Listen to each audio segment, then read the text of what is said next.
Chapter 1. The World is Troubled. What if that year the apple fell and was directly consumed by Newton? What if Germany triumphed in World War II that year? What if Cho Chu-jin did not pass through Nujaikan that year? These events diverged on the path of history, leading to a different possibility. What impact would that have on the world? In a dim corner of a bar in the East Sea's Black Rye town, a young lad sat with a calm demeanor, two knives strapped to his waist, seemingly awaiting someone's arrival. In his hands, he idly flipped through the latest newspaper, his complexion shifting from purple to green, reflecting a tempest of emotions, while his lips twitched in an involuntary grimace, revealing evident distress. Indeed, he was not a native of this world, but rather a seasoned fan of the sea who had soul transcended from Earth a month prior. His name was Pablo Diego S. San Diego Francisco de Paula Juan Nepomuceno Crispiniano de los Remedios Cipriano de la Santísima Trinidad María Aparicio Crito, Ruiz Blasco Julian. At 18 years of age, he was a proper earthling, yet an unorthodox traveler. As a member of the Transcended Legion, Julian felt fortunate to have soul transcended rather than physically, gaining a body resembling that of a small creature. What pleased Julian most was that this form matched the average attractiveness level of the Transmutation Army. However, what troubled him greatly was his inability to recite his ostentatious name fluently. What was it again? Pablo something Julian? As a traveler and an avid fan of the sea, Julian did not overly concern himself with the significance of such a name, regardless of whether he remembered it. He resolved to simply call himself Julian henceforth. Julian's greatest advantage as a traveler lay in his familiarity with the plot, his knowledge of the relationships between the original characters, and his foresight regarding events, allowing him to seize the initiative. What trivial fruits or formidable foes could compare to the man who preempts the plot's climax? And I, Julian, am that man. Through 2 weeks of investigation, Julian deduced that this was precisely the time when Luffy set sail. His plan was straightforward: to recruit the entire Straw Hat crew before Luffy could, thereby taking Luffy's path and leaving him with no options. As a seasoned fan and a traveler, Julian felt compelled to embrace the sentiment of becoming the Pirate King. This declaration slipped from his lips, igniting a surge of exhilaration within him. To marry a beautiful heiress, to become a warlord of the sea, to tread the pinnacle path of the Pirate Kingi, felt a thrill at the thought. Yet, as Julian plotted to walk in Luffy's footsteps and leave Luffy stranded, he discovered that Luffy scoffed at his plan, shallow, youthful, and dismissive. I, Luffy, will gladly leave this broad avenue to you. Seated in the corner, clutching the latest newspaper, Julian's expression contorted in disbelief. He gulped, his heart racing, unable to contain his astonishment. What in the world is this? This world is indeed troubled. How could Luffy possibly become a Navy officer? The headline of the newspaper blared in bold letters. Navy Headquarters Supernova, hat-wearing Luffy. I am to become the Fleet Admiral. This revelation left Julian utterly dumbfounded, petrified in place. Wait, what is this? How did Luffy become part of the Navy? Coach, this is not how the script was written. Where is Luffy's path to becoming the Pirate King? Where's the script? Who altered the narrative? Julian, akin to a jester, flipped the newspaper back and forth, finally rubbing his eyes to confirm that his vision was not deceiving him. It appeared that this indeed was the script. He took a sip of sparkling honey tea, letting it swirl in his mouth to calm his frayed nerves, reluctantly accepting this bizarre premise, and continued reading. The article recounted the tale of why Luffy had joined the Navy. Due to the actions of Vice Admiral Garp, a hero of the Navy, the loyal subordinates of the pirates he apprehended sought revenge. Direct retaliation against Garp was simply too formidable. Thus, the pirates set their sights on Garp's grandson, Monkey D. Luffy. Collaborating with the bandits from Windmill Village, they devised a plan to unleash a monstrous beast upon Luffy, who was training alone in the mountains. Just as Luffy was about to meet his demise, a figure sprang forth, cradling Luffy in his arms. The beast bit off the man's arm, but was swiftly dispatched by a single punch from him. That man was none other than Akainu, then a Navy Rear Admiral, and now one of the 3 admirals of the Navy. Akainu had been at Garp's residence seeking counsel, and had stayed for several days. It was precisely because of Akainu that Luffy became a supernova in the Navy, shining brightly among its ranks. When reporters questioned Akainu about whether he regretted saving Luffy, he shook his head, one hand covering his severed arm, and replied with a contented smile, I have no regrets. I have staked the Navy's justice on the future. That year, Admiral Akainu gifted his military cap to Luffy, becoming a mentor in Luffy's life. From then on, the Navy not only gained the unwaveringly just Akainu, but also a renowned supernova in the Great Sea, Monkey D. Luffy. Julian, unable to contain himself, spat out his crystal-clear honey tea, the calming effect dissipating entirely. What kind of nonsense is this? Akainu saved Luffy and lost an arm in the process. Well, it makes sense that Shanks saved Luffy and lost an arm, but Akainu saving Luffy and losing an arm seems illogical. Wait, is this a logical issue? No, this is a script issue. Where is Shanks? Why is it Akainu and Luffy? What happened to my Shanks? Julian was overwhelmed with incredulity, unsure where to begin his tirade. If Shanks did not save Luffy, then he wouldn't have lost his arm. Consequently, as one of the four emperors, Shanks would be even more formidable. Goodness, in this bizarre world of One Piece, which scoundrel altered the script for me? Julian lamented in agony, tormented by the situation. His greatest advantage was his familiarity with the plot. Any fruits, abilities, or weapons were trivial compared to the strength of the narrative. Yet, with Luffy now serving in the Navy, could his script still hold any value? Is this a joke? It seemed that in this world, his advantages had become utterly worthless. Julian sat there, filled with frustration, flipping through the newspaper in hopes of uncovering more information about this world. Soon, a small man approached, sneaking glances around before plopping down beside Julian's table. In a hushed voice, he said, "What a young and affluent employer you are. Ah, truly a promising employer. Greetings, I am a member of the EC Underground Human Resources Department. We have found the precise information you requested about the pirate hunter Roronoa Zoro." Chapter 2. The Navy's 16th Division. The Underground Human Resources Department was an intelligence organization Julian encountered upon entering this world. The original work did not delve deeply into matters beyond piracy, and this intelligence agency seemed to be a byproduct of the world itself. The Underground Human Resources Department, as its name suggests, served as a human resources entity. When an employer paid and outlined their requirements, the department was responsible for locating individuals based on the information provided, supplying accurate character intelligence. This explains why Julian sought out this particular organization amidst a plethora of intelligence agencies to track down Zoro. After all, specialization is key. As a traveler, Julian understood that from the moment he transcended, the entire world of One Piece had been altered by his presence, creating a butterfly effect. Moreover, with Luffy joining the Navy and Akainu losing his arm, this butterfly effect had caused a significant deviation in the original One Piece narrative. Julian could not rely on a system in his mind to constantly remind him of the plot's progression in the One Piece world. Nor could he count on mere coincidences to encounter Zoro, who had been captured by Morgan. Thus, Julian had to take the initiative to seek information about Zoro from the intelligence agency. Among the initial members of the Straw Hat crew, Zoro, Sanji, Usopp, and Nami, Zoro and Sanji were the easiest to locate. They were fixed characters in specific scenes. One worked as a chef at the Bartai floating restaurant, while the other played pranks in Syrup Village. Whenever Julian desired, he could find the two, unless these two had also chosen an alternate path like Luffy during some original events, leading to a divergence from their intended routes. Certainly, one cannot dismiss such possibilities, especially considering the precedents set by figures like Luffy and Akainu. It is entirely plausible that Sanji has become a flawless artificial human within the Vinsmoke family, while Usopp has set sail with 3 little companions of his own.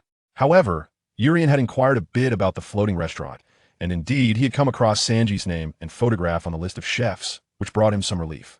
Urien had taken on a side job as a bounty hunter, and the meager reward he received was only sufficient to uncover the whereabouts of one individual. As for Zoro and Nami, he could only choose one of the 2 wandering souls. Between Nami and Zoro, Urien naturally prioritized Zoro. After all, combat prowess was of utmost importance, and Urien planned to secure Zoro before heading off to find Sanji. As for Usopp and Nami, they could wait. The little man from the East Blue Underground Personnel Department was named Mongo, a salesman for the underground organization. Urien's quest for Zoro was soon learned by the department, which operated with remarkable efficiency. Mongo lamented, "The information you seek regarding the pirate hunter has caused us considerable trouble. The fellow is utterly directionally challenged despite leaving clues indicating he was heading to Watermelon Island. He mistakenly ended up on East Melon Island instead. Upon our arrival there, inquiries led us to discover he intended to go to Summer Bamboo Town, but he ultimately found himself in Winterplum Village. Truly, what a situation." Urien chuckled awkwardly, feeling a sense of admiration for the Underground Personnel Department's ability to track down someone as directionally impaired as Zoro. "Thank you for your efforts." After venting his frustrations, Mongo's spirits seemed to lift considerably as he straightened up and pushed a dossier across the table to Urien, stating, "Pirate hunter Renoa Zoro is currently on Golden Radiance Island. We can confirm his location as he has been captured by the Navy." "What?" Urien exclaimed. Momentarily taken aback, Zoro was practically a shark navigating a fish pond in the East Blue. How could he have been captured? Moreover, why would the Navy apprehend him? Urien questioned, How could this be? He's a bounty hunter. Why would the Navy take him prisoner? Mongo shrugged, expressing his helplessness. There's been collusion with pirates, leading to his entrapment. It is said that the pirate hunter intended to hunt pirates for a bounty, but was deceived into the clutches of the Navy's 16th Division. The commander there, Colonel Mouse, is known for his long-standing alliances with pirates and bandits. Thus, the pirate hunter was mistakenly treated as a pirate by the Navy, resulting in his capture. Rumor has it he is scheduled for execution in a couple of days. The mention of Colonel Mouse reminded Urien of Nami and the story of the evil dragon. The very thought of that despicable colonel irked him. Urien produced a heavy pouch of berries from his pocket and placed on the table before Mongo, stating, "This is the remaining payment for the information regarding Zoro. Feel free to tally the amount." Mongo lifted the pouch, weighing it in his hands, and a broad smile spread across his face as he looked at Urien. Everything adds up perfectly. Urien stood, adjusting the two blades at his waist, and said, "Very well, then. Farewell." Mongo, with a beaming smile, replied, "Should you require anything else or wish to inquire about any other individuals, do not hesitate to contact me." Urien shot Mongo a glance and remarked, "You've emptied my pockets. I have no funds left to purchase information from you. I would have liked to, but I must take my leave now." With that, Urien departed from the tavern in Blackrai Town. 2 days later, at the Navy's 16th Division, Golden Radiance Island Navy Base. Under the blazing sun, several crucifixes stood in the desolate execution ground, each bearing the names of various pirates from the East Blue. Most of these individuals were those who had refused to pay tribute to Colonel Mouse or were enemies of his associates. Before them, a line of Navy soldiers aimed their rifles, waiting for the command from the officer to execute them. The pirates, drenched in sweat from the heat, cried out in despair, writhing in fear as they faced the soldiers with guns trained upon them, pleading for their lives. "Spare me. I will offer all my treasures to the colonel. Please don't kill me. I want to live." The commanding officer, however, merely grinned and dismissively replied, "It seems you are mistaken upon your death. Your treasures will naturally belong to us. No need for you to offer them to the colonel." At the far end of the last crucifix, Zoro was bound and battered, coldly observing the unfolding scene. This was nothing more than piracy masquerading in naval attire. He had not anticipated being captured by them. The previous group of pirates must have colluded with the Navy to deceive him, leading him into a trap where he was rendered unconscious by gas. Fire! Bang! With the officer's command, the first pirate's head exploded in a shower of gore. The execution ground fell into an eerie silence as the remaining pirates stared, dumbfounded, at their fallen comrade. After a moment, they seemed to regain their senses, frantically struggling, pleading, and screaming in terror. Bang! Bang! Bang! With each gunshot, another pirate fell, and the cacophony of panic gradually diminished around Zoro until it faded into silence. It seemed he would be next. Zoro was engulfed in memories, his spirit sinking as he murmured, "I'm sorry, it appears you won't hear my name after all." With reddened eyes filled with reluctance, he pondered if this was truly the end of his journey. He aspired to be the world's greatest swordsman. To have his name resound in the heavens, this was truly unacceptable. Only one left. Oh, the pirate hunter? Ah, now he is merely a pirate. Someone fire. Zoro slowly lifted his head, seeing the dark muzzle of the gun aimed directly at him. The soldier's finger rested on the trigger with a mere pull. His life would end, rendered meaningless. Just as Zoro resigned himself to his fate, a sudden whoosh echoed, and the soldier's head exploded, collapsing to the ground. The unexpected turn of events left not only the Navy stunned, but also Zoro, who was equally astonished what on earth was happening. Was there an attack on the Navy? Who could it be? The naval commander shouted, while the remaining sailors aimed their guns around, searching for the shadow of the assailant. An electromagnetic cannon. With a sharp crack, the commander was pierced through the heart, collapsing into a pool of blood, gasping for breath. The sailors quickly raised their weapons. Following the sound, their expressions taut with tension as they focused on a nearby tree branch. There a man sat on the branch, swinging one leg back and forth, two daggers sheathed at his waist. He tossed a few small pebbles up and down in his hands, a broad smile on his face as he teased the sailors. "What a bunch of fallen mariners you are. Are you searching for me?" Chapter 3. Writing Pirates, Reading as Heroes. Are you a companion of the pirates? Fire. Eliminate him. Bang. Bang. Bang. As a flurry of bullets soared towards the man, he performed a swift somersault, leaping down from the branch, evading the sailor's shots entirely. The electromagnetic cannon. A crackling surge of electricity erupted from his fingertips, an electric arc shooting forth, transforming the pebbles in his grasp into deadly projectiles. With uncanny precision, they found their mark, striking the sailors down in a flash of lightning. The execution ground of the 16th Division was somewhat remote, and the man's actions did not attract the attention of the other sailors within the base. He moved closer to Zoro, his interest piqued as he scrutinized him, as though he were observing a curious creature that had suddenly appeared before him, murmuring to himself how remarkably similar to the original. However, the original was with Monka, and here I am with Colonel Mouse. How intriguing. Zoro regarded this self-muttering individual with an impassive expression, uncertain of the stranger's intentions, and spoke in a low voice. You dare to infiltrate a naval base alone? Who are you, and what do you seek here? Urien, your future captain, the youth, who introduced himself as Urien, stepped before Zoro, awkwardly unsheathing the dagger at his waist and clumsily cutting the ropes binding Zoro. A swordsman? Zoro was taken aback. But observing the clumsy way the boy wielded the blade, he thought it a pity. With such skill, it was impossible for him to be a true swordsman. Glancing at the two daggers in the boy's hands, it was evident from the unsheathed blade that they were of remarkable quality. Yet, having such fine weapons in the hands of someone seemingly devoid of swordsmanship felt like a waste, prompting Zoro to remark, "No, you are not a swordsman. You can't even wield a knife."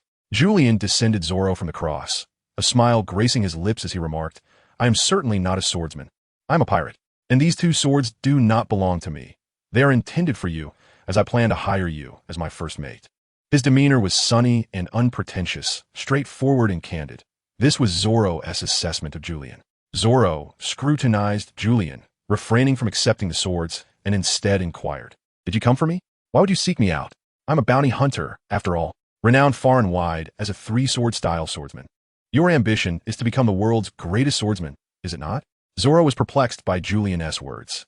He did not shake his head in denial, but merely gazed intently at Julian. Julian continued, "As for me, I aspire to be the king of pirates. Only the future world's greatest swordsman can be worthy of standing by my side." Zoro paused for a moment, slightly taken aback, then chuckled. Such grandiose aspirations. To compare oneself to the king of pirates. "However, I am a bounty hunter. Do you truly believe I would stoop to become a pirate?" Julian chuckled and remarked, "In the eyes of the Navy, you are now a pirate, not a hunter of pirates. Otherwise, you would not find yourself bound here. I am unlike other pirates. I aspire to be a literary pirate, a hero of the seas, a free spirit navigating the vast ocean." Zoro laughed heartily and replied, "A literary pirate? A hero of the seas? How intriguing. But isn't that merely a navigator? Where is the piracy in that?" Julian gazed at Zoro, extending a finger and shaking it gently while locking eyes with him. With utmost seriousness, he declared, "No, I am a pirate. A navigator would never oppose the Navy, just as I have dispatched those Navy personnel who willingly succumb to their own downfall." Observing Julian's recent execution of the Navy with his electrifying technique, the crackling sound of electricity sparked a flicker of curiosity in Zoro. "I noticed you wielded a spark of electricity in your hand just now. What was that all about?" Julian snapped his fingers, and a cacophony of sounds erupted, a spark of electricity flickering at his fingertips. With a beaming smile, he introduced himself. "I am a wielder of the devil fruit, the ion fruit, a man capable of controlling ions." Impressive, isn't it? Zoro, the rugged swordsman, was unfamiliar with the term ions, a concept exclusive to Earth. However, he had heard of devil fruits on several occasions. Staring at Julian in astonishment, he exclaimed, "You are a devil fruit user?" "Indeed, without a doubt, a genuine devil fruit user," Julian affirmed, nodding vigorously. He then handed 2 swords to Zoro, saying, "Here, these are your rewards for accepting the position of vice captain of my Julian pirate crew, Snowwalk and Sandai Kitetsu." This time, Zoro did not refuse Julian's offer. He accepted the 2 swords, drawing them to admire their craftsmanship, and praised them as fine blades. Although it was their first meeting, Zoro felt an inexplicable sense of familiarity with these swords. A future world's greatest swordsman and a future pirate king seemed to form an intriguing partnership. "I shall accept these swords," Zoro declared, securing them at his waist. He then looked at Julian and remarked, "We write pirate, yet pronounce hero. Haha, let us embark on this journey to become heroes together." Seeing Zoro accept his invitation, Julian was filled with excitement, embracing Zoro's shoulders and exclaiming, "Haha, I finally have my very first crew member." Zoro nearly choked, almost spitting out blood. "Wait, I'm your first crew member? There are no others?" Julian nodded emphatically, a gleeful expression illuminating his face. "Indeed, I hereby declare that the Julian pirate crew is officially established." Zoro felt a slight twitch at the corner of his eye, sensing that he had unwittingly boarded a vessel of mischief. In this capacity as captain, he found himself to be nothing more than a solitary figure, utterly devoid of authority. The title of first mate, so grand in name, was rendered rather ludicrous by the absence of even a single subordinate to command. How utterly awkward! Julian suddenly recalled something and inquired, Zoro, you are a three-sword style practitioner, are you not? Where are your swords? Zoro turned his head, casting his gaze towards the base, and replied, those bastards in the Navy took them away. Well, that is splendid, Julian chuckled heartily, patting Zoro on the back. Come on, let us raid the 16th Division. You shall retrieve your swords, and I shall seek my fortune. Raid the Navy? Julian nodded vigorously, emphasizing to Zoro, we are heroes, and moreover, we are pirates. These individuals are merely scoundrels clad in the guise of the Navy. It is only righteous for heroes to punish villains, and for pirates to plunder the Navy. Such is the natural order of things. Colonel Mouse has managed this place for many years, undoubtedly burying countless treasures within. If we do not ransack him, how can I justify my actions to the oppressed citizens of the East Blue? How can I hope to repay my debts in Lowtown? The snow walk and go slash at your waist were acquired by me under the threat of my blade against the neck of that weapon shop owner, compelling him to extend credit. Julian's words were refreshingly unconventional, audaciously flipping the moral dichotomy of pirates and Navy and passionately asserting a sense of righteousness, as if robbing the Navy had transformed into a noble endeavor. Gazing down at the snow walk and go slash at his waist, Zoro could not help but twitch his lips. This is hardly a matter of credit. It is clearly theft. Even if you choose not to repay, that owner is powerless against you. Is this truly the behavior of an honorable man? Julian wrapped his arm around Zoro's shoulder, pointing towards the naval base building ahead. Chuckling mischievously, let us embark on a grand heist at the 16th Division. Chapter 4. The Plunder of the Navy at that moment. A deafening alarm resonated throughout the Golden Radiance Island's 16th Naval Division, its piercing wail slicing through the clear sky. Crash!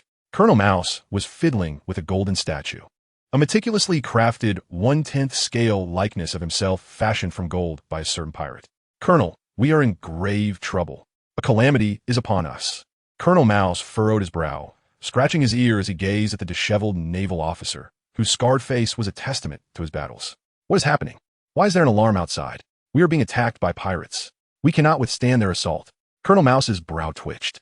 He had always been on friendly terms with the pirates of the East Sea. How could they dare to attack the 16th Division? Who are they? It is the pirate hunter Renoa Zoro, accompanied by a person who claims to be Julian. At that moment, a cacophony erupted outside the colonel's office, followed by a series of explosions, the sounds drawing ever nearer. Colonel Mouse was taken aback. The commotion signified an imminent threat. He rushed to the doorway and beheld a figure charging towards him. The naval personnel in the corridor unable to halt his advance. Any attempt to obstruct him was met with a surge of electricity from his fist, sending the defenders crashing against the wall, creating a sizable dent. The man soon noticed Colonel Mouse peering from the entrance, recognizing his distinctive mustache, small eyes, and disheveled appearance. Even if he had stumbled into a realm of ninjas, one would still recognize him. With a wicked grin, he called out, Colonel Mouse. Ah! At the sound of his name, Colonel Mouse panicked. The man seemed to know him, yet he could not recall ever meeting him. Anxiety gripped his heart, and he hurried back into his office, shutting the door behind him, his heart racing as if he had encountered death itself. Meanwhile, the scarred naval officer, appearing fierce, yet now trembling, was reduced to a state of fear. After all, he only bullied defenseless civilians of the East Sea. When faced with a formidable foe, he dared not confront them.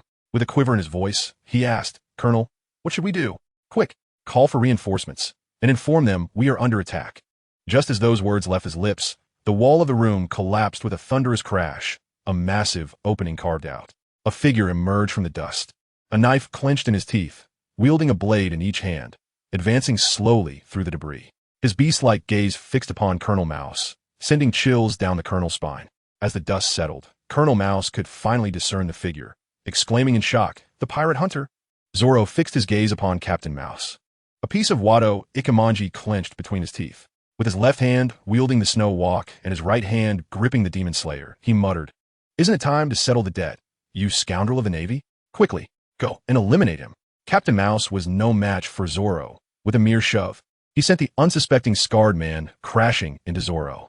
Swish! With a swift stroke, Zoro's blade met its target, and the man, propelled towards him, staggered past, collapsing onto the ground, motionless. A moment later, a long gash appeared, cleaving from the man's shoulder blade down to his waist. Filthy blood erupted instantaneously, staining the ceiling, floor, and walls in a dark crimson hue. After a brief span of 10 seconds, as the man's life force ebbed away, he finally succumbed to the ground with a thud. Boom! The door to Captain Mouse's office was forcefully flung open, and Urien entered, dragging 2 Navy corpses behind him. With a casual toss, he cast them before Captain Mouse, clapping his hands with a beaming smile. "Oh, what an unsightly creature you are," he remarked, then turned to Zoro, saying, "Come, it is time to execute our plan." On that fateful day, the Navy's 16th Division fell within less than an hour to the pirate Urien and the bounty hunter. Nearly 1,000 Navy personnel were present in the base. Half were slain by Urien and Zoro, while the other half were bound with ropes by the two. Do you believe it impossible for 2 men to restrain hundreds? You would be gravely mistaken, with knives to their throats and guns to their heads. They were given a rope to bind themselves, as the gentlemen had no time to tie them up. Just as Urien had envisioned, Captain Mouse had indeed plundered a considerable amount of wealth, uncovering 10 million berries within the base. However, when converted to yen, it amounted to merely 600,000. Urien could not help but scoff at Captain Mouse's capacity for corruption, deeming it utterly pathetic. If he were to assume the mantle of a corrupt Navy officer, he would have extorted no less than 1 billion berries. Otherwise, he would be unworthy of his title as a transmigrator. Moreover, this was merely a minor goal. He would not cease until the Navy was thoroughly drained of its resources. Urien had acquired Zoro's 2 swords on credit for 1 million berries, leaving him with 9 million berries at his disposal. Yet, this sum was hardly significant in the grand scheme of things. Imagine entering the Grand Line, where pirates often deal in tens of millions or even billions. Capturing just one could yield a bounty worth its weight in gold. As if struck by a stroke of genius, Urien contemplated a path to prosperity, though he gave no thought to his own identity as a pirate. The upper echelons of the 16th Division were stripped of their clothing, adorned with labels branding them as disgraceful Navy scoundrels, and brazenly displayed atop the flagpole, hoisted high alongside the Navy flag. Above them, the flag, symbolizing justice, waved proudly, while below lay the disgraced officers and their criminal records. This stark juxtaposition of righteousness and depravity would eventually be discovered by those bound within the base. When the news breaks, it will be interesting to see the expression on the faces of the high-ranking officials at the naval headquarters. However, this matter is no longer of concern to Julian. With his money and companions, has commandeered a small sailing vessel from the 16th Division and set sail into the open sea. The sails, adorned with the naval insignia, were doused in black paint, effectively obscuring the entire emblem. As the sailboat ventured into the depths of the ocean, Julian cast a mischievous glance at the tightly bound Colonel Mouse, exclaiming, "Zorlin, it is time to introduce this fellow to the true tortures of piracy." "Please no. I've given you all my money. Don't do this, spare me," Colonel Zorlin pleaded, though his expression suggested that he was rather amused by Julian's methods. Julian secured a plank of wood, fastening one end to the deck while extending the other over the ship's side, and then drew the gleaming sword from his waist, presenting it to Julian. "One of the 10 most notorious pirate tortures. Feeding sharks. Your fate now rests in the hands of the heavens. Let destiny decide. Ha! Please, no." Urien brandished the snow as he cornered Colonel Mouse against the plank, relishing the sight of the rodent's tears.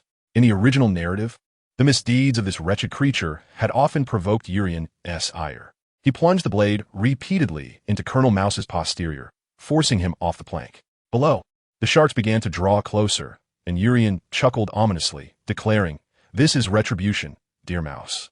Descend and nourish the sharks. Let us see if they find your flesh to their liking." Julian gently prodded, causing Colonel Mouse to yelp in pain as he lost his footing and plummeted into the sea with a resounding splash. Instantly, the surface of the water erupted in chaos. The sharks, seemingly starved for days, caught sight of fresh prey.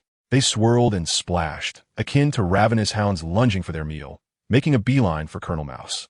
"Help! Help! Save me! Save me!" he cried out in desperation. Moments later, the water was stained crimson.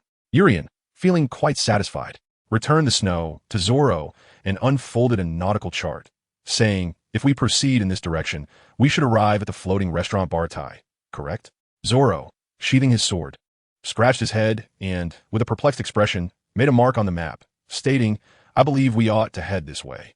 Julian was momentarily exasperated, realizing he should not have posed such a foolish question to Zoro. He then rolled up the nautical chart and declared, "Our destination is the Bartai floating restaurant. Onward." Chapter 5. The black shop before them lay the Bartai, its hull painted in a vibrant blue, adorned with a white fish head and tail. The small naval sailboat, though modest in size, was manageable for 2 people. As the sea breeze caressed them, the bow of the vessel sliced through the waves, creating a cascade of frothy splashes as they surged forward. Julian stood at the bow of the ship, gazing at the distant Bartai, a restaurant renowned for its distinctive fish-shaped architecture, which he recognized at once. Fortunately, he refrained from mimicking Zoro's antics, remaining true to his own intentions. Casting a glance at Zoro, he boasted with a sense of triumph, as if he had already secured victory. There it is, Bartai. Hee. He couldn't help but wonder what Julian was amusing himself with. Have we arrived? I wonder what kind of person this Sanji is that you speak of. Julian remained silent, a faint smile gracing his lips, as if to suggest that one would understand upon arrival. This seemingly enigmatic smile sent a shiver down Zoro's spine, causing goosebumps to rise. In the original narrative, the floating restaurant was established by the legendary Zeph. Having lost his right leg and unable to continue his piratical pursuits, he teamed up with Sanji to create the Bartai, a haven on the seas providing sustenance to those in need. In this alternate reality, it appears that Zeph and Sanji have not diverged from their original paths. As the story unfolds, they find themselves here, just as in the original tale. As Julian and Zoro's small vessel gently approached the Bartai, the hull softly brushed against the rubber tires affixed to the side of the restaurant.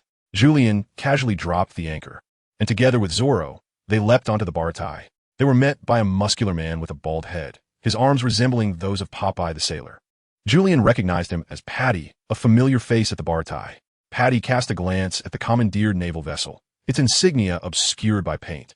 Yet the faint design and the shape of the sailboat allowed him to identify it as a Navy ship. He scrutinized the 2 seemingly ordinary men before him, who bore no semblance of wealth.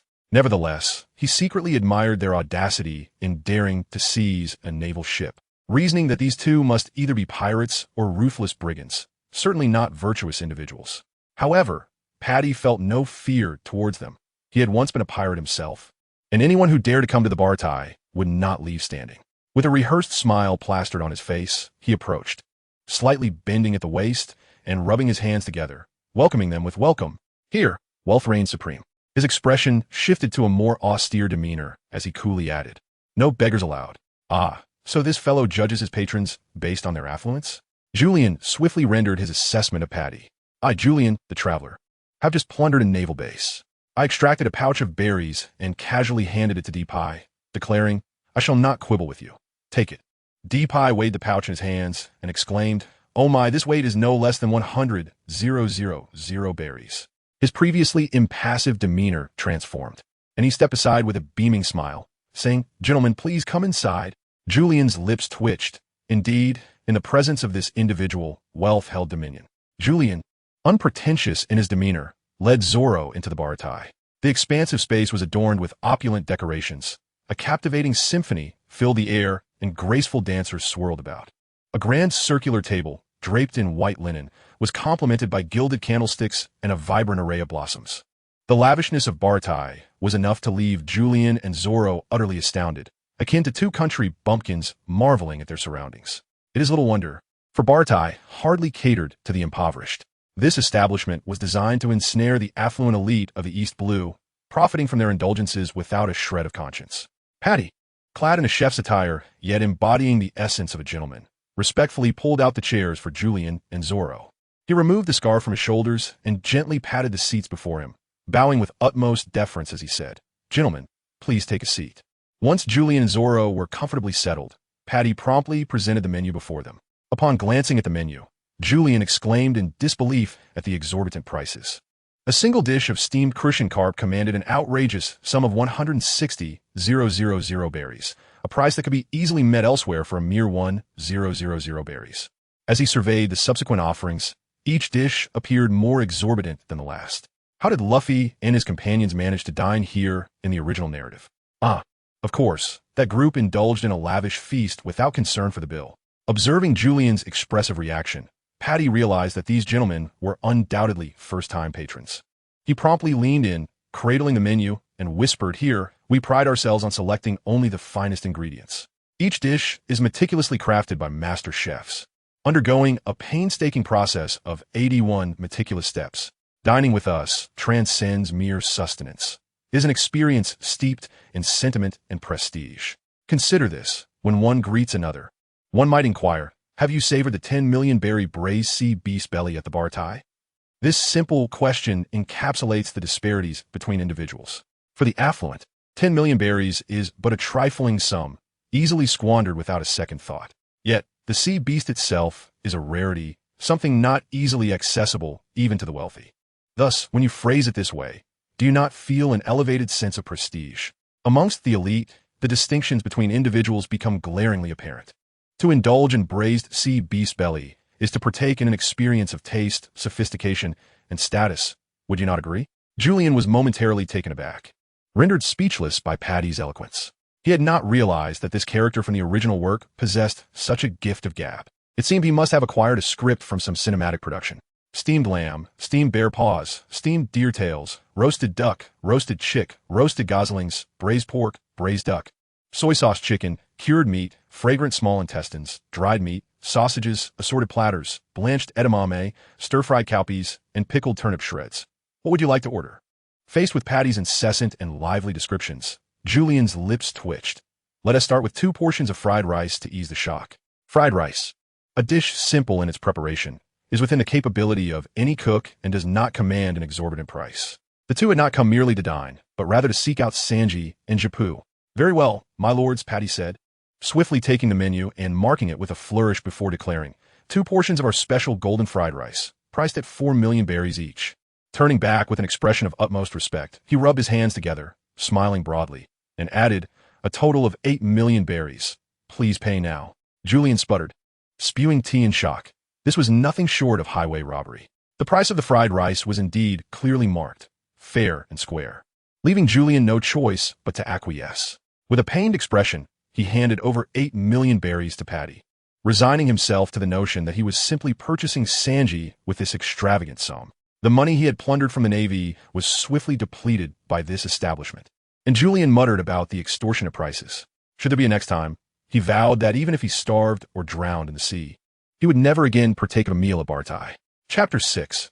East Blue Fleet. Truly irresistible, the eggs enveloped each grain of rice with perfect uniformity, neither too soft nor too firm, resulting in a bowl that radiated an enticing golden hue.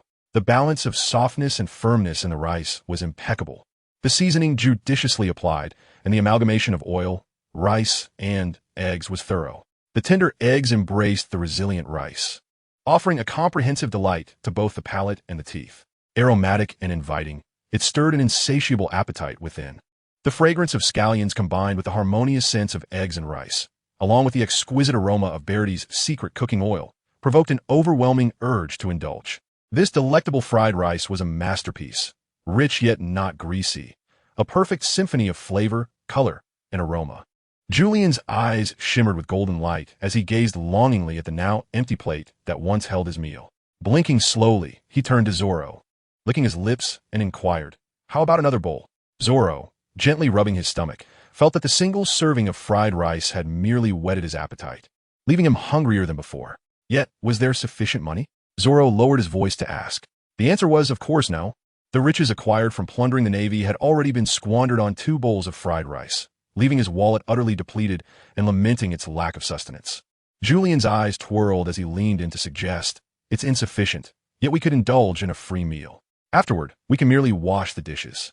Furthermore, as long as we manage to invite Sanji aboard, the restaurant owner, Zepp, should not be overly concerned about our little act of dining without payment." Zoro's lips twitched in skepticism. "Are you certain this plan is feasible?" Urien pressed his hand down, exuding an air of assurance, as if to say, "Rest easy. Follow my script." He then turned around, adopting a gentlemanly demeanor, snapping his fingers softly and calling out, "Waiter." Paddy promptly approached, a towel draped over his shoulder. Beaming with a smile, embodying the essence of spring, rubbing his hands together with eager anticipation, he asked, "Gentlemen, how is the fried rice? Did it suit your palate? Is there anything else you require?" Indeed, Paddy's hopes were rewarded as Urien casually praised. "The fried rice is exquisite, delightfully appetizing. I relish it. Bring me 2 more bowls. Today, I'm in high spirits, so serve me one of each of your signature dishes. I have money to spare and will indulge freely." "Very well. I shall bring it right away," Paddy replied, slightly bowing, his expression one of respect as he regarded Urien, adding, "Might I kindly request the payment for your meal?" Zoro felt a twinge of concern. Yet Urian remained unfazed, comfortably poised, and with a light-hearted tone remarked, "Is this a matter of money? Have you ever seen a wealthy person who pays before dining? Serve the dishes first, and we shall settle the bill afterward." Patty hesitated for a moment. Although the two were dressed quite modestly, anyone who could afford fried rice hardly seemed impoverished. He soon beamed, saying, "Yes, yes, I shall bring the dishes right away." In the kitchen of the Bartai restaurant, Patty kicked open the door and shouted, "Sanji, Karn, we have business, a lucrative one. A fat sheep has arrived for slaughter. Quickly, bring out all the signature dishes so we may feast upon this splendid bounty." Sanji shot Patty a skeptical glance and slowly replied, "All the signature dishes? Who is this extravagant diner?" Patty shook his head, disregarding the nuances. "I don't know, just two ordinary-looking fellows. But anyone bold enough to rob a Navy ship must have some clout and undoubtedly possesses wealth." Sanji retorted coolly, "Even the wealthiest individuals wouldn't order every signature dish, would they? Are you not concerned you might be dealing with a freeloader?"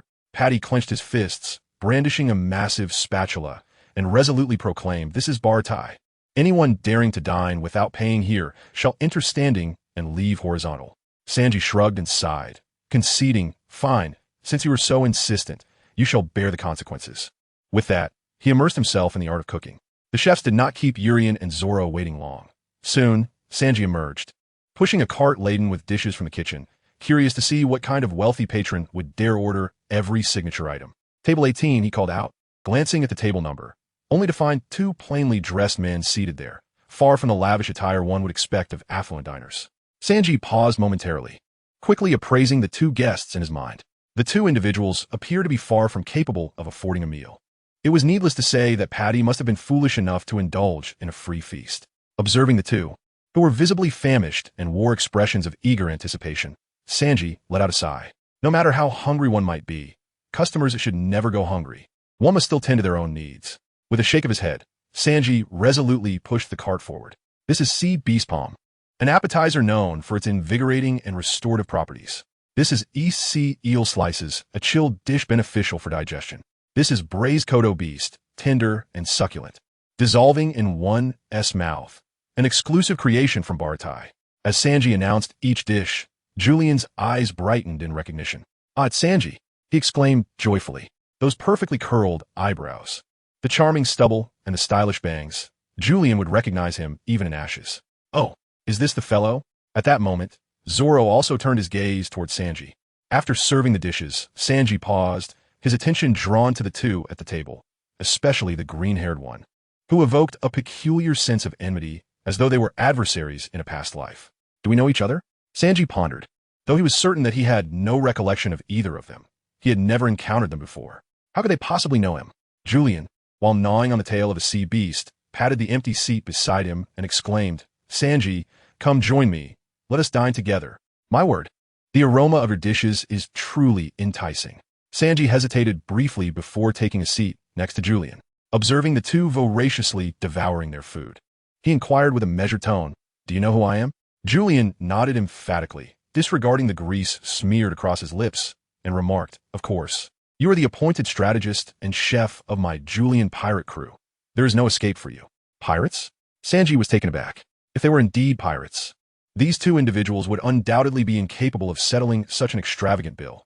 They were certainly indulging in a feast without payment. "Patty, you fool, you've been duped by pirates. Are you two here to dine and dash? I have no interest in pirates. No matter how destitute one may be, one must maintain a semblance of dignity. The cuisine here is exquisite. Regardless of our financial situation, paying is simply out of the question. Such a prospect will remain unattainable for a lifetime. Thus, we are left with no choice but to partake in a feast without remuneration." Hee hee. Urian chuckled softly, placing a manatee leg into Sanji's embrace, and leisurely continued. "What do you think of All Blue? Would you be interested in accompanying me on a journey there?"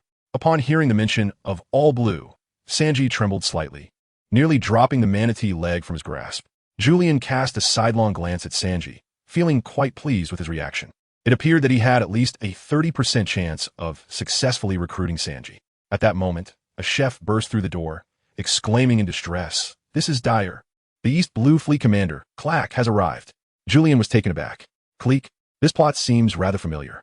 Could it be that the original work's relentless wheels are also perpetually correcting historical discrepancies?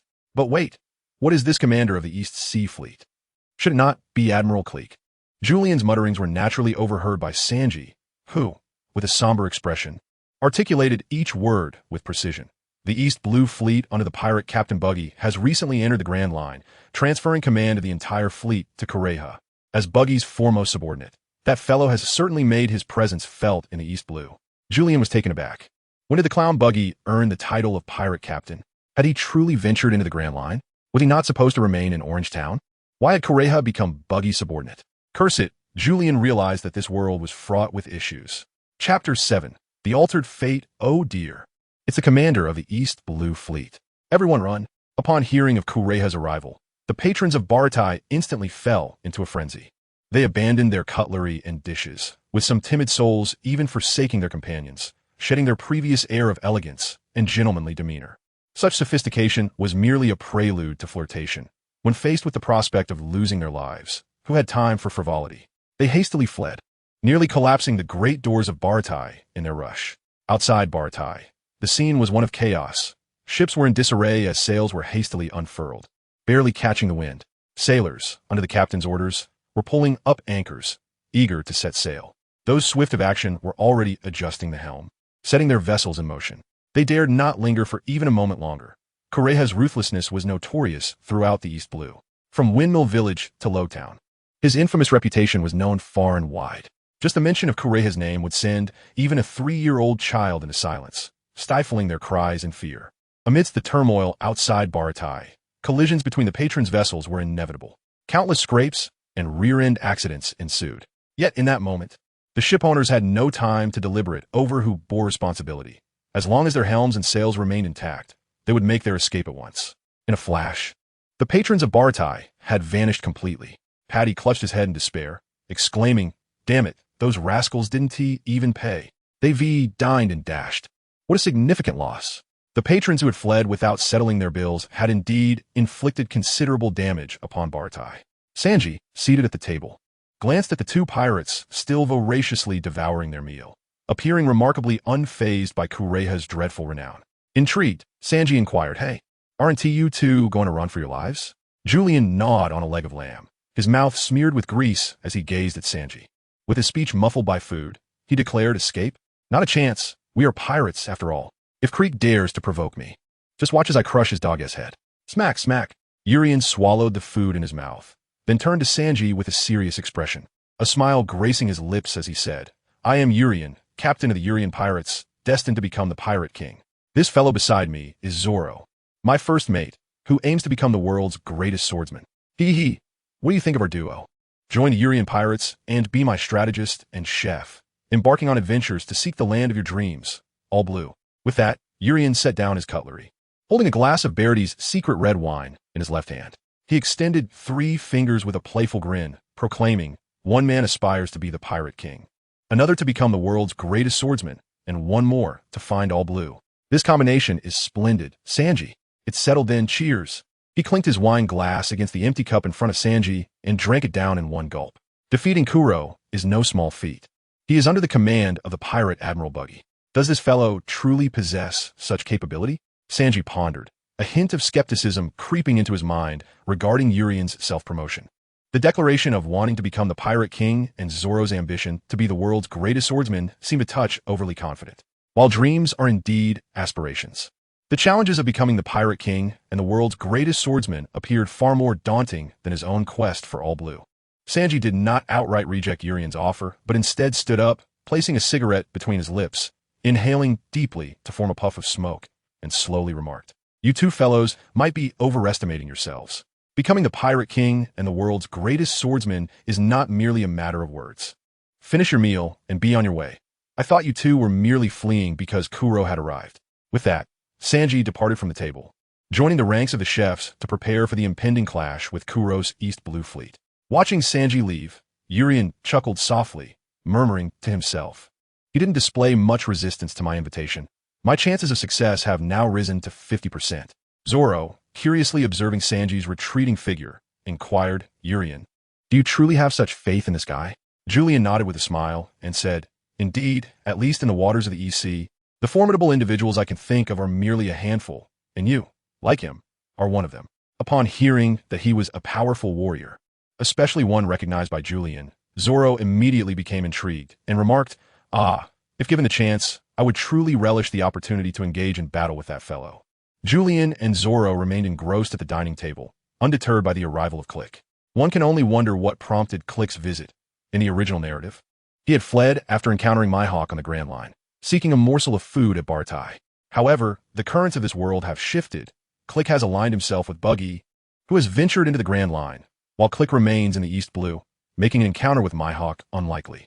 As this realization struck Julian, he suddenly turned to Zoro. A wave of astonishment washed over him.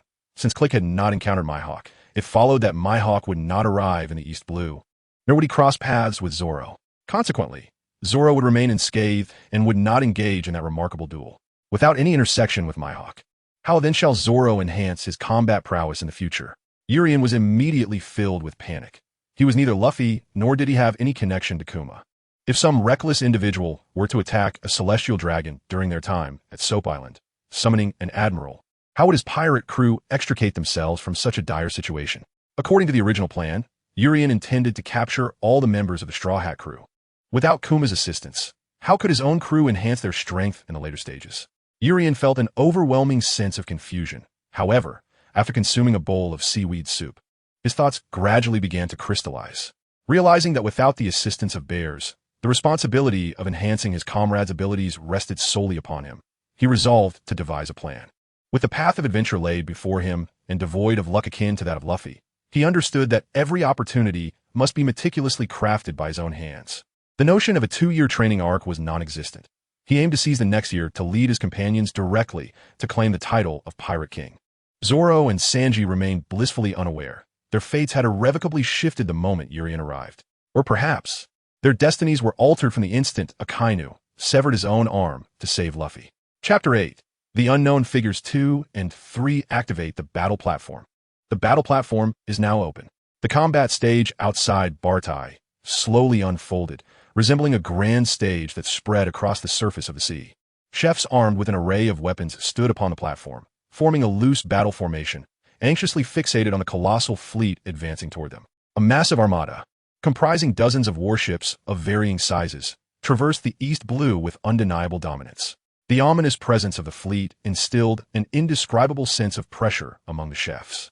The flag soaring high above was not that of the original Kuroha pirates, but rather that of the Buggy pirates, a grinning skull adorned with 2 dark eye sockets, each embellished with jester markings and a prominent red nose boldly declaring to the world, "We, the Buggy pirates, have arrived." In this world, Buggy had diverged significantly from his original portrayal. On this timeline, he had learned to wield the powers of the Chop Chop fruit much earlier, affording him ample time for development.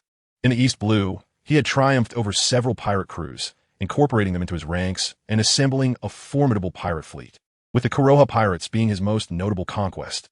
However, Buggy had recently set sail into the Grand Line, with aspirations of uncovering the legendary One Piece and its untold riches. Consequently, he entrusted all affairs in the East Blue to Kuroha upon his departure. The formidable East Blue fleet had even caught the attention of the Navy, instilling a sense of caution among them. Kuroha, capitalizing on this power, became a domineering figure in the East Blue, capable of instigating tremors with but a sneeze. A massive warship gradually approached Bartai, colliding with the battle platform with a resounding crash, creating a substantial breach. "Everyone be cautious. It is Kuroha's flagship," shouted Patty, brandishing a large fork at the forefront. Sanji, hands tucked into his pockets, casually smoked a cigarette, his gaze unwavering as he observed Kuroha's flagship. Inside the restaurant, Urien and Zoro stuffed their mouths with various delicacies, craning their necks to glimpse the unfolding events outside. Boom! At this moment, Cleek, clad in golden armor, leaped down from the colossal bow of the ship, landing heavily on the battle platform like a cannonball. As he steadied himself, he tilted his head slightly, producing a series of crackling sounds, and then cast a sweeping glance at the chefs on the platform, grinning widely. "Haha, this is quite the welcome. Such a grand affair." The other pirates followed suit, jumping down from the ship. Among them, the most conspicuous were Machi and Kabaji, riding on Ricky. Positioned on either side of Cleek, Kabaji beamed and remarked, "Commander, these fellows are here to welcome you." Cleek burst into raucous laughter, exclaiming as he prepared to lead the pirates inside for a meal, "Ha ha ha, let's go in and feast to celebrate." Inside the dining hall, Urien gazed at the 2 men flanking Cleek, suddenly taken aback. "Machi and Kabaji? One was the vice-captain of the Buggy pirates, and the other the chief strategist. These were indeed the second and third figures of the Buggy pirates during their time in the East Blue. How could that fellow have entered the Grand Line without bringing these two along? Yulian furrowed his brow, realizing that Click and Buggy had completely diverged from his understanding of the world of One Piece. What about Akin, Click's loyal companion? He should have been engaged in a fierce battle with Sanji at Bartai. Yet where was he now? Yulian's gaze swept across Click's East Blue fleet multiple times, but he could not spot Akin. At that moment, the wooden stairs of the restaurant creaked under the rhythmic sound of footsteps, reminiscent of wood clashing against wood. The noise drew the attention of both Yulian and Zoro, who beheld a man with a long braided beard and a prosthetic limb, carefully descending the staircase. It was Zeph, the proprietor of Bartai. Upon hearing Yulian's introduction, Zoro remarked, "Is that the pirate you mentioned?" As Yulian and Zoro scrutinized Zeph, the latter's gaze flicked over to the table laden with dishes, where two gluttonous figures sat. However, Zeph showed no inclination to engage with them, instead turning his attention to Click outside the restaurant and making his way directly to the entrance of Bartai. Meanwhile, on the combat platform, the chefs were tense. Facing off against Click, Patty shouted, "Get lost, pirates! You are not welcome here." Click scratched his head, adopting a bemused expression as he replied casually, "Oh, is that so? That poses quite a dilemma. I have heard that Bartai is a renowned establishment in the East Blue, and my brothers and I merely wish to dine here and celebrate. Is such a modest request truly forbidden?" As Click finished speaking, a muscular man emerged from the crowd, bearing two massive circular iron plates on his front and back, resembling a giant shield. The weapons in his hands clashed together, creating a resounding noise. It was Ironwall Barrow, a cadre of Click's pirate crew and the captain of the 2nd Division. Barrow regarded the chefs of Bartai with a mocking expression, a hint of excitement evident in his demeanor as he provocatively challenged, "Chefs, do you wish to brawl with pirates?"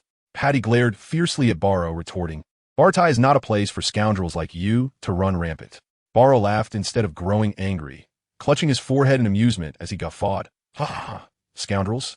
We are the subordinates of Pirate Admiral Buggy and East Blue Fleet Commander Click, the notorious pirate with a bounty of 15 million berries."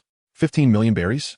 As a seasoned fan of the sea, Yulian immediately recognized yet another discrepancy regarding Click. In the original narrative, Click's bounty stands at 17 million berries, a figure that has established him as a dominant force in the East Sea. However, the current Click, now under Buggy's command, boasts a bounty of 15 million berries, a claim that seems rather exaggerated, according to the established norms within the world of One Piece. A captain's bounty is typically about twice that of the 2nd or 3rd in command. If Click's bounty is indeed 15 million berries, one might speculate Buggy's bounty to be in the range of 25 to 35 million berries. Yet, as a member of Buggy's crew, Click, despite his formidable prowess, has not accompanied Buggy into the Grand Line, indicating that he does not occupy the roles of 2nd or 3rd in command. Similarly, characters like Machi and Kabeji, who hold such positions in the original text, also did not follow Buggy into this perilous sea. Given this, it stands to reason that Buggy's bounty must exceed twice that of 15 million berries. Urian could not help but ponder the possibility that Buggy's bounty might be somewhere between 30 to 50 million berries. The more Urian speculated about Buggy's circumstances, the more he felt an ominous sense of foreboding, a disquieting feeling stemming from the unpredictability of the unknown and the anxiety of things slipping beyond his control. With Click, Machi, and Kabeji all absent from Buggy's journey into the Grand Line, one must wonder who currently occupies the 2nd and 3rd positions within Buggy's ranks. Chapter 9. A Gift from the Sea Clang. Patty and Barrow collided instantaneously, the long fork striking heavily against the shield on Barrow's chest, producing a crisp sound. Barrow, filled with pride, taunted, "Are you a fool, baldhead?" With that, he brought his hands together and forcefully slammed them down toward Patty, whose fork was bent under the impact of Barrow's fists. Unfazed, Patty shifted his body backward, evading Barrow's assault, and then advanced, pressing himself directly against Barrow's shield. Barrow, taken aback, thought, "This guy's movements defy convention. Logically, he should be retreating to evade my strikes and looking for an opportunity to counterattack." In a swift motion, Patty drew a frying spatula with his left hand, twirled it in his palm, and fixed his gaze fiercely upon Barrow, launching an attack aimed at Barrow's cheek. Thud! Barrow managed to tilt his head just in time to dodge Patty's strike, yet the spatula still left a long, crimson gash across his cheek, blood splattering forth in an instant. Patty retreated a couple of steps, distancing himself from Barrow while playfully toying with his spatula, boasting, "I tell you, pirate, do not underestimate the chefs of Bartai." Patty paused, glancing at Barrow, only to notice something amiss. Blood flowed from the wound on Barrow's cheek, his entire body trembling. Eyes rolling back as flames seemed to erupt from him. He muttered furiously, "You bastard, you bastard! How dare you make me bleed? I will kill you. I shall eliminate all of you chefs." The weapons in our hands clashed together, producing a resonant clang, while faint blue flames flickered amidst the impact. At this moment, Kabaji stood beside Click as an observer, keenly watching Bartolomeo, and remarked with amusement, "Once that fellow realizes he is bleeding, he will ignite in flames and lose all control. TSK, the chefs of Bartai are in for a dire fate." Meanwhile, Patty sensed Bartolomeo's unusual state and drew a cleaver with his right hand, wielding his culinary tools while intently focusing on Bartolomeo. Karn also shouted anxiously, "Everyone, prepare to battle the pirates. Roar." Sanji extinguished his cigarette, casting it to the ground, and muttered with a frown, "Damn it, the old man's fish fin battleground seems doomed to be lost. Everyone, cease your actions." At that moment, a commanding voice resonated from within Bartai. As Zeph stood at the entrance, stroking his long, twisted beard, briefly assessing Click before speaking in a deep tone, "Are you here, Dine?" Upon recognizing Zeph, Click chuckled. "So, it is the renowned red-leg Zeph. I did not expect to encounter the real person. I only heard about you from the Chief of Staff." The Chief of Staff Click referred to is not the Chief of Staff of Buggy's pirate crew, Kabaji, from the original work, but rather the Chief of Staff of the Buggy Pirates' main fleet, currently the second in command of the Buggy Pirates. Kabaji, as the Chief of Staff of the East Blue Fleet, exclaimed, "Did the Chief of Staff mention the owner of Bartai?" Click nodded affirmatively and looked at Zeph, provocatively stating, "A failure of the Grand Line. Do you not welcome pirates to dine?" Zeph remained impassive, revealing no emotion, and did not respond to Click's taunt. "If you are here to eat, you are indeed welcome. However, if you seek trouble, we shall not accompany you on your departure. Everyone, come inside to work. They are here to eat." With that, he turned and entered Bartai, leaving only his silhouette for Click. Observing Zeph's retreating figure, Click grinned. "A failure of the Grand Line. It appears he fears our Buggy Pirates. Fears the renown of my East Blue Fleet commander. Ha ha ha. Let us proceed inside to dine." However, Bartolomeo seemed far from composed, in a fit of rage. He charged directly at Patty. Kabaji cried out, "Bartolomeo, come back." Yet, Bartolomeo was beyond the reach of Kabaji's call, his eyes fixated solely on Patty. Sanji, noticing this, prepared to charge at Bartolomeo. Should Patty engage in battle with Bartolomeo in his current state, the outcome would surely be grim for him. Boom! At that moment, a fireball erupted from Bartolomeo, propelling him into the platform, where he rolled several times, collapsing onto the battlefield, eyes rolled back, emitting black smoke, unconscious. Cannon fire? Who was it? Sanji was taken aback. The cannon fire could not possibly have originated from the chefs, as Bartai lacked such heavy weaponry. He swiftly scanned the battleground, his gaze ultimately settling on Clerk, clad in golden armor. To his astonishment, Clerk had somehow extended a cannon from his left wrist, aimed directly towards Ba, with wisps of smoke still lingering from the muzzle. Casting a glance at Ba, who lay incapacitated on the battlefield, Clerk nonchalantly remarked, as if he had merely performed a trivial act, "I told you, it's time for dinner." Sanji inhaled sharply. Clerk's ruthlessness was astonishing. Had he truly eliminated Ba merely because he had gone berserk and disobeyed orders? As Clerk approached the entrance of Bartai, the chefs standing in his path instinctively parted, creating a clear passage, as if he were a king making his grand entrance, exuding an overwhelming aura. How cruel, indeed, to turn against one's own subordinates. It was quite terrifying. Urien licked his greasy thumb and offered his opinion on Clerk, expressing his disdain. Soon after Clerk and several mid to high-ranking members of the East Blue Fleet entered the dining hall, it quickly filled to capacity. The presence of Urien and Zoro, two guests in the restaurant, elicited a mix of surprise and intrigue among the pirates of the Buggy crew's East Blue Fleet, who noted that these two had not fled like the timid others. Clerk surveyed the only other table occupied by guests aside from the Buggy crew, and upon spotting Urien and Zoro, he chuckled, "Well, look at these two." Kabaji leaned closer, recognizing the green-haired swordsman. That pirate hunter Renoa Zoro. No wonder he remained so composed. He exclaimed, laughing heartily. In a manner akin to Urien, Clerk waved his hand to summon a waiter and proceeded to order every signature dish of Bartai, regardless of whether the funds would suffice. Should they fall short, they would simply indulge in a feast without payment. If the chefs had any grievances, they could take it up with his weapons, he jested. Before long, an array of dishes was presented, overflowing with food and fine wine, courtesy of the industrious chefs. Amidst the chaos, as the singers and dancers fled in terror from Baratai, Clerk triumphantly placed a massive dinosaur leg on the table and declared, "Listen up. The cowardly singers have already fled. Let us sing and play our own music. Let us celebrate our acquisition of a devil fruit. This is a gift from the sea. The slippery fruit." Roar. The slippery fruit. Julian was taken aback. The slippery fruit of Yarlita? Chapter 10. The Sovereign of the East Sea. If the slippery fruit has fallen into the hands of Click, it implies that Yarlita never consumed this fruit. It seems that the entire timeline became chaotic from the moment Akainu saved Luffy. If red-haired Shanks did not venture into the East Sea, then Luffy would not have ingested the rubber fruit. What kind of Luffy exists now? Is he a fruitless individual, another fruit user? Or has he been ruthlessly crushed by the wheels of the original narrative to acquire the rubber fruit? Luffy joining the Navy naturally means he would not drift onto Yarlita's ship, and thus Yarlita would not be sent flying by Luffy. Consequently, it makes sense for Click to possess the slippery fruit. At this moment, the melodies within the Baratai restaurant resonated anew, no longer the previous refined symphonies, but rather the raucous ballads of pirates. Unlike the melodious symphonies, the songs of the pirates carried a more jubilant tone, with melodies and lyrics expressing the fervor of exploration and the pursuit of the unknown.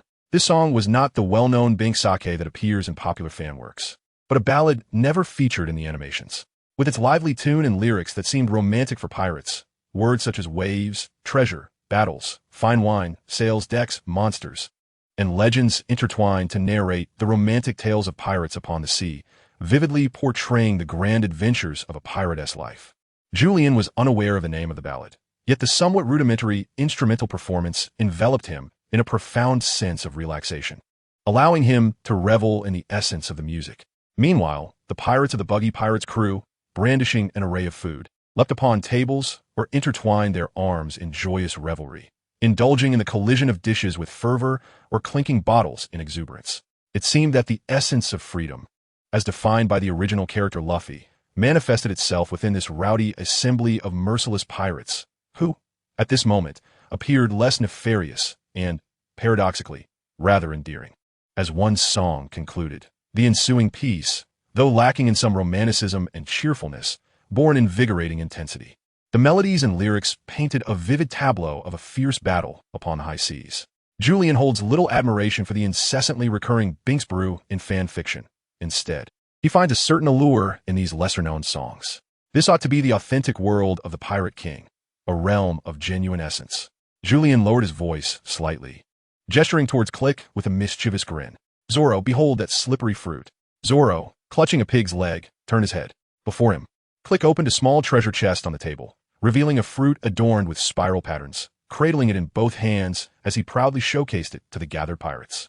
This was a rare gift from the sea, a devil fruit capable of bestowing extraordinary powers upon an ordinary individual. Julian continued, "Zoro, are you interested in that devil fruit? Do you intend to seize it?" Zoro shook his head and shrugged, replying, "Not particularly. I aspire to become the world's greatest swordsman through my own true strength." Julian felt a twinge of disappointment. However, Zoro's response was somewhat anticipated. It appeared that none of the Straw Hat crew held a profound desire for the devil fruits, seemingly oblivious to the immense advantages these fruits could bestow upon them. Julian silently resolved that since Zoro showed little interest in the Moku Moku fruit, he would let it be for now and later present Zoro with a more suitable devil fruit. The formidable beings in the New World are predominantly those endowed with abilities. Thus, Zoro with a devil fruit would be in an entirely different realm than Zoro without one. Even the formidable martial artists like CP9 and Sabo eventually consumed devil fruits. Do they not? Observing a hint of disappointment on Julian's countenance, Zoro discerned the longing for that fruit in Julian's gaze and inquired, if I don't require it, is there no need to fight over it? Julian immediately revealed a faint smile, turning his gaze towards Zoro, and with a playful gesture of his finger, he remarked, "Not at all. Even if you do not require it, I shall still seize it. After all, it is a devil fruit. Even if we do not utilize it ourselves, it could fetch a handsome sum. Moreover, I still owe the blacksmith of Roadtown for the blade." The seemingly bitter and helpless expression on Oleana's face appeared entirely different to Zoro, revealing a glimmer of the inherent greed associated with pirates. Zoro was momentarily taken aback, but soon broke into a relaxed smile, remarking, "It seems I have indeed boarded a pirate ship. Since you are the captain and have made the decision, I shall heed your command." As the two plotted to seize the slippery fruit from Click, a dagger suddenly whizzed through the air. with a flash of cold light. Zoro unsheathed the sword Wad Ikamanji, deftly deflecting the incoming dagger with a casual sweep of his blade. The dagger spun several times in midair before landing with a thud on their dining table. Following the trajectory of the dagger, both turned their heads to see a jester, adorned in clown attire and balancing on stilts, clutching a bottle of liquor in his left hand and several daggers in his right. He cackled maniacally. What? Nearby, a circus performer, also in costume, held a large ham and exclaimed, "Phew, you nearly took down the pirate hunter." Ha ha ha. The stilt-walking jester, his face flushed and reeling from the drink, swaggered over, placing a foot on their dining table. Leaning down, he boisterously declared, reeking of alcohol, "Hey, green-haired one, you must be the pirate hunter. Come, crawl between my legs and shout long, live the Buggy pirates." Before he could finish his sentence, a sizzling sound erupted, and the jester was sent flying backward, as if severed from his strings, crashing through the wall of Bartai. Electric arcs danced at the fingertips of Urian as he let out a cold chuckle. Well, this is quite convenient. Just when I was in search of an excuse, one conveniently presents itself.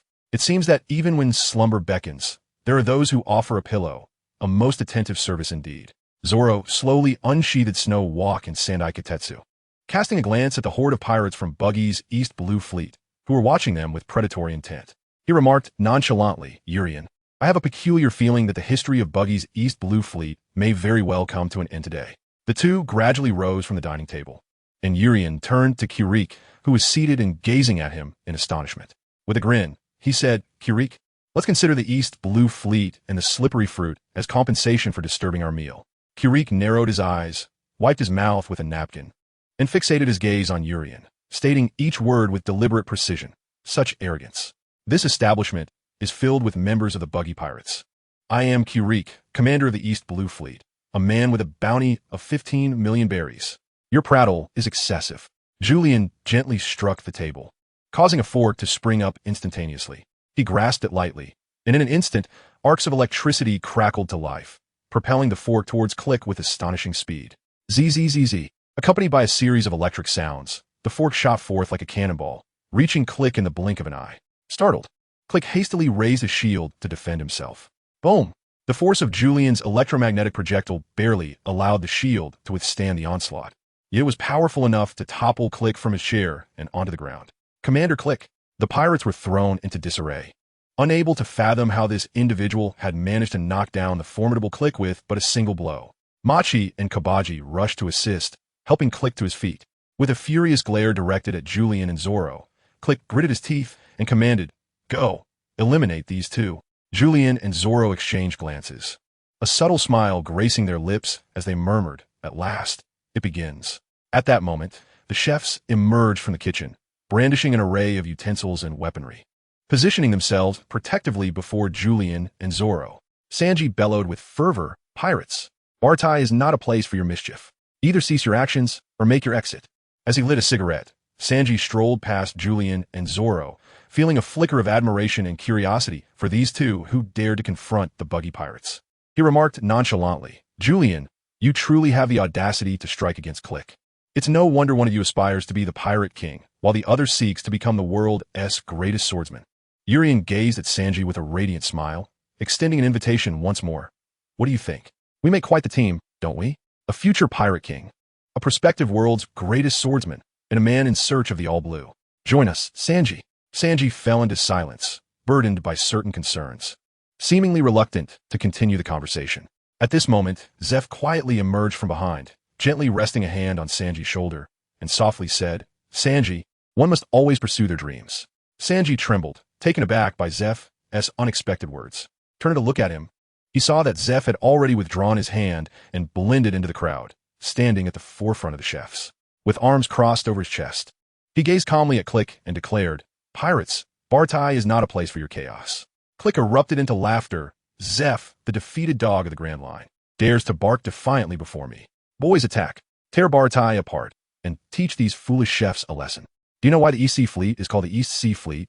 We are the rulers of the East Sea." With Click's command, the pirates surged forward, brandishing knives and guns towards the chefs, who, undeterred, grabbed any available weapon and charged into the fray. In an instant, the two sides clashed. Overwhelming chaos ensued with cries of battle, gunfire, and screams echoing throughout the venue. Chairs and benches flew through the air, occasionally A pirate would be hurled through a broken window, while a chef would be taken down from behind by a pirate's blow. The chefs of Bartai fought with a ferocity unexpected from those of their profession, displaying a combative spirit akin to that of rogues upon the sea. Compared to their earnest pirate adversaries, they were no less formidable, some even surpassing them, whether wielding forks, cleavers, or fruit knives. And regardless of whether it was a rolling pin, ladle, or folding stool, anything that could serve as a weapon was seized and employed. With a giant pot lid as a shield, the pirate's blades clanged against it. Meanwhile, a chef thrust a roasting fork forward, piercing a pirate's body directly. The pirate screamed in agony, only to be kicked away by the chef, who chastised, "Bartai is not a place where anyone can act recklessly." Paddy delivered a powerful punch to a pirate's face, knocking out his front teeth, and grinned, "Before we wield our knives, we were also pirates ruling the seas, you fools." Sanji discarded his cigarette, casting a disdainful glance at the incessantly chattering Paddy. He lowered his body and, with a sudden burst of speed, dashed into the battlefield. In the next instant, it was as if Sanji had unleashed his unparalleled prowess. He supported himself on the ground, spread his legs wide, and unleashed a flurry of rapid kicks, spinning like a top. The nearby pirates were instantly sent flying, colliding with tables, chairs, walls, and the ground, scattering in all directions. Zoro, a short distance away, was momentarily taken aback. "Kicking technique?" Julian chuckled, remarking, "What did I tell you? That fellow is indeed formidable. Just look at Chef Zepp, who was once a master of kicking techniques until his knee succumbed to injury." Reflecting on the storyline, it is evident that Zepp adheres to the belief that a chef's hands are meant for culinary creation rather than combat, which has undoubtedly contributed to his exceptional kicking prowess. Naturally, Sanji, who holds a son-like status in Zepp's life, has been profoundly influenced by this philosophy. Julian recalled that Sanji once declared in the original work that a chef's hands are meant for cooking, not for combat. In Julian's memory, there were several other skilled kick fighters like Sanji and Zepp in the original narrative. There was the little phone from the Baroque works, Khalifa, the long-legged secretary from CP9, the adorably Na'vi Peppo Underlaw, and Chopper, who had completed his rumble ball transformation. Indeed, they were formidable. After a moment of awe, Zoro, seemingly eager to prove his strength, was on par with Sanji's, charged into the fray, ready to compete with him. The essence of his three-sword style was instantaneously unveiled before Julian's eyes. With a swift whoosh, his swords, the Wado Ikemanji, the Sandai Kitetsu, and the Shusui, were drawn, and with the grace of a dancer, he executed a magnificent waltz amidst the encircling pirates. In an instant, a flurry of blood splattered from the pirates surrounding Zoro, creating a visually striking tableau. Sanji glanced over at Zoro, astonished, and exclaimed, "Impressive." Click observed Zoro and Sanji, akin to wolves among sheep, and pointed at the two, instructing Machi and Kabeji flanking him. "Those two are your responsibility." Machi's lion, Ricky, let out a furious roar, seemingly pledging loyalty to Click. Meanwhile, Machi cracked his whip, fixating on Sanji, who was wreaking havoc among the pirates, and with a confident pat on his chest, assured, "Commander, rest assured. I shall bind that curly-browed fellow with my whip and administer a sound thrashing, allowing him to experience the punishment of the Buggy pirates." Kabeji, perched upon his unicycle, licked his blade with eager anticipation and cheerfully remarked, "I've long heard of the pirate hunter's reputation. Now, I shall have the pleasure of witnessing his prowess firsthand, to see if his name truly holds weight." With that, Machi and Kabeji surged toward their respective targets. As for Zoro amidst the pirate horde, his mission was clear: to vanquish the pirates and assist the chefs of Bartai. Julian's task was straightforward as well. His gaze fell directly upon the small treasure chest beside Click, where the slippery fruit, originally belonging to Alvida, lay quietly within. Julian strode purposefully through the throng towards Click, when suddenly a knife-wielding pirate charged at him, shouting fiercely and raising his weapon as if to strike Julian's head. Unperturbed, Julian withdrew a single belly coin from his pocket and deftly flicked it.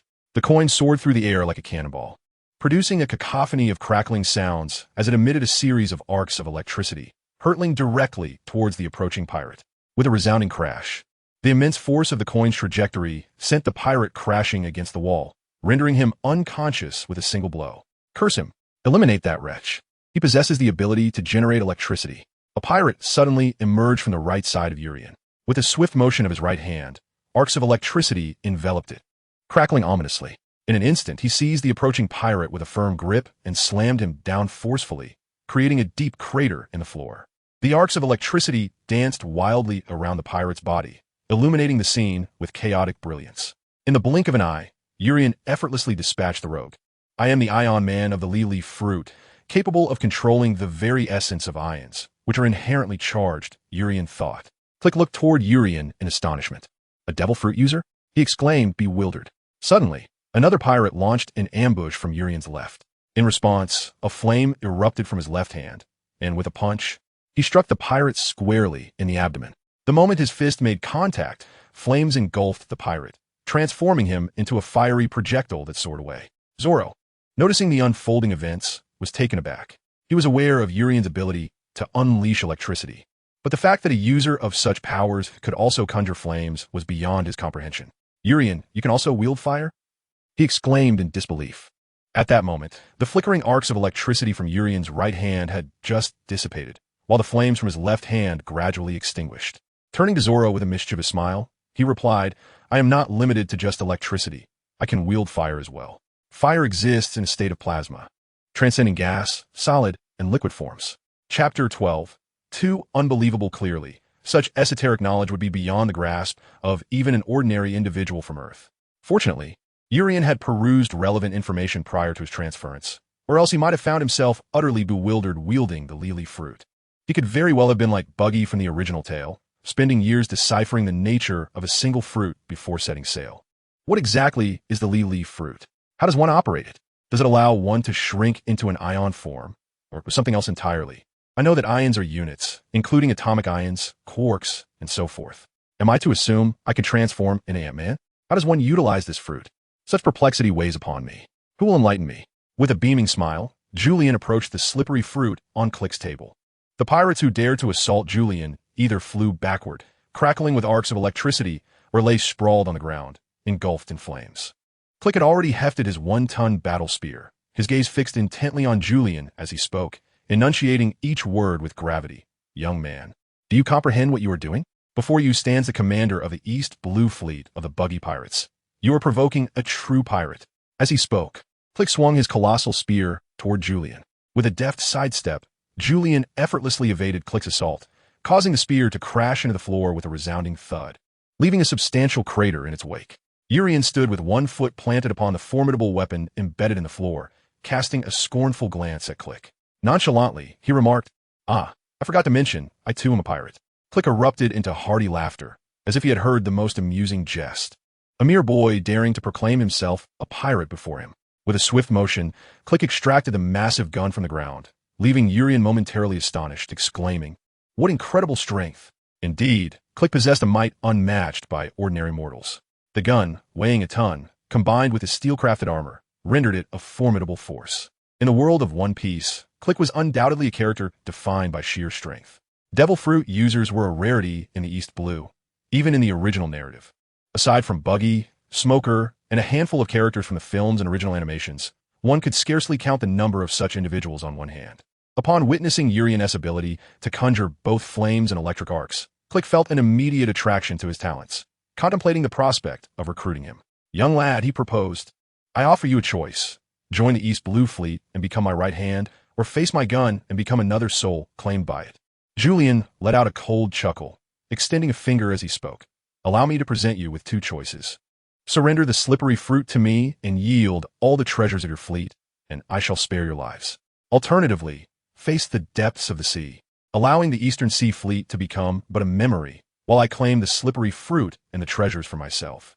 One path is proactive, the other is reactive. The outcome lies in your hands. What an audacious young lad. I find it quite appealing. Julian grinned widely, remarking, it seems you are quite the fool for choosing the second option. Having recently traversed into the world of One Piece, Julian found himself inhabiting the body of a man who had consumed a peculiar fruit, still not entirely accustomed to his new form or the powers it granted him. Across from him stood Click, a notorious figure clad in heavy armor, known for his immense strength. In an instant, the two collided, arcs of electricity and flames intertwining. Bullets and spears soaring through the air, as one side of the Bartai was reduced to ruins by their fierce confrontation. With a thunderous crash, Click sent Julian hurtling away, crashing through the wall of the Bartai and landing on the battle platform outside. Click shook his head, dust swirling around his hair, and, bracing himself on the platform, he retrieved his long spear, swaying unsteadily as he rose to his feet, his expression darkening as he muttered to himself, "What a powerful little brat." Julian, emerging from the gaping hole in the wall while clutching a small treasure chest, opened it with intrigue, admiring the contents within. Click's scowl deepened as he realized, damn it, it's a slip fruit. According to Click's original plan, this fruit was meant to either pledge allegiance to Captain Buggy and his fleet entering the Grand Line or be consumed by himself. He yearned to become a wielder of power, yet now it had fallen into the hands of this unexpected adversary, leaving Click in a state of dismay. Julian gazed upon the fruit nestled within the chest, its pink skin adorned with spiral patterns, reminiscent of a pear, resting serenely on a purple silk pillow edged in gold. It seemed Click had taken great care to safeguard the slippery fruit. Julian closed the chest, gave it a gentle pat, and secured it at his waist, a gesture of ostentation as he cast a triumphant glance at Click and remarked, "I had mentioned that upon choosing the second option, I would have to rely solely on myself for everything else. Thank you for bringing me this slippery fruit." How infuriating. With one hand resting casually on the treasure chest, Julian smiled effortlessly. Of course, as a man, one must speak and act decisively. Although the slippery fruit was now within his grasp, the task of relegating the East Sea Fleet to history remained unfulfilled. Now it is time for me to honor my promise. Suddenly, Julian's gaze hardened, and with a swift motion, he charged directly at Click. Taken aback, Click had not anticipated Julian's advance. Gripping the barrel of his great gun with both hands, he swung it horizontally toward Julian. However, at that moment, Julian crouched low, evading Click's strike. Seizing the barrel of the great gun with his left hand, his right hand flickered with electric intensity, crackling with sound. Urian unleashed a powerful punch towards the large disc at the tip of the battle spear, as if he were rending the very fabric of space. With a resounding crash, his fist struck the surface, and a sharp crack echoed as a fissure appeared upon the disc. Click, taken aback, marveled at the extraordinary might displayed. How could a single punch have rendered the battle spear fractured? Yet, this was merely the beginning. A grin spread across Urian's face, and in an instant, the crack began to propagate like a chain reaction, swiftly covering the entire surface of a large disc, extending even to the spear's tip. Moments later, with a sound akin to shattering glass, the cracks expanded until the entire battle spear succumbed to destruction. Click stood in disbelief, clutching a fragment of the shattered spear shaft, staring at the spearhead with an expression of utter incredulity. The 1-ton battle spear had disintegrated before his eyes. It was simply surreal. Chapter 13. Zoro and Sanji. In contrast to the fierce battle outside between Urian and Click, the conflict within the Bartai restaurant was considerably less intense. The Buggy Pirates East Blue Fleet relied on sheer numbers, inherently lacking in elite combat strength. Although Baroque could be considered a formidable force, he had previously fallen victim to Click's ruthless assault and now lay unconscious on the battle platform, teetering on the brink of death. At this moment, the East Blue Fleet's only remaining elite fighters were Machi and Kabaji. Bartai, however, was distinctly different. Alongside Sanji, there was also Zoro, the renowned bounty hunter. Furthermore, the restaurant's chefs, many of whom had once been pirates themselves, proved to be equally formidable in combat, rendering the intervention of the restaurant owner, Zeph, unnecessary. Machi tugged at his beast-taming whip, exuding confidence as he glanced at Sanji. Yet, mere seconds later, that confidence began to wane. One could blame Buggy for the overly smooth journey the entire Buggy Pirates had experienced prior to entering the Grand Line, with a powerhouse like Click among their ranks. Complemented by a capable strategist as the second-in-command and a strong third-in-command, along with Buggy's own considerable strength, they had practically dominated the East Blue. This had fostered an environment where the pirates beneath Buggy thrived effortlessly up to this point. However, when Buggy decided to split the crew into the headquarters fleet and the East Blue Fleet, leading the former into the Grand Line, the Buggy pirate strength became unevenly divided. Only the East Blue Fleet remained, a faction created merely to plunder the riches of the East Blue, lacking any real combat prowess. Nonetheless, Machi failed to grasp this reality. He tugged at his beast-taming whip and commanded Ricky to charge at Sanji. In his imagination, Leaky believed he could effortlessly subdue the formidable figure before him. Perhaps this would hold true against an ordinary adversary, yet his opponent was none other than Sanji. Observing the colossal being leaping towards him, Sanji remained unfazed. With a delicate push of his toes, he sprang into the air, delivering a swift kick aimed at Leaky's head. Machi, a mere petty pirate from the East Blue, had never encountered such velocity.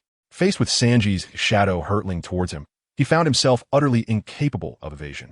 All he could do was watch in horror as the polished black shoes and tailored trousers drew ever nearer. Machi realized he was about to be struck. Although his mind registered the imminent threat, his body failed to respond in kind. In that fleeting moment, a silent battle ensued within him as his mind and body clashed, each blaming the other for their lack of coordination. The dazzling spectacle unfolded in an instant, abruptly halted by Machi's resignation. Ultimately, his mind and body reached a truce, choosing to endure the forthcoming blow from the formidable Sanji. In his heart, he fervently prayed, "Please, let it not be too painful." With a resounding thud, Sanji's kick connected with Machi, propelling him like a cannonball through the air, crashing into several dining tables before finally colliding with the wall, where he sank deeply into unconsciousness. Sanji was not finished. He executed a spinning maneuver, delivering a fierce kick to Leaky's head. Thud! With that single blow, Leaky was sent sprawling to the ground, a sizable bump forming on his head almost immediately. Sanji lit a cigarette, placing one foot firmly on Leaky's head, and declared with deliberate clarity, "Stay here quietly, or I shall turn you into braised lion's head, understand?" Leaky's once fiery eyes had returned to normal, now brimming with tears as he gazed up at Sanji, cradling his injured head and nodding in a pitiful acknowledgement of his fate. Meanwhile, Zoro's battle was not as fortunate as Sanji's. After all, Machi was scarcely a formidable opponent. In fact, the entire Buggy Pirates crew in the original tale was a collection of inept characters, whether during Buggy's East Blue days or his time as a warlord of the sea. Buggy, as a character, predominantly appeared in the guise of a fool, akin to the role of Mr. Satan in Dragon Ball. However, Kabaji, the chief strategist of the East Blue fleet of the Buggy Pirates, was a skilled swordsman, a fact that, while ordinary for a swordsman, still placed him above Machi. This truth is indisputable. Ding ding ding. Kabaji, skillfully maneuvering on his unicycle, brandished his blade and launched an assault toward Zoro. Zoro, however, was forced to retreat under the relentless pressure from Kabaji, his three swords clashing with a series of metallic sounds against Kabaji's strikes. Yet, there was no hint of distress on Zoro's countenance. Instead, he appeared calm and composed, handling Kabaji with remarkable ease, exerting no full effort and even neglecting to don his bandana. Unaware of Zoro's demeanor, Kabaji shouted, "How about it, pirate hunter? Have you felt the weight of my prowess?" Zoro shook his head and replied with a smile, "Not particularly impressive." Kabaji, incensed by Zoro's words, intensified his assault. Zoro's expression shifted slightly, shedding his earlier nonchalance for a more serious demeanor. "Has your offense grown stronger?" Zoro mused. Nevertheless, regardless of the speed and ferocity of Kabaji's blade, Zoro effortlessly countered every strike. After dozens of exchanges, Kabaji failed to inflict even the slightest injury upon Zoro. It became evident that Kabaji relied solely on defense, lacking any offensive capability. Zoro pondered that if Kabaji were to attack, he might expose a vulnerability. This thought fueled Kabaji's irritation, but he quickly regained his composure and devised a strategy, taunting, "Pirate hunter, are you merely a defender, like a turtle retreating into its shell? Is that so?" Zoro grinned. "Are you hoping I'll take the offensive?" With a sudden shift in demeanor, Zoro sliced through Kabaji's attack, deflecting his blade and forcing Kabaji to retreat on his unicycle. Observing Kabaji's weapon, Zoro remarked, "Hey, take a look at your sword. Are you truly prepared to fight me with that weapon?" Kabaji glanced at his blade and was taken aback. What he had considered a fine sword had become dull and marred from their earlier skirmish, its edge now riddled with nicks. In disbelief, he turned to Zoro, who stood with all three of his swords unscathed and intact. Zoro slowly sheathed the Wado Ikemanji at his waist, holding the Shusui in one hand and the Sandai Kitetsu in the other, and calmly stated, "Since you've requested that I take the offensive, I shall test the might of these two new swords. Brace yourself." With that, Zoro charged forward, leaving Kabaji alarmed. His weapon was now dull, rendering him ill-equipped to confront the pirate hunter. As Zoro approached, Kabaji had no choice but to raise his sword to parry. Clang! The two passed each other, and Zoro made no effort to glance back at Kabaji. Instead, he gently sheathed both blades and declared, "The outcome is already decided." Ding! With a sharp sound echoing, Kabaji's blade shattered under the immense force of Zoro's strike. In an instant, a gaping wound appeared on Kabaji's chest, blood spurting forth violently as he collapsed to the ground. "Damn it! The officers have been defeated. Everyone run!" Following the consecutive defeats of Machi and Kabaji, coupled with the fierce onslaught of the chefs, the morale of the East Blue fleet of the Buggy Pirates plummeted. They hastily abandoned their weapons and fled towards the Bartai restaurant. Chapter 14. Click's assault at that moment. On the battlefield, Click stared in disbelief at the remnants of his shattered weapon. How is this possible? My weapon weighs a ton and is forged from high-grade steel. Yet this little brat destroyed it so effortlessly. Despite the undeniable evidence before him, Click struggled to accept the reality of his defeat. Wah, run. These chefs are too powerful. Especially that one with the curled eyebrows. And that green-haired one is formidable too. Suddenly, Click noticed a swarm of pirates bursting out of the restaurant. As if they had seen a ghost. Grabbing one of the fleeing pirates, he demanded, "What on earth is happening?" The pirate, trembling, responded, "Commander, it's bad. The Bartai crew is too strong. Lord Machi and Lord Kabaji have been defeated." "What? Machi and Kabaji defeated? How long has this battle even lasted?" Click gazed in disbelief at the Bartai, where chefs emerged wielding an array of weapons. However, upon spotting Click, they halted their pursuit of the fleeing pirates, seemingly intimidated by his presence. Sanji and Zoro followed closely, and upon seeing Urien and Click, Sanji took a drag from his cigarette, exhaling slowly, and remarked to Zoro, "Aren't you going to assist your captain?" Zoro, having sheathed his 3 swords, crossed his arms and observed Urien with keen interest, slowly responding, "If that guy can't even handle Click, how could he ever aspire to be my captain? His dream of becoming the Pirate King would merely be a foolish fantasy." Though Zoro spoke nonchalantly, deep down he recognized Urien's strength and had unwavering confidence in him. He knew that Urien could not possibly lose to Click. If he did, it would render Zoro's decision to join his crew in pursuit of that dream utterly unjustifiable. Urien gazed at Click with a benign smile, exuding an air of harmlessness as he casually rested his hands behind his head and remarked, "Hey, Click, I shall offer you one last opportunity. Your East Sea fleet has already faced defeat. Your weapons lie in ruins. Why not surrender? Simply hand over your treasures to me." Click's expression fluctuated between uncertainty and anger, his features contorting in dismay at the realization that his formidable battle gun had been vanquished by this seemingly insignificant boy. The morale of the entire East Sea fleet, akin to a deflated balloon, plummeted dramatically. The pirates were driven to despair, fleeing in disarray, with some even leaping into the sea in sheer panic. How could they possibly continue fighting?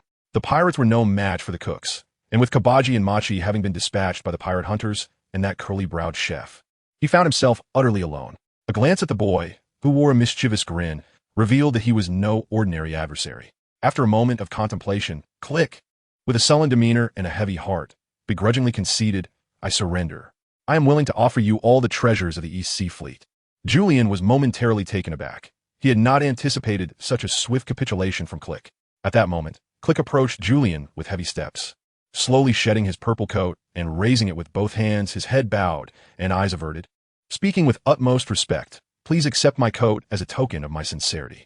I, Click, on behalf of the East Sea Fleet of the Buggy Pirates, surrender to you and pledge my allegiance." The use of honorifics made Julian narrow his eyes slightly, fixating intently on Click, who was now drawing near with his head downcast.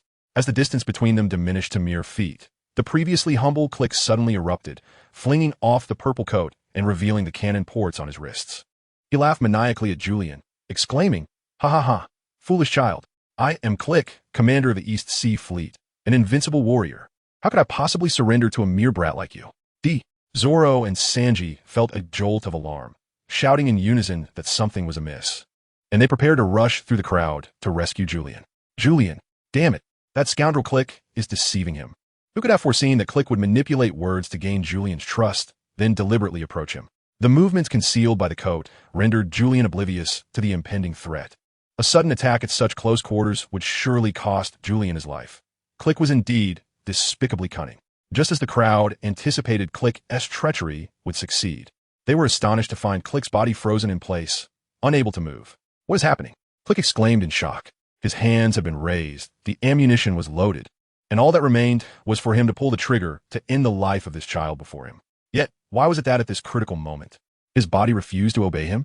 Zoro and Sanji also halted in astonishment. It seemed this was the doing of Julian, who had discerned Click's ruse. Observing Click's bewildered expression, Julian, with hands clasped behind his back, circled the rigid figure of Click, smiling as he spoke. "Ah, Click, are you staging a performance akin to Jing Ku's assassination of the Qin? How dare you conspire against me? Your acting is commendable. You nearly deceived me. However, I am well acquainted with your nature, a being embodying arrogance, ruthlessness, and treachery. To think you would surrender so easily? What a jest! Who do you think you're fooling? In the original tale, you were the tyrant of the East Sea, cold-hearted and vile, capable of betraying even your most trusted ally, Ajin. Who would believe that such a conceited, despicable, and insidious individual would choose to surrender without being entirely at a disadvantage? Perhaps you could deceive Zoro and Sanji, who know little of you, but to fool me is utterly impossible. TSK, TSK, it seems your body has become immobile, has it not? That is indeed unfortunate. I have inadvertently stepped into a meticulously laid trap. What a pity. Click's eyes widened in astonishment. What? Have I fallen for this little imp's scheme? He has seen through my intentions? A wave of dread washed over Click's heart. Yet, Julian showed no signs of relinquishing his grip on Click. He slowly raised a hand. And in an instant, brilliant lightning erupted forth, crackling with a resounding intensity, accompanied by the melodic sounds of electricity akin to the chorus of birdsong. Julian gazed at Click, shaking his head in resignation. He sighed and then smiled broadly, saying, "Well, I've already granted you your chance. It is you who chose this path, so do not blame me. Now, Click, I am delighted to inform you that you are the first man to experience this unique technique of mine, Thousand Birds." Juliana's right hand, radiating with the brilliance of lightning, suddenly transformed into a blade-like strike. With a swift step forward, she thrust fiercely, effortlessly piercing through Click's armor and embedding within his very being. In an instant, the lightning erupted within Click, transforming him into a being of electricity, his entire form crackling with energy. Within moments, he was scorched black, his eyes rolling back, a plume of dark smoke escaping his lips as he collapsed onto the battlefield deck. Julian turned his gaze towards Zoro and Sanji, only to find everyone wearing expressions of astonishment. After all, this was a notorious pirate with a bounty of 15 million berries, the commander of the Buggy Pirates Sea Fleet. To think that he could be dispatched with such ease by Julian was nothing short of terrifying. Julian felt a touch of embarrassment under the gaze of the crowd, scratching his head and chuckling. "Hey, it seems this fellow isn't very resilient." The others responded with exasperation. "Isn't it rather that you are too formidable?" Suddenly, a cacophony of sounds shattered their merriment, and as they turned their gaze towards the distant sea, the chefs exclaimed in alarm, "It's the cannon fire from the pirates." At the moment when Captain Cleek fell, the East Sea Fleet of the Buggy Pirates had aimed their cannons at Bartai, unleashing a furious barrage from hundreds of artillery pieces. "Good heavens!" Julian cried out. "The East Sea Fleet is utterly ruthless. Their commander is right here, and yet they engage in indiscriminate bombardment." Chapter 15. The demise of the East Sea Fleet, however, Julian had evidently overlooked a crucial detail. This was the Buggy Pirates, not the Cleek Pirates. Influenced by preconceived notions from the original narrative, the moment Julian laid eyes on Cleek at Bartai, he instinctively regarded the entire fleet as Cleek's personal possession. "Zoro, Sanji!" Urian shouted, clearly regarding Sanji as one of his own. The two immediately understood each other's intentions and sprang into action, rushing towards the countless incoming cannonballs. Zoro, wielding his three-sword style with fluidity, effortlessly slashed through a cannonball, splitting it in two, which fell to either side of the Bartai and exploded, sending towering columns of water skyward. Sanji, with a deft kick, sent a cannonball arcing back towards its origin. With a sharp whistle, the cannonball collided with a pirate ship, erupting into a massive burst of flames. Sanji, wearing a proud expression, glanced at Zoro as if to convey that he was not merely intercepting cannonballs, but also using them to assault enemy vessels. Was that curly brow challenging me? Zoro, displeased, swiftly stepped onto the shattered wooden planks floating on the sea and ascended onto the deck of the East Blue Fleet-S battleship. Devoid of formidable forces, the East Blue Fleet resembled a flock of sheep facing a ferocious beast, utterly defenseless, destined to become mere casualties. In a flurry akin to a tornado, Zoro unleashed a series of slashes, sending pirates flying off the ship and plunging into the sea. In mere seconds, he had dispatched an entire battleship. At that moment, Sanji could no longer remain idle. Mirroring Zoro, he leaped onto the deck of the approaching battleship piloted by Kurek, climbed to the top of the mast, and leapt towards the distant pirate ship, landing squarely on its deck. In the next instant, the deck was filled with the sounds of thuds, as the encroaching pirates were kicked into the sea by Sanji, accompanied by the cacophony of splashes echoing around. Julian observed the two figures that had plunged into the throng of pirates, reveling in their carnage, and with a smirk, he leapt aboard Click's warship. He rummaged through the ammunition box beside the cannons at the ship's railing, retrieving several solid projectiles which he held in his hands. Aiming at the distant pirate vessel, arcs of electricity crackled ominously, and with a swift motion, Julian hurled the projectile, which soared with a thunderous hum toward one of the pirate ships. An electromagnetic cannon. Boom! In the blink of an eye, One of the East Sea Fleet's pirate ships was pierced through by Julian's strike, splintered wood from the explosion raining down upon the pirates, who fell to the deck, wailing in agony. Yet Julian showed no signs of restraint. With bows drawn in both hands, countless projectiles, crackling with electrical energy, were unleashed from his grip. In that moment, Julian resembled a human cannon. Undeterred by the number of enemy vessels in sight, as long as he had ammunition at hand, each shot was a summons to chaos. There was nothing that an electromagnetic cannon could not resolve. If there were, he would simply fire again. Within less than half an hour, the vast East Sea Fleet of Buggy the Clown was utterly annihilated through the combined efforts of a trio. Those who surrendered did so, while others perished or leapt into the sea. The pirates who had followed Buggy thus far had never anticipated encountering such formidable foes in the East Sea. Upon their surrender, they were naturally captured by Julian and the others from Bartai, bound together, and subsequently delivered to Barity's chefs to claim their bounty. As for the treasures of the East Sea Fleet, Julian gazed upon the mountain of riches piled high on Barity's battle deck, his hands rubbing together in eager anticipation, his eyes brimming with avarice. At that moment, it felt as though a gluttonous beast resided within him, rasping in a hoarse voice. "These are my treasures." Looking at the vast array of wealth, the spoils of the East Sea Fleet's plunder of the populace, Julian contemplated how this treasure could not only allow him to settle his debts with the owner of Lowtown, but might also enable him to hire skilled shipwrights to reinforce the Mary ahead of time. Yet, as Julian daydreamed before this small mountain of gold, a prosthetic foot suddenly landed atop the pile. Julian was taken aback and turned to find Zeph stroking his beard. Bellowing, "Someone move all this treasure inside." "What?" Julian exclaimed, indignant.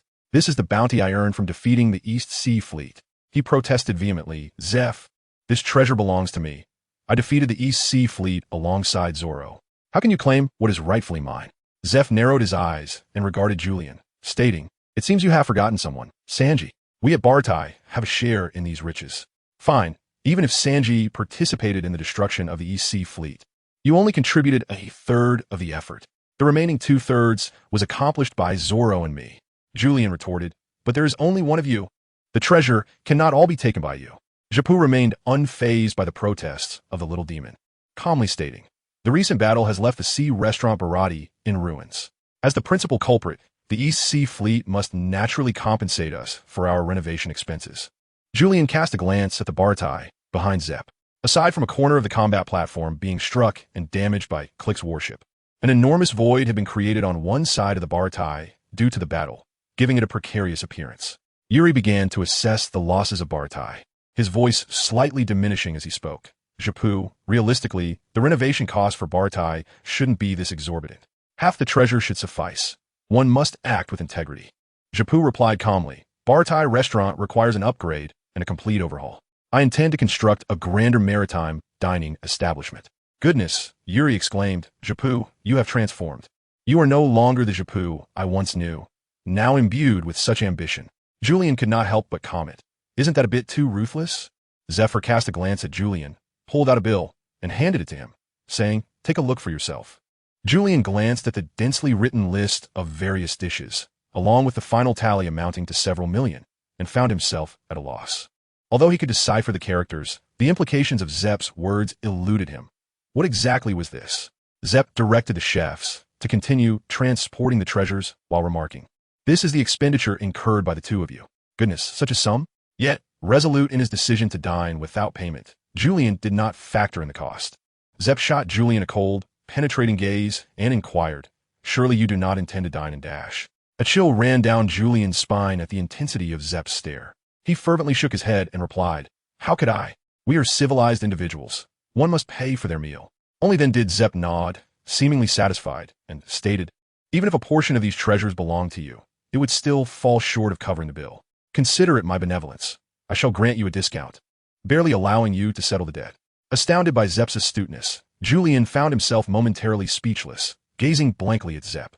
He had originally hoped to extract a significant sum from the Eastern Sea Fleet, only to realize the futility of his efforts. A crushing disappointment indeed. Observing Julian's complex expression, Zep chuckled softly and gently patted him on the shoulder, saying, "You seem quite capable. A man destined to become the Pirate King. Another destined to be the world's greatest swordsman. Entrusting Sanji to you may indeed be a prudent decision." Julian was taken aback, pondering the implications of this. He quickly lifted his gaze towards Zeph, who was beaming with satisfaction as he regarded him. In that moment, Julian felt an odd sensation akin to a father-in-law evaluating his son-in-law, as if Zeph were silently conveying, "A fine son-in-law indeed. I entrust my daughter, Shanji, to your care." Julian blinked his eyes, although the money was gone. The presence of Lord Zeph standing by my side instilled a sense of certainty regarding Sanji's decision to join my pirate crew. The control panel activated, and typing in yes man or accept all was an exhilarating experience. Julian gazed at Zeph with profound gratitude, assuring him with earnest eyes, "I shall take care of your Sanji. Once I ascend to the title of Pirate King and return home in glory, I will grant you a Pirate King's left arm to realize your dreams." Zeph had long wished for that young man, Sanji, to venture forth. He did not belong to Bartai, for he was a young man with aspirations that should not be confined to the small expanse of the East Blue. Although Sanji yearned to seek the fabled All Blue and fulfill his dream, his ties to Bartai had always prevented him from taking that crucial step. However, the arrival of the pivotal figure, Julian, changed everything. Zeph felt a satisfaction akin to that he experienced in the original tale, and with joy, he entrusted Sanji to Julian. Zeph and Julian found an immediate rapport, and with Zeph's paternal affection towards Sanji, combined with Julian's heartfelt invitation, Sanji ultimately bid an emotional farewell, much like in the original story, and officially joined Julian's pirate crew, assuming the dual role of strategist and chef. The formidable trio of the Julian pirate crew has officially established their three core strengths, with the DPS roles now fully developed. It is now time to focus on the support roles. The three of them seized a small vessel from the East Blue Fleet and departed for Bartai. Zoro, ever the directionally challenged one, could not help but inquire about Julian's next plan. "Julian, where shall we head next?" Julian gazed at the two with a cheerful smile and slowly remarked, "Of course, we need to procure a ship." Sanji was momentarily taken aback, pointing to the vessel beneath their feet. "Isn't this ship sufficient?" Julian simply raised a finger and waved it before them, stating, "I require a ship that belongs solely to our crew, rather than a dilapidated vessel seized from pirates." Noticing their confusion, Julian refrained from further explanation and cheerfully continued, "Zoro, Sanji, prepare yourselves. Our upcoming adversaries are formidable, not inferior to Kuro." Upon hearing of foes as formidable as Kuro, both Zoro and Sanji displayed eagerness. Their successes against the East Blue Fleet nearly on par. They exchanged glances, and an intense spark ignited between them. Observing their fighting spirit, Julian unfurled a nautical chart, pointing to a small island, and laughed heartily. "Set sail. Our destination is Syrup Village." Chapter 16. The pirate crew of Syrup Village. The sea breeze wafted gently, accompanied by the cries of seagulls, as Julian perused the latest edition of the newspaper in his hand. The most striking headline concerned the annihilation of the Buggy pirate crew's East Blue Fleet. Although the paper claimed that the fleet's demise was due to a conflict with the Bartai floating restaurant, this assertion had not been entirely validated by official sources. Rather, it was a conjecture by the newspaper's editors. As for the shadowy figures behind this chaos, they merely smacked their lips and carelessly tossed the newspaper onto the adjacent table. This wretched paper predominantly covered trivial East Blue news, lacking any significant value. It either reported on the decline of spice production affecting trade in the nation's ports, leading to soaring prices, or detailed how harbor was besieged by pirates, only for the valiant Navy to arrive in a timely manner and drive the marauders away, restoring tranquility to the port. There was no mention of the Grand Line, nor any news about the original characters Julian sought to follow. The most substantial piece of information was the complete destruction of the Buggy pirate crew's East Blue Fleet at the Bartai restaurant. Ultimately, this was merely a minor publication from the East Blue, and according to the timeline of the original story, no significant events had yet unfolded. Syrup Village in the East Blue is a peaceful and tranquil hamlet. Within the world line of the original narrative, it serves as the hometown of Usopp, the sniper of the Straw Hat Pirates, and the birthplace of the Going Merry. Julian's plan was quite straightforward. Following the narrative of the original work, he aimed to first establish contact with Usopp and forge a friendship. Subsequently, once that scoundrel Kuro revealed his true face, Julian could effortlessly assist Usopp in dealing with Kuro, aided by the formidable strengths of Zoro and Sanji, thereby rescuing the entirety of Syrup Village. Suddenly, a panicked cry shattered the tranquility of the village. "Oh no! Pirates are invading!" Onion Head, a crew member of Usopp's pirate crew, stumbled in from afar. This was the gathering spot for Usopp's crew, where the three young boys often lingered beneath a grand tree, gazing at the horizon where the sky met the sea. Usopp and his companions froze, the other two boys cowering behind Usopp in fear. Grasping Onion Head's shoulder, Usopp inquired, "What on earth is happening?" Onion Head, gasping for breath, replied, "Captain, it's bad. It's a pirate ship. It's a vessel flying the flag of Buggy's pirate crew." Buggy's crew was notorious throughout the East Blue. And had not that rascal recently entered the Grand Line? Why had they appeared here? Ah yes, Buggy's crew had left a fleet in the East Blue, commanded by someone named Click. Usopp swallowed hard, his anxiety palpable as he asked, "How many ships have they brought? How many men?" Onion Head, visibly anxious, stammered, "Captain, they came with one small ship, and it seems to have only 3 men. 3 men? Usopp was taken aback, and the tension on his face dissipated entirely, replaced by a newfound confidence. With his hands on his hips, he proclaimed, "Only 3? Ha ha! It is time for Usopp's pirate crew to shine. Watch as we drive Buggy's crew away and defend Syrup Village." Usopp's sudden surge of confidence seemed to invigorate the 3 boys, making the thought of facing Buggy's crew, albeit consisting of only 3 men, less daunting. The trio responded with a determined yes. Had it been a band of 10 or more pirates, Usopp would not have dared to boast, but given Onion Head's account, there were merely 3. Usopp resolved to observe the situation first. If the adversaries proved weak, perhaps he could put on a show of bravado to intimidate them. Conversely, if they were formidable, Usopp would retreat to Syrup Village and seek the aid of the newly appointed militia captain, Clabater, by the coast. The waves crashed against the giant boulders at the cliff's base, sending up plumes of white spray. Usopp, along with the 3 young companions, stealthily concealed themselves among the shrubs atop the cliff, peering through a telescope at the pirate ship approaching the shoreline. It was a single-masted, small sailing vessel, suitable for a crew of 3 to 7. Observing 3 individuals on the deck, one with black hair, another with green, and the last with golden locks, Usopp exhaled in relief. Confirming that there were indeed only 3, he gently beckoned to the trio, instructing, "Let us proceed according to Plan A." "Understood." The rustling of leaves caught the attention of the 3. They noted movement among the shrubs on the cliff ahead. Zoro and Sanji had already stealthily prepared for battle, while Urien initially displayed surprise, soon replaced by an expression of eager anticipation. Could it be Usopp? Though Usopp appeared to be an ordinary individual, his potential was boundless. To emerge from the ranks of the monster-laden Straw Hat crew as a formidable force, known as God, spoke volumes of Usopp's strength. In Urien's eyes, Usopp, with his diligent nature, was immensely admirable. The original narrative encapsulates this sentiment. In times of prosperity, they relied on Zoro, in adversity, on Luffy, and in dire straits, on Usopp. It was often Usopp's remarkable ingenuity that extricated the Straw Hat crew from perilous situations. Moreover, Usopp's role extended beyond that of the pirate crew's lookout and sharpshooter. He also indulged in the craft of invention. Without Usopp, Nami's combat prowess would undoubtedly diminish significantly in the future. At that moment, from within the dense thicket, a multitude of pirate flags suddenly unfurled. Urien's heart leaped with joy. He recognized the emblem on the flags. Indeed, it was Usopp.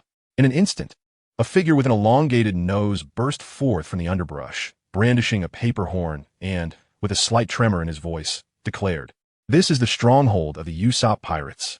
Members of the Buggy pirates, vacate immediately, or else do not blame me, Usopp, for being ungracious." The labor force comprises no fewer than 8,000 formidable pirates. Ha, it is truly Usopp. Zoro and Sanji exchanged glances at the trembling figure, lowering their guard. They turned to Urien, with Zoro questioning, "Are you certain that this Usopp is the one you speak of? He appears somewhat feeble." Sanji lit a cigarette, gazing at the pirate flags amidst the thicket, muttering incredulously to claim 8,000 men with merely a dozen pirate flags. Even the East Blue Fleet cannot muster such numbers. This fool cannot even lie properly. Julian gently touched the back of his head and chuckled. "Indeed, it is that fellow. Do not be deceived by his prowess. He is quite the talented individual. Hey, I command you to cease. Turn around and leave this place, or else you shall incur the wrath of me, Usopp." However, the 3 individuals on the deck remained unmoved by Usopp's warning, folding their arms and gazing at him on the cliff, as if to say, "Come on then. Let us see what trickery you intend to conjure." At this moment, Green Pepper felt a twinge of anxiety and asked, "Captain, what should we do now?" Usopp found himself conflicted, thinking, "Damn it, those 3 fellows are not intimidated at all." After a brief moment, he steeled his resolve, recognizing that success or failure hinged on this very moment. If he could not repel these 3 pirates, then he would have to resort to Plan B. Onion Head, Green Pepper, Radish Head, attack. With Usopp's command, the slingshot contraptions devised by the four unleashed a barrage of stones. The slingshot could only be used once, as there was no time for a second loading. As dozens of stones soared through the air from all directions, Zoro unsheathed his sword with a clang, deflecting the incoming projectiles. Sanji, on the other hand, delivered a powerful kick to an empty barrel on the deck, shattering it into planks that soared skyward, producing a cacophony as the stones struck the wooden fragments.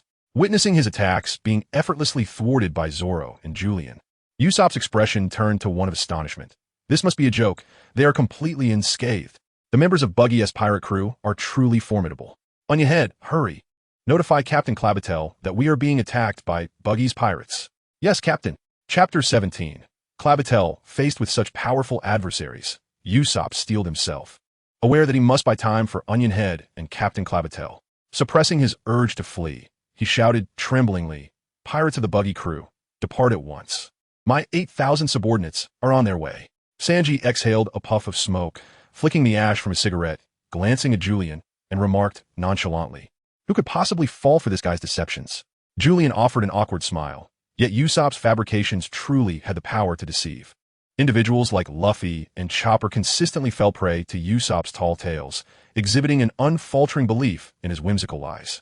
Julian gazed at the anxious figure with the elongated nose perched upon the cliff and promptly elucidated, "We are not pirates of the Buggy pirate crew. We have merely commandeered one of their vessels. Our presence here bears no ill intent. Rather, we wish to extend an invitation for you to join our pirate crew. I am Julian, the captain of the Julian pirate crew." The Urian pirate crew? Usopp was taken aback. These three individuals, whom he had never encountered before, had extended an invitation to him. Yet, he did not recognize them. Could it be that the fame of the Usopp pirate crew had begun to spread throughout the East Blue? The green-haired and radish-headed companions beside Usopp gazed at him with envy, their eyes sparkling with excitement. "Captain Usopp, they are genuine pirates. They are inviting you to join their crew." In that moment, Usopp's previous trepidation in the presence of pirates vanished, replaced by a newfound confidence.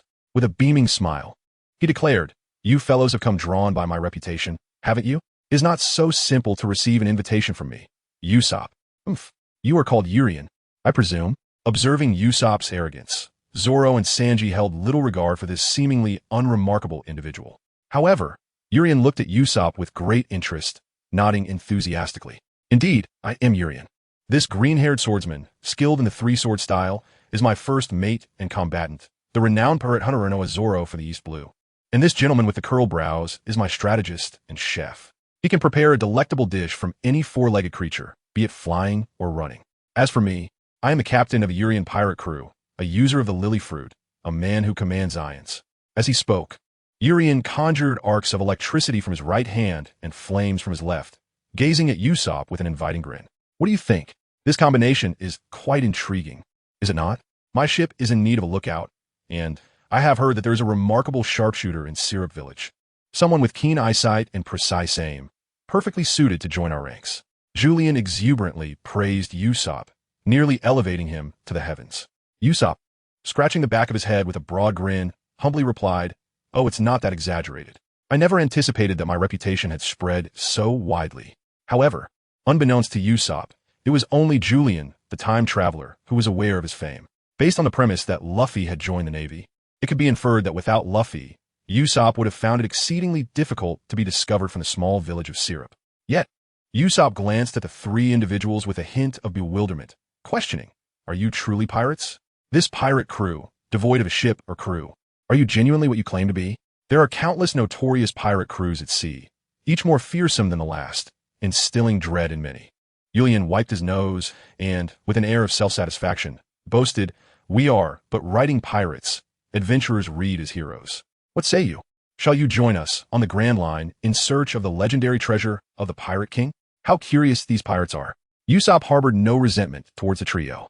However, the back-and-forth exchange, one perched upon the cliff while the other floated upon the sea, was indeed disconcerting. Feeling a kinship with Julian, Usopp extended an invitation for the three to visit Syrup Village. In the office of the militia captain in Syrup Village, Captain Clabatel was engaged in conversation with a peculiar figure adorned in blue attire and heart-shaped glasses. "Zango, is everything prepared?" Zango nodded affirmatively, responding, "It is all set, Captain."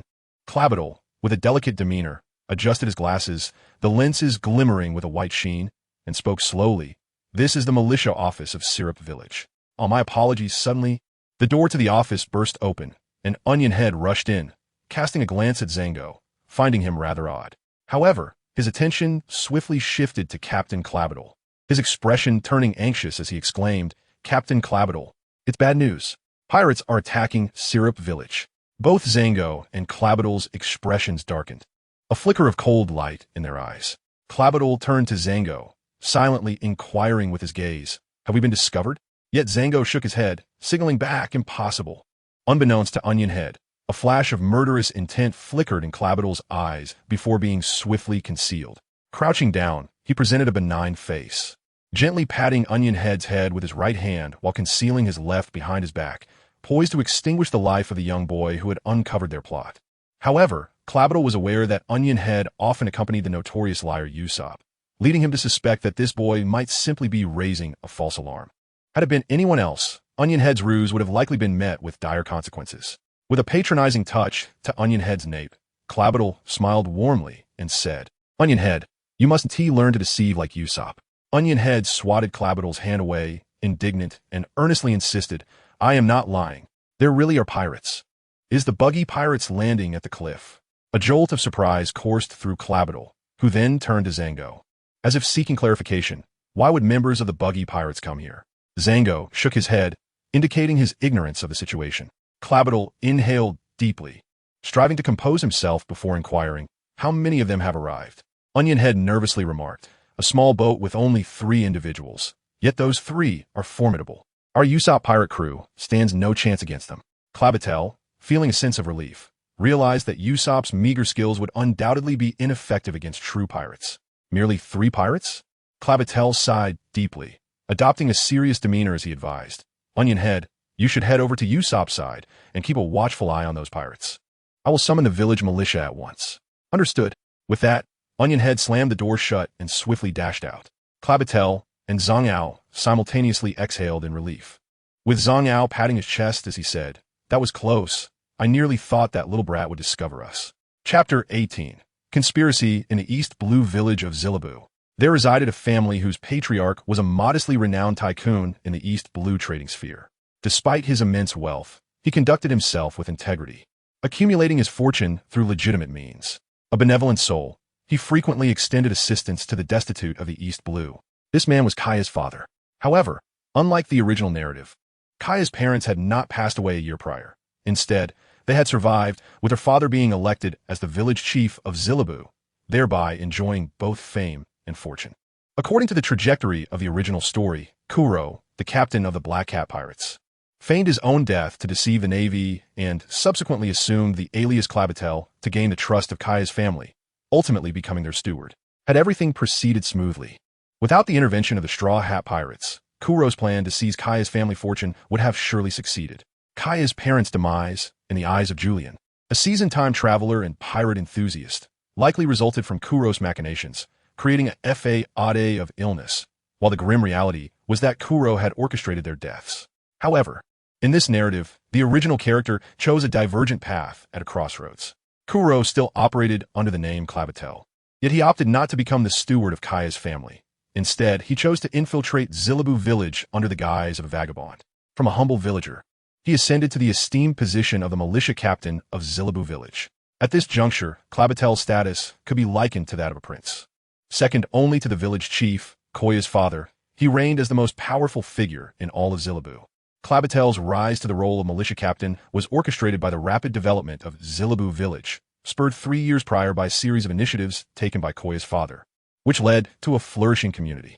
Koya's father, revered for his contributions, was elected as the village chief last year. On this very day, Zilibu village was set to host a grand ceremony, heralding the end of its historical chapter and ushering in a new era as Zilibu town. This transformation from village to town would elevate Koya's father's status from that of a village chief to that of a town mayor. Simultaneously, Crocodile's position would rise from militia captain to that of the town's chief of security.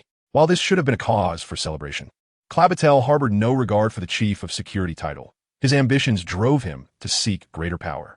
Beyond Koya's father's estate, he coveted the position of town mayor. Clabatel recognized that every notorious pirate commanded a formidable influence, whether it be a small organization or an entire nation. If Clabatel were to seize control of Zillaboo Town's governance, the implications for the development of the Black Cat pirate crew would be immeasurable, and the EC would no longer merely serve as the backyard of the Buggy pirates. Crucially, with the title of town mayor, Clabatel could attain a semblance of legitimacy. In the light of day, he would present himself as Clabatel, the mayor of Zillaboo Town, while in the shadows, he would operate as Kuro, the captain of the Black Cat pirate crew.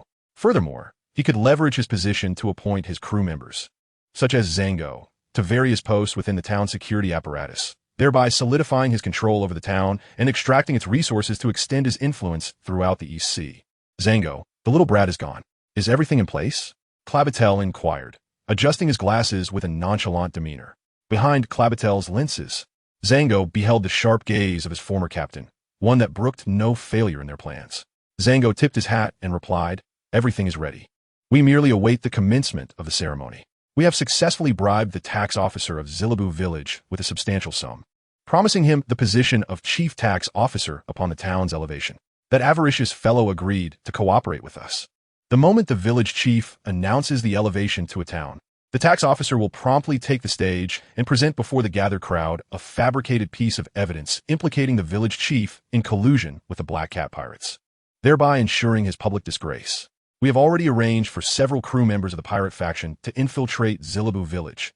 At that juncture, Captain, you need only escort them personally and collaborate with the tax officer to substantiate the chief's conspiracy with the Black Cat pirates, leading to his downfall.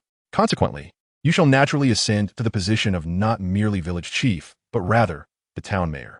Clabatel nodded slightly, clearly pleased with the plan, which was meticulously orchestrated according to his design from 3 years prior. Barring any unforeseen circumstances, one could assert that this scheme of deception was flawlessly executed. Yet, the performance was not complete.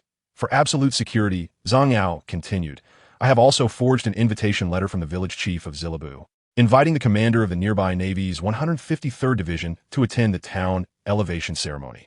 Once the village chief is definitively implicated in collusion with the pirates, he will be denied any opportunity to defend himself and will be promptly incarcerated in the 153 RD Division's prison.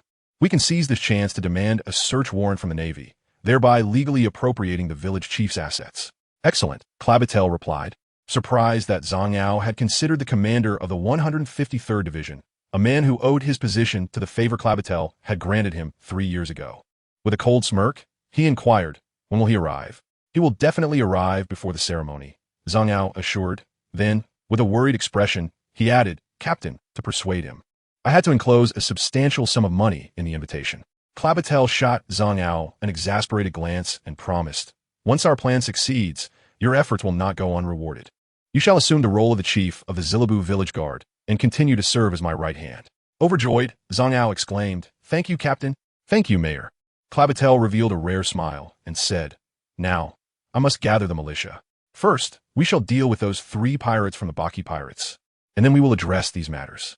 Return to the ship and await my orders." "Yes, Mayor."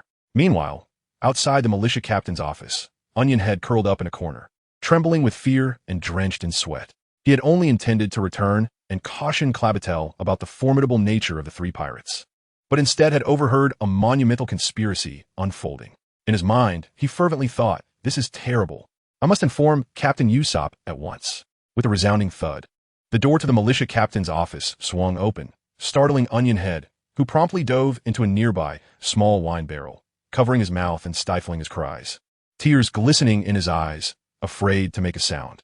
After Zhang Yao exited, he glanced around to ensure no one was watching before slipping into the alley where Onion Head had just hidden, observing the small wine barrel before him.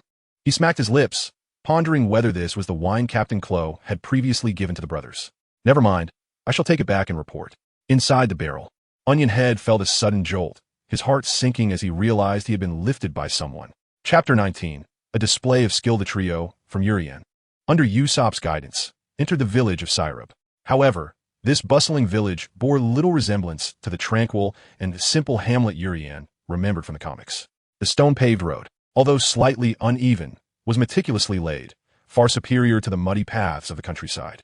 The houses, constructed from bricks, were a far cry from the dilapidated structures made of stone and earth found in other parts of the pirate world. The roofs, adorned with blue or red tiles, were arranged with precision, indicating the work of skilled craftsmen. On a windowsill, an array of pastries beckoned, while above, a sign read fruit pie shop. Through the open glass window, a matron clad in an apron leaned out, calling to the passers-by on the street. Come one, come all. Freshly baked fruit pies from syrup. Sweet, fragrant, and warm. The street bustled with hurried pedestrians, some pushing small carts, others driving horse-drawn carriages, all travelers and merchants from distant lands, creating an atmosphere of vibrant prosperity. Flanking the street were newly erected lampposts, seemingly constructed within the past year, adorned with various slogans and banners, as well as colorful balloons and streamers, contributing to a festive ambience.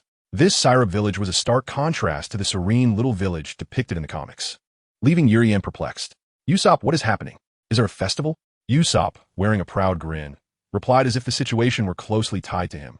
That's because, thanks to my friend's father's hard work, Syrup Village is about to be upgraded to a town. Usopp's friend's father? Who was his friend? Gaia? But wasn't Kaia's father deceased? And what did this upgrade of Syrup Village to a town entail? Julian rummaged through the script of One Piece in his mind, furrowing his brow in confusion, increasingly doubting whether the version he had previously watched was indeed crafted by the fan artist known as Oda. Just as a wave of bewilderment washed over him, he noticed a commotion within the crowd ahead, as a dozen or more individuals armed with rifles, donned in uniforms, surged through the throng from across the street. Usopp shouted in alarm. Oh no, it's Captain Clabattle's militia. Clabattle? Julian was taken aback. As a seasoned admirer of the sea, his mind immediately conjured the image of the notorious captain of the Black Cat Pirates, disguised as Crocodile, Buggy Kalu. Wait a moment, wasn't that fellow the butler of the Koya family? Why on earth would he appear here, cloaked in such a fade? What on earth is happening? Julian was momentarily perplexed by Kuro's unexpected appearance in a different identity, murmuring softly to himself. Beside him, Usopp overheard Julian's words and mistakenly assumed that Julian was startled by the sudden presence of the militia captain, Clabatel. Feeling a twinge of embarrassment, he lowered his voice and said, I apologize. Upon seeing you under the banner of the Buggy Pirates, I thought they had come to launch an attack, which is why I sent Onion to inform Captain Clabatel. Usopp remained behind to keep himself occupied while dispatching someone for reinforcements, a rather clever maneuver. Julian was briefly taken aback by Kuro, his alternate identity, but quickly regained his composure.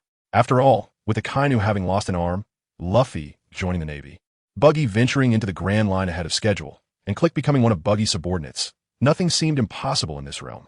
As a time traveler from Earth, Julian swiftly accepted this peculiar scenario. With a bemused expression, he regarded Kuro, now disguised as Clabatel, and mused to himself, I shall observe what schemes he devises. Without the aid of the Kaya family's butler, and in the guise of a militia captain, Julian was not in haste to expose Klo, for his relationship with Usopp was merely in its nascent stages. They could be considered as newfound companions who shared a budding camaraderie. It is implausible for Julian to directly reveal to Usopp that the man before him, Klob, is the captain of the Black Cat Pirates and harbors sinister intentions in Syrup Village. Regardless of whether Usopp believes Julian's words, the crux lies in Julian's lack of any evidence to substantiate Klob's identity as a pirate. Consequently, Julian refrains from discussing Klob, merely observing him with curiosity. Klob, adorned in the uniform of a militia captain and flanked by a contingent of militia, stands before Usopp, effectively obstructing the path of the 6 individuals. With a characteristic gesture, he adjusts his glasses and gazes at Usopp, feigning anxiety as he exclaims, Usopp, had you been kidnapped by pirates? Are these 3 individuals beside you pirates as well? The surrounding onlookers are evidently captivated by the unexpected appearance of the militia and Captain Klob's declarations, encircling the 2 parties to witness the unfolding drama. At this moment, both parties engage in a display of theatricality, one portraying a selfless militia captain and the other, a cunning trickster. Usopp hurriedly gestures in front of his mouth, adopting the demeanor of an honest man stating the truth. No. These 3 are my friends. Just arrived in Syrup Village to attend the ceremony celebrating our village's elevation to a town.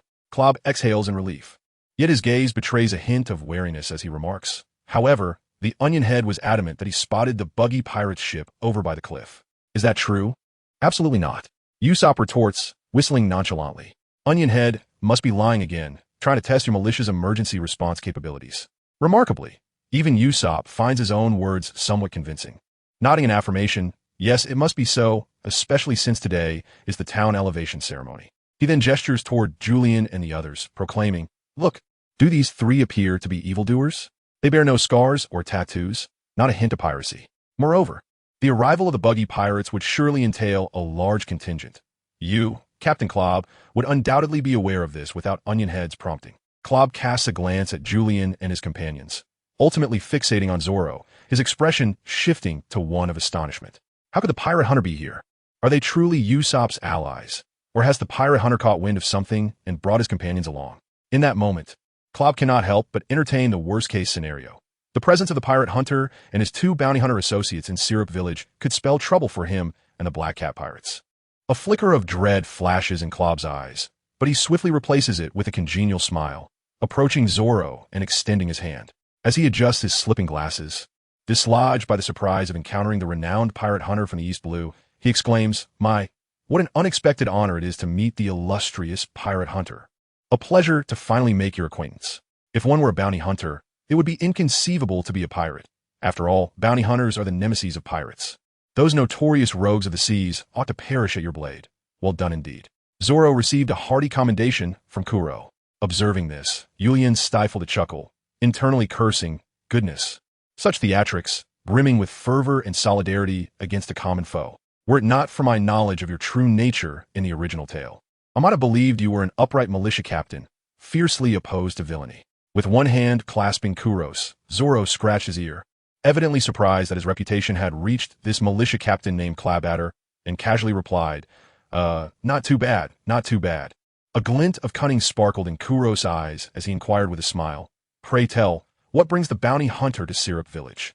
Sensing Kuro's intent to extract the reason for their arrival from Zoro, Julian interjected. Just as Zoro was about to respond, Julian, with an arm draped around Usopp's shoulder, cheerfully declared, Captain Clabadder, we are here to witness the town elevation ceremony. We are Usopp's dearest friends. Wait, weren't we here to invite Usopp to become a pirate? Zoro and Sanji looked on in astonishment at Julian, who displayed notable acting skills, appearing as if he and Usopp were childhood friends raised in the same household. Oh, Kuro nodded with newfound understanding, a smile illuminating his face. Yes, Usopp mentioned that earlier. Then, casting a mock glare at Usopp, he feigned anger, admonishing, Usopp, you ought to keep an eye on Onionhead, lest he learn mischief from you.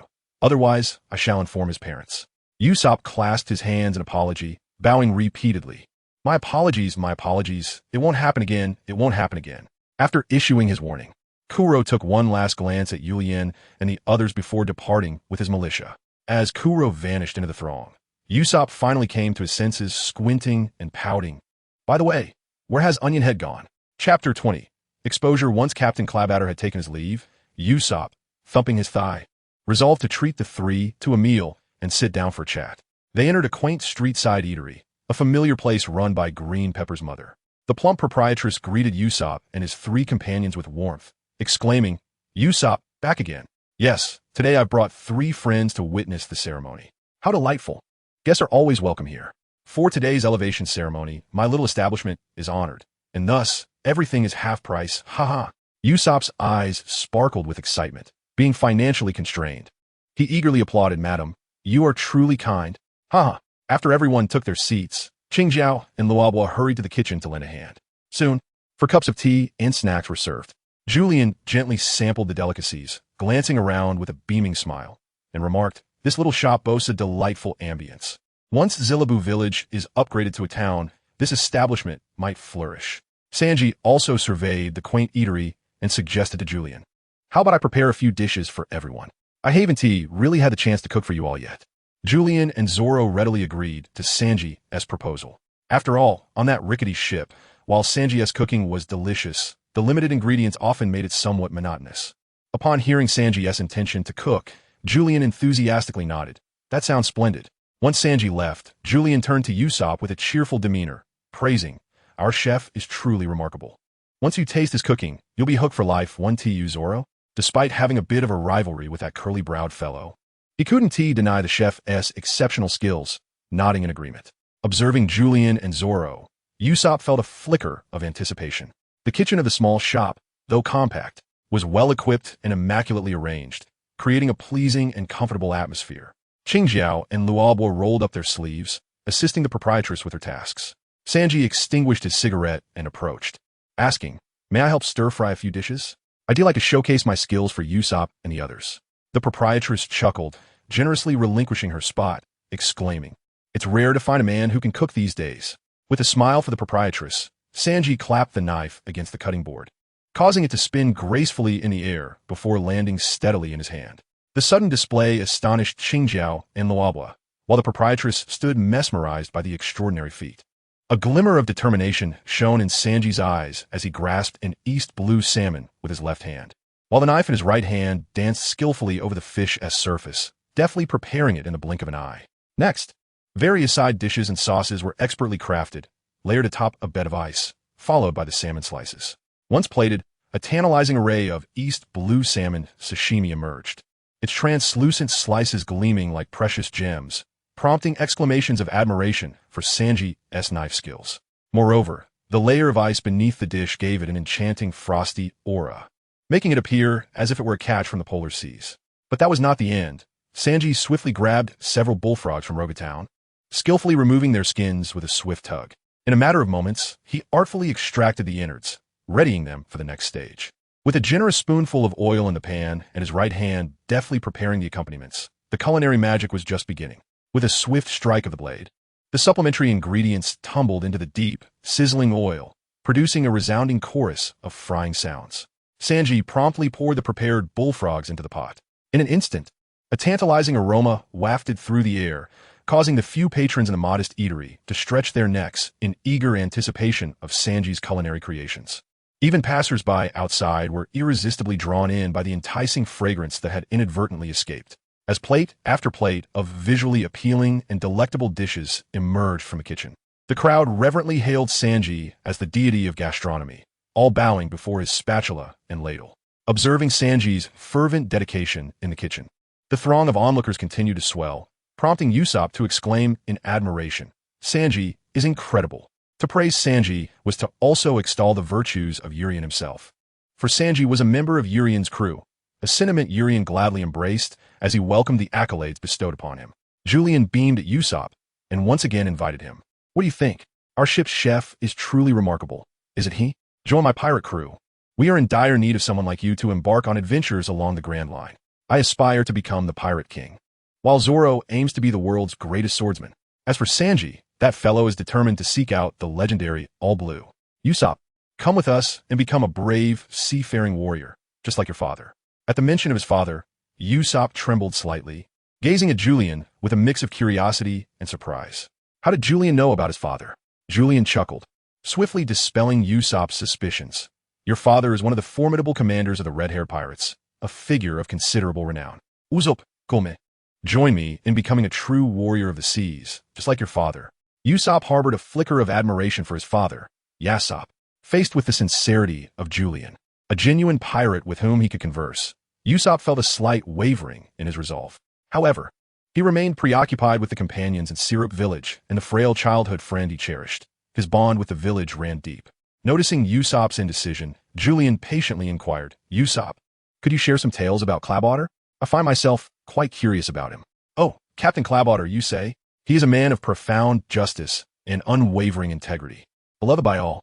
However, he is not a native of Syrup Village. To understand his story, we must go back 3 years." In the office of the Syrup Village militia captain, the phone bug emitted a series of gurgling sounds. Clabotter lifted a heart-shaped glasses-wearing phone bug and asked Zango, "What is it?" The phone bug appeared flustered, and Zango's voice on the other end was tinged with urgency. "Captain, hidden within the barrel of wine you provided is the very boy who reported the pirate attack. He likely overheard our conversation. When I opened the barrel, that little rascal unexpectedly kicked me and fled." "What?" Clabotter exclaimed. "You must catch him at once. This is a plan I have meticulously crafted for 3 years, and I cannot allow it to be jeopardized." "Understood." Meanwhile, in a stately house in Syrup Village, Kaya donned an elegant, delicate princess gown, gracefully descending the staircase while holding her skirt.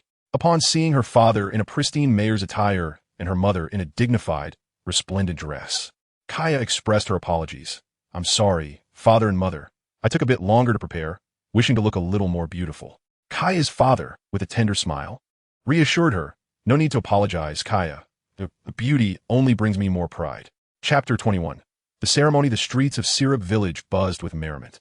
The central square, bustling with a throng of people. The marble fountain gushed water skyward, and a singular statue of Cupid, poised with bow and arrow, surveyed the surroundings with a joyful expression, as if ready to release his arrows of love at any moment.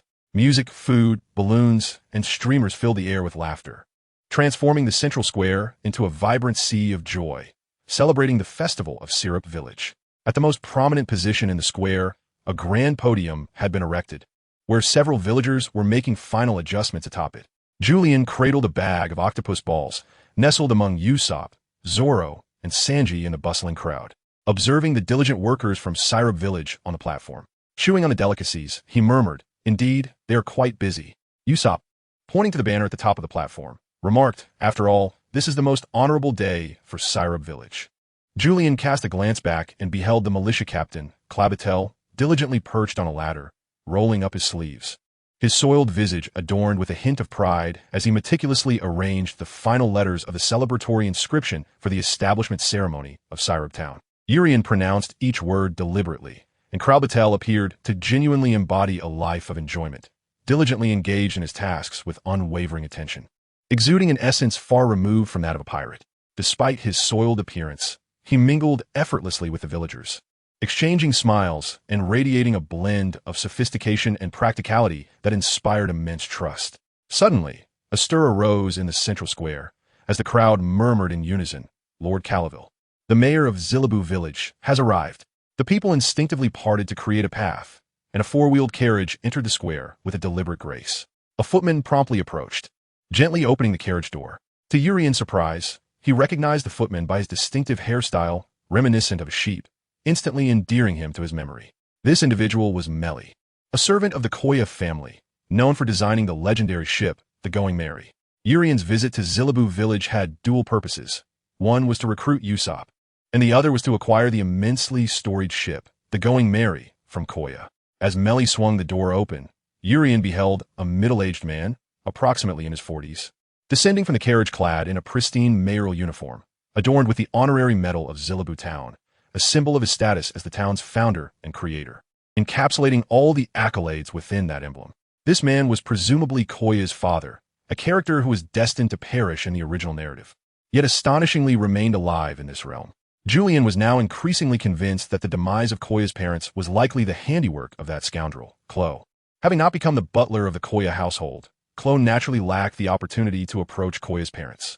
However, Julian's gaze shifted to Klo, who was descending the ladder. The fellow named Crocodile displayed a glimmer of suppressed excitement in his eyes as he whispered, "Klo, what mischief are you up to?" My anticipation grows ever stronger. The mayor's wife disembarked from the carriage alongside Mayor Calaville, followed closely by a resplendent young lady who leapt from the vehicle, eliciting a chorus of cheers from the crowd. Usopp, brimming with enthusiasm, grasped Julian's shoulder and exclaimed, "Look, that is Koya, my friend. Isn't she stunning?" Julian cast a glance into the past. Indeed, it was splendid. In a world where the average beauty of women surpasses a score of 7, from Julian's aesthetic perspective, Kaya undoubtedly merits at least an 8. 5. She was lauded as the pride of Xylob, the most exquisite scenery it had to offer. Upon disembarking from the carriage, Kaya glanced around, seemingly in search of something. Soon, her gaze rested upon Julian and his companions, and she came to an abrupt halt, revealing a radiant smile that was utterly charming. Julian was aware that Kaya was in search of Usopp. He elbowed Usopp playfully, a mischievous grin spreading across his face as he said, "Hee hee, Kaya's looking at you." Usopp chuckled with delight, enthusiastically waving his hands towards Kaya while calling out, "Kaya, Kaya." Kaya responded with a gentle smile, covering her mouth, and nodded lightly at Usopp before following her father onto the stage. Mayor Caravelle ascended the platform, standing at its center, flanked by the First Lady and Captain Crocodile of the militia on either side, while Kaya and Mary obediently stood beside the First Lady. "Syrup Village, Syrup Village, Syrup Village, Mayor Caravelle, Mayor Caravelle, Mayor Caravelle." At that moment, the entire square erupted with fervor. This was the most honorable moment for the entire Syrup community, as they were about to witness history, the transformation of their beloved village into a town, a truly proud occasion. Mayor Caravelle raised his hands to calm the crowd, holding the microphone and clearing his throat softly. "Ladies and gentlemen, may I have your attention, please? It brings me immense joy to witness with you the moment our beautiful Syrup Village ascends to town status. As the village head, I extend my heartfelt gratitude to all residents of Syrub. Without you, this day would not have been possible. A rousing cheer erupted, elevating the atmosphere to a crescendo. Shortly thereafter, several villagers carried a large object draped in red silk to the forefront. Syrub Town! Syrub Town! Syrub Town! The fervor of the crowd ignited Mayor Caravel's excitement. As he pressed his hands down to regain composure, gripping the microphone. I understand your enthusiasm, so let us witness this historic moment together. As Mayor Caravel pulled the red silk away, a magnificent plaque was revealed, boldly inscribed with the word Syrub Town. At that instant, the throng in the central square erupted once more, cheers and cries of long live. Ringing out, even the chant for the mayor echoed through the square, resonating with fervent enthusiasm. Julian gazed upon the crowd, observing the podium where every individual radiated a profound sense of pride. A pride that emanated from the depths of their hearts. Even Usopp, standing beside him, joyfully clasped the hands of Zoro and Sanji, leaping with exuberance, patting Julian on the back and exclaiming, Julian, Shrub Village has been elevated to a town. Ha ha ha. Julian smiled. Yet he could not help but notice a certain individual who stood apart from the rest. At the podium, the militia captain, Crocodile, wore a proud smile. But behind his glimmering glasses lurked a hint of cunning. Just then, a path suddenly opened in the crowd, revealing a formidable naval officer accompanied by a contingent of sailors. With golden hair and a metallic jaw, he wielded a massive axe in his right hand. Julian instantly recognized him as Monka, the colonel from the 153rd Naval Division in the original work. It was thanks to Captain Crocodile that Monka had attained his current position. The exuberant cheers of the crowd immediately fell silent in the presence of the uninvited naval officers. Monka, resembling a malevolent deity, surveyed the surrounding residents who were too fearful to utter a sound. With a disdainful snort, he dismissed their trepidation. Mayor Caravel lowered his head slightly, furrowing his brow as he inquired, Crocodile, why has Colonel Monka from the 153rd Naval Division come here? Monka had garnered a rather unsavory reputation, rumored to be a particularly brutal individual. Having no prior dealings with him, the mayor wondered why such a figure would appear in Syrub Town. Facing the mayor's perplexity, Captain Crocodile was equally baffled and could offer no explanation, merely shaking his head and shrugging his shoulders. Julian narrowed his eyes, glancing at Monka and then at the podium where Mayor Clow stood. Monka's arrival must be connected to Clow. It remained unclear what mischief that fellow intended to orchestrate after abandoning his duties as a steward to assume the role of militia captain. At that moment, Monka let out a cold snort, fixating his gaze on Mayor Caravel, remaining silent. He had been invited by the mayor of Syrub Town to take the stage. Yet here he was, feigning surprise, which only fueled Monka's indignation. Upon noticing the fury etched on Monka's face, Mayor Caravel promptly called out, "Ah yes. Colonel Monka of the Navy's 153rd Division has arrived. Everyone, let's extend a warm welcome to this great naval hero, who has safeguarded our lives and property and captured the notorious captain of the Black Cat Pirates, Cunning Clow. On this day of renewal in Syrub Town, the arrival of such a hero truly elevates our humble abode." The square erupted into enthusiastic applause, spurred on by Mayor Caravel. Even the oblivious Usopp clapped fervently, welcoming the naval hero. Monka's anger waned slightly, and Mayor Caravel breathed a sigh of relief before proclaiming, "I hereby announce that Syrub Village is officially elevated to the status of a town. As such, I shall assume the esteemed position of the first mayor of Syrub Town." However, as soon as Caravel's words settled, a voice from the crowd shouted, "Caravel, you are unworthy." Chapter 22. A great change. Have you lost your mind? The tax officer, Crocodile, who had abruptly appeared at the podium, hastily stepped forward to admonish, "Do you even realize that we are in the midst of a town elevation ceremony? Do you comprehend the gravity of your words? What chaos are you causing?" The residents below wore expressions of fury, hurling insults at the tax officer who had disrupted the event. "Scoundrel, what are you doing? Get down from there." Some eager townsfolk began rolling up their sleeves, glaring at the tax officer, ready to push through the crowd and subdue him. Usopp felt similarly. Mayor Caravel was a devoted leader for the people, and it was under his guidance that Syrub Town had flourished. Surely, the tax officer must have lost his senses. What madness was this? Yet, Julian remained composed. The appearance of Monka and the tax officer's sudden outburst only led him to draw connections to the individual on stage claiming to be Crocodile. Julian observed the unfolding scene with a detached calmness. That scoundrel Caravel is unworthy. He is a pirate. As the tax officer's declaration echoed, the crowd erupted into chaos. Caravel is a pirate? How can that be? This must be a lie. How could Mayor Caravel possibly be a pirate? At that moment, Kaya stepped forward, declaring, "You are speaking slander." Usopp and the supporters of Mayor Caraville below were vociferously denouncing. "You scoundrel! You are deceiving us. How could Mayor Caraville possibly be a pirate?" Clabatel also admonished the tax officer with a face full of indignation. "You are slandering Mayor Caraville." At that moment, the Navy, which had been mingling among the crowd, finally took action. Monka pushed through the throng and slowly approached the podium. He cast a glance at Mayor Caraville, then turned his attention to the tax officer. Resting an axe on the podium, his expression icy as he remarked, "Do you comprehend the gravity of your words? Slandering a government official is a grave offense. One must present evidence.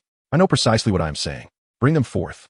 The tax officer's proclamation was immediately followed by the appearance of several individuals dressed as pirates, escorted by local militia of Caraville. The crowd below erupted in hushed speculation, bewildered by the unfolding events, casting anxious glances at Mayor Caraville. Meanwhile, the mayor and Koya looked on in confusion at the pirates and the tax officer, uncertain of the latter's intentions. The arrival of the Navy seemed to bolster the tax officer's position. He straightened his posture and pulled forth a lengthy document from his coat, enumerating the charges against Mayor Caraville. This morning, 4 members of the Black Cat Pirates were captured outside of town. According to their confessions, they have been in contact with the pirate Caraville, preparing to assist him in his bid for mayor, and subsequently leveraging Caraville's position to benefit the entire Black Cat pirate crew. To conceal their dealings, the pirate Caraville had utilized his butler, Pirate Mary, to establish clandestine communications with the Black Cat Pirates. The document in my possession serves as irrefutable evidence of this collusion. Furthermore, as the town's tax officer, I have long noted irregularities in the finances of Scilab. Since the day Caraville was elected as mayor, discrepancies in Scilab's accounts began to surface. My investigations have led me to conclude that Caraville has embezzled public funds for his own gain, engaging in unscrupulous dealings for his merchant enterprise. Caraville is not a benevolent businessman. Rather, he is a corrupt merchant in collusion with pirates. As the tax officer concluded, he rolled up the lengthy document and handed it to the Navy's Monka. "Impossible. There have never been financial issues with Scilab. Each time I inquired, you assured me everything was in order and the statements matched perfectly. There could not possibly be discrepancies, nor would I ever embezzle public funds. Mayor Caraville pretestiv. That was because I feared for my life, knowing you would resort to murder to silence me, forcing me to comply with your demands." The tax officer retorted with a cold scoff. "To placate you, I had no choice but to fabricate false accounts. Yet the details in this document, including the evidence of collusion with pirates, bear your family's crest. This is the true ledger, black and white with a red seal. What defense do you have against it?" Mayor Caraville exclaimed in astonishment. "You speak falsely. How could I possibly commit such an act?" Clabatel, with a grave expression, approached and cautiously inquired of Monka, "As the captain of the militia in this town, may I examine that document?" Monka scrutinized the somewhat familiar figure in his mind before handing the document to Clabatel. At that moment, Clabatel unfurled the document, revealing a series of incriminating details implicating Mayor Caraville in collusion with the Black Cat pirate crew and the embezzlement of public funds. Furthermore, Clabatel recognized the emblem of the Caraville family. Indeed, it matched the design presented. With a somber countenance, Clabatel tucked the document away and returned it to Monka. He then turned to face Mayor Caraville with a look of profound disappointment, calmly stating, "Mayor Caraville, the pirate Caraville, this truly is your family crest. I never imagined you to be such a person. Your deception has been profound enough to fool all the residents of Zilabu Town." Though Clabatel's voice was not particularly loud, within the hushed central plaza of Zilabu Town, it resonated with remarkable clarity. Each word and phrase struck the ears of the gathered crowd, eliciting a tremendous shock. A tumult erupted once more, as the townsfolk engaged in fervent discussion, struggling to reconcile the notion that their kind-hearted Mayor Caraville could be capable of such actions. Surely not. Mayor Caraville is not that kind of person, is he? Faced with undeniable evidence, even the most steadfast disbelief began to waver. Usopp, observing the plight of the Kaya family upon the platform, echoed their uncertainty. It can't be true. Mayor Caraville is absolutely not that kind of person. Of course, he is not. Urien mused with a knowing smile, while Clabatel, on the other hand, remained as sinister as ever. Julian suddenly comprehended everything. Why Monka appeared here. Why the tax officer had suddenly accused Mayor Caraville of colluding with the Black Cat Pirates. It was all the scheme of that man on stage. First, the tax officer would legally declare the assets acquired by Mayor Caraville as illicit, allowing Clo, using his position as the second highest authority in town, to lawfully transfer those assets to himself. Then, armed with fabricated evidence of Caraville's collaboration with the Black Cat Pirates, they would continue to mold Monka into a hero of the Navy, a scourge of pirates. Simultaneously, by exploiting the entanglement between Monka and the Black Cat Pirates, they would solidify the evidence against Mayor Caraville, leading to his immediate arrest. Consequently, Clo would automatically ascend to the position of mayor of Zilliba Town. With both financial and political power in his grasp, Clo could unleash his ambitions, while the Black Cat Pirates would experience rapid development. No, my father did not collude with pirates. This is slander. Miss Kaya stood up and shouted vehemently. Miss Kaya, you might as well admit it. Your father has dealings with the Black Cat Pirates. Huh? Both Mayor Caraville and Kaya turned in shock, incredulously gazing at the man who spoke. Melly, the butler of the Caraville family, who had been implicated in collusion with the Black Cat Pirates. We have ample evidence, both testimonial and material. Bring the pirate Caraville back to base. Monka, deeply entwined with the Black Cat Pirates, bellowed, unwilling to allow the remnants of the crew to continue wreaking havoc at sea. No, my father hasn't done anything wrong. This is unjust. Kaya wept uncontrollably, collapsing to the ground, utterly powerless to prevent the Navy from taking her father away. Has Melly truly betrayed us? Julian murmured amidst the cacophony of the crowd. Were it not for his intimate knowledge of the original narrative, he might have genuinely believed the allegations against Mayor Caraville. It could only be said that Clo had executed his plan with remarkable finesse. Zango, the second in command of the Black Cat Pirates, was a hypnotist. If Zango had indeed hypnotized Melly, the desired effect could very well have been achieved. As for the Caraville family crest, with Clo involved, the emblem on the documents would undoubtedly be authentic. Ultimately, Mayor Caraville was taken away by Monka, and the residents of Zilliba Town, in a state of bewilderment, accepted Clo's announcement of his new role as their mayor. As for Koya and her mother, they were detained by the militia of Sirub under Clo's orders. Chapter 23. The truth is singular. Although Sirub successfully rose to town status, Caravir was taken away by the Navy, and his family was imprisoned. The inauguration of the new mayor, Crocodile, did not garner much enthusiasm from the residents, who were still engulfed in disbelief over Caravir's abduction. Naturally, Crocodile had little inclination to win the favor of the Sirub townsfolk, and instead proceeded with his appointments. To fulfill his promise, the former tax officer, who had been diligent in his duties and reported a significant achievement, was promoted to the position of director of the tax bureau of Sirub. Meanwhile, the town's captain of the guard was replaced by an unfamiliar man named Zango, whose origins remained a mystery. However, those trusted by Mayor Crocodile were assumed to pose no significant threat. At this juncture, the residents held a relatively positive view of Mayor Crocodile, at least considering him to be an upright individual. Following Zango's appointment as captain, many former members of the Black Cat Pirates transformed into members of the Sirub Guard, with Sam and Buggy becoming two of the deputy captains. Thus, the entire town of Sirub fell completely under the control of Crocodile Clo. Nevertheless, a troubling thought lingered in Clo's mind. His schemes had been uncovered, and the information had reached Onion Head. Although he had yet to capture Onion Head, if that individual were to divulge the information to Usopp and his companions, it would spell disaster. Clo was astounded to learn that the bounty hunter was a friend of Usopp. If they discovered his cunning, the bounty hunter and his two partners would undoubtedly take action against him. Ultimately, Clo issued a proclamation to the entire town, branding Onion Head as an intern of the Black Cat Pirates. He urged all residents of Sirub to capture the pirate boy and deliver him to himself or the Navy, cautioning against believing the boy's deceitful words. Usopp was perplexed by Caravir's arrest and Koya's imprisonment. When had his companion Onion Head become an intern of the Black Cat Pirates? Zoro chuckled, slightly surprised, and remarked, "I never imagined that little brat was a pirate." Sanji, with a cigarette clenched between his teeth, jabbed Zoro's chest, and, frustrated with the dense-headed swordsman, exclaimed, "How could he be a pirate? Mosshead, don't you notice something amiss?" Zoro shot a cold glare at Sanji, retorting, "Eyebrow, who are you calling Mosshead? Do you want to fight?" Usopp, drawn in by Sanji's words, furrowed his brow and inquired, hoping to find clarity, "Sanji, are you suggesting there is something wrong?" Sanji retrieved his lighter, igniting the cigarette that dangled from his lips. After taking a puff, he elegantly exhaled a ring of smoke and remarked, "The capture of Caravelle and the designation of Onion Head as a pirate apprentice. Do you not perceive the connection between these two events?" He then turned his gaze towards Yulian, who appeared to be intently focused on him. In Yulian's eyes, Sanji sensed an implication that he was already aware of these matters, silently urging him to continue his discourse.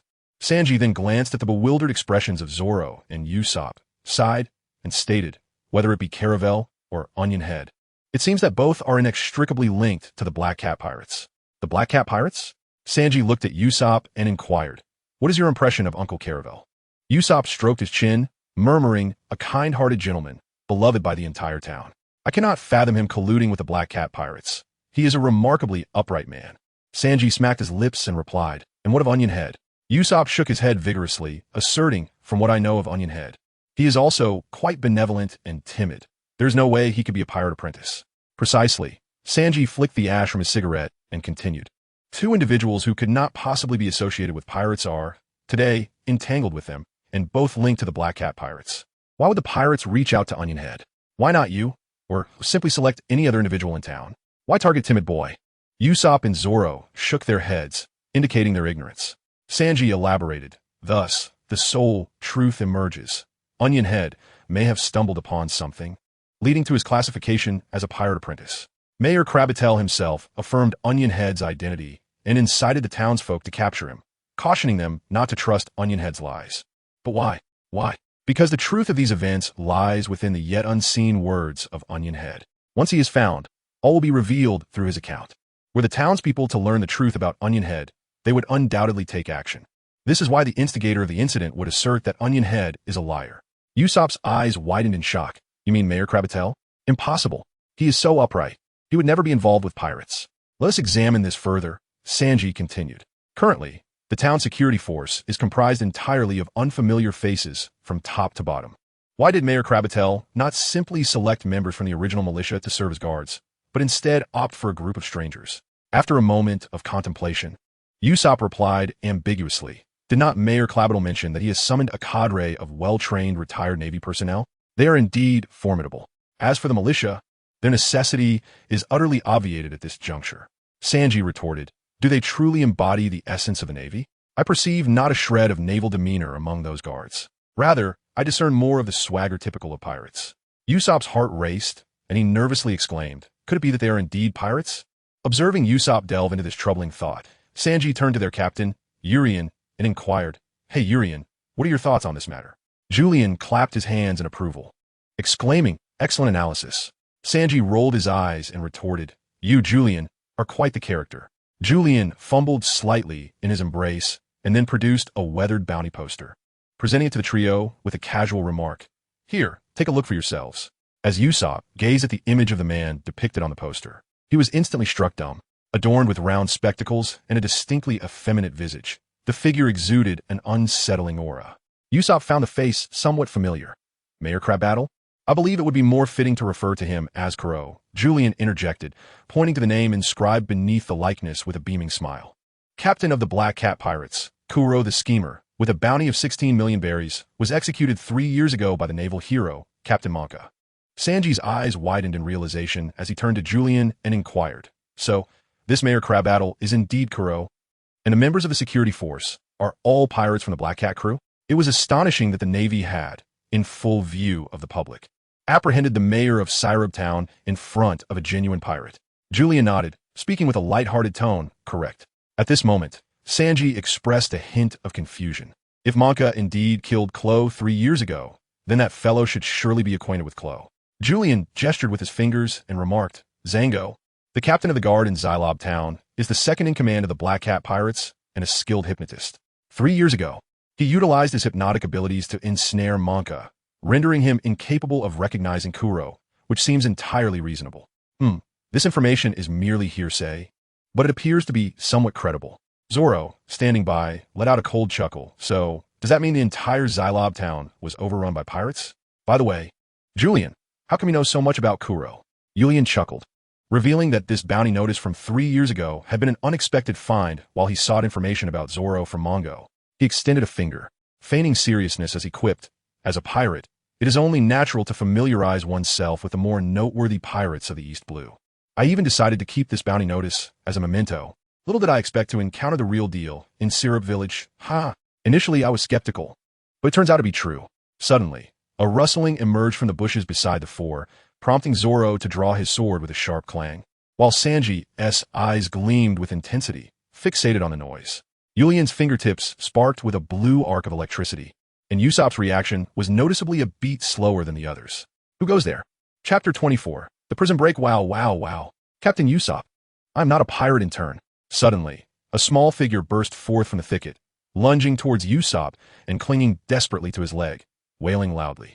Onion Head, Zoro, Sanji, and Usopp were taken aback as the very onion head they had been searching for appeared before them. Yulian approached calmly, tugging at the small arm of Onion Head and inquiring now, "Tell me, little one, what has transpired?"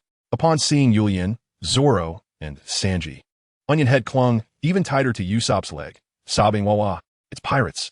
Captain Usopp, they're from Buggy's pirate crew." Yulian and his companions arrived with intentions unknown to Onion Head, as he had gone to inform that fellow Clo. Usopp gently patted Onion Head's head, offering reassurance while repeatedly explaining that they were good people. Once the circumstances were clarified, Onion Head nodded in understanding. Faced with the inquiries from Yulian and the others, Onion Head recounted everything he had overheard. Julian squinted slightly, a faint smile playing on his lips as he remarked, "Indeed, it is the handiwork of that rascal, Kuro." At this moment, Usopp felt a twinge of unease, uncertain of what course to take. He inquired, "Julian, what should we do now? Should we directly expose Kuro's scheme to the townsfolk?" Julian retorted, "How much trust do you believe the townsfolk have in you?"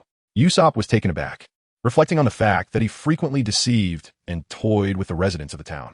If he were to recklessly expose Kuro at this moment, not only would he face skepticism from the townspeople, but he would also be placing himself squarely in Kuro's line of sight. Usopp gazed at Julian, flustered and uncertain, blinking his eyes in anticipation of Julian's guidance. Julian, holding the bounty notice for Crow, smiled and remarked, "The conspiracy must undoubtedly be unveiled, but shall not be by Usopp. This statement ought to be articulated by a few individuals of considerable credibility within the town of Sirub, supplemented by the evidence I possess, along with the testimony of Onion Head, to reveal the truth of this matter to all individuals of reputable standing in the town." Julian chuckled. "Your friend Koya?" "Koya?" Julian nodded, acknowledging the situation. "Indeed, you must have a firm understanding of how Mayor Caraville and Kaya are perceived by the townsfolk. Their esteemed reputation is well established. The residents regard them as virtuous individuals. This sudden turn of events is utterly unfathomable to them, resembling an outrageous jest played upon the community. However, Kaya is currently imprisoned in the dungeons of Syrup Village, under the watchful eye of the local guard." Usopp, his expression tinged with discomfort, remarked, "But Kaya cannot emerge from her cell to reveal the truth to everyone." Clang! Zoro sheathed the sword he had drawn in response to Onion's appearance, offering a faint smile as he stated, "What of it? We shall orchestrate a prison break." "A prison break?" Usopp and Onion gasped in astonishment. Julian chuckled, wrapping his arm around Usopp's shoulder. "Let us not forget that we are the Julian pirate crew, true pirates at heart, and you, Usopp, are also a descendant of pirates. Join us as we endeavor to liberate Syrup Village from the clutches of Kuro. Together, let us embark on an adventure as literary pirates, celebrated as heroes." He he he. At that moment, Urian's words indeed swayed Usopp, liberating Syrup Town from the clutches of Kuro, an act of heroism that marked the first step toward becoming a courageous warrior of the sea. Observing the envious expression on Onion Head's face, Usopp turned to Urian with a look of deep emotion, nodding vigorously in agreement. In the dark, oppressive confines of the Syrup Town jail, Kaya and her mother were imprisoned. The ground was barren save for a slightly damp, yellowing mound of straw. Occasionally, two mice scurried from the corner, their squeaks sending Kaya and her mother huddling together in fear. Outside the prison, the guards of Syrup Town lacked the righteousness expected of their position, behaving more like thugs as they brazenly struck the bars with their truncheons, tormenting the two women. One guard, though clad in the uniform of the watch, gazed greedily at Kaya and her mother, his eyes filled with lewdness. Extending his tongue to lick the prison bars, he leered, "Little sister, big sister, come let big brother make you comfortable. I assure you, I will treat you well." He, "Get lost, you scoundrel!" Kaya shouted, determined to protect her trembling mother. She seized a handful of the damp straw from the ground and hurled it at him. However, it lacked any real threat, drifting through the air before falling harmlessly to the ground. The scoundrel, undeterred, grinned at Kaya, saying, "I do enjoy a little sister who fights back. It must be exhilarating. Hey, hey, hey, I'm coming in to taste you both." Just as he produced a key, preparing to unlock the cell door for his vile intentions, a scream erupted from within the jail. The guard turned, frowning, and shouted, "What's happening?" Suddenly, two pirates from the Black Cat crew, dressed in guard uniforms, burst forth from the corridor. The guard exclaimed in shock, "What is going on?" Pepper Star. With a sharp whistle, a projectile flew from the shadows, exploding before him in a cloud of white powder. It was Pepper. The guard, alarmed, realized someone was attempting a prison break. As he inhaled the pepper, a tickling sensation surged through his nose, prompting him to open his mouth in preparation for a sneeze. Chili Star. Another projectile whizzed through the pepper cloud, accurately striking the guard's mouth, which he swallowed with a gulp. Instantly, his face and neck flushed crimson, an intense heat engulfing him as fire erupted from his mouth. He collapsed to the ground, gasping, inadvertently inhaling the surrounding pepper as he crawled about in search of water. Water! Water! Water! A shadow suddenly emerged, delivering a swift kick to the fallen scoundrel, sending him flying with a resounding thud. With golden hair, curly brows, a chin adorned with stubble, and a lit cigarette, the man removed the cigarette from his lips, flicking the ash away with a gentle motion. He then bowed gracefully to Koya and her mother, exclaiming with utmost gallantry, "My beautiful Miss Koya, your destined knight Sanji has come to your rescue." Just then, Usopp collided with Sanji, sending him sprawling, and rushed towards the prison, gazing at Koya with a look of astonishment. Wow, wow, wow, Koya, Annie, are you both all right? We have come to save you. Usopp, Koya gasped, covering her mouth in disbelief. She never anticipated Usopp would venture forth to liberate her from captivity. Her eyes glistened with tears, brimming with emotion at Usopp's heroic arrival. As she bit her lip and managed to whisper, "Usopp, are you all right?" Usopp flashed a proud smile, boasting, "I am a courageous warrior of the seas. A pirate of the Ilian pirate crew. Ha ha ha. Those ruffians are no match for me. I shall free you at once." Koya looked at Usopp, her heart swelling with gratitude, and nodded appreciatively. "Ah, you rascal, Usopp," Sanji exclaimed, his eyes ablaze, as his previously pristine image was utterly tarnished before Koya due to Usopp's clumsy intervention. "Miss Koya is saved by me. Is that a lie? You save her?" Usopp exclaimed in disbelief, recalling that it was his slingshot's double strike that had vanquished the scoundrel and secured Koya's safety. Nonetheless, he brushed aside his thoughts, relieved that Koya was unharmed. "Sanji, hurry and find the keys." Having snatched the keys from the scoundrel during Usopp's collision, Sanji tossed them to Usopp with a confident "Here." Truly, Sanji is remarkable. Usopp marveled at his well-equipped companion, feeling fortunate to have such an extraordinary ally by his side. At this moment, Julian entered the prison, carrying two unconscious pirates. He glanced at Kaya, her mother, Sanji, and Usopp, and inquired, "Is everything resolved?" Usopp, with his nose held high, boasted, "Of course. After all, I am here." Sanji shot a glance of disdain at Usopp before turning to Julian and asking, "What about that green-haired fellow?" Julian dismissed the two pirates, scratching his head, and non-committally remarked, "Perhaps they are lost again. That fool." Chapter 25. The pathological navigator within the watchroom of Zilibu Town, the rotund Butch was spinning around, scrutinizing the ill-fitting uniform of the Zilibu Town Guard. The imposing vice-captain's attire appeared particularly awkward on Butch, who, despite donning the largest size, still found it snug around his ample frame. "Sam, this outfit is far too small. My belly is exposed," he lamented.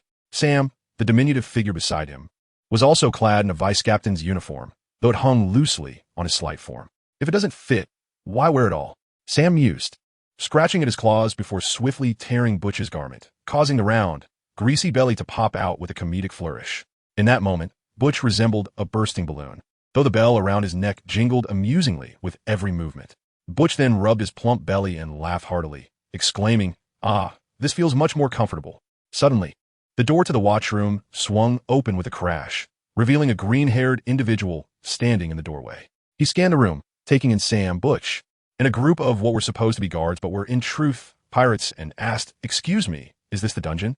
Butch, in his usual Navet, replied, This is the Zilibu Town watchroom. How can I assist you?" However, Sam interjected, startled, "It's the pirate hunter Renoa Zoro." Previously, Captain Kuro had informed everyone that this notorious bounty hunter had been spotted in Zilibu Town, supposedly for the town's elevation ceremony. Yet Captain Kuro had deemed the situation somewhat suspicious and advised everyone to remain vigilant. "Ah, lost again, I see," Zoro sighed, rubbing his forehead in exasperation. "I can't help it. I was just a step away from Julian and the others." "Aren't you here to file a report?" Butch, now fully embracing his role as the vice-captain of the Zilibu Town Guard, eagerly offered assistance. "If you're heading to the dungeon, proceed straight ahead. Take a left at the second intersection, then a right at the third intersection, and finally a right at the first intersection. Straight ahead, left, right, then right again." Who knows if Zoro, the directionally challenged, comprehended this guidance. With a slight nod of gratitude, Zoro acknowledged the well-meaning, portly guard. "Thank you," he murmured, internally repeating Butch's directions. Straight ahead, left at the first intersection, right at the third, right at the second. Just as Zoro turned to leave, he was halted by Sam's voice. "Wait, that guy's a pirate hunter." What is it?" Zoro stood still, perplexed as he glanced at Sam, uncertain of why the man had called out to him. At that moment, the telephone snail in the security room began to buzz persistently. Sam fixed his gaze on Zoro. A look of wariness etched on his face. He extended his hand to answer the telephone snail, inquiring, "Hello, this is the security room." "Lord Sam, it's bad. The pirate hunter's 2 bounty hunter companions have come to rescue him." Immediately, another voice interjected with a mocking tone. "Allow me to clarify, we are not mere bounty hunters. To enlighten you, I am a pirate, the captain of the Ulian pirate crew, and we are here to annihilate your crew." With that, the connection was severed. The Ulian pirate crew? Sam murmured to himself after the call ended, and then turned to Zoro, alarmed. "Damn it, the pirate hunter has allied with the pirates. Their target is our Black Cat pirate crew. We must eliminate that guy immediately." "Ah, so it turns out we have a house full of pirates." With a swift motion, Zoro unsheathed his sword, a playful glint in his eyes as he regarded the pirates, who were rushing toward him clad in the security uniforms of West Rob Town. He recalled that the Ulian crew had mentioned the Black Cat pirate crew had donned the security jackets, meaning he could dispatch the security personnel without hesitation. Pirates surged out from the security room, wielding curved swords and firearms, all aiming at Zoro. Yet, he remained unfazed, nimbly dodging to the sides, lowering his stance to minimize his target area, and transformed into a shadow as he plunged into the throng of pirates. As one pirate swung his sword down, Zoro effortlessly parried with his blade and retaliated with a swift strike, cleaving open the belly of the assailant. A gunshot rang out, and Zoro tilted his head just in time to narrowly evade the bullet. He then kicked up a fallen curved sword from the ground, launching it with a kick toward the pirate who had fired, the blade piercing through the pirate's abdomen with a sickening sound. In the face of these underlings, Zoro moved as if he had entered a realm of invincibility, toppling one after another with ease. The entrance of the West Robtown security room was strewn with injured pirates, blood pooling on the ground as they writhed in agony. Naturally, the commotion in West Robtown attracted the attention of its residents, who peered out from their homes, cautiously revealing themselves through the cracks of windows and doors. Some kept their distance, standing at the street corners, watching the unfolding chaos. "That green-haired guy is incredible. In just a brief moment, dozens of security personnel have been taken down. Is he a pirate?" Logically speaking, the residents of West Robtown stood in solidarity with the security personnel. They remained oblivious to the fact that the officers they supported were, in reality, a band of pirates masquerading in security attire. A man, previously a militia member from Zillabu village, shouted urgently, "Quickly, everyone, return home to fetch your weapons and assist the guards." The Boulder residents, alongside former militia members, hurriedly departed in search of suitable arms to lend a hand. "Sam, the pirate hunter, is remarkably formidable," Buggy exclaimed, witnessing the pirates fall one after another, a sense of panic creeping in. Yet, Sam scoffed dismissively, chuckling, "He has merely dispatched the weak. Those insignificant foes have drained much of his stamina. Now, it is our turn to strike." Buggy hesitated, but the pirate hunter is incredibly strong. Sam revealed his claws, asserting, no matter how strong, 2 fists cannot contend with 4 hands. "Buggy, let us go." One stout and one slender, the duo transformed into shadows, launching themselves towards Zoro with astonishing speed.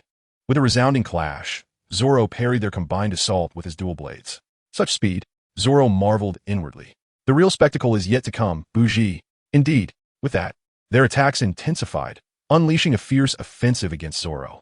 Confronted by the Cat brothers' onslaught, Zoro found himself retreating repeatedly, the sound of clashing blades echoing around him. Suddenly, a series of sharp strikes left him with scratches, blood splattering in crimson arcs.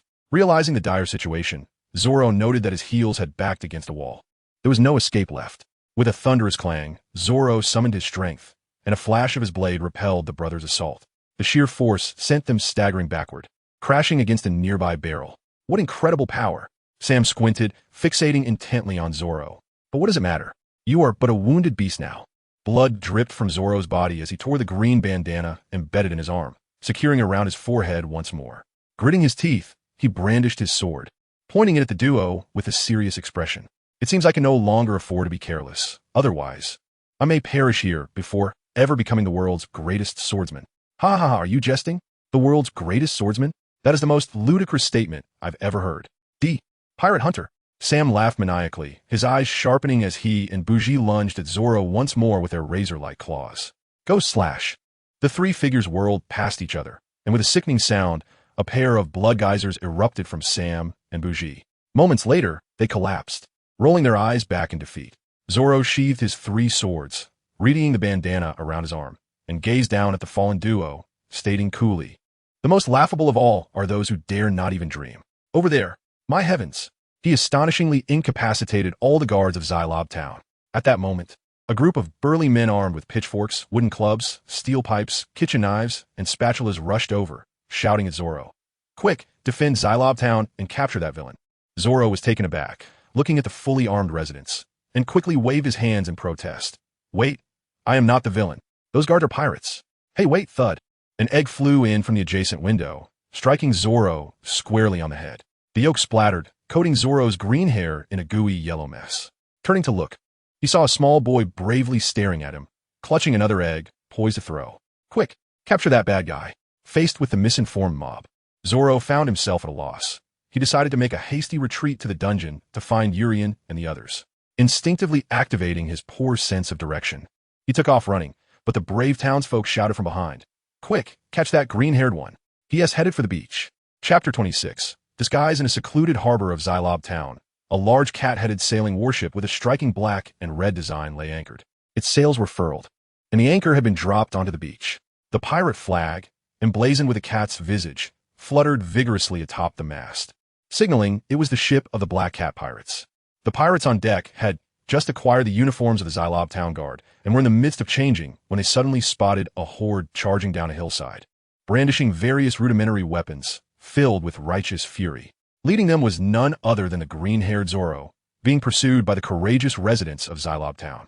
Realizing that the coastline ahead was the only escape, with steep cliffs on either side, Zoro shouted, "This is bad. There's no way forward." He halted abruptly, and the townsfolk behind him also came to a stop, their gazes shifting from Zoro to the pirate ship behind him, exclaiming in shock, "Pirates!" One individual, slightly more knowledgeable, pointed at the black flag atop the mast and shouted, "It's the Black Cat Pirates. Damn it, that green-haired fellow is a pirate from the Black Cat Pirates." Zoro's mouth twitched. What was this Black Cat Pirates? He was the vice-captain of the Urien Pirates. Of course, he couldn't say that out loud. He quickly clarified, "No, I am Pirate Hunter Renoa Zoro, not a member of the Black Cat Pirates." Suddenly, someone in the crowd remarked, "That green-haired one is indeed the Pirate Hunter. I was next to Mayor Clabaddle during the ceremony, and he welcomed the Pirate Hunter's arrival." Realization dawned, as the man recalled Zoro's identity. He had once been a militia member and remembered Zoro because of Clabaddle. In the earlier moments of fervent agitation among the crowd, the situation at the Xylobu Town Guard Bureau went unrecognized, as everyone was preoccupied with thoughts of how to protect Xylobu Town and seek vengeance for the members of its guard. The presence of the former militia member garnered some belief from the onlookers. With a sigh, Zoro remarked, "Look, this band of Black Cat Pirates has infiltrated the Xylobu Town Guard uniforms, and the ruffians I just dealt with were indeed members of this pirate crew." He gestured toward the pirate ship behind him and added casually, "See, your Xylobu Town Guard uniforms are being worn by those bare-chested pirates." Indignation surged through the crowd. How could pirates possess the uniforms of the Xylobu Town Guard? Zoro chuckled and produced a wanted poster of Captain Kuro, unfurling it as he stated, "You ought to inquire with your town mayor about this. Captain Kuro of the Black Cat Pirates." Gasps of surprise echoed, for the face on the wanted poster bore a resemblance to Mayor Clabaddle, yet some remained skeptical. "That can't be Mayor Clabaddle. He is a good man." However, others, having scrutinized the poster, exclaimed, "I knew those guards looked familiar. Who would have thought Clabaddle was a pirate?" For those swayed by doubt, Zoro boldly proposed, "Why not join me in eliminating these pirates aboard the ship? Capture them and extract the truth. Then everything will become clear." "Yes, let's do it." Everyone attacked those pirates. Meanwhile, in Xylobu Town, Kuro was inspecting the area flanked by his right-hand man, the newly appointed captain of the guard, Zanga, and the newly appointed tax collector. The townspeople lined the streets, welcoming him with enthusiasm. Although the capture of Mayor Clabaddle felt somewhat surreal, they regarded Mayor Clabaddle as a commendable leader equally fit for the role. The residents waved flowers and colorful flags, chanting the names of Xylobu Town and Clabaddle. Kuro, reveling in the applause, feigned enjoyment while inwardly dismissing the pompous display. His true ambition lay in seizing Claviel's wealth and exploiting the townsfolk to fulfill his dream of becoming a great pirate. Lowering his voice, Kuro inquired about Claviel's fortune. What are Claviel's assets? As per our agreement, I shall reward you with a portion upon successful completion. The tax collector, with a greedy grin, replied, everything is proceeding smoothly. The evidence is irrefutable. I've arranged for individuals to infiltrate Claviel's home and alter all documents to bear your name, Mayor. Kuro nodded in satisfaction, at which point the tax collector produced a den mushy, his demeanor obsequious as he said, if all goes as planned, everything should be in order. He dialed the number, and moments later, a strange voice emanated from the receiver. Oh, are you the tax collector of this town? The tax officer paused, his brow furrowing as he inquired. Who are you? Carville? Matey? No, those two should have been captured by the Navy. At that moment, the man on the other end of the phone exhaled, akin to releasing smoke, and slowly replied, me? Merely a pirate, the chief strategist of the Urian pirate crew, Sanji. Upon hearing the word pirate, Kuro's eyes widened in astonishment. The tax officer, equally taken aback, exclaimed, a pirate? Damn it, how did you end up in Caraville's house? Sanji casually responded, the plan is going well, although Kuro overlooked one detail, the occurrence of unexpected events. A band of heroic knights, flying the pirate flag, happened to pass through the town of Silab. What on earth? Who is Kuro? Just then, the transponder snail in Zango's arms began to squawk, and upon answering, Zango was met with chaos and cries for help. A pirate shouted, Captain Zango, it's bad. The bounty hunters have attacked, bringing the residents of Silab with them. We can't hold them off. What? Before he could finish, another transponder snail in Zango's possession rang. He quickly answered, this is Zango.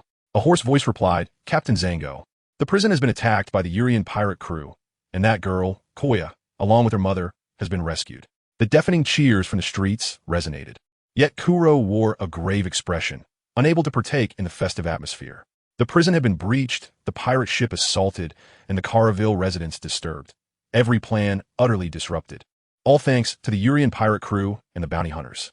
Suddenly, a colossal image unfurled before Kuro from the 3-story building. He was taken aback. The 9-meter-tall image was his previous bounty poster. The enormous poster materialized in the middle of the street, silencing the jubilant crowd in an instant. Kuro, with a darkened expression, gazed at the image above. There sat Usopp on the rooftop, beaming as he wiped his nose, flanked by one of Zoro's bounty hunter companions. And between them stood Koya, dressed in a tattered dress. Usopp rose, hands on his hips, and boldly pointed at Kuro, shouting, Clavitel, tear off your disguise. You are the very captain of the Black Cat Pirates, Kuro the Schemer, who was executed by Colonel Monka 3 years ago. Chapter 27. The unveiled disguise that was Usopp. And Miss Koya. Wait, what are they talking about? That enormous bounty poster could be real. The person in the image looks just like Mayor Clavitel. At this moment, the residents of Zilabu town began to feel perplexed. The arrest of Kuya due to the incident involving Mayor Caraville was already rather bizarre. Upon glancing at Kilabatel, they noted a resemblance to the wanted poster. However, Kilabatel was a genuinely good person and could not possibly be a pirate. Could he? Chloe was greatly alarmed, wondering how Usopp and his companions had managed to locate his wanted poster from 3 years ago. This was indeed troubling. Observing the peculiar gazes of the crowd and the murmurs all around, Chloe forced a confused smile, looking up at Usopp on the rooftop, and cheerfully exclaimed, Usopp, what are you talking about? Come down quickly. How could you be with Kuya? She is the daughter of a pirate. Seeing that the crowd remained in a state of uncertainty, Chloe intended to use his acting skills to obscure the truth. Just then, Yulian tossed a coin into the air, which spun gracefully before gently descending. A flicker of electricity danced from Yulian's fingertips, and with a sharp sound, he unleashed a bolt of electric energy, sending the coin hurtling toward Chloe's forehead. How fast? Chloe's instinct screamed in alarm as he instinctively flipped backward to evade the attack. However, the spot where he had just stood was now marked by a large crater created by the coin. Crackling with energy, Chloe looked up to see 3 more electrified coins following closely behind. He retreated several steps, narrowly escaping Yulian's onslaught. Covered in dirt and debris from the explosions, he stared intently at Yulian, narrowing his eyes and muttering, a bounty hunter allied with the pirate hunters, this fellow. The rapid series of Chloe's astonishing reactions evoked gasps from the residents of Zilabu town. When did the former captain of the militia become so formidable? Aware of the success of his scheme, Yulian grinned and said, admit it, the only one here capable of dodging my attacks is you, Chloe, captain of the Black Cat Pirates. Panic surged within Chloe as he realized he had fallen prey to the bounty hunter on the rooftop.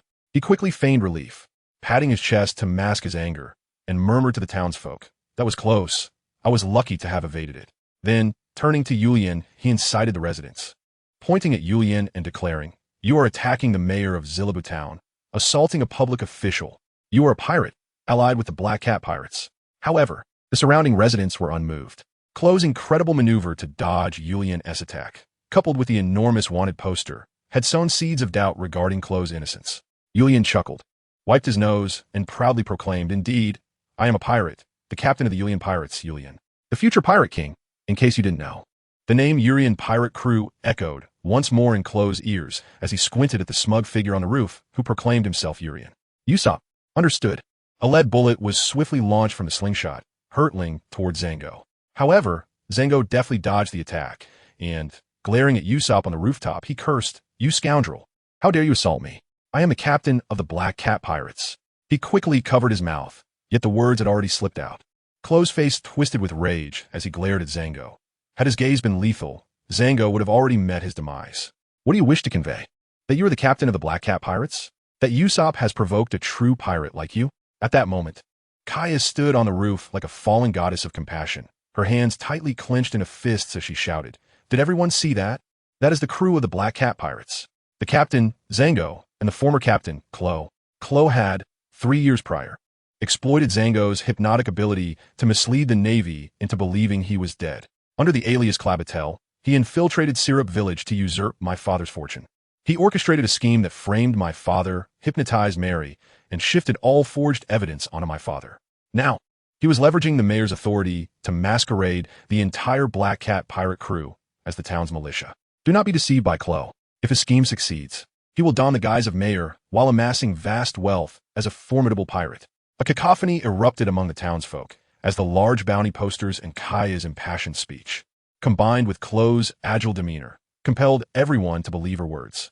"Captain Klo, we have been exposed. What should we do now?" Zango asked, bewildered, glancing at Klo.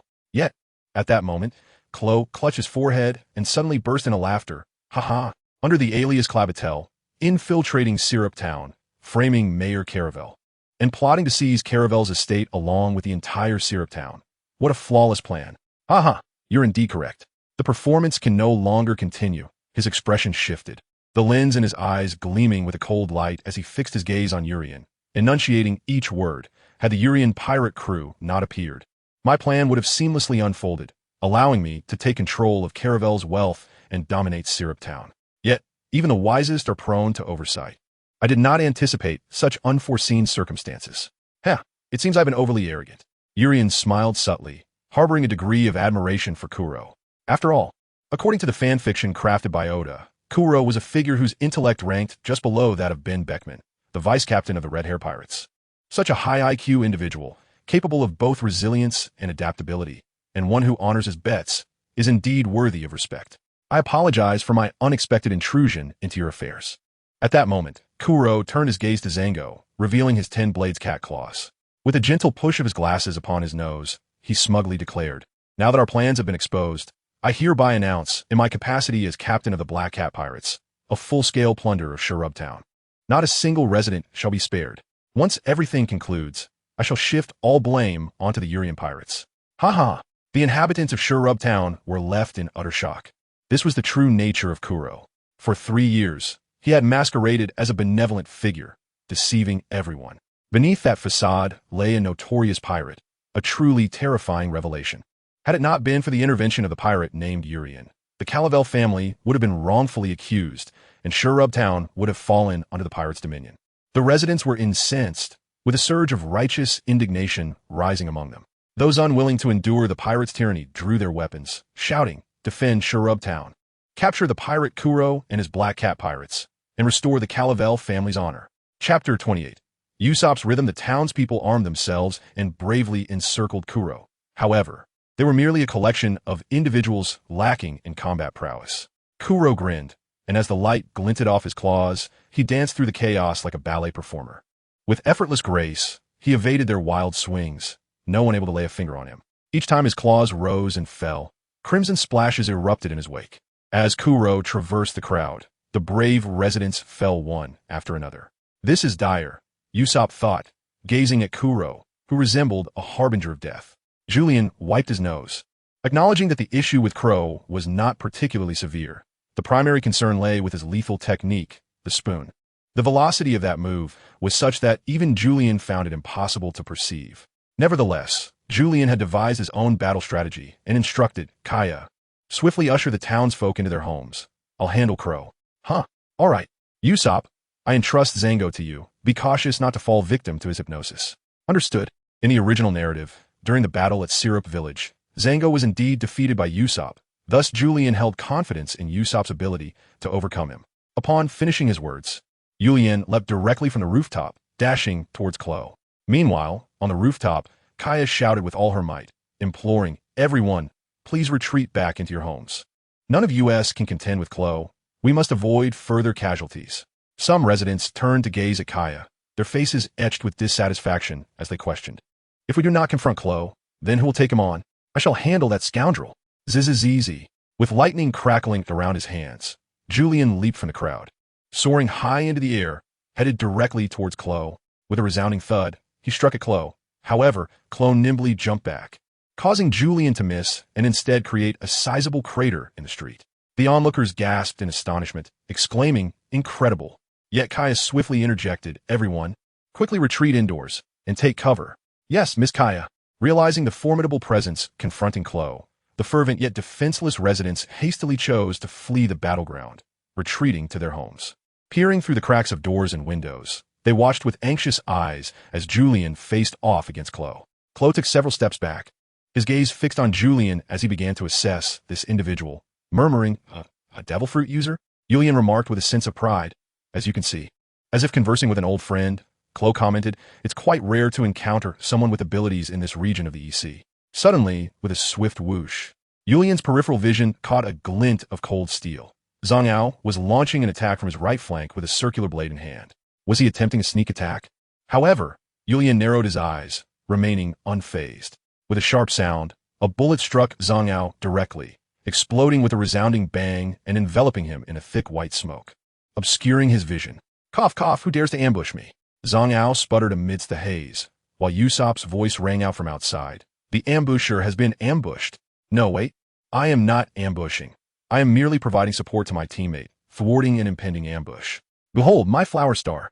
Zhang Ao waved his arms through the swirling flower. Finally extricating himself from the cloud, yet now covered in powder, he frantically searched for the assailant. Ultimate move, Gunpowder Star. Once Zhang Ao wiped the flower from his lenses and opened his eyes, he was met with a bullet hurtling towards him. His eyes widened in horror. There was no evading this projectile.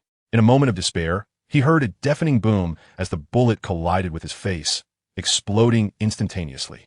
At that moment, Zhang Ao resembled a charred figure, his glasses shattered, hair singed, and his once white flower now transformed to a shade of black. Gaping in shock, black smoke billowed from his mouth before he collapsed to the ground with a thud. Julian was taken aback, surprised that the battle between Usopp and Zhang Ao had concluded so swiftly.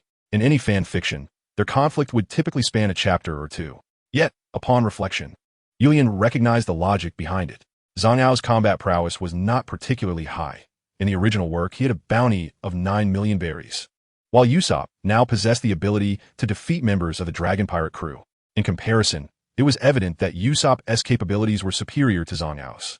Observing Usopp's timing, it was clear he struck when Zhang Ao had focused all his energy on ambushing him, significantly lowering his vigilance towards his surroundings.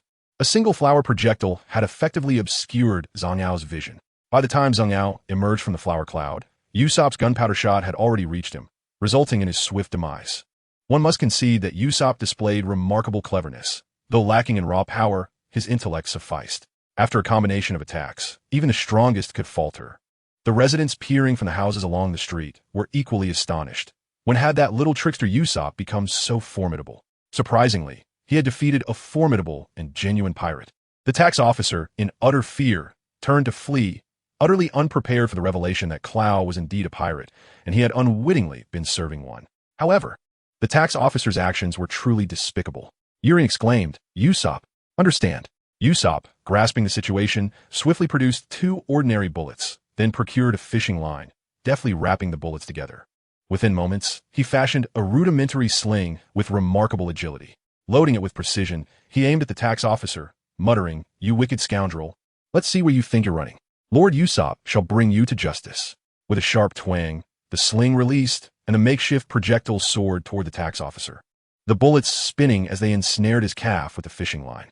With a resounding thud, the tax officer was brought crashing to the ground. "Overjoyed, Gaia!" exclaimed Usopp. "You are amazing." Usopp's nose swelled with pride, for the praise from his childhood companion was met with admiration in her eyes. He declared with bravado, "I'm the courageous sea warrior, Usopp, ha!" At that moment, several men who had been hiding inside the house burst forth, brandishing clubs and knives, swiftly dragging the tax officer back inside while shouting, "Usopp, splendid work. We shall apprehend this scoundrel who colluded with pirates, while you continue to deal with that pirate." Usopp, basking in the rare accolades, responded joyfully, "Oh." At that moment, Julian regarded Crow with a beaming smile, expressing his delight as he remarked, "Crow, it seems your subordinates are rather similar. I personally suggest you consider surrendering to spare yourself from unnecessary physical suffering." Crow, equally adorned with a smile, fixed his gaze upon Julian. However, his eyes glimmered with an icy intensity as he scratched his claws lightly and replied with a subtle grin, "Oh, physical suffering? I wonder who that might pertain to. I can't help but feel you are rather conceited." Julian's hands crackled with energy, arcs of electricity dancing through the air as he grinned, declaring, "This is not arrogance. It is confidence." Chapter 29. The Pirates' Combat Style. With that, the two lunged towards one another simultaneously. Closed feline claws slashed through the air, aimed directly at Julian. Julian thought to himself how swift Clo was, and he deftly dodged the oncoming strikes. For several minutes, they exchanged blows, their fierce combat shattering the wooden barrels, crates, and shelves lining the streets. Rum, fresh water, and goods spilled everywhere. The residents of Silub Town watched in trepidation as the two fighters clashed, swallowing hard, hesitant to step outside. These two were extraordinarily powerful, far beyond the capabilities of mere mortals. Not only was Clo, the pirate, unexpectedly formidable, but even the young boy exhibited tremendous strength, crackling with arcs of electricity, a truly terrifying sight. Stalemate was not Julian's style. He intentionally left an opening, exposing his arm to Clo. In an instant, Clo lunged, his claw aimed at Julian's exposed limb. With a swift thrust, Clo's blade pierced Julian's arm, blood spraying forth. Yet Julian merely smiled, as his other arm erupted with lightning, crackling and surging towards the approaching Clo. He had struck true, Urien exclaimed in triumph. However, Clo unexpectedly revealed a sly smile of success, and with a swift motion, vanished from sight. Silent steps. Bang! Julian swung his fist, striking directly against the mayor's coat, left behind by Crow. To his astonishment, Crow had vanished, leaving Julian to strike nothing but air. "You young fool," he mused. "In the realm of pirates, battles are invariably steeped in intricate plots and cunning rivalries. You present me with a flaw, and I, too, shall offer you a weakness in return. This is dire." Julian was taken aback, suddenly sensing a surge of murderous intent behind him. Clo had unexpectedly appeared at his back. In that fleeting moment, Julian had not managed to discern Clo's figure. No sooner had Clo's words left his lips than he lunged forward with a swift motion, his blade slicing through the air. Julian narrowly evaded the attack. Yet Clo's blade grazed his abdomen, nearly piercing through.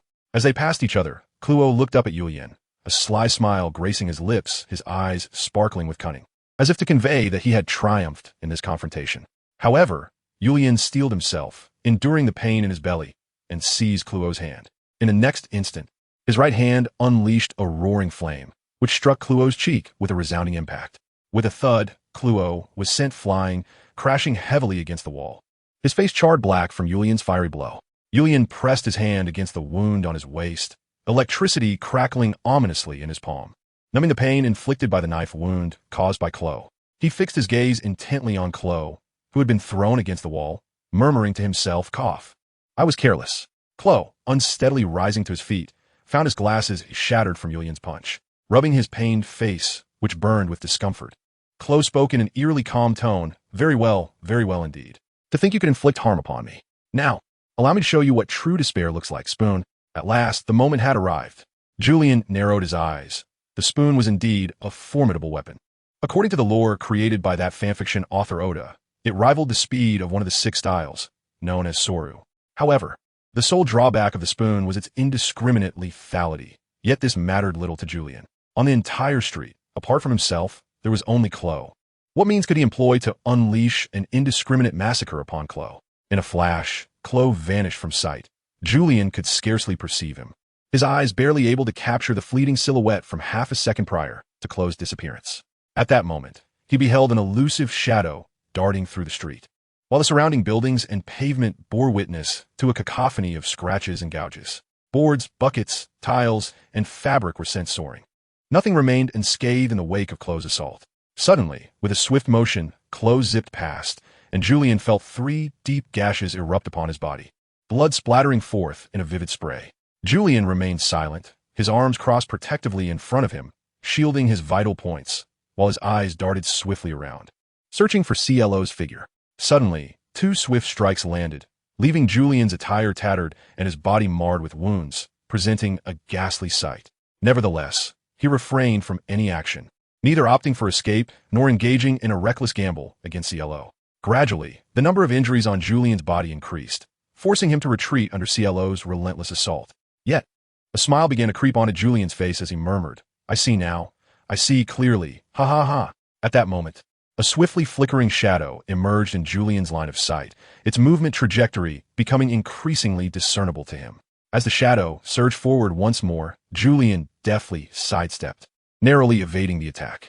However, the shadow, undeterred by its missed strike, retreated to reassess and seek another opportunity for an assault. Despite several consecutive attacks, each one was skillfully dodged by Julian. This was not due to a sudden surge in Julian's strength. Rather, it was a result of his strategic placement of imperceptible currents throughout the streets and buildings while he sent CLO flying. Once CLO employed a spoon, he would inevitably inflict damage on the surrounding structures, resulting in direct contact. At that moment, the electric currents would latch onto CLO's paws. As time elapsed, the accumulation of charged ions on CLO would ultimately yield a paralyzing effect, diminishing his speed. Julian's eyes continuously adapted to CLO's velocity, and as CLO's movements began to slow, Julian finally pinpointed his location. When CLO charged at Julian again, Julian grinned, his fists clenched tightly as thunderous lightning crackled around him. He raised his hands high and brought them crashing down with tremendous force. Bang! The blow landed squarely on CLO's head, driving him into the ground with a resounding thud, creating a deep crater. How is this possible? How was I discovered? Julian, battered and panting heavily, saw the electric arc in his hands coalesce into a rope, binding CLO's hands tightly. The paralyzing effect of the current rendered CLO immobile, leaving him in a state of profound discomfort. Urian tugged at the electric cord, clutching his wound as he declared, "Nothing is impossible. You have been ensnared in my trap from the very beginning." Klaus struggled to lift his head, gazing at the crackling electricity in Urian's hand, his voice trembling from the paralysis. I was exceedingly careless. Your current has rendered me utterly numb." Julian smiled and remarked, "Look how electrified you are. You become quite the stutterer." Indeed, as you mentioned, battles among pirates are invariably rife with schemes, conspiracies, and intricate rivalries. At that moment, Usopp and Kaya approached, gazing at the captured Kuro, and inquired Julian, "Is everything settled?" Julian nodded and said, Hey, Julian, are you all right?" At that moment, Zoran approached, waving his hand, accompanied by a group of militia from the former village of Silab. Yuri, perplexed, inquired, "Where on earth have you been?" The notion of being lost was utterly inconceivable, far too humiliating to ever admit. Zoro gestured towards the group of militia behind him, declaring, "I was just out with these brave souls to vanquish the Black Cat pirates." He then turned to the militia, asking, "Am I not right?" "Indeed, absolutely correct. We have just apprehended the entire crew of the Black Cat pirates." They roared in unison. The villagers of Syrup Town were filled with fervor, their joy mingling with excitement and pride at having captured pirates. At that moment, Sanji also arrived, exclaiming, "Miss Kaya, your valiant knight has arrived." Julian inquired, "Is everything all right over at the mansion?" Sanji boasted, "The lady's knight could never falter. I have taken care of everything, and the individual is securely bound before the mansion's entrance." Julian nodded thoughtfully, casting a glance at the gathered individuals. "Kaya, I entrust you with these members of the Black Cat pirates. First, ensure the residents are safe, and then contact the Navy to apprehend them." Kaya nodded vigorously, affirming, "Understood." Julian then turned his attention to the others, declaring, "However, this matter is far from over. Mayor Caraville and Mary have been taken by Colonel Monka of the Navy to the 153rd branch. We must rescue them." Kaya and the military personnel of Syrup voiced their concerns, but they're the Navy, after all. Julian wiped his nose and remarked, "Let us not forget, we are pirates. Members of the Julian pirate crew. It is perfectly justifiable for pirates to raid the navy. Ha ha." Kaya gazed at Julian with a look of deep appreciation, repeatedly expressing her gratitude. "Julian, my family possesses a ship designed by Mary. You and your companions can navigate it to the Navy's 153rd Division. The long-awaited vessel of a Urian pirate crew has finally made its appearance. The illustrious Golden Mary." Chapter 30, A Connection. Unparalleled in beauty, the Golden Mary is a single-masted sailing ship, crafted in the style of the caravels from the age of exploration. However, in comparison to the authentic caravels of Earth, the Golden Mary is significantly smaller, verging on the miniature. The ship's bow is adorned with a white ram's head, complemented by a rather superfluous bow cannon, lending the entire vessel an endearing charm that is subtly apparent. Julian gazed at the immense emblem of the Julian pirate crew emblazoned on the main sail, a look of satisfaction gracing his features. This was a collaborative masterpiece crafted by him and Usopp. "At last, we have completed it. Our pirate flag," Usopp exclaimed, wiping the beads of sweat from his forehead with the brush. The endeavor of painting the grand design had indeed proven to be quite laborious. However, navigating the vast expanse of the ocean, engaging in such artistic pursuits, served as a delightful pastime. Julian gazed at the vacant roof atop the stern of the ship, a twinge of melancholy stirring within him. In the original narrative, that very spot was Nami's orange grove. It was only with the addition of the grove and Nami herself that the Mary would truly be regarded as complete. Noticing Julian lost in thought, Zoro inquired, "Hey Julian, what's on your mind?" "Oh, it's nothing," Julian replied, shaking his head. "I was merely contemplating a few matters. We have a captain, a first mate, a strategist, a cook, a gunner, a sharpshooter, and a lookout. Yet there remains one position unfilled for our pirate crew to be deemed genuinely established." The three glanced at Julian, their expressions tinged with curiosity. "What position do you mean?" Julian chuckled. "Of course, it must be the navigator, the one who charts our course across the vast oceans and guides us through the thickets of challenges." Sanji exhaled a puff of smoke, casually remarking, "Well, if we're to speak of navigators, both you and I could certainly take on that role, considering we all seem to juggle so many positions already." "That is quite different," Julian countered. "You must understand that the weather on the Grand Line changes in the blink of an eye. Individuals like you and me, possessing only a modicum of nautical knowledge, are not professionals. Venturing into the Grand Line without expertise would undoubtedly lead to calamity. Hence, I have resolved to seek a professional navigator." Sanji wholeheartedly agreed. Yet he could not help but inquire, where might we find such a professional navigator? Julian pressed his hand down with a smile and said, "I have someone in mind. Haha, a remarkable navigator from around the globe, and also an enchanting beauty." "Oh, a beautiful navigator?" At the mere mention of beauty, Sanji immediately perked up, eagerly pressing Julian for details about this fair navigator. However, Julian was uncertain of her whereabouts, yet he had a plan to draw her in. Producing the slippery fruit he had acquired from Cleek, he smirked and remarked, "That woman is not only a navigator, but also a thief. We can certainly use this devil fruit to lure her out." Sanji exclaimed that it was an excellent idea, expressing his eagerness to meet the beautiful navigator soon. Yet, Julian interjected, "Before that, we must rescue Mayor Caraville and the others." Sanji nodded in understanding, saying, "I get that." At that moment, Usopp, holding a newly crafted black flag bearing the emblem of the Julian pirates, declared, "Julian, I will go and hang the pirate flag on the mast." Julian nodded slightly. "Go ahead." Zoro, intrigued by Julian's cunning nature, pondered how he first discovered his own information through the East Blue's underground personnel department, then directly sought out the equally formidable Sanji, and subsequently found the obscure Usopp. Now, he was showing interest in a thief named Nami. With his arms crossed, Zoro could not help but inquire, "Julian, first it was me, then Sanji, and now Usopp. It feels as if you know all of us and are deliberately seeking us out." "Of course, I know you all," Julian replied with a playful grin, resting his hands on Zoro and Sanji's shoulders. "I am, after all, a destined traveler through realms. Yet, there seems to be an anomaly in this world, as if it were conjured by a fan fiction author or an imaginative forum participant, with the entire chain of events thrown into disarray." However, Julian refrained from voicing such thoughts and continued jovially, "Ah, it's because we knew each other in our past lives, just kidding. You are all somewhat renowned, and I have a knack for discovery. Coupled with the whims of fate, it is only natural that we gather together. He he he. Indeed, it was fate. Otherwise, this motley crew might have been whisked away by Luffy." As for Julian himself, he felt favored by the goddess of fortune. Having arrived in the world of One Piece just over a month ago, Aside from recognizing the peculiarities of this world-esque timeline, he unexpectedly acquired a slippery fruit.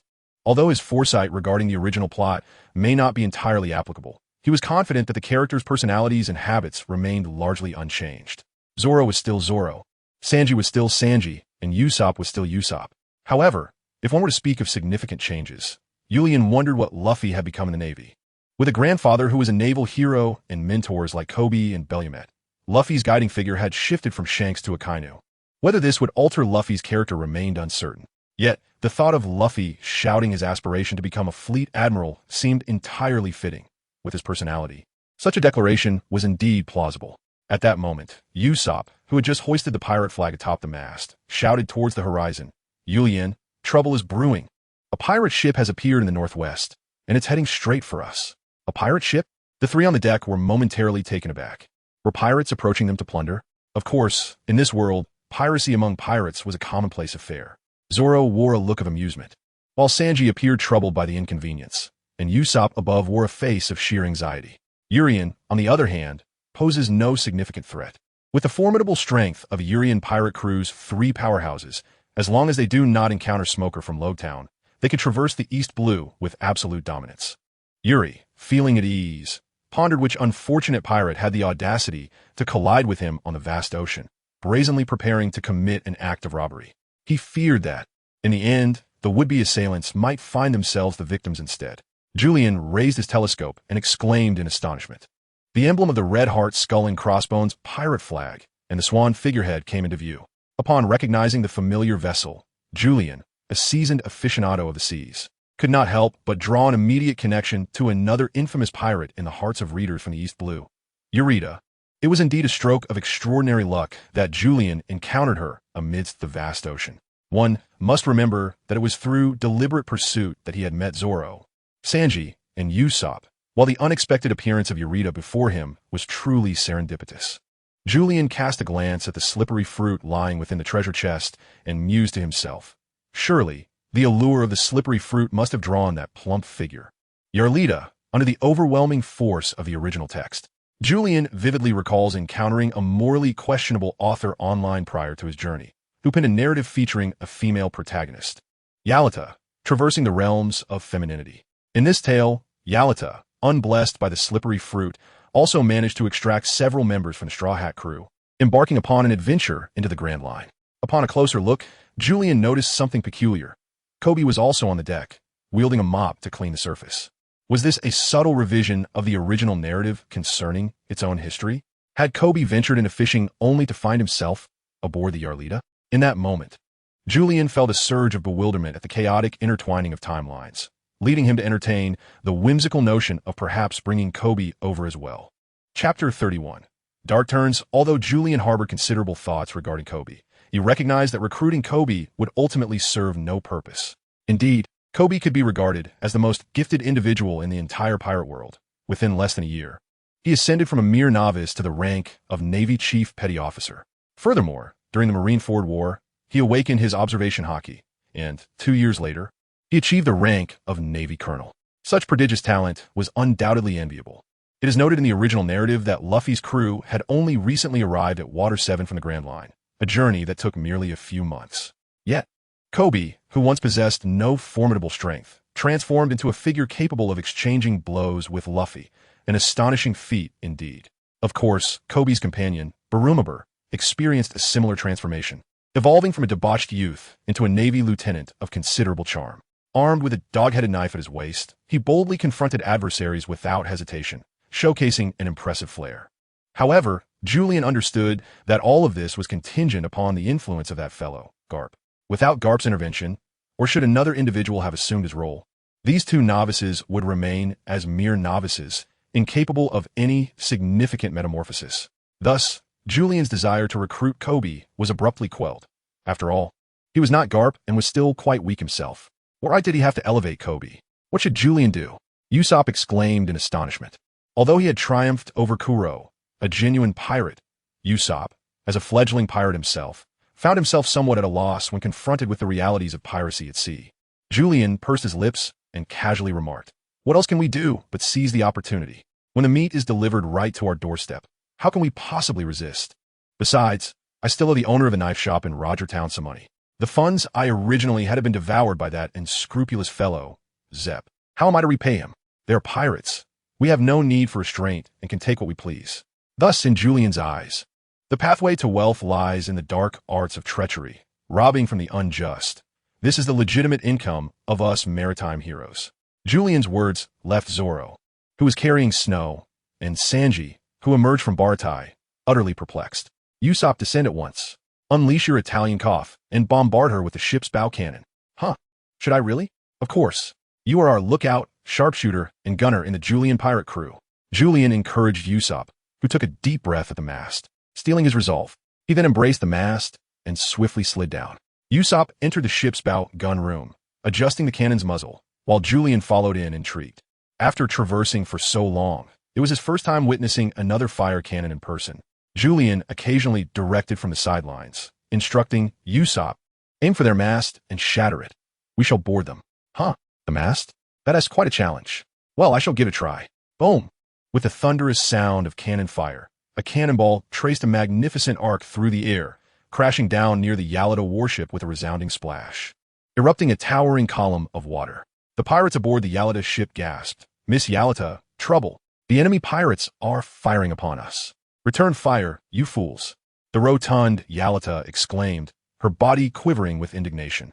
Chaos erupted on the deck as the pirates scrambled to their positions, hastily rolling out cannons and ammunition from storeroom. KB stood trembling on the deck, clutching a mop, jostled by the commotion, utterly disoriented and terrified, exclaiming, "Oh no, we are under pirate attack. This is so frightening." A pirate kicked KB aside, scolding, "Idiot, don't block the way." Meanwhile, aboard the Going Merry, Julian stroked his chin, quietly observing Usopp as he fiddled with the cannon. Although he was eager to participate, he was no scientist and could not calculate the ballistics. Not being a trained artilleryman, he was clueless about operating such weaponry. Moreover, this was the era of the Grand Line's cannons, which are not toys to be trifled with in leisure. Usopp, however, was diligently adjusting the cannon's firing parameters while explaining to Julian that last shot was merely a marker round, used to calibrate the data for the subsequent cannonballs. Stay calm, stay calm. I am aiming for the mast. Where's the mast? Ah, there it is.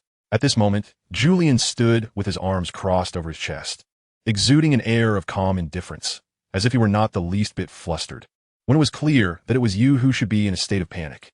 Suddenly, a cannonball erupted from the barrel, and within mere seconds, it detonated in a brilliant explosion upon the mast of Yarlita's pirate ship. The mast of the ship succumbed to the impact, crashing down with a resounding thud. Goodness, I merely jested about it, yet you truly hit the mark, Julian exclaimed in astonishment, for it is known that in reality, masts are typically struck with chain shot. Yet Usopp astonishingly hit it with a solid projectile. Truly, he is deserving of the title of the future sharpshooter, hanging in the balance. At that moment, Usopp's nose rose high in pride as he proclaimed with great delight, "I'm indeed a genius, ha ha ha ha." At this moment, Julian shouted from the cannon chamber, "Zoro, Sanji, the enemy ship has lost power. Let us charge forth and engage them in hand-to-hand combat. Let's seize everything." "No problem, Captain." On the side of Alrita, a massive mast had broken and injured many, nearly striking Kobe. A panicked pirate exclaimed, "Miss Alrita, it's bad. Their ship is approaching us, seemingly preparing for a boarding battle. Our mast has shattered, the sails are rendered useless, and the entire vessel has lost power." Alrita, peering through her telescope at the swiftly approaching Going Merry, wielded a black, thick, and formidable spike club in one hand and scoffed, "Only 4 of them? What is there to fear? Those fools have forsaken their firepower advantage to engage us in a boarding battle. Splendid. We have the numbers and a significant advantage. Everyone, brace yourselves and prepare for battle." Roar. In a matter of moments, when the hull of the Going Merry collided with that of Alrita's pirate ship, chaos erupted on the deck as pirates were thrown into disarray, with many falling overboard and others injured, lamenting their plight on the ground. Within a brief span of 10 minutes, only a pink-haired cabin boy and the corpulent Alrita remained on the deck. The 4 opponents formed a square formation, encircling Alrita. Sanji, with a face full of fury, pointed at Alrita and exclaimed in anger, "Hey, Julian, where's the beautiful woman you promised? Why is it a hefty matron instead?" Urian chuckled heartily, for the high-spec version of Yarlita he envisioned was undoubtedly the one from the original tale, who had consumed the slippery fruit. Indeed, she was a stunning beauty, exuding an inherent charm that could invigorate any endeavor. Just imagine, If this character were to consume the slippery fruit, she would undoubtedly transform into a breathtakingly beautiful figure. Alas, in our reality, she was deprived of such fortune. Yarlita glared furiously at Sanji, her anger palpable as she exclaimed, "You dare to come aboard my ship, decimate my crew, and ruin my vessel? Do you intend to compensate for this? And calling me a fat hag? What do you think you're talking about? Go to hell." With that, she brandished her spike club and charged toward Sanji. However, he effortlessly evaded her assault by crouching down and swiftly retaliated with a powerful kick to her midsection. "Fatty, get lost!" With a resounding crash, Yarlita collided with the ship's cabin, rendering her unconscious. Sanji took a deep breath, attempting to soothe his vexed spirit. Lighting a cigarette, he inhaled deeply and exhaled a perfect smoke ring. "Hey, Sanji, what happened to your chivalry? Didn't you vow never to strike a lady?" In response to Urian's inquiry, Sanji rolled his eyes, cigarette in hand, and pointed at the unconscious Yarlita, retorting, "Is that creature a woman? She's merely a hefty hag," Urian exclaimed in astonishment. How can there be such a vast disparity between individuals? The treatment of a beauty and a corpulent woman is utterly disparate. With a sigh, Urian promptly issued orders everyone.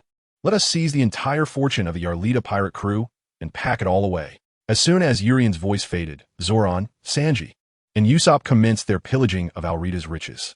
Meanwhile, Urian turned to the trembling Kabi at his side, approached him with a smile, and gently inquired, "Are you all right?" Kabi, filled with anxiety, stammered, "Please don't kill me. I'm merely a lackey." Julian extended his hand, a radiant smile adorning his face as he spoke. "We shall not harm you. Though we are pirates, we are the kind who wield words, transforming ourselves into heroic figures. Come, let us escort you away from this place." Observing the outstretched hand of Julian, Kobe hesitated for a moment, but ultimately clasped it firmly. Julian smiled gently, lifting Kabira with a playful banter. "Killing you would be futile, wouldn't it? One glance at our appearances reveals that we are not as wicked as we might seem. Moreover, you appear rather destitute, lacking anything worth stealing." "Ha ha." Upon hearing Julian's words, Kobe trembled, clearly taken aback. However, Julian chuckled, declaring, "I am Julian, captain of the Julian pirate crew, destined to become the Pirate King." "What? The Pirate King?" Kobe blinked in disbelief, struggling to accept Julian's proclamation. Yet, seeing Julian's earnest demeanor amidst his laughter, he nervously introduced himself. "I am Kobe." Chapter 32. The dark side of the Navy, whether due to human intervention or the inertia of the original narrative's restoration. The protagonists found themselves once again in the Navy's 153rd branch. However, unlike the original tale, the main character had shifted from Luffy to the time traveler, Julian, while Kobe had become a rather congenial companion aboard the ship. Monka remained unchanged, yet the person Julian aimed to rescue had transformed from Zoro to Mayor Caravel, Kobe's father, as well as Mary, who had ascended to the role of steward in this world. Additionally, Sanji and Usopp, characters absent from the original narrative, joined this expedition. Kobe, astonished by Julian's bold ambition to become the Pirate King, deemed it improbable. Nevertheless, Julian artfully recounted the motivational mantras from both reality and the original story, filling Kobe's mind with inspiration. "One must have dreams. What distinguishes a person from a mere fish out of water without them? Our Julian pirate crew is comprised of dreamers. I aspire to be the Pirate King. Zoro seeks to become the world's greatest swordsman. Sanji yearns to find the legendary All Blue. And Usopp aims to be a brave warrior of the sea. To quote Blackbeard, a person's dreams never cease." After a heartfelt sermon, Kobe's eyes sparkled with newfound hope, his earlier shyness giving way to admiration for Julian. Encouraged by Julian, Kobe mustered his courage and nervously declared his own dream. "I want to become a true man of the Navy, a genuine guardian of justice." Sanji chimed in, "That's a splendid dream. Strive to become a true man, Kobe. The positions of Admiral and even Fleet Admiral await you in the future." "Really? Is that true?" Kobe asked, a hint of disbelief in his voice, for he had always been a rather insecure individual, doubting his potential to reach such heights. Julian understood that, in accordance with the original narrative, considering Kobe's potential, he indeed stood a chance of becoming a general or even an admiral. Usopp, with an arm draped over Kobe's shoulder and his nose held high, gestured grandly, proclaiming, "Look ahead. The vast ocean, the azure sky. Your path is clear. Just like me, you too can become a true man of the sea." However, at that moment, Zoro cast a sly glance at Kobe and remarked with a mischievous grin, "If Kobe were to join the Marines, he would be our enemy, wouldn't he? Perhaps we should eliminate him right here and now." As he spoke, he theatrically drew his sword, Wado Ikamanji, partially from its sheath, sending a chill of fear down Kobe's spine. Trembling, he looked at Zoro with wide eyes, hastily waving his hands in protest. No, Mr. Zoro. You are good people. I would never capture you. Gradually regaining his composure, he earnestly continued. Whether it be Mr. Zoro, Mr. Usopp, or Mr. Sanji, and even you, Mr. Julian, you are all good individuals. You represent the most extraordinary group of pirates I have ever encountered. Ones who do not pillage or engage in wrongdoing. Instead, you sail under the pirate flag, adventuring freely across the seas while also lending a helping hand to others. You're truly good people. Julian, internally exclaiming in disbelief at being collectively bestowed good person cards by the young lad, chose not to dwell on it. He approached Kobe, gently resting an arm around his shoulder, and directed his gaze towards a colossal statue in the distance, which loomed even larger than in the original tale.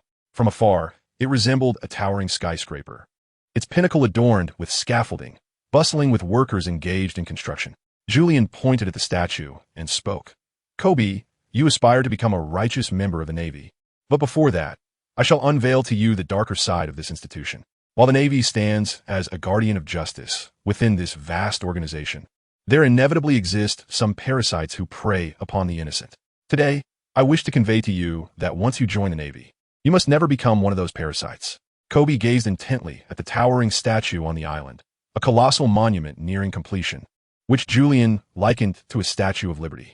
Even from a great distance above sea level, the statue loomed majestically. Kobe nodded solemnly, turned to Julian, and declared with unwavering resolve, Mr. Julian, I will keep my eyes wide open to witness the Navy's shadowy aspects. Clenching his fists, he added, if I become part of the Navy, I will undoubtedly expel all darkness from within, guiding the entire Navy towards the light. Julian smiled, feeling a sense of relief, and casually delivered a word of caution to Kobe. The Navy, my friend, is far more intricate than piracy. The internal corruption and the constraints imposed by the world government make any attempt at reforming it from within as daunting as the quest to become the Pirate King. Kobe, do prepare yourself mentally. Indeed, I am determined to succeed. At that moment, Julian turned his head and shouted, Brothers, prepare for battle. Let us assault the Navy's 153rd Division, rescue Mayor Caravel and Melly, and liberate the oppressed residents of Shell's Town from the tyranny of that scoundrel Monka. The Navy's 153rd Division was stationed at the heart of the island, where a towering statue, standing at 100 meters, loomed majestically, 7 meters taller than the Statue of Liberty, including its pedestal. This was Monka's own statue, aptly named Hero Monka, though such an appellation bore no relation to his actual deeds. The statue was complete from the waist down, depicting Monka in military garb, brandishing an axe with an imposing demeanor. However, the head remained unfinished, surrounded by scaffolding teeming with ragged residents of shells. They were gaunt and emaciated, perpetually deprived of sustenance and warmth. Any minor infraction would lead to punishment from Monka's henchmen, who wielded whips with ruthless abandon. These unfortunate souls endured less than 4 hours of sleep each night, living a life of unspeakable misery. Monka had devised a plan to construct an unparalleled statue, using the pretext of fortifying defenses to seize the entire population of Shells for forced labor, subjecting them to 2 years of servitude, which continued to this day. Some brave souls had attempted to escape and report Monka's atrocities to the Navy headquarters. Yet they rarely made it far beyond the borders of Shells before being discovered by Monka's minions, who would swiftly end their lives with a bullet. Faced with the oppressive regime of Monka and his lackeys, the residents of Shells were engulfed in despair, surrounded by darkness with no glimmer of hope. The few Navy personnel who harbored a sense of justice found themselves silenced by Monka's overwhelming power. Some secretly sought to relay information, but before they could act, their lifeless bodies would be found on the streets of Shells the very next day. As Monka's tyranny wreaked havoc upon Shells, the town gradually fell into disrepair.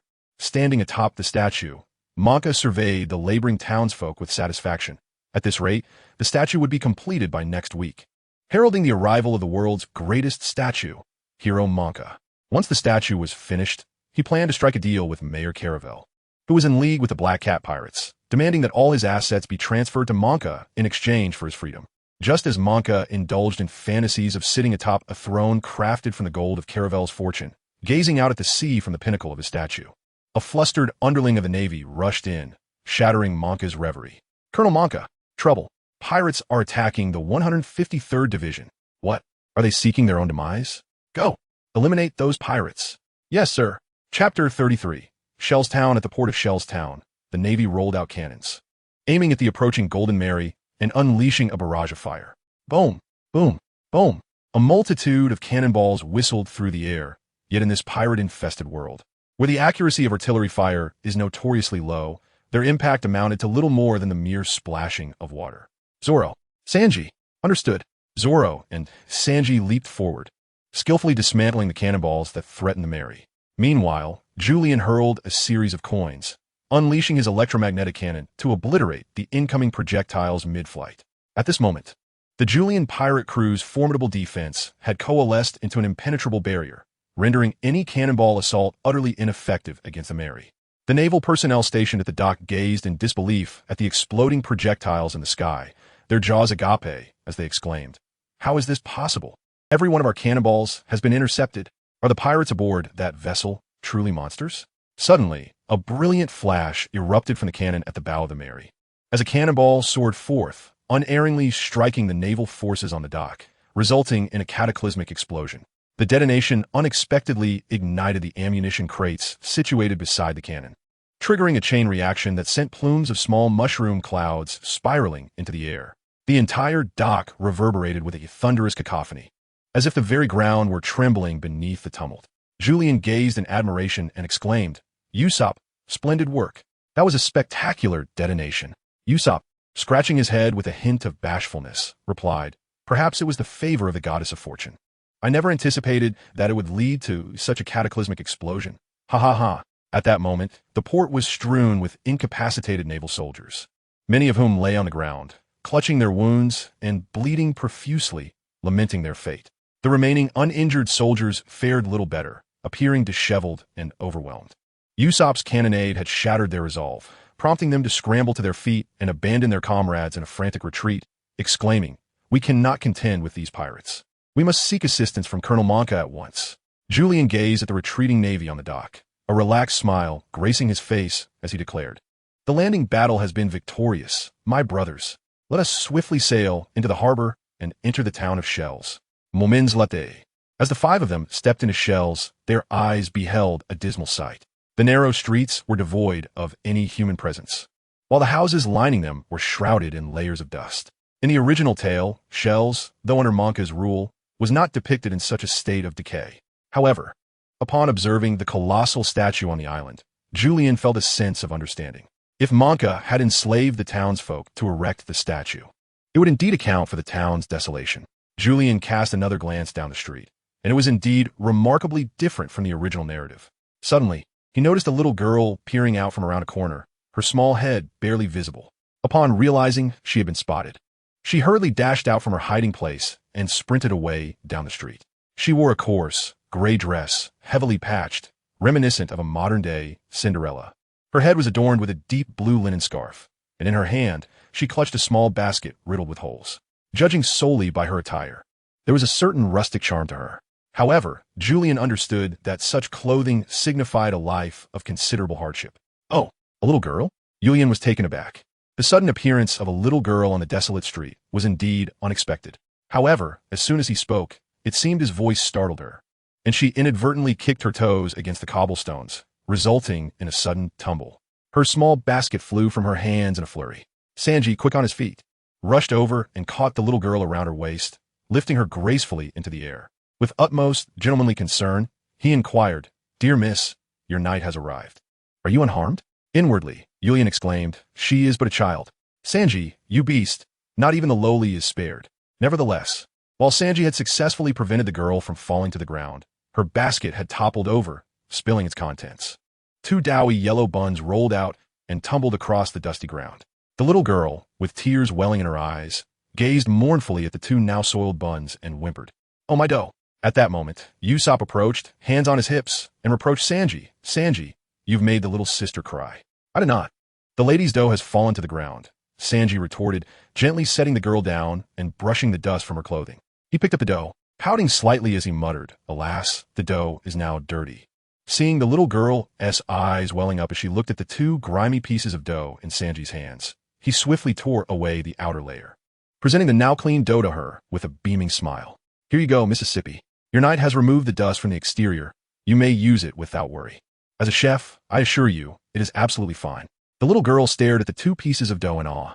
The outer layer was less than a millimeter thick, and yet this gentle older brother with the charming eyebrows had managed to peel it away entirely. It was truly impressive. Flustered, she accepted the dough from Sanji, her cheeks flushed as she shyly murmured, "Thank you, thank you." As Urien approached, he bent down with a friendly smile and inquired, "Little sister, what is your name?"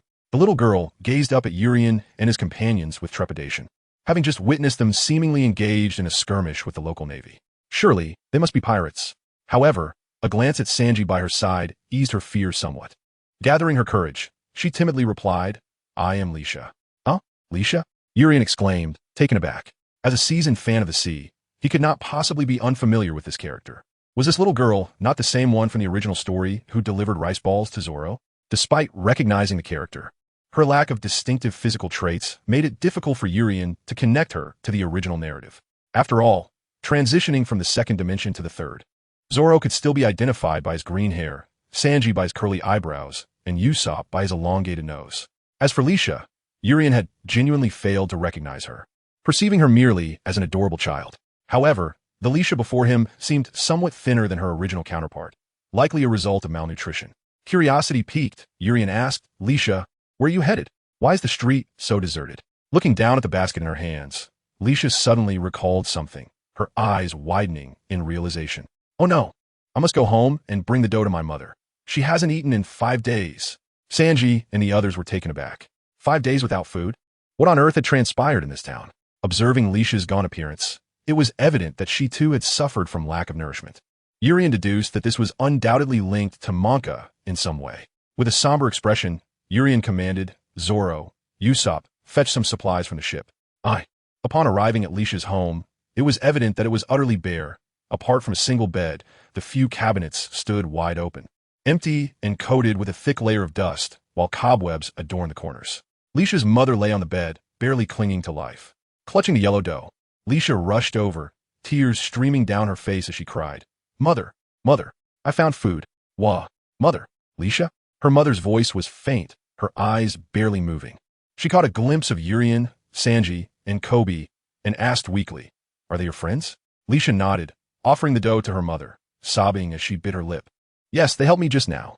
A faint smile crept across her mother's lips as she gently expressed her gratitude. "Thank you so much."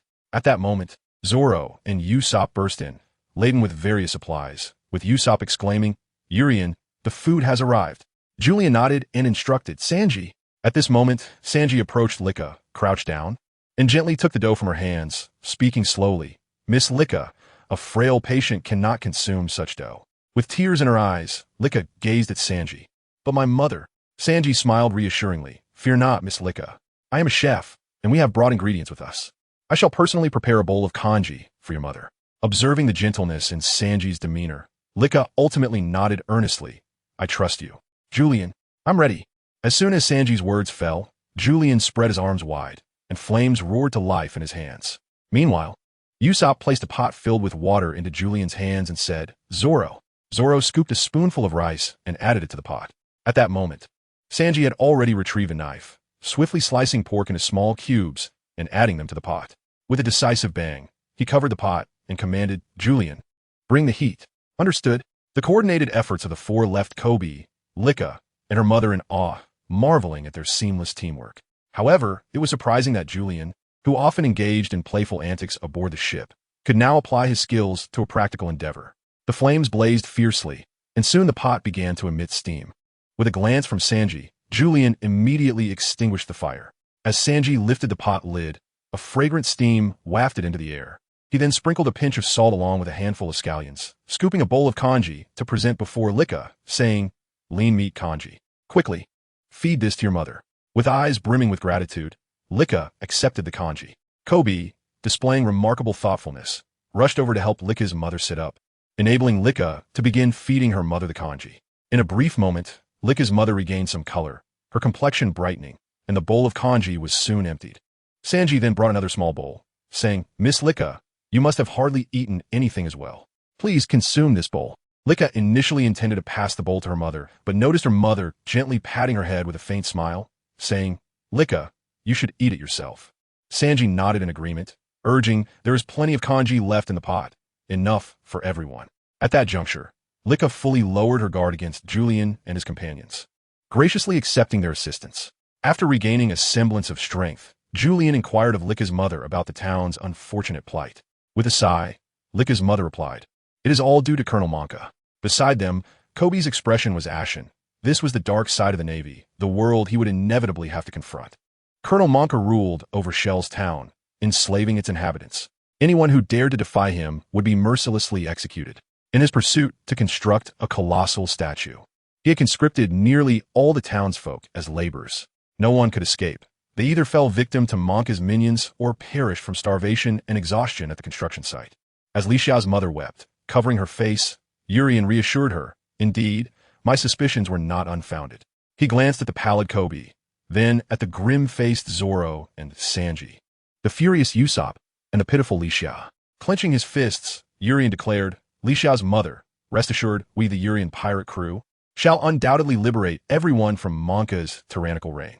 Li Xiao had witnessed the battle at the harbor between Yuri and the Navy. She was aware of their strength. Her face lit up with excitement as she gazed at Urien, exclaiming, "Is that true? I cannot thank you enough, brother Urien." Julian smiled faintly and said, "Of course."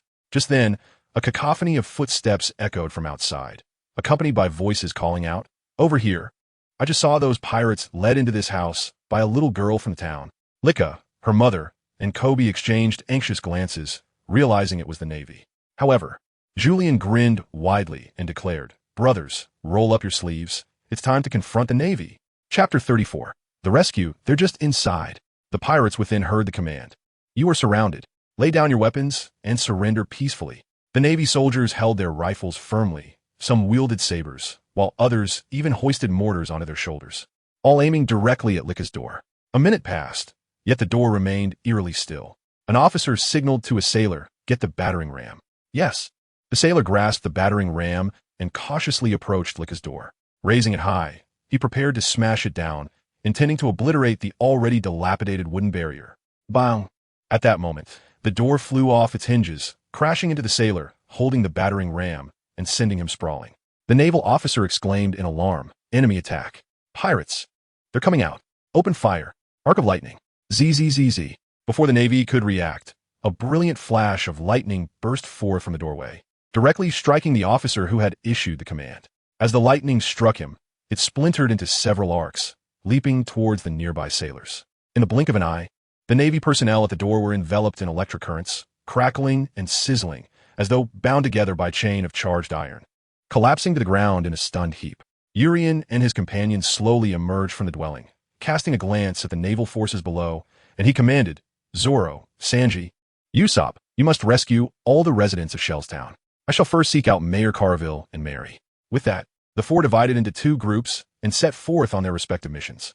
Zoro and Sanji charged directly towards the statue of Monka, where a multitude of naval soldiers was assembled alongside numerous enslaved residents of Shellstown. Meanwhile, Urien apprehended a naval officer and extracted the location of Mayor Carville's detention through interrogation. As Zoro and Sanji suddenly appeared near the statue, an alarm blared throughout the naval base 153. The residents of Shellstown, stooped under the weight of heavy bricks and enormous construction tools, looked anxiously at the alarm bell ringing from the rooftop, bewildered by the commotion. One resident set down his brick and pointed below, exclaiming, "Look, someone is fighting the Navy." Upon glancing down, the townsfolk beheld two men with green and yellow hair wreaking havoc below, effortlessly dispatching countless naval troops. Heavens! Is there truly someone brave enough to assault Naval Base 153? A lackey of Monka cursed as he spotted one of the men. "You scoundrel! How dare you set down your bricks and slack off?" "And no, I was not slacking," the resident replied, panic-stricken, explaining that if the overseer were to punish him, he would surely face a beating and miss out on the meager meal provided that day. The already scant rations were insufficient to satisfy even a single normal person. Naturally, the residents dared not defy the tyrannical Navy. However, as the officer spoke, he swung his overseer's whip at the man. At that moment, a sharp crack echoed as a bullet struck the naval soldier squarely in the head, sending him tumbling from the statue. "Ah!" he screamed as he fell heavily to the ground, lifeless upon impact. The other naval soldiers paused, scanning their surroundings. Who did that? Are there still enemies present? Suddenly, several more bullets whizzed past, and the overseers among the statue fell like sparrows shot from a tree, one after another. In a matter of moments, the naval presence atop the statue was entirely neutralized. Below, in the treetops, Usopp adjusted his goggles, wiped his nose, and proclaimed with pride, "I am the king of snipers. Heh, you shall never find me lurking in the shadows." Meanwhile, within the confines of the prison, the ruffians inside were taken aback by the alarm outside. The naval base was under attack? How could this be? This was the territory of Colonel Monka. They hastily armed themselves, preparing to venture out and discover the truth of the situation. However, just as they were preparing to set off, a sudden sound of electromagnetic artillery rang out, followed by several individuals collapsing to the ground, lifeless. Mayor Carawell was startled by the commotion outside, clutching the bars of his cell and pressing his head against them to survey the surroundings. He observed that the Navy officers outside had fallen, motionless, and a wave of astonishment washed over him. Had someone come to disrupt the Navy's 153rd Division? Top, top, top, as the footsteps echoed steadily. Mayor Carawell saw a man entering from outside the prison, a smile illuminating his face as he gazed upon him and spoke. "Mayor Carawell, all is well now." The man held in his grasp a Navy officer whose face was grotesquely disfigured from a beating, appearing harmless. Yet, this demeanor instilled a flicker of fear within Mayor Carawell, prompting him to step back warily and inquire, "Who are you?" The man retrieved the key to the prison door from the wall, advancing slowly and with a click. He unlocked the cell door, cheerfully declaring, "I am Urian, a pirate." Upon hearing the word pirate, Mayor Carawell's expression shifted dramatically, retreating further until he found himself cornered, resembling a still image, his eyes fixed anxiously on Urian. Urian scratched his cheek, offering a wry smile as he reassured, "I'm a good person, the captain of Usopp, and a friend of Koya. I have come, at Koya's request, to rescue you." Upon hearing the names Koya and Usopp, Mayor Carawell's wariness towards Urian diminished somewhat. Yet he remained puzzled, asking, "Captain of Usopp? When did that kid become a captain? What is going on?"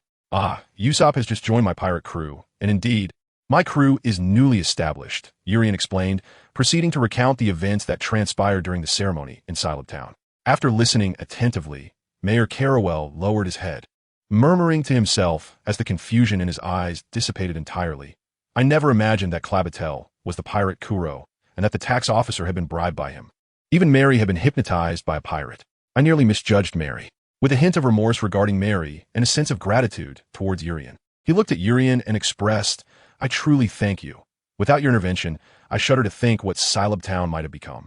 Julian smiled and shook his head, saying, "It's nothing, merely a small effort. However, Yaka is Usopp's childhood companion, and, as her captain, it is my duty to assist in matters concerning my crew's childhood friends. Now, Mayor Caraville, let us proceed to rescue Mary. Indeed, let us go." When Mary saw Mayor Caraville and a stranger appear outside the prison, her face was awash with tears as she grasped the bars, exclaiming with joy, "My lord, you've come for me? Mayor Caraville nadie." But Mary suddenly appeared somewhat despondent as she explained, "My lord, I truly did nothing wrong. I am not even certain of my own actions at that time." Julian remarked from the side, "Mary, you were under hypnosis at that time." Mayor Caravelle took the prison key from Julian and personally unlocked the cell door for Mary, smiling gently as he said, "Mary, Captain Julian has already revealed the entire truth to me. You are innocent. All of this was orchestrated by that notorious captain of the Black Cat Pirates, known as Clabatel, and the pirate trickster cloak." Upon hearing, she was blameless. A rare expression of relief graced Mary's face. She turned to Mayor Caravelle, her voice filled with excitement. "Thank you for your trust, sir. Thank you for your trust." Mayor Caravelle stepped aside, saying, "You should express your gratitude to Captain Julian. Without his crew, the Julian pirates, the entire town of Silab and we ourselves would likely have suffered dire consequences." In response to Mary's repeated thanks, Julian scratched the back of his head, somewhat embarrassed, and replied, "It's nothing. No need to be overly courteous." As the conversation shifted, he looked at the two of them and said, "Mayor Caravelle, the town of Shells is currently under the tyranny of Colonel Monka. Before I escort you back to Silab, my companions and I must defeat Monka and rescue the beleaguered residents of Shells." Mayor Caravelle nodded, replying, "Very well, proceed as you see fit. Mary and I'll be fine." With that, Julian departed from the prison. Mary watched his retreating figure, supporting Mayor Caravelle, and inquired uncertainly, "Sir, are they truly pirates?" Mayor Caravelle shook his head slowly, responding in a measured tone, "I do not know. However, if they're indeed pirates, then they're the kind who are written as pirates but read as heroes." Chapter 35. The heroes of Shells, there's no stopping them. Colonel Monka, we cannot hold back these two pirates. They have accomplices lurking in the shadows to attack us. A sycophantic naval officer rushed over to report, panic evident in his demeanor. Beneath Monka's statue. Monka's expression darkened as he seized the officer by the head, lifting him off the statue and glowering at him. You useless lot. Get out of my sight. With a cold snort, he flung the officer from the 100-meter-high statue, sending him crashing to the ground. Monka then leapt down from the statue, brandishing a large axe, its blade aimed directly at Zoro below. After slicing down several naval officers, Zoro suddenly sensed a formidable pressure descending from above. Looking up, he saw Monka soaring towards him. Clang! The clash of 3 blades against an axe resounded with a deafening noise. As Monka's aerial strike came crashing down, Zoro tensed every muscle in his body, veins bulging in his arms, exerting all his strength to block Monka's attack, causing his shoes to sink slightly into the earth. Zoro fixated his gaze on Monka, thinking to himself, what immense power. Bang! Sanji kicked a naval officer away, glancing over at Zoro with concern, green algae head. Are you all right? Zoro turned his head and exclaimed, You fool, you brainless buffoon. I'm perfectly fine. Observing Zoro's apparent distraction amidst battle, Monka grinned widely and raised his axe once more, striking fiercely toward Zoro. However, Zoro was well prepared, deftly leaping backward to evade Monka's onslaught with ease. He removed his bandana and fixed his gaze upon Monka, ready to engage him in a fierce struggle. At that moment, a coin shot through the air towards Monka with a swift whoosh. Startled, Monka hastily swung his axe to deflect it. With a resounding clang, the axe barely managed to knock the coin away. Urian. Both Zoro and Sanji recognized him and quickly inquired, Has Mayor Calable been rescued? Julian nodded and replied with a smile. Everything is perfectly fine.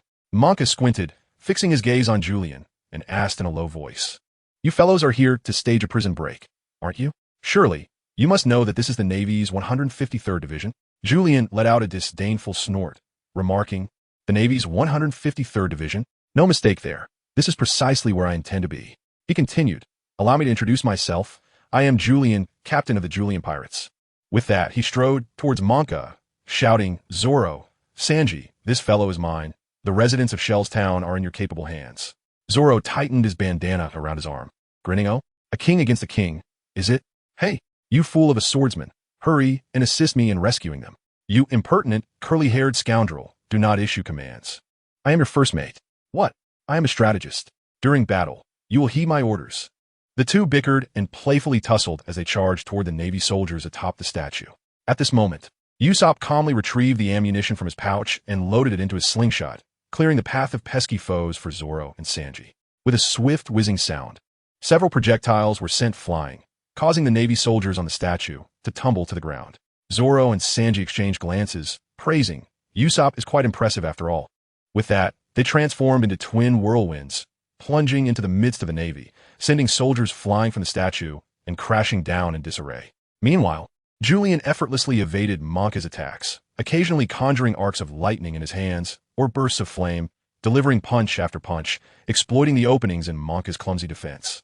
Each strike landed with a satisfying thud, akin to battering a living punching bag, much to Julian's delight.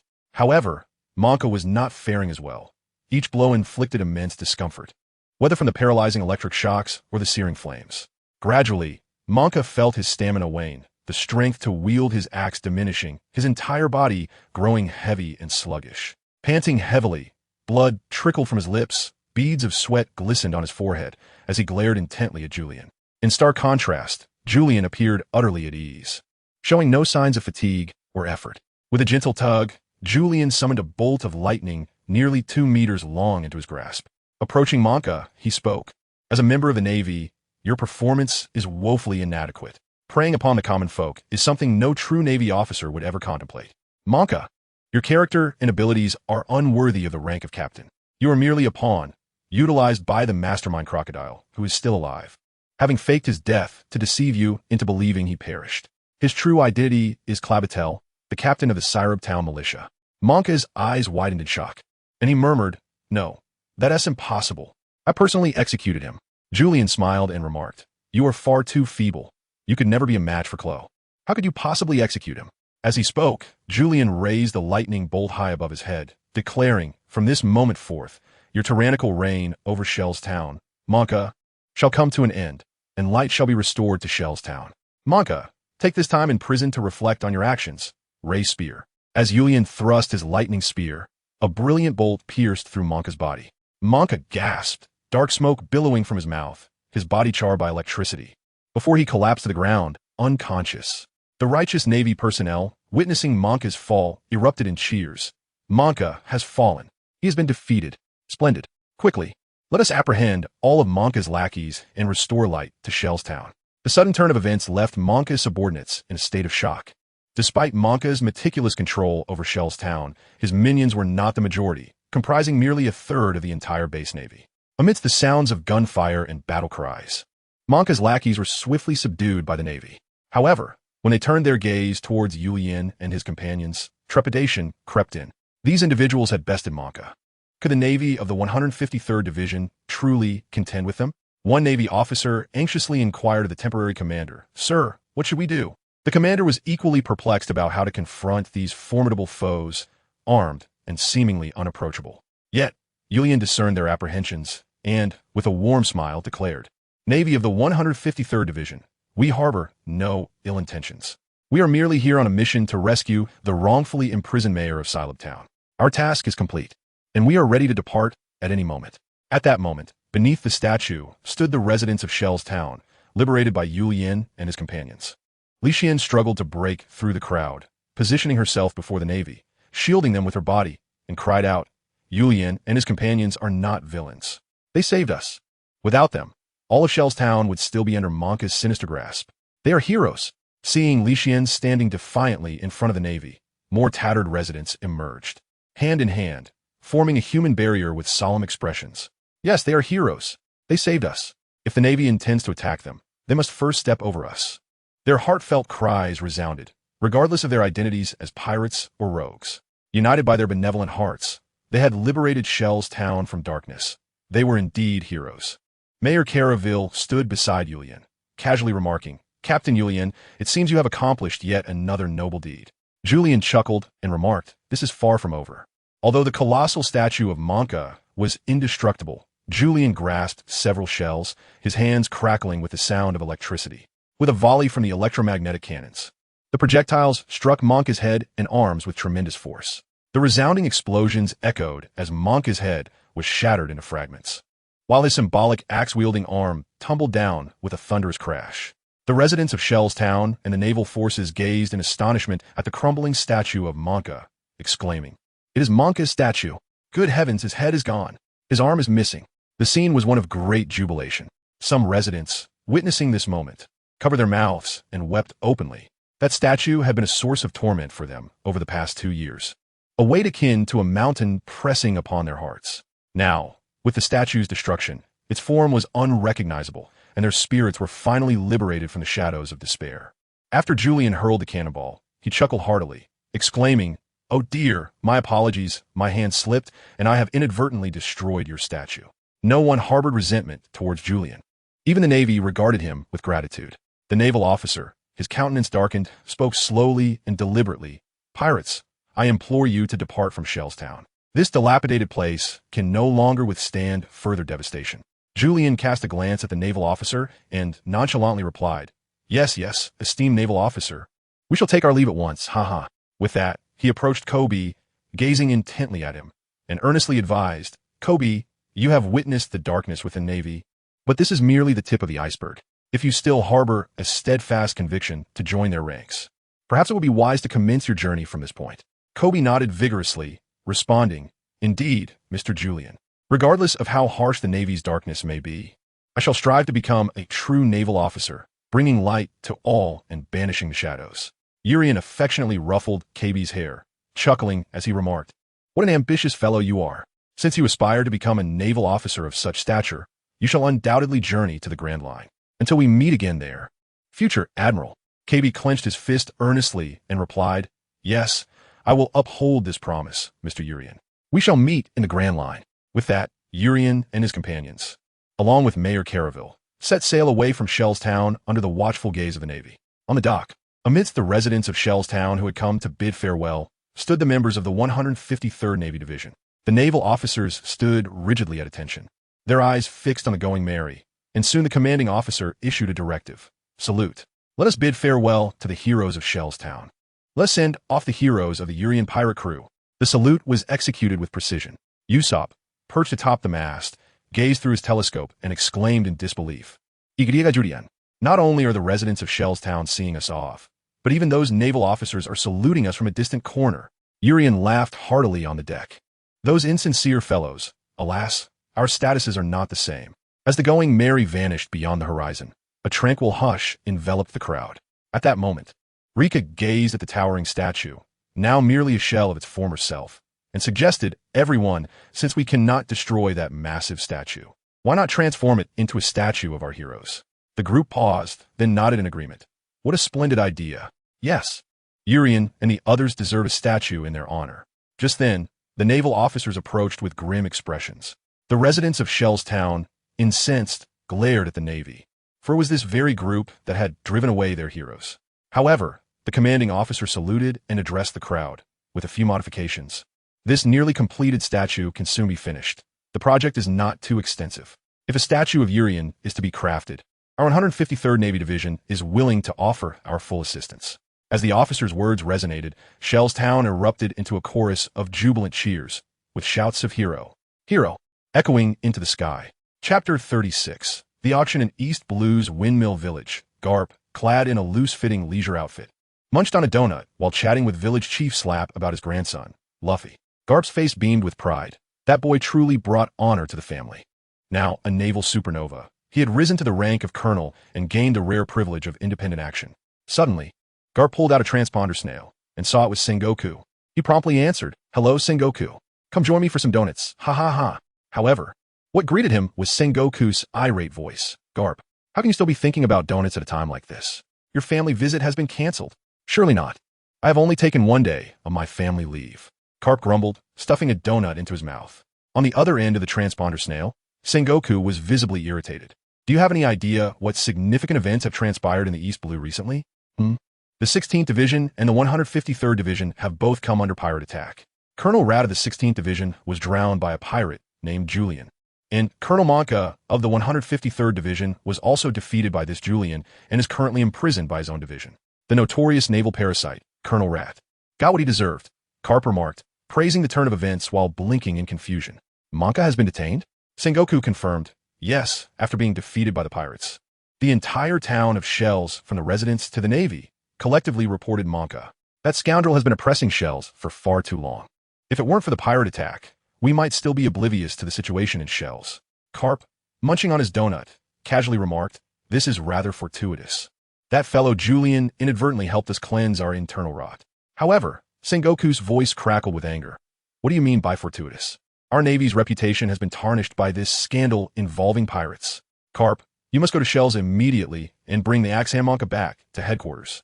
Garp pouted, muttering, "But my family leave." Sengoku, sounding exasperated, continued, "There is one more piece of news. This pirate named Julian has defeated the Black Cat pirates of the East Blue and thwarted an elaborate scheme orchestrated by Crocodile against the town of Silab. I've already sent someone to escort Crocodile back from Silab to face justice at the Navy headquarters." Being a native of the East Blue, Garp found the name Crocodile somewhat familiar and inquired, "Wasn't that fellow executed by Monka 3 years ago?" Feigning death, Garp stroked his chin, muttering, "Oh my. Could it be that this Julian fellow is quite the good Samaritan, rescuing both Silab and Shells while ridding us of 2 naval parasites?" After a moment of silence, Sengoku added, "Lastly, there is one more matter related to this Julian. Are you aware of the recent demise of the East Fleet?" Garp nodded, saying, "Oh, I've heard about it. It was the East Fleet of Buggy the Clown. But what was he doing at the Bartai restaurant? That Zeph fellow has retired there. And I heard they were taken down by the chefs of Bartai." Garp chuckled, evidently finding some amusement in the situation. However, Sengoku was less than pleased. Opening his mouth to speak, the latest investigation has revealed that the truth is not as rumored. The East Fleet was defeated by the Julian pirates. "That kid again?" Sengoku nodded. "It has now been confirmed that among the members of the Julian pirates is the East Blues pirate hunter, Roronoa Zoro." Kapu acted as if he were the comedic foil, echoing Sengoku's words. "Has the pirate hunter turned into a pirate?" Sengoku, with a grim expression, articulated each word carefully. "What on earth is happening in the East Sea?" Recently, The notorious pirate Admiral Buggy, with a bounty of 50 million berries, has entered the Grand Line, and now another previously unknown pirate, known as Julian, has suddenly emerged in the East Sea. Kapu, are there truly hidden talents in your region? Haha, and has there not also been the emergence of Captain Hat Luffy? Sengoku narrowed his eyes and continued. Kapu, your family leave must be revoked. Bring the criminals Monka and Kuro back to the Navy headquarters for incarceration. Moreover, you need to return promptly. I have a foreboding that the situation in Wano may trigger a chain reaction in the New World. Upon hearing about Wano, Kapu ceased his playful demeanor and replied earnestly, Understood. I will return as swiftly as possible. In Siribu Town, the residents warmly welcomed the return of Mayor Caravere and Julian. Had it not been for Julian and his companions, Mayor Caravere might have met with misfortune. Kaya rushed over, arms wide open, and leaped into Mayor Caravere's embrace, tears streaming down her face. Father, you are safe. How wonderful. Mayor Caravere smiled, gently ruffling Kaya's hair, and softly replied, All of this is thanks to Captain Julian and his crew. Kaya released her embrace and slowly approached Julian, her face adorned with a grateful smile as she said, Thank you, Captain Julian. Urian, seemingly unconcerned, casually remarked, You are indeed the childhood companion of a member of my crew, the Urian pirates. Koya's cheeks flushed ever so slightly, and she dared not meet Urian's gaze any longer. With a flurry of petite steps, she approached Usopp, gently moving her lips as her fists clenched the hem of her skirt. Usopp, confronted by Koya's presence, felt a twinge of nervousness, KKK Koya, yet at that moment, Koya leaned in directly, lightly pressing her lips against Usopp's cheek, leaving a faint imprint. Usopp's heart raced uncontrollably, and he stood there, frozen in place, utterly bewildered. Thank you, my hero, Koya said, her head bowed, her face flushed from neck to cheek. In a flurry of small steps, she hurriedly ran to Mayor Caraville, linking her arm with his and resting her head against his shoulder to conceal her shyness. This scene elicited hearty laughter from Urian and the residents of Syrup Village. Mayor Caraville, observing the officials of Syrup Village beside him, inquired, by the way, What has become of those pirates? An officer replied, Mayor, yesterday, a lieutenant named Finn Booty from the Navy headquarters arrived with his men and took Captain Kuro and the entire Black Cat pirate crew away to be detained in Logtown. Oh, that is good. That is good. Mayor Caraville sighed in relief. He had been somewhat apprehensive about the prospect of the Syrup Village watch detaining the pirates, fearing they might escape. Meanwhile, Urian listened intently, quickly recalling information about Finn Booty, according to the original narrative. He would be demoted to a third-class soldier due to the Bartai incident and later become Tina's subordinate alongside Zango. However, in this world, Finn Booty had no role in the Bartai incident and remained a lieutenant in the Navy headquarters. It was uncertain whether he and Zango of the Black Cat Pirates, whom he was escorting, would become the close comrades they were in the original tale. At that moment, Mayor Caraville turned to Urian, expressing his gratitude. I truly do not know how to repay your kindness, both to Syrup Village and to me personally. Julian chuckled and remarked, in return for my words, You could bestow upon us the going merry, for we are but a pirate crew without a ship. At that moment, Kaya gazed at Julian with a radiant smile and replied, Captain Julian, that was intended as a token of gratitude for rescuing my father. It also serves as a gift to Usopp for his embarkation into piracy, meant for him and his companions. It seems the going merry was already destined to be our possession. Julian blinked, realizing that his earlier proposition had cost him dearly, at least 100 million. Meanwhile, the residents of Syrup Village, witnessing Julian's flustered expression, erupted into hearty laughter. Julian wore an expression of embarrassment, yet ultimately turned to Mayor Caravelle, imploring, Mayor, might I request a favor? Mayor Caravelle burst into hearty laughter, exclaiming, What favor could I deny? You are the heroes of our Zilibu town. As long as your requests are reasonable and within our means, we shall certainly assist you. Speak freely. Relieved, Julian exhaled and produced a small box, stating, Mayor Caravelle, I kindly ask for your financial support in hosting an auction for the devil fruit in Zilibu town. Instantly, a profound silence enveloped the residents of Zilibu town. Days later, aboard a modest pirate ship on the open sea, several unconscious pirates lay strewn about the cabin. A woman with vibrant orange hair hoisted a treasure bag, clutching a newspaper snatched from a nearby pirate, murmuring, Zilibu town is holding an auction, featuring the slippery fruit. She tightly grasped the newspaper, her eyes gleaming with ambition, a mischievous grin spreading across her face. The slippery fruit. I can already see countless berries beckoning to me. Meanwhile, within an opera house in Rogtown, A red and white gala was in full swing. In the dressing room, a purple-haired songstress with her hair styled in a bun held the same newspaper, chuckling.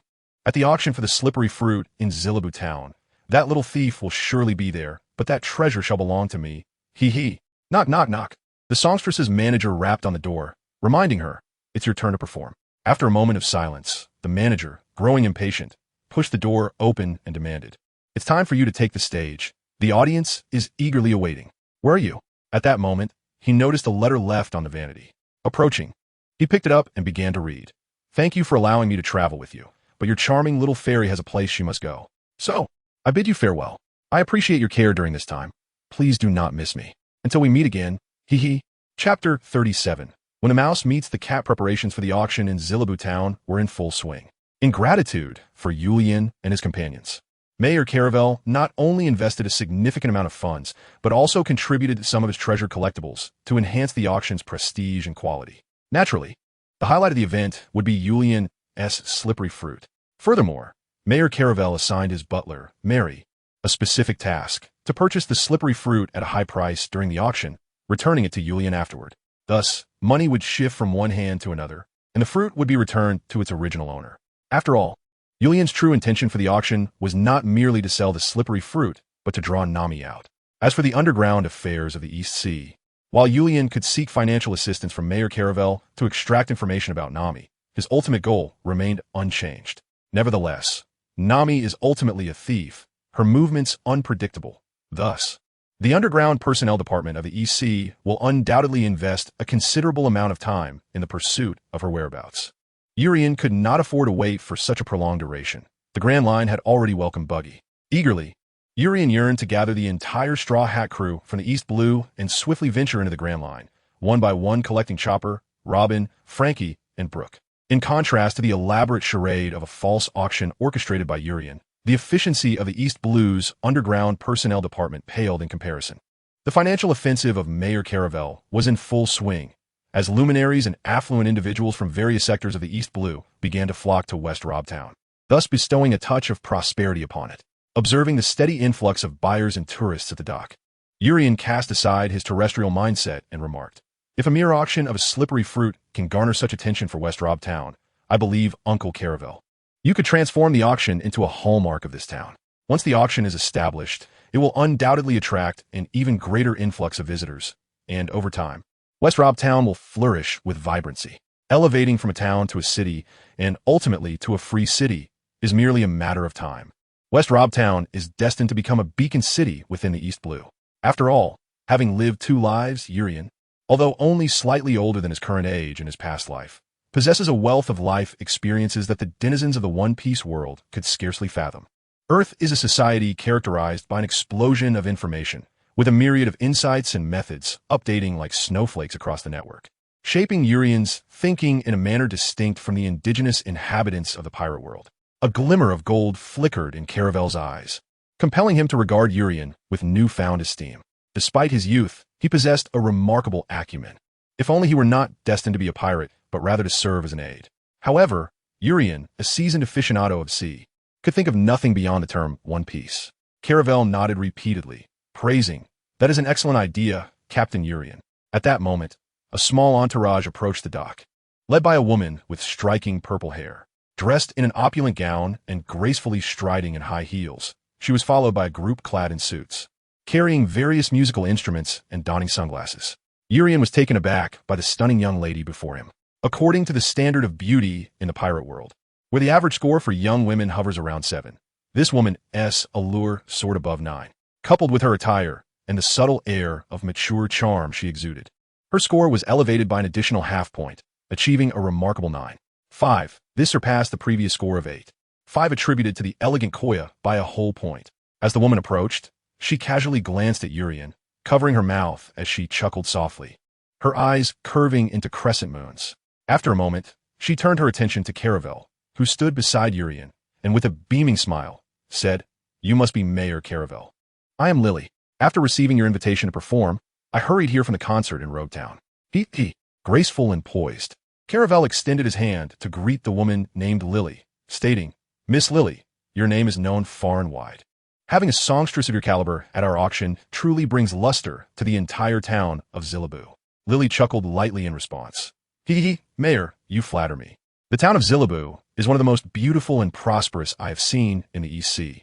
The two exchanged pleasantries, creating a friendly atmosphere that left Urien unable to interject. Nevertheless, he keenly observed this remarkably beautiful songstress, feeling a sense of familiarity in her gestures, as if he had encountered her somewhere within the original narrative, though the recollection escaped him. After a lively exchange, Lily stepped aside to introduce the individuals behind her. This is my team, an accomplished ensemble of musicians. We shall deliver a splendid performance at the auction in Zillaboo. That would be wonderful, Miss Lily, Caravel replied, summoning a town official and saying, Miss Lily, I have arranged accommodations for you and your musicians.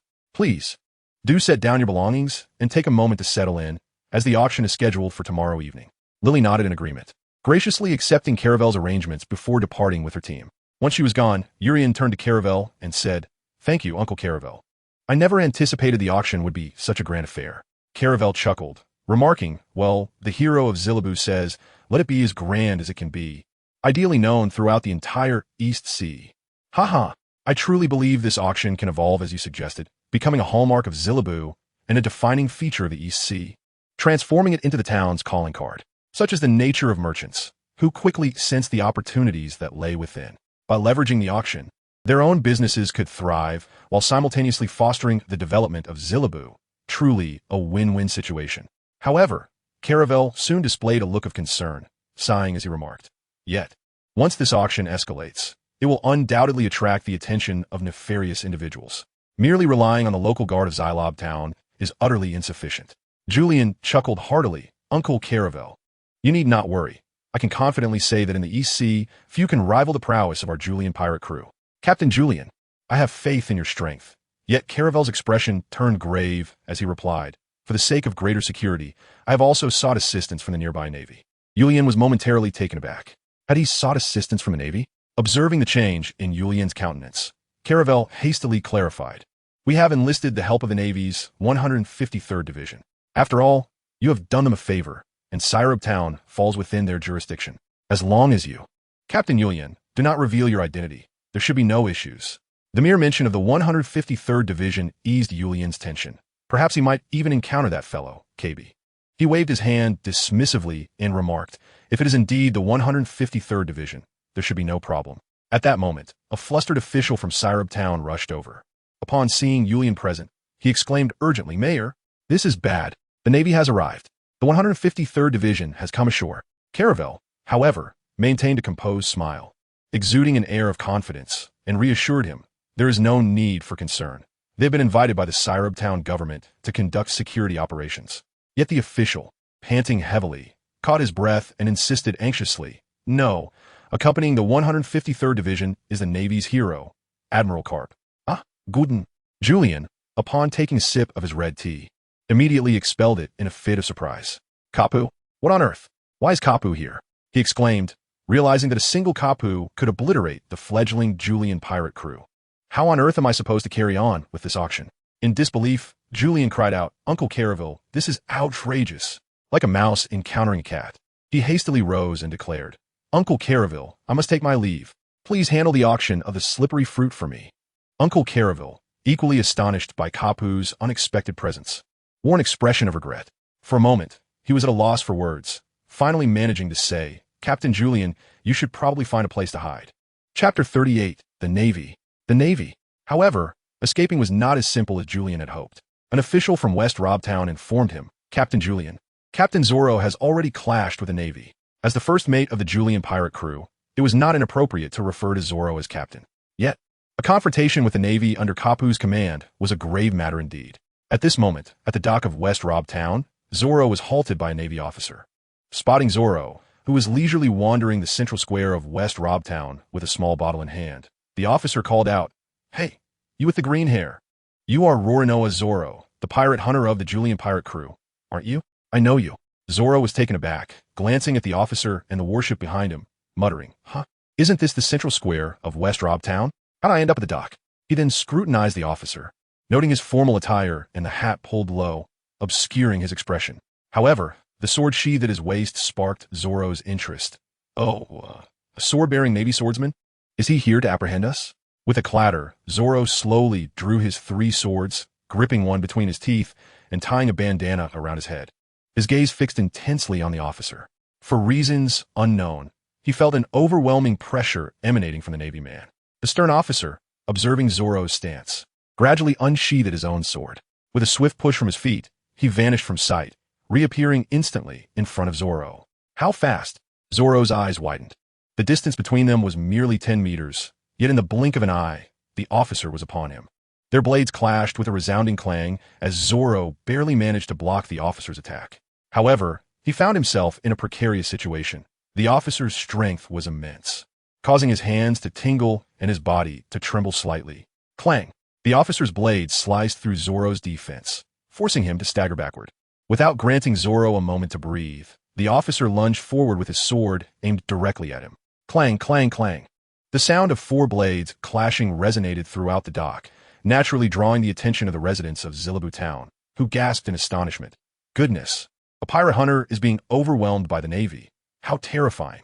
Quick, inform Captain Urien and the others. As Sanji and Usopp strolled along, they suddenly noticed a crowd gathered at the dock. Curiosity piqued. To their astonishment, they discovered 2 figures engaged in combat, one being the true Zoro, and the other a man clad in a suit and draped in a Navy's white coat. Sanji's eyes widened in disbelief, his cigarette falling from his mouth. That green-haired fool is being overpowered by that Navy soldier. Damn it, we must assist that idiot. With that, Sanji rushed forward. Prompting Usopp topenik sasane. What should I do? This is infuriating. I can only support you with my slingshot. Ultimate technique, powder star. Whoosh. 3 projectiles shot forth from the slingshot, aiming directly at the Navy soldier. However, the soldier deftly evaded Usopp's attacks, causing the 3 explosive stars to collide with the ground behind him, erupting into 3 bursts of flames. The Navy glanced up at Usopp on the platform, murmuring, "Are they allies?" Suddenly, Sanji burst forth from the crowd, seizing the opportunity while the soldier was distracted by Usopp, and aimed a kick at him, intending to execute a surprise attack.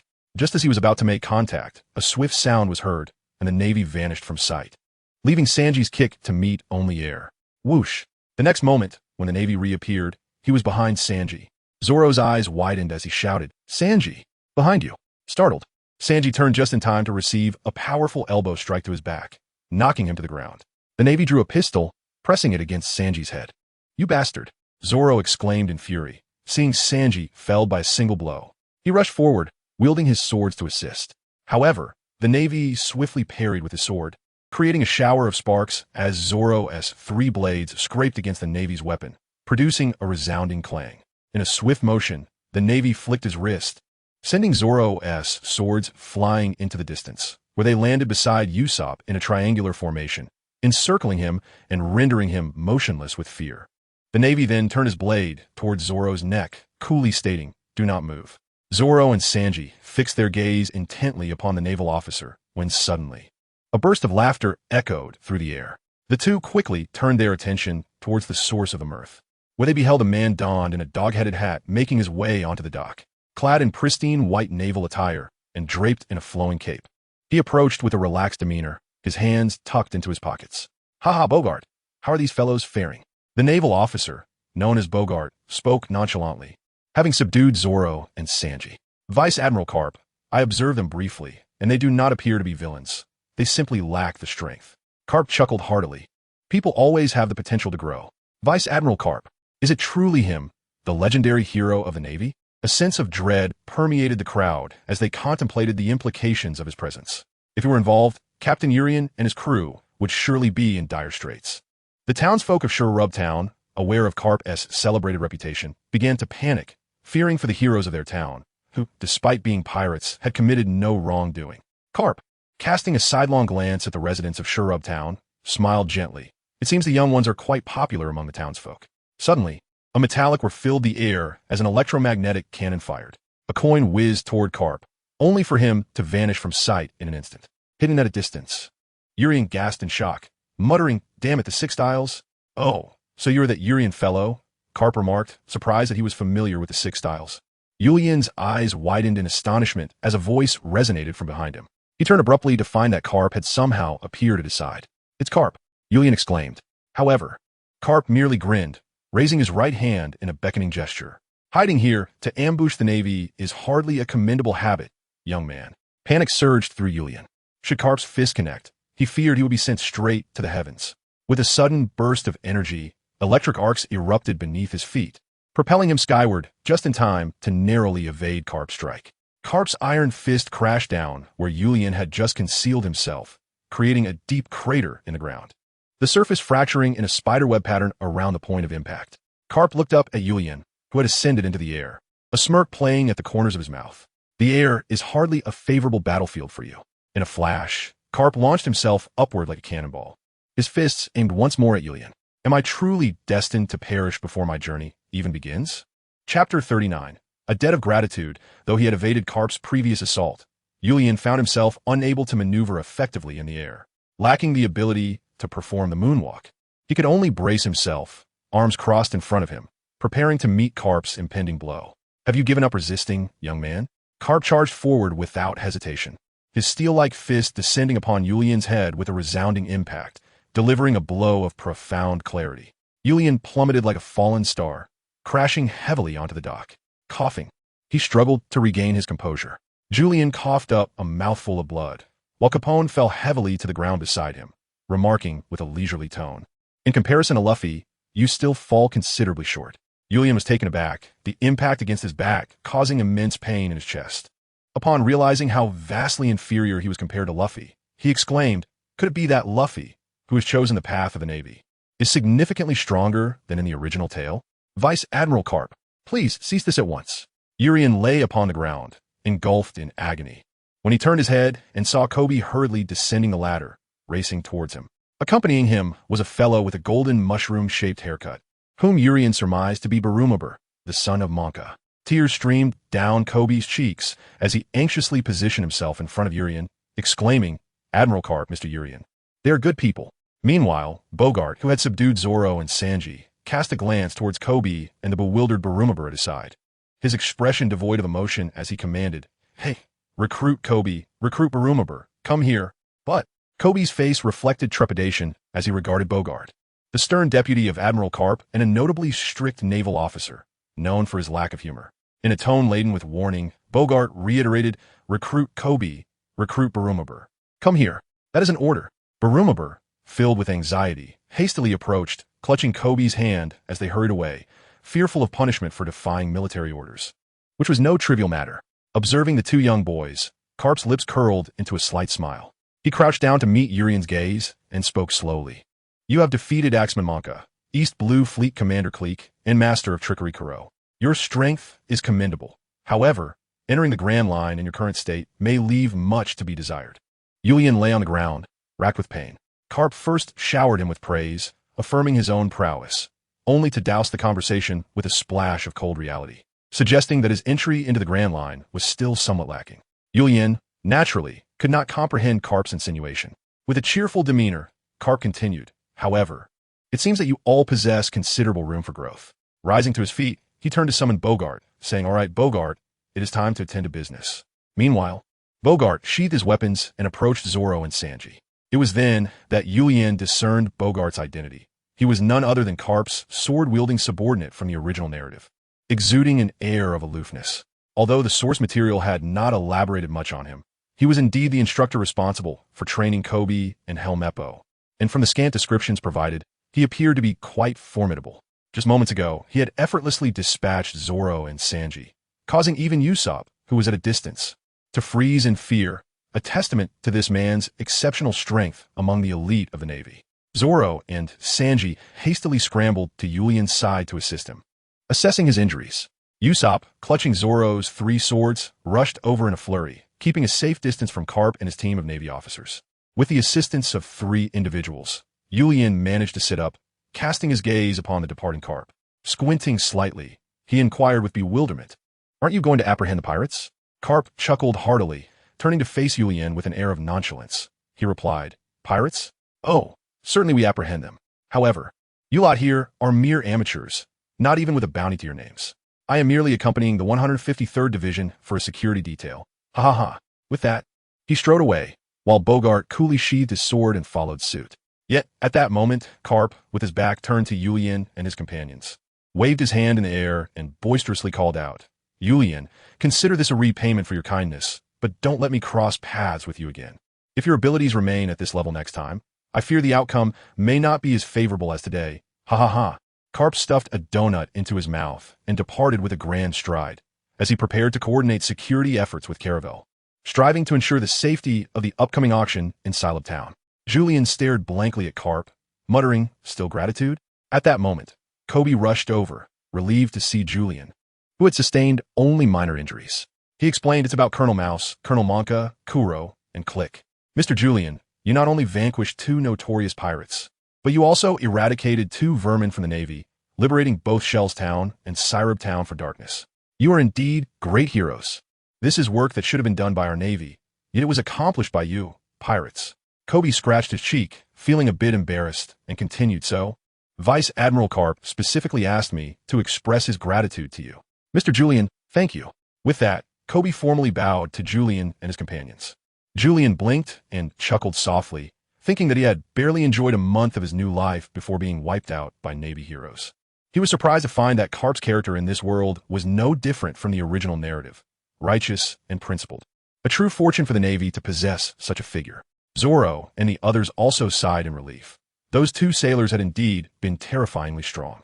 Just then, Bellymeb came running over, grabbing Kobe and saying, "Kobe, hurry up, otherwise Instructor Bogart will get angry." The thought of Bogart's wrath sent a shiver down Kobe's spine, prompting him to bid farewell quickly. Vice Admiral Carp intends to escort Monka and Kuro, who is imprisoned in Log Town, back to Navy headquarters. Syrab Town is merely a stop along the way. He happened to hear that you were in Syrab Town and decided to check in on the great heroes of Shell's Town and Syrab Town while doing some light security work. Kobe leaned in closer to Julian's ear and whispered, "After all, Vice Admiral Carp is still on family leave, but he was called back by Admiral Sengoku." Julian could vividly imagine Cap's current state of mind. After all, he had experienced the sudden disruption of a well-deserved vacation when his company summoned him back to work. The feelings associated with such an event were all too familiar. Kirby chuckled lightly and said, "Well then, Mr. Julian, I shall take my leave first." Julian nodded and remarked, "Yes, go ahead." Amidst the bustling crowd at the dock, a woman with striking orange hair was weaving through the throng. Her brows furrowed as she cast a glance towards Julian. In a hushed whisper, she muttered, "This is troublesome. A fleet of Navy personnel has arrived in Syrup Village, led by the esteemed marine hero, Vice Admiral Garp. How vexing. I must devise a plan to acquire that slippery fruit." Chapter 40. The little fox and the little thief cat. The devil fruits are classified into 3 major categories: Paramecia, Zoan, and Logia. Upon consumption of a devil fruit, the eater is bestowed with extraordinary powers. However, there exists a significant drawback. The sea profoundly detests these fruits. As a result, the consumer is permanently rendered unable to swim, forever transformed into a landlubber. Should they venture into the water, they would lose the superhuman abilities gained from the fruit, and their body would become unresponsive. It is worth noting that the term sea here does not merely refer to the vast ocean. According to the lore crafted by Oda, rivers, swimming pools, bathtubs, and similar bodies of water are also regarded as the sea in the presence of those with devil fruit powers. Thus, even in a freshwater swimming pool, a user of such powers would find themselves sinking. Consequently, regardless of the original narrative, whenever swimming scenes arise, Luffy is invariably seen wearing a flotation device. Yet, despite this notable disadvantage, the allure of the devil fruits remains irresistible to many. The prospect of possessing superhuman abilities far outweighs the minor inconvenience of being unable to swim. These fruits are often referred to as treasures of the sea, with each one commanding a market value of no less than 100 million berries, thus sparking heightened interest among the populace. Moreover, in the East Blue, these fruits are exceedingly rare. As night fell, the crescent moon hung gracefully in the sky, and the orange-haired woman stealthily infiltrated the backstage area of the auction. Although the auction was scheduled for the following day, she intended to scout the premises and assess the security measures in place. If she could secure the slippery fruit, she could sell it and redeem Cocoa Village from the clutches of that scoundrel, the dragon. I must obtain the slippery fruit. The orange-haired woman was none other than Nami. Just as in the original tale, the dragon pirates had seized Cocoa Village, intending to establish a vast dragon empire. Unfortunately, in this world, the timeline had shifted due to some unknown circumstances. Buggy had deciphered the usage of the chop-chop fruit ahead of time, and Leveraging his former status as a crewmate of the pirate King Roger, swiftly ascended to dominance over the entire East Blue. Consequently, the dragon's empire faced defeat at Buggy's hands. And due to the dragon's principle of fishman superiority, most human pirates in the East Blue gravitated towards Buggy. Continuous skirmishes of varying magnitudes have transpired between the two parties, each experiencing victories and defeats. Recently, however, the second-in-command of the Buggy pirates, the Chief of Staff, proposed the complete eradication of threats in the East Sea to establish a stable stronghold for the Buggy pirates. Consequently, Buggy commanded a formidable fleet, setting its sights on the entirety of the Dragon Empire. After a fierce battle, the Dragon pirates were ultimately vanquished, signaling the conclusion of the conflict. This confrontation severely depleted the vitality of the Dragon Empire, reducing its sphere of influence from over 20 villages during its zenith to a mere single village, Coco West. Faced with the soaring morale of the Buggy pirates, the dragon was compelled to bide his time, opting for a strategy of cautious retreat and careful planning. However, such restraint proved prudent. As the main fleet of the Buggy pirates ventured into the Grand Line, their East Sea fleet suffered setbacks inflicted by the chefs of the floating restaurant Bartai, leaving the Buggy pirates' dominion in the East Sea precariously unstable. Sensing an opportunity, the dragon resolved to conclude his period of concealment and patiently endure, ready to strike anew in his quest for supremacy over the East Sea. During the decisive confrontation with the Buggy pirates, not only did new talents such as Hody emerge within the Dragon pirates, but the dragon also, learning from past mistakes, expended considerable resources to recruit the foremost swordsman of Fishman Island, Peazang. This fortified the Dragon pirates, rendering them more formidable than ever, evoking the aura of a new hegemon of the East Sea. At this juncture, the dragon had no intention of relinquishing Coco West Village to Nami, nor was he willing to part with such a skilled navigator. Thus, he escalated the ransom for Coco West Village to 200 million berries. Coincidentally, this period marked an expansion phase. Should Nami manage to gather the 200 million berries, it would serve as a vital catalyst for the resurrection of the Dragon Empire. Unbeknownst to Nami, who had already amassed 100 million berries, she eagerly anticipated selling the slippery fruit from Syrup Village to reclaim her Coco West Village. Stealthily evading several patrols, Nami crept into a control room. The room was adorned with numerous screens, each displaying separate feeds of the auction and key points and rooms backstage. Such a grand endeavor. Even utilizing surveillance nail devices, with a total of 16, truly a testament to the wealth of the East Sea tycoon, Calavera. Upon further inspection, Nami noticed a security guard sprawled on a swivel chair in the center of the control room, soundly asleep and snoring. Cautiously, she approached. The guard lay back with arms dangling, mouth agape, drooling, and bubbles emerging from his nose, appearing to be in a blissful slumber. On the table before him rested a half-drunk glass of water. Nami picked it up and gently shook it, only to discover some powder at the bottom, causing her heart to skip a beat. Had he been slipped a powerful sedative? As Nami gazed upon the unconscious guard, sedated by sleeping pills, a flicker of vigilance arose within her. Could it be that others had ventured into the surveillance room? However, Nami had no time to ponder the presence of others. Her immediate concern was to locate the layout of the backstage area.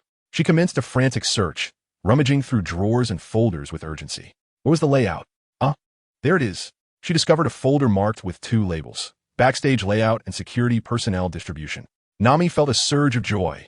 She had unexpectedly stumbled upon a distribution map of the security personnel as well.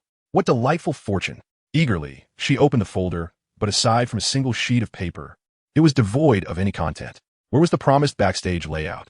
Where was the much-anticipated distribution map? As she examined the sheet, she read the message inscribed upon it. To my dear little thief cat, I've taken the backstage layout and the security distribution map.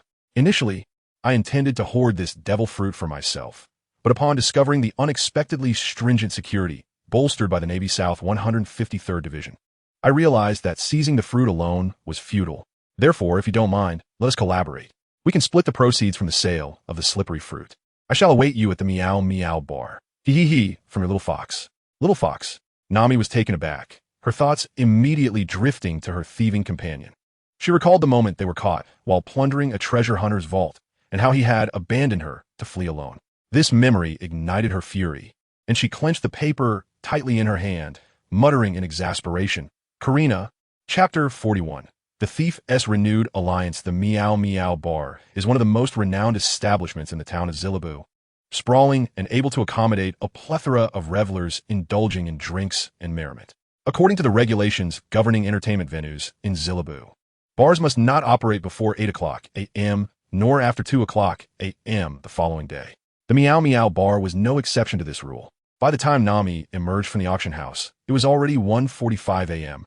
Upon her arrival at the Meow Meow bar, the atmosphere was still electric with celebration. Even as the night drew to a close, throngs of patrons filled the space, immersed in a sea of joy. On stage, a songstress adorned in opulent performance attire danced gracefully in high heels, her voice soaring as she serenaded the audience.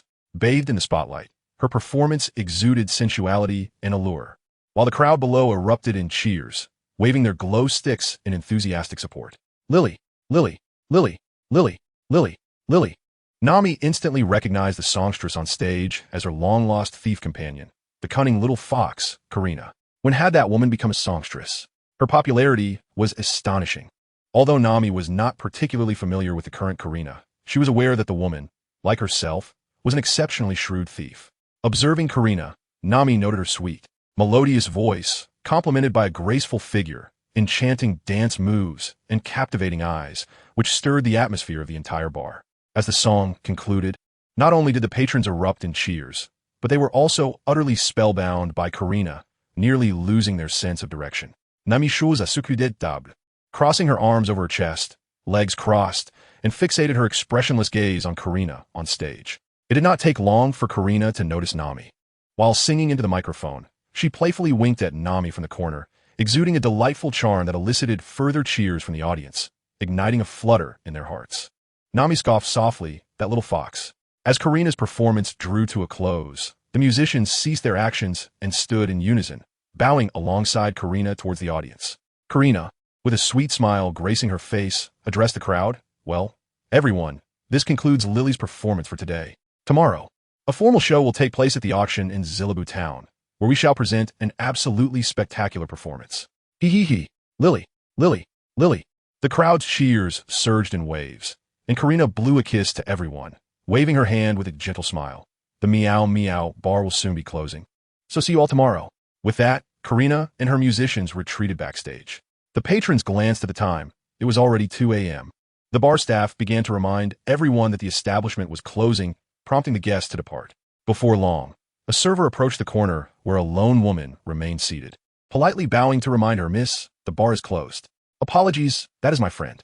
Upon hearing this, the server turned to find Karina approaching with a smile.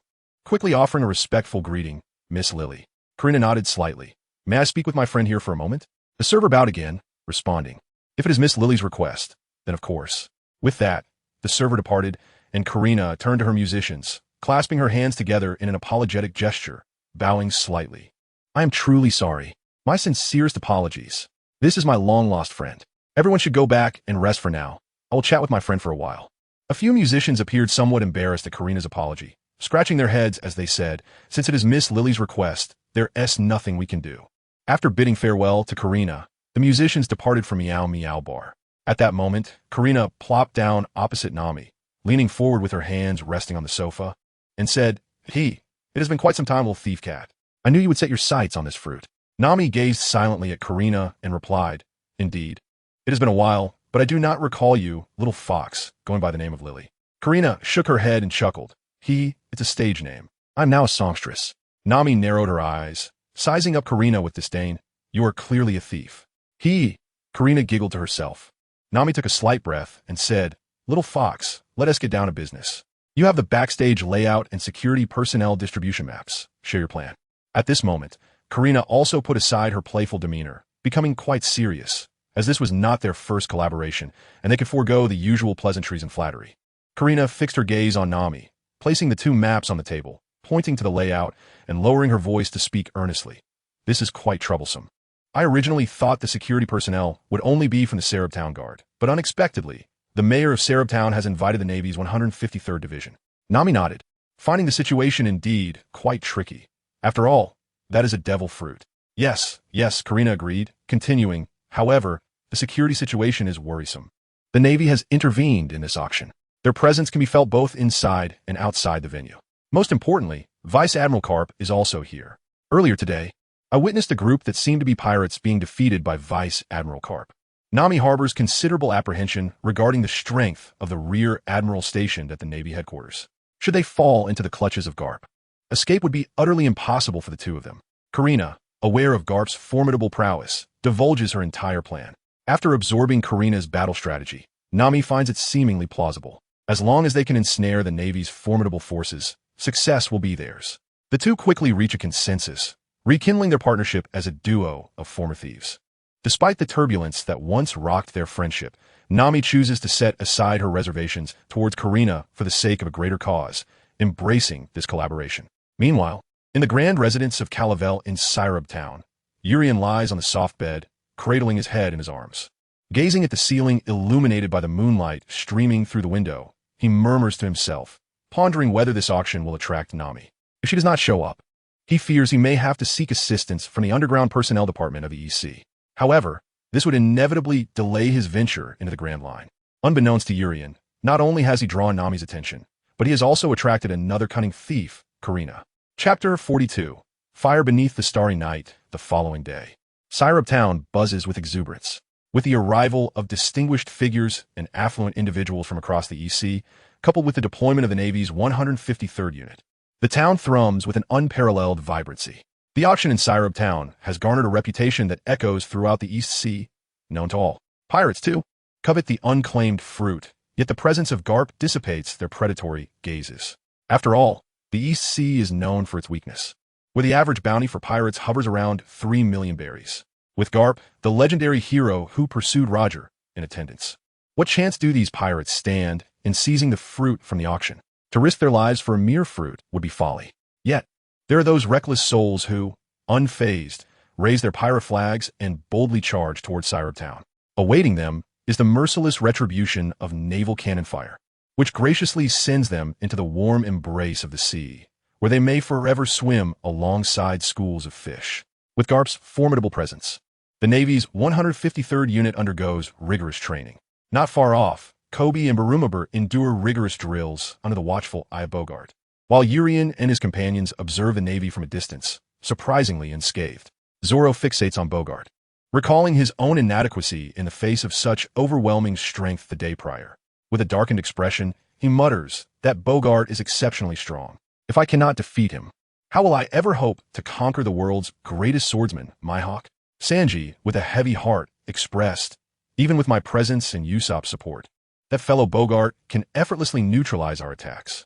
Usopp, glancing anxiously at Carp, who sat on a bench enjoying senbei while overseeing the training of Kaibi and Bulumeb, remarked, "That man named Carp is terrifyingly strong. Even Urien was defeated by him." Yet Urien, seemingly unperturbed, smiled and said, "This is the might of the Navy's elite forces. And it also reflects the strength of the monsters found in the latter half of the Grand Line. This is the chasm that separates us from those beings." The latter half of the Grand Line? The three were not well versed in the intricacies of the Grand Line, only aware that it was dubbed the Graveyard of Pirates. Julian nodded, briefly enlightening the three on the knowledge of the Grand Line. He then reassured them, saying, "Do not rush. We have only just begun.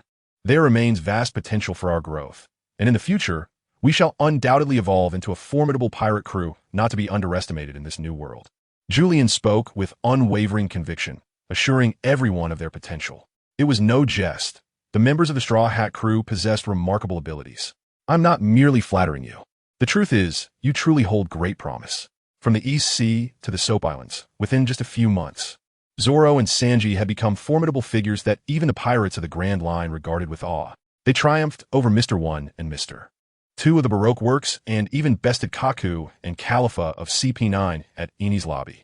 Even Usopp, that fellow, made a seismic impact at Eni's lobby under the guise of the Sniper King. Not to mention the three of them, 2 years later, when they would emerge as celebrated individuals. Regarding Julian's words, the three remained skeptical.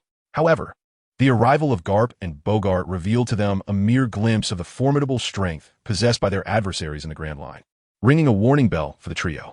The daytime passed swiftly, and before long, a new night had arrived. The long-anticipated auction in Syrup Village commenced in earnest. The central square was already thronged with people, and a grand auction stage had been erected. Karina, accompanied by her musicians, gracefully ascended the stage to commence her first performance. Her song was enchanting and melodious, and her dance captivated the audience's attention. Upon finishing her performance, Karina had undoubtedly stirred the bidders, who erupted in cheers, clamoring for her to sing another. Yet, Karina playfully covered her mouth, giggling and casting flirtatious glances, saying, Today is an auction, not my personal concert. I shall step down to prepare, but there will be more singing and dancing later. So, please enjoy the auction in the meantime." After her words, she departed the stage, allowing the auctioneer to take over with a microphone, officially commencing the auction. The first item up for bid was the radiant pearl from the EC, said to bestow beauty upon the lady who wears it. Under the guidance of the auctioneer, the auction proceeded smoothly, and within half an hour, treasures were sold. As the auction reached its midpoint, a break was called, allowing bidders to calm their flushed faces from the previous heated competition. Shortly thereafter, Karina returned to the stage with her team. This time, however, it appeared that there were backup dancers, and Julian's keen eyes caught sight of a dancer beside Karina. Clad in revealing attire, with short orange hair and a scarf wrapped around her left arm, revealing glimpses of the tattoo patterns upon her skin. It was Nami. When did she join the stage? Julian was both astonished and elated. He rejoiced at the successful unveiling of Nami during the auction of the slippery fruit. Yet he was taken aback by the realization that Nami was likely planning to infiltrate the backstage of the auction under the guise of a dancer, intending to steal the slippery fruit. Julian narrowed his eyes and softly remarked, "The navigator has made her appearance." Zoro and Usopp's eyes sparkled with curiosity as they inquired, "Where?" Meanwhile, Sanji, with hearts in his eyes, gazed adoringly at Karina and Nami on the stage, breathing heavily through his nostrils. Julian was at a loss for words. Sanji was utterly hopeless whenever he laid eyes on a beautiful woman. Julian pointed at Nami and said, "There, the orange-haired dancer is our navigator Nami. She has completely set her sights on the slippery fruit."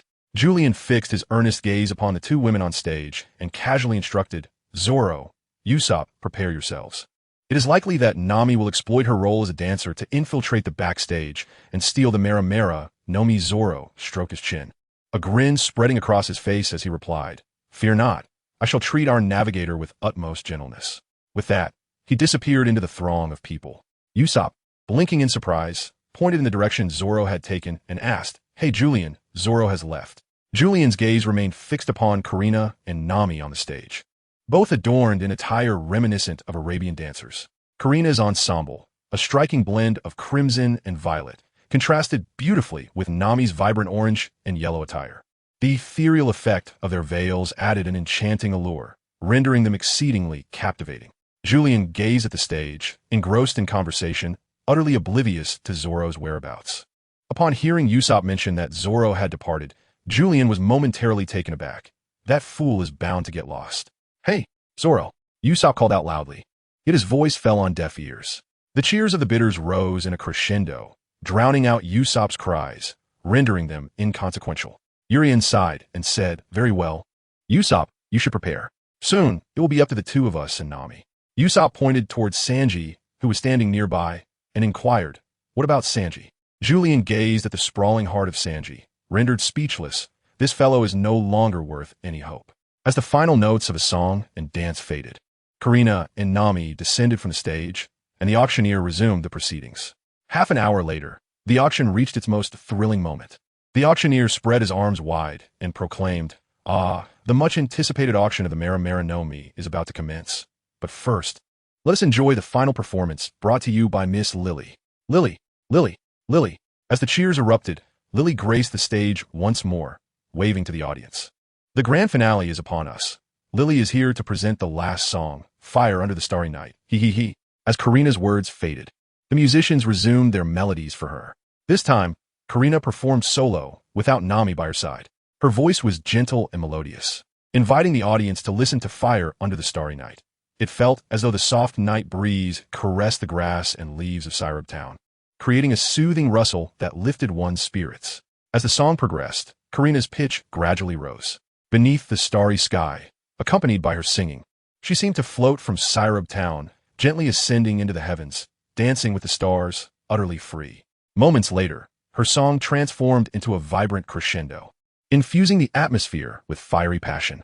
The previous tranquility surged into a blaze, energizing the entire venue with Karina's enchanting voice. As she delivered the final, stirring lyrics, the ambience reached its zenith. Suddenly, with a resounding bang, the entire stage ignited in flames. The fierce blaze swiftly engulfed the entire platform, prompting the musicians to abandon their instruments in panic and flee. The fire rapidly spread outward, and the audience below, terrified by the inferno, scrambled in chaos, fearing the flames would reach them. Sanji, upon witnessing the calamity, leaped from the crowd and rushed towards the blazing stage, calling out, "Miss Lily." The clang of fire alarms reverberated through Syrup Town. Under the command of Carp and Bogart, the Navy personnel stationed for security hurried to extinguish the flames and contain the spreading fire. Even those guarding the backstage rushed forth, wielding buckets of water to douse the flames engulfing the stage.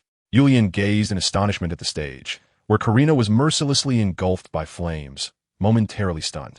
Could it be Nami who set the fire? It seemed implausible. The Nami he remembered would never resort to such malevolence merely to attract attention by harming others. Yet, the sight of Karina perishing in the inferno before him cast a flicker of doubt upon Yulian's perception of Nami in this world. Had Nami undergone a transformation in this reality, diverging significantly from the original narrative? That seemed unlikely, as several characters from the original remained true to their natures. The virtuous retained their kindness, and the wicked their malevolence, merely traversing different paths than before. Quick, extinguish the flames. The cries of the crowd in the central square jolted Yulian from his stupor. Squinting, he realized with dread that the raging fire had drawn all the guards from backstage. Nami's ploy to divert attention was indeed masterful. Chapter 43. The little fox Karina in the backstage of the auction. The Navy and guards rushed outside, buckets in hand. Hurry! Save the stage. The calamity of the fire was overwhelming. In mere moments, only a handful of guards from Syrup Town remained backstage, concealed in the rafters. Nami observed the treasure chest encircled by the guards below, delighting in her cunning plan. True to her nickname, the little fox, she had successfully lured away the entire security detail with a single blaze. Without hesitation, Nami retrieved a gas mask from her waist and donned it. Simultaneously, she extracted 3 specially designed tranquilizer pellets from her belt. The sound of ding, ding, ding, resonating as she disengaged their safeties and tossed them casually to the ground. With a sudden cloud of smoke, the guards below were thrown into disarray, their hands gripping their rifles tightly as they scanned their surroundings in panic. What is this smoke? Is someone here? Could it be a thief? Everyone, protect the slippery fruit. We must not let. Before they could finish their frantic warnings, several guards collapsed to the ground, snoring loudly as they succumbed to sleep. Like a nimble cat, Nami gracefully leaped down from the rafters, her toes barely touching the ground as she landed softly. She playfully nudged one of the unconscious guards, grinning mischievously. This tranquilizer is truly remarkable. In the blink of an eye, these fellows are out cold. Nami then approached the treasure chest before her, a radiant smile gracing her features as she declared, "With this, the slippery fruit shall be mine." Capture net, activate. Nami was startled and turned her head, only to see a projectile suddenly soaring towards her from the smoke. In midair, the projectile exploded with a loud bang, transforming into an enormous net that ensnared Nami completely. At that moment, a figure emerged from the haze, sporting a long nose, goggles over his eyes, and a damp towel bound around his mouth, with paper stuffed in his nostrils. Pulling back a slingshot, he stepped forward slowly, aiming at Nami with a triumphant expression, and declared, "The thief has been successfully captured." Trapped beneath the net, Nami struggled to free herself, but the more she fought, the tighter the net seemed to constrict. This was infuriating. She had not anticipated that someone could still move under the influence of the little fox's sleep-inducing projectile.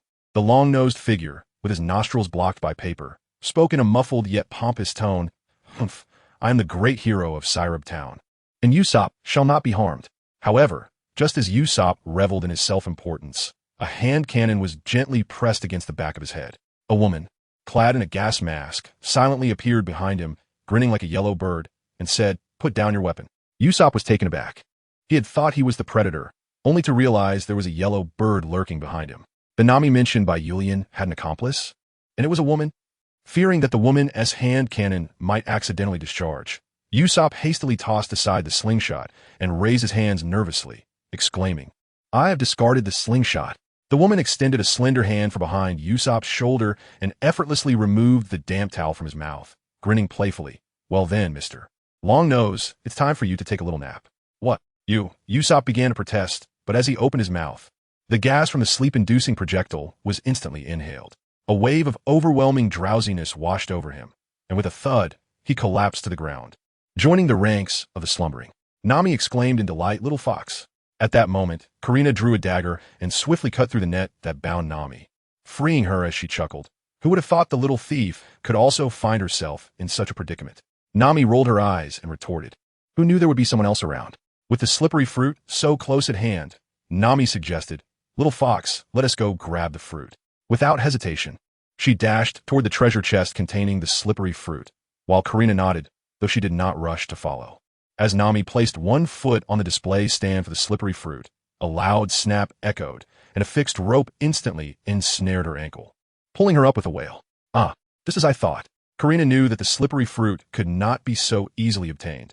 After all, it was the slippery fruit. Even in a firefighting situation, it was improbable that only a few guards would remain. Amidst the thick smoke, Nami's visibility diminished significantly, triggering traps that were undoubtedly set up by Caravel or the master of the slippery fruit, who had taken precautions in this area. As Nami dangled in midair, she shook her body desperately, calling out, Little fox, come save me. Just then, a buzzing sound filled the air as a powerful exhaust fan began to operate, swiftly clearing the hypnotic smoke from the backstage. At that moment, a man slowly entered, blinking as he looked at the two thieving girls, momentarily taken aback. Two, where's Nami? The one who was struggling against the ropes was astonished. Did that fellow recognize her? Karina turned her gaze towards Nami, who was hanging upside down. Her short skirt seemed not to be anti-gravity, failing to cover her thighs. Once the smoke dissipated, everything Nami wore was clearly visible, but that was not the main point. It seemed slightly off topic. With a puzzled expression, Karina asked Nami, Little thief cat, do you know this man? Nami removed her gas mask, relieved as the sweat from her forehead was finally able to escape. Gasping for breath, she looked at the man and exclaimed, I don't know that guy at all. Indeed, it was Nami. Upon seeing Nami remove her gas mask, her appearance strikingly matched her two-dimensional counterpart from the original work, without any sense of incongruity. The man, slightly excited, said, Allow me to introduce myself. I am Yulian, the captain of the Yulian pirate crew and the current master of the slippery fruit. The name of the Urian pirates and that of Urian were quite unfamiliar to the two individuals. Despite having vanquished Click and Clo, and having launched assaults on the Navy's 16th and 153rd Divisions, the reputation of Urian pirates had yet to emerge in the public consciousness, rendering them a largely obscure entity. Karina squinted, her gaze fixed upon Urian, and was taken aback to discover that the man she had encountered yesterday, beside the mayor of Calavir, named Urian, was indeed a pirate. Nami, struggling, cried out, Little fox. Forget about him for now. Save me, Little fox. Urian paused, the name resonating with familiarity, and his thoughts quickly began to stir as he searched the archives of his memory for relevant information. As a seasoned fan of the sea, it took Urian little time to uncover the details about Little Fox. Karina, an essential female character in the film Golden City, was referred to as a thief by Nami, and was also a songstress. Furthermore, 2 years later in Golden City, she orchestrated a scheme alongside Nami, aiding Luffy's crew in defeating Tezzalo, while simultaneously deceiving Nami and others, ultimately making off with all of Tezzalo's riches. Truly, she was among the most astute women Urian had encountered in the realm of piracy. Karina, Lily? Urian furrowed his brow, murmuring to himself. Suddenly, his expression relaxed, and he gazed at Karina in astonishment, connecting the songstress Lily with her. In Urian's mind, the figures of the two women gradually began to merge. At that moment, Karina removed her gas mask and, with a beaming smile, fixed her gaze upon Urian. He, since you've uncovered my true identity, there's no turning back now. Karina then cast a peculiar glance at Nami before looking back at Urian. But Urian, how did you come to know my real name? Given that Urian was acquainted with Nami, it was evident that they shared a bond. Logically, her name should have been disclosed to him by Nami. Unbeknownst to Karina, however, Urian had learned her name during a previous outing to the cinema with a friend. At this moment, Urian let out a sigh of relief. Since Karina was still alive, it indicated that Nami remained the same character as in the original work, her essence unaltered. However, why was Karina still alive? Urian exclaimed in surprise. Weren't you caught in the inferno? Karina cast a sidelong glance at the display platform below, seemingly reassured by the absence of any mechanisms. She retrieved a specially crafted bullet from her bosom and chuckled. He. It's an illusion. I simply coated myself with a layer of fire-retardant oil and slipped away when no one was watching. But our conversation must end here. Farewell. With that, the special bullet in Karina's hand detonated with a resounding bang, releasing a blinding light that made it impossible for anyone to open their eyes. Cursed be the oversight. It was a flashbang. After a moment, as the intense light faded, Urien cautiously opened his eyes. Like Nami, he gazed in astonishment at the now empty display platform and exclaimed, "The slippery fruit has been taken by that cunning little fox, Karina." Chapter 44. Bondage How Devious. It was indeed a flashbang. Truly, she is a clever little fox. Urien, unfazed, spoke calmly, while Nami, who was suspended upside down, anxiously interjected, "But that's the slippery fruit. Aren't you going to chase after it?" "To chase? Do you intend to escape while I pursue it?" Urien gazed at Nami with a playful smile and replied slowly, "The target of this auction is none other than you, my little cat burglar." With that, Urien released Nami from her inverted position, placing her on the ground before swiftly binding her with ropes, elevating the stakes of their playful entanglement. Julian clapped his hands, reassured by the sight of Nami firmly bound and unable to escape. He spoke leisurely, "I will certainly pursue her, but I will not permit you to flee while I am in pursuit." The unexpected appearance of Karina took Julian by surprise. This character, originally significant to the plot of Golden City 2 years hence, had been drawn out by his manipulation of the slippery fruit. This meant that Karina had yet to join Tezulo's crew. According to Nami's recollections of Golden City, the duo of thieves was concurrently present in the East Blue, which seemed entirely plausible. The inferno on stage blazed fiercely, while Sanji, covered in soot, searched desperately for Miss Lily, having found no trace of her. Amidst the chaos of rescuing people and extinguishing flames, Karina stealthily emerged from backstage, clutching a treasure chest as she sprinted towards the shore. The allure of the fire diverted everyone's attention from the purple-haired thief.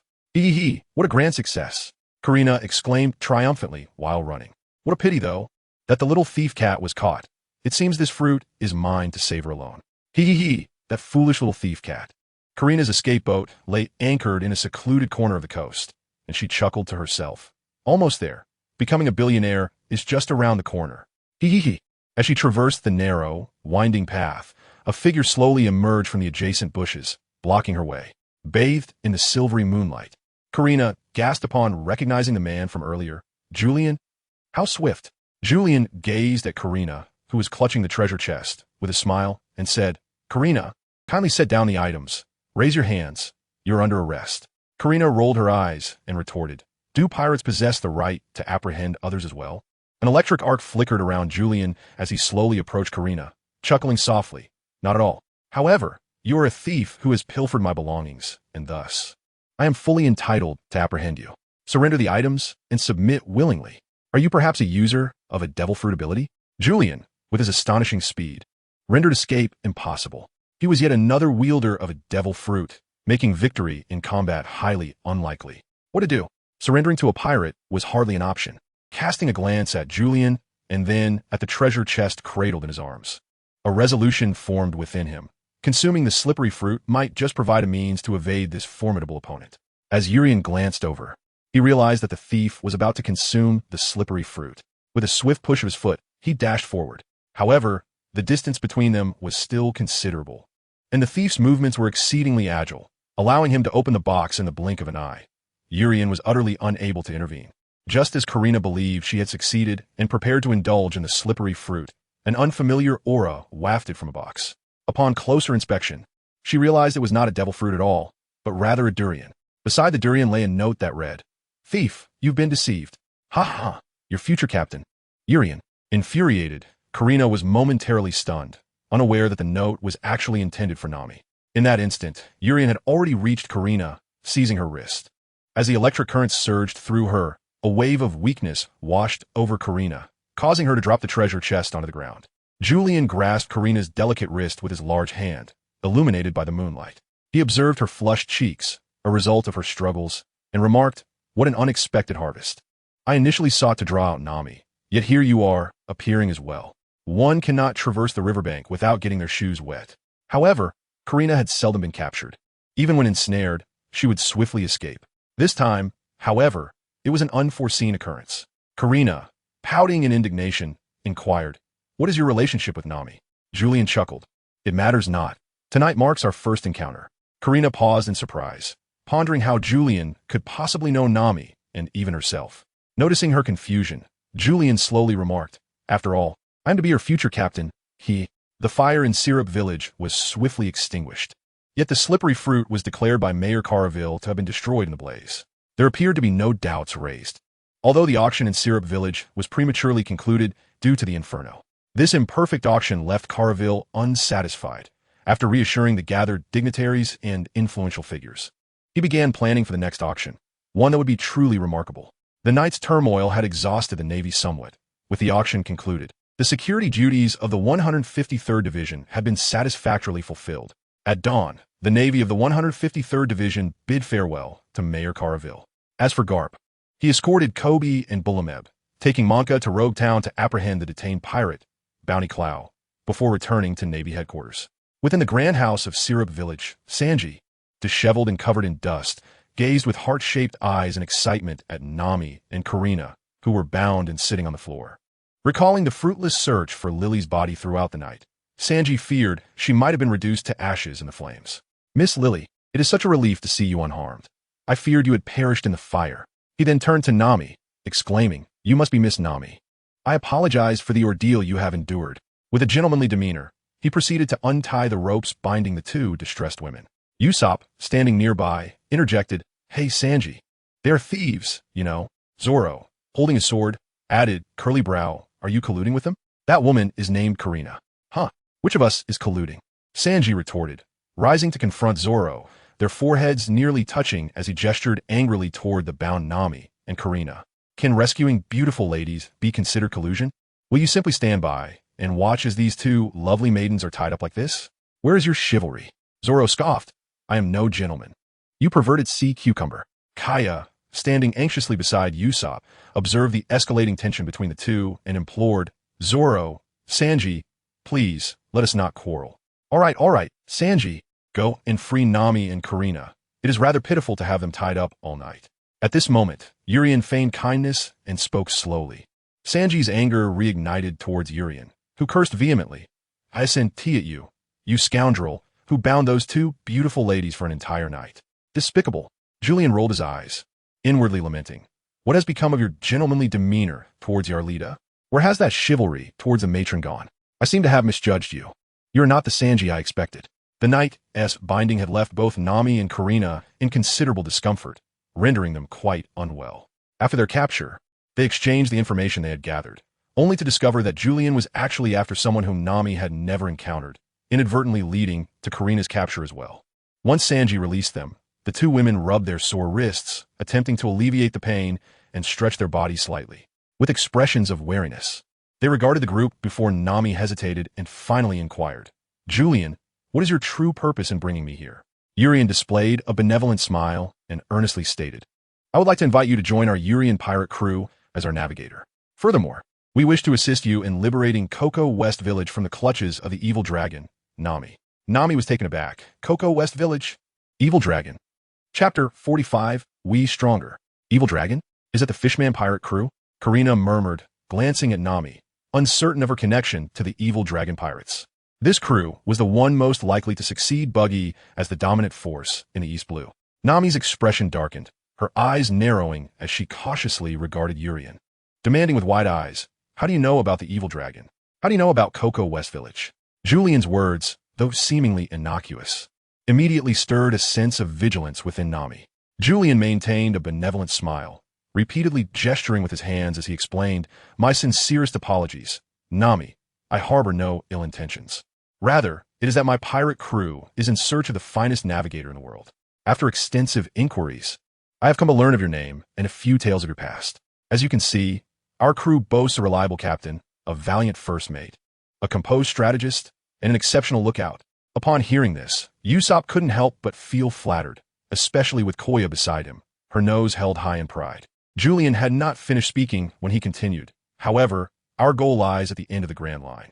Aboard this ship is a group of dreamers, one who aspires to become the Pirate King, another who seeks to be the world's greatest swordsman, one determined to find the All Blue, and yet another who wishes to be a brave warrior of the sea. Even so, our ship is still in need of a guide, an exceptional navigator who can lead us through the ever-changing currents of the Grand Line with ease." He then inclined slightly towards Nami, extending an invitation. "Thus, I, along with my three companions, cordially invite you to join the Julian pirate crew."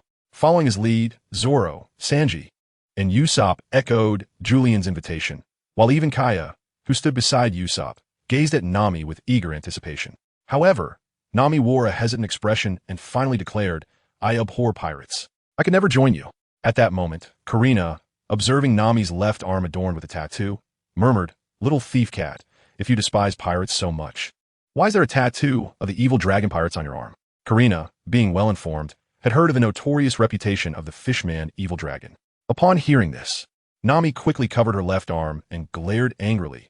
You have no idea? At this juncture, Julian interjected, Miss Nami, I have assured you that we will assist you in liberating Cocoa Village from the evil dragon.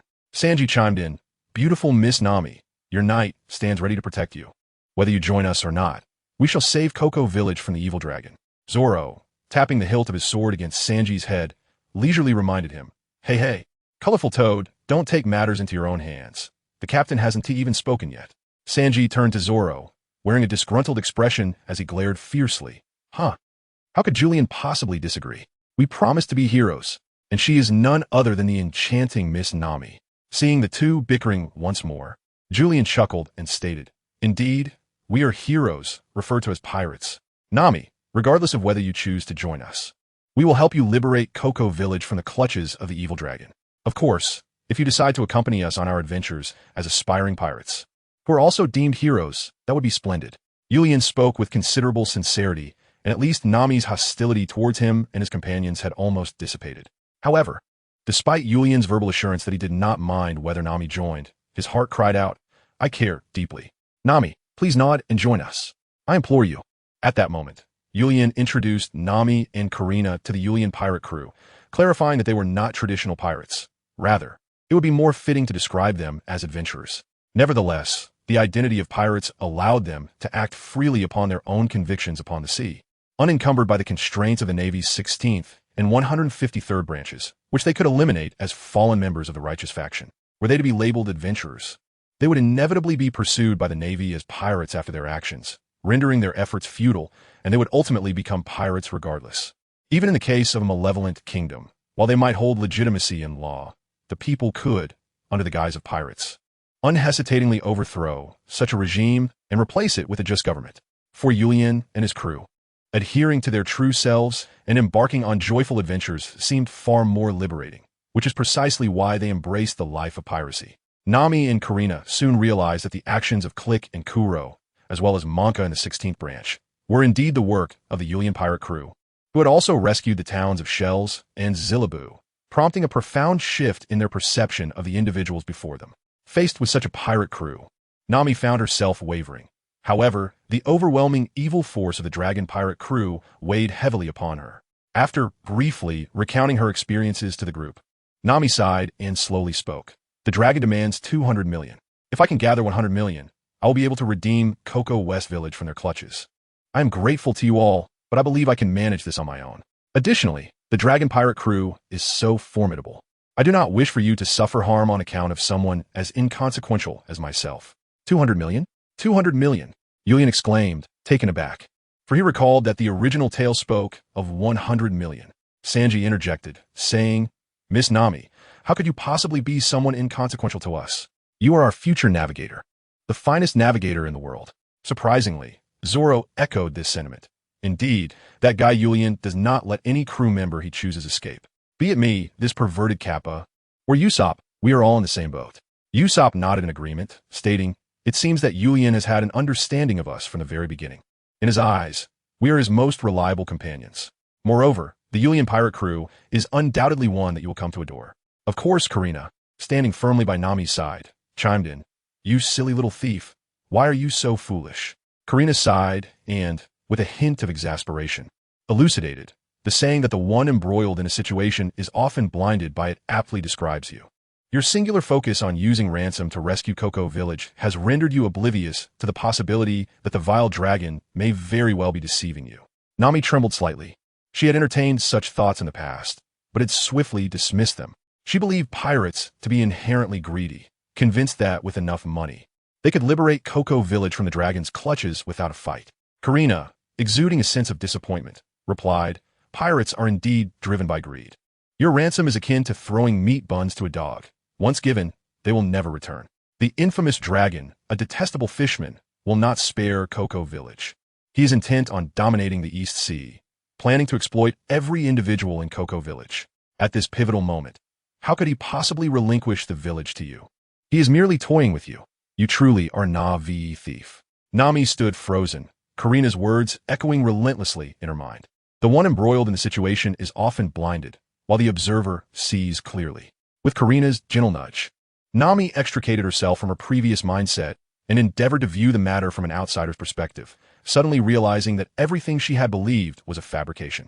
She had been remarkably foolish to think that simply gathering 200 million in ransom would suffice to redeem Cocoa Village. Observing Nami's fluctuating expressions, Urian speak earnestly. Nami, please trust us. Our Urian pirate crew will undoubtedly aid you in rescuing Cocoa Village from the dragon's grasp, regardless of whether you choose to join us. Karina, looking at Urian with a smile, remarked, Hee hee, what a gallant soul you are. Perhaps what you say is true. To write pirate is to read hero.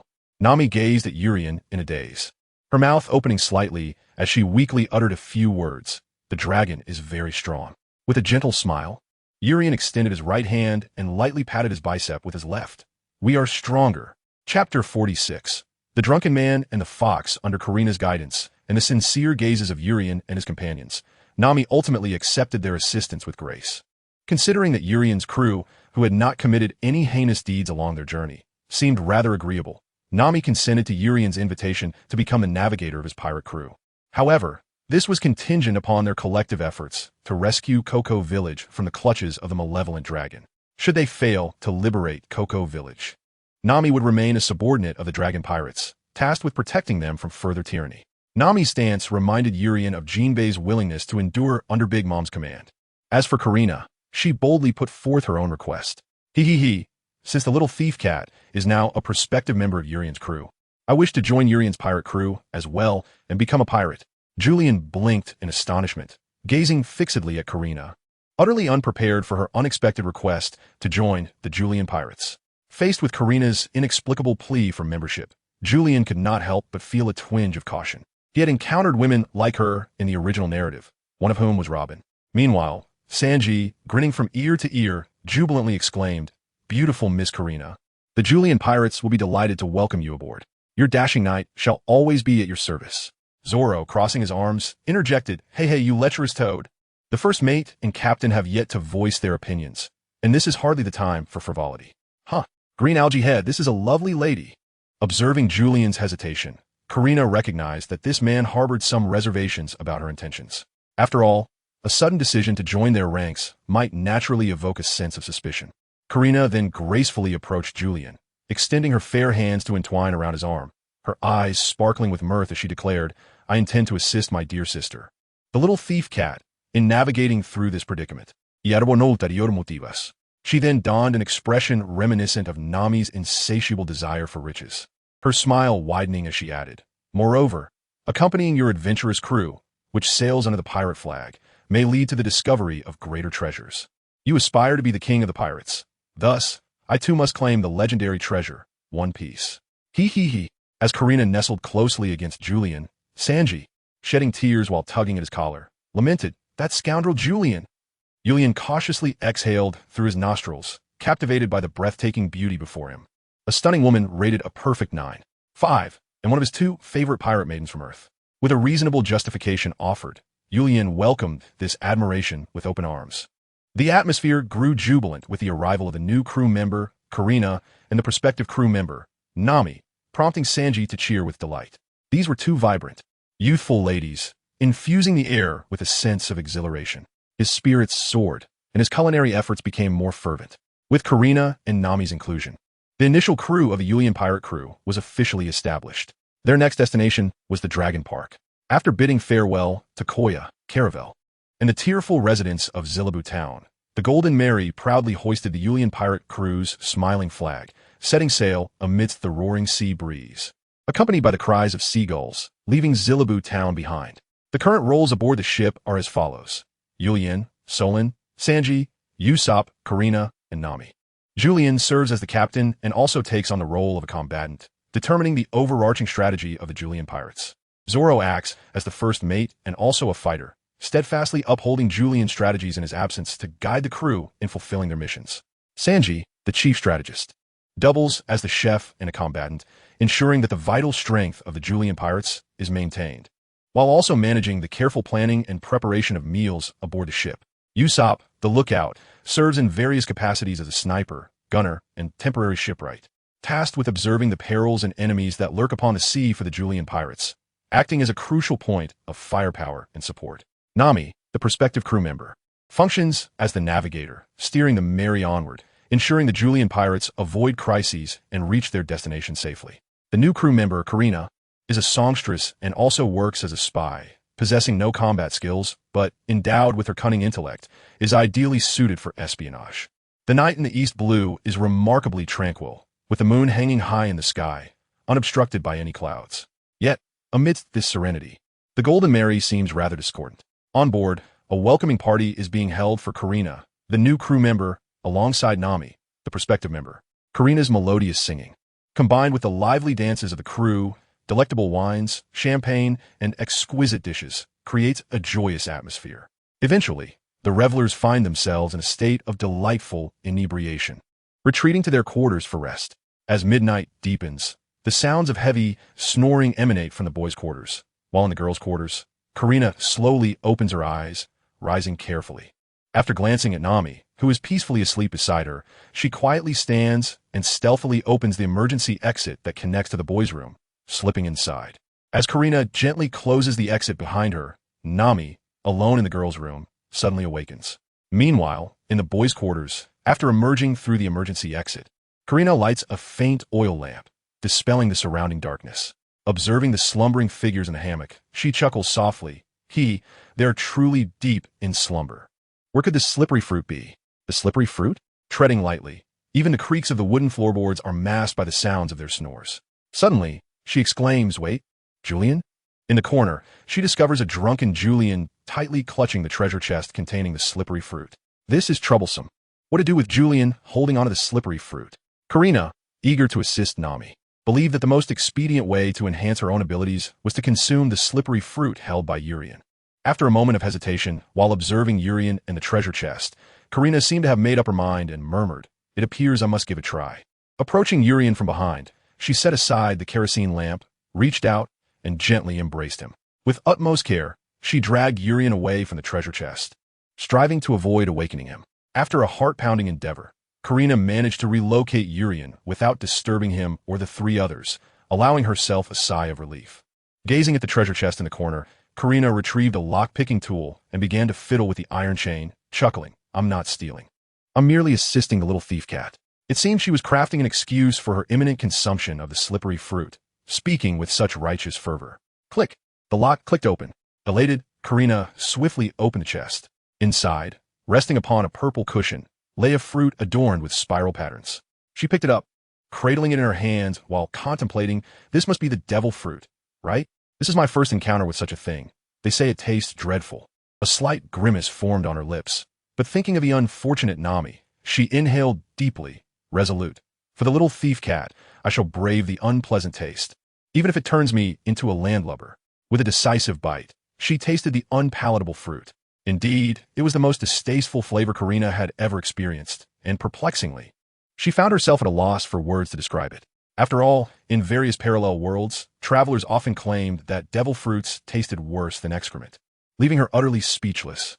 Upon consuming the first bite of the devil fruit, the user would gain abilities. Thus, subsequent bites were inconsequential. Though if one wished to experience the extreme flavor, no one would object. Karina set down the half-eaten, exceedingly unpalatable fruit, attentively sensing her body, as if a subtle change was occurring within her. However, at that moment, a large hand stealthily reached from behind her. With the slippery fruit already in her system and her abilities not yet fully mastered, Karina slipped, falling to the ground as that hand pushed her down. Upon realizing who it was, she lowered her voice in shock, exclaiming, "Urien!" Pinned beneath Urien, Karina's heart raced, panicking at having been discovered. Yet Urien, in a state of drunkenness, was completely unaware of his actions. Karina froze, then quickly understood. Was he acting on instinct due to intoxication? Just then, she felt something pressing against her abdomen, a hard, warm sensation, causing her complexion to change drastically. Oh no, that guy Urien. Urien paid no heed to such matters. In his dreams, he stood atop Huashan, engaged in a duel of swords with a fairy maiden. Yulian unsheathed his magnificent sword, which had never before tasted the light of day, and lunged it towards Karina, the thief, with a swift thrust. Enhanced by the powers of the slippery fruit and Yulian's precise swordsmanship, the blade pierced Karina's body in an instant. A soft gasp escaped her lips as she instinctively covered her mouth, nearly crying out in pain. Blood began to trickle down the length of Yulian's sword, and sensing his success, he became emboldened, relentlessly striking at Karina with fervor. However, Karina fought back with all her might. Yet, lacking mastery over the slippery fruit and being physically outmatched by Yulian, she found herself overwhelmed. The clash of their weapons rang out, a symphony of metallic sounds echoing in the air. To avoid waking the three others in the room, Karina muffled her cries, forcing herself to suppress her whimpers, while her feeble hands pushed against Yulian in a desperate attempt to fend him off. Internally, she cursed him vehemently. "You scoundrel! Yulian, you wretched fool!" The battle raged on, a cacophony of clashing steel and heavy breaths, punctuated by muffled sounds and the creaking of the wooden floorboards, interspersed with occasional gasps of pleasure as the conflict escalated. After countless exchanges, a brilliant arc of light erupted from Yulian's blade, aimed directly at Karina. Struck by the blow, she felt utterly exhausted. Just when she thought she had narrowly escaped her fate, she was unaware that this was merely the first round of their duel, as Yulian, invigorated, drew his sword once more, intent on attacking her again. "Damn it, Yulian, not again!" Karina, weary from the relentless onslaught, had no choice but to respond to his attacks, all while lowering her voice, fearful that their struggle would awaken the three others in the room. The tension and adrenaline coursing through her made her feel utterly frazzled. Her voice lodged in her throat. She forcefully swallowed it back down. Her heart raced in a frantic rhythm, overwhelmed by the exhilarating danger of the moment. Under Yulian's continuous assault, she felt her defenses crumbling, on the verge of surrendering. Amidst the chaos, the scene transformed. The moonlight danced upon the deck, casting shimmering reflections, while the distant cries of seabirds echoed through the night. In this ethereal setting, the atmosphere was thick with unspoken emotions, as if the very air was charged with longing. A touch of crimson stained the sword's blade, embodying the intimate connection between them. As the call of the seabirds resonated once more, the dark night gave way to a bright expanse of blue sky and fluffy white clouds. Julian, disheveled, clambered up from the floor and glanced down, feeling an unsettling disarray in his attire, as if some clumsy individual had hastily dressed him. Rubbing his belly and smacking his lips, he surveyed the room, where three individuals lay soundly asleep in a hammock. Turning his gaze toward the ground, he noticed a peculiar puddle, seemingly on the verge of drying up, the origin of which was a mystery. Could it be that the Mary was leaking? Julian's senses sharpened momentarily. That couldn't be right, for the Mary was a brand new vessel. Following the trail of the water stain, he soon discovered, to his astonishment, that a treasure chest containing slippery fruit had been left ajar in the corner. Julian was drenched in cold sweat as he hurried over to inspect the situation. Although the fruit remained intact, it was evident that it had been bitten by some unknown creature. Urian took a few steps back in fright, exclaiming, "Where are my fruits?" Chapter 47. Who consumed the devil fruit? Julian's voice naturally roused everyone from their stupor, and the theft of the slippery fruit left several in a state of shock. Holding the half-eaten slippery fruit, Julian quickly regained his composure. As the Mary sailed across the vast ocean, it was inconceivable that an outsider could have boarded the ship and taken a bite out of the fruit. It had to be one of his own crew members. The realization that it was indeed a crew member brought him some relief. Regardless of who had consumed the slippery fruit, it would undoubtedly enhance the overall combat prowess of the pirate crew. After all, they were pursuing an elite, adventure-seeking path. The improvement in the strength of each crew member signified an elevation in the collective power of the pirate group. With this in mind, Julian chose not to dwell on who had eaten the fruit. He merely felt a curiosity to discover the identity of the culprit. In the conference room, Julian and the others sat together, yet one member, Karina, was notably absent. Urian could not help but inquire, "Nami, what about Karina?" Nami squinted her eyes, casting a glance at Urian. After a moment of contemplation, she offered a faint smile. "It seems that the little fox was quite exhausted yesterday, and is still soundly asleep now. Is that so?" Urian pondered, bemused. How could a mere banquet tire someone out? Nonetheless, he chose not to dwell on it further. At that moment, Usopp, eyeing the half-eaten slippery fruit resting on the table, declared earnestly, "Urian, you know me well. I suffer from a dire affliction whereby I would perish without swimming. Thus, I cannot consume the fruit. Zoro, also regarding Urian, chimed in at a leisurely pace. Urian, you are well aware of my aspirations. I strive to become the world's greatest swordsman through my own strength. Sanji, taking a modest puff from his cigarette and releasing a delicate smoke ring, leaned back against the sofa and remarked slowly, Urian, you know my sentiments. Having perused the devil fruit compendium, I am fully cognizant of the peculiar flavor that accompanies that fruit. Urian was momentarily taken aback, as the words of the three individuals bore an uncanny resemblance to something he had encountered in a film. Ultimately, all four turned their gazes toward Nami, who rolled her eyes and crossed her legs, saying, What are you looking at me for? I didn't eat it. You all know me. If it were mine, I would have sold the smooth fruit for a fortune. Since none of you consumed it, it must be Karina. Bang! At that moment, the large door of the conference room was forcefully flung open, revealing Karina, who appeared utterly exhausted, leaning against the doorframe.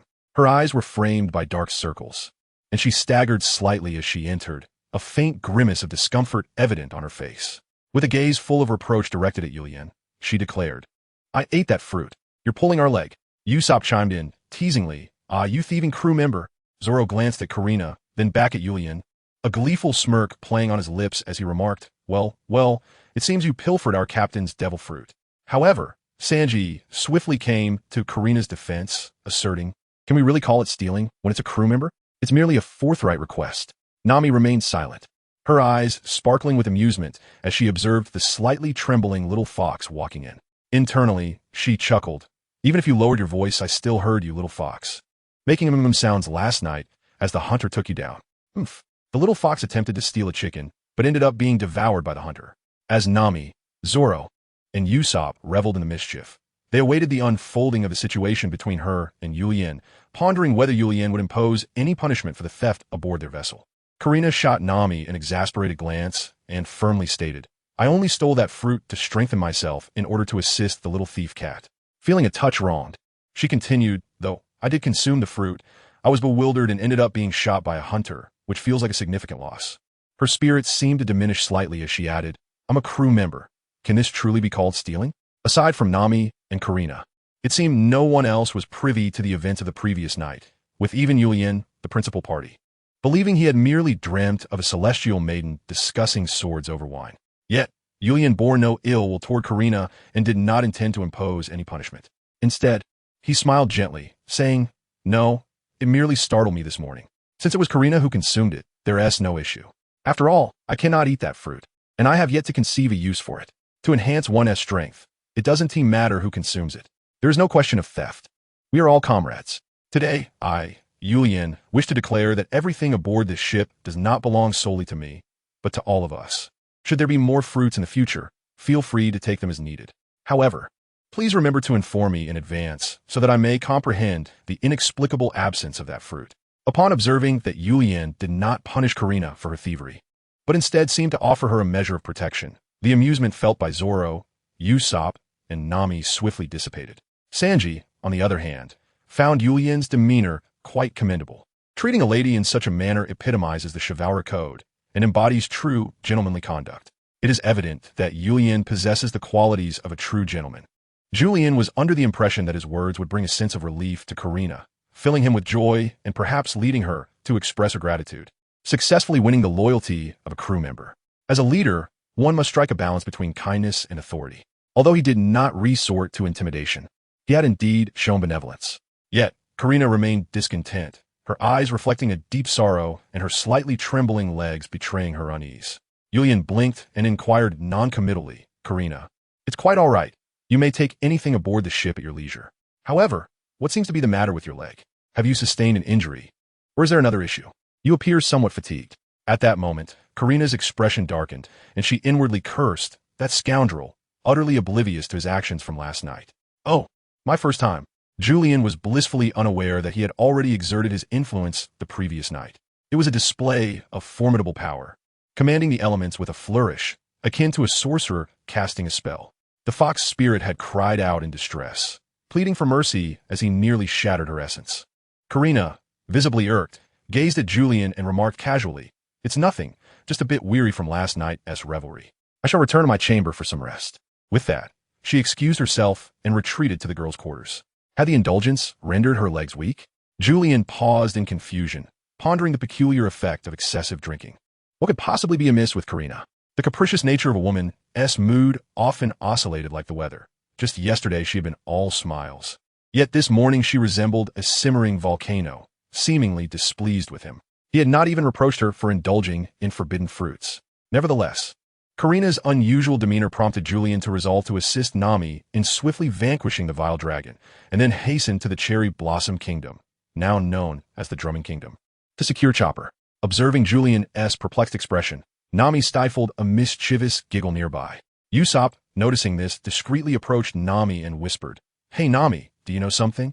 Nami glanced at Usopp, nodded, and with a playful smile replied, "Of course I do." Usopp's eyes sparkled with curiosity as he eagerly inquired, "What is it? Is it about Karina?" Nami rubbed her hands together and said, "Well, it's a secret, so the price must be a bit steep. 5 million berries. Pay me, and I shall reveal all regarding Karina." "Are you serious? That's exorbitantly expensive. Why not just rob a bank instead?" Julian let out a sigh.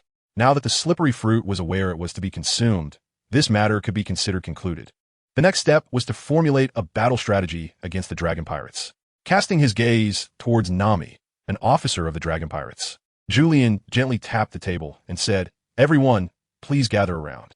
Let's take a moment to deliberate on how to confront the Dragon Pirates." Chapter 48. The troublesome Dragon Pirate crew. Although Urien, the time traveler, is a seasoned maritime enthusiast, he is eager to hear an introduction to the Dragon Pirate crew from Nami, one of its esteemed members. After all, in this world, numerous characters have chosen paths divergent from the original narrative. Shanks has not ventured to the East Blue, remaining steadfast in the New World. Akainu's dramatic intervention in the East Blue has severed Luffy's arm, inadvertently steering him toward the Navy.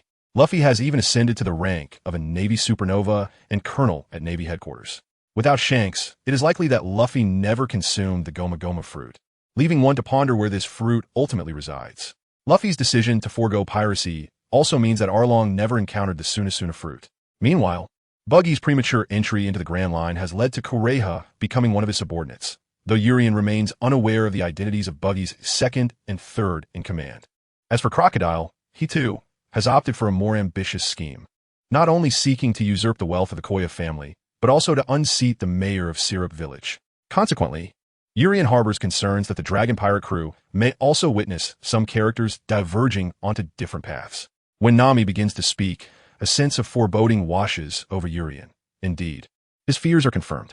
The names Hody Jones and Vander Decken explode in his mind. These are the two most formidable figures of the new Fishman pirates 2 years hence.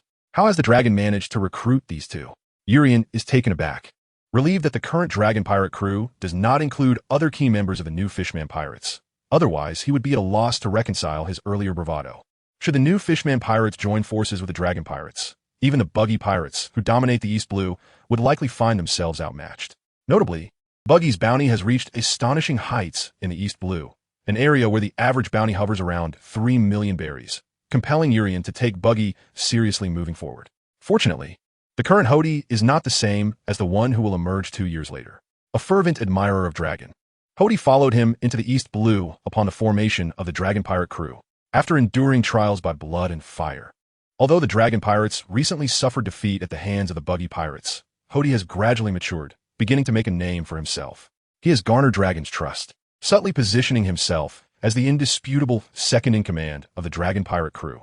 However, this Hody is merely a reflection of his 2-year-ago self, vastly inferior in strength compared to the Hody who will later serve as a benchmark for the returning power of Luffy and his allies. After all, one has been tempered in the Grand Line, while the other has followed Dragon in his quest for supremacy in the East Blue, resulting in profoundly different experiences. Hody Jones, bounty of 16 million berries. At this moment, Karina re-entered the conference room, her weary form a testament to her earlier frustration, having briefly stepped away to witness Urien, blissfully unaware, claim her first blood. The assembly was engrossed in strategizing against the fearsome Dragon Pirate crew, and Karina knew she could not be absent in this crucial discussion, especially to support her dear thief sister, Nami. "Miss Karina, are you feeling well?" Sanji inquired, his face etched with concern for Karina's evident discomfort. He promptly approached her, exhibiting utmost gentlemanly conduct as he assisted her, whose legs were still uncooperative, to a sofa where she could rest. "Little Fox," Nami said, her heart swelling with gratitude as she beheld Karina, battered yet resolute, participating in the discourse.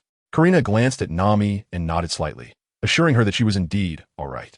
Julian tentatively inquired, "Karina, are you all right? If you're feeling unwell, please take a seat." "Humph." Karina huffed with a hint of defiance, then abruptly plopped down opposite Julian, her gaze fixed intently upon him, her brow furrowed with a trace of veiled resentment.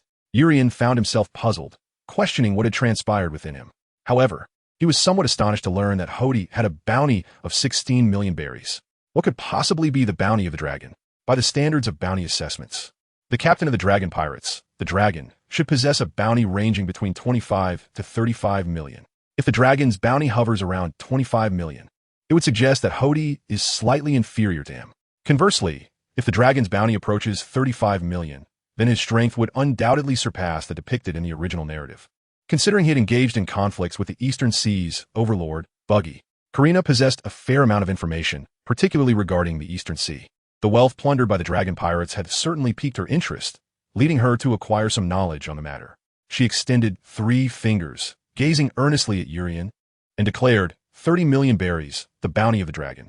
30 million berries. This indicated that the dragon's bounty had increased by 10 million compared to the original, akin to Luffy's initial bounty in the original story. It could also be inferred that the dragon was indeed slightly stronger than his portrayal in the original narrative.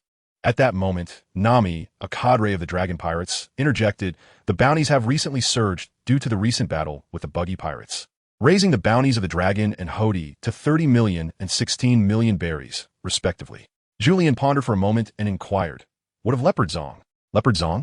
Nami recalled the perpetually inebriated fellow who always carried a gourd of wine and replied, "That man is not under bounty. He is a hired assassin from Fishman Island. After the defeat of the evil dragon at the hands of Buggy, he invested a substantial sum to enlist Leopard Zong, who hails from Fishman Island, in a bid to rejuvenate his ambitions and dominate the East Blue." At that moment, Nami's expression turned grim as she spoke each word with deliberate gravity. "This individual is formidable, undoubtedly stronger than the evil dragon." Julian inhaled sharply. After all, being the foremost swordsman of Fishman Island, it was not unreasonable to assert that he could rival even the fearsome dragons. Moreover, it was quite plausible that this individual's prowess was akin to what one would expect 2 years hence, even if it were not precisely the case. It would hardly be far from it, which was undeniably daunting. This was a formidable character indeed. Merely a single instance of his leopard concealment technique imparted to Julian the impression that he could traverse the East Sea with impunity. Julian interlaced his fingers before his lips, lost in contemplation.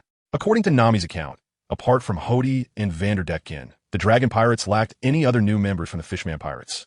The greatest challenge before Julian was not the dragon or Hody, but rather the foremost swordsman of Fishman Island, Vanderdecken. Upon hearing of this formidable swordsman, Zoro's excitement was palpable as he eagerly exclaimed, "It would be a tremendous honor to engage in combat with the foremost swordsman of Fishman Island." However, Julian, observing Zoro, clenched his teeth and solemnly cautioned, "He is a great pirate of the Grand Line. At this stage, we are not his match. I fear he could single-handedly contend with our entire crew." Nami nodded in agreement, understanding the gravity of the situation as a high-ranking member of the Dragon Pirates. She regarded Zoro with utmost seriousness, stating, "He is indeed very powerful." Zoro, who had initially been eager to challenge Vanderdecken, found himself reassessing the threat posed by this fisherman upon hearing Julian and Nami's evaluations. Should he truly be as formidable as they suggested, Zoro would need to prioritize the greater good over his desire to confront strong opponents.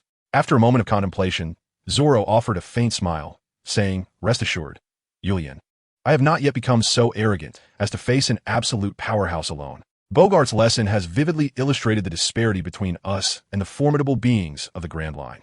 With Zoro's dismissive attitude now tempered, Julian sighed in relief. As for how to deal with the dragon pirates, the group deliberated for an extended period without resolution, until Nami suddenly interjected with a striking statement. "I have a good relationship with Jinbei. He is unlike the other fishmen." "Wait, Jinbei?" Julian gazed at Nami in astonishment, pondering whether it was Nami or Chopper who had chosen the divergent path in this world. To his surprise, the once fish-hating Nami had unexpectedly formed a close friendship with Chopper. Contemplating their relationship, Julian quickly came to a realization and inquired, "Nami, does this mean we can approach Chopper and find a breakthrough through him?" Chapter 49. Arrival at Cocoa West Village a few days later. In the secluded harbor of Cocoa West Village, the Mary had furled its sails, and the anchor was cast heavily, securing the vessel firmly within harbor, preventing it from being swept away by the currents. Julian and his companions were engaged in their final preparations aboard the ship. With an exuberant spirit, Julian gazed out at the picturesque scenery of Nami's homeland, a celebrated gem of the East Blue. Zoro, meticulously tending to his blades with a touch of alcohol, ensured they were in optimal condition for the impending battle. Sanji, with a beaming countenance, busied himself in crafting delightful desserts for Nami and Karina, presenting them with a final gentlemanly offering before the conflict. Usopp meticulously stacked his handmade ammunition, counting each piece to confirm that none were amiss.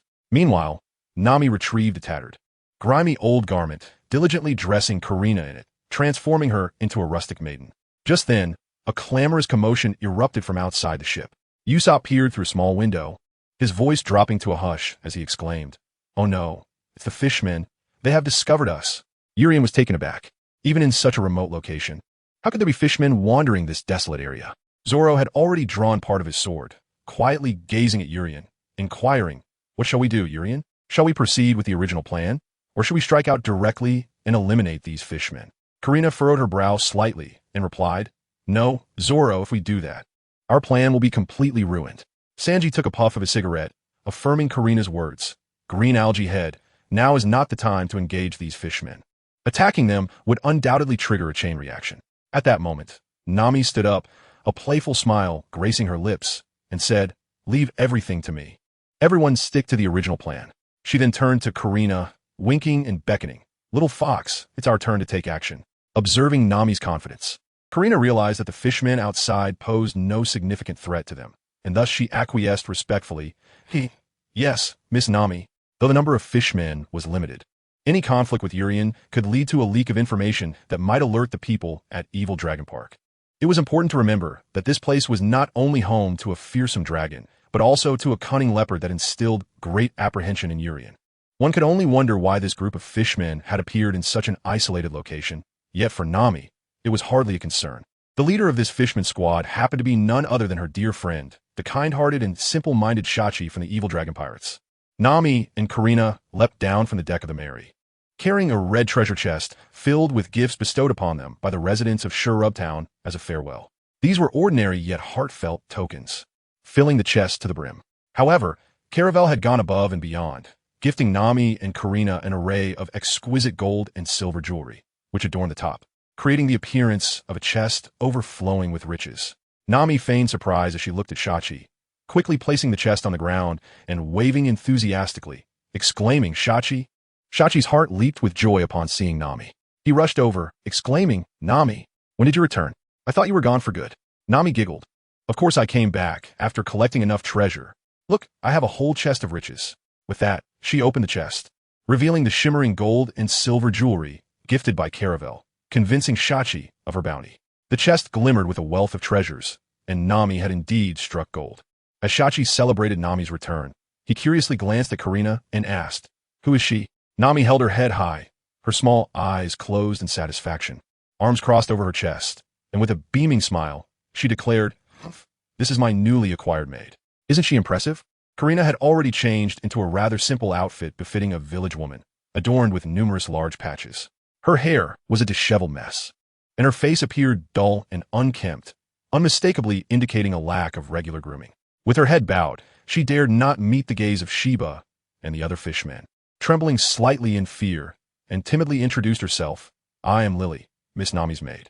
Sheba scrutinized her for a moment, stroking his chin, and remarked, "This little maid is quite filthy. If you take her back to the Dragon Park, Nami, they will undoubtedly scold her." Nami pondered thoughtfully. "Indeed, Sheba, you have a point. I shall borrow some clothing from Sister Nojiko to spruce her up a bit. That should prevent any criticism. After all, she is my maid." Sheba nodded in agreement, assuring her that he would advocate on her behalf when the time came. Yet, noticing the ship flying the Jolly Roger with a smiling face, Sheba inquired, "What is that?" Nami giggled. "Why, that is of course the ship I pilfered." With a playful embrace around Karina's neck, she chuckled. "It took me and my lovely maid quite some time to sail it back." Sheba nodded. "Do you need us to help you bring it to the Dragon Park?" Nami waved her hand dismissively. "No need for that. Let's leave it here for now." After exchanging a few more casual remarks, Nami invited Sheba and the fishmen to accompany her back to Cocoa West Village to assist in giving her maid, Lily, A little makeover before introducing her to the Dragon Park. As for the chest of jewels, she naturally left it to the formidable fishmen to carry. On the merry, Usopp peered through the small window at Nami and Karina departing with the fishmen, exhaling a long sigh of relief. Finally, they are gone. I thought we were about to engage in battle with those fishmen.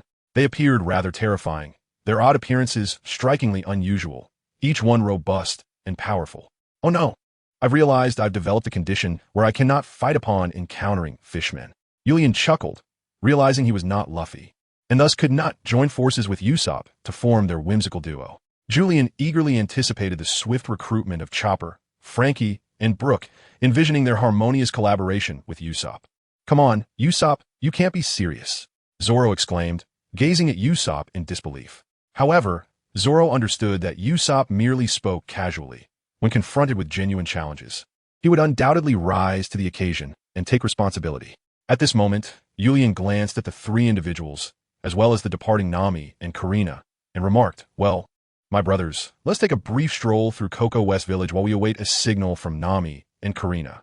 No problem, came the response. Chapter 50. Nami's act of violence within the confines of Cocoa West Village. Nami ambled along the uneven rural path, accompanied by her maid Lily and a group of companions. Upon spotting Nami and her entourage, the villagers immediately retreated into their homes, hastily shutting their doors and drawing their windows closed, leaving only the slightest crack through which they anxiously observed Nami and her companions. Noticing this reaction, Karina, trailing behind Nami, quietly inquired, "Little thief cat, are these residents afraid of the fishmen?" Nami nodded, yet wore a semblance of satisfaction on her face as she softly replied, "Indeed, for malevolent dragon rules this land, and the residents must pay tribute to ensure their survival. Moreover, this dragon harbors a deep-seated prejudice, causing the villagers to loathe him intensely, despite their desire to resist. The formidable nature of the fishmen renders them unable to expel the dragon from Cocoa West Village. Thus, they harbor animosity towards the dragon pirates, despising each member, including me, who was once one of their own." Karina sensed the frustration in Nami's words, though it was an unavoidable predicament. Nami's position as a cadre of the dragon pirates allowed her to negotiate on behalf of Cocoa West Village, safeguarding it from the catastrophic fate that befell other towns at the hands of the dragon. Karina sighed softly, offering gentle reassurance, "Little thief cat, if they were aware of your sacrifices, they would not react this way." Nami shook her head, remaining silent. Just then, unexpectedly, a door from one of the houses swung open. A small boy brandishing a dagger rushed towards them, shouting off, "Fishmen, I shall avenge my father." Although the inherently kind-hearted little ape found himself in a state of confusion, having been deceived by the dragon, he felt no wrongdoing on his part. Yet, the boy charged at him with a dagger drawn. Even the kindest of souls, when faced with a threat, must draw their weapon in self-defense. The other fishmen, too, prepared to confront the boy, poised to subdue him. Nami and Karina gasped in alarm. This boy was courting disaster. The two women exchanged a glance, confirming their mutual understanding. In an instant, Nami darted forward, reaching the young boy before the fishmen could act. She seized his wrist with one hand while pressing down on his abdomen with the other, forcefully bringing him to the ground. Following this, she tightened her grip, causing him pain, then loosened her hold just enough to snatch the dagger from his hand, observing the terror etched on the boy's face. Nami leaned down and whispered something in his ear. Then, raising her head, a sinister smile crept across her face as she chillingly declared, "Dare to disrespect the fishmen? Then perish." With a swift motion, she turned the dagger against his abdomen and gently pushed it forward, allowing the blade to easily puncture his belly. A sickening squelch echoed as blood gushed forth. Nami watched the boy's mouth agape and eyes wide, lifeless on the ground. With a sneer, she withdrew the dagger from his body, scoffing, "What a fool seeking death. Lily, come help me dispose of this," she commanded. "Yes." Karina obediently approached, lifting the boy's lifeless form and heading towards a dimly lit alley. Nami cast a glance at Karina, then turned back with a hint of amusement, said, "All right, you need not trouble yourselves any further. I have dealt with the boy." Seeing the situation resolved, the fishmen retracted their weapons. "Wow, Nami, you truly show no mercy," exclaimed Shuba in astonishment. "You always protect Cocoa West Village." Nami chuckled dismissively. "I am merely upholding the authority of the dragon pirate crew here." Meanwhile, in a secluded corner, after placing the boy's body down, Karina squatted and delivered a punch to his head. The boy jolted awake, as if from a nightmare, immediately springing to his feet. Karina lowered her voice, fiercely admonishing him, "Do you truly wish for death?" That was a fishman. It turned out that during her earlier lean, Nami had informed the boy that she was there to deal with the dragon pirate crew, urging him not to act recklessly and disrupt her plans. Additionally, Nami had pricked the back of her hand with the dagger, using her own blood to stain the boy's abdomen, thus deceiving the fishmen. It was at that moment the boy comprehended Nami's intentions in tackling him, looking at Karina with helplessness. Nevertheless, Karina tapped the boy's head and said, "You need to stay put. You nearly got our little thief into trouble." Pointing at him, she warned, "Do not cause any more disruptions, understood? We will handle the dragon pirate crew." Confronted by Karina's scolding, the little boy clutched his head, nodding repeatedly, evidently intimidated by her commanding presence. Once assured that the boy was unharmed, Karina turned on her heel and hastened towards Nami's side. Observing Karina's return, Nami casually inquired, "Lily, have you dealt with the little boy?" Karina, her peripheral vision catching Nami's injured hand discreetly tucked in her pocket to avoid the fishman's scrutiny, respectfully replied, "Miss Nami, it has been taken care of." Nami, satisfied, nodded and addressed Chobit. "Very well, Chobit.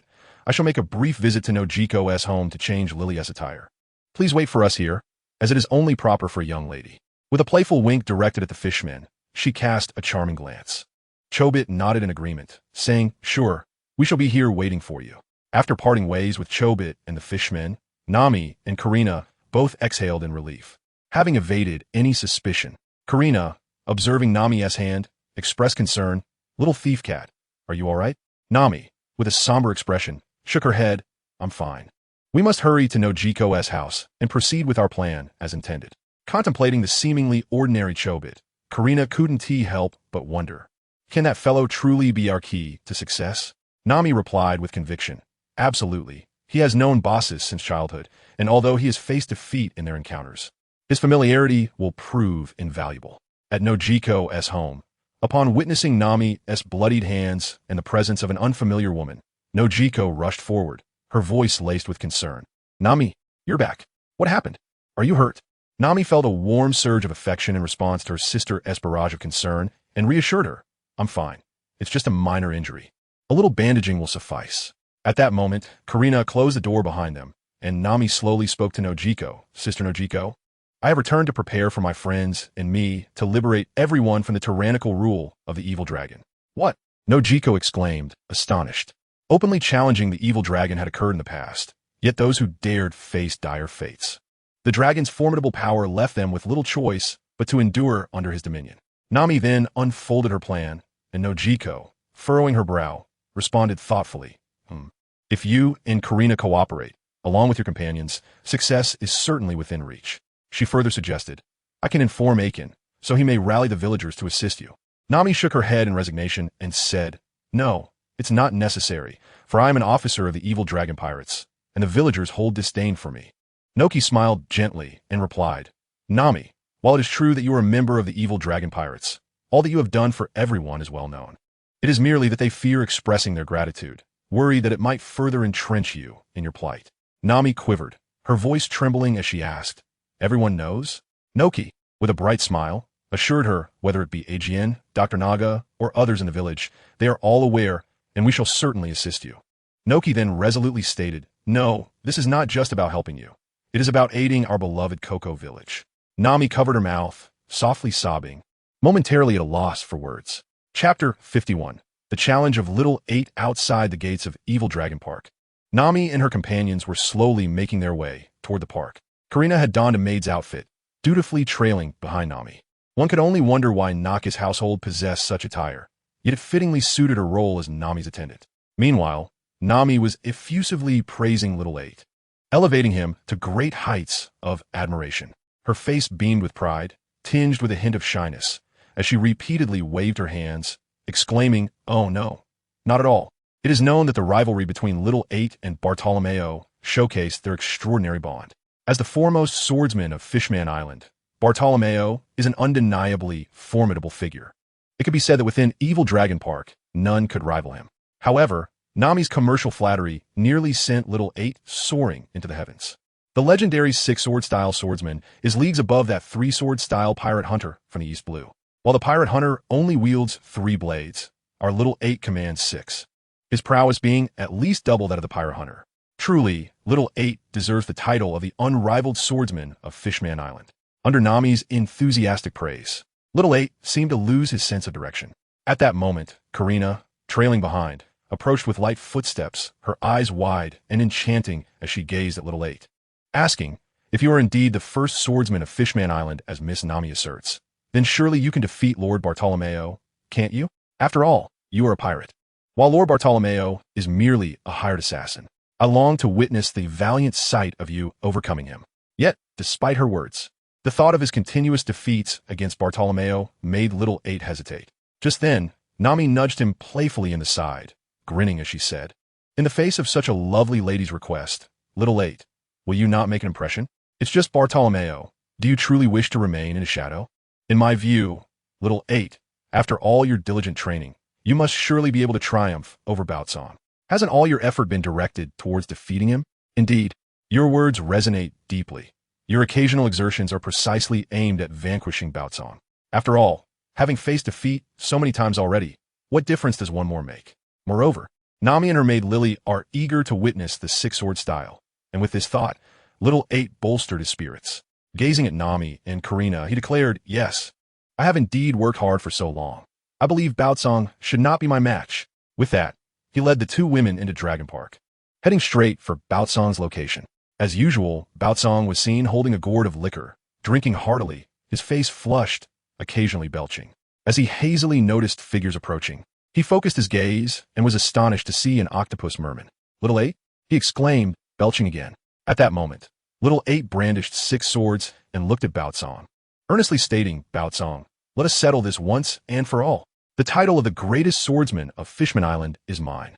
Is Nami also here?" Baotsong swayed slightly, his double vision finally aligning, revealing that 2 women stood beside Little 8, one with orange hair and the other adorned in a maid-s outfit with purple hair. He recognized the orange-haired woman as the only human officer in the Dragon Pirates. Baotsong glanced back at Little 8, belching, "Little 8, you Haven tea drunk too much. Have you?" Little 8, with his endearing simplicity, replied, "I'm not drunk, Baotsong. I challenge you to see who truly is the greatest swordsman of Fishman Island. I have trained diligently for this moment, and I shall surely defeat you." Seeing Baotsong remain unfazed, Nami stepped forward with Karina, suppressing her discomfort. Nami offered a faint smile as she linked her arm through Baotsong's, cheerfully suggesting, "Why not have a friendly match with Little 8? Let us see who truly holds the title of the greatest swordsman of Fishman Island." "Very well, let it be a toast to merriment," Baotsong murmured, placing his gourd down and drawing his sword. He ambled over to Little 8, listlessly gazing at him, muttering, "Little 8, I've told you countless times. You are still too weak. You're no match for me." Little 8, undeterred, charged at Baotsong wielding his 6 swords. Nami, witnessing this, quickly leaped aside, fervently hoping her friend would not be harmed by Baotsong. Clang! Clang! Baotsong effortlessly blocked Little 8's assault with a single hand. Moments later, Little 8 was panting heavily. Yet his frustration boiled within him as he exclaimed, "Baotsong, how dare you only use one sword? It is utterly infuriating." The leopard had not exerted his full strength, which only fueled Xiao Ba's anger. "However," Leopard casually remarked, "a single blade is sufficient to deal with you." With a clang and a thud, he effortlessly parried Xiao Ba's attack and delivered a powerful punch to his abdomen, sending him flying to the ground with a heavy thud.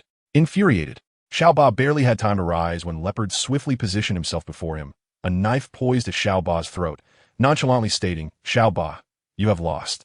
Claps echoed from a distance as Nami exclaimed, "Impressive, truly worthy of Leopard." Leopard paid no heed to Nami's praise, but she certainly did not overlook Xiao Ba's prowess, affirming, "Xiao Ba is formidable as well. Although he did not defeat Leopard, his strength is undoubtedly above that of a mere pirate hunter." At that moment, Karina approached, holding Leopard's gourd of liquor, shyly offering it to him. "Lord Leopard, your drink." Upon seeing the liquor, Leopard could not suppress a belch, stating, "Ah, understood. What are you all doing?" A steady voice interrupted, one that filled Nami with disdain.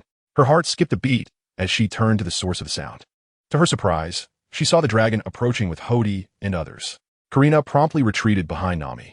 The dragon noticed Nami and chuckled, "Haha, Nami, you are back."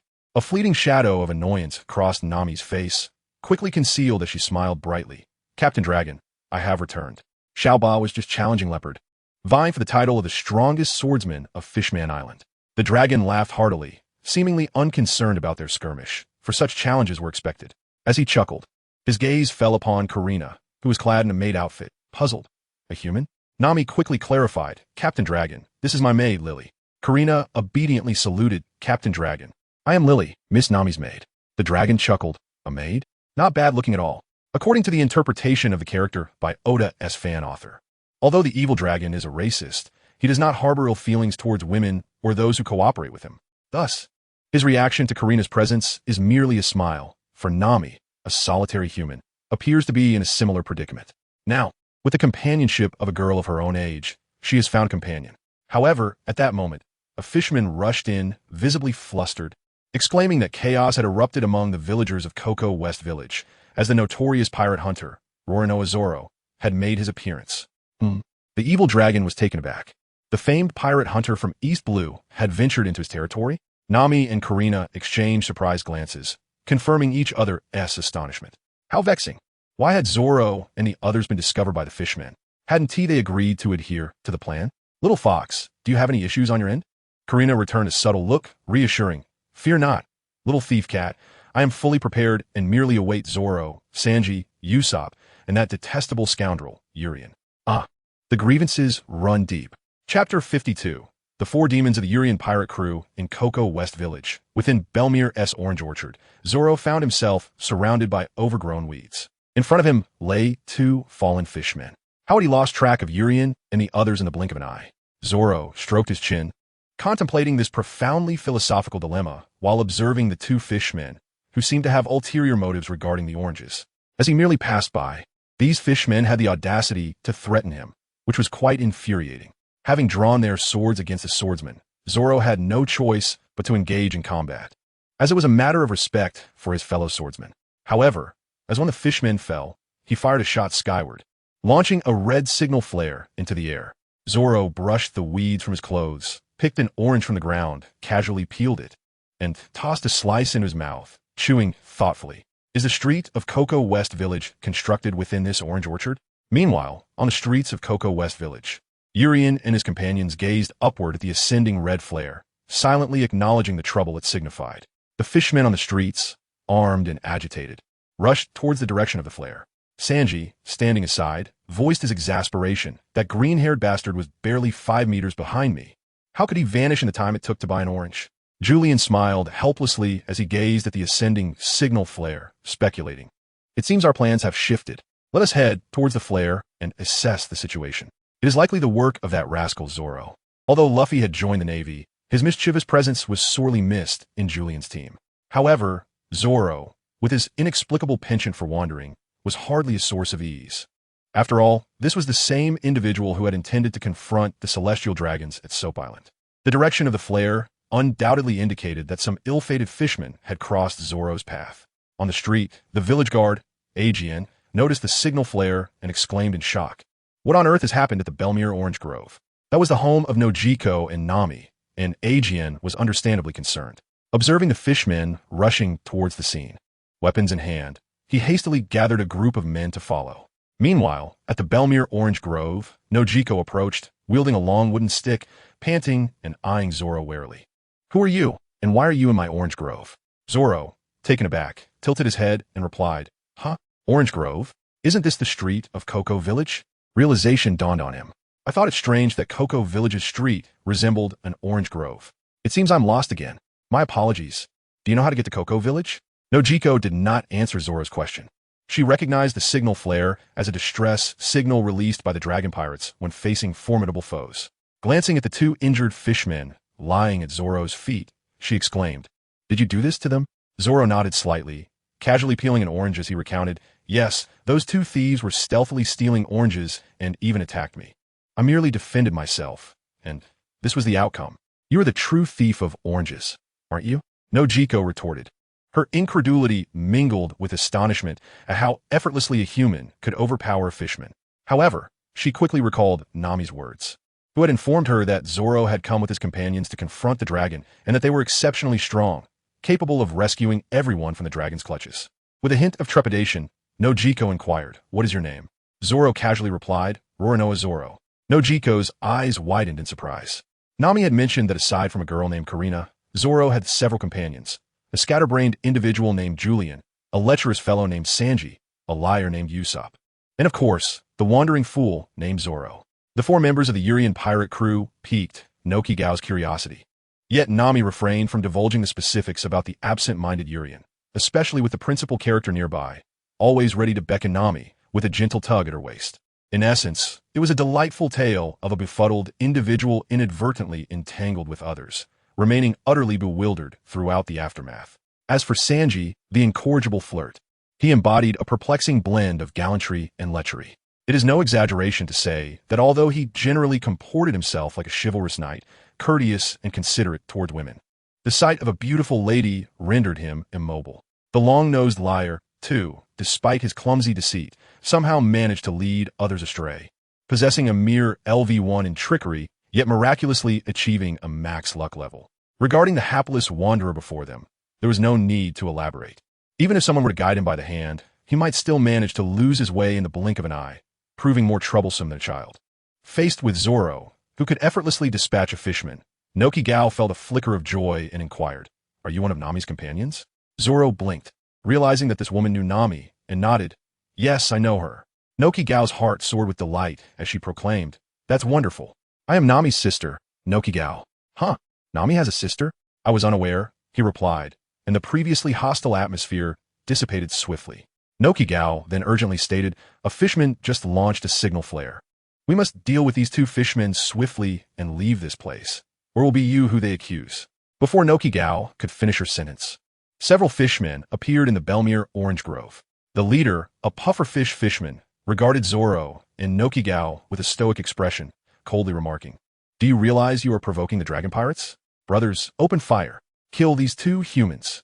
In an instant, Zoro, with a flash of golden light, drew his sword with a resounding clash, effortlessly leaping behind the fishmen. With a swift motion, he sheathed his sword, and, a moment later, the fishmen erupted in a spurt of blood, collapsing to the ground. Nokigao gasped, covering her mouth in awe. What a powerful man. At this juncture, the number of approaching fishmen had swelled to over 100, encircling Zoro. "Damn it! That's the pirate hunter Renoa, Zoro. Everyone attack!" they shouted. Nokigao cried out, "This is bad. Zoro, quickly, we must leave. There are too many fishmen." However, Zoro remained unfazed, brandishing 3 swords with a light-hearted smile. "It seems there's no turning back. Our battle with the dragon pirates begins ahead of schedule." Chapter 53. The Chili Powder Fish Slayer in a confrontation of 1 against 123. The pirate hunter mused, "No matter how formidable you may be, can you truly emerge victorious? We are fishmen. The fishmen, inherently superior to humans, regarded the human race as an inferior species. The 123 fishmen encircled Zoro, and their leaders proclaimed, "The time has come for our ultimate attack. Ultimate technique, gunpowder star. First flesh, 1,000 birds." With those 3 incantations, a brilliant explosion erupted from one fishman's visage, while another fell to the ground, rendered unconscious by a powerful kick. Simultaneously, a third fishman was pierced by a bolt of lightning, leaving devastation in its wake. Urian, accompanied by 2 others, approached slowly. The fishmen were startled, fearing an ambush. Were they being flanked? To their astonishment, humans were daringly marching towards them, seemingly courting death. However, the 3 men appeared quite formidable. The one with the elongated nose had managed to defeat a fishman with a slingshot, while the blonde-haired fellow had effortlessly knocked down a robust fishman with a single kick. Moreover, the third man was crackling with arcs of electricity in his hands. Zoro observed the trio and grinned. "You all arrived rather promptly." Sanji scoffed, "You fool. Do you not realize that your plan has been altered entirely?" Zoro shrugged nonchalantly, "But you are our strategist in the Urian pirate crew. In that case, hasten to devise a new plan." Sanji, visibly irate, retorted, "Idiot. What plan can we possibly have now? We must adapt on the fly." While this bickering ensued, Urian chose not to interfere. With a cheerful demeanor, he cast aside the fishman he had just pierced, and with a light-hearted smile remarked, "Now it's 4 against 120. That has 30 fishmen each. Oh dear, how could I possibly contend with 30 of these monsters?"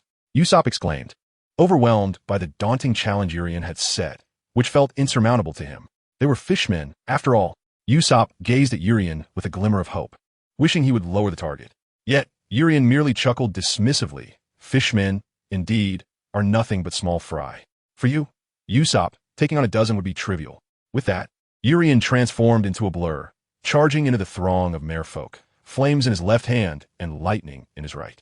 In an instant, he orchestrated a symphony of thunder and fire among the fishmen. They were swiftly reduced to charred remains, either fried or electrocuted. Remarkable, Nami exclaimed, standing beside Zoro. Are these truly Nami's other companions? Zoro licked his lips and slowly replied, indeed they are.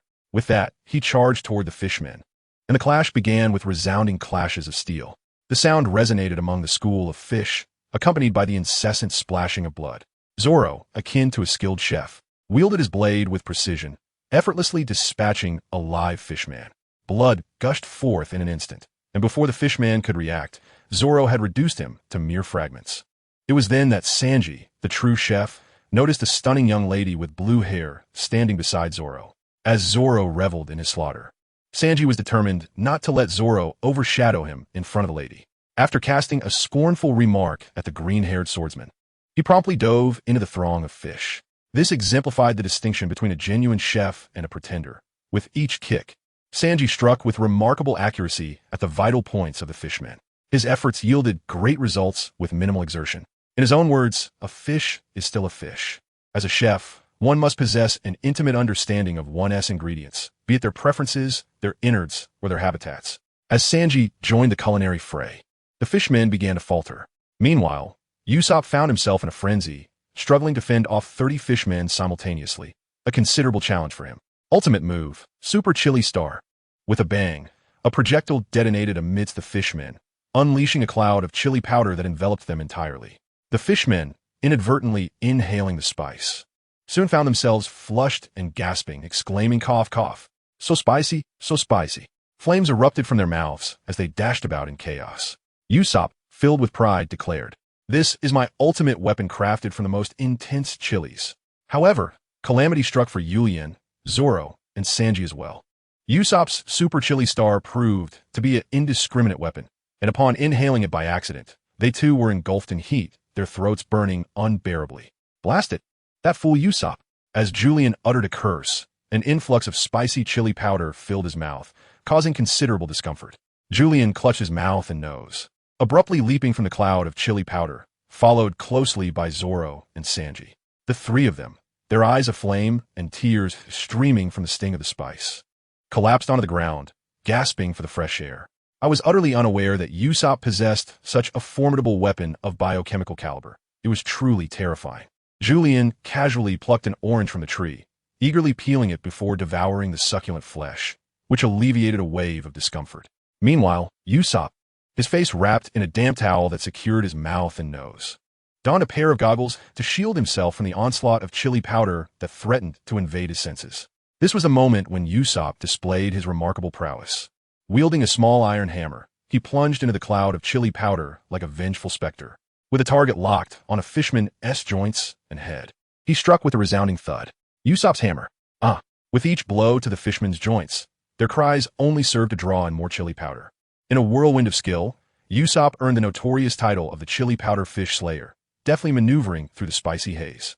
Not only did he take down 30 fishmen, but even Julian and his companions found themselves sharing in Usopp's spoils. As the chili powder settled, the ground was strewn with fishmen, their faces flushed and bodies marred with welts and bruises, lying unconscious. Usopp, triumphantly standing atop the pile of vanquished foes, crossed his arms, lifted his chin, and closed his eyes in self-satisfaction, declaring, "Humph, behold the great hero from Syrup Town, Usopp the Magnificent. If only he had a cape and a bald head, he would truly become the chili powder superhero."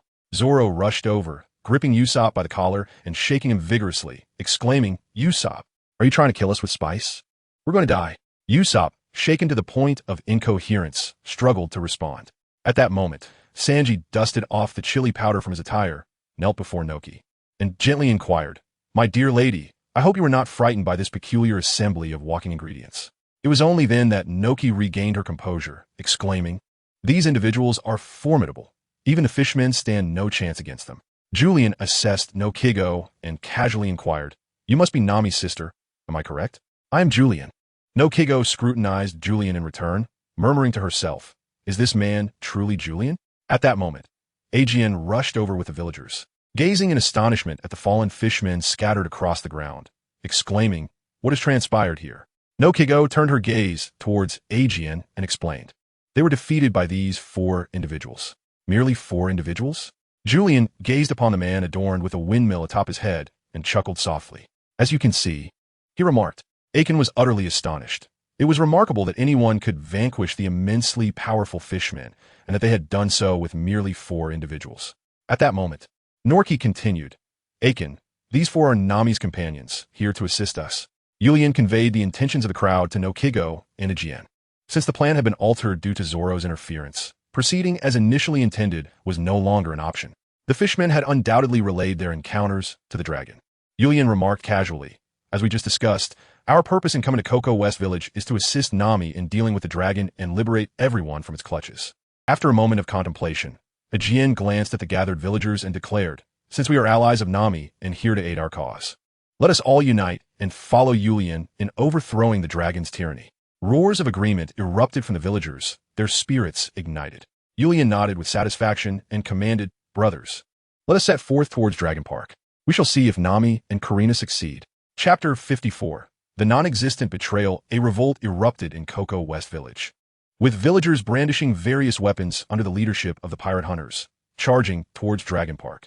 The dragon, observing a disheveled fishman returning, questioned, why could even the pirate hunters not be halted? You're fishmen, after all. The distressed fishman replied, it's not that we lack effort. The enemy possesses overwhelming strength. He continued, not only the pirate hunters, but also 3 formidable individuals who identify themselves as the Yulian pirate crew. The dragon pondered, searching his mind for any recollection of the Yulian pirate crew, but found nothing in his memory regarding such a group in the East Blue. Could this be yet another reckless youth unafraid of danger? At that moment, the fishmen at the entrance of Dragon Park were sent flying, as 4 men stood at the gates, flanked by villagers wielding an array of weapons, all smiling confidently at the dragon's faction. The 4 men appeared eager for the confrontation, showing no sign of fear towards the fishmen.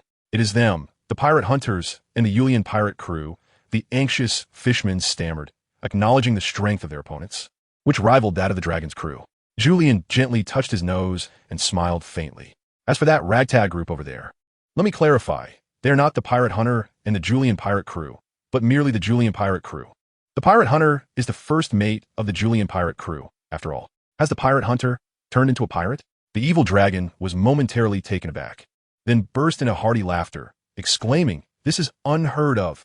Meanwhile, Zoro remained unfazed, his gaze shifting to the figure of leopard hidden behind Nami and Karina, who was holding a gourd of liquor and a sword, murmuring, that fellow is undoubtedly the most formidable opponent. Julian nodded slightly, opening his mouth to speak. It is indeed that octopus. He then turned his gaze towards Nami and Karina, observing the subtle nods of affirmation from the 2 women. In their eyes, Julian discerned a sense of accomplishment.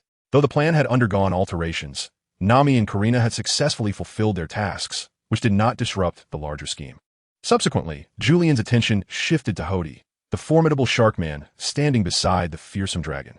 In contrast to the malevolent aura depicted in the original narrative, this individual seemed to lack a certain degree of menace. What Julian perceived in Hody's expression was more of a fierce determination rather than pure evil. Julian addressed the individuals beside him, stating, I shall confront the dragon, Zoro will face the leopard, Sanji will contend with Hody, and Usopp will tackle Cho. While this arrangement may not epitomize a fair confrontation, circumstances leave little room for choice. Understood, allow me to handle this formidable shark, he added, expressing his resolve. Can I truly manage this? Came the hesitant voices of Zoro, Sanji, and Usopp, each articulating their concerns regarding their respective adversaries. Julian had already allocated their opponents and provided a brief introduction, ensuring they were acquainted with one another. Zoro voiced his grievances regarding the inequity of the battle. Yet faced with such formidable foes, notions of fairness seemed trivial. After all, they were powerful beings of the Grand Line, far beyond his current capabilities. Sanji shared a similar sentiment, originally meant to face Crocodile, but due to Hody's emergence, Julian had to revise his strategy, assigning Sanji to contend with Crocodile instead. As for Usopp, he was indeed matched against the original opponent, leading Julian to express confidence in Usopp's abilities, casually reassuring him, Usopp, you'll be just fine. After all, you're the pepper powder fish slayer. Meanwhile, Julian entrusted the duo of Little 8 from the Dragon Pirates and Crocodile to Nami and Karina. While uncertain of these 2 women's prowess against their foes, he believed they could at least buy some time until he dealt with the dragon and his crew. A standoff ensued between the villagers and several fishmen from the Dragon Pirates. The dragon, casting a dark glare at the villagers, proclaimed, under my dominion. I have allowed you to survive. Yet, it is laughable that you lowly humans dare to resist me. Were it not for Nami, I would have eradicated you all long ago. Ha ha ha. However, even with Nami's presence, I shall not spare you, for you have provoked my wrath. He shot a warning glance at Nami, anticipating her to plead for her village, only to be met with her cold demeanor. To his astonishment, she did not beg for mercy. Nami's unexpected composure caught the dragon off guard. Her lips curled into a slight smile as she locked her gaze onto him, calmly declaring, "Dragon, your reign must come to an end. From this day forth, Kokoyashi village shall reclaim its freedom." With that, Nami brandished a long staff, gripping it firmly, adopting a stance ready for battle. Similarly, Karina emerged from her maid outfit with a dagger in hand, addressing the dragon and his allies with a grin. "At last, I am free from the guise of a petty maid. He he he." The dragon narrowed his eyes, fixated on Nami. "Betrayal?" With a scoff, Nami retorted, "Betrayal? That notion is non-existent. I was never truly your ally. What you call betrayal is merely a facade of compliance. Joining the dragon pirates was merely a strategic concession." As he spoke, a shift occurred in his gaze, his eyes brimming with murderous intent. Clenching the fabric over his chest with one hand, he gritted his teeth and declared, "The departure of Belmere 8 years ago, that excruciating scene, is still vivid in my memory. Evil Dragon, today alongside my companions, I shall personally obliterate the entirety of Evil Dragon Park. We will liberate the village of Coco West, allowing Belmere's spirit to gaze upon her daughters with satisfaction." Huh, how laughable. The evil dragon's tone shifted, suddenly imbued with a hint of lethal intent. At that moment, Hody dashed past the evil dragon, heading straight for Nami. Nami, I've long found you intolerable. Perish, lowly human. Hody, watch out, little thief cat. Naturally, the little thief cat and the little fox were no match for Hody. Just then, a swift sound pierced the air as a coin shot towards Hody. Reacting quickly to the unexpected assault, Hody crouched low and barely evaded the projectile. Upon looking up, he saw Urien, electricity crackling from his hand, fixated on Hody, calmly stating, "My crew will not allow you, the arrogant fishman, to harm Hody Jones." As Hody stared in astonishment at the man emanating arcs of electricity, a shadow surged forth, charging directly at him. Fish scales. A powerful kick aimed at Hody's neck was met with his quick reflexes. He raised his hand, just in time to block it with a resounding thud. Hody furrowed his brow, thinking to himself, what immense strength. The assailant, clad in a black suit with golden hair and a cigarette held firmly between his lips, scrutinized Hody intently. He was none other than Sanji, the third powerhouse of the Urien pirates. Upon witnessing Sanji's arrival, Nami and Karina exclaimed in delight, "Sanji-kun." Sanji gently removed the cigarette from his mouth and flicked it aside, his expression serious as he said, "My apologies, lovely ladies, for placing you in danger. Your knight, Sanji, has come to protect you. I shall prepare a sumptuous shark feast to atone for my oversight." Chapter 55. Friends, you lowly human, your arrogance knows no bounds. Hody glared fiercely at Sanji, and thus their battle commenced. Fishman karate. Faced with Hody's relentless assaults, Sanji finally felt a measure of pressure. This was his first encounter with the formidable Fishman karate, which effortlessly shattered a large column made from the head of a nearby building. Well, it seems this fish has some impressive prowess. Although Yulian had previously prepared Sanji and his companions, these fishmen were not to be underestimated. However, when confronted with Hody, a fishman born in the Grand Line, Sanji truly felt the weight of genuine pressure.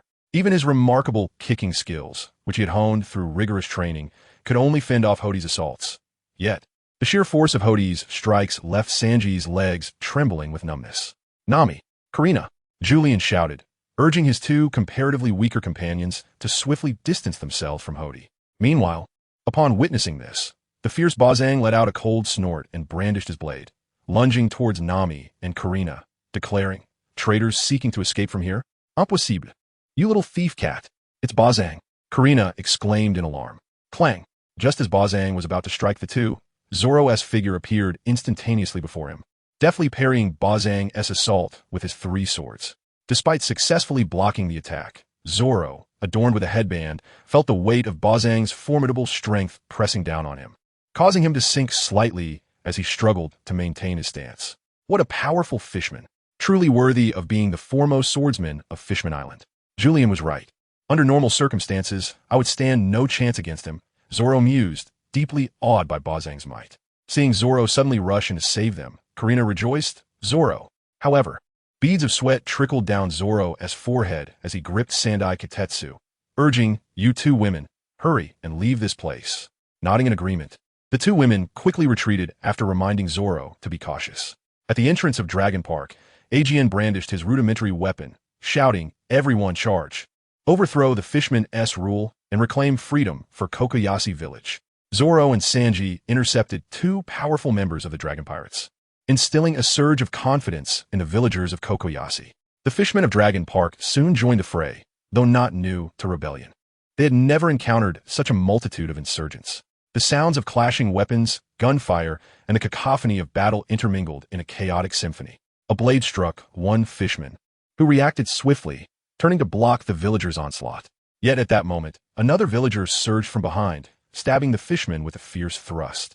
Surrounded by attacks from both sides, the fisherman ultimately succumbed to the ground, choosing death. Though fishmen are undeniably powerful, the sheer number of villagers proved overwhelming. The adage "two fists cannot contend with four hands" perfectly encapsulates the situation. Julian fixed his gaze intently on the malevolent dragon, for in the realm of kings, he would not allow the beast to wreak havoc elsewhere. The dragon, in turn, regarded Julian with keen interest, assessing this individual who, by all appearances, seemed to be the strongest among his companions. Initially dismissive of the obscure Julian pirate crew, the dragon gradually began to appreciate their prowess. The entrance of Zoro and Sanji saw one barely restraining Borsalino while the other directly confronted Hody. Such strength was enough to catch the dragon's attention, rivaling that of the Buggy pirate crew. Amidst the chaos of Dragon Park, the two stood their ground, unyielding, scrutinizing one another. At that moment, after being defeated by Borsalino, the fallen Shiro suddenly grasped Nami's ankle. Nami was taken aback, and Kurina, standing nearby, swiftly drew her dagger, poised to strike at Shiro. Nami hurriedly interjected, "Little fox, Shiro is my friend." Shiro looked up at Nami, confusion etched on his face, and questioned, "Nami, have you betrayed us?" Nami crouched down, gazing earnestly into Shiro's eyes, and explained, "I have not betrayed you, for I was never a member of the Dragon Pirate crew." Seizing the moment when Kurina was distracted, she snatched the dagger from her hand and plunged it sharply into her left arm, adorned with the tattoo of the Dragon Pirate crew. With a sickening sound, blood began to flow down her arm, prompting Kurina to exclaim, "Little thief cat." Nami withdrew the dagger, biting her lip to suppress the pain, and declared with conviction, "I do not belong here." Then, with a gentle smile, she added, "Shiro, do not be deceived by that dragon. He is a harbinger of chaos. Look at the destruction he has wrought along the way. Villages razed, countless lives shattered, and people living in misery. Shiro, you are a kind-hearted soul. Will you truly aid in his tyranny?" Shiro trembled slightly, as if a string within him had been struck by Nami's words. Suddenly, a merman leapt from the pool and launched an attack, shouting, "Thousand-tile fist." It was Crocodile. "Nami, watch out." Shiro pushed Nami aside, taking the full force of the blow. With a resounding crash, he was sent hurtling against the wall, collapsing it and leaving him bloodied. "Nami."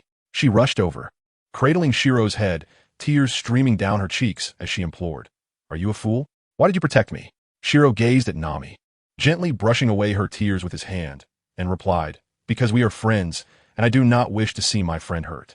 His words resonated deeply within Nami, causing her to shudder. "Little thief cat, be careful," Kurina shouted as Kruby charged towards Nami. Noticing this, Kurina quickly removed the apron from her maid outfit and tossed it aside, exclaiming, "Slippery apron." The powers of her fruit manifested instantly, rendering the apron impeccably smooth and devoid of friction. It sailed directly towards Kruby, landing precisely at his feet. As he stepped onto it, a whoosh echoed, and Kruby somersaulted through the air, landing heavily on the ground in a rather undignified manner. Delighted by her ability, Kurina turned her gaze towards Nami, her expression growing earnest. "Little thief cat, what are you doing? This is not the time for chit-chat. Let us deal with Kruby. I possess the slippery fruit. We can win."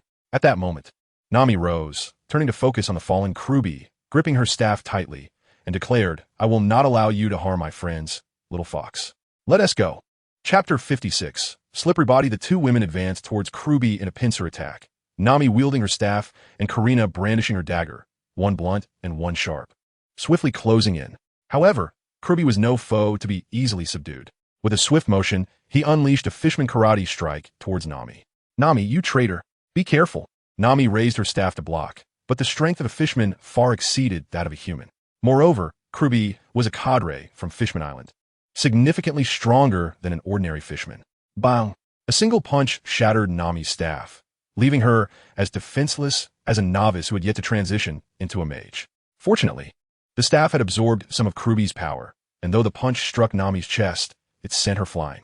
Little thief cat, though Karina was astonished. Her actions remained swift as she lunged with her dagger towards Crocodile's torso. However, he swiftly grasped her wrist. Yet, Karina was not the same as before. Having consumed the slippery fruit, she was as elusive as an eel. With a gentle tug, she slipped from Crocodile's grasp and, without missing a beat, left a dagger mark on his cheek. Crocodile was taken aback, astonished that this woman could escape his powerful hold, as if he had attempted to grasp a bar of slippery soap. Karina chuckled mischievously. Sister here is a user of the slippery fruit. Hee. Although Karina is also a novice player at level 1 in the village, she fortuitously began her journey with a remarkable special sliding fruit ability, which naturally afforded her the opportunity to engage with players of level 10. With a swift motion, she glided effortlessly to Nami's side, lifting her up and inquiring, "Little thief cat, are you all right?" Nami shook her head, replying, "I'm fine." Crocodile, slightly taken aback, marveled at the rare sight of a devil fruit user in the East Sea. In that moment, Karina leaped again, sliding next to a nearby fishman, catching him off guard as she plunged a dagger into his back. Seizing a spear from his grasp, she tossed it to Nami, saying, "Little thief cat here. Make use of this." Crocodile narrowed his eyes, glancing at Karina before turning his full attention to Nami and charging at her with astonishing speed, leaving Nami no time to react. Fortunately, Karina had been vigilant, swiftly tearing a piece of clothing from the fishman she had just defeated, applying a slippery substance, and expertly tossing it in Crocodile's direction. As he slipped, he fell with a crash. Karina quickly flew towards him, dagger poised to strike. However, Crocodile retaliated with a powerful swing, sending Karina crashing into Nami. As Crocodile slowly rose, he fixed a determined gaze upon the two fallen figures and declared, "I will no longer underestimate you two humans." Yet Karina retorted, "You have always underestimated us. Hee. In an unexpected move, Karina wrapped her arms around Nami, playfully traversing her shoulders and gliding down her body. This playful exploration caused Nami to gasp, her cheeks flushing with warmth. "What are you doing, little fox? Where are you touching?" Hee. "Just hold on a moment. I'm helping you with some lubrication." Such a scene was lost on Crocodile, a male fishman, who had no interest in the human girl's antics. Seizing the opportunity presented by their distraction, he propelled himself forward like a cannonball, charging towards the two women. "Ha! Little fox, here I come." Nami gasped repeatedly, leaving one to wonder what precisely had transpired. Yet, upon witnessing the soaring figure of Crocodile approaching, Karina smirked mischievously and gave a casual shove, causing Nami to slide backward on the ground, much like Karina had. The sudden separation of the two left Crocodile bewildered, staring in astonishment at the two women. Nami, too, felt an unfamiliar smoothness enveloping her body, as though anything that made contact would effortlessly glide away. However, this slippery quality remained within her control. She could choose to slide or not. Noticing Nami's peculiar gaze directed at her, Karina chuckled with this slippery body. "I did promise to help you with some lubrication, little thief cat. But be aware, its effects are not long-lasting." As she spoke, Karina exchanged a knowing glance with Nami, who understood immediately. The implication was clear. They must swiftly eliminate Crocodile while Nami was still in this slippery state. Nami nodded, and in an instant, both she and Karina launched themselves toward Crocodile, one on the left and the other on the right, ready for combat with a spear and a dagger. Their pace was not particularly swift, allowing Crocodile to extend his arms, prepared to seize the two women. However, with a swift motion, the two were easily captured due to their somewhat unrefined combat skills. Crocodile grinned, "Two fools, are we?" Yet, before he could finish his taunt, he realized he could not grip their wrists. They were far too slick. Nami's spear darted forward, and, simultaneously, Karina's dagger struck as well. With precision, both weapons pierced Crocodile's body from either side. Nami and Karina thrust their weapons deeper, bringing Crocodile crashing to the ground. With the battle concluded, Karina withdrew her dagger from Crocodile's body, wiped the sweat from her brow, and sighed with relief as she plopped down on the ground. She looked at Nami and playfully remarked, "Little thief cat, what a delightful collaboration. This marks our first joint effort against an enemy, doesn't it?" Hee. Nami, still catching her breath from the arduous confrontation, managed a smile in response. "Phew, little fox, your fruit ability is truly remarkable." Karina, with a proud smirk, retorted, "Humph. After all, I did pay a handsome price for it." Indeed, it was a significant cost, one life for a single fruit, but it was worth it. Chapter 57. The Mechanism Domain. As Nami and Karina dealt with Kruby, Usopp's battle reached a critical juncture. Julian arranged for Usopp to face off against Chu, who in the original story was one of Usopp's defeated foes. Although Usopp has not significantly enhanced his strength upon encountering Julian, his courage in confronting adversaries and his array of cunning tricks have been considerably bolstered with Julian's assistance. Just as in the original tale, Usopp activated his taunting mode, swiftly drawing Chu out from the depths of the evil dragon park. Chu, the kissing fishman, pursued Usopp with fervor. If he had a 39-meter sword at his side, he would have eagerly drawn it to strike down the long-nosed fool who incessantly mocked him. Cursing, he shouted, "You long-nosed brat, stay right there." Usopp, panting heavily, retorted, "Wow. You big-mouthed fish, don't come any closer." The scene unfolded like a cat-and-mouse chase. In the blink of an eye, the 39-meter distance evaporated, and Chu quickly closed in. After all, as a fishman, Chu's physical prowess far surpassed that of an ordinary human like Usopp. As Usopp glanced back, he realized the gap had shrunk to a mere 10 meters, and he exclaimed, "No way, you caught up so fast?" Chu, grinning widely, bellowed, "Water shot barrage." With a rapid-fire barrage, water projectiles erupted from Chu's mouth like a machine gun, relentless in their pursuit of a long-nosed target. Yet at that moment, Usopp seemed to have the favor of fortune, dodging with remarkable agility. Amidst Chu's relentless barrage, he managed to evade the onslaught. Perhaps it was the low hit rate debuff that plagued non-snipers in the world of One Piece. Unless the barrel was pressed against the target's head, hitting was exceedingly challenging. Chu seethed with frustration, having failed to strike that long-nosed fool.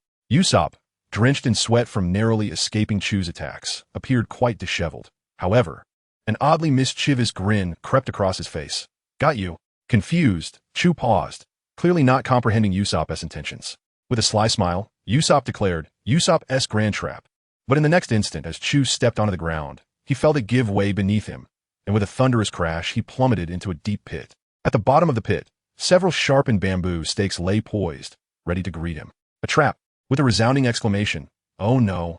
It was fortunate that the pit was merely deep, 3 men tall, but not particularly wide. Given that my figure is rather elongated, I precariously braced myself against the walls of the pit, nearly tumbling into its depths. Gazing at the pointed tips of the bamboo, I sighed in relief, narrowly escaping a second brush with death. That rascal had indeed dug a substantial pit here. As I clambered out of the trap, I noticed that Usopp had vanished without a trace. Where could his long nose be? Suddenly, a projectile whizzed past me from the thicket. My eyes widened in alarm, and I quickly rolled to the side to evade it. Was he over there?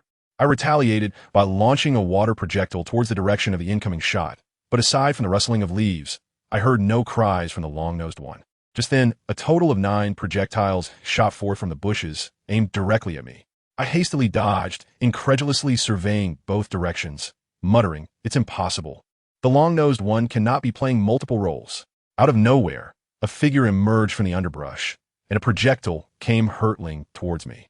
I deftly tilted my head to avoid the shot, simultaneously pouting and launching a water projectile that accurately struck the figure's head. Success! My heart leapt with joy, but upon closer inspection, I realized that this was no long-nosed friend. Rather, it was merely a scarecrow with a long branch protruding from its nose, positioned next to a fixed slingshot. What? Deceived? How infuriating, a decoy to mislead me. At that moment, I heard Usopp's voice cry out, "Molotov cocktail." I watched as a lit bottle soared through the air, its neck adorned with a bell, ringing as it approached.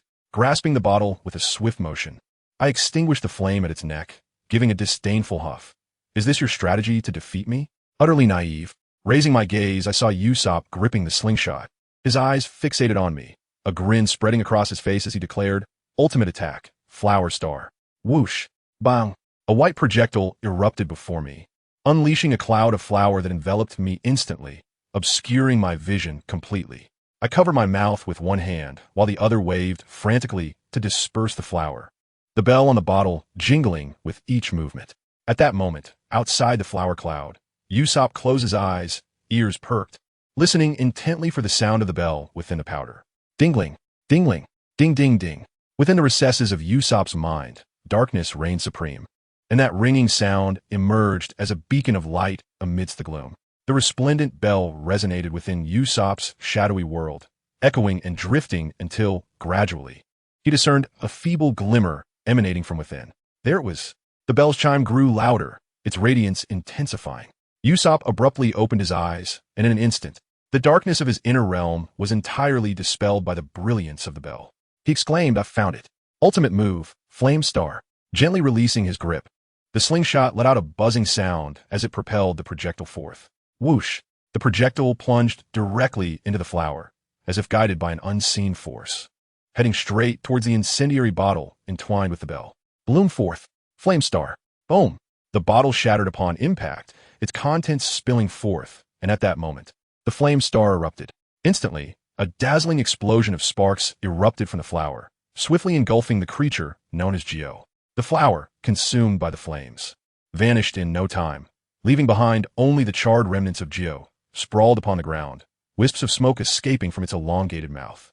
Usopp approached Geo slowly, placing one foot upon a nearby stone, securing the slingshot at his waist, and wiping his lips with his thumb. He gently pushed his goggles onto his forehead, exclaiming with pride, "Who says one cannot play multiple roles? I am Usopp, the valiant warrior of the seas." Haha. Chapter 58. The chef and the ingredients. The fierce battle within the Dragon Park remained unaffected by Usopp's triumph over Geo, or perhaps it was simply oblivious to it. Hody's fishman karate clashed violently with Sanji's knightly combat, their strikes and kicks creating an atmosphere reminiscent of a fighting game. Fortunately, Hody had not yet reached the formidable prowess he would possess 2 years hence in the original storyline. Nevertheless, his combat strength was still double that of Crocodile from the original narrative. Sanji, ever vigilant, continuously defended against Hody's onslaught, each of Hody's attacks imparting a tangible weight that Sanji could feel. Upsharbing, Sanji's complexion, all the lauga, ha, inferior human. How does it feel to taste your own limitations? You shall never defeat a fishman. Sanji, unfazed, retorted coldly, "To a chef, a fishman is merely an ingredient." Hody chuckled derisively, "What an arrogant fool." Bang! With a heavy punch, Sanji was struck, managing to block the blow. Yet the immense force from Hody sent him soaring through the air, ultimately crashing into the vast water pool of the evil Dragon Park with a resounding splash. As he sank rapidly, Sanji instinctively sealed his mouth to avoid inhaling water, his heart racing with alarm. He needed to escape the pool swiftly. The combat prowess of fishmen doubled beneath the surface. At that moment, 2 fishmen shot up from the depths like cannonballs, hurtling directly towards Sanji. So swift. With one hand covering his mouth to retain his breath, Sanji's eyes were fixed intently on the approaching fishmen. They lunged at him, and he swiftly maneuvered his legs to narrowly evade their assault. However, the relentless fishmen were undeterred. One executed a roll, pushing off with its feet and re-engaging its attack on Sanji. Bang! Bang! Seizing the opportunity, Sanji raised his legs and delivered 2 precise kicks, striking the heads of the 2 fishmen and rendering them unconscious. The vigorous exertion caused half the air in his lungs to escape, and he glanced upward at the shimmering surface of the water, hastily kicking his legs to swim towards the light above. Just then, a series of bubbles erupted, and Hody descended from above, creating a cascade of air bubbles as he plunged into the water. Grabbing Sanji's waist with his right arm, he forcefully dragged him downwards, a smirk playing on his lips. "Well done, lowly human, defeating 2 of my comrades at the bottom of the sea. But your journey ends here, in the depths. We fishmen are the true rulers." Sanji felt a surge of dread as he was pulled deeper, the pressure in the water intensifying to a point where it felt as if his lungs might burst, while a relentless buzzing echoed in his ears. If this continued, death was the only outcome.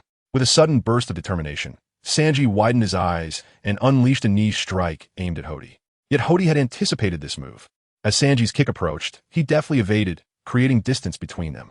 The speed of the fishmen underwater was astonishing, and in the blink of an eye, Hody was 10 meters away, floating serenely while grinning. Beneath the sea, this is the realm of fishmen. With that, Hody transformed into a torpedo, charging towards Sanji at breakneck speed. Bang! With a resounding impact, Sanji collided forcefully with Hody's abdomen, expelling a significant portion of the air from his lungs. Bubbles gurgled forth from Sanji's mouth, and the force of Hody's strike threatened to jostle Sanji's very insides. The air could not escape entirely. If it did, his fate would be sealed. Sanji instinctively clasped his hands over his mouth, desperately trying to prevent any more air from fleeing. At that moment, Hody charged again from behind, slamming into Sanji's back with a loud thud. Gasping in pain, Sanji expelled all the air he had left. Gulping down water, he instantly sealed his lips, his limbs thrashing as he floated in the water, fixated on Hody. At this juncture, Sanji could rely on the scant oxygen remaining in his lungs to survive for half a minute underwater. Should he fail to defeat Hody within that time, death would be his only outcome. The dire circumstances caused Sanji to furrow his brow, repeatedly motivating himself. That creature is merely a fish, mere ingredients. Can you, as a chef, truly be bested by a fish? Human. Hody cackled maniacally, charging towards Sanji once more. This time, Sanji did not evade. He braced himself to absorb Hody's assault. The impact was brutal, striking hard against Sanji's abdomen, forcefully expelling half of the remaining oxygen from his lungs. Just as Hody believed he was on the verge of triumph, Sanji flashed a grin and lunged, seizing Hody's neck and blocking his gills with both hands. Suddenly deprived of air, Hody panicked. Damn it, that bastard. Sanji's internal oxygen reserves could sustain him for only another 15 seconds underwater. He clutched Hody's neck tightly, refusing to relent despite Hody's frantic struggles. Simultaneously, he mentally counted down. 15, 14, 13, 12, 11, 10. The 10 seconds felt interminable, akin to 10 minutes. For both Sanji and Hody. Little did Hody anticipate that this human intended to resort to a mutual demise. In his state of panic, he merely sought to escape Sanji's grasp. Within those 10 seconds, Sanji, as a chef, discerned through Hody's gills that he was not adept at holding his breath. Capitalizing on Hody's disarray, Sanji swiftly extended his leg over Hody's head, releasing his hold to create an optimal space for his counterattack, allowing water to flood his mouth. He bellowed defiantly, "To a chef, you are merely an ingredient. Fish head meat." The heel struck Hody's head with a force akin to a chef bringing down the back of a knife upon the head of a fish on a cutting board. Bang! The tremendous impact caused Hody to roll his eyes back, bubbles escaping his mouth as he succumbed to unconsciousness. Simultaneously, the oxygen within Sanji's body was swiftly depleted, and as the seawater rushed in, his consciousness began to fade into a haze. Sunlight filtered through the water surface, casting a shimmering blue glow across the expanse. Gazing at the undulating surface, Sanji murmured to himself, "Have I arrived at all blue?" Yet, he quickly chided himself. This must be a mere illusion before death. Gradually, his vision blurred, and his hearing became muffled, the sound of bubbling resembling someone plunging into the water. Moments later, through the haze, Sanji beheld a figure with short orange hair swimming toward him. Is it a mermaid? Recalling the words of that old man, Zeph, Sanji, in the Grand Line. Just like the legendary All Blue, mermaids truly do exist. In Sanji's final moments of awareness, a visage resembling Nami, veiled in a soft mist and undeniably beautiful, appeared before him. With a splash, Nami surged up from beneath the water, pulling the unconscious Sanji, who had succumbed to drowning, to the surface. "Little fox, quick, lend a hand. Sanji is drowning." Chapter 59. Zoro's vow. Kurina hastily dragged the submerged Sanji up, and alongside Nami, they began to administer aid. "Little thief cat. This fellow has swallowed a significant amount of water." "Understood. Help me out." Nami knelt, one leg grounded while the other was bent, placing Sanji's abdomen across her knee. Supporting his head, she positioned it downward. Kurina pressed her hands against Sanji's back, urging the water to escape. This maneuver, known as the empty water technique, is one of the fundamental methods for rescuing drowning victims, applicable in the real world as well. Following this, they laid Sanji flat on the ground. As the pool water was relatively clear of debris, there was no need to extract seaweed or similar matter from his mouth. Kurina placed one hand over Sanji's heart and stated, "Little thief cat, Sanji's heartbeat is faint." "Yes." Nami responded with a sound, then knelt on either side of Sanji's thigh, her palms stacked, the base of her hands pressing against the lower end of his sternum. With her arms extended and her body leaning forward, she utilized her weight to apply a steady downward pressure. The pressure concentrated at the base of her hands, forcefully pushing down until Sanji's sternum sank 3 to 4 centimeters. Then, she released, quickly relaxing her hands while keeping the base in place. Nami continued to apply pressure for several tens of seconds, during which Sanji finally coughed twice, expelling more water from his mouth. Kurina and Nami exchanged glances filled with elation, simultaneously sighing in relief. They had saved him. Kurina hastily patted Sanji's cheek, anxiously exclaiming, "Sanji, Sanji, are you all right?" Sanji, groggily opening his eyes, saw Kurina and Nami before him and weakly remarked, "Kurina-chan, Nami-chan. Huh, wasn't I drowning in the water?" Coughing. Nami's brow finally relaxed. "No, we pulled you up. You're our chief strategist. You can't possibly die so quickly, especially since we haven't even found the All Blue yet." Hearing Nami refer to him as their chief strategist brought a faint smile to Sanji's face, and he felt a surge of joy as he thought, Urian, our beautiful navigator, is finally within reach. The battle for the liberation of Cocoa Village did not cease with the defeat of Hody, Crocodile, and Chopper. On the other side, the formidable Borsalino, wielding 8 blades, relentlessly pressured Zoro, who was struggling under the weight of his own 3 swords. The strength emanating from this warrior of the Grand Line left Zoro feeling immense strain. The clashing of 11 blades reverberated through the air, accompanied by bursts of fiery sparks igniting amid the swordplay. Beads of sweat cascaded down Zoro's brow as he valiantly attempted to fend off Borsalino's fierce onslaught, only to be forced back repeatedly. From the onset, Borsalino's attacks were both swift and savage, and Zoro found himself covered in wounds, blood staining his body. Borsalino, seemingly unfazed, occasionally lifted his gourd to drink, responding to Zoro's efforts with casual mockery. Honestly, I wonder what you all are thinking, attempting to challenge the authority of the fishmen. With a sudden, fierce glare, Zoro managed to parry one of Borsalino's strikes, blood flowing from his wounds as he retorted, in the words of that foolish cook, to us, fishmen are merely ingredients.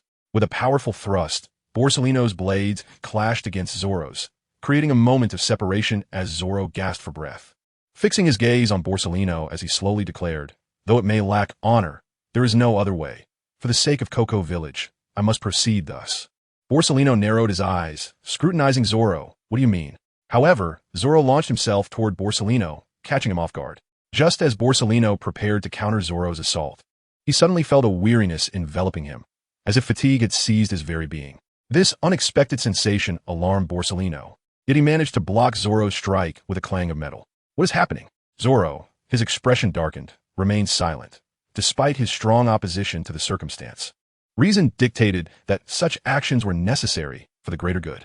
At that moment, nearby, Karina stood beside Sanji and Nami, shaking a pouch of powder in her hand, her expression gleeful as she observed the struggle between Zoro and Borsalino. He, battles are not won solely by brute strength. They require cunning as well.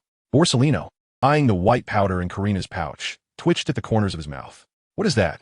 He. This is, of course, a powerful sedative. One that will leave you utterly exhausted, Karina replied with pride. Realization dawned on Borsalino as he recalled previous events. That maid had indeed taken his gourd during his contest with the young eight. Wait a moment, did that woman pour the entire contents of the powder into the gourd? Beast Zong suddenly realized the gravity of his situation. However, it was already too late. This sedative was potent enough to incapacitate even an elephant, and Karina could easily bring him down. Enraged, Beast Zong was furious that humanity dared to treat him in such a manner. The intense fury barely sustained his faltering body. Yet despite this, his reflexes, strength, and speed were significantly diminished, greatly impairing his capabilities. He fixed his gaze on Zoro, cursing internally that he could not afford to delay any longer. Prepare yourself. The drugged Beast Zong, feeling immense discomfort, mustered his remaining strength to unleash his most formidable technique, the 8-sword style. Yet, in that moment, he could barely harness even 50% of its power. Nevertheless, Zoro did not dare to underestimate him. Onslaught. Zoro simultaneously executed a strike, aimed directly at Beast Zong. The clash of 3 blades against 8 resonated through the air. With a sharp clang, they passed each other. Thud, thud, thud, hiss, hiss, hiss. In an instant, 3 deep gashes appeared on Beast Zang's body, blood spraying forth. Zoro, too, suffered from the encounter, receiving 8 cuts from Beast Zong, though they were not too severe due to the latter's weakened state. With a heavy thud, Beast Zong collapsed to the ground, gasping for breath, yet still yearning to rise and battle the human wielding 3 swords before him. However, the effects of the drug had pushed his body to its limits, rendering him unable to continue the fight. Zoro was equally breathless, profoundly astonished by the strength of this formidable figure from the Grand Line. With a swift motion, he knocked Beast Zang's 8 swords aside and pointed his blade at him, his expression darkening. I apologize for resorting to such underhanded tactics against you. I shall let you go this time, but when we meet again, I promise to challenge you fairly and face you in a decisive battle. With that, he sheathed his sword and stood tall, bowing respectfully to the fallen Beast Zong. I assure you, next time I will engage you as a true swordsman. Remember my name. I am the man destined to become the world's greatest swordsman, the man who has challenged the foremost swordsman of Fishman Island, Roronoa Zoro. Remember this vow of challenge. My apologies, Beast Zong. Meanwhile, Nami, Karina, and Sanji looked on in alarm, exclaiming, Zoro, what are you doing?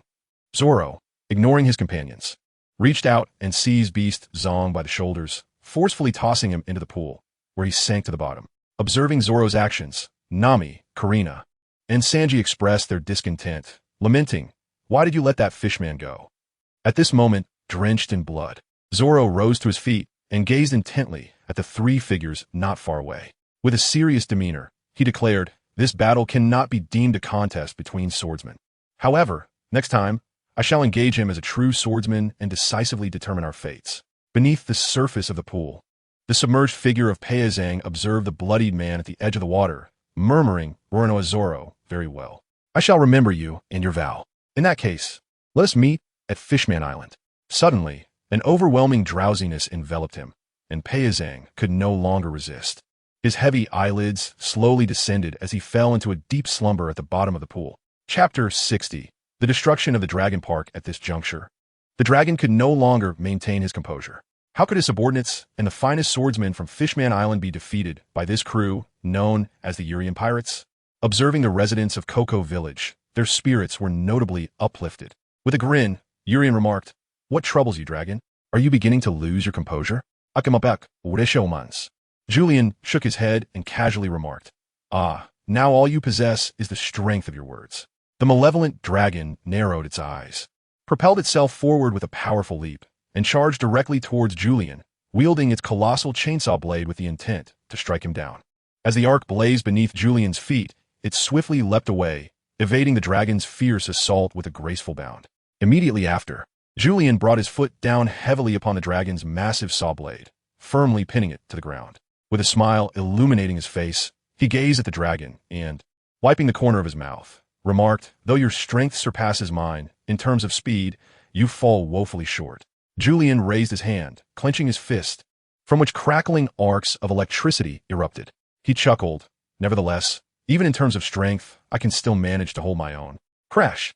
Julian's electric fist struck heavily against the evil dragon's massive chainsaw sword, instantly causing a series of fissures to appear, rapidly spreading across the blade. The evil dragon, astonished, gazed at the weapon in his hands as the sound of cracking echoed around him, the web-like cracks shattering into fragments. In a moment of disbelief, the entire chainsaw sword disintegrated into a myriad of pieces before the evil dragon's eyes. Clutching the remaining hilt, he stared blankly at the remnants of his weapon, unable to fathom the reality before him. How could it be possible?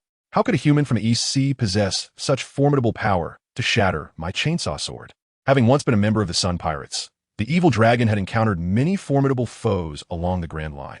Though he often derided humans as inferior beings, he himself had been repeatedly bested by the might of the Grand Line's strongest. Yet now, in the East Sea, which he deemed the weakest of all, the emergence of the Buggy pirates had already been surprising. How could this newly arisen Julian pirates prove to be so powerful? Julian's strike operates on the principles of an electromagnetic cannon, enhancing the force exerted by his fist as it is launched forward. Julian chuckled as he continued to strike at the malevolent dragon, remarking, "If humanity is deemed a lesser species, then surely the mermen must occupy an even lower echelon of existence. It is worth noting that within the ranks of the formidable in this world, there exists no place for your kind." The sound of Julian's fists echoed loudly as he lunged forward, delivering a powerful blow to the dragon's abdomen. With a resounding thud, the dragon was sent flying, crashing heavily into the towering structure of Dragon Park. What immense strength! Zoro, Sanji, Nami, Karina, and the others exclaimed in astonishment, and even Usopp, who had just returned, was taken aback by the display of power. Back in Syrup Village, when confronting Kuro, Zoro and Sanji were absent, leaving only Usopp to witness Julian's battle with Kuro. Due to Kuro's remarkable speed, he had initially dominated Julian, preventing Usopp from realizing Julian's true prowess. However, the current moment was different. The fishmen provided everyone with a vivid illustration of their might. Whether it was Jukubi, Hody, or Bartolomeo, each exemplified the formidable strength of the fishmen. Nami, a member of the Dragon Pirate crew, was acutely aware of the dragon's capabilities. Yet before her stood Julian, who had effortlessly sent the dragon sprawling with a single strike, simultaneously shattering the dragon's weapon. Staring in disbelief at Julian, Nami exclaimed, "Little fox, have you become a monster?" Bah, it was not that he had become a monster. Rather, he had been transformed by one. Karina, feeling a sense of grievance as memories of that dreadful night flooded back, felt her cheeks flush with embarrassment. angrily glaring at Nami. She retorted, "You little thief cat. You fool." At this moment, Julian slowly approached the towering building, where, due to the dragon's collision, debris littered the ground, and a cloud of dust obscured visibility. Julian gazed at the spot where the malevolent dragon had been hurled away, remarking, "Dragon, the world is vast. You must not underestimate anyone." Before Julian could finish his words, the malevolent dragon surged forth like a cannonball, its gaping maw filled with sharp fangs lunging directly at him. The visibility was poor amidst the swirling dust, which the dragon cleverly utilized as cover for its sudden assault.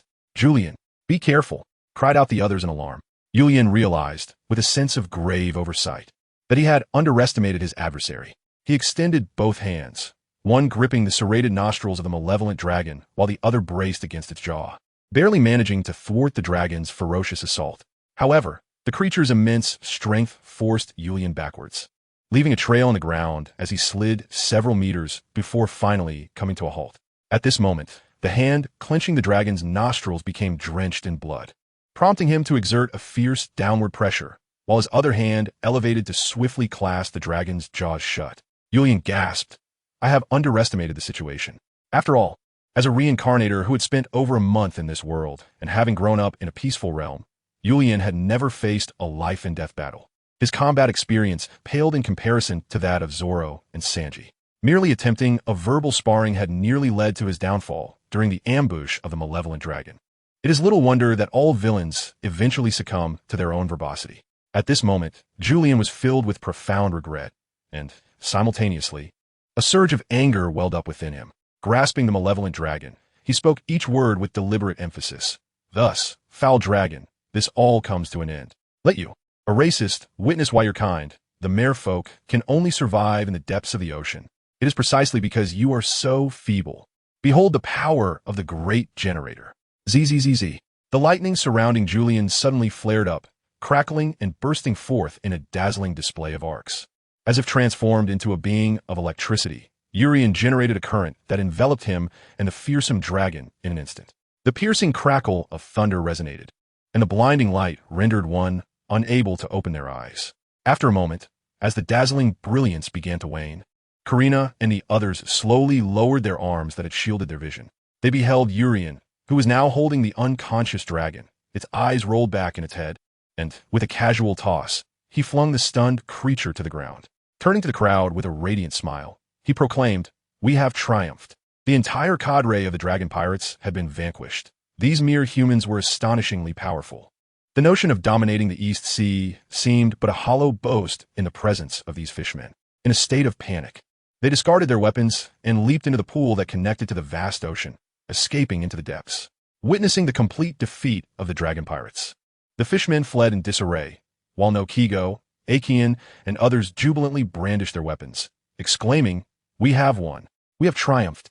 Cocoa West Village is liberated from the clutches of a dragon. Long live Cocoa West Village. Long live the Urian pirates." Zoro and his companions reveled once more in the adulation, for they were no strangers to such cheers in Cocoa West Village and Shell's Town.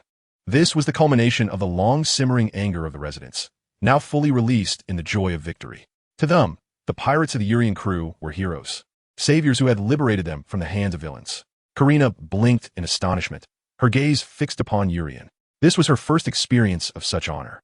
Though she had enjoyed a moment of appreciation upon leaving Shirabu town, it paled in comparison as she had not participated in any actions then. At this moment, Karina savored her inaugural encounter with being regarded as a hero. The adulation from the residents of Cocoa West Village was genuine, a heartfelt expression of gratitude and admiration directed towards her. Yet, Urian, casting his gaze towards the assembly, waved his finger and grinned. "This is not the end, my friends." With that, he exerted himself to lift a massive marble pillar that had fallen to the ground, the electricity crackling beneath his feet, and with a resounding boom, he propelled himself into the sky. Julian fixed his gaze upon the immense edifice of the Dragon Park, his hands crackling with arcs of electricity. Clutching a colossal stone pillar, he hurled it forcefully towards the structure of Dragon Park. "Dragon, this is the peaceful East Sea, the tranquil and harmonious village of Cocoa West." With a thunderous roar, he unleashed the electromagnetic cannon, sending the stone pillar plummeting from the sky.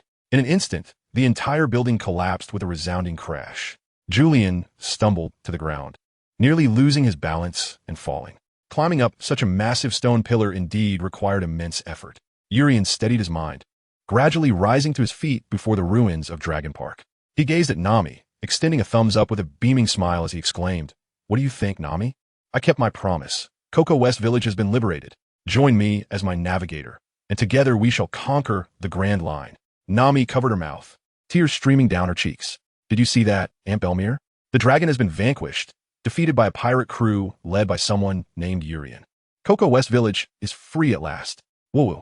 She looked at Urien, her eyes glistening with tears, and said, "Thank you. Thank you so much, Captain." Chapter 61, Justice with Dragon Park destroyed, Cocoa West Village has attained its liberation. Once again, the crew of Urien emerged before the world as heroes. However, the external newspapers merely characterized them as the rising pirate group from the East Sea, the Urien pirates, clashing with the evil dragon pirates. Naturally, the evil dragon crew found themselves bound hand and foot, causing considerable distress to Carp, who was escorting Monka and Kuro. Departing from Lowtown and returning to the East Sea, news reached them that the Urien pirates were responsible for yet another commendable act. The entire evil dragon pirate crew had been obliterated, and the once ambitious evil dragon had swiftly become a captive. Kobe and Barum dragged the evil dragon, shackled, onto Carp's warship. Given that the evil dragon was a former subordinate of the Fishman Tiger, the Navy regarded this group of fishmen with significant concern. Carp, seemingly unfazed, munched on sunbae while observing the escorted fishmen, laughing heartily. "Our warship is nearly becoming a prison ship." Bogart, rarely showing any amusement, allowed a hint of satisfaction to cross his face. Just mentioning the Urien pirates elicited wariness from the villagers of Cocoa West Village. Vice Admiral Carp, "It seems we owe the Urien crew yet another small favor," he continued. Having just settled a previous obligation in Xylob Town, they found themselves indebted once more. Carp, unfazed, expressed great fondness for Urien, jesting, "If that lad were in the Navy, how splendid it would be. Instead, he chose the path of a pirate, ha ha ha. If he were in the Navy, perhaps he could accompany Luffy." Bogart non-committally shook his head, handing Carp the latest bounty list. Vice Admiral Carp, "Here are the bounties for Urien and his crew. The Urien pirates, 3 members, total bounty of 79 million berries." 2 days prior, within the Navy headquarters in the Grand Line, Major Branu had 3 bounty posters affixed to the blackboard behind him, holding 3 additional bounty slips. He addressed the gathered Navy personnel with a grave expression. "The Buggy Pirates, East Sea Fleet Commander Click, bounty of 15 million berries." After entering the Grand Line, Buggy's crew has remained in the East Sea to maintain their hegemony. The Black Cat Pirates, former Captain Master of Schemes Kuro, bounty of 16 million berries. Known for his cunning, he deceived the Navy years ago, successfully washing away his pirate identity. Recently, under the guise of Gillibaddle, he nearly seized control of the entire Xylob town, intending to use it as a stepping stone to dominate the East Sea. The evil dragon pirates, Sawtooth Evil Dragon, bounty of 30 million berries. They have had numerous encounters with the Buggy Pirates and are among the most formidable pirate crews in the East Sea, possessing the capability to dominate the region. In a sea where the average bounty is 3 million berries, these 2 pirate crews, along with 1 pirate crew branch, represent 3 pirate factions whose bounties exceed 10 million berries, all vanquished by this group. Moreover, they have attacked the Navy's 153rd and 16th branches. Brando forcefully affixed 3 bounty posters upon the blackboard, proclaiming in a stern voice, in the face of such a nefarious crew, "We have the bounty for the captain of the Urien pirates, Smiling Urien, set at 40 million berries. The vice captain of the Urien pirates, the pirate hunter Renoa Zoro, is valued at 20 million berries. The chief strategist of the Urien pirates, Blackleg Sanji, bears a bounty of 19 million berries. Although a bounty of 40 million berries is not unprecedented for a first-time reward, it is certainly not trivial. Following the emergence of the Buggy Pirates, the Urien pirates have now appeared on the scene. We must eradicate this vile seedling in its cradle to prevent future calamities." On the podium outside the Navy headquarters, Vice Admiral John Jando commenced his address. Below, the naval officers clad in coats emblazoned with the word justice fluttered in the sea breeze, unwavering even in the strongest winds. For their sense of justice would never falter. "In the name of absolute justice, we shall eradicate all malevolent forces at sea." Why, one might wonder, do the coats of justice worn by the Navy remain steadfast against the winds? Urien understood that the creator, Oda, had established such a notion. Only those with a heart full of justice can don the coat inscribed with the word justice without it falling, regardless of their stance, as long as they harbor justice within. The coat exhibits various anti-physical phenomena, securing itself upon their person. Within the Navy, there may exist individuals one despises, admires, or is indifferent towards. Yet, any naval officer cloaked in the code of justice cannot be deemed a villain, for they possess a righteous heart. Characters such as Monka, Virgo, Gasper, and Drake, who lurk within the Navy, do not wear any garments marked with the word justice. Therefore, do not question the integrity of the Navy, for what you perceive is merely the portrayal of antagonists within Oda's narrative. All of Luffy's adversaries are predominantly villains, devoid of any semblance of justice. Whether one despises the justice that embodies order, cherishes the justice that symbolizes freedom, or advocates for the justice that represents moderation, any Navy officer clad in the code of justice, whether in Oda's fictional realm or in this divergent world, is unequivocally a force for good. Navy justice. From Cocoa West Village to Logue Town, it was fortunate that Usopp's exceptional lookout skills enabled Urian and his crew to successfully evade the distant Navy warship bearing the dog-headed figurehead, ensuring that Vice Admiral Carp and his group went unnoticed. Julian surmised that Cap would likely be en route to Cocoa Village to collect the defeated dragon. Nami caught the bounty notice thrown down by the seagull and exclaimed, "Julian, Zoro, Sanji, you three have been issued bounties." Karina leaned in to take a look, stifling a giggle as she remarked, Julian's bounty is quite substantial. Nami raised an eyebrow and teasingly asked Karina, "Little fox, are you reveling in joy or consumed by worry? You little thief." Slippery as ever. Oomph. With a playful flick of her powers, Karina caused Nami to slip, sending her crashing onto the deck. The bounty notices scattered across the floor as Nami rubbed her behind and brandished her staff. Pouting, "Little fox, take this. Let us see if the mighty Mokumokukoin is stronger than my trusty stick." Karina, gliding away as if on ice, taunted, "Little thief cat, come chase me."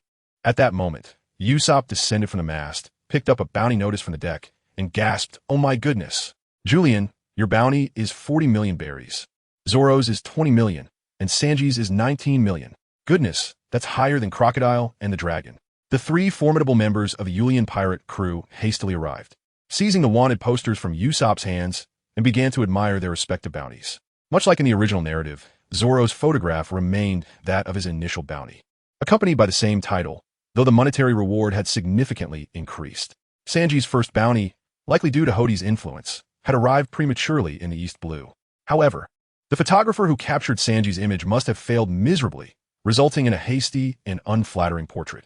While Sanji's bounty was still commendable, the sight of his grotesquely unappealing wanted poster left him prostrate on the ground, lamenting, who is this?"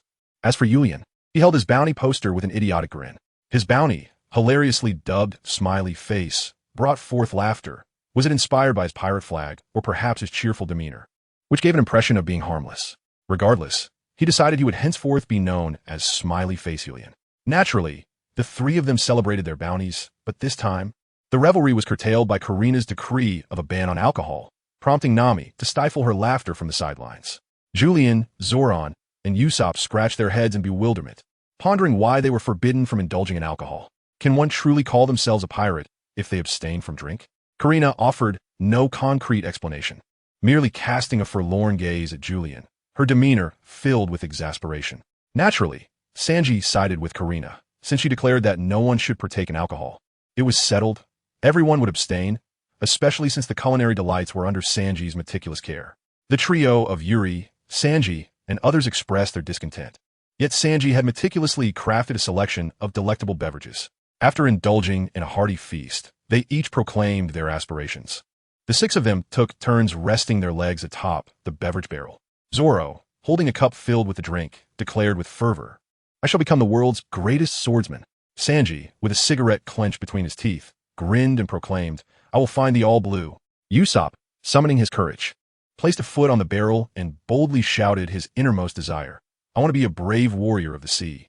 Nami followed suit, stepping atop the barrel and exclaiming, "I will chart the world map and conquer the Grand Line." Karina then joined, sipping from the drink Sanji had prepared, and gleefully announced, "I will find the One Piece and become the richest woman." He. Julian finally placed his foot atop the wooden barrel and proclaimed loudly, Julian, since I have come into this world, I shall embrace its theme. I am destined to become the king of pirates." The six of them simultaneously struck the barrel, shattering it to pieces. At that moment, their grandiose aspirations and dreams intertwined, with the going merry bearing witness to it all. Ultimately, This vessel of dreams would carry them towards the shores of their ambitions. Chapter 62. Julian, on Credit Low Town, a town of beginnings and endings.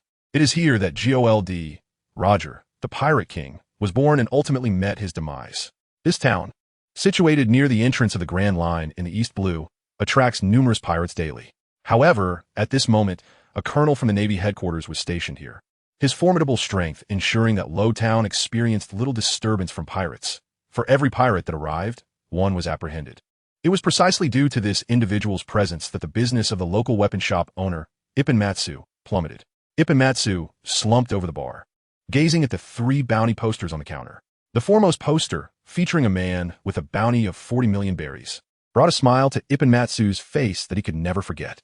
This was the very man who had recently stolen his prize sword, the Snowfall, along with the cursed sword, Sandai Kitetsu. Recalling that fateful day, the scene flooded back to him, igniting a simmering rage within. The man named Julian, dressed elegantly and speaking with poise, had initially made Ipponmatsu believe he was a distinguished customer. Upon entering, Julian had requested the shop's treasured blade by name.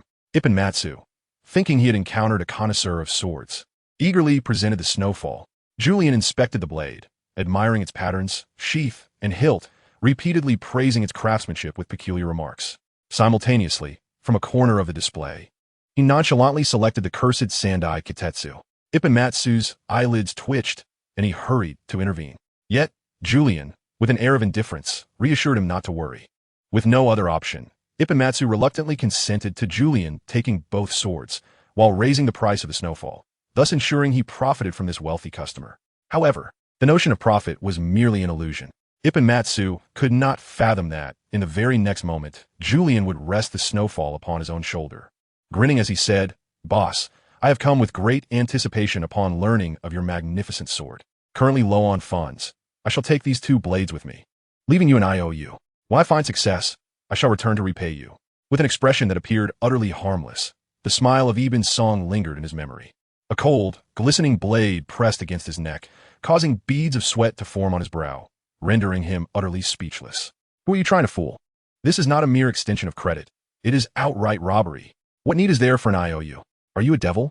Yet, under the gleam of the blade, Ibn Song found himself powerless to resist. "Boss," Urian said with a cheerful tone, "I'll recite the IOU, and you shall write it. I appreciate your cooperation." The resentment within Ibn Song was palpable.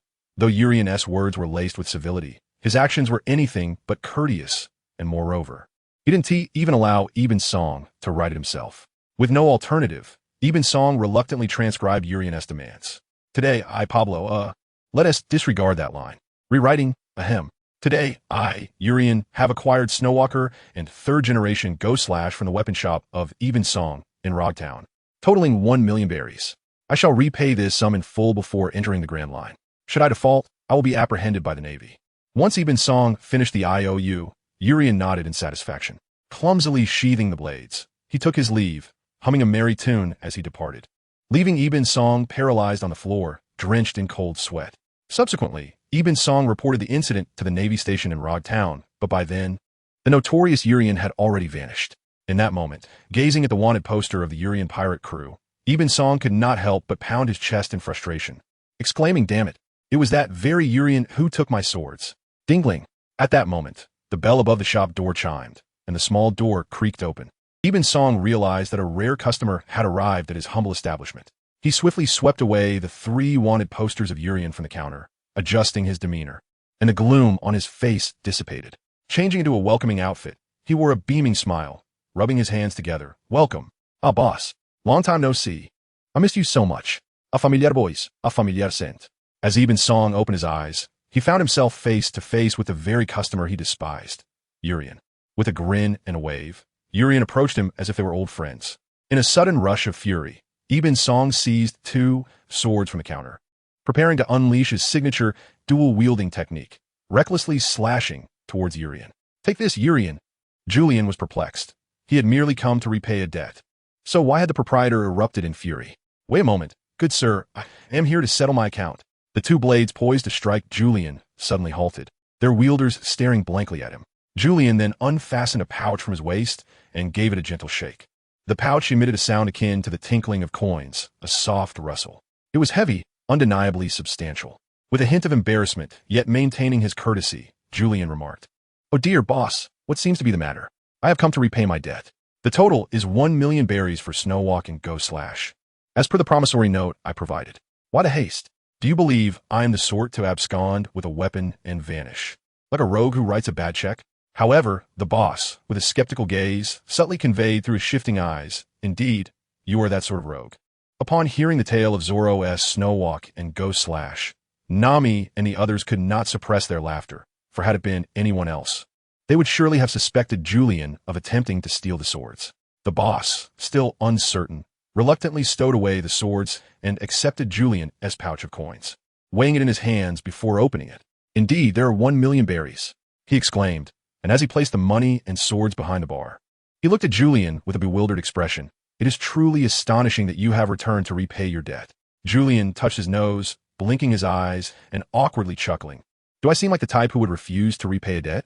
At that moment, Ichiban placed 3 bounty posters of Julian's pirate crew on the table, deliberately pointing to Julian's poster and stating, "A pirate, you say?" Indeed, the title of pirate is undeniably synonymous with villainy, leaving Julian utterly unable to refute this assertion. Ichiban then scrutinized Julian, who possessed nothing, and inquired with curiosity, "Where Shuezo and Guiche? Have they encountered misfortune?" Ichiban's resentment and fear towards Julian dissipated entirely in the presence of the 1,000,000 berry bounty. Julian approached with a broad smile, resting one hand on the bar while the other pointed at Zoro's bounty poster, exclaiming, "Look, all this is for this fellow, a true swordsman." Yimasong, suddenly enlightened, recognized Zoro's name. He was a renowned bounty hunter known for his 3-sword style. Yet, one couldn't help but wonder how such a man had fallen to the depths of piracy, casting a curious glance at Julian. How does a bounty hunter become a pirate? On the streets of Road Town, Zoro sneezed and wiped his nose, contemplating, "Am I catching a cold?" Observing the throngs of people in the square, he sighed, "Hey, how did Kujo and the others get lost? They were right behind me. Keeping pace, they must be rather directionally challenged." Chapter 63. There is something amiss in Alabasta within a tavern in Road Town. Julian had gathered with the others as planned. 1, 2, 3, 4. Huh? Why is one person missing? Julian blinked as he gazed at the 4 individuals gathered around the table, then took a seat and inquired. Sanji, seemingly accustomed to Zoro's peculiar disappearances, muttered, "That fool must have wandered off again." Julian scratched his forehead, feeling utterly helpless in the face of this crew member's abysmal sense of direction. After all, he could not defy the established character traits of this world, much like one cannot bend Sanji to their will. However, the thought of encountering Smoker, the station Navy officer in Low Town, filled Julian with a sense of trepidation. This user of the natural devil fruit was not someone that Julian's pirate crew could contend with at their current strength. Lacking the ability to utilize hockey and without a powerful figure like Dracula Mihawk as a father, encountering Smoker in Low Town might very well lead to a humiliating submission. Julian could only pray that Zoro would not cause any disturbances in Road Town. Naturally, if Zoro were to incite trouble, the commotion would be considerable, and Julian and his companions would be among the first to learn of it, rushing to the scene to facilitate their escape. Julian, not in a hurry to seek out Zoro, wished to preserve the budding relationship between Zoro and Nami. Who knows, perhaps Zoro might serendipitously encounter Nami during his wanderings. Having settled his debts, Julian found himself with little to occupy his mind. The group decided to treat their time in the renowned Road Town as a brief respite before embarking on their journey towards the Grand Line. Naturally, Julian also needed to outline their forthcoming plans, since he intended to follow Luffy's course. It was only fitting that the next chapter of their adventure would lead them into the saga of Alabasta. Julian had already devised a plan. He would engage in light-hearted banter with Coloccas within the confines of Lab, patiently awaiting Vivi's entrance into the narrative. Subsequently, it would be a natural progression to forge a cordial relationship with Vivi while proactively offering his assistance in resolving the predicament posed by Crocodile in Alabasta. Vivi would undoubtedly be moved to tears, overflowing with gratitude, and would come to regard Julian and his companions as cherished allies. Julian's next course of action is to infiltrate Whiskey Peak and sow discord among the band of bounty hunters residing there, revealing to them the true identity of the mastermind behind the Baroque works. He aims to incite feelings of betrayal and anger among these bounty hunters, who have fallen prey to the deceit of Crocodile. By doing so, he hopes to secure their allegiance, enticing them with promises of commission or other benefits from Vivi, thereby binding these disillusioned hunters to his cause against Crocodile. Upon entering Alabasta, Julian intends to promptly contact Koza and Cobra to disclose Crocodile's insidious schemes, thereby alleviating any tensions between the parties. United in purpose, they will stand resolute against the hypocritical Crocodile who fancies himself a hero. The odds are in their favor, and they shall not falter. As Julian unveils his meticulously crafted plan, derived from his profound understanding of the narrative and his prescient insights, the four companions are left in awe. However, questions arise regarding Vivi's identity and the rationale behind their assistance to her, leaving the native quartet somewhat perplexed. Nonetheless, respect for the captain's decision compels them to comply. Just as everything appears to be falling into place, the door of the tavern swings open, and two naval soldiers stride in from outside. Usopp, filled with trepidation, exclaims, "Julian, it's the Navy!" In the corner, the 5 members of the Urian pirate crew fix their gaze intently upon the 2 naval officers, who appear to be oblivious to their presence. The officers each ordered a bottle of wine and settled down, engaged in idle chatter. Their conversation revolved around the recent emergence of a pirate crew known as the Urian Pirates in the East China Sea, cautioning others to remain vigilant, as this group was likely to pass through Lowtown on their way into the Grand Line. They vowed to apprehend this crew as soon as they stepped foot in Lowtown. Meanwhile, Karina stifled a giggle, thinking to herself, "Hee, these foolish naval officers have no idea that the Urian pirate crew is right under their noses." Julian chuckled softly, remaining silent, yet the ensuing conversation among the Navy utterly astounded him. The political landscape of Alabasta had undergone significant upheaval. The former king, Cobra, had been ousted by his own people. The revolutionary hero, Kosh, was detained under the pretext of collusion with the rebels by the newly appointed king, Crocodile, but had since been rescued by the insurgents. Another naval officer sighed, remarking, "Is it merely because of a mutual affection with the former princess that he has been unjustly labeled a traitor?" Julian stood by, blinking in astonishment as he listened to the conversation between the 2 naval officers. Wait, could it be that his ears were deceiving him? The king of Alabasta, Cobra, had been overthrown due to a revolution instigated by Kosha. Subsequently, the pirate Crocodile, heralded as a hero of Alabasta, had successfully usurped the throne. As for Kosha, he had ultimately been manipulated by Crocodile, almost meeting a fate as a prisoner. And what of that rebellion? Was it not the remnants of Cobra's loyal forces? This was astonishing. What on earth was happening in Alabasta? It seemed as though the very fabric of this world had unraveled since the moment Akainu had saved Luffy from certain doom. Julian was utterly astonished by the news, his expression one of sheer disbelief. His 4 companions exchanged glances filled with concern as they observed his bewildered state. "Julian, are you all right?" Nami inquired, gazing at him with worry. Julian struggled to close his agape mouth, shaken to the core, and he shook his head, internally lamenting, it's nothing, merely a bit of discomfort." In this realm, Crocodile had successfully seized the throne of Alabasta, not thwarted by Luffy as depicted in the original narrative. Moreover, the pace of his ascension was significantly swifter than in the original tale. Julian found himself in the approximate time frame of Luffy's voyage, and astonishingly, Crocodile had already triumphed. Should Crocodile ascend as the king of Alabasta, how would the members of Baroque Works confront this new reality? Their superior was no longer merely a pirate, but a king bearing the mantle of piracy, simultaneously holding the title of a warlord of the sea. Julian was compelled to completely overturn his plans regarding Alabasta due to information gleaned from a conversation between 2 naval officers. Now that Crocodile has ascended to the throne, what role will Robin assume? In Julian's strategy, he is determined to capture every member of the Straw Hat crew. This is not driven by any trivial desire or adolescent whimsy, but rather stems from the deep-seated passion of a seasoned fan of the sea.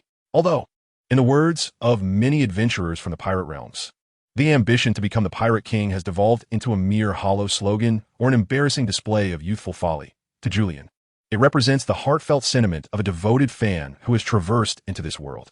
Julian relishes the pirate realm, embracing the sentiments that accompany existence in this vibrant world. Were it not for this profound passion for piracy, he would have long since aligned himself with the Navy, orchestrating an internal upheaval, ascending to the status of a dictator, and transforming the entire world, thus rewriting the narrative of his monumental influence on the course of history. At this moment, Urian found himself in a state of utter confusion, compelled to revise his plans in light of the current circumstances. Meanwhile, the Navy began to speak. When the cunning rabbit dies, the hound is cooked. When the birds are gone, the fine bough is concealed. It is indeed lamentable for this pirate, as yet another figure of royalty has emerged among the 7 warlords of the sea. Another naval officer sighed, shaking his head in resignation, stating, "There is nothing we can do. The Navy must not interfere in the internal affairs of allied nations unless attacked by pirates.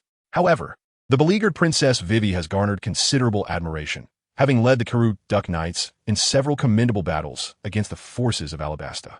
At that moment, a cheerful naval officer chimed in. Ah, are you referring to the blue-haired knight lady, known as the Princess Knight? Upon receiving a nod from his companion, he continued, I have seen reports in the newspapers about her. What a beautiful young woman she is, with her striking blue hair. Yet, the whereabouts of the Karoo Duck Knights, led by the Princess Knight, have become unknown since their last encounter with Alabasta. It is said that the entire knightly order was defeated, and even the Princess Knight was captured by Alabasta. Chapter 64. The naval garrison of Roetown. The streets of Roetown were bustling with people, while Zoro, holding a flask of liquor, enjoyed his solitary drink, completely unaware of Urian's distress over the situation in Alabasta at the local tavern. As he was swept along with the crowd, Zoro unexpectedly found himself in the town square. Gazing at the execution platform standing proudly in the center, he recognized it as a renowned tourist attraction in this world. It was here that the legendary pirate Joel D. Roger was executed. His final words ignited the dawn of the great pirate era. Zoro looked at the platform, took a sip of his sake, and with a smile remarked, I never expected to arrive at such a place. This is where the pirate king Roger met his end. Huh. We also have someone here who has quite the interest in the pirate king. Aimlessly wandering, Zoro, feeling somewhat bored, sat by the square, sipping his drink and observing the bustling crowd. The throngs of people created a lively atmosphere. Thanks to the presence of a colonel from the naval headquarters, the safety of Roetown had significantly increased. Legitimate trade flourished, and the town appeared to be thriving, earning the title of the premier town of the East Blue. At that moment, two naval officers playfully pushed through the crowd, each clutching a bouquet of flowers, bickering as they went. How could the colonel not appreciate my flowers? One exclaimed.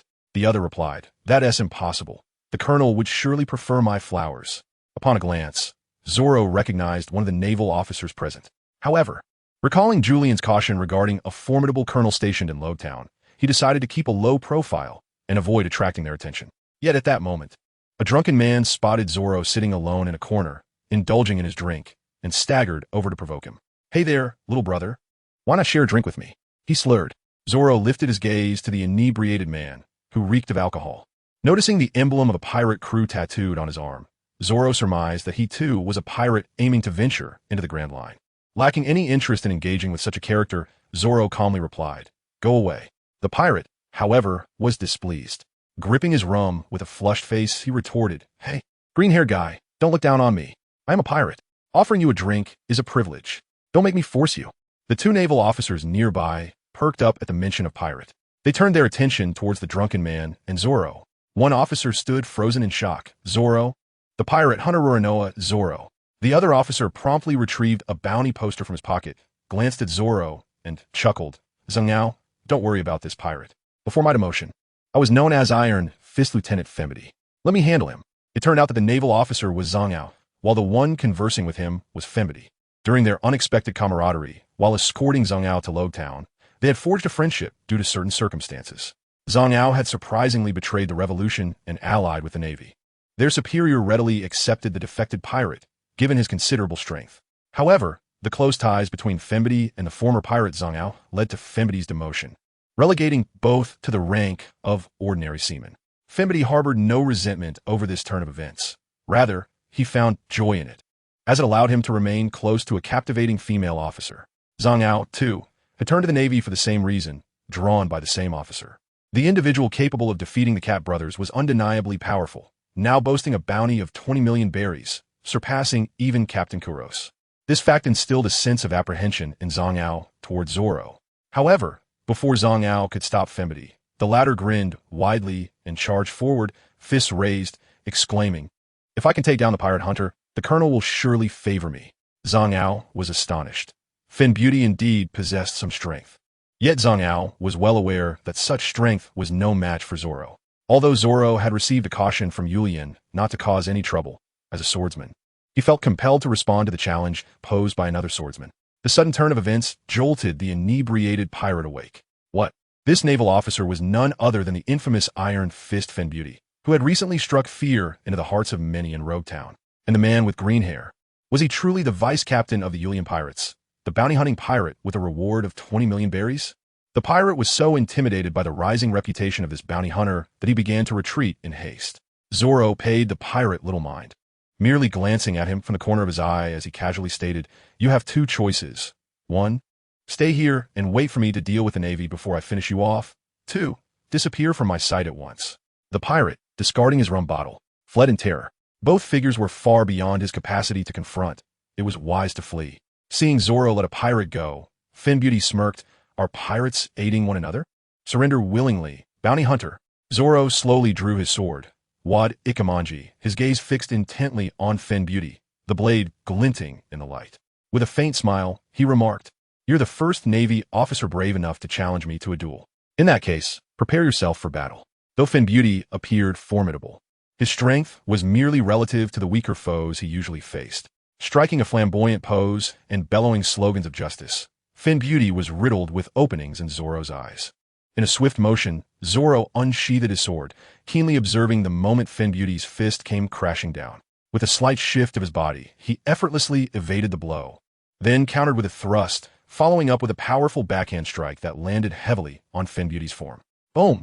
The impact sent Finn Beauty flying, crashing violently against a nearby wall. Coughing, Zoro acknowledged that while he was a pirate, the Yulian crew was not a conventional band of pirates, but rather adventurers cloaked in piracy. Zoro had no real reason to harm Finn Beauty. Showing mercy to these conventional Navy officers was simply part of his routine.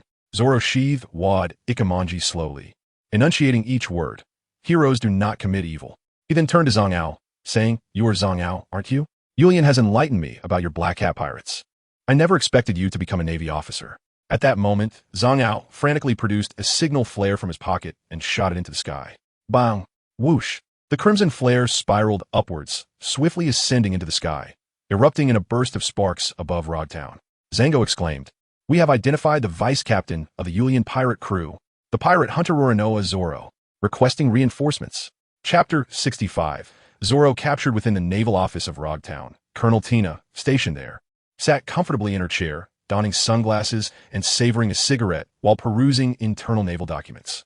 Suddenly, a loud explosion resonated from outside the glass window. Turning her head, Tina was startled to see a naval distress signal flare. Caught off guard, she pondered, "Who dares to cause chaos in my jurisdiction? Do they truly not fear me? I can be quite formidable, just as much as any chain smoker." Due to the rapid rise of the Buggy pirate crew, who had begun to wield influence in the East Sea, they soon ventured into the Grand Line. During this period, they made a brief stop in Rogtown, which naturally incited Smoker's wrath. Although the Buggy crew was no match for Smoker, a series of fortunate mishaps allowed them to escape his grasp, as if blessed by the goddess of fortune, smoothly entering the Grand Line. Feeling a sense of failure for allowing Buggy to slip away, Smoker gathered his subordinates and departed from Rogtown, pursuing the Buggy crew into the Grand Line. Coincidentally, at the moment of Smoker's departure, Tina and her subordinates were the nearest naval officers from the headquarters. The naval headquarters promptly issued a transfer order, instructing Tina to establish a temporary garrison in Rogtown to fill the vacancy. Although dissatisfied, Tina could not defy the orders from headquarters. Moreover, the headquarters, much like an author of a novel, confidently assured her, "We will certainly provide more updates. There will be no delays." The exact words were, "Tina, your posting is merely temporary. A new garrison commander for Rogtown is being selected, and it is definitely not you. You will be reassigned back to the Grand Line shortly." Who could predict whether the headquarters would fulfill their promises? Since the arrangements had been made, Tina had no choice but to comply. At that moment, her office door burst open, and a subordinate rushed in. Tina glanced at the naval officer, her mouth agape, and inquired what is happening outside. The officer, sweating profusely and visibly flustered, stammered, "Colonel Tina, it's bad. The vice-captain of a Yulian pirate crew, the pirate hunter Roronoa Zoro, has been sighted in Rogtown. Finn Beauty has already been defeated. Zango and the others are valiantly confronting him." Tina cast a glance at the naval officer before lowering her gaze to the 3 bounty posters of Julian, Zoro, and Sanji, meticulously arranged on her desk. Her expression turned grave as she remarked, "The Julian pirates have finally made their appearance in Logtown. Yet unlike that fool Smoker, I shall not allow you to escape." Regardless of whether capturing Julian and his crew would succeed, it is prudent to establish a bold intention. Meanwhile, the raucous commotion from the bar outside had drawn Julian back, who was already overwhelmed by the issues stemming from Alabasta. In an instant, as the signal flare erupted outside, the 2 naval officers inside the bar dashed out, firearms in hand. Usopp, taken aback, exclaimed, "What on earth is happening?" Sanji, drawing on a cigarette and slowly exhaling a smoke ring, opened his mouth and remarked nonchalantly, "It seems that the idiot swordsman with the green algae hair has stirred up some trouble." Julian sighed and remarked with resignation, "It seems our brief respite in Rogtown has come to an end. I have no desire to confront the Navy here. Let us hasten to regroup with Zoro and depart from this place." Julian remained oblivious to the fact that the naval commander stationed in Rogtown was Captain Hekatina, still believing that it was Smog. In the town square, having dealt with the formidable Zoro, Fen Beauty turned to Zango and slowly remarked, "Oh, aren't you a pirate? How is it that you've become a sailor?" Zango, drawing his weapon and eyeing Zoro warily, replied with a hint of anxiety, "If you could transform from a bounty hunter into a pirate, why can't I shift from a pirate to a sailor? I am merely embracing the light, while you, my friend, have willingly descended into darkness." Such words left Zoro with no room for rebuttal. With the conversation reaching an impasse, it was time for action. In an instant, Zoro lunged at Zango, who, faced with the oncoming assault, froze as if confronted by a ferocious beast, his reactions dulled by fear. With a swift motion, Zoro unsheathed his sword, Wado Ikamanji, and with a deft flick of his wrist, sent Zango's 2 circular rings flying. The blade then came to rest against Zango's throat. Zoro grinning as he proclaimed, "The outcome is decided. Bind yourself." Zoro's speed was astonishing, rendering Zango unable to react. The distance between them closed within mere breaths. In a state of panic, Zango broke into a cold sweat, hesitantly placing his hands at his waist to slowly loosen his belt, blinking nervously as he pleaded, "I can't bind myself." With a mischievous grin, Zoro snatched the belt from Zango's hands and, with a swift motion, secured his arms behind his back. Clapping his hands together, he said nonchalantly, "All done. The famed bounty hunter Renoa Zoro. Surrender, for you are surrounded." Unbeknownst to them, the square had emptied, and a battalion of Navy soldiers had surrounded Zoro, artillery and firearms aimed squarely at him, ready to execute him on the spot. Zoro, with a somber expression, allowed a hint of a wry smile to escape his lips as he murmured to himself, "So many Navy soldiers. This is quite troublesome." Surrender was not an option. Zoro was not one to capitulate easily. He recalled Julian's earlier words, "Zoro, even if you get lost in Rogtown, it won't matter. If something peculiar happens that catches the attention of the townsfolk, it is likely that the instigator will be you. We can find you at any time. Ha ha ha." With that in mind, Zoro felt a sense of reassurance and decided to create even more chaos in Rogtown, waiting for Julian and the others to catch up. Faced with such a formidable Navy presence, Zoro could not afford to underestimate them. Drawing 3 swords, he pushed off the ground and transformed into a shadow, charging towards the Navy with fierce determination. "Damn it, there he is. Curse him. He has coming. Defend, defend. Ensure that the pirate hunter is captured." The clamor of clashing blades and the echo of gunfire filled the air as Zoro found himself ensnared within the encirclement of the Navy, unleashing his unparalleled prowess. Despite the overwhelming numbers of the Navy, their quality was woefully inadequate. After a fierce exchange, the Navy suffered devastating losses, many collapsing under Zoro's onslaught, their cries of despair resonating as if he were steadily tipping the scales of victory in his favor. At that moment, a flash of pink darted forth from the ranks of the Navy. The speed was such that even Zoro couldn't help but take notice, his vigilance towards this unexpected figure heightening. He swiftly countered with a slash aimed at her, and the sound of clashing metal resonated as sparks flew from the blade that met her form. Upon closer inspection, Zoro realized that her arm had inexplicably transformed into a black iron rod. To his astonishment, the figure was a woman, Colonel Tina. Cheers erupted from the Navy, for she was a formidable force from Lowtown. With Colonel Tina present, no rowdy pirate could hope to escape the watchful eyes of the Navy. The blade, it seemed, could not inflict harm upon her body, akin to steel. As Zoro observed the transformation of this woman named Tina, he was struck with alarm. She was a wielder of a devil fruit power. At that moment, Tina discarded her cigarette and turned her gaze towards Zoro, a faint smile gracing her lips. It appears Tina has captured a pirate hunter." Zoro's eyes widened in shock as Tina closed in, delivering a swift kick that struck his arms and abdomen, piercing through him. Instantly, a black bar materialized, binding Zoro's hands and body, causing his swords, Snowwalk and Shusui, to clatter to the ground. With his balance lost, Zoro fell to the ground, staring in disbelief at Tina, exclaiming, "A devil fruit user!" Chapter 66. The rescue plan on the rooftop of a 4-story red-tiled building near the square.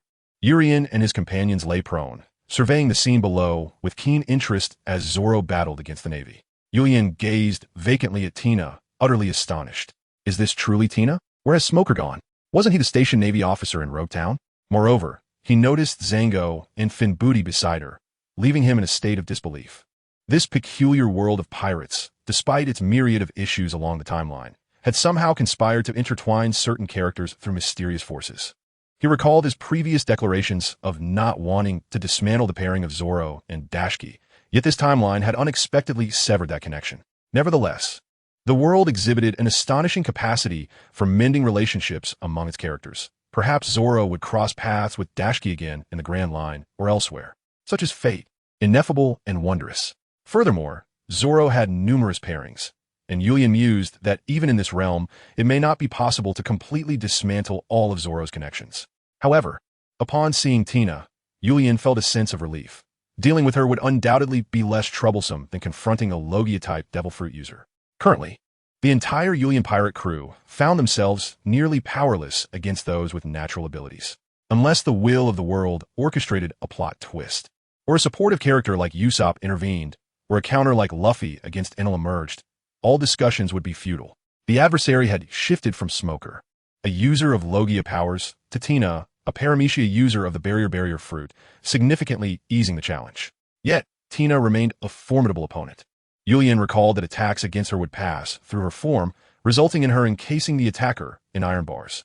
Without the mastery of Haki, Yulian and his crew would still find themselves at a disadvantage against Tina. It is worth noting that even the likes of Little Phone would be swiftly overwhelmed by her prowess. At this moment, Julian turned his head and addressed the group, stating, "This female naval officer is formidable. Allow me to share how to contend with her." At this juncture, Sanji interjected, "I shall never lay a hand on a woman." Julian cast a sidelong glance at Sanji, inwardly scoffing. "What about your previous actions towards Alrita? And in the original narrative, what of your deeds concerning Big Mom? Sanji, are you a devil? How can you be such a visual creature? Yet, I must admit, I find it rather appealing." Julian couldn't help but roll his eyes, pouting slightly as he remarked, "I didn't ask you to deal with that female Navy officer." Sanji's furrowed brow finally began to relax as he turned his gaze towards the pink-haired female Navy officer, his expression betraying an infatuation that completely distracted him from the battle at hand. Meanwhile, glancing at the captured Zoro, a surge of anger welled up within him. "Foolish swordsman. How would you lay hands on a lady? You deserve this." Julian sighed and began to speak. "This naval officer is named Tina, a colonel from the Navy headquarters. A user of the superhuman-type devil fruit, the Kankank fruit. Once one comes into contact with her or is touched by her, they will be ensnared in a confinement akin to the iron prison currently binding Zoro. Initially, I believed that the station naval officer in Road Town was another colonel from the Navy headquarters, Smoker, but to my surprise, it turned out to be this woman." Karina squinted her eyes, gazing intently at Julian, and in a tone tinged with mild reproach, asked, "How do you know so much about her?" As a seasoned aficionado of the sea, Julian possesses an intimate knowledge of the vast majority of characters within the world of One Piece. However, this chaotic world has been in disarray since Akainu lost his arm. The foresight Julian once prided himself on regarding the plot has now become utterly futile. Fortunately, in this world, the fundamental personalities of the characters have not undergone significant changes, allowing Julian to comprehend their mannerisms and approaches to life with remarkable clarity. Of course, if he were to reveal this, no one would likely believe him, that this entire realm is, in fact, a comic world from the universe Julian traversed from. Julian could only chuckle lightly. "I have become acquainted with those renowned figures at the Navy headquarters. In particular, there is that individual known as Captain Straw Hat Luffy, who happens to be the grandson of the Vice Admiral Garp we encountered earlier in Syrup Town." The four of them were taken aback, turning their gazes toward Julian in unison. "That old man has a grandson?" Julian nodded, awkwardly stating, "Indeed." However, he harbored concerns that his casual remarks might shatter his somewhat vague understanding of Luffy's existence in this world. Swiftly shifting the topic, he promptly redirected the conversation back, saying, "Hey, everyone, let's not digress. We should continue discussing Tina's situation." Julian pointed towards the square of Rod Town and began to assign tasks to the gathered crowd. "Soon, Usopp will launch a few smoke bombs into the square, and then Sanji and I will carve a path through the Navy." Urian turned to Karina and said, "At this moment, you must employ your slippery fruit ability to traverse the naval forces at the swiftest pace and reach Zoro's side to rescue him. In the meantime, Sanji and I will create a path for you, and I shall accompany you as well. Should Tina discover your presence, I will confront her immediately." He then added earnestly, "So, Karina, while I distract Tina, you must ensure Zoro's escape. I cannot delay for long." Karina blinked, her expression tinged with worry as she gazed at Urien. "Will you be all right?" Who could say?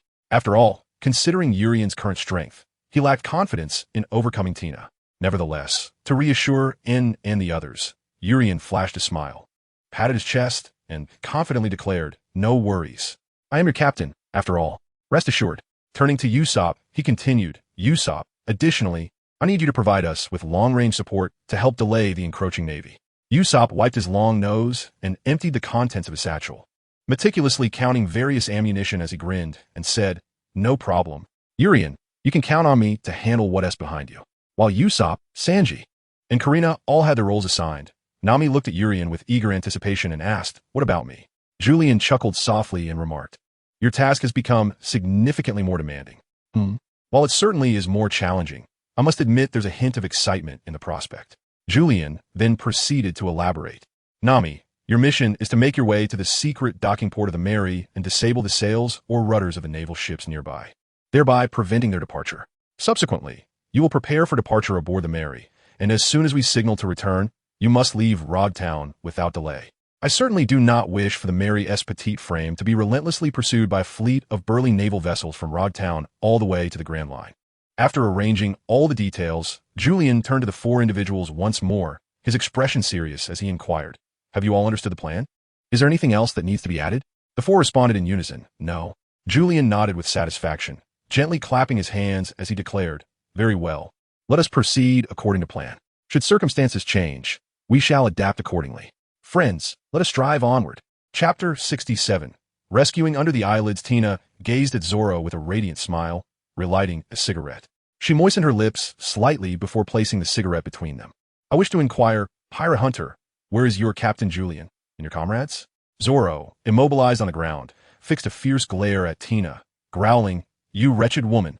Tina inhaled from her cigarette, exhaling a ring of smoke, playfully tossing her hair aside as she replied with a smile, "If you refuse to speak, dear Tina may become quite irate, and should that happen, you shall not relish the consequences."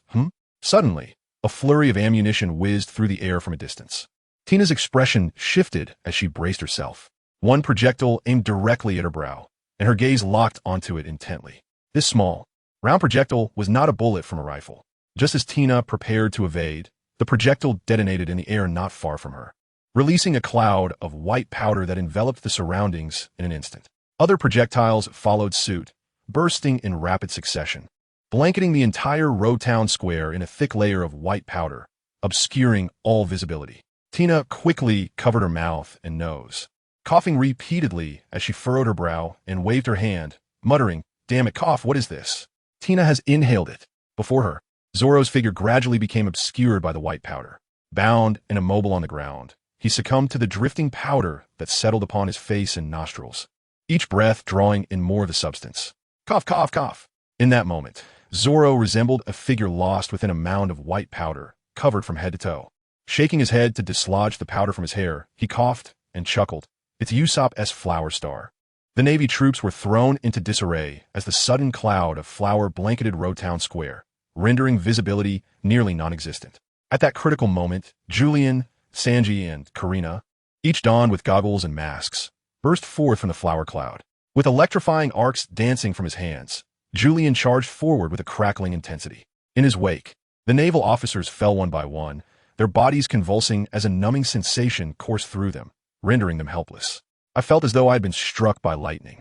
Following closely behind was Sanji, whose infamous moniker, Black Leg, instilled in the flower-dusted sailors a profound understanding of the meaning of love. With a single kick, he inflicted injuries that would leave them incapacitated for no less than 100 days, as they lay on the ground lamenting their fate, cries echoing around them. Julian turned his head and gazed at Karina. "Karina, the passage is open. Hurry." Karina offered a playful salute, winking at Julian, and with a swift motion, she slid forward, bending low as she dashed toward Zoro. Activating the powers of the slip-slip fruit, she propelled herself forward like a slippery eel. Zoro had already heard the voices of Julian and the others. He turned, squinting to shield his eyes from the flowers swirling around him. As he focused, a figure emerged from the flower, rapidly gliding towards him. As the figure drew closer, he gradually recognized her. Karina. With a cheeky grin, Karina, mask said, "Don't say a word, hee, or you'll end up with flour in your mouth." She wiped the flour from Zoro's eyes and removed her mask and goggles from her waist, placing them upon him. Crouching down, Karina examined the iron bars binding Zoro, hesitating. "This seems rather tricky. It binds you quite tightly." Zoro nodded in agreement. "Is this the work of the pirate hunter's accomplice?" From beyond the flour, Tina's voice broke through, and a figure emerged, rushing towards them. Zoro shouted, "Karina, run! It's that woman!" Karina panicked, but fortunately, Julian appeared as planned, swinging a massive wooden crate towards Tina. Startled, Tina reacted swiftly, kicking the crate aside, creating a barrier to ensnare it. Another accomplice? Within the flour, Tina finally discerned the newcomer's appearance. With arcs of electricity crackling from his hands. Wearing goggles and a mask, he looked harmless while grinning. "Accomplices? We prefer to call ourselves partners." Allow me to introduce myself. I am Julian, captain of the Julian Pirates." Tina squinted, her eyes fixed on Julian, wary of the electric arcs emanating from his hands. With a cigarette clenched between her teeth, she muttered, "A sudden star from the east blue, is it? Since you and your companions have arrived in Lowtown, I suppose your journey ends here." Tina will not allow any pirate to slip away under her watch. Julian smiled faintly and remarked, "That is not necessarily the case. Rodtown is merely our starting point. Our future is indeed vast." With a sudden spark, he summoned a long sword of lightning, crafted from crackling arcs of electricity, into his grasp. Fixating his gaze on Tina, he instructed Karina and Solon. "Karina, swiftly take Solon away from here." Karina nodded, her hands deftly applying a slippery substance all over Solon's body before giving Julian a reassuring nod, saying, "Be careful, we will await your return." With that, she dragged Solon away, gliding like a sled on the snow. Pirate hunter, how infuriating to have been taken, Tina exclaimed, ready to pursue them. However, Julian, wielding the crackling lightning sword, stood firmly in her path, grinning as he said, "Miss Tina, you must first pass through me." Tina narrowed her eyes, discarding her cigarette as she regarded Julian. "You even know my name." "Of course, it is only natural, considering you are a renowned beauty among the naval ranks," he chuckled. Julian engaged in a playful exchange with Tina, aware that should a confrontation arise, he would surely be no match for her. His current intent was merely to delay for the sake of Zoro and the others' departure. Given that Tina refrained from initiating an attack, Julian felt quite pleased with the situation. However, Tina was unwilling to let Julian squander too much of her time and swiftly advanced towards him, declaring her resolve. She had asserted that no pirate would escape. Here she came. Julian's eyes snapped open as he brandished the lightning sword, charging towards Tina. The only means to counter Tina was not through physical confrontation, but rather by wielding the lightning sword, constructed from ionized energy, to confront her, regardless of the prison she had created, which served as a conductor. Julian could not believe that his abilities would fail to inflict even the slightest harm upon Tina. Chapter 68. Evacuating Rogtown Square indeed, as Julian swung his sword. Tina deftly evaded, unwilling to risk a clash with his blade. Had it been a swordsman like Zoro, who wielded his sword with earnest intent, Tina would have likely faced him head-on, confident in her fruit abilities. "It's electricity. I detest it." Tina pouted like a sulky child. Nonetheless, Julian could not afford to lower his guard simply because of her childish demeanor. Lacking the ability to use haki and not being a Logia-type fruit user, he could easily fall prey to Tina's grasp. The flower in Rogtown Square dissipated swiftly, after all, in such a vast space. Even Usopp's flower stars could only maintain their presence for a limited time, as the flower stars exploded one after another. The air filled with flour gradually settled to the ground within seconds, coating the square in a light white layer. From a distance, the ground of Rogtown resembled a canvas brushed with a soft white hue. The Navy troopers stepped upon it, leaving a chaotic trail of footprints, covered in flour. They finally escaped the cloud, wiping their eyes to reveal Karina alongside Zoro. "Quick, over there, the bounty hunter is being taken away by his comrades." The Navy promptly pulled their triggers, aiming at Karina. It was quite rude to point a gun at a lady, those foolish soldiers. Suddenly, a figure leaped forth, extending a leg that transformed into a whirlwind, shattering the guns from the Navy's hands. One by one, they were sent flying with swift kicks. Karina, dragging Zoro along the ground, beamed at Sanji and playfully stuck out her tongue, exclaiming, "Sanji-kun, you're amazing." Sanji, immediately taken by her charm, grinned widely and replied, "To serve Karina-chan is my greatest honor." The other Navy officers turned to see the golden-haired, curly-browed figure in a black suit, gasping, "Oh no." It's Black-Leg Sanji of the Julian Pirates, the one with a bounty of 19 million berries. Everyone attack him. Upon witnessing the Navy's rush towards Sanji, Kurina inhaled sharply and called out, Sanji-kun, be careful.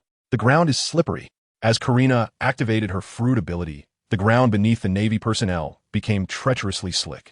They found themselves slipping as if on an icy surface, losing their balance and tumbling to the ground. How infuriating, that woman with violet hair. Sanji swiftly leaped over, delivering a precise kick to their heads, rendering them unconscious while controlling his strength. Removing the cigarette from his mouth, he exhaled and remarked, You ought to show more courtesy toward a lady. Black-Leg, surrender now. What awaits you in the latter half of your life is imprisonment. Suddenly, 3 Navy soldiers charged at Sanji from behind, brandishing their sabers with lethal intent. Bang, bang, bang. As Sanji turned, he beheld the 3 Navy men pierced by bullets.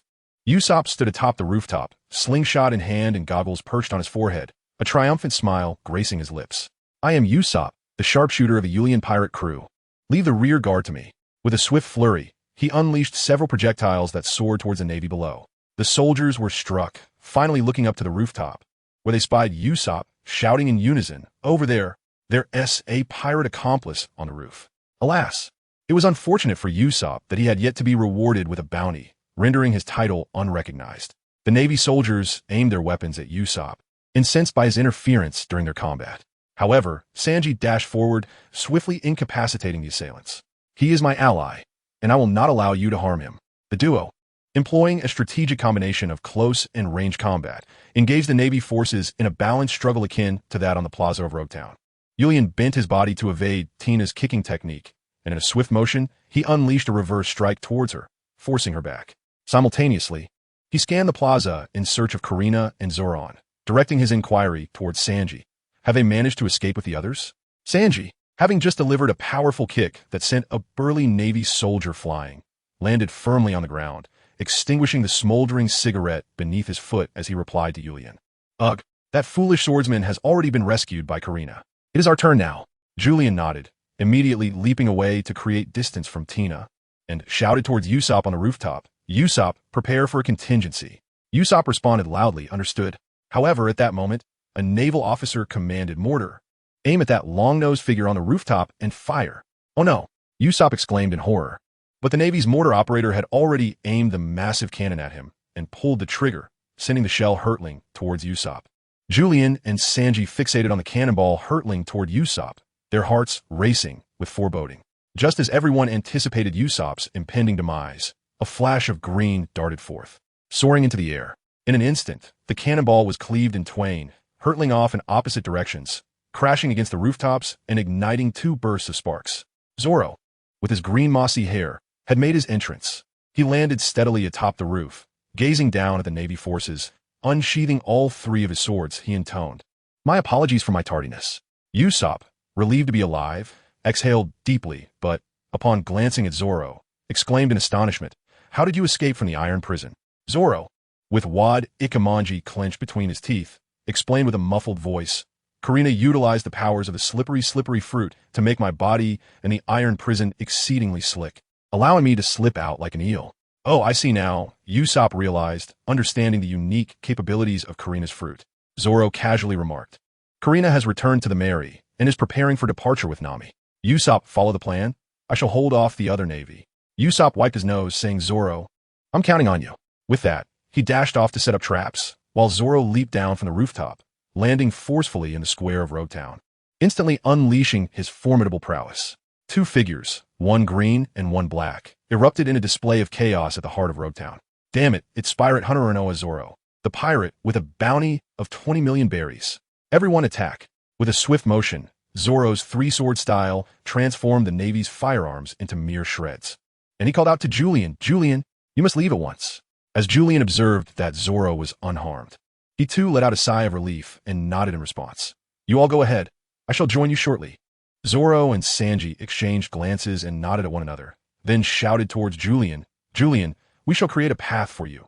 Fend off that woman. Hurry and follow us. Understood. Chapter 69. The journey commences once he witnessed the 2 retreating safely. Julian turned his attention back to Tina. Well then, my dear lady, I shall take my leave. Until we meet again on the Grand Line. Hee hee hee. Tina charged straight towards Julian, declaring, "Tina never said you could leave." Julian flashed a grin. "Very well. My dear lady, let's allow facts to speak for themselves. Farewell." With that, the lightning sword in Julian's hand vanished, and a resonant crackle emanated from beneath his feet, as brilliant blue arcs of electricity erupted forth. Electromagnetic propulsion. In a swift whoosh, Julian soared like a cannonball towards the exit opened by Zoro and Sanji.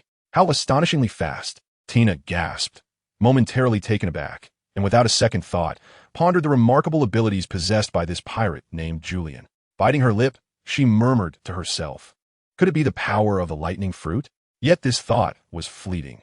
Her immediate concern was to prevent these pirates from escaping. With a decisive wave of her hand, she commanded, "Everyone, pursue them at once. Do not let them get away." Yes, Julian had caught up with Soren and the others. Grinning as he patted Usopp on the back and inquired, "Are you all set?" Usopp, eyes closed and brimming with pride, replied, "Don't worry, just take a look." Turning around, they saw the naval officers clamoring, guns drawn, rushing from a square of Rogue Town into the narrow streets. At that moment, Usopp began chant 3, 2, 1 bang.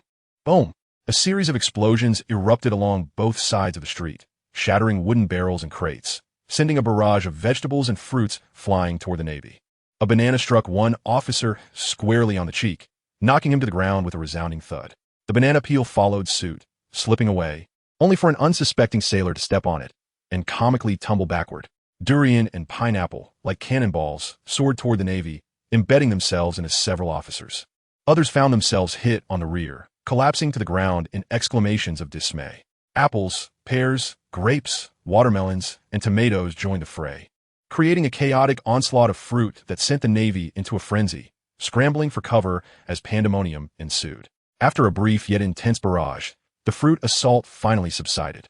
When the Navy, now drenched in colorful juices, raised their heads, they realized that Julian and his companions had vanished. Curse them! Those 4 pirates have escaped. They must be heading to the port. Alert the naval officers at the port and seal it off. We cannot allow any ships to leave. The naval officers at Rogue Town's port hurriedly donned their gear, pushing the gangway to the side of their warship and boarding the deck in succession. Raise the sails. Prepare to set sail and intercept the Julian pirates. Aye. Release the mooring lines. Aye. As the lines were let go, the massive mainsail unfurled dramatically. However, to the astonishment of the sailors on deck, the sail was tattered and riddled with holes, rendering it incapable of propelling the vessel. An officer gasped, "What is going on? Why is the sail damaged? Where's the duty soldier?" Report. The duty soldier was just discovered, tied up collectively in the supply hold. Have we been infiltrated? Just like this warship, either the sail was torn, the rudder damaged, or the lines cut. All naval ships in Rogue Town had simultaneously lost power.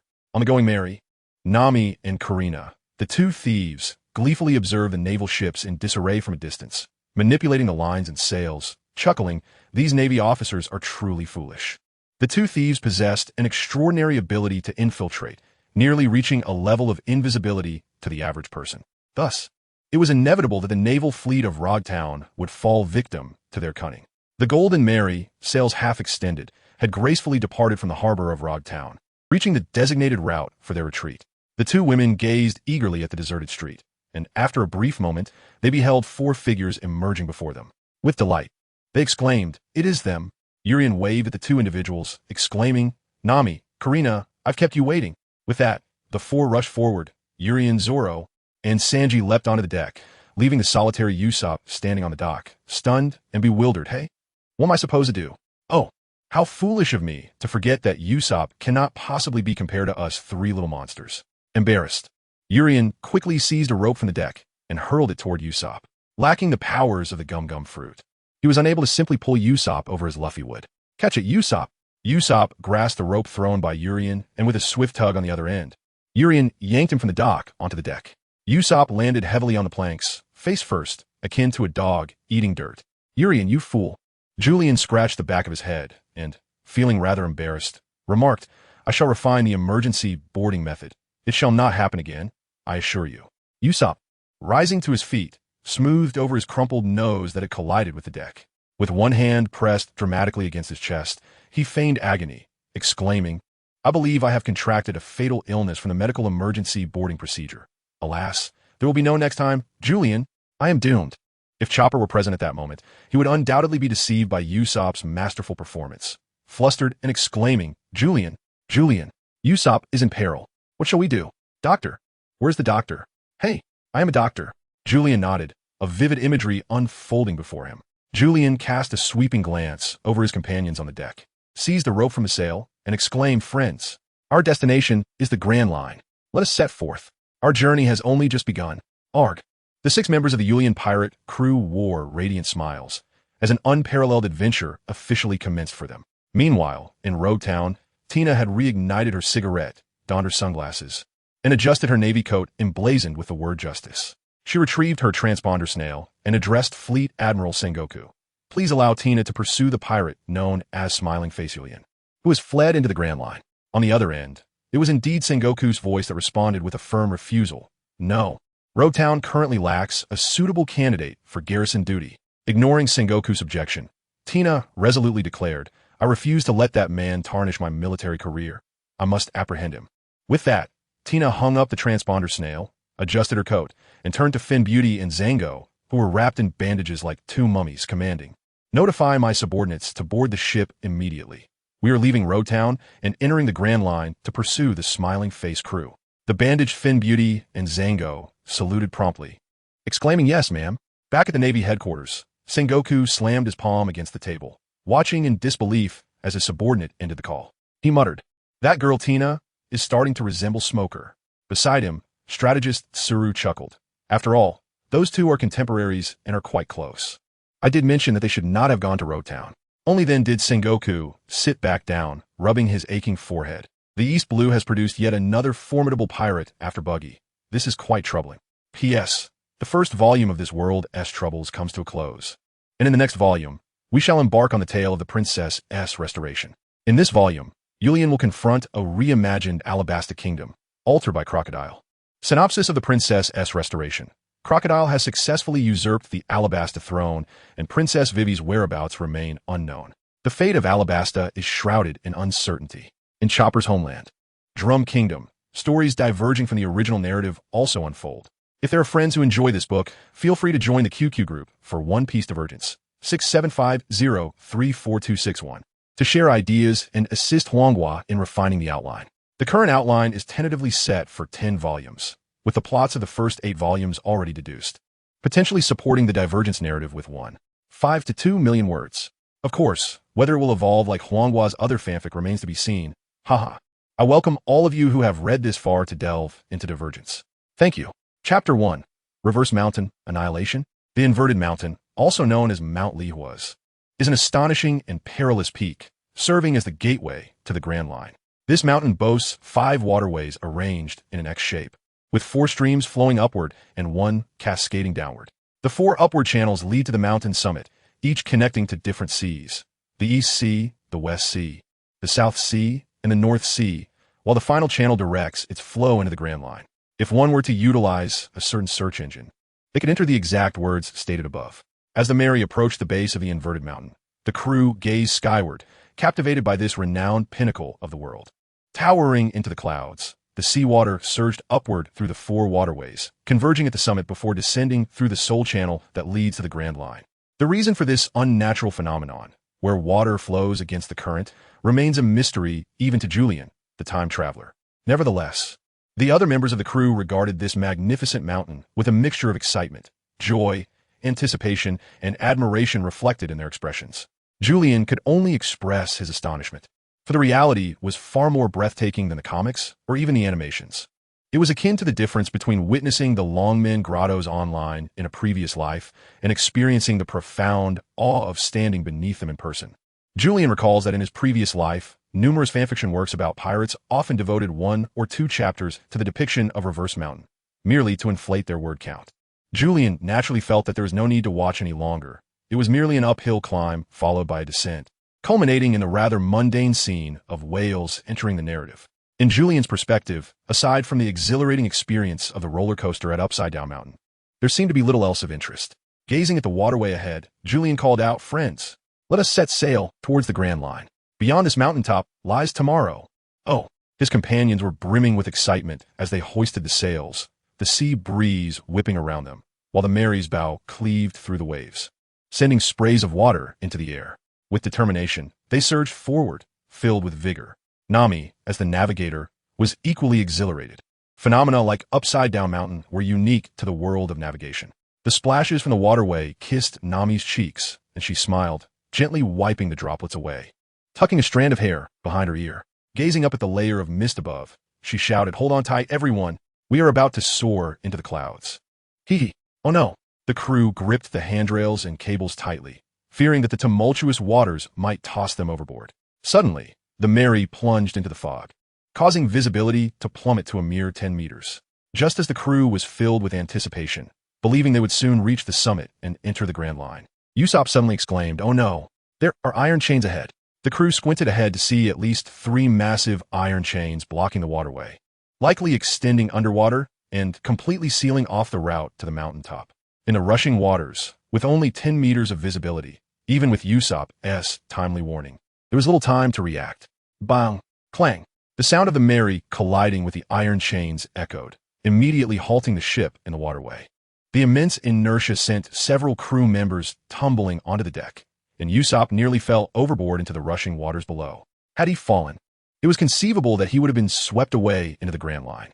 The Mary was trapped by the iron chains in the waterway, its stern swaying precariously as the turbulent waters surged upward. Julian braced himself against the deck, kneeling as he lifted his gaze ahead, exclaiming in astonishment, "This cannot be. Why is there a chain in the waterway? Who could have done this? Such a thing does not exist in the original tale." Just as Julian was enveloped in his bewilderment, shouts suddenly erupted from both banks of the waterway. "We have captured a pirate ship." The flag atop the mast bore the emblem of Julian's own pirate crew, the Smiley flag. Just days prior, he had received a report from Colonel Tina in Rogtown, and it was indeed them. "Quickly, everyone, prepare for battle." Julian was taken aback. The Navy? Why would they be at Reverse Mountain? Zoro, swaying unsteadily, rose to his feet and gazed at the increasing figures along the banks of the waterway, shrouded in mist. He unsheathed his 3 swords, clenching Sandai Kitetsu in his mouth, and murmured, "We've encountered the Navy. It seems we have no choice but to confront them." Nami and Kurina, supporting each other, gradually stood up in astonishment, exclaiming, "How could the Navy be here? The steep terrain of Reverse Mountain makes it impossible for anyone to ascend. Why would they appear in this place?" Usopp, in a state of panic, exclaimed, "Could it be that they have come to capture us on Reverse Mountain?" Julian pondered that if the Navy had ascended the Upside-Down Mountain specifically for his sake, the expenditure would indeed be considerable. It had only been a few days since their departure from Rogtown, and given the steep terrain, it was utterly improbable for the Navy to have scaled this height and established iron chains for interception in such a brief span. Thus, there seemed to be only one conclusion. The Navy had evidently been present at Upside-Down Mountain for quite some time. Julian found it utterly astonishing that in the original narrative within the Grand Line, the pivotal strategic location of Reverse Mountain, which effectively obstructs the entrance of the 4 seas into the Grand Line, was left unguarded by the Navy without any fortifications. Had Julian traversed into this world and chosen the path of a Navy officer rather than a pirate, upon rising to a high-ranking position, he would undoubtedly advocate for the construction of a fortress at Reverse Mountain to thwart the entry of pirates into the Grand Line, thereby severing a vital source of fresh blood for the pirate factions and employing a strategy akin to closing the gate behind the hounds, gradually purging the pirates from the Grand Line. However, in this peculiar world where Luffy has joined the Navy, it appears that the Navy has begun to recognize the significance of Reverse Mountain as a strategic asset. Sanji immediately expressed concern for Nami and Kurina. "Nami, Kurina, are you alright?" Kurina shook her head and replied with a gentle smile, "We're fine, Sanji-kun," furrowing his brow. Sanji turned to observe the increasing presence of the Navy on the shore, then cast a sidelong glance at Zoro. "Mosshead, can that iron chain be severed?" Zoro secured his bandana and, eager for action, replied, "It's worth a try." Sanji nodded and turned to Julian. "Julian, you leave the iron chain to Mosshead. We will engage the Navy on the shore, while Usopp provides covering fire. Nami and Kurina, be ready for any emergencies." Julian smiled, remarking, as expected of our strategist, "You have devised a countermeasure so swiftly, there is no cause for concern." Meanwhile, the Navy stationed along the banks of the waterway shouted, "Everyone, be cautious. The adversary is a pirate crew with a total bounty of 79 million berries. We cannot confront them head-on. We must employ cunning tactics and swiftly deploy the sleeping gas." "Understood." Julian was taken aback. When had the Navy become so astute? At that moment, the sound of cannon fire echoed from both shores, followed by a series of sharp whistles slicing through the air. The dense fog obscured everything, but as the objects descended onto the deck, Yulian discerned their shapes resembling that of soda cans. Suddenly, with a series of hissing sounds, these small devices erupted, spinning on the deck and releasing puffs of smoke. Recalling the conversation he had overheard from the Navy, a sense of dread washed over Yulian. Hypnotic shells. No sooner had he thought this than he witnessed Karina and Nami, closest to one of the hypnotic shells, succumb to its effects, collapsing onto the deck with a thud, soundly asleep. "Nami, Karina," Sanji exclaimed, rushing forward to assist them. Yuri shouted, "Sanji, do not go over there." Yet, before his words could fully escape his lips, Sanji had already dashed into the hypnotic gas, collapsing onto the deck like Nami and Karina, succumbing to a deep slumber. Damn it. Zoro struggled against the encroaching drowsiness, fixating his gaze on the Navy ships on either side, though his eyelids began to betray him, fluttering uncontrollably. At that moment, a net shot forth from the fog, ensnaring Zoro before he could react, rendering him immobile. This is it? Are we truly doomed? On the deck of the Mary, the situation had become untenable. Yuri seized Usopp by the arm, exclaiming, "Usopp, hold on tight." "What? Huh? Electromagnetic cannon. Beely beely." With a flash of electricity beneath his feet, Yulian soared high from the deck of the Mary, taking Usopp with him as they leapt into the mist by the shore, vanishing from sight.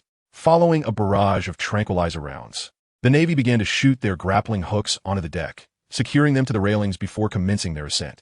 A naval officer stood on the deck, observing the 4 individuals present, and spoke into the transponder snail, reporting to Vice Admiral Gomir. "The interception of the Yulian pirate crew has been successful. Out of the 6 members, 4 have been captured and 2 have escaped. Among the escapees is the captain of the Yulian pirate crew, Smiling Yulian." On the other end of the line, a man known as Vice Admiral Gomir responded in a deep voice, tinged with a hint of elation. "Excellent. Continue the search for Yulian.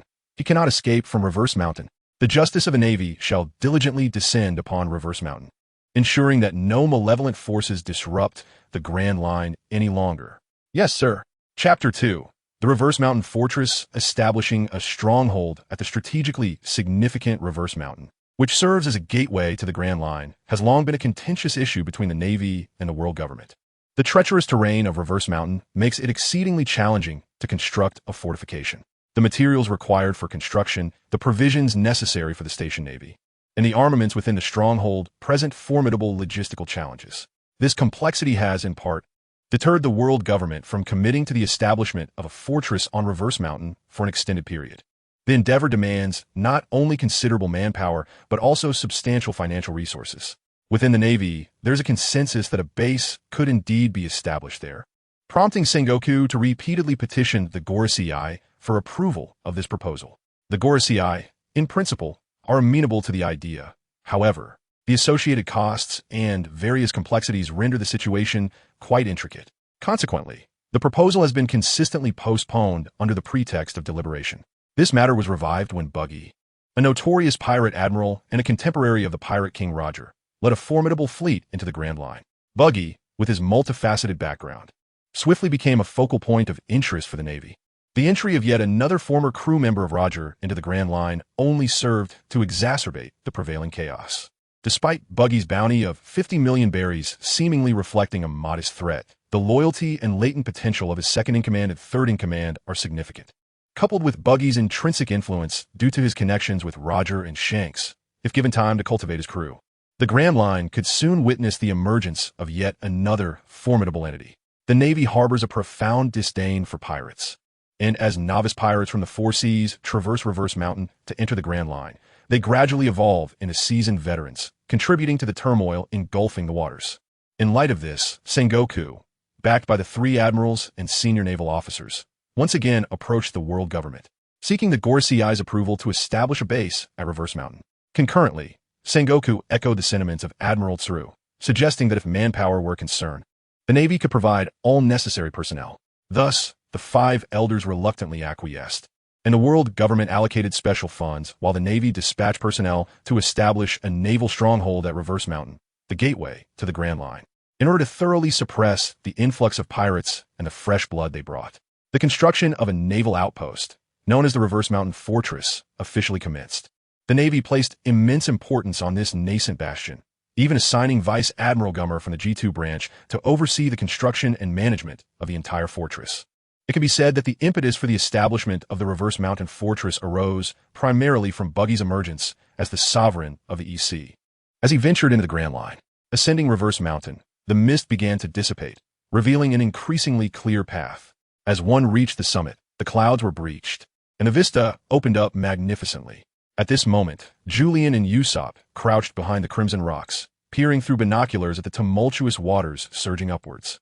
The Navy was utilizing various tools to maneuver the Mary slowly into the makeshift dock adjacent to the mountaintop fortress. Along the waterway, a contingent of Navy personnel carried the unconscious four towards the summit. It was not that Julian lacked the desire to rescue them. Rather, the commanding officer of this Navy squadron was a rear admiral, accompanied by a colonel and 3 lieutenant colonels. Such formidable adversaries were far beyond what Julian and Usopp could hope to confront with ease. Usopp patted Julian on the shoulder, raised his binoculars, and, lowering his voice in astonishment, exclaimed, "Julian, look at the mountaintop." As Urien gazed into the distance, he beheld a vast construction site atop the mountain, where sailors radiated joy, perspiring profusely as they wielded hammers and chisels. The rhythmic sound of chiseling echoed as they meticulously carved the earth, breaking down stone after stone to excavate the foundation.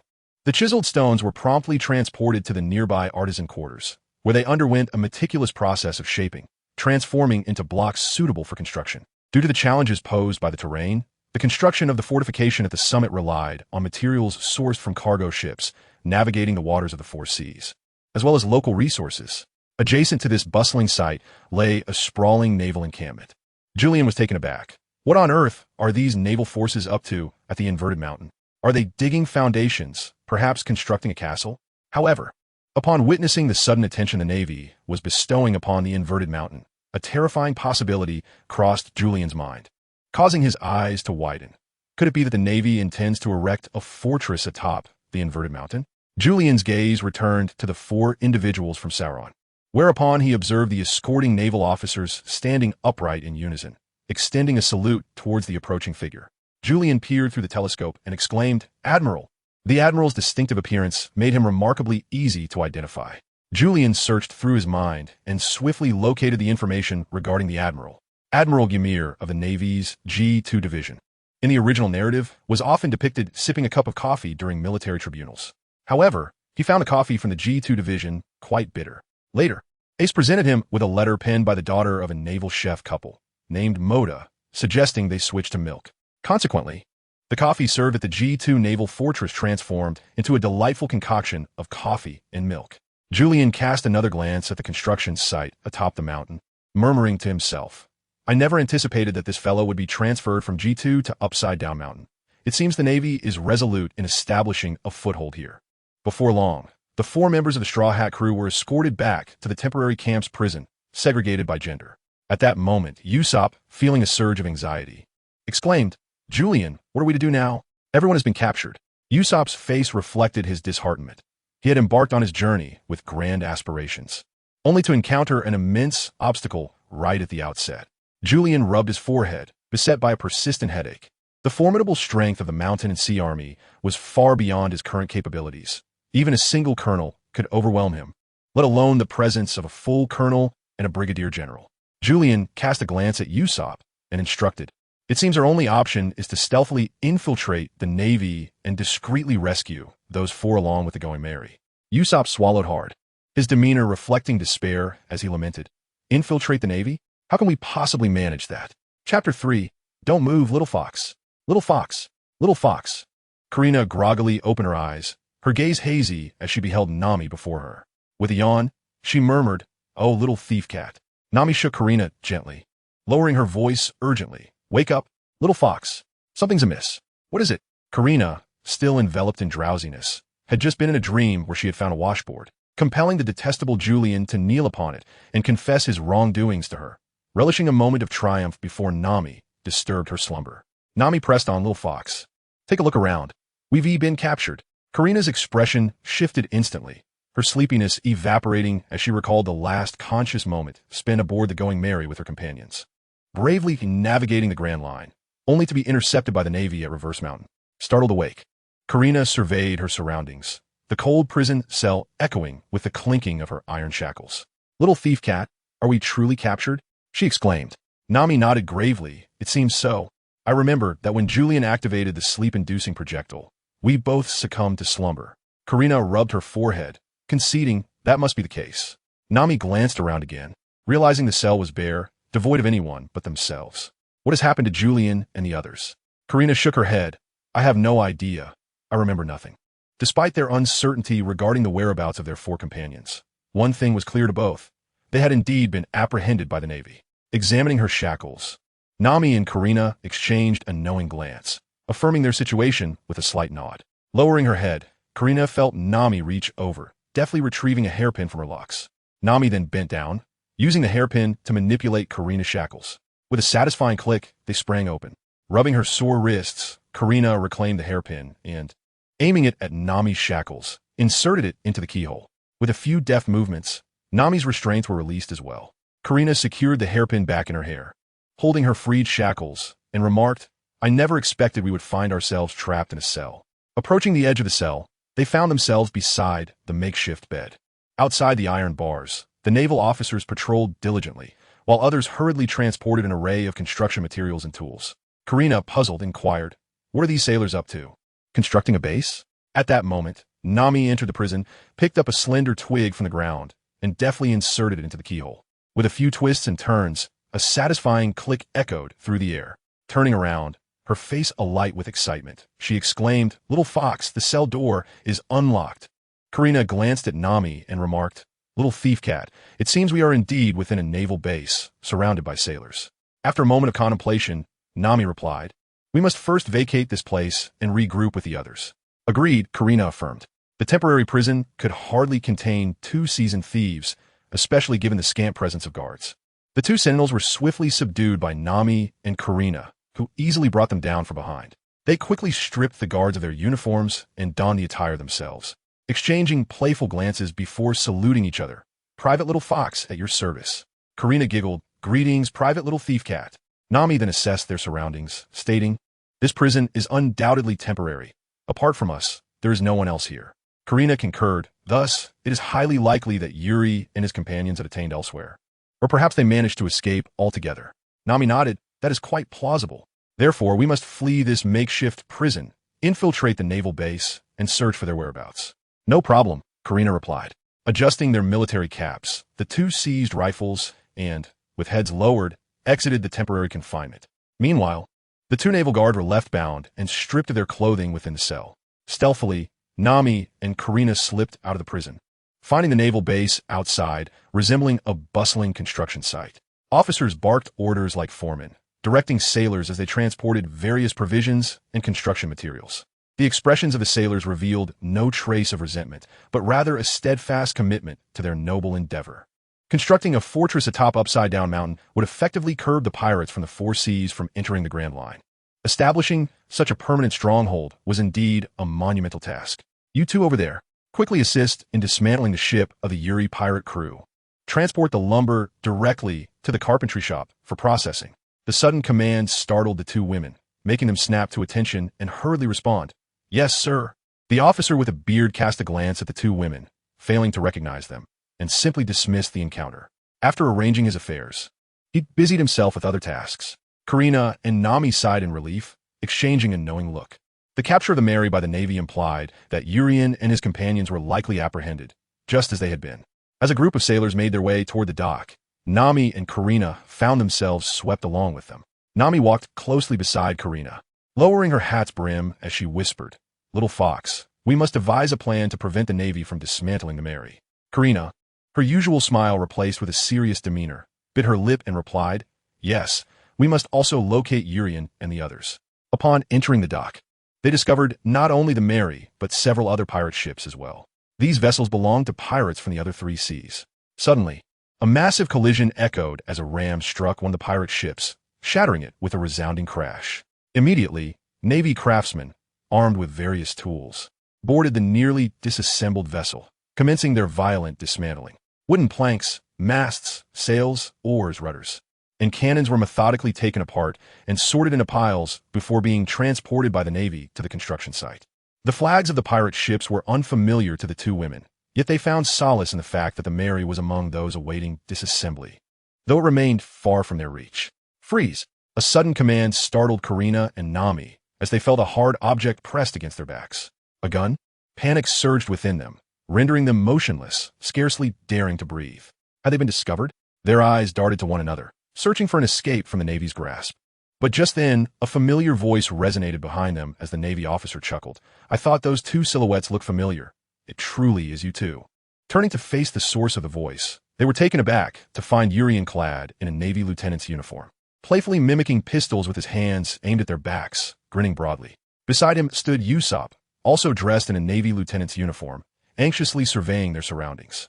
"Hey, Urien, there's so many Navy personnel here," he warned. Nami and Karina, lowering their voices in astonishment, exclaimed, "Urien," to which Urien responded with a cheerful smile. "Nami, Karina, I'm so glad to see you safe."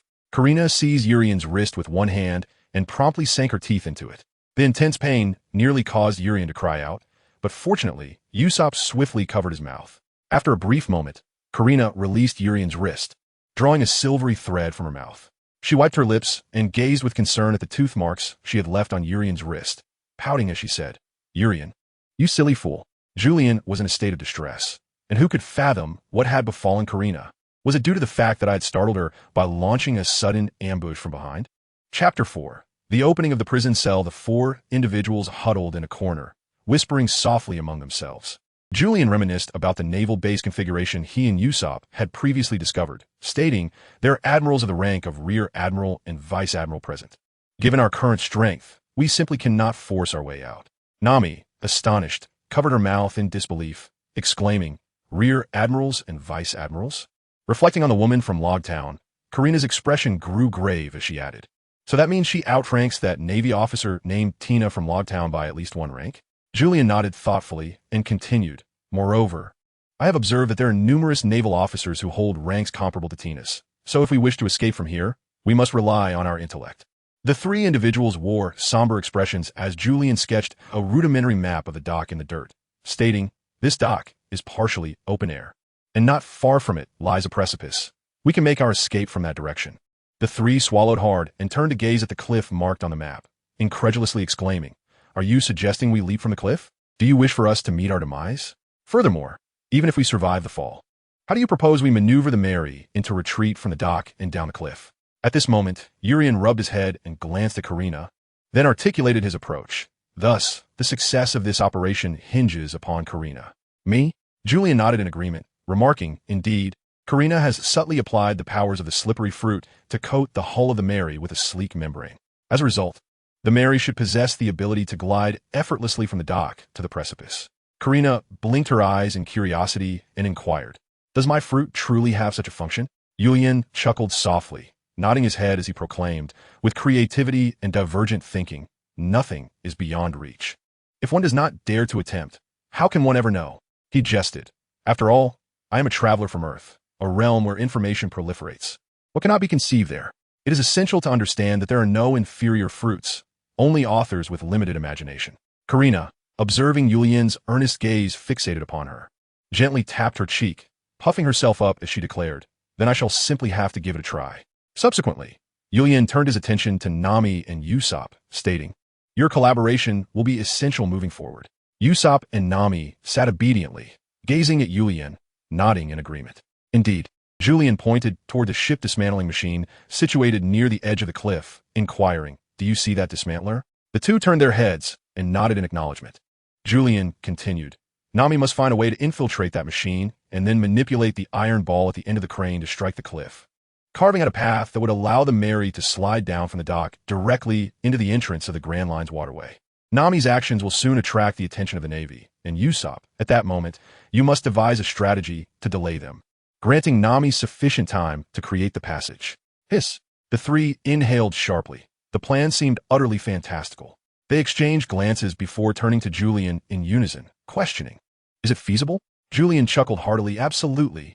If one does not take action, they shall remain stagnant for a lifetime.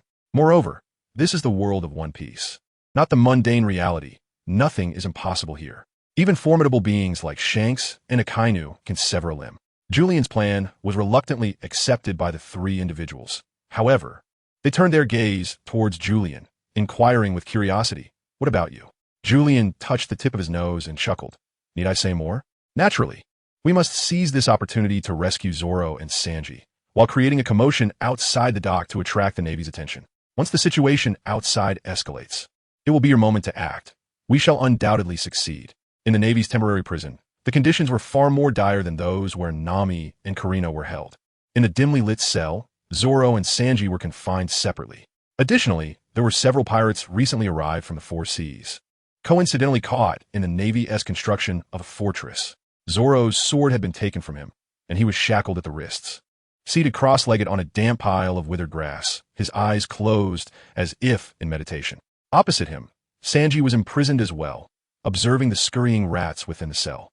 He sat on a makeshift bed of straw, fixated on Zoro, and slowly remarked, "Green algae head, it seems Julian and Usopp have evaded capture."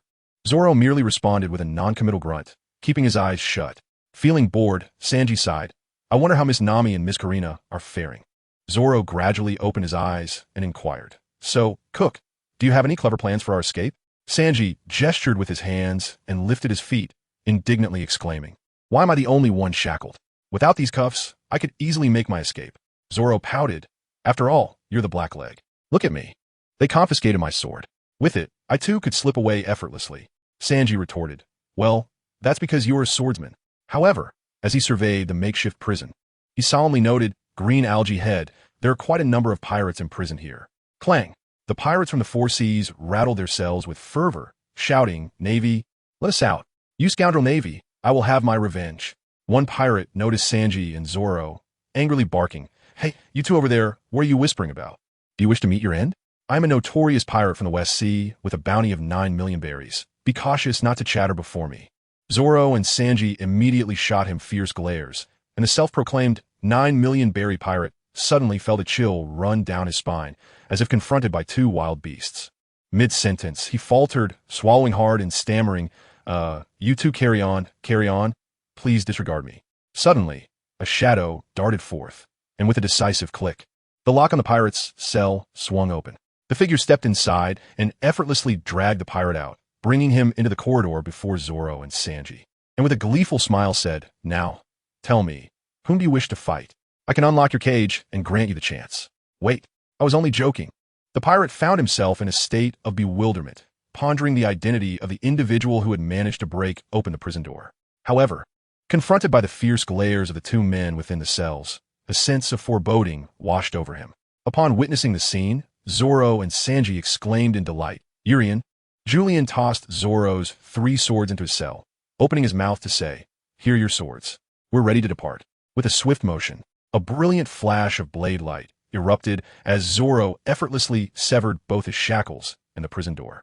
Simultaneously, Sanji's cell door, along with his handcuffs and leg irons, were also cleaved apart.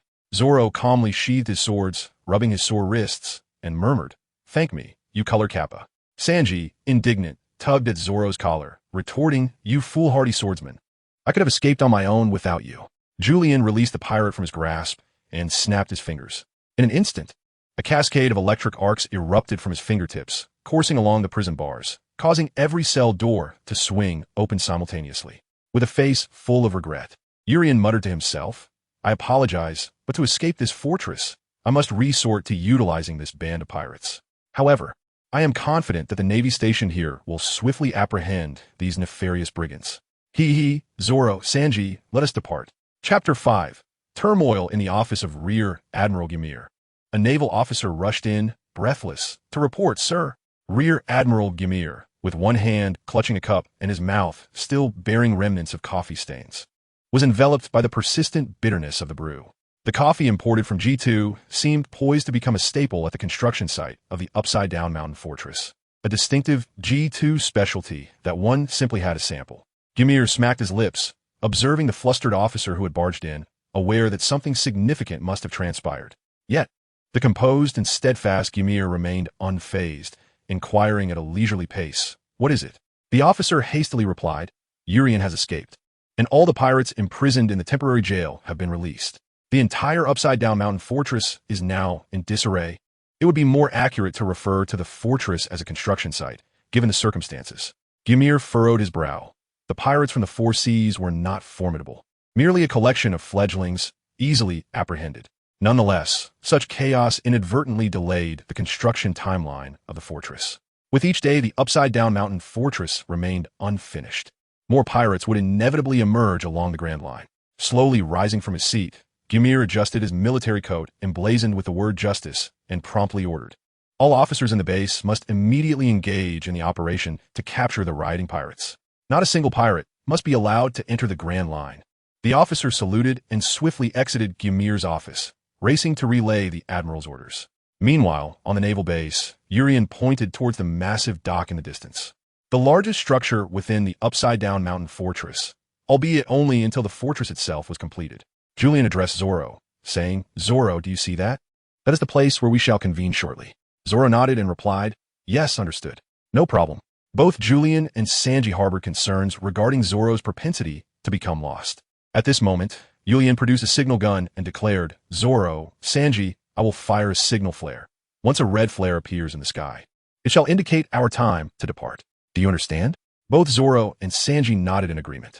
Zoro slowly drew his sword and calmly remarked, "If chaos is our intent, then I shall cleave through these marines and pirates one by one." "Are you a fool, sword-wielding navigator?" Sanji retorted with exasperation. "We are here to incite disorder. The greater the chaos, the better. Our targets are not the pirates or the marines, but the various facilities at the construction site of Reverse Mountain. We need only to dismantle these structures." Zoro appeared to have an epiphany, exclaiming, "So that's it." Urien chuckled. "Well, if there are no objections, let us proceed with our respective tasks." The clamor of gunfire and battle cries resonated from the construction site atop Reverse Mountain, prompting Urien and his companions to hasten towards the various functional facilities within the site. Although they were no match for the numerous naval officers stationed at the base, Urien fancied himself capable of causing a ruckus akin to that of the troublemakers in the original tale. Moreover, with a horde of pirates eager to clash with the Navy, he was confident that the naval officers would be preoccupied, thus granting them precious time. Meanwhile, at the dock, the naval personnel were taken aback by the sudden commotion. "What is happening? Why do we hear gunfire outside?" An anxious sailor rushed in, exclaiming, "This is bad. The pirates have been freed from their cells. Everyone, hurry to assist." "Understood." The sailors within the dock swiftly armed themselves and dashed towards the exit. However, some remained behind to guard the dock. "Leave a few to watch over the dock. We cannot allow those pirates to storm in and seize their ships. Yes, let's expedite the dismantling process." Nami and her companions exchanged glances, affirming one another with subtle nods. Urien and the others have already taken action. It is now our turn to make our move. "Indeed, let's split up." With that, two thieves and a con artist dispersed in different directions. Seizing a moment when the naval officers were distracted, Karina stealthily approached the Mary, clutching a rifle. As she beheld the ship secured to the wooden posts, she wrapped her arms around its hull, pressing her cheek against it. "Mary, you are almost dismantled, but fear not, for I shall rescue you shortly," she whispered with a mischievous grin. Covering. Julian entrusted Karina with the task of enveloping the entire hull of the Mary. As Karina circled the ship, she pondered that if the hull were indeed covered, the Mary could effortlessly slide out from the wooden barrier. However, upon glancing at the cliff looming directly ahead, she swallowed hard. If the covering were successful, the Mary would inevitably glide towards that precipice. A glance to the side revealed Nami, seated atop the dismantling machine, having rendered the operator unconscious, giving Karina an approving thumbs up. Karina patted her cheeks, flashing a bright smile at Nami, returning the gesture with a thumbs up of her own, signaling that everything would be under her control. Turning her attention back to the Mary, Karina placed both hands on its hull, invoking the powers of her slippery fruit. In an instant, she coated the ship's surface with an incredibly thin, yet remarkably smooth layer. With a gentle touch, she exclaimed with delight, "How slippery! Truly a testament to my fruit's prowess." Her enthusiasm surged, and her movements quickened. At that moment, a voice suddenly broke through from behind her. "Hey, what are you doing here? Aren't you supposed to be helping outside?" Startled, Karina resembled a startled little fox, her body jolting as she turned to face a Navy officer brandishing a rifle. Quickly regaining her composure, she placed her hands behind her back, pouted her lips to reveal two adorable dimples, and with a twinkle in her eye, cheerfully remarked, "Come here and take a look. I've discovered something unusual about this ship." The officer paused, puzzled by what could possibly be wrong with the vessel, and approached her. Karina pointed at the hull, saying, Feel it. Isn't it remarkably smooth and strange? The officer extended his hand to touch it, experiencing an absence of friction, exclaiming in astonishment, "Indeed, it's incredibly slippery." What could this mean? Just as the officer was about to turn and inquire further about the ship's peculiarities, Karina had already positioned herself behind him. With a swift motion, she swung the rifle, striking the back of his head with a resounding thud, rendering him unconscious. "Ha ha ha, you can take a little nap here," she chuckled, dragging the officer aside. With a satisfied clap of her hands, she surveyed the remaining Navy personnel in the dock, murmuring, "This one-t do. There will surely be more Navy officers to interrupt me." Upon a distant dismantling machine, Nami dragged the naval officer seated in the apparatus to the back and took her place. Casting a glance at Usopp in the distance, she observed him respond with an affirmative gesture. Nami nodded, then pressed down on the control lever, causing the wrecking ball to buzz into action. However, Nami was no seasoned operator. The wrecking ball suddenly swung toward Usopp, prompting him to crouch in alarm, narrowly evading the swing while casting a terrified look at Nami. With an expression of contrition, Nami conveyed with her eyes, "My apologies, I'm not quite proficient at this." One hand firmly gripping the control lever, she pondered, "Perhaps it is this button." Gently pressing it, the machine whirred, and the massive wrecking ball hurtled towards the merry-go. Not good. A sudden cry escaped Karina and Usopp, realizing the imminent danger. Fortunately, the wrecking ball merely grazed the mast of the merry-go, crashing heavily into a nearby, smaller vessel, which exploded into a flurry of debris. The shock sent the figurehead of the merry-go's ram tumbling, exclaiming in dismay. Had the merry-go taken that hit, it might have been utterly obliterated. Karina and Usopp regarded Nami with reproachful expressions, while Nami repeatedly expressed her apologies to them. Observing the dismantling machine, the naval officers in the dock, though puzzled by the sudden appearance of an unfamiliar female soldier at the controls, cheered. That new recruit performed splendidly. Quickly, dismantle all these pirate ships and repurpose the materials for construction. Chapter 6. Escape from the upside-down mountain fortress in no time. Nami had mastered the operation of the dismantling machine. With both hands pressing on the control lever, the entire apparatus whirled into motion again. The lengthy arm swinging the colossal iron ball. Karina and Usopp exchanged anxious glances, fearing Nami might inadvertently demolish the merry-go. "Hey!" Nami exclaimed as the entire cockpit spun around. The massive iron ball lifted high before being aimed at the cliff and crashing down. Boom! The tremendous iron ball struck the cliff, sending stones flying and creating a vast crater. "Well done!" Usopp and Karina exclaimed in surprise. Nami continued to direct the iron ball against the cliff, gradually forging a passageway for the merry-go. Her actions, however, raised eyebrows among the naval personnel in the dock, who rushed over with firearms, shouting at Nami in the dismantling machine, "Hey, what on earth are you doing? We told you to dismantle the ships. Why are you using the machine to smash the cliff?" Nami stuck her tongue out at the naval officer, scratching the back of her head with an apologetic grin. "Oh dear, it seems the machine is malfunctioning and not responding to commands." Certainly, the actions of the individuals did not cease. The iron balls crashed resoundingly against the cliff with a series of booming impacts. Suddenly, a naval officer exclaimed, "Wait, that person is not one of us. I recognize all the female soldiers in the base, and there's no one like her. Could she be a pirate?" The naval personnel quickly realized the situation and raised their firearms, aiming at Nami. "Get down here, Flower Star!" With a resounding explosion, Usopp's powder burst forth before the eyes of the Navy, instantly obscuring their vision. Soon after, screams emerged from within the cloud of flour. Usopp had memorized the positions of the naval officers amidst the flour, and with the real-time locations revealed through their conversations, he released his slingshot, sending his projectiles flying with precision. "It's an enemy attack. Everyone be cautious. Pirates have infiltrated the dock." As the warning echoed, the shouting officer was swiftly taken down by Usopp. Reinforcements from the Navy arrived at the dock, and some noticed the peculiar behavior of a naval officer beside the Mary. "Wait, that person is not a Navy officer." Karina had nearly covered the Mary with a slick film, and, seeing the approaching naval personnel, chuckled mischievously, "Hee of course. I am not a Navy officer. I'm a pirate." Enraged, the Navy charged towards Karina. Anticipating their advance, Karina watched as the officers slipped and fell, tumbling to the ground. The momentum sent them sliding directly off the cliff, where Karina dispatched them without a second thought. "Ah!" As the cries of the Navy faded as they plummeted down the cliff, Karina couldn't help but chuckle. Think a little harder.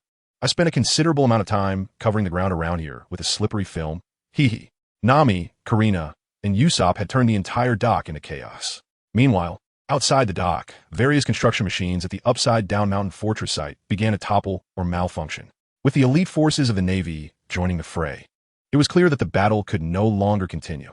Yuri, with a sense of calm, estimated the time it would take for the operations at the dock to reach a conclusion. With a swift punch, he sent a pirate flying, and, with a deft kick, he dispatched a naval officer. From within his garments, he retrieved a signal flare and launched it directly into the sky. Bang!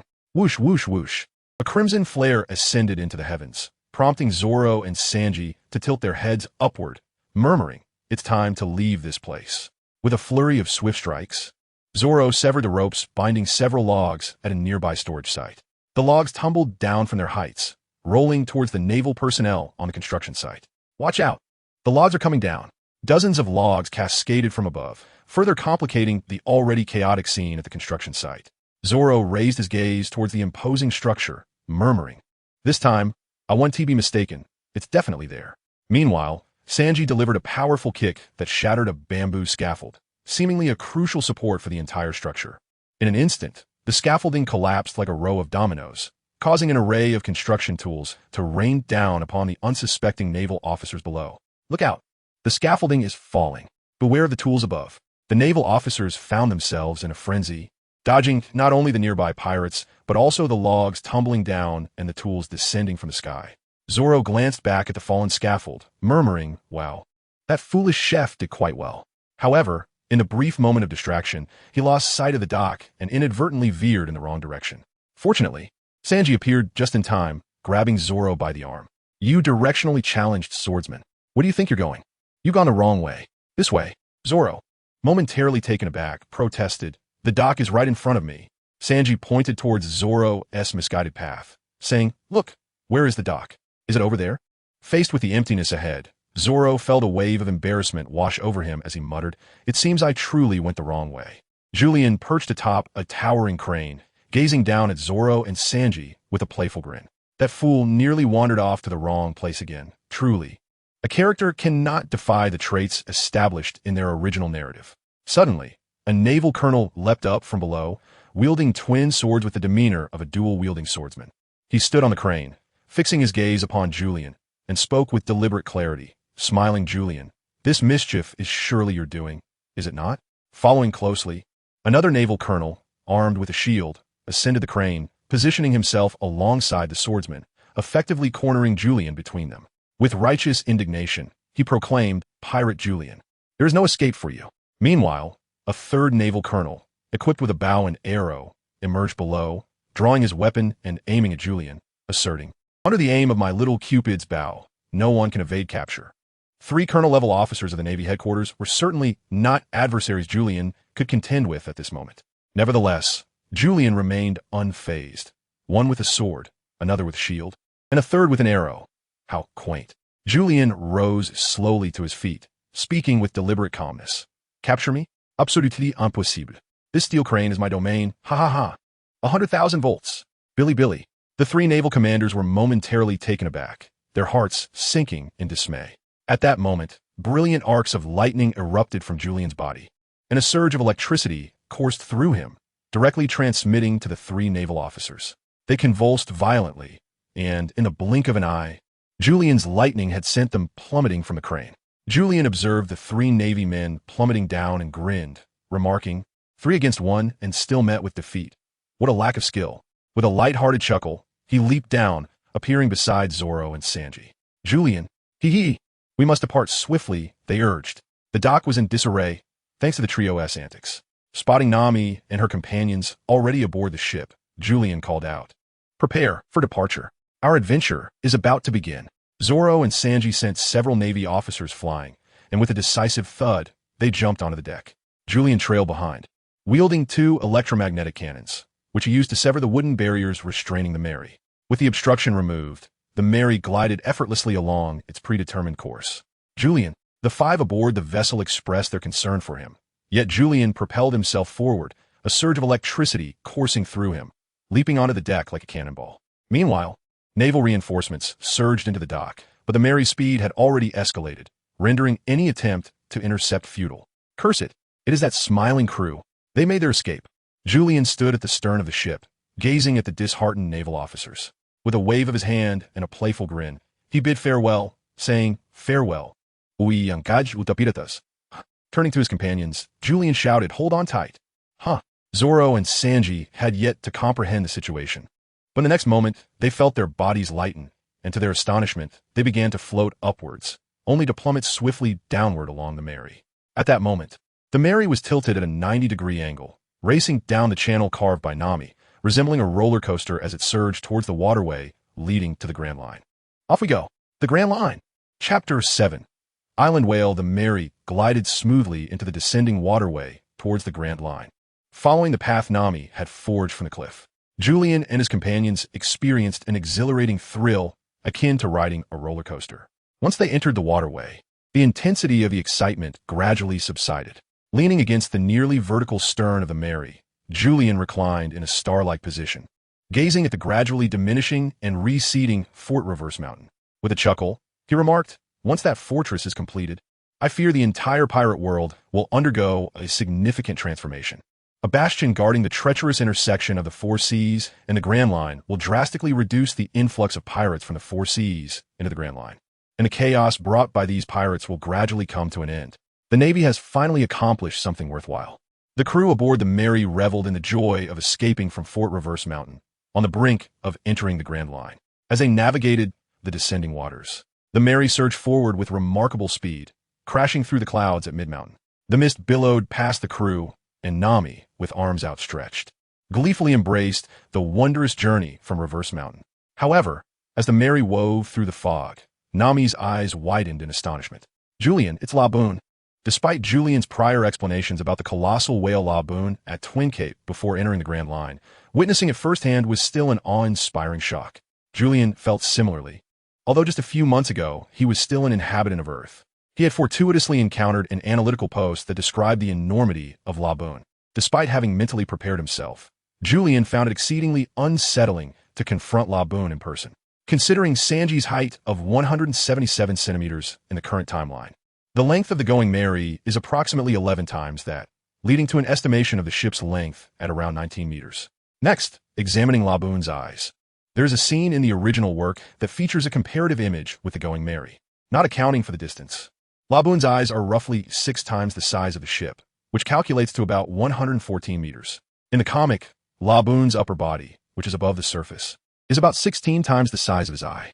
Multiplying 114 by 16 yields an approximate height of 1824 meters for Laboon's upper body. Furthermore, observing from an aerial perspective in the manga, Laboon's upper body constitutes about 1/3 of his total height, suggesting that his overall length could reach a staggering 5,427 meters. To provide a relatable comparison, the tallest building currently completed on Earth is the Burj Khalifa in Dubai, which stands at 828 meters. Tom Cruise famously scaled this skyscraper in a film, although Julian suspected that it was merely a special effect. After all, an international superstar, no matter how meticulous the safety precautions, would not be subjected to the peril of dangling from a rope outside during a stunt shoot. At heights of 828 meters, wind speed and airflow become critical variables, and any failure in Cruise's safety gear could have catastrophic consequences. Thus, Laboon's height is approximately equivalent to 6.5 Burj Khalifas. When considering just the upper body above the water, it stands at a height of 2 Burj Khalifas. If we use the Shanghai Tower, which is 632 meters tall, as a reference, Laboon would measure around 3 of those towers. Locals could easily grasp the magnitude of standing beneath the Shanghai Tower and imagining the presence of 3 of such towering structures. Gazing at the colossal blue figure beneath the clouds, Julian couldn't help but swallow hard, reflecting on the immense intimidation that Laboon exuded in this moment. Fortunately, Laboon harbored no malice. He merely raised his head, emitting a low, resonant hum. At this moment, Julian could not help but contemplate that Luffy truly was a man with extraordinary abilities, as he had boldly confronted Laboon in the original narrative. Even Jack, one of the 3 calamities, would be swiftly defeated in the presence of such a colossal figure as the Elephant Lord. Zoro and Sanji furrowed their brows, fixated on Laboon below, while Karina and Nami clung to each other, exclaiming in alarm. Usopp, in a state of despair, clutched the mast, lamenting, "We're doomed. We're doomed. We're doomed." With so many pirates venturing into the Grand Line, if they were unable to overcome Laboon, Twin Cape would have long since become a graveyard for pirates. However, the reality was quite different. Julian intently observed the waters below, noting that there was a considerable stretch of safe passage leading to Laboon, ensuring that the Mary would not collide with him. Julian commanded Zoro, Sanji, as soon as the Mary falls, immediately unfurl the sails. Nami, signal the wind and prepare to make a turn. We shall not collide. Karina and Usopp, assist Zoro and Sanji. Understood. Everyone swiftly divided their tasks and hurried back to their respective stations. Julian, akin to a nimble monkey, sprang into the ship's cabin from the stern, seizing the helm with both hands, his grip firm upon the usurped wheel, his gaze unwaveringly fixed upon Labu. The vessel surged down the waterway with remarkable speed, and in but a moment, the Mary surged forth from the hillside, crashing into the water with a resounding splash. Officially embarking upon the Grand Line. However, the momentum of descent propelled the Mary rapidly towards Labu's direction. Julian cast a quick glance at the Twin Cape lighthouse to his left, and with a decisive turn of the wheel, the helm began to creak and groan.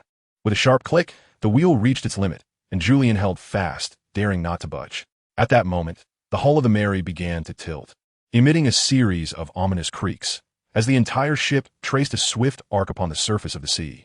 Julian shouted within the cabin, Nami, the wind direction. Startled, Nami grasped the handrail and took a deep breath, forcing herself to regain composure. She gently twirled a strand of hair by her ear, feeling the silken strands dance in the breeze, and then exclaimed with determination, Northeast wind. Full sail ahead. Understood. Zoro and Sanji swiftly pulled on the ropes, and the sails atop the mast unfurled with a rustling sound. As the Mary turned its helm, the sails billowed magnificently, filled to capacity. Thus the Mary, greeted by the northeast wind, began to glide smoothly towards the distant Twin Cape. Julian could not help but exhale in relief, panting as he leaned upon the ship's helm, exclaiming, Everyone, prepare to lower the sails and dock. Let's take a moment to rest here. At that moment, the sails of the Mary had been reduced from full to half, gradually gliding towards the Twin Capes. Chapter 8. The Deluge of Sea Beasts. Julian and his companions maintained a peaceful coexistence with Labu. Julian did not harbor the illusion that he could possess the same charisma as Luffy from the original tale, capable of forging a bond with such a formidable figure as Labu. Consequently, Julian felt no urge to provoke Labu. Anchoring beneath Twin Cape, he allowed his crew to disembark for a brief respite, taking the opportunity to inspect the hull of the Mary. Unlike Luffy, Julian does not exhibit a fondness for his vessel. In the absence of Frankie, the duties of shipwright have naturally fallen upon Usopp, the resourceful craftsman. Meanwhile, beneath the Twin Cape lighthouse, Sanji has orchestrated a splendid barbecue feast for the crew. Having escaped from the upside-down mountain fortress, a sense of fatigue has settled upon them. The ingredients for the barbecue are, of course, the local fish from the surrounding waters, as schools of fish converge through the waterways of the upside-down mountain. The succulent and tender bluefin snapper from the East Sea, the delectable spruce whale from the West Sea, the juicy and crunchy fruit squid from the North Sea, and the chewy lamb starfish from the South Sea. Large fish are caught and placed directly before Sanji's workstation. With deft hands, Sanji wields 2 knives, spinning them expertly as he scales the freshly caught bluefin snapper in a matter of moments. With a swift thrust, he slices open the belly of the fish, swiftly extracting its entrails. Following this, a flurry of precise cuts transforms it into fillets, which are then generously coated with his secret marinade, before being tossed onto the grill. Karina and Nami watch as the fish sizzles on the barbecue, emitting an enticing sound as juices escape and mingle with Sanji's unique seasonings, releasing an aroma that tantalizes the senses, devoid of any fishy odor, rich and inviting. Julian was astonished. If this fish were on Earth, it would require at least 10 to 20 minutes of soaking for the flavors to permeate the flesh, and the fishy odor would remain unvanquished. Yet Sanji accomplished this feat in mere minutes, producing several pieces of fish ready for grilling. Such skill was surely unattainable even by the finest chefs of the Flower Kingdom. Before long, the grilled sea bream took shape, and Julian and his companions eagerly dug in. The golden, crisp exterior heightened their appetite. With a single bite, their teeth shattered the crunchy skin, revealing tender, delectable fish that danced on their tongues. It melted in their mouths, sweet and savory, as they savored the moment, as if this delicacy belonged only to the heavens and not to the earth. Usopp, enticed by the aroma, abandoned his task and rushed over, unable to contain his eagerness for a taste. With a thud, he collapsed to the ground, prompting alarm from Julian and the others. What happened, Usopp? However, Usopp, with tears in his eyes and his cheeks puffed out, rolled on the ground, exclaiming, It's just too delicious. Sanji, you're amazing. Startled, Julian had feared food poisoning. Julian, there's something happening over here. Everyone, shouted Zoro, who was fishing nearby. Julian turned to see Zoro's fishing rod bending unnaturally, undoubtedly due to a large catch. Everyone's attention shifted to Zoro as they chewed on their sea bream. At that moment, Zoro, muscles taut and veins bulging, let out a mighty shout, yanking the fishing rod to haul a massive fish from the depths. Usopp, Nami, and Karina huddled together, gasping, "Sea beast!" Zoro's eyes gleamed with determination. He leaped into the air, drawing his sword with a flourish, and with 2 swift strikes, he severed the sea creature into several pieces. "That fool!" Sanji exclaimed, realizing the meat would fall to the ground and become contaminated with dirt. He swiftly procured a thick branch from somewhere and jumped up, skewering all the pieces of sea beast together. He placed it securely on the ground and shot Zoro a glare. "You green-haired fool, you nearly wasted the ingredients." Zoro scratched his ear, unfazed. "I killed that sea beast." Sanji retorted, "I never said you didn't tea." He then planted the branch upright in the ground and gathered a pile of firewood. "Julian, start the fire." "All right." Endowed with the extraordinary Mera no Mi, Urien is a master of fire, a veritable human fire starter for outdoor barbecues, an indispensable companion for home, travel, and intimate gatherings. With a mere snap of his fingers, flames erupted from the tips of his digits, swiftly igniting the kindling, which crackled and roared to life. Meanwhile, Sanji began preparing the seasonings for the sea beast meat, his culinary mastery promising an exquisite flavor. Suddenly, a commotion arose as Labu let out a sharp cry, his eyes fixated intently on the group. "Momins latte." He opened his mouth wide and lunged towards them. "Oh no!" Nami and Karina squealed in terror, clutching each other, for this creature was far more fearsome than the previous sea beast. How could they be so blissfully engaged in their barbecue, only to be targeted by Labu? Usopp, paralyzed by fear, collapsed to the ground, adopting an exaggerated death pose, theatrically lamenting, "We are doomed. Labu is going to devour us. Is there no one to save us?" What a calamity. How do they provoke Labu? This is alarming. Julian was taken aback. With a single bite, it seemed he might face utter annihilation. However, at that moment, Sanji transformed into a blur, dashing forward, seizing a branch laden with the flesh of sea beasts, and hurled it towards Julian, exclaiming, "Julian, that fellow Labu's target is this string of sea beast meat. It seeks sustenance." Urien suddenly realized, as sparks crackled from his hands, and he shouted electromagnetic cannon. With a swift motion, he launched a piece of sea beast meat directly into Labu's mouth. The shot was precise, sinking effortlessly into Labu's eager jaws. The resounding buzz immediately ceased, and Labu sank to the ocean's surface like a well-behaved little puppy, his large eyes fixed on Urien and his companions. Water sprayed from his head as he swished his massive tail, creating a rhythmic splash that clearly conveyed his message. "I want more. I want more. Where on earth am I supposed to get you more sea beasts?" Sanji exclaimed, rolling up his sleeves, unleashing his full culinary prowess. An array of various fish was laid out on Sanji's workstation, while his knife deftly sliced through the ingredients. With a serious expression, he declared, "I shall fulfill the desires of every customer." Urien was taken aback and exclaimed, "Sanji, the fish you tossed in is so small that it might not even fit in Labu's dental gaps." After casting a glance at Labu, whose eyes sparkled with anticipation, he couldn't help but continue his inner monologue. Nevertheless, as long as it keeps Labu content, that is all that matters. Moments later, Sanji's fish was ready, and he hurled it directly into Labu's wide-open mouth. Labu devoured it in one bite, yet was evidently insufficient to fill the gaps between his teeth. In the blink of an eye, Labu swiftly plunged into the depths of the sea and vanished. Julian let out a sigh of relief. That fellow had finally departed. However, before he could enjoy his respite, he noticed Labu returning once more, rising high and opening his wide mouth. From within, hundreds of sea beasts cascaded down like rain towards the shore, the smallest among them the size of the Mary. Goodness! Everyone, beware the rain of sea beasts. Chapter 9. Clues of movement. This was a matter of life and death for Julian and his companions, as even the smallest sea beast could spell disaster if it struck them. Nami, Karina, Usopp, quickly, take cover. Where to? There are no caves to hide in on this open shore. Zoro, Sanji, watch out for the sea beasts. The two, with grim expressions, replied in unison, understood. As the sea beasts plummeted from the sky, the Julian pirate crew unleashed their full might. Lightning and flames, slashes and kicks, all converged upon the descending creatures. A colossal sea beast fell, and with a resounding thud beneath his feet, Julian propelled himself forward, delivering a powerful punch to the beast's underbelly, sending it flying. Zoro leapt into action as well. Confronting an oncoming sea beast, he deftly flicked his wrist, and with a swift motion, 3 swords sliced through the creature, severing it into segments. Sanji, too, demonstrated his prowess. Being a chef, he possessed an intimate understanding of the sea beast's anatomy, having crafted renowned dishes from them at Baratai. Kidneys, elbows, tendons, and brains, both outer and inner, were swiftly processed by Sanji as culinary ingredients. In a matter of mere seconds, the rain of sea beasts had amassed upon the ground. The 3 of them sat, panting heavily, utterly exhausted, exclaiming that they could go no further. To Julian, confronting 100 sea beasts felt far more arduous than battling 5 ferocious dragons, leaving him utterly drained from the recent skirmish. Zoro, despite his unwavering resolve and extraordinary endurance, found himself equally vexed by the ordeal. Yet, Sanji, invigorated, had changed into a pristine white chef's uniform, his knife spinning with fervor in his hands. Yulao was taken aback. Sanji? Sanji glanced at Yulian, then at Lab, who was keeping watch near the crowd. He gestured towards the pile of sea beasts and slowly remarked, "That fellow Lab is quite hungry." Yulian, Zoro, lent a hand.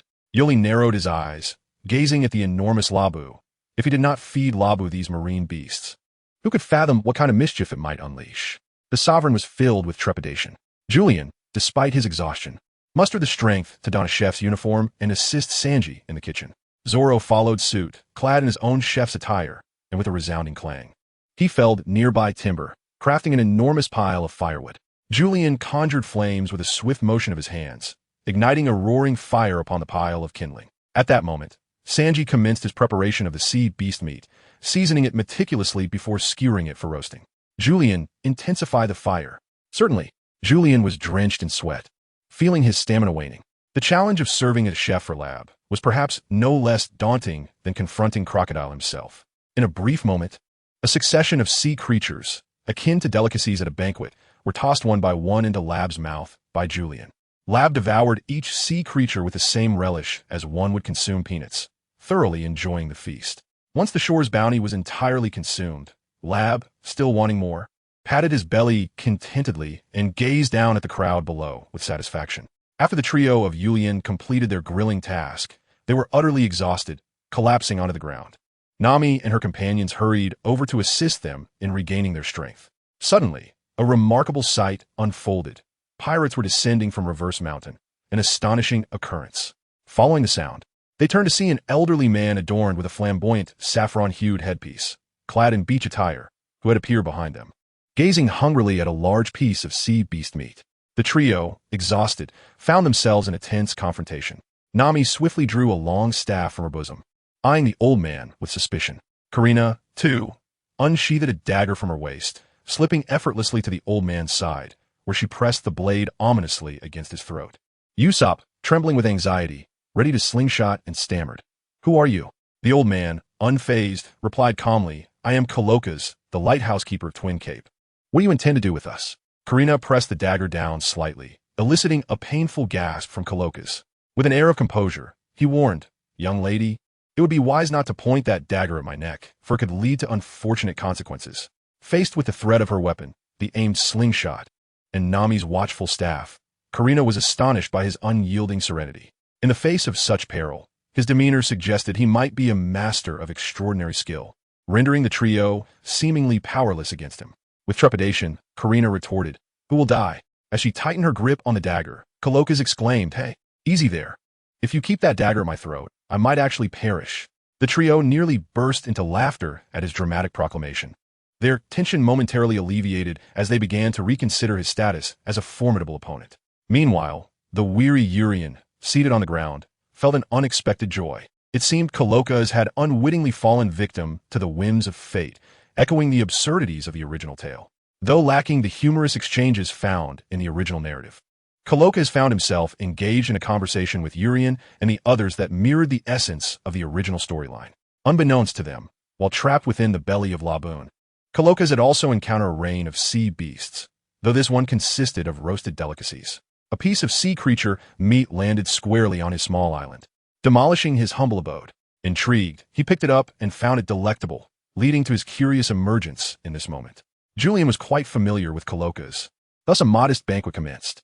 This gathering not only celebrated Julian and his companions' official entry into the Grand Line, but also honored the acquaintance with the intriguing elder, Coloccus.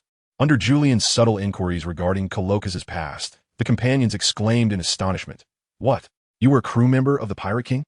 The revelation of Coloccus's identity left everyone in a state of surprise and admiration, further endearing them to the elderly man, who reciprocated their fondness for this band of self-proclaimed heroes.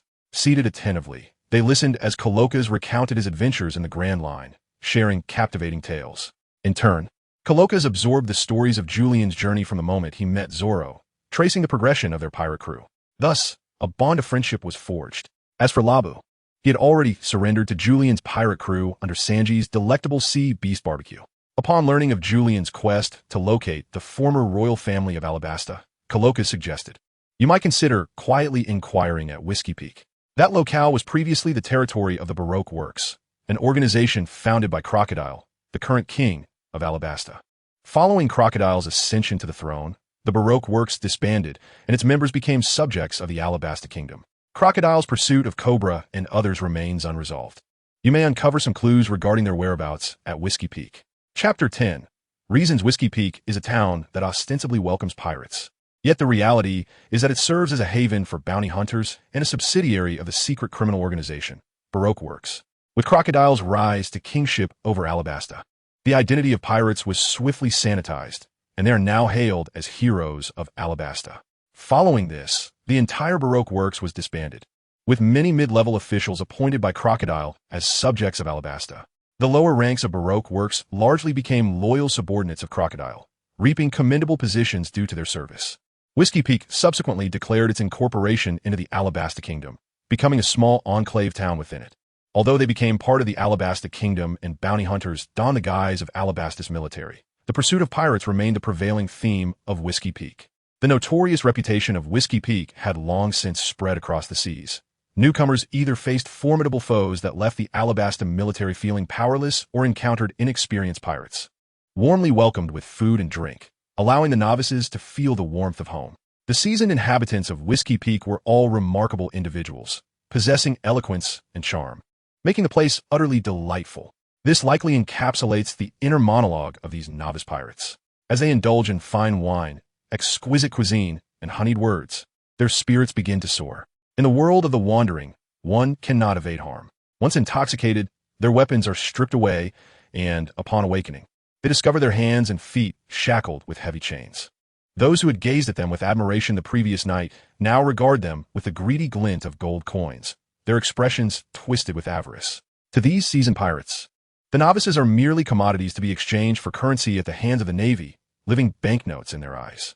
Thus stands Whiskey Peak, a town devoid of productivity, teeming with the Royal Army of Alabasta masquerading as common folk.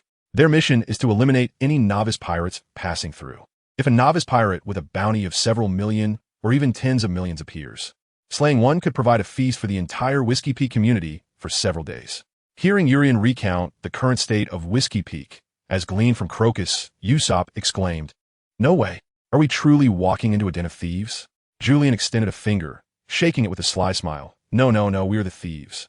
Nami, twisting the record pointer of Whiskey Peak on her wrist, pouted in discontent. "Julian, why did you choose this route when you clearly know it is a den of thieves?" Urian sat cross-legged on the deck, cheerfully declaring, "Rest assured, whether it be Zoro, Sanji, or myself, any one of us could effortlessly bring the Whiskey Peak to its knees. There's no need for concern. We shall merely engage in a playful charade with the Alabasta Royal Army stationed at Whiskey Peak while indulging in their provisions. After all, it is on the Company S tab. Once we have feasted to our heart's content, we can attend to our own matters, and Nami and Karina. You two may even find a way to profit from this escapade." At that moment, it was Karina's turn to speak. "Urian, why do you insist on aiding that Alabasta Princess Vivi, whom we do not even know?" The mention of the woman named Vivi stirred a hint of jealousy within Karina, for there was no apparent reason for Urian's eagerness to assist her, which seemed rather unreasonable unless there were hidden motives at play. Karina thought to herself, "I must expose these trivial matters." Nami chimed in supportively from the side. "Indeed, she is completely unrelated to us." At this moment, Urian gently shook his head and slowly spoke. "No, not at all. It is indeed quite relevant and intimately connected to us." Nami, Karina, and Usopp stared blankly at Urien, eagerly awaiting his elaboration. At this juncture, Urien unfurled the nautical chart and pointed to several routes leading to Soap Island, stating, "The reason I have chosen this particular course among the many available is that, as the captain, I am far more familiar with the intricacies of this route. The king of Alabasta is the 7 warlords Crocodile, who deceitfully usurped the throne of Alabasta, an act of illegitimate ascent. To speak in righteous terms, if we assist Princess Vivi in defeating Crocodile and restoring her rule in Alabasta, we shall have accomplished a noble deed." With a beaming smile, Urien continued, quite pleased with himself. "Moreover, we are adventurers who sail under the pirate flag. To be known as pirates is to be heralded as heroes. It is our solemn duty to vanquish the wicked." This was Urien's analysis from a standpoint of absolute justice for the trio, while Zoro and Sanji acquiesced to Urien's plans without objection, as he was not proposing anything perilous. Nami and her companions furrowed their brows, realizing that Urien possessed a profound sense of righteousness. Julian smiled and continued, "Secondly, by assisting Vivi in her quest for restoration, we not only stand to gain the friendship of Alabasta, but may also receive a reward from King Cobra himself." A reward. Upon hearing this, Nami and Karina's eyes sparkled with excitement. The two thieves were undoubtedly fervent in their pursuit of treasure. The reward offered by a king would surely be substantial. Moreover, considering Julian's earlier insights, Alabasta is an ancient nation, undoubtedly harboring many hidden treasures and amassed wealth. The mention of a reward swiftly dispelled Karina's jealousy towards Vivi. A reward? I believe that sounds promising, Julian. Assisting Vivi and earning a reward. How delightful. Nami exclaimed, embracing Karina in exhilaration. Little fox. I can almost envision a ship overflowing with gold coins. Little thief cat. I too foresee the Mary being laden with a deck full of jewels. The two then turned to Julian and proclaimed in unison, Julian, it is settled then. We shall help Vivi reclaim her kingdom. Is this, ist. Such wavering convictions? Usopp interjected, astonished by the two women's exuberance at the prospect of a reward. After ensuring the two women were adequately motivated, Julian continued, furthermore, it is crucial to note that the current ministers of the Alabasta Kingdom are operatives from the former Baroque works. Thus, if we are to assist Vivi, we must eliminate them entirely. Both King Crocodile and his ministers are formidable adversaries. Engaging them will serve as an invaluable training exercise, enhancing our own strength. There are indeed a master swordsman and an exceptionally skilled martial artist among them.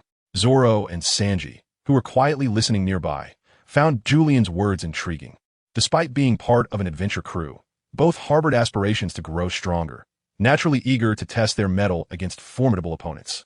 Consequently, Zoro and Sanji expressed their support for Julian's decision, eager to confront the strong fighters of Alabasta.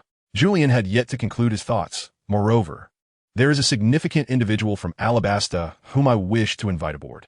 A hush fell over the crowd. Who? The survivor of O'Hara, the child of the devil, Nico Robin. Without her, we would be incapable of deciphering the true history and reaching the ultimate destination of the Grand Line. Setting aside the question of Robin's identity, what left the audience in a state of bewilderment was the inquiry, what is the true history? Julian rubbed his forehead, pondering, well, once we locate Robin, she can gradually enlighten everyone, as her expertise surpasses mine. He continued, additionally, there is another individual whom I have designated as the ship's doctor, who is also navigating this route. The others responded with a reluctant murmur of agreement, observing the two peculiar creatures and the two women swayed by Julian's words. Usopp could only raise his hands and surrender, begrudgingly conceding, all right, since we have ventured this far into the waters, we must proceed as such. Julian delivered a hearty slap on Usopp's back, grinning widely as he declared, Usopp, be decisive.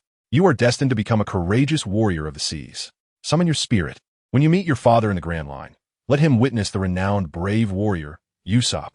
Taking a deep breath and recalling his father, Yasopp, Usopp steadied himself and proclaimed, I, the great Usopp, the valiant warrior of the seas, shall lead you all to Alabasta to defeat Crocodile. Chapter 11. The hospitable Whiskey Peak look. A pirate ship approaches. Quickly, quickly. Form a welcoming line. Raise the banners. Raise the banners. Let's see which pirate crew it is. It appears there's no information about this crew on the bounty list. They must be a new band of pirates. However, any crew brave enough to come down from Reverse Mountain must possess some merit. It has been ages since we had visitors. How delightful.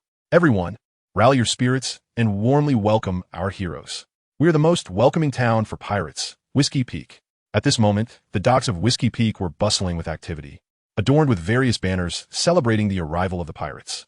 A contingent of the Alabasta Royal Army was diligently maintaining order, concerned that the enthusiastic crowd might inadvertently stumble into the sea amid the excitement. Usopp, peering through his telescope, observed the throngs at the docks, where a vibrant red banner proclaimed, "The residents of Whiskey Peak warmly welcome the brave pirates who dare to traverse the Grand Line." Usopp couldn't help but marvel. What a deception! If one were unaware of this crowd's true nature, they might genuinely mistake them for the hospitable inhabitants of an ordinary town. Julian stood at the bow of the ship, laughing heartily. Let us regard them as hospitable souls. We shall indulge ourselves in feasting and merriment. Yet we must not forget our mission, to uncover the whereabouts of Princess Vivi of Alabasta. He paused, prepared to lower the sails, and approach the shore. Usopp, come down and lend a hand. As the sails were gradually furled, the Mary drifted gently towards the dock, propelled by the sea breeze. Upon the ship's arrival, a contingent of soldiers from the Alabasta Kingdom promptly brought a small gangway, positioning it against the side of the Mary. They formed two lines, gazing at Julian and his companions on the deck with utmost respect. "Welcome to the great adventure of the Grand Line, esteemed guests from afar. Your journey has not gone unnoticed," they proclaimed, collectively bowing deeply, their bodies bending at a 90-degree angle in homage. Julian chuckled heartily, then deftly rolled and leapt from the deck, feigning surprise as he exclaimed, "Oh, are you not afraid of us? We are pirates, after all." The leading soldier of the Alabasta Kingdom looked up at Julian, his face beaming with joy, and replied, "Our esteemed king believes that whether pirates or navy, anyone who sets foot in Alabasta is a guest. We warmly welcome visitors from afar to our humble town, inspired by the soldiers of the Alabasta Kingdom." The townsfolk erupted in cheers. Nami and Karina, hand in hand, followed closely down the gangway, their faces awash with astonishment at the enthusiastic crowd gathered at the dock. Although they sensed ulterior motives, the sheer number of people was overwhelming, and their performances exhibited no flaws. Usopp descended shortly thereafter, sidling up to them, mumbling, "I feel as if I'm surrounded by a multitude of thespians. Ugh, I seem to have contracted a malady that will surely claim my life the moment I disembark." With that, he feigned weakness and collapsed onto the pier, gasping, "I should remain aboard the ship and await everyone." At that moment, a figure clad in a white coat, complete with a hood, gloves, and mask, sprang forth from the crowd. Spotting Usopp on the ground, he exclaimed, "What is happening? Seasick? Scurvy? I am the physician of Whiskey Peak Town. Are you all right, patient?" He then clumsily brandished a stethoscope, placing it on Usopp's chest with exaggerated motions, before turning to shout, "Stretcher! This patient has succumbed to seasickness. Quickly, take him back to the clinic." As soon as he finished speaking, two robust men, scarred and clad in nurse uniforms, surged from the throng, carrying a stretcher. They approached Usopp, unfurling the stretcher and promptly tossing him onto it. The doctor bowed deeply to Julian and the others, his expression earnest, as if vowing his very life, and with tears welling his eyes declared, "Pirate heroes, I shall certainly heal your comrade. Let us proceed." Hey. Usopp had yet to comprehend the situation when the two burly nurses hoisted him onto the stretcher and began to carry him away. He struggled futilely, but they held him down firmly, calling out, "Julian." As Usopp's voice faded, diminishing into the crowd, Nami and Karina exchanged glances, leaning closer to Julian, and softly inquired, "Hey, Julian, Usopp has been taken away. Is everything all right?" Julian chuckled softly, his expression relaxed as he remarked, "No problem. Usopp is indeed quite remarkable." At that moment, Sanji and Zoro lowered the ship's anchor and made their way down. Observing Sanji approaching, Julian discreetly advised, "Sanji, I entrust Usopp to you." Sanji lit a cigarette, inhaled deeply, and exhaled a plume of smoke, replying calmly, "No worries, leave it to me. Very reliable, truly worthy of being our chief strategist." As soon as he finished speaking, two alluring women suddenly emerged from the crowd, clad in bunny costumes. With open arms, they embraced Sanji's arms, playfully nuzzling against him, their voices sweetly coaxing, "Hey there, handsome. Come have a drink with us. We would love to hear your adventurous tales." The previously serious and dependable Sanji instantly transformed, his face flushed with excitement, blood trickling from his nose, eyes squinting with delight, the cigarette falling from his grasp as he drooled, exuberantly exclaiming, "Eh? Oh wow, ladies." Julian's command was summarily disregarded, as he was swiftly whisked away by two bunny girls, vanishing into the throng in an instant. Nami and Karina exchanged disdainful glances, muttering in unison, "How shameless, utterly untrustworthy." Julian twitched his lips, requesting the retraction of his earlier commendation for Sanji, urging to strike it out, for it holds no validity, this lecherous old man. Julian glanced once more at Zoro, realizing that he could not rely on this directionally challenged individual. With a sigh, he conceded, well, Usopp should be fine. Let him enjoy himself in town for now. I'll intervene if anything goes awry. Nearby, on a raised platform at the dock, a burly man thumped his belly while propping himself against a massive barrel of ale, shouting, "Hey there, young man, care to share a barrel with this big brother? I assure you, you won't regret it. This barrel contains the exclusive rum from Whiskey Peak. Its flavor is exquisite." Zoro, equally intrigued by the libation, pointed towards a robust figure in the barrel, turning to Julian and stating, "Julian, I'm going to engage with that loudmouth over there." Just don't get lost," Julian replied, observing the three members of Julian's crew being escorted away. Nami and Karina felt a twinge of concern and instinctively linked arms with Julian, anxiously asking, "Do you think everyone will be all right?" Caught off guard by the attention of the two women, Julian felt a surge of excitement, as if this were the pinnacle of his journey thus far.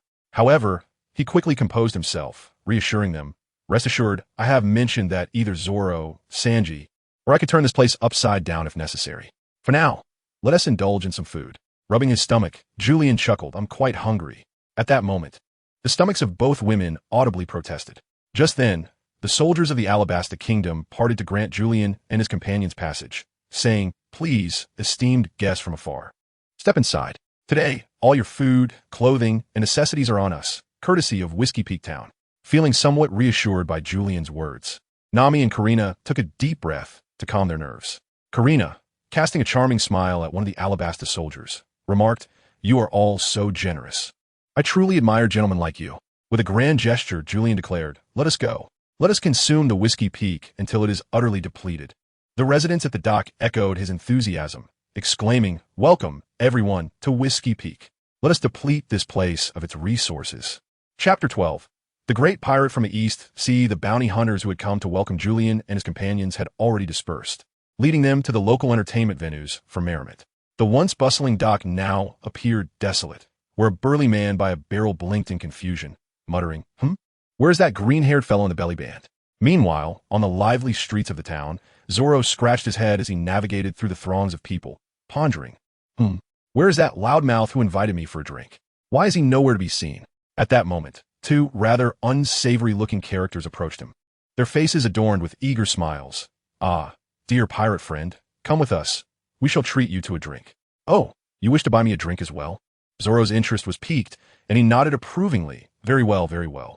The two men exchanged glances, delight blooming in their hearts upon realizing Zoro had fallen into their trap.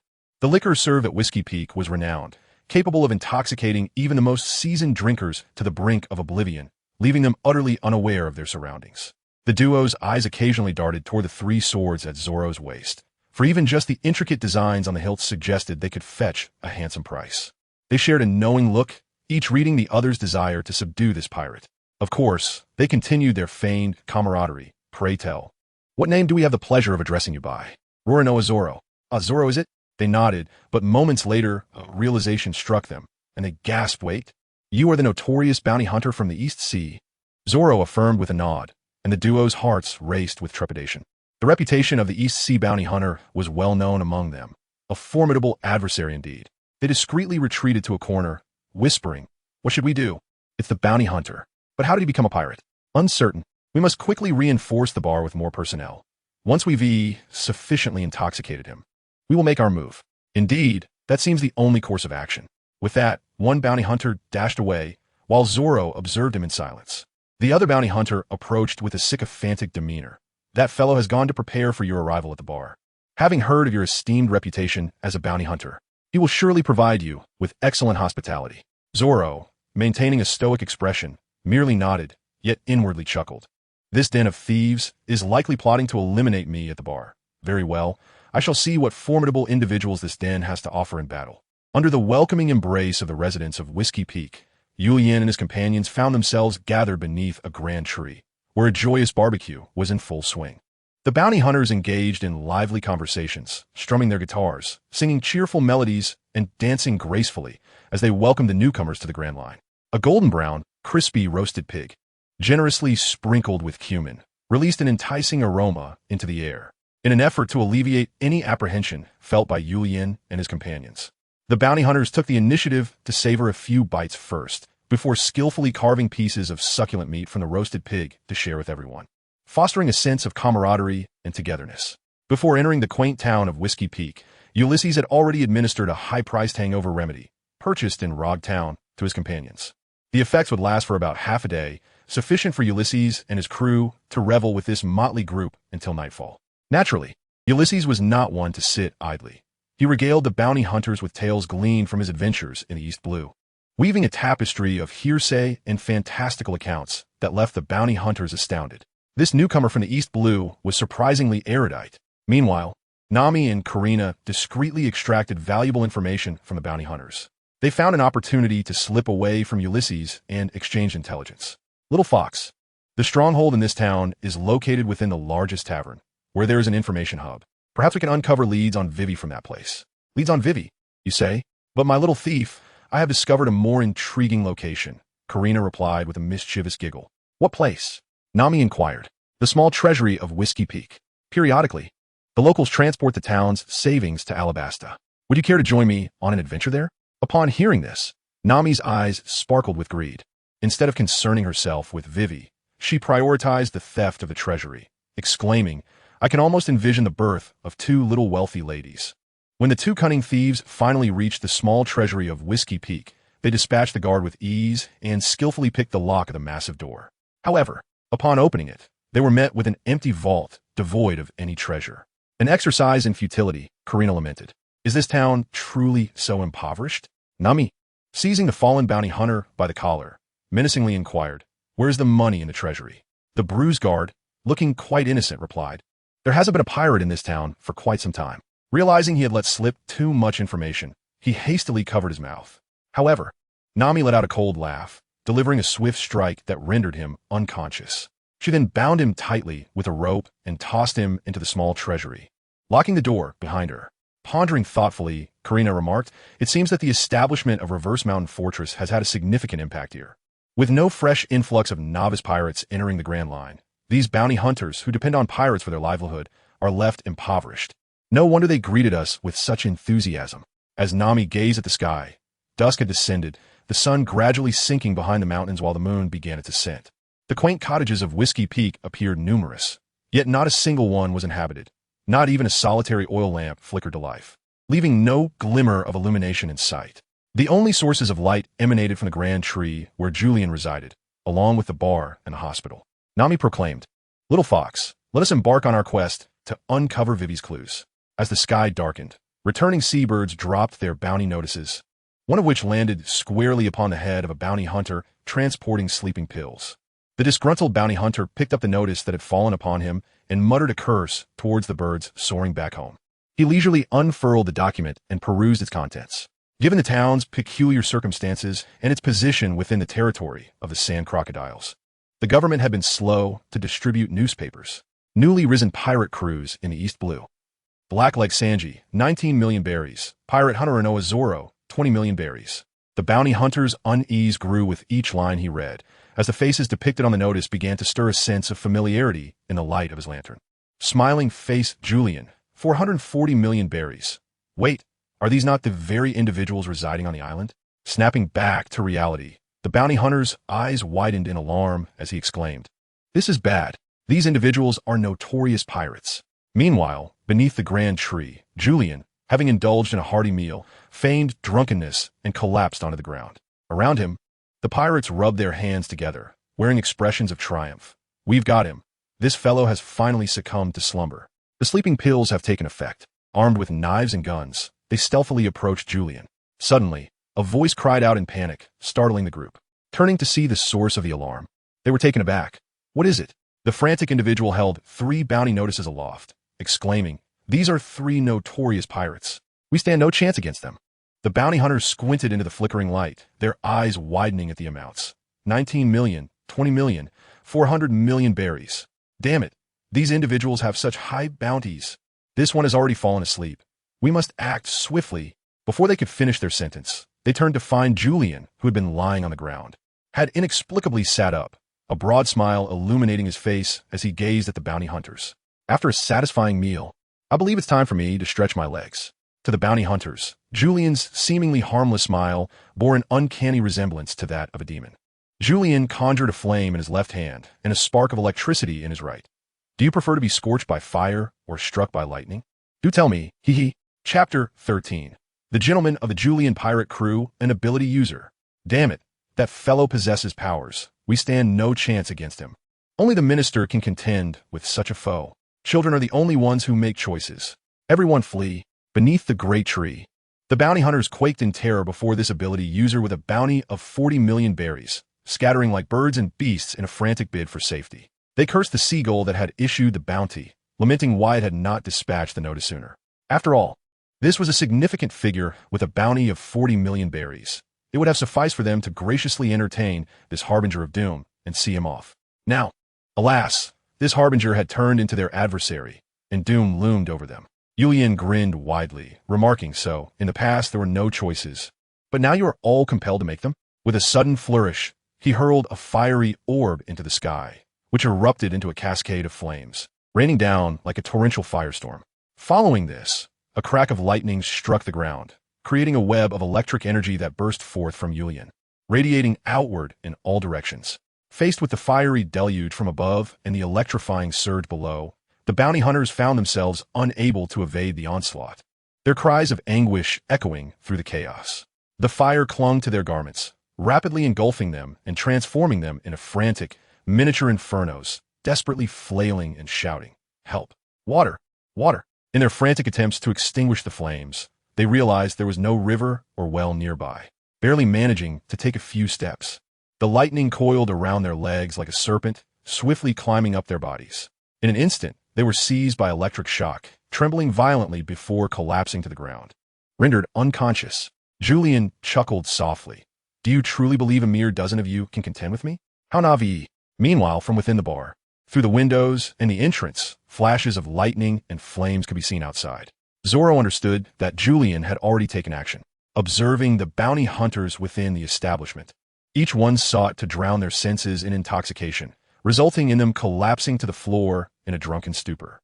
Zoro, clutching a bottle of rum, drank leisurely, while the remaining dozen or so bounty hunters, barely maintaining their composure, stared at the dire situation with unwavering gazes, belching, "Damn it, why are you still standing? We clearly spiked your drink with sleeping pills." With a swift motion, Zoro removed his mouth from the bottle and grinned, "Because you lot are all fools. We had already taken various antidotes before our arrival." The bounty hunters cursed their own oversight and urged one another, "Quick, capture the pirate hunter." In their drunken haze, they fumbled to draw their guns and knives. However, their movements lacked any semblance of menace in Zoro's eyes. With a sudden push off the ground, Zoro became a mere shadow, weaving through the bounty hunters. The sound of thuds echoed as he dispatched them with the sheath of his sword, leaving them sprawled on the floor. Sighing, Zoro sauntered to the bar, took a seat, and savored his rum, exclaiming, "Thank you, my foolish hosts, for this delightful hospitality." In a separate room illuminated by red lights, akin to a hotel's plush circular bed, Sanji found himself encircled by several alluring bunny girls, sparkling wine in hand, their porcelain skin glistening. The bunny girls, playfully rubbing against Sanji, fed him grapes and fine wine, yet this golden-haired rogue appeared impervious to inebriation. Noticing the commotion outside, the bunny girls grew anxious, exchanging glances and silent signals. "Something seems amiss out there. How can this man remain sober? Forget it. Let us be direct. Entangle him. Let us take action." With practiced precision, the bunny girls, through mere glances, established their next course of action. Hearing tales of the Julian pirate crew's daring exploits from Sanji, one bunny girl climbed from his calf to his torso, her doe-like eyes fixed on him, exhaling enticing fragrances as she whispered, "Sanji-kun, you are truly remarkable." Feeling the smoothness of her skin against him, Sanji's gaze inadvertently drifted towards the deep V of her attire, his breath quickening, heart racing uncontrollably. Resembling a Na'vi swine unaccustomed to the presence of women. "I'm done for. These bunny girls are too passionate, too intense. I can hardly bear it." The rabbit girl gently extended her hand, cradling Sanji's head tenderly, and then, with a swift motion, pressed her lips against his. The softness, warmth, and sweetness of her lips sent Sanji soaring, as if he had finally found purpose in his life. At that moment, the other rabbit girls swiftly drew their daggers. seizing the opportunity to strike Sanji while his attention was elsewhere. Just as the blades were about to pierce him, Sanji executed a sudden turn, using the rabbit girl in his embrace as a shield. The rabbit girls gasped in astonishment. How could he be so alert? At that juncture, Sanji adopted a more serious demeanor, gazing at the alluring rabbit girls, his nose bleeding profusely. Wiping away the blood, he spoke slowly and deliberately. Though I wish to continue.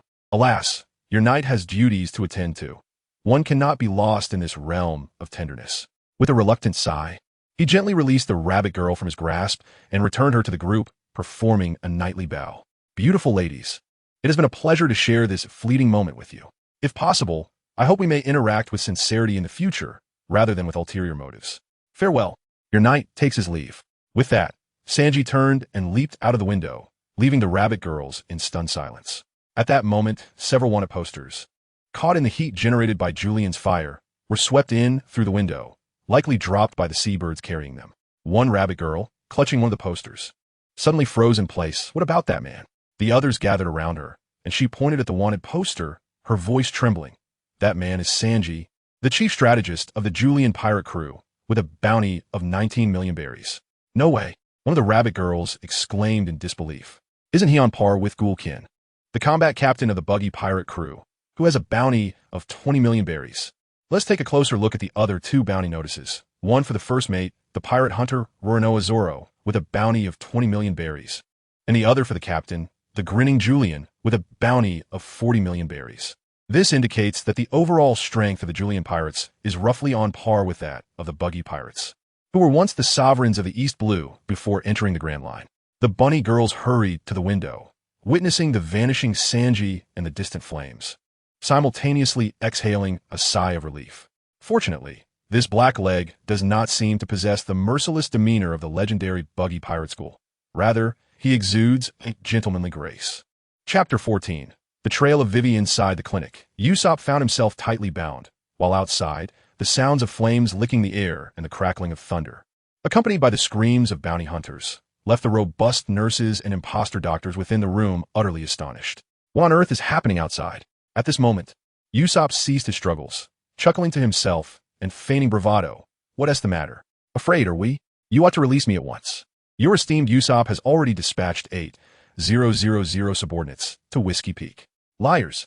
How could there possibly be 8,000 subordinates? Even 1,000 would make Whiskey Peak feel overcrowded. As his bluster crumbled, Usopp's heart raced with alarm. Oh no, are these fellows truly that astute? They see through my bluster. Just then, a scream erupted from outside, filling Usopp with joy as he thought, it must be Julian and the others coming to rescue me. He shouted, my subordinates are here. Suddenly, the clinic's door was kicked open, revealing Sanji with a cigarette dangling from his mouth. He looked at Usopp, bound and discarded. With genuine concern, Usopp, are you all right? Of course I'm fine, Usopp replied, puffing his chest with pride. See? I told you my subordinates would come. Quick, capture that curly-haired one. The bounty hunters surged forward, led by the burly nurses. However, Sanji remained calm, effortlessly dispatching the bounty hunters with a flurry of kicks, sending them crashing to the ground. He rushed over and untied Usopp's ropes, saying, let's go. It seems that Julian has set the place ablaze. Meanwhile, Nami and Karina had infiltrated the hideout beneath the bar. A bounty hunter was nervously reporting to the telephone bug. This is bad. The new wave of pirates at Whiskey Peak has a bounty of 79 million berries, and we are no match for them. Before he could finish, Nami struck him from behind, knocking him unconscious with a swift blow. What is going on? What happened on your end? Karina approached, her gaze fixed on the telephone bug marked with the number 3, which she took in her hands, chortling, oh dear, my little thief cat accidentally knocked this fellow unconscious. Hee hee. The voice on the other end inquired, who are you? Nonchalantly, Karina replied, listen closely, we are the Urian pirates, the ones destined to dethrone Crocodile. With that, she hung up the telephone bug, as if declaring war. Hey, little fox, is it really wise to reveal our intentions to them?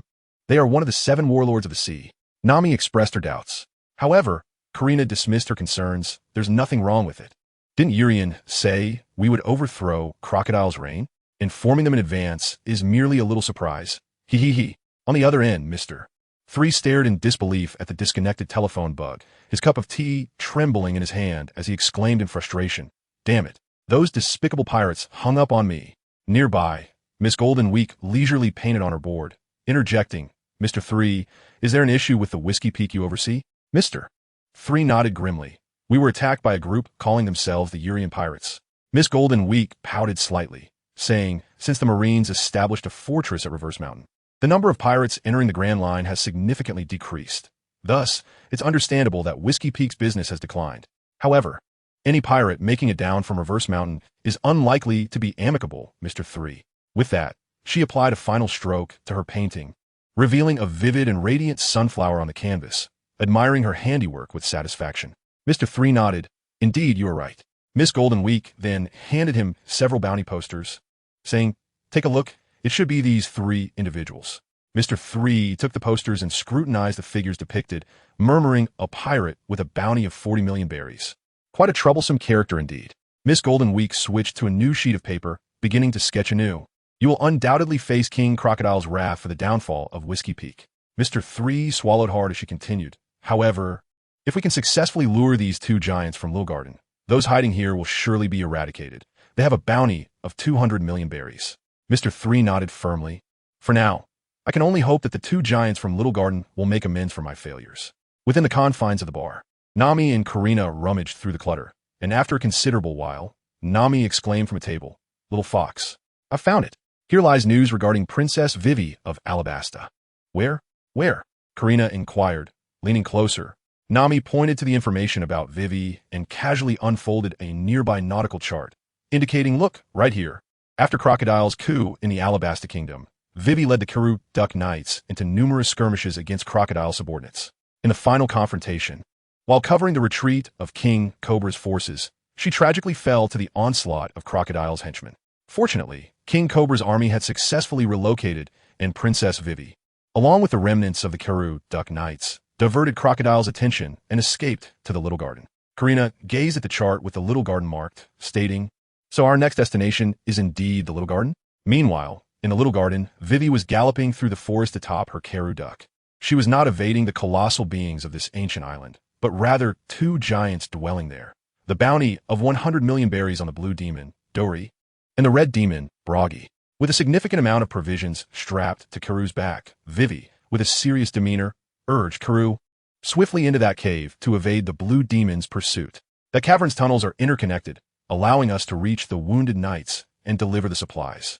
After the defeat of the Karoo Duck Knights, Vivi, burdened with injuries, retreated to the small garden.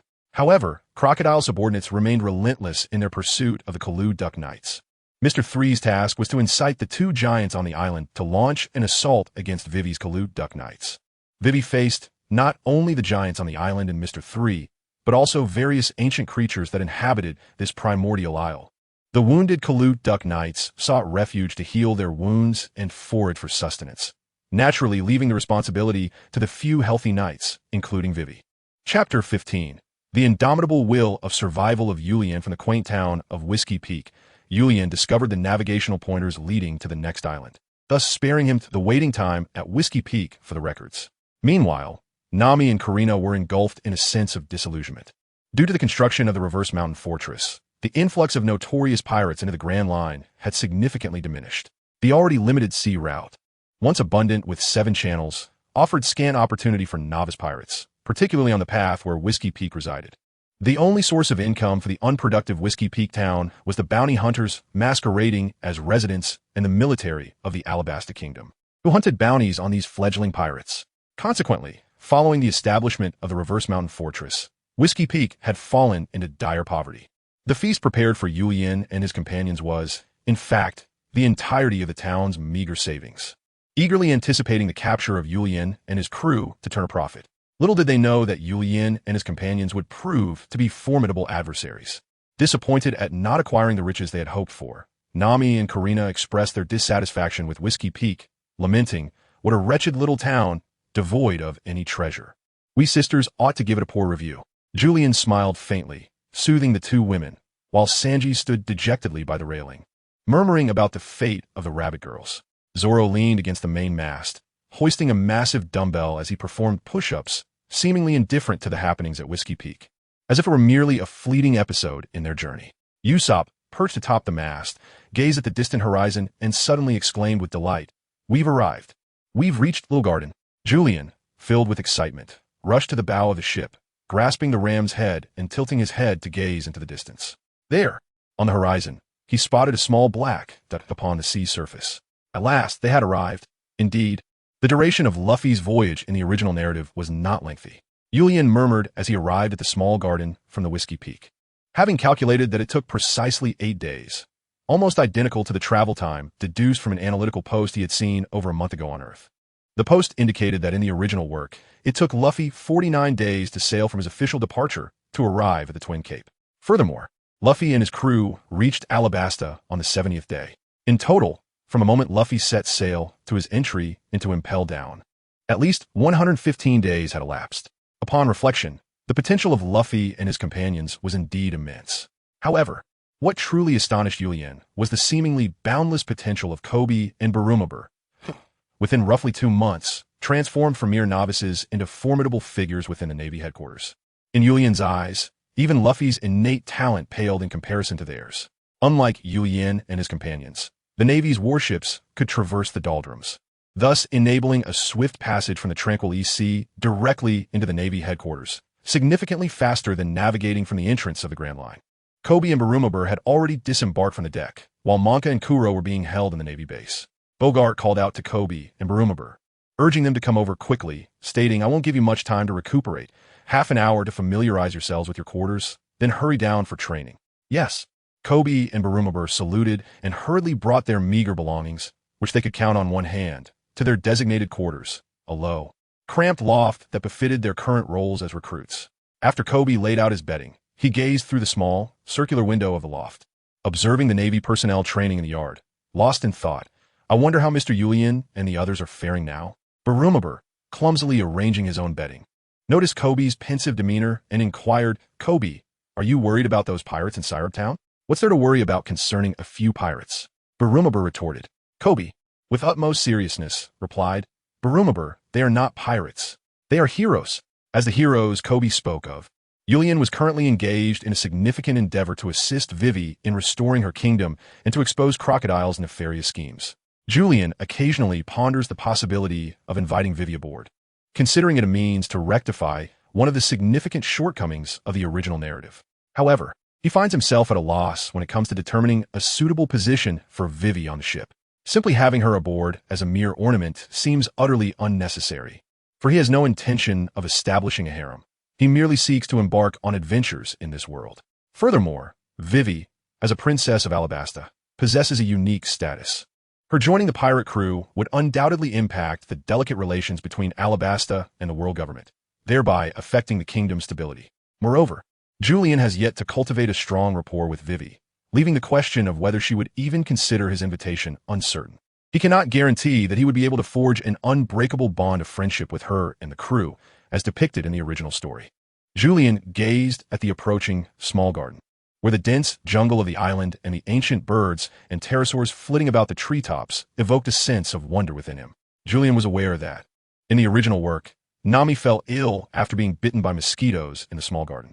Julian had to turn his head to face the two women, advising Nami, "Karina, this is an ancient island, and the mosquitoes here can be quite bothersome, so we must take some precautions against them." Nami and Karina's mouths formed perfect circles, their faces awash with astonishment as they gazed at Julian, exclaiming, "How do you know everything?" Julian touched the tip of his nose and smiled awkwardly. "I mentioned before that among several routes, I am relatively more familiar with this particular one." Julian was not one to exploit the health of his companions as a means to coerce the progression of the original narrative. He was not a hypocritical purist, nor was he as cold-blooded as other time travelers. Moreover, in this world, with Akainu sacrificing his arm to save Luffy, chaos had ensued throughout the realm of One Piece, rendering the pitiable historical trajectory of the original work utterly inadequate to encompass the unfolding events. Given that everything had already transformed, Julian was even less inclined to place his friends in jeopardy, using their safety as a mere device to fulfill a narrative that had no place in this altered reality. Karina nodded in agreement, promptly returning to the girls' room, soon emerging in a set of sheer garments, beaming at Julian with a playful smile. "Well, what do you think?" Julian pondered while stroking his chin, remarking, "Indeed, it should serve to ward off mosquitoes."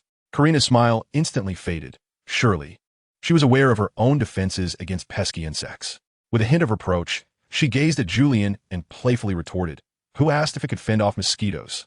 I inquired whether you find me attractive." Ah, the complexities of women and their desire for beauty. Julian mused silently, though he dared not voice such thoughts aloud. Noticing Karina's growing irritation, his instinct for self-preservation surged. After feigning admiration for a brief moment, he finally feigned enlightenment and declared, "Yes, yes, you are indeed beautiful, quite exquisite. But how much more enchanting you would be with a veil." There was no room for insincerity. It was impossible to feign indifference towards a woman. To merely assert that she was beautiful would be a grave misstep. One must at least identify a minor flaw to convey genuine appreciation that aligns with his own standards.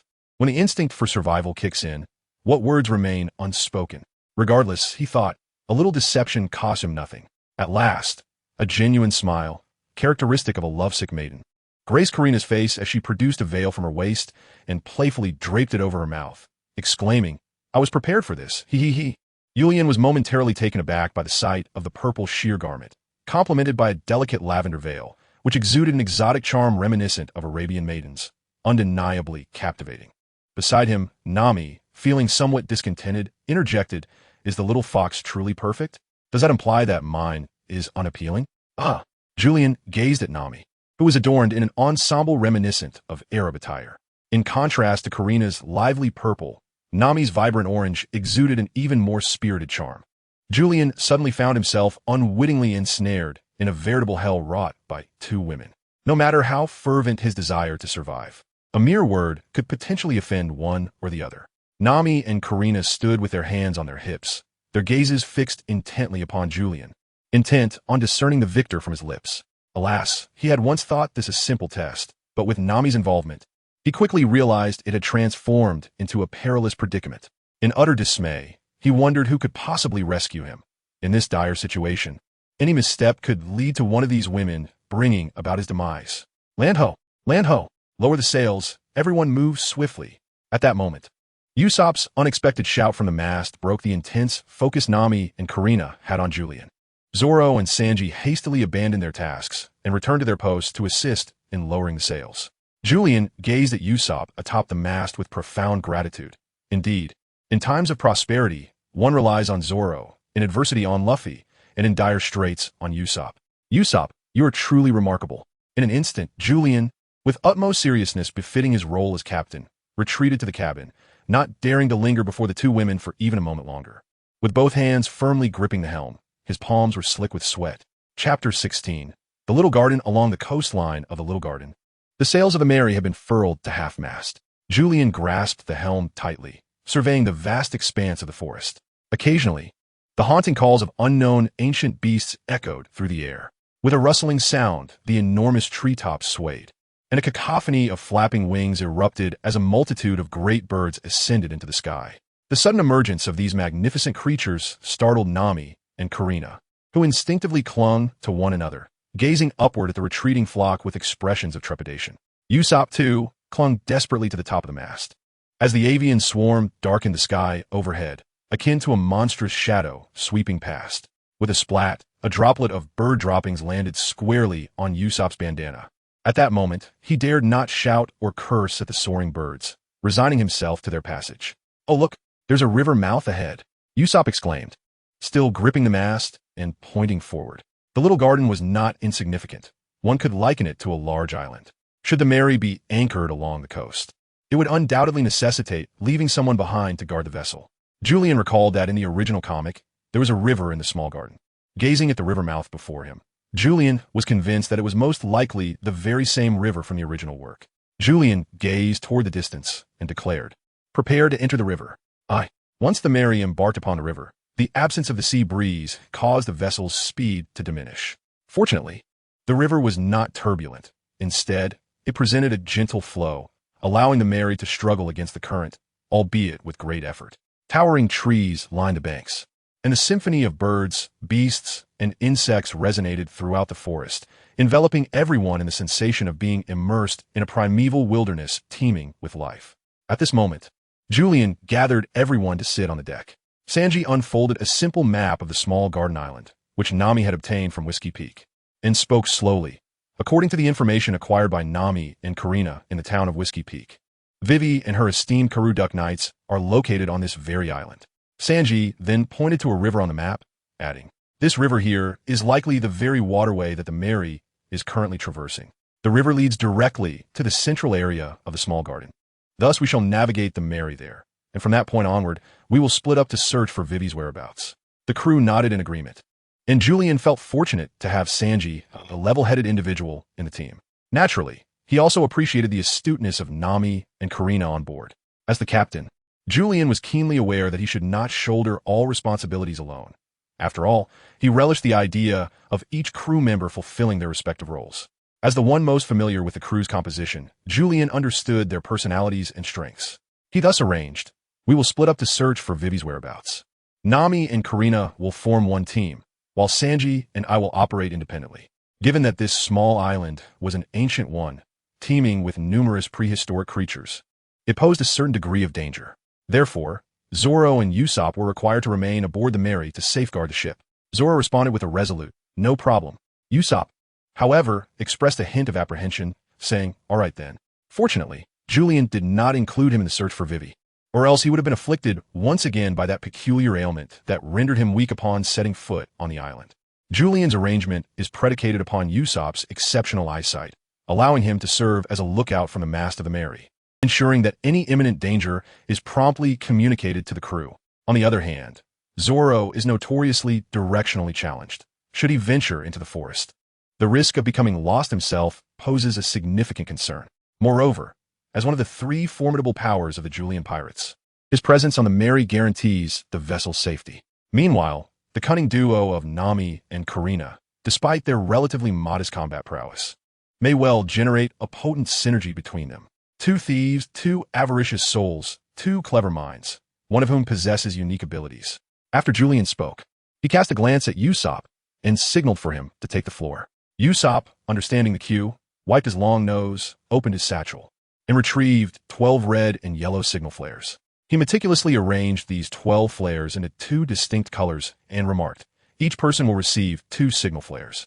These flares are devoid of any lethality and are solely for alerting purposes." As he spoke, Usopp produced 6 signal pistols from his satchel and distributed them among the group. The yellow flares indicated the discovery of Princess Vivi's whereabouts, while the red ones signified danger and the need for assistance. Once everyone had gathered their equipment, they nodded in understanding. As the Mary gradually approached the heart of the small garden, Julian announced, "All right, everyone, proceed according to the plan and seek out Vivi's location. Depart." "Yes."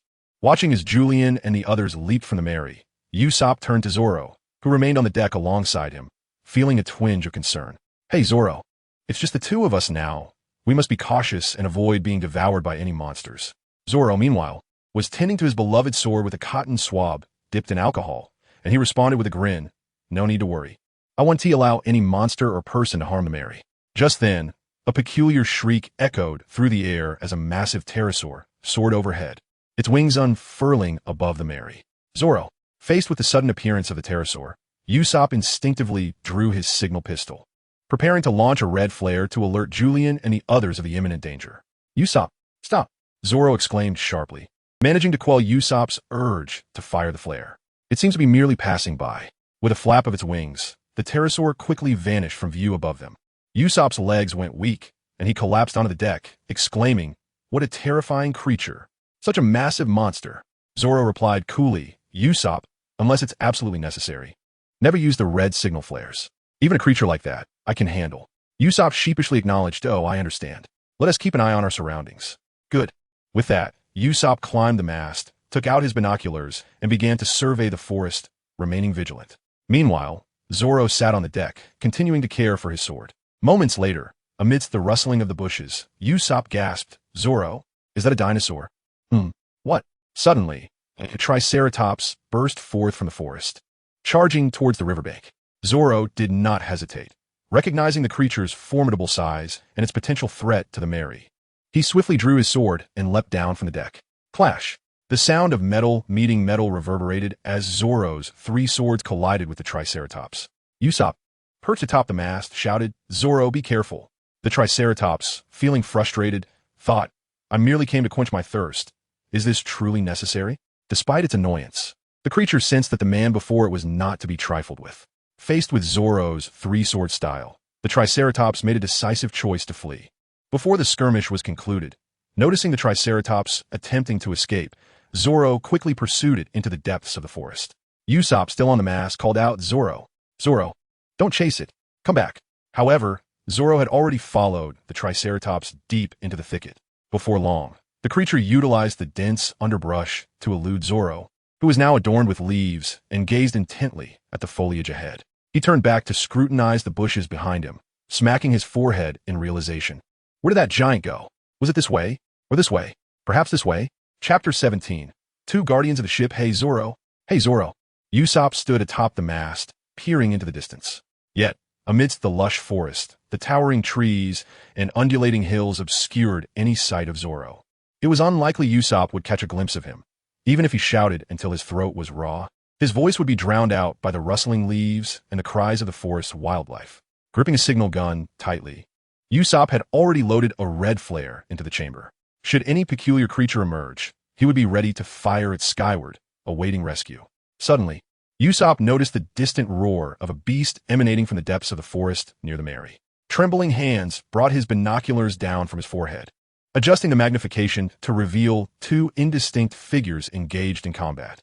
Swallowing hard, Usopp gasped the tiger, a leopard. Their size rivals that of the Mary. With hands clasped in prayer, Usopp conjured across from seemingly nowhere, gesturing in a crescent shape while muttering fervently, "Please do not come this way. Please, do not come this way." It seemed Usopp's prayers were answered as the tiger and leopard, after a brief tussle, retreated further away. Usopp let out a sigh of relief. Phew, that was terrifying. Yuri, Sanji, when will you return? Just then, the birds resting in the trees near the Mary took flight, startling Usopp. Something's coming. Usopp turned his gaze towards the source of the sound, and beheld a colossal figure adorned with a bushy beard and a horned helmet, standing beside the Mary. No way. A giant. Usopp exclaimed in astonishment. Could this be the giant tribe that Urien spoke of? With golden whiskers and a robust, brutish appearance. This individual appeared to be named Buggy. The mere presence of Buggy left Usopp frozen in place, paralyzed by fear. The immense figure loomed like a mountain, and the gigantic weapon he wielded radiated an overwhelming aura of strength. A shiver ran down Usopp's spine, and in a moment of carelessness, he dropped the signal gun from the mast. Usopp gasped, "Oh no, the signal gun." Looking down, he saw the signal gun discharge the instant it struck the deck, and with a loud bang, a signal flare shot directly towards Buggy. Boom!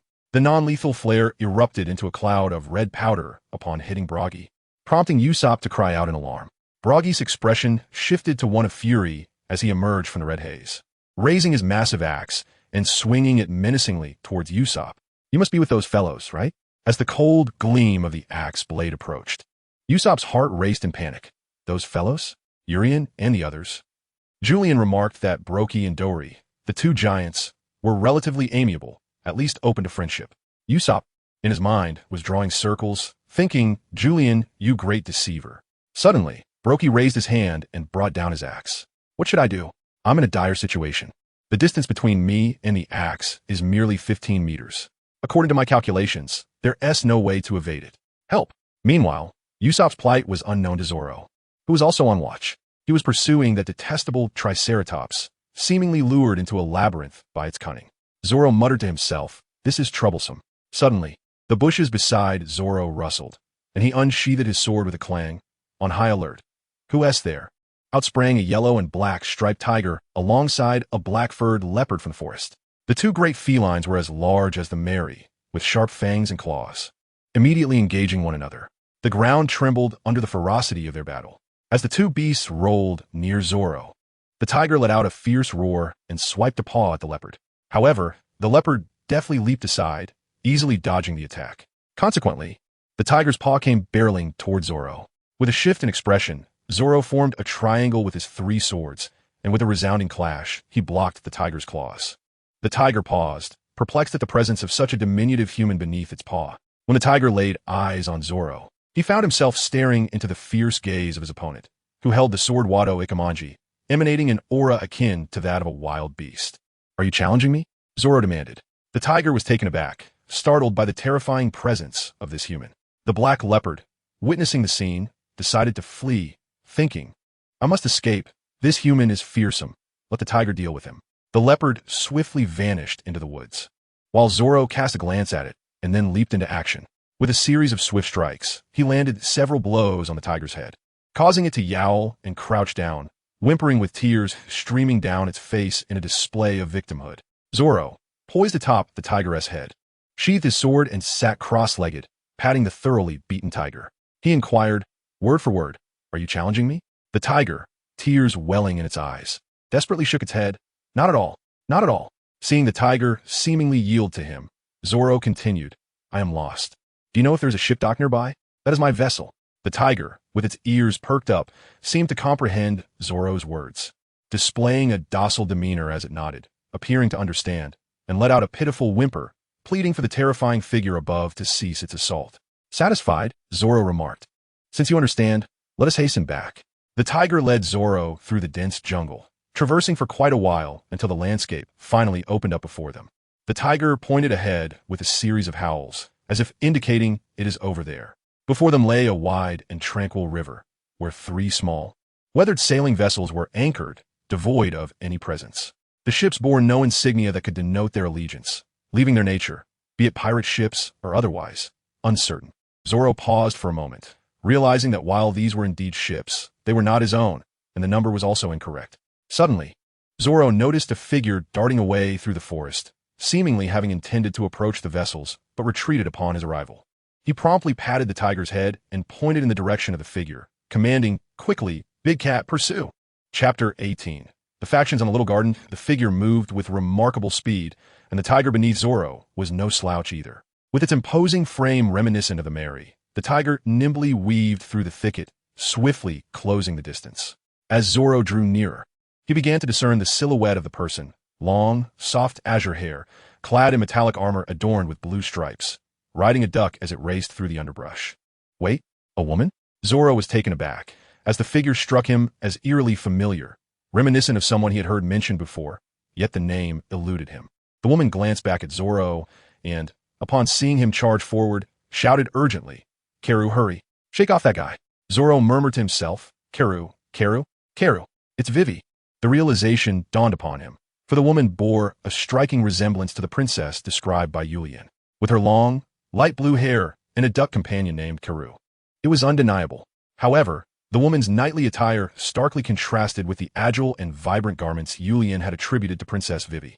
Zoro called out, "Vivi, is that you, Princess Vivi?" Yet, upon hearing Zoro's voice, Vivi was startled and dared not turn back, squeezing her legs around Karu's waist, prompting the duck to quicken its pace. As they raced, Vivi glanced back only to see Zoro drawing ever closer, his voice persistently calling her name. In a state of panic, Vivi realized she could not shake him off and urgently urged Karu, over there." With that, Karu veered into the thicket. That woman. As Vivi's silhouette vanished into the thicket, so too did she disappear from Zoro's sight. Although the foliage concealed her form, it hindered her swift escape. Zoro urged his tiger forward, gradually approaching the direction where Vivi had disappeared.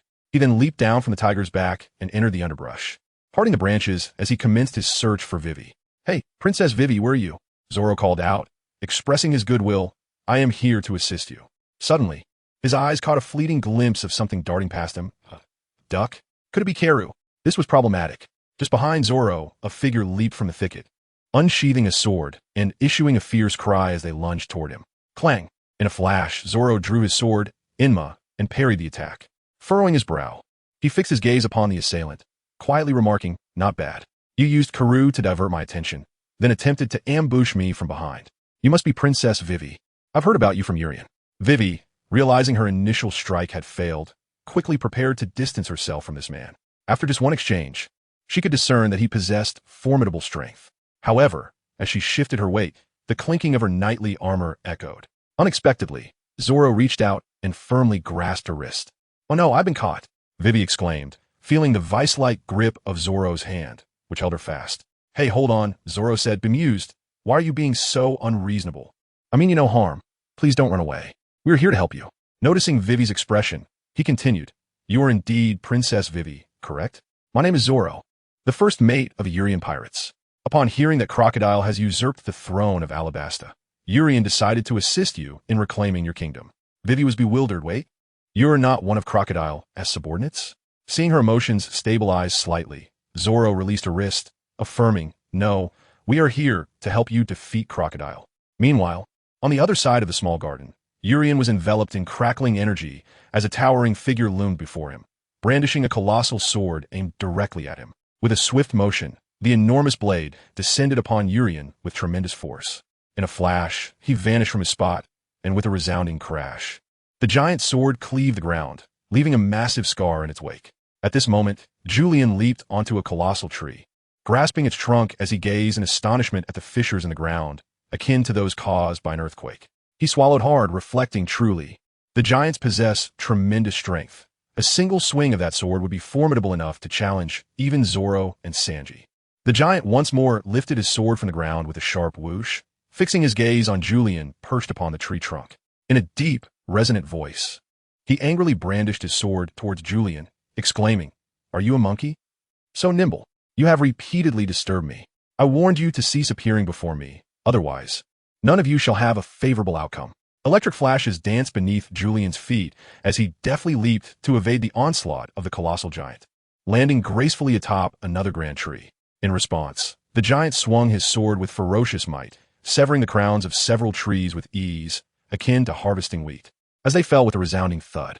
This towering figure was none other than the bearded Dory, a notorious figure with a bounty of 100 million, known as the Blue Demon. This marks the first encounter between Urien and Doly. Curiously, in the manga, both Doly and Buggy are depicted as relatively benevolent characters, making such a confrontation rather unexpected.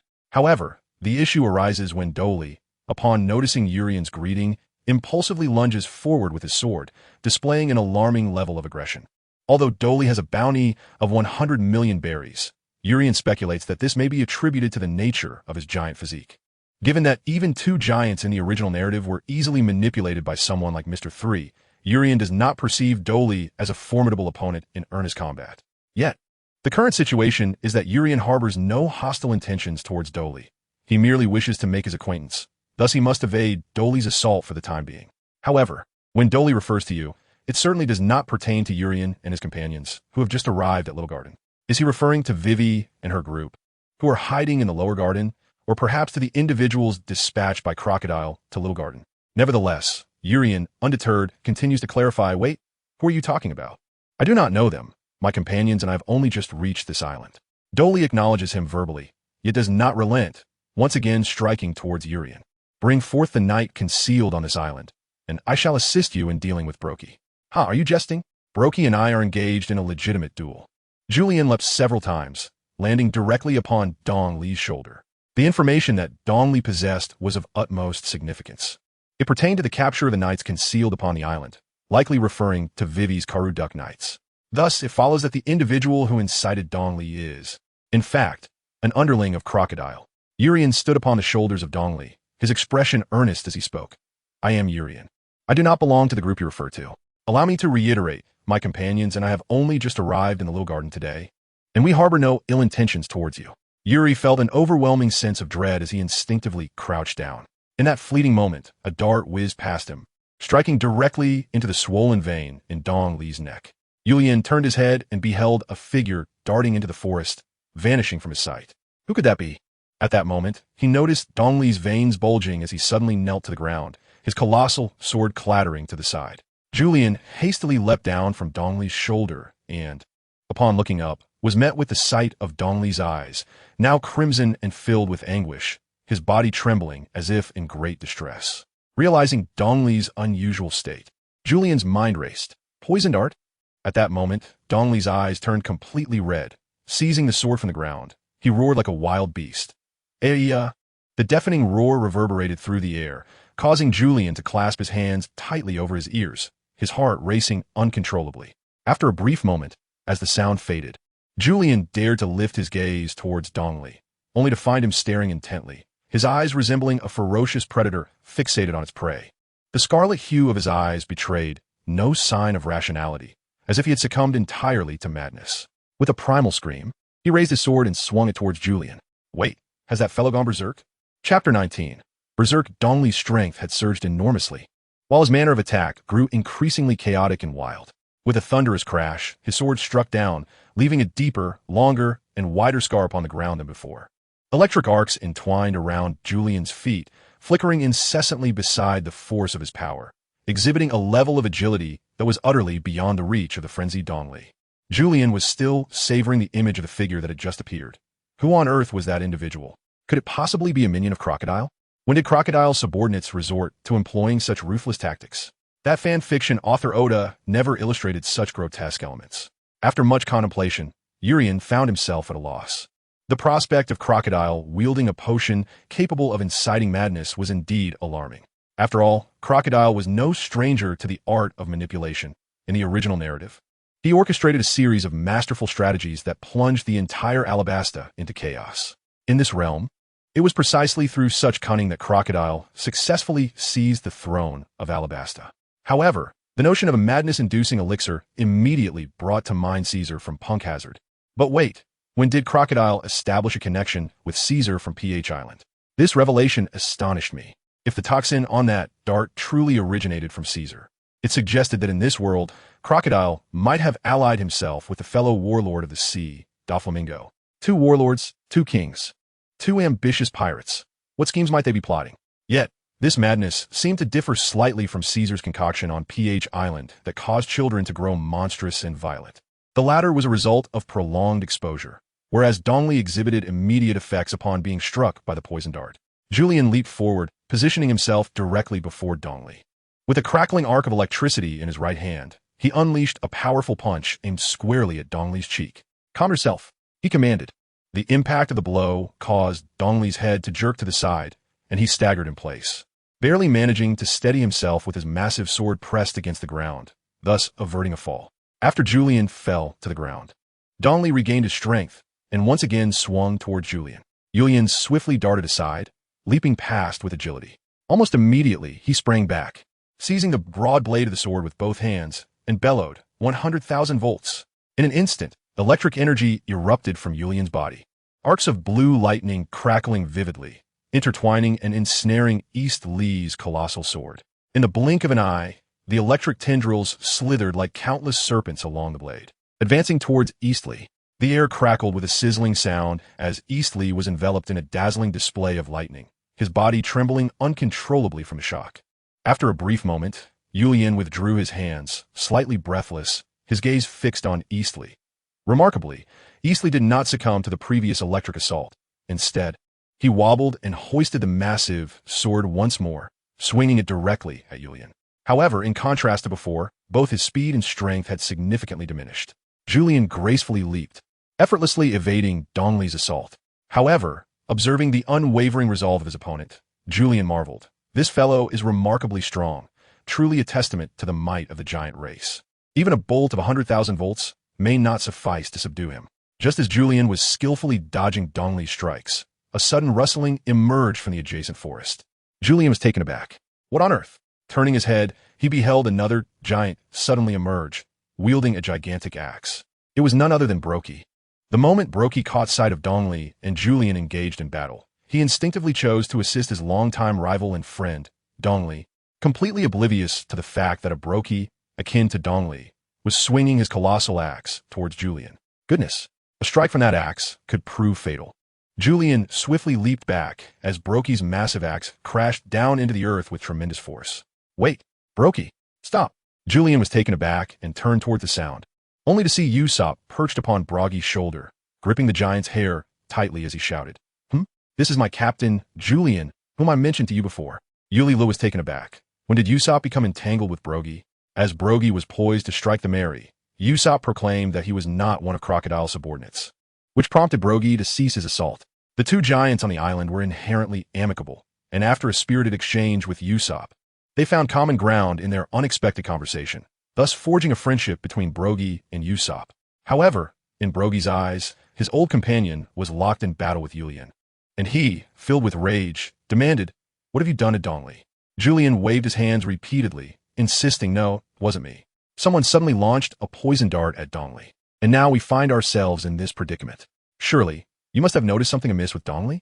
Blocky, taken aback, swiftly turned to gaze at Dongli, only to discover that his eyes were bloodshot, his body trembling as he raised the massive sword. It appeared he had recovered from Julian's jolt of energy, and the sudden emergence of such a formidable figure was far more enticing than Julian, compelling him to charge directly at Buggy. Dongli. Clang. Buggy drew forth his massive axe, and the clash of sword and axe reverberated with a thunderous sound. Usopp, perched upon Buggy's shoulder, was jolted by the intensity of their battle, nearly tumbling off.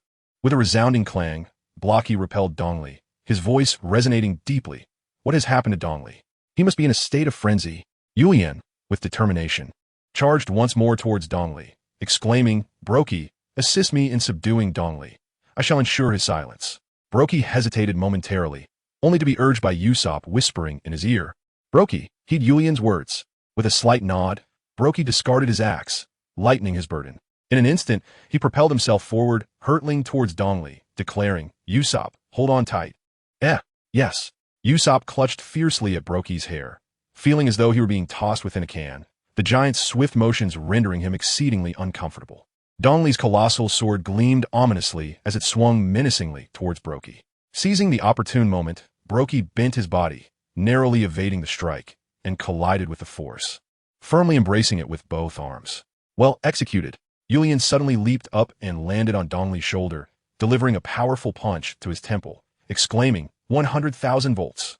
The impact resonated through Dongli's temple, causing his head to droop, and with a resounding thud, he collapsed to the ground, unconscious. Baloki, rising to his feet, exclaimed in astonishment. What have you done? With an apologetic expression, Julian remarked, I bear no ill will. I merely wish to let him settle down for a moment. Chapter 20. Driven into the cave at this moment, Nami and Karina were frantically sprinting, not for any ordinary reason, but because a colossal gorilla was relentlessly pursuing them. Little fox, how are there such creatures here? Is that a gorilla? Nami screamed, to which Karina, panting heavily beside her, replied, Indeed, it is a gorilla, and its size is astounding. Occasionally, they would glance back, only to see the gorilla snorting through its nostrils, its heart-shaped eyes pulsating with excitement, uprooting trees, pounding its chest, and bellowing. Hoo-hoo. It appeared excessively exhilarated, reaching out its hand as if to seize the two of them. Is it a colored gorilla? After a moment's hesitation, Karina suggested, Little thief cat, sacrifice a bit of your allure and distract it. Is that feasible? Nami responded incredulously, to which Karina nodded. Let us give it a try. Such was the nature of their jungle adventure in the little garden. One could unexpectedly encounter a gigantic beast, some of which were remnants from ancient times. With that, Karina and Nami split apart. Nami took a deep breath, standing her ground as she turned to face the charging gorilla. Attempting to appear composed, she gently tugged at her veil and adjusted the sleeve of her garment, revealing more of her fair skin and striking an alluring pose while casting a flirtatious glance at the gorilla. The gorilla immediately halted, its eyes fixated on Nami, and with fervor it began to pound its chest, utterly enthralled. Oh, it howled, before charging toward Nami once more. Nami cried out, Little fox. Yet, just as the gorilla surged forward, Nami unexpectedly slipped and fell to the ground with a thud. At that moment, Karina leapt from the side, patting Nami on the shoulder, and with a cheeky grin, she said, just a little trick, let us make our escape. The gorilla, having regained its footing, shook its dazed head and rubbed its sore backside, bellowing loudly at the sight of the two retreating figures. Awoo, awoo. The echo of its roar sent a shiver down their spines, and upon turning to look, they saw the beast had caught up with them once more. There was no way out now. Although Karina possessed abilities, she was not a combatant, and dealing with such a massive creature posed considerable difficulty. At that moment, Nami spotted a sizable cave ahead and quickly pointed, exclaiming, Little fox, hurry. Into the cave. All right. Two individuals entered in succession, but the gorilla collided forcefully with the cave entrance, which was too confined to accommodate its bulk.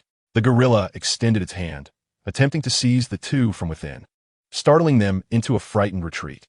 Frustrated by its inability to capture them, the gorilla crossed its arms defiantly and sat down at the eastern entrance, seemingly resolved to await their emergence. Naomi and Karina exchanged exasperated glances, contemplating the peculiar behavior of the gorilla. Naomi, linking her arm with Karina's, anxiously suggested, Little fox, what shall we do now that this creature has blocked our exit? Karina, her eyes darting thoughtfully, proposed with a mischievous grin, This fellow seems a bit lecherous. Perhaps we should allure it to our advantage. He. Are you jesting, little fox? Naomi replied, shaking her head in disbelief.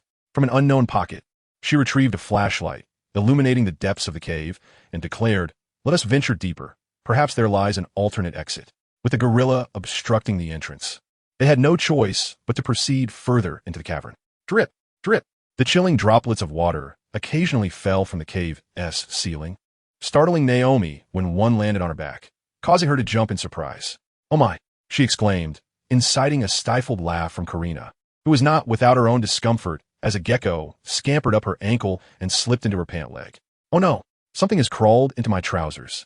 Thus, the two continued their journey deeper into the cave, stumbling along the way. After a brief moment, Karina hushed Naomi, urging her to listen. "Little thief cat, stop. Do you hear that?" Naomi perked up her ears, faintly discerning the sound of flowing water. Joyfully, she exclaimed, "It's water." They understood that the presence of a water flow might lead to an exit from a cave. Without further deliberation, they hurried towards the source of the sound. Gradually, the narrow cave began to widen. "Light! There's light ahead!" Naomi shouted in delight. In an instant, they found themselves in a vast chamber within the cave, its walls adorned with lush moss.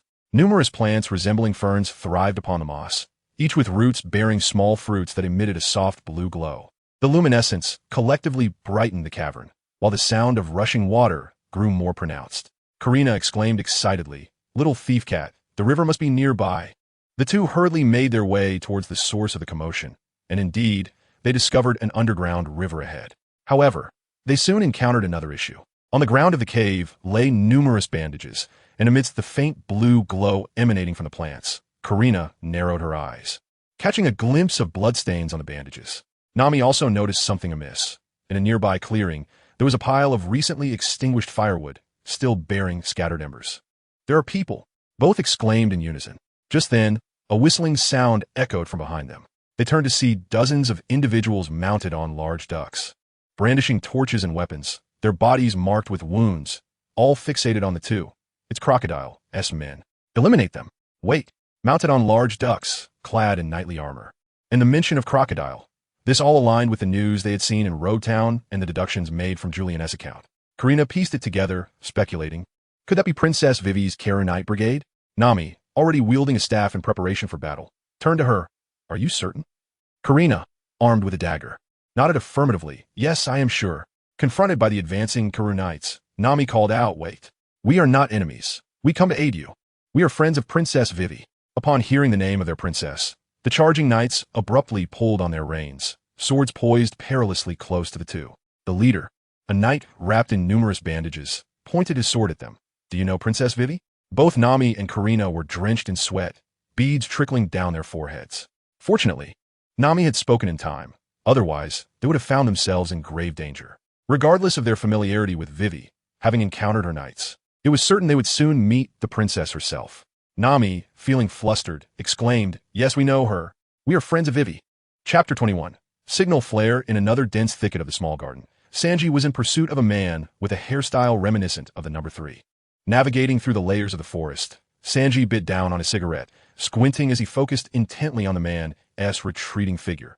That must be Mr. 3, Crocodile's subordinate, as Julia mentioned. Mr. 3 was in a state of panic, having successfully struck Eastleigh with a dart infused with a frenzy-inducing potion.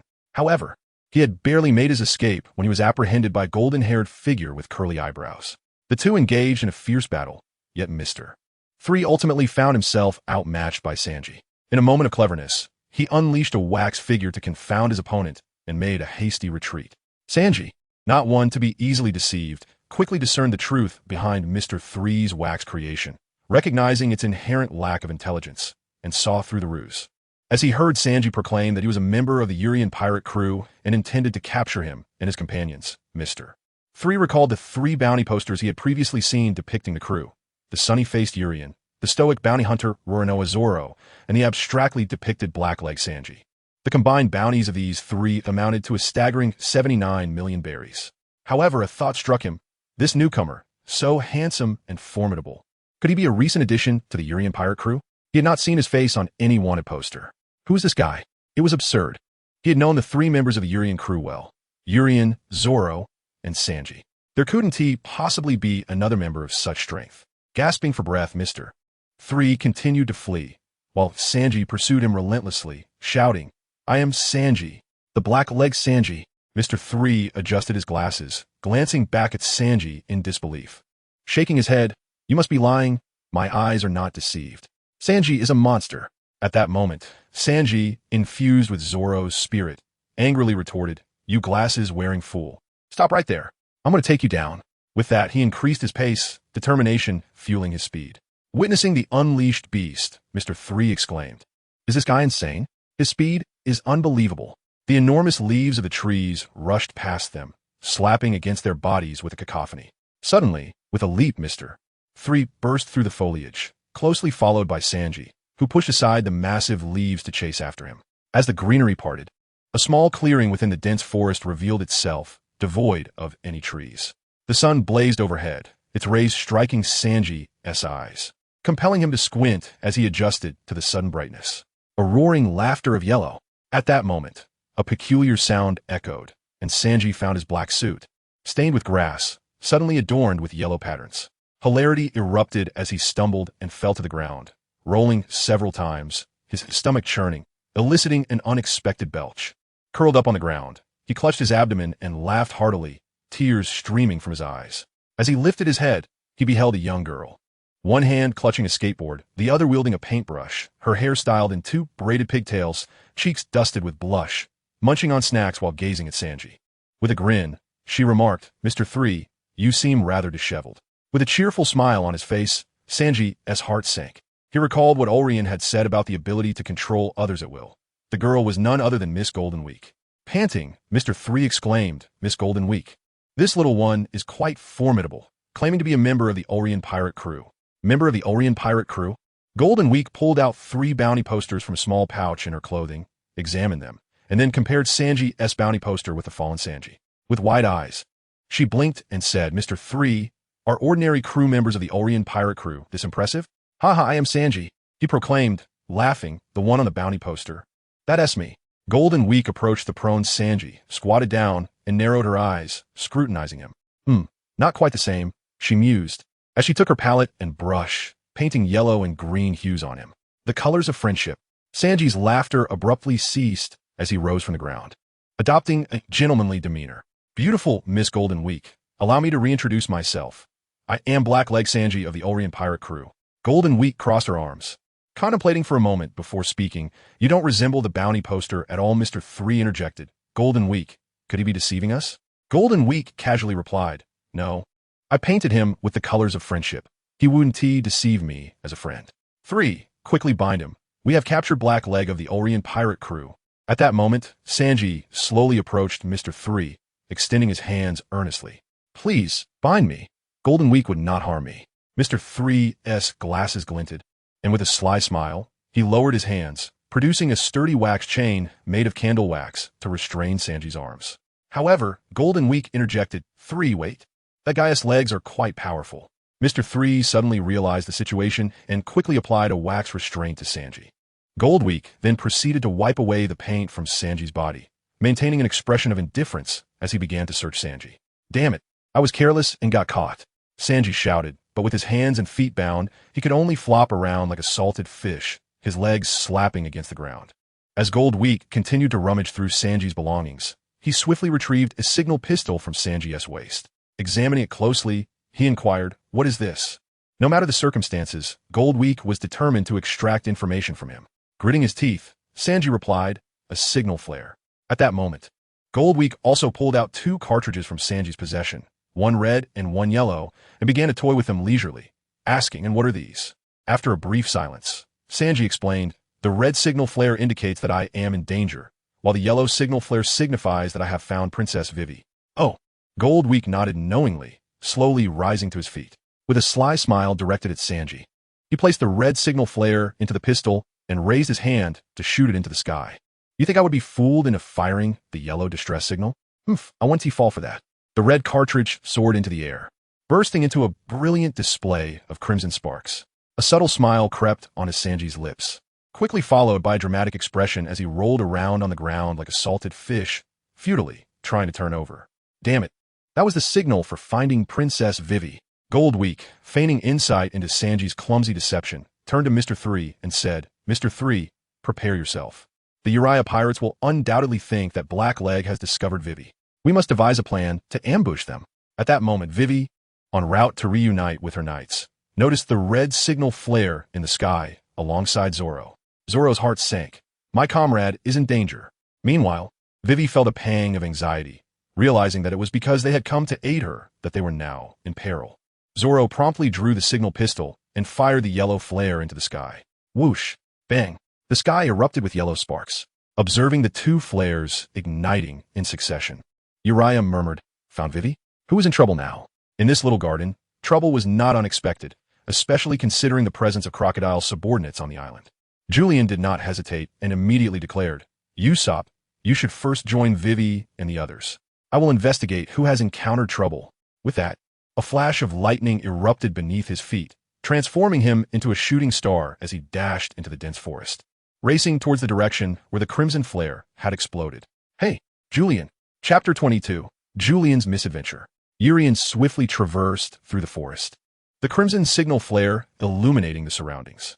He remained oblivious to who might be in peril. Was it Zoro, Sanji, Nami, or Karina?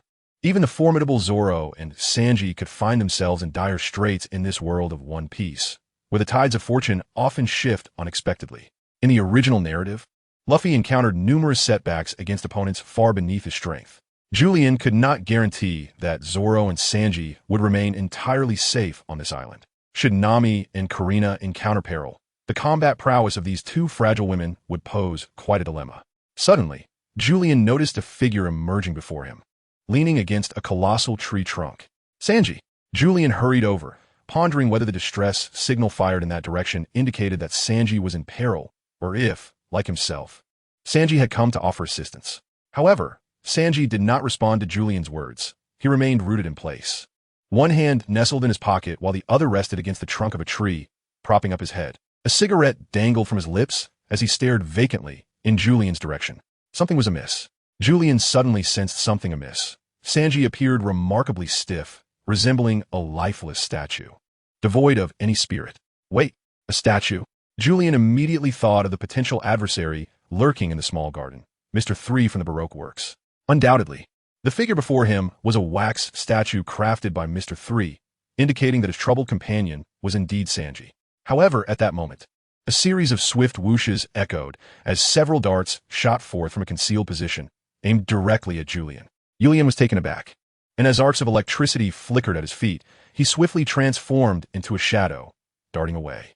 Whoosh, whoosh, whoosh. Several projectiles whizzed past, forcing Julian to roll repeatedly. Raising his gaze in the direction from which the darts had been launched, he discerned that they came from all directions, clearly a meticulously orchestrated trap. Had he entered an ambush? In quick succession, Julian extended a finger, and instantaneously, a flame erupted from its tip, roaring into existence and morphing into a fireball with a diameter of 2 meters. Julian leaped into action, thrusting his hands downward upon a 2-meter fireball. With a resounding pop, the fireball erupted upon striking the ground. A colossal ring of flames surged forth like a shockwave, rapidly expanding in all directions, igniting the nearby trees in an instant. The lush green leaves were swiftly consumed by Julian's fiery onslaught. How terrifying!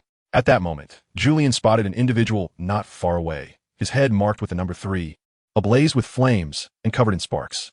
He scrambled and rolled out from the inferno, frantically fleeing. Indeed, it was Mr. 3. He had found the elusive figure.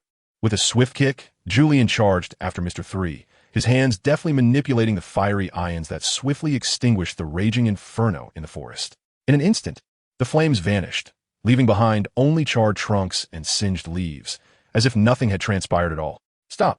Don't run! How could I possibly not flee? I'm not foolish." The two raced through the forest, Julian relentlessly pursuing from behind. With a swift arc of his foot, Julian propelled himself forward like a cannonball, hurtling directly towards Mr. 3. Just as Mr. 3 was within arm's reach, poised to seize this fellow, a delicate yet commanding voice rang out. "Leisurely Green." Julian's eyes widened in shock as he exclaimed, "Oh no, Mr. 3's partner, Miss Golden Week." Concealed atop a massive tree, Miss Golden Week remained unnoticed by Julian, who was entirely fixated on Mr. 3. This oversight resulted in a swift transformation, as a verdant hue suddenly appeared on Julian's back. In the blink of an eye, the once menacing Julian, who had been relentlessly pursuing his target, found himself sprawled on the ground, legs crossed, hands cradling his head. A sprig of unknown grass perched at the corner of his mouth. With a blissful expression, he remarked, "The refreshing air of nature, the fragrance of flowers and grass, the melody of birds. This sensation is simply delightful. Mr. 3 finally halted, his heart racing from the exertion. Huh, this fellow is even more formidable than that previous one, he panted. At this moment, Golden Week cautiously descended from the tree, gently brushing off the twigs and leaves from her dress. She then retrieved the bounty poster to compare it with Julian, stating, "This must be the captain of the Julian pirates, known as Smiley, with a bounty of 40 million berries." Mr. 3, visibly anxious, replied, "What shall we do? This individual possesses abilities. He can control fire, and my wax cannot possibly restrain him." Golden Week, uncertain of her next move, was aware that the duration of her suggestion could not last indefinitely. Once the effect wore off, Julian would revert to his normal state. The two exchanged glances before reluctantly declaring, "3, we can only leave Julian here for now." After a moment of contemplation, Mr. 3 nodded in agreement. "Very well. Let us depart from this place. We are currently powerless against him."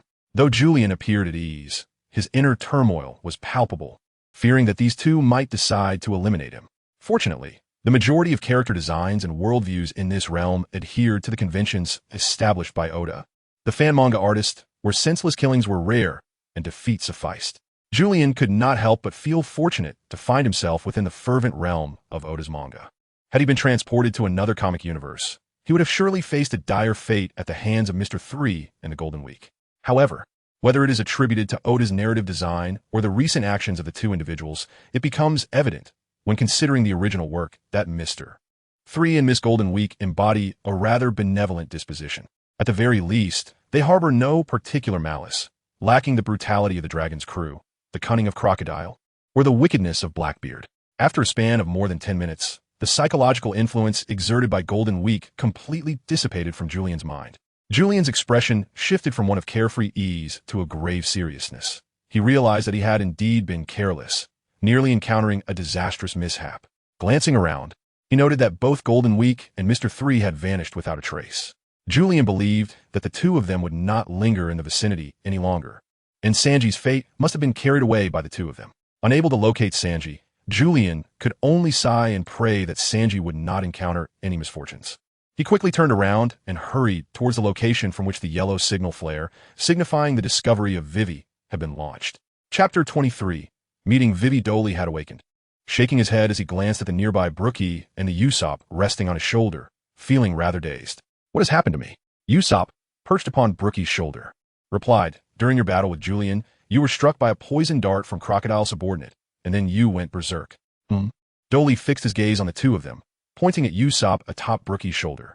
"Who is this?" Buggy introduced, "This is Usopp from the Julian Pirates. The lad you just fought is the captain of the Julian Pirates. They have only recently arrived on this island." Dolly expressed his surprise. Aren't they part of the same group?" Usopp interjected, "Are you referring to Crocodile and his crew?" Dolly nodded. "Yes, it is indeed Crocodile whom you mentioned. He has repeatedly approached me and Buggy, claiming that a band of miscreants riding ducks has appeared on the island, intending to destroy the entire little garden, and demanding we eliminate them." Usopp was taken aback. "Miscreants riding ducks? That must be Vivi and her companions." Upon hearing this, Buggy inquired, "Is it the place where the yellow signal flare just ascended? The individuals you're searching for?" Indeed. At that moment, Usopp briefly recounted the plight of Vivi and her companions to the two, and Dolly and Buggy realized that Vivi was a deposed princess, forced to flee to Little Garden after the battle. However, Crocodile had sent his subordinates to pursue them, intent on inciting a massacre. Feeling indignant after being ambushed by Mr. 3, Dolly brandished his massive sword, declaring, "Those scoundrels! I shall not let Crocodile and his crew go unpunished." Usopp added, "I am eager to reunite with Vivi and the others." Buggy, in his earnest manner, said, "Let us join you. Perhaps we two giants can assist you in Little Garden." Given that both giants had been manipulated and ambushed by Crocodile, they naturally harbored animosity towards him. Additionally, Usopp found camaraderie with the two, and they felt a sense of guilt regarding their earlier attack on Vivi and her party. Seeing the giants willing to accompany him, Usopp exclaimed with delight, "This is simply splendid." After waiting in place for a while, Zoro and Vivi grew increasingly anxious as no one arrived. Zoro was worried about the red signal flare, while Vivi was concerned for the injured Karoo Duck Knights in the cave. Just then, the ground began to tremble, emitting a series of thuds, causing the birds and beasts of the forest to take flight in unison. Karoo stood nervously beside Vivi. Fear etched on his face as he gazed toward the source of the sound. Vivi, sword in hand, wore a vigilant expression and grimly declared, "It's the giants of the island." Zoro unsheathed 3 swords, positioning himself protectively behind Vivi. The noise grew closer and closer, until with a rustling sound, the treetops parted, revealing Dory and Buggy emerging from behind the foliage. "Giants!" Zoro exclaimed in astonishment, preparing to engage in battle with the 2 formidable figures. However, at that moment, a voice called out, "Zoro!" Following the sound, Zoro turned to see Usopp standing atop one of the giants. "Usopp!" Vivi gasped, her surprise evident. "Is that one of your companions?" Zoro nodded. At that moment, Buggy crouched down, gently placing Usopp on the ground. Usopp then recounted his experience to them, revealing that the misunderstanding involving Vivi and the 2 giants had been instigated by Mr. 3. With the misunderstanding resolved, both parties extended their hands in reconciliation. Zoro inquired, "What about the others? Who set off the signal flare?" Usopp shook his head, replying, "I don't know, but Urien has already gone ahead." Zoro nodded slightly. "If it's Urien, then it should be fine." Vivi, anxious for her knights, urgently said, "Zoro, we must return with food and medicine. My knights are injured." However, leaving at this point would mean that 2 of their companions, Nami, Kurina, or Sanji, would remain unaware, making it impossible to encounter them. Just then, a rustling sound emerged from the bushes, prompting everyone to draw their weapons, vigilant and on guard. Suddenly, Nami and Kurina, accompanied by a throng of knights, burst forth. Weapons drawn, their eyes fixed intently on Zoro, Usopp, and the 2 giants. "Your Highness!" Zoro, Usopp. No one expected Zoro, Usopp, and Vivi to be in the company of 2 giants who were previously their adversaries. Upon seeing her knights before her, Vivi felt a measure of her anxiety dissipate. With the misunderstandings resolved, it was only natural for her to convey the true situation to her weary and wounded knights. Upon learning the truth, the knights were enlightened, and upon hearing that Nami and Kurina had come to assist them and were friends of Vivi, they willingly led the 2 women out of the cave, preparing to reunite with their companions, including Vivi. It was just in time for them to see the signal flare rising into the sky, prompting their hurried arrival. Vivi chose not to expose the harmless deception of Nami and Kurina in front of the knights. The 2 women, taking a closer look at Vivi, stepped forward to embrace her, giggling, "Vivi, you are far more beautiful than I had imagined, and this knightly armor suits you splendidly." Kurina rolled her eyes. A girl exuding princess-like charm while donning alluring knightly armor. No wonder Julien would assist such a captivating maiden, which stirred a hint of jealousy within her. Unbeknownst to Vivi, Kurina's thoughts were far from her mind. She felt a flicker of confusion regarding the sudden willingness of these 2 women to aid her. Nami, noticing Vivi's bewilderment, gently grasped her shoulders and revealed her true intentions, her face reflecting a gleam of avarice. "Julien mentioned that if we help restore your kingdom, you will surely reward us with treasures from Alabasta." At that moment, Kurina chimed in with a mischievous grin. I believe that such a delightful young lady as Princess Vivi would never decline our goodwill." Vivi was taken aback, realizing that these 2 women had ulterior motives for their arrival. She turned to look at Zoro, who merely shrugged, indifferent, as if to say this was their usual demeanor. "Ah, it seems you are all gathered here. Even Dory and Buggy are present." At that instant, Julien emerged from the forest, appearing quite disheveled, yet brimming with vitality and confidence. "Julien!" Vivi exclaimed, glancing over. Despite his disheveled appearance, he radiated an invigorating spirit. Julien looked up at the engine and explained, "Big guy, listen to me." However, Donley interjected, "I have already grasped the situation. I was incited by that group. The fault lies not with you, but with me." "Well, that was quite a straightforward admission of guilt," Julien mused. Once Donley's matter was resolved, Julien slowly made his way toward Vivi, extending his hand with a gentle smile. "Greetings, I am Julien, captain of the pirate crew. It was I who decided to aid you and my companions in your quest for restoration." Chapter 24, A Request. The Julien pirate crew. Vivi regarded Julien and his crew with curiosity. "Why do you wish to assist me?" Julien, having anticipated this question, was unperturbed by the possibility of Vivi declining his offer. After all, while many might have the ability to aid Vivi, it was only Julien and his crew who stood before her. Should Vivi fail to seize this opportunity, the prospect of her restoration might be indefinitely postponed. Julien proclaimed, "We are pirates, a band of adventurers who pen the tales of piracy under the guise of heroes. We are not mere scoundrels. Rather, we are a collective of individuals united in the pursuit of our dreams. Though we identify as adventurers, we proudly wave the pirate flag, for it grants us a semblance of freedom that adventurers may lack, bound as they often are by the constraints of governments and navies." Vivi gazed at Julien incredulously. astonished that he could so boldly articulate their pirate crew's stance with such a sense of righteousness, effectively distancing them from any notion of villainy. Julian continued, "We are the crew destined for the end of the Grand Line, and, as a pirate, I must make a name for myself. After all, traversing this world is no trivial endeavor. One must accomplish something noteworthy. Indeed. I, Julian, have a bounty of 40 million berries. Our first mate Zoro boasts a bounty of 20 million berries, and our strategist Sanji, well, he is the unfortunate one who stumbled with a bounty of 19 million berries. As pirates with bounties, we are sure to draw the attention of Crocodile while traversing this route. Regardless of the circumstances, we will inevitably clash with him. So why not lend you a hand and, in the process, rescue the beleaguered citizens of Alabasta?" Vivi scrutinized the members of Julian's pirate crew. Although she was uncertain about the capabilities of the individual named Sanji, the others appeared quite commendable, especially Captain Julian, who seemed remarkably dependable. Moreover, it was surprising to see that this pirate crew could hold their own against the two giants on Little Garden. Julian further elaborated, "In truth, our assistance serves our own interests as well. Firstly, defeating Crocodile would undoubtedly elevate our bounties. This man, a warlord of the sea with the title of king, once vanquished would enhance our renown significantly. Secondly, I trust you are aware of Crocodile's scheming, Vivi?" After a moment's hesitation, Vivi nodded, recognizing that Crocodile's plots were intricately linked to Alabasta. Alabasta possessed vital information regarding the ancient weapon Pluton, which Crocodile sought to acquire, thus his sinister designs against the kingdom. Vivi's expression darkened as she acknowledged, "Indeed." Julian opened his mouth once more and declared, "Thus, extinguishing the nefarious schemes of such pirates has naturally become an endeavor we, the Julian pirates, shall not shy away from." He then gestured towards Nami and Karina, stating candidly, "In order to garner their support in aiding you, I have deliberately informed them of the treasures that lie within Alabasta. Our exquisite and generous Princess Vivi will undoubtedly reward them handsomely with a plethora of riches once we have vanquished Crocodile." As he spoke, he fixed a keen gaze upon Vivi, anxious that she might refuse. Should Vivi deny, he feared that Nami and Karina would surely unleash their wrath upon him.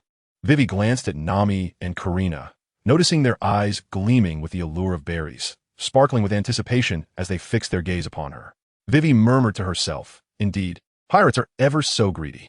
Julian whispered softly, No, at least we are not. It's just that these two women are both obsessed with wealth, and there is little I can do about it." Vivi gazed intently at Julian, noticing the clarity in his eyes and the sincerity etched on his face, devoid of any deceit. Yet, a hint of anxiety crept in. She was merely a princess of a kingdom that had lost everything after Crocodile's usurpation, leaving Alabasta bereft of any riches. Crocodile imposed exorbitant taxes, relentlessly exploiting the people of Alabasta while weaving a tapestry of false dreams, causing them to remain blissfully unaware of their oppression. Unconsciously, Vivi exclaimed, "But we have no money. Alabasta is suffering under Crocodile's tyranny. We are utterly powerless." Taking a deep breath, she continued, "Well, if we cannot restore our nation, words are of no consequence. As a deposed princess, I am completely destitute." In an instant, Vivi's eyes hardened with resolve. "If we can defeat Crocodile and liberate the citizens of Alabasta from his grasp, any reward is inconsequential, as long as we can provide it." At that moment, Vivi seemed to have made up her mind. She stepped closer to Julian, took his hands in hers, and held them tightly, her expression earnest. "So, Julian, I implore you, please help us, help the people of Alabasta." With a rustle, the Knights of the Karoo Duck Knight Brigade behind Vivi knelt in unison, echoing her plea. "We beseech you, members of the Julian pirates, assist us. Alabasta is counting on you." The plight of Alabasta had not escaped Nami and Karina during their time in the cave. They had gleaned some understanding from the Karoo Duck Knight Brigade and felt a twinge of sympathy for the exiled princess. Despite their reputation for greed, the two women immediately stepped forward to support Julian, saying, "Yes, we will help you. Rewards can be discussed later. For now, we must defeat Crocodile, unveil his hypocritical facade, and reveal the truth to the citizens of Alabasta." My word, are they truly so avaricious? I am astounded. Julian gazed in astonishment at the two women he had previously encouraged. They now exhibited a sudden pang of conscience and resolved to assist Vivi. Vivi looked at the two women, who had once displayed avarice, with deep emotion, as their faces now radiated sincerity and kindness. She repeatedly expressed her gratitude, saying, "Thank you, thank you." The three women clasped hands, presenting a picturesque image akin to a blooming lily. At that moment, Dong Li spoke up, prompting Julian to pause in surprise. He was taken aback, recalling that in the original narrative, the giants of Alabasta had not intervened at all. Wait, this is a peculiar world, not the original text. What original? That was merely fan fiction. This is the authentic reality. The others were similarly taken aback. Beside them, Buggy sharpened his axe blade with a massive stone and added, Crocodile's subordinates have made our time in Little Garden quite uncomfortable. We must repay this debt. Dongli, wielding his colossal ship, grunted, We giants must teach that fellow named Crocodile a lesson. It turned out that their ire towards Crocodile stemmed from Mr. Three's actions on the island. The crowd welcomed the inclusion of the two giants with enthusiasm. However, Yulian interjected, but before we leave Little Garden, there is something I must attend to. What is it? It is to locate my strategist, Sanji. Chapter 25. The Insect Sting Boom. The volcano on Little Garden erupted once more. Yet this time, Dongli and Buggy did not engage in battle as they typically would. Instead, they stood on the slope of the volcano, urging Usopp, who was perched on Dongli's shoulder, to hasten his search. If the rocks expelled by the volcanic eruption were to fall, it would not be a trivial matter. Thick, black smoke billowed forth, followed by a sharp scent of sulfur, which made Usopp's elongated nose quite uncomfortable. Nevertheless, he held a telescope, steadfastly positioned on Buggy's shoulder, scanning for the figures of Sanji, Mr. Three, and Golden Week. There, I found them, Usopp exclaimed, pointing ahead. Quick, led Yulian and the others this way.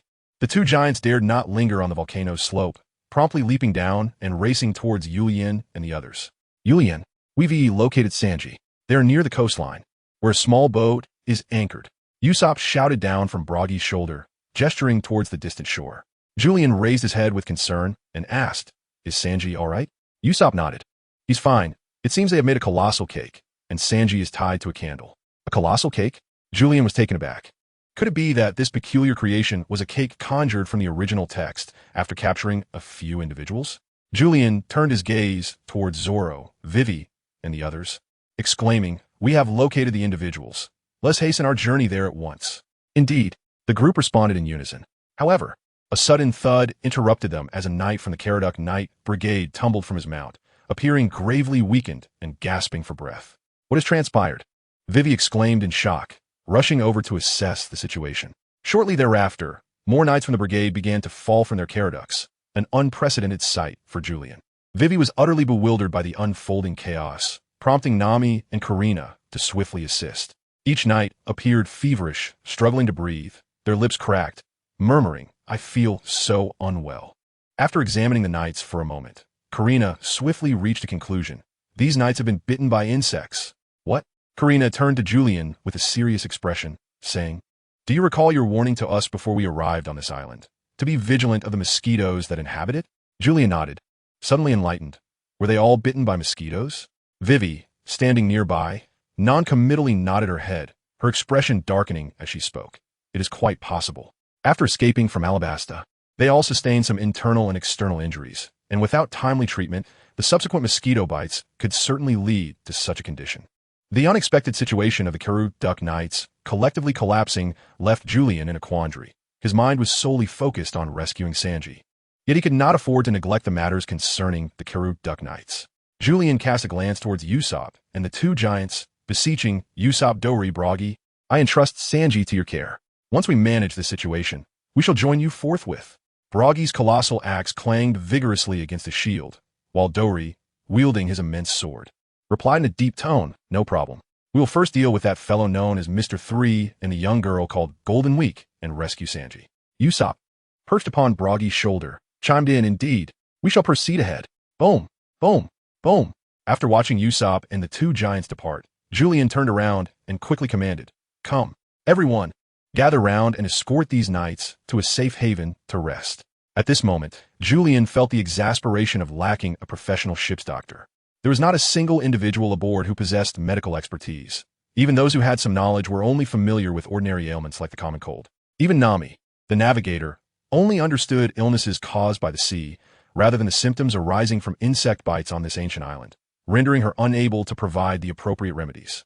The next island was Drum Island, and Julian was eager to reach it to recruit the charming Dr. Chopper into their pirate crew. With unity among the five, they managed to bring the ailing knights to the banks of a river, attending to each of them in turn. Soon after, they gathered a pile of wood, and Julian ignited it with a flicker of flames from his hands, creating a substantial bonfire. This large fire was not intended to warm the carrot duck knights, but rather to produce a significant amount of smoke, which would serve to repel mosquitoes. The three women, Nami and her companions, dampened various towels and handkerchiefs by the river and placed them on the foreheads of the knights, hoping to stabilize their conditions. Once the situation was somewhat under control, Julian turned to the trio and inquired, "You three should be able to take care of the knights, correct?" The women nodded affirmatively, assuring him no problem. He then asked, "If a giant beast were to appear, would you three be able to handle it?" Nami remained silent, as she believed that facing a giant beast was beyond their capabilities. Karina, somewhat uncertain, thought that with her slippery fruit powers, combined with Nami and Vivi, they might stand a chance against such a creature. Meanwhile, Vivi furrowed her brow. Despite the uncertainty of confronting a giant beast, she felt a strong responsibility to protect her knights during this time. "Absolutely. We can manage." With this declaration from Karina and Vivi, Julian felt a slight sense of relief. He then handed his signal pistol and flares to Vivi, cautioning the three women. "In any case, should you encounter danger, fire off the signal flares, and I will come to your aid at the quickest possible speed." The trio nodded earnestly in agreement. At this moment, Julian turned to Zoro and declared, "Zoro, come with me to rescue Sanji." Zoro grinned and replied, "No problem." With that, the two vanished from the sight of the three women, disappearing into the dense forest. The coastline indicated by Usopp was not too far away. As Julian and Zoro navigated through the thicket, they suddenly caught sight of Usopp and the rescued Sanji. "Usopp! Sanji!" Julian was pleasantly surprised, but the next moment he sensed something amiss. It was merely a wax figure. Zoro was about to approach when Julian swiftly seized his arm, exclaiming, "Zoro, danger! That is a wax statue." Suddenly, gunfire erupted as the mechanism concealed behind the wax figure was activated. Fortunately, Julian had pulled Zoro back just in time. Otherwise, Zoro would have been in peril. With the sound of the shots fading, only a few leaves from the trees in the dense forest were dislodged, drifting down gently. Zoro squinted, pondering a trap. Indeed, Julian nodded solemnly and remarked, "Since Usopp's wax figure has appeared, it is highly likely that Usopp himself has encountered trouble." Chapter 26. The Betrayal of Darkness. Zoro was taken aback. "Usopp has been captured as well." Julian nodded beside him, casually casting a small fireball, roughly the size of half a Mary, towards the opposing side. In an instant, Sanji and Usopp's wax figures were reduced to molten puddles, and the lush trees behind them were utterly consumed by the flames. The seasoned pirate enthusiast, Julian, remarked with a grim expression, "Mr. 3 possesses the supernatural melt fruit, which enables him to create wax figures of Usopp. This can only imply that Usopp has been captured by them. Sanji faced a similar predicament before, and I nearly fell for it myself. Watch out above," Zoro shouted, as suddenly, the lush canopy was violently parted, and a colossal sword came crashing down. The two swiftly leapt aside, narrowly avoiding the blade that struck the very ground where they had just stood. When they looked up, they were met with the intense gaze of Dory. Dory? This was Zoro's first encounter with such a formidable adversary. Julian once remarked that Crocodile's subordinate may possess a young girl who, with the stroke of a brush, can induce psychological suggestions to manipulate others. It is evident that Dongli has fallen under the influence of this entity. Julian pursed his lips, exclaiming that Dongli had been subdued. Zoro removed the scarf from his arm, tying it around his head. He unsheathed 3 blades, steadfastly raising his gaze towards Dongli. "Since you have drawn your sword against a swordsman, let us engage in a duel. Julian, leave Dongli to me. I shall defeat him." Julian cast a glance at Dongli, nodding his head as he cautioned, "Be careful, and do not harm Dongli." With that, Julian departed from the scene, just as Dongli was about to pursue him. However, Zoran leaped into action, scaling the enormous sword that hung down from Dongli. "Dongli, your opponent is me." Julian's rear was entrusted to Zoro. Since Don Quixote was ensnared by the treachery of the Black of Golden Week, it was highly probable that Buggy had also been similarly compromised. As expected, a colossal axe descended from the heavens, cleaving directly towards Julian. A flicker of electricity danced beneath Julian's feet, allowing him to roll aside several times and evade the impending danger. Gunpowder star. Whoosh, whoosh, whoosh. A flurry of projectiles whizzed past, prompting Julian to instinctively dodge as a jolt coursed through his brow. Boom, boom, boom. After a series of explosions, Julian lifted his gaze to discover Usopp perched upon Broky's shoulder, drawing back his slingshot and aiming directly at him. This was dire. Not only was Broky under the control of the Golden Week, but even Usopp had fallen victim to her influence, complicating matters significantly. How had I not perceived the potential imbalance in Golden Week's abilities while engrossed in the manga? Astonishingly, The most alarming aspect was that this girl was not even a power wielder. Julian understood that the power of the Golden Week lay in its ability to create sudden illustrations, followed by the application of psychological suggestion, thus allowing for the manipulation of others. Therefore, it was merely a matter of identifying and removing the patterns present on Usopp and Buggy. Julian swiftly conceived a solution. As Brocky's massive axe descended once more, a flash of electricity sparked beneath Julian's feet, propelling him to leap aside with remarkable agility. In the blink of an eye, he bounded onto the axe's handle. Crafted from wood, the handle prevented Julian from unleashing a current to incapacitate Buggy first.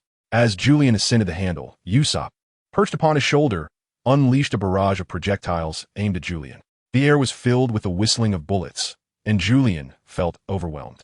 He leaped upward from the strap of his belt.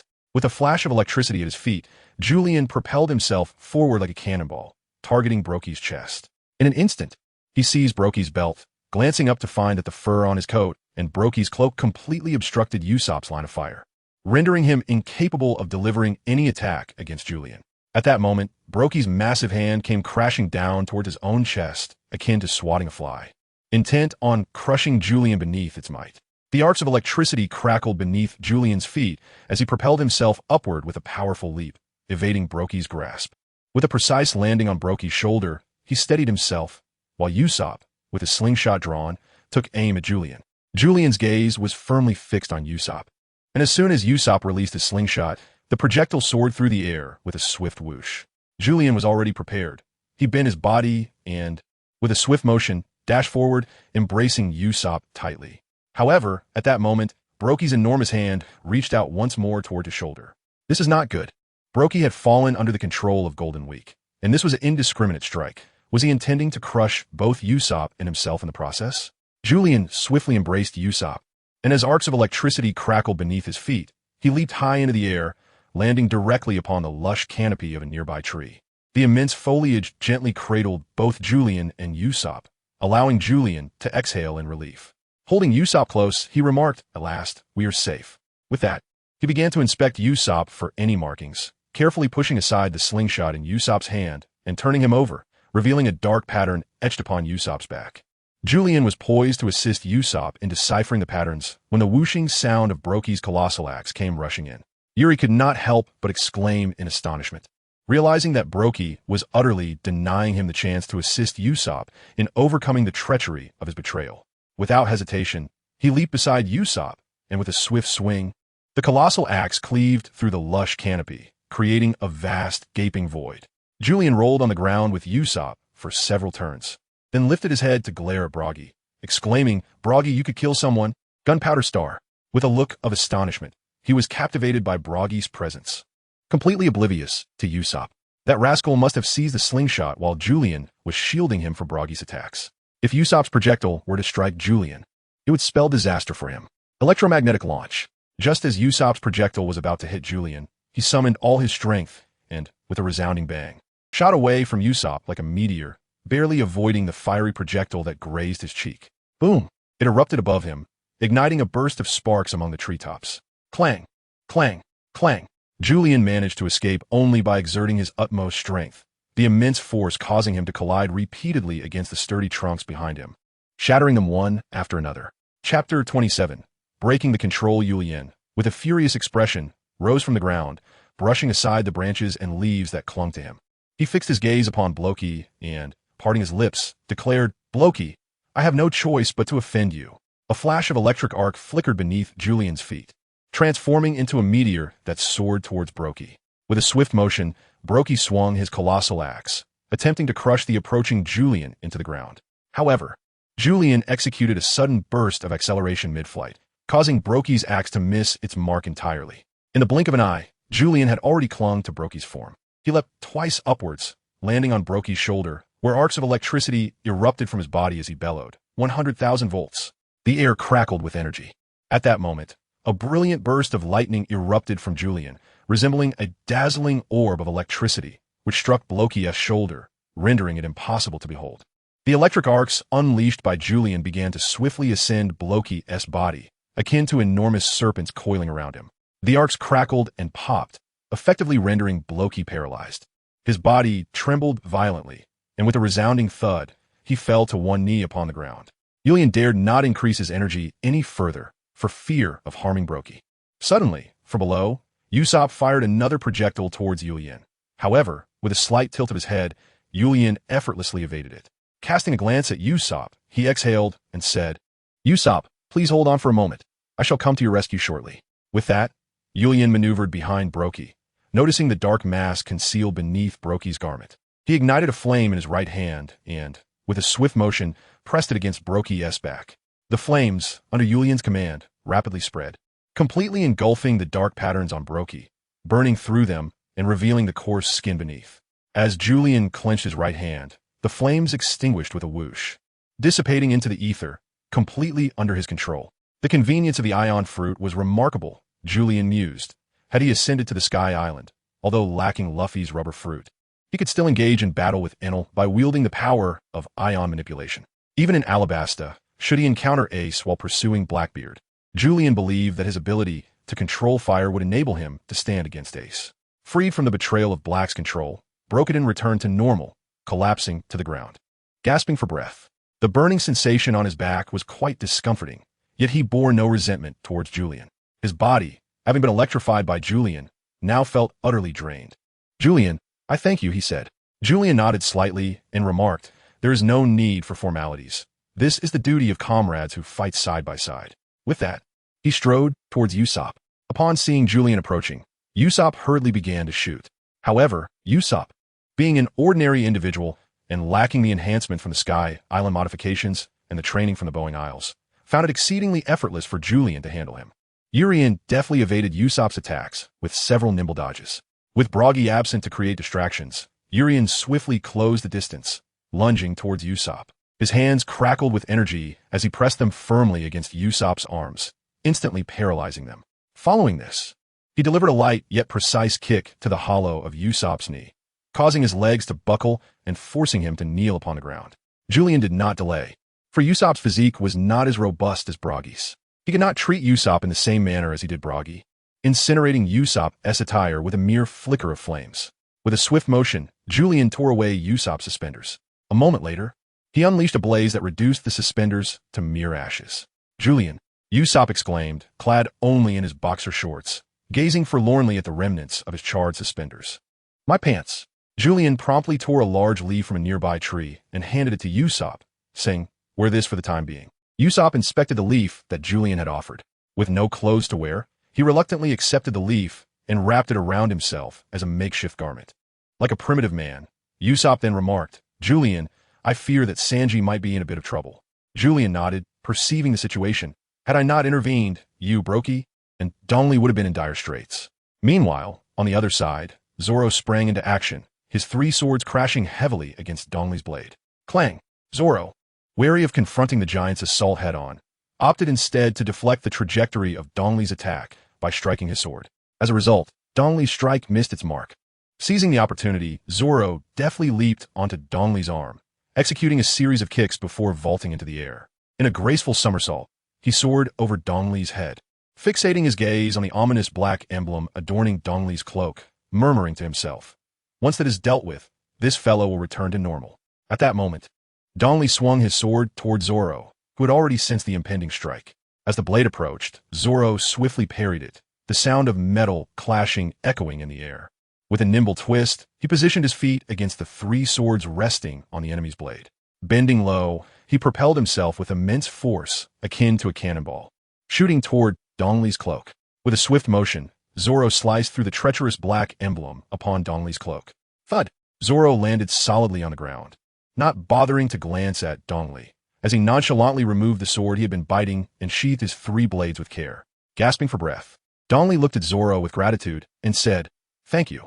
At that moment, Zoro removed his bandana, wreathing it around his arm, and raised his gaze toward Dongley. "Let us press onward. That fool with the curled eyebrows is still waiting."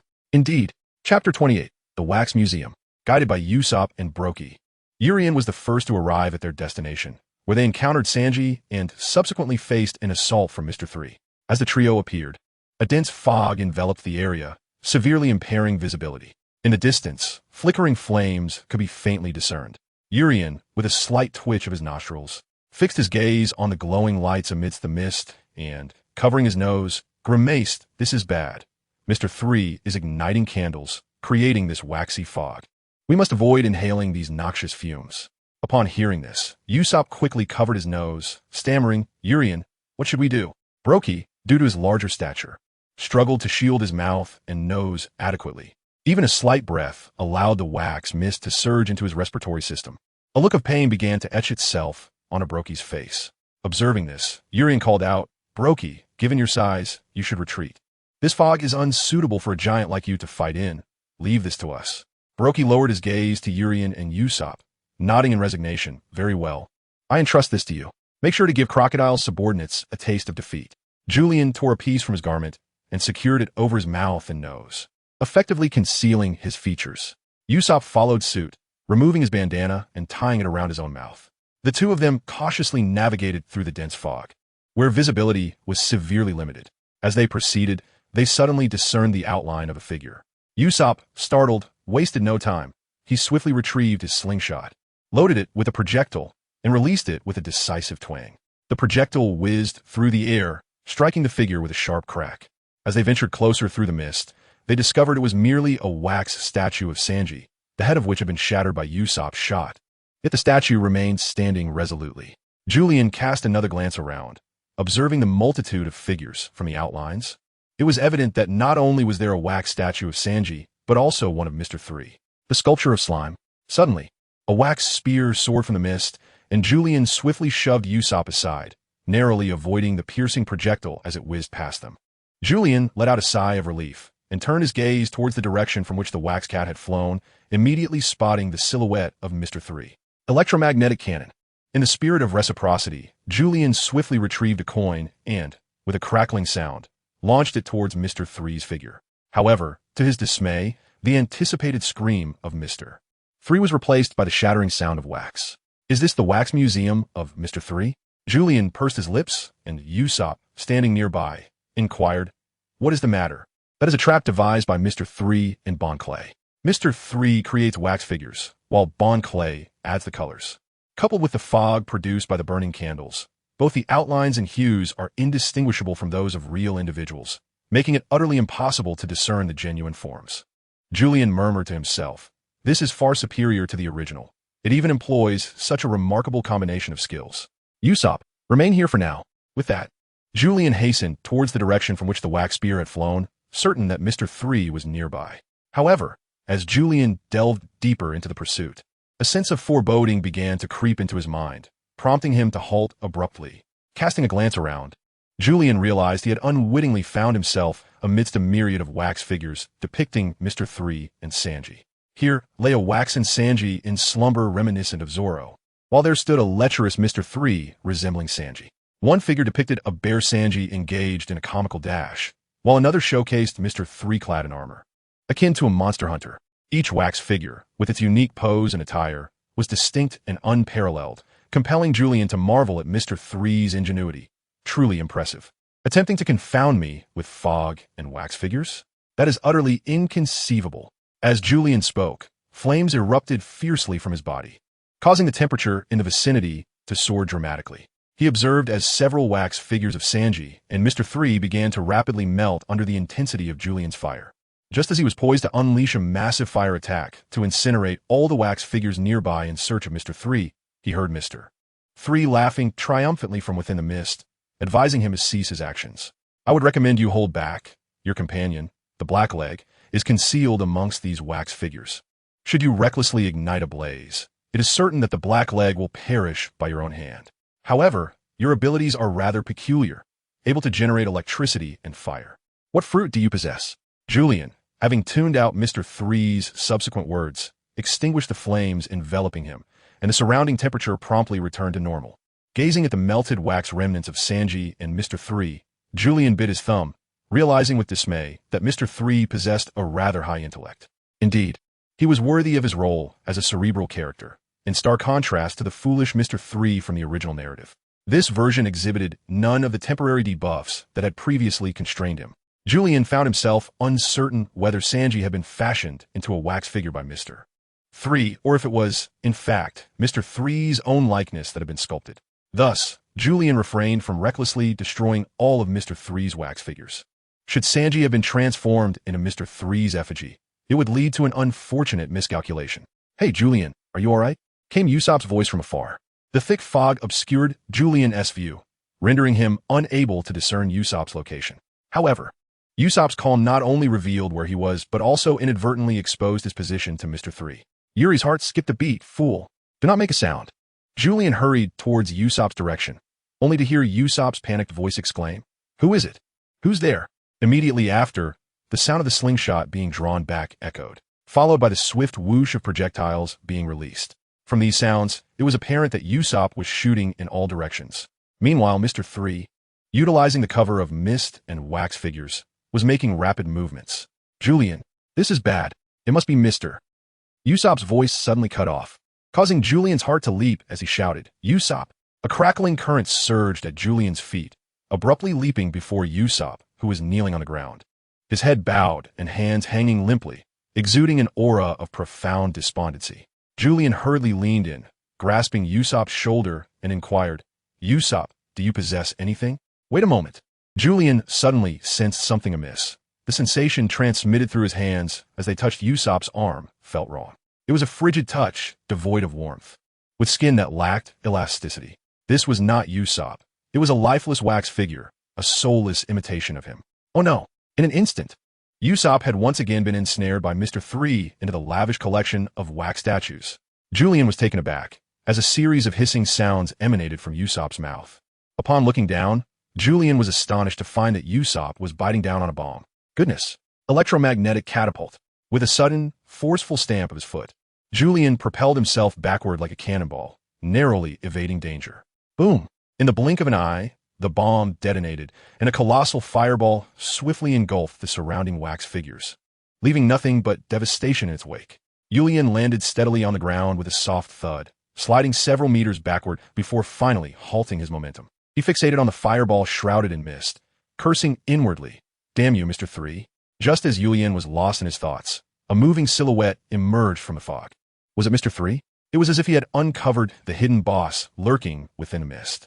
Julian rushed forward, his hands crackling with lightning and flames, preparing to confront the figure. "Mr. Three, halt!" With a sudden leap, the figure evaded him, and Julian's fist crashed heavily into the ground, creating a substantial crater. Yet, the figure drew a blade, striking directly toward Julian. Just as the knife was about to descend upon him, it abruptly came to a halt. Julian stood mere inches away from the shadowy figure, and even the densest fog could not obscure their line of sight. "Julian? Zoro." The two exchanged wide-eyed glances, nearly ensnared by Mr. Three's mist. "I seem to be lost," Zoro murmured, squinting as he pondered. "What on earth is happening? I see numerous statues with curled eyebrows, as well as the statue of Usopp, and that fellow is likely to launch a surprise attack on me." Julian pointed to the covering over his mouth, gesturing for Zoro to conceal his own face, and then said, "We have entered Mr. Three's wax museum. Sanji and Usopp are concealed among these wax figures. We must exercise caution in identifying their true forms, while simultaneously locating Mr. Three." Chapter 29. A spark of inspiration. Zoro and Dory encountered Buggy on their path. Dory was taken away by Buggy, for such a large figure was indeed suffering greatly in this waxy mist. Julian pointed towards the 10 flickering flames, barely discernible through the mist, and inquired, "Zoran, can you see those 10 flames?" Zoran squinted his eyes, gazing in the direction Julian indicated, and replied, "I initially thought they were 10 phantoms dwelling within this forest." Julian rolled his eyes and remarked, "Those are 10 burning candles, and this fog is the result of their flames. Your task is to sever all the candles, thus preventing them from producing any more wax fog. Do you understand?" Zoro fixed his gaze upon the 10 flickering flames and nodded, reassured by the guiding light that he would not lose his way. "No problem. I'll take care of those candles." With that, Zoro dashed toward the base of the candles, while Julian began to ponder how to locate Sanji and Usopp, who had been transformed into wax figures by Mr. Three within the wax museum. Just then, Julian lifted his head and noticed a flickering flame suddenly appearing in the nearby fog. The flame danced like a ghostly fire, swaying gently as it drifted toward him. What could that be? Julian fixed his gaze upon the flickering flame, simultaneously bracing himself for battle, though the fog obscured his view of the entity before him. It was evident that it was a contrivance of Mr. 3 designed to confront him. With a resounding clang, the sound of a blade echoed, prompting Julian to glance towards the distance. Among the 10 orbs of fire, one had already extinguished, indicating that Zoro had successfully severed candle. Julian exclaimed with excitement. "Well done, Zoro. Oomph. Do you still have the leisure to survey your surroundings? Prepare to receive my punch." As Julian turned around, he beheld the flickering flame that had just drifted before him, revealing a colossal figure emerging from mist. It resembled a large black and white robot, causing Julian's heart to race. The wax champion of Mr. 3, enhanced and imbued with the brilliance of the Golden Week. With a resounding crash, a fist was hurled toward Julian with astonishing speed, prompting him to leap backward just in time to narrowly evade Mr. 3's assault. Upon landing, Julian looked up at Mr. 3, who spoke with a smug expression. "Well, what do you think, Smiley? Are you afraid now? This is my candle crown." Julian extended his hand, swiftly interjecting, "Stop, stop. No need for introductions. I am aware." Clang. Another sound of a blade echoed as both Julian and Mr. 3 simultaneously looked up, witnessing the extinguishing of the 9th fireball. At that moment, Julian chuckled. "When the last candle flickers out, the mist shall dissipate entirely, and nothing will obstruct my vision." I must say, the synergy between the fog and the wax museum is truly remarkable. Do not underestimate me. Champion battle. Clear the path. Mr. 3, filled with fury, launched a fierce assault against Julian, who spoke with an air of nonchalance, seemingly disregarding his own position. In an instant, Mr. 3 unleashed a barrage of attacks with the vividly colored candles, their speed rivaling that of the chaotic gunfire from the original tale of Luffy. Julian deftly evaded the attacks. Yet such continuous dodging was not in his nature. In a swift motion, he summoned arcs of electricity that crackled and sparked, bending low to evade Mr. 3's strike. He lunged forward, positioning himself before Mr. 3's armored form, and proclaimed with fervor, 100,000 volts. A tremendous surge of electricity erupted, illuminating the mist with a brilliant blue hue. In Julian's estimation, this formidable blow should suffice to vanquish the not-so-mighty Mr. 3. However, before he could catch his breath, he heard Mr. 3's laughter echoing. "Smiley face, your abilities hold no power over me." Urian was taken aback and lifted his head to see that Mr. 3 did not convulse as he had imagined. "After all, I possess the powers of the melt fruit, capable of creating wax." Julian suddenly realized, to his dismay, that candles are insulators. His electricity had no effect on this adversary. Just then, Mr. 3 seized the opportunity while Julian was still in a daze and delivered a powerful punch to Julian's face, sending him hurtling away and crashing into several candle statues. Julian rose from the ground, wiping the blood that Mr. 3 had drawn from the corner of his mouth. He gazed at the flickering flame amidst the fog and enunciated deliberately, Hey, one does not strike the face. You are courting death." Clang! The 8th candle was severed by Zoro's sword. As Julian observed the flame charging towards him once more, he inhaled sharply. The moment Mr. 3 burst forth from the mist, Julian erupted in flames, his entire being engulfed in fire. Mr. 3's eyes widened in astonishment as he beheld this suddenly ignited figure, attempting to break repeatedly. Yet his speed rendered him incapable of stopping in time. Julian tilted his head, gazing at Mr. 3. "Although I possess a remarkably good temper, I shall not tolerate any affronts to my dignity. Prepare to receive my fist." Julian sprang into action, delivering a fierce punch directly to Mr. 3's face. With a resounding thud, the fiery fist struck Mr. 3, sending him flying, a fitting retribution. Clang! The 7th candle toppled as Julian transformed into a blazing fireball, relentlessly pursuing Mr. 3, affording him no respite. Boom! With a powerful blow, Julian's fist crashed into Mr. 3's waxen crown, igniting a tremendous flame that leapt skyward. The searing heat immediately melted Mr. 3's waxen diadem, leaving him rolling on the ground, desperately trying to extinguish the flames licking at his belly, exclaiming in agony, "It hurts! It hurts! It hurts!" Clang! The 6th candle was severed by Zoro, and Julian, sensing victory, prepared to continue his assault, aware that Mr. 3 was a formidable lieutenant of Crocodile, and certainly not a mere side character in the original narrative. Eliminating this adversary would significantly ease their troubles in Alabasta.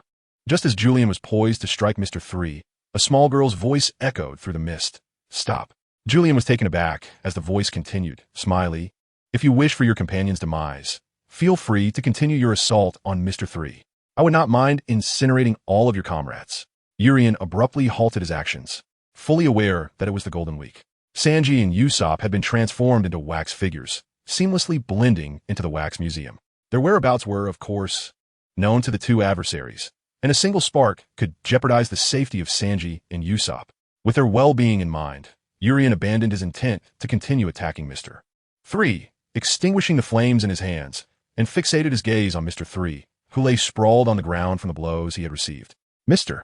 3's glasses were shattered, a casualty of Urien's assault, and his hair was singed in various places.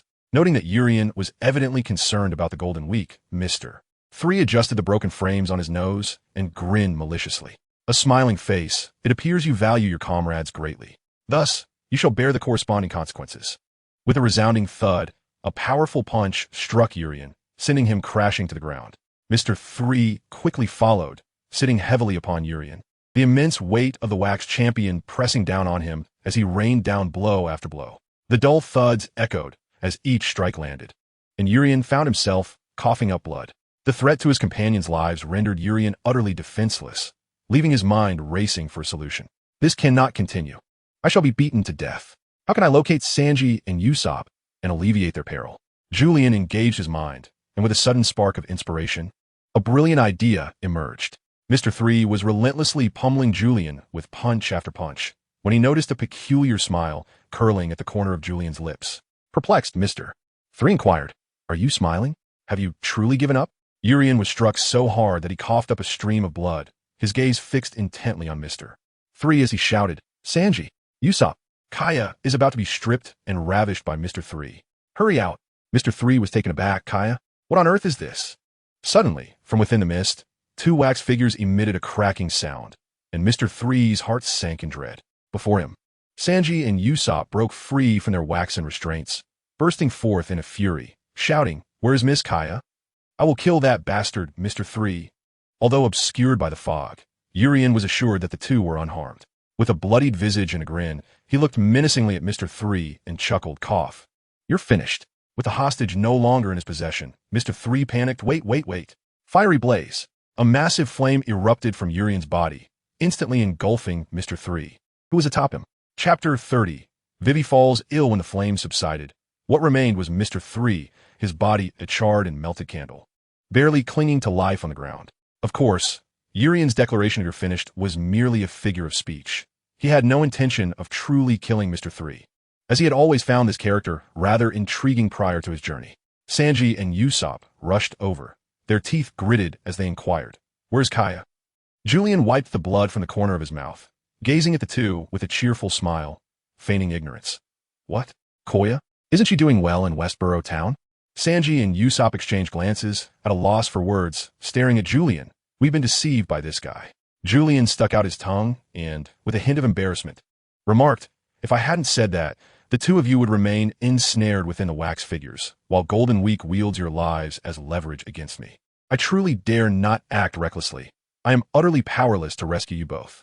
At that moment, Sanji lit a cigarette and, casting his gaze upon the prostrate Mr. 3, inquired, "What should we do with this fellow? Let's bind him first and see if we can extract any useful information from him." Julian carelessly tore a strip from his own clothing, and just as he was about to turn Mr. 3 over and bind his hands, he suddenly heard a treacherous cry from behind. Yuri's heart skipped a beat as he widened his eyes, instantly sensing the imminent danger. Turning his head, he saw Sanji's heel already aimed at him, and with a resounding thud, Yuri was sent flying. "Yuri!" Usopp exclaimed, gazing at Sanji in astonishment. "Sanji, have you been hit?" Julian rolled on the ground several times before swiftly rising to his feet, exclaiming, "Usopp, quickly distance yourself from Sanji. You're no match for him." Thud! Sanji delivered a merciless kick towards Usopp, striking him directly in the side. Whoosh! Usopp was propelled like a cannonball, hurtling into the mist. "Usopp!"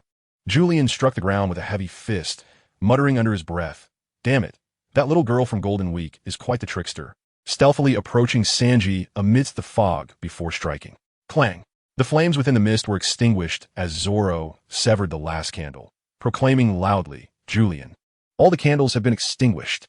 "Got it," came the reply, carried on the wind. Julian acknowledged with a sound, yet this utterance once again revealed his intentions. In a swift motion, Sanji burst forth from the mist, delivering a fierce kick aimed directly at Julian. Julian had already taken precautions, raising his hand to block Sanji's attack.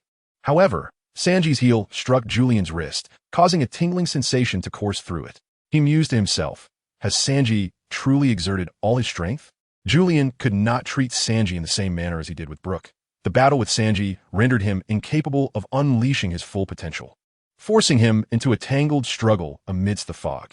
Fortunately, Zoro had severed all 10 candles, and the mist began to dissipate under the caress of the sea breeze on this ancient isle.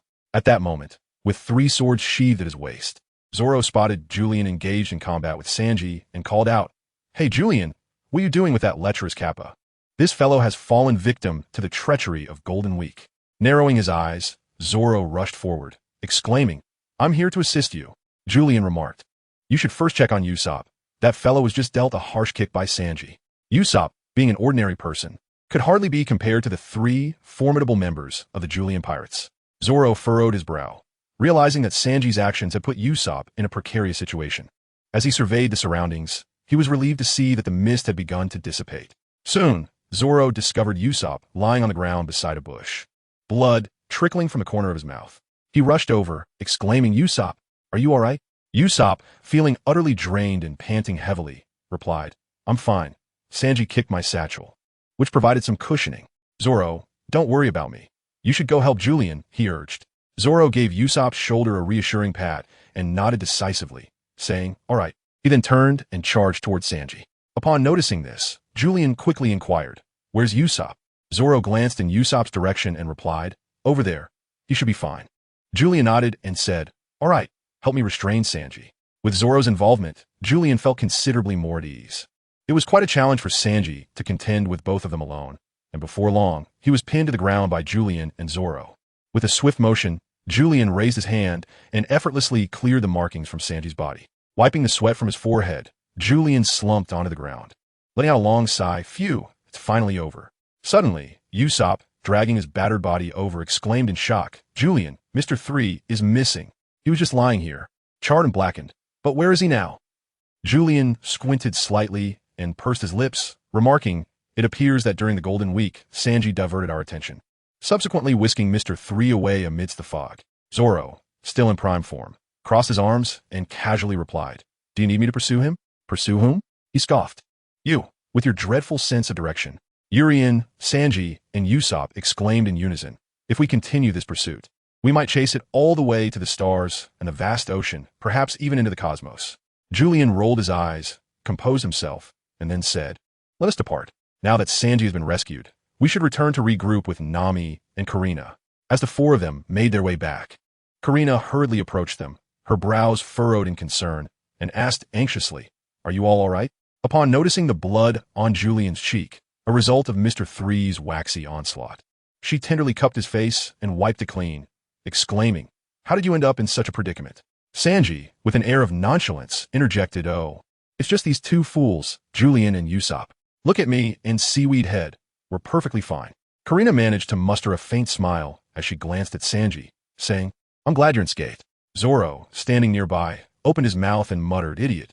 Sanji quickly turned with a scowl towards Zoro, retorting, "Who are you calling lost?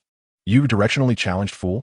Julian noticed that Karina's complexion was far from favorable, and thus inquired with curiosity, "Karina, your countenance appears rather poor. What is amiss?" Only then did Karina respond, "Vivian has fallen ill." "Oh, it must be due to the bites of the mosquitoes on the island." Julian slapped his forehead and firmly grasped Karina's shoulders, examining her closely. "Are you all right, Karina? What about Nami? Is she safe?" Upon hearing Julian's concern, a sweet smile graced Karina's face, revealing her dimples. She blinked and shook her head, saying, "Thanks to your reminder, we took all necessary precautions. Both I and the little thief cat are fine. She's currently taking care of Vivi and the others." Relieved to hear that they were unharmed, Julian exhaled deeply, nodded, and declared, "Let us hasten towards our next destination, Drum Island." Chapter 31. The Kingdom of Drum within the Palace of Alabasta. Mr. 3, looking disheveled, returned from the small garden alongside Golden Week. They stood like children caught in wrongdoing, obediently awaiting their fate. Before them sat Nico Robin, the highest minister of Alabasta. Robin lounged on an enormous couch, one leg crossed over the other, one hand resting on her thigh while the other supported her chin, gazing at Golden Week and Mr. 3 with a smile. So, you two were defeated by a group calling themselves the Julian Pirates? And Vivi thus evaded your pursuit and allied with those two giants in the small garden? Mr. 3 cautiously replied, fearful of Robin's wrath, Lady Robin. Those individuals are indeed formidable. Their strength is on par with that of Golden Week and myself. At that moment, Golden Week pouted, bouncing forward with 3 bounty posters in hand, playfully declaring, Sister Robin, these fellows are truly impressive and even threatened to overthrow His Majesty's rule. It was evident that Golden Week and Robin shared a cordial relationship. After taking the bounty posters, Robin affectionately ruffled Golden Week's hair and examined the posters. With a smile, she remarked, interesting characters indeed. Mr. 3, anxious that Robin might inform Crocodile of their failure to capture Vivi, nervously inquired, Lady Robin, what about His Majesty? Robin smiled reassuringly, do not worry. This matter will not be disclosed to His Majesty. She added, with a hint of intrigue, I am quite curious to see what these individuals plan to stir up in Alabasta. I'm looking forward to it. Hee hee. Meanwhile, in the waters near Drum Island, the Mary was sailing towards the Eastern Isle. Following the Mary was a raft constructed by Dory and Buggy from the giant trees of the small garden. The raft bore the ailing Kuro Duck Knights from Alabasta, with Dory and Buggy energetically paddling behind the Mary. Usopp, now clad in a thick coat, stood atop Dory's helmet, gazing at the snow-covered Drum Island in the distance, calling out to the Mary ahead, Julian, we have arrived at Drum Island. Julian turned his head, placing his hands before his mouth as he responded, I see. At that moment, Nami and Karina were clad in nightwear, tending to the ailing Vivi, who lay in bed within the warmed room. Nami held a damp towel, gently wiping Vivi's forehead, then felt her temperature, remarking, it seems her fever has yet to subside. Karina lifted a basin and said, I shall fetch some fresh water. However, do not worry. The message from the deck indicates that Drum Island has been reached. Yulia mentioned that this island is home to many skilled physicians, so Vivi and the Knight of the Duck, Karu, will surely be fine. Nami bit her lip, expressing, it's just that this winter island is rather chilly. As the Mary and the raft gradually approached the island, they beheld a battalion of soldiers clad in heavy military attire rushing towards the coast of the Drum Kingdom, standing at the shoreline with their rifles aimed directly at the Mary. At this moment, Zoro grasped the hilt of his sword, drawing it slightly from its sheath with a soft sound, questioning, is a fight about to commence? Sanji lit a cigarette, inhaling deeply, raising his gaze to fixate on the soldiers of the Drum Kingdom, murmuring, Yulian. Both awaited Yulian's decision, as if they were poised to dash ashore at his command, ready to confront the soldiers who had their weapons trained on them. However, Yulian remained rooted in place, quickly signaling to his companions to refrain from any reckless actions. In his recollections, Yulian recalled that the arrival of Blackbeard had caused Wapol to flee, plunging the entire nation into a state of anarchy. When Luffy and his crew arrived on this island, it was the inhabitants who came to intercept them. The soldiers before them, uniformed and armed, were unmistakably a military force. What was the meaning of this? Julian felt a slight sense of astonishment. However, upon contemplating the world where Luffy served as a naval officer, it seemed rather unsurprising. Having calmly accepted this premise, he fixed his gaze indifferently upon a group of soldiers stationed on the shore.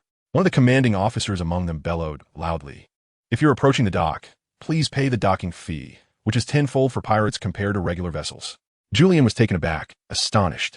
In the original narrative, when Luffy arrived at this island, the inhabitants evidently harbored a strong disdain for pirates. Yet, the current circumstances revealed that the military of Drum Island was seemingly welcoming Julian and his crew of pirates. However, given this acceptance, there was no need for any grand displays of force. Julian nodded and promptly inquired, may I ask what the docking fees are? Having heard of the exceptional medical practitioners in this region, he expressed concern for a companion who had fallen ill and sought the healer's aid. Yet another band of pirates seeking medical attention? The soldier leader murmured, casting a glance over the group before continuing. The docking fee is 100,000 berries per vessel.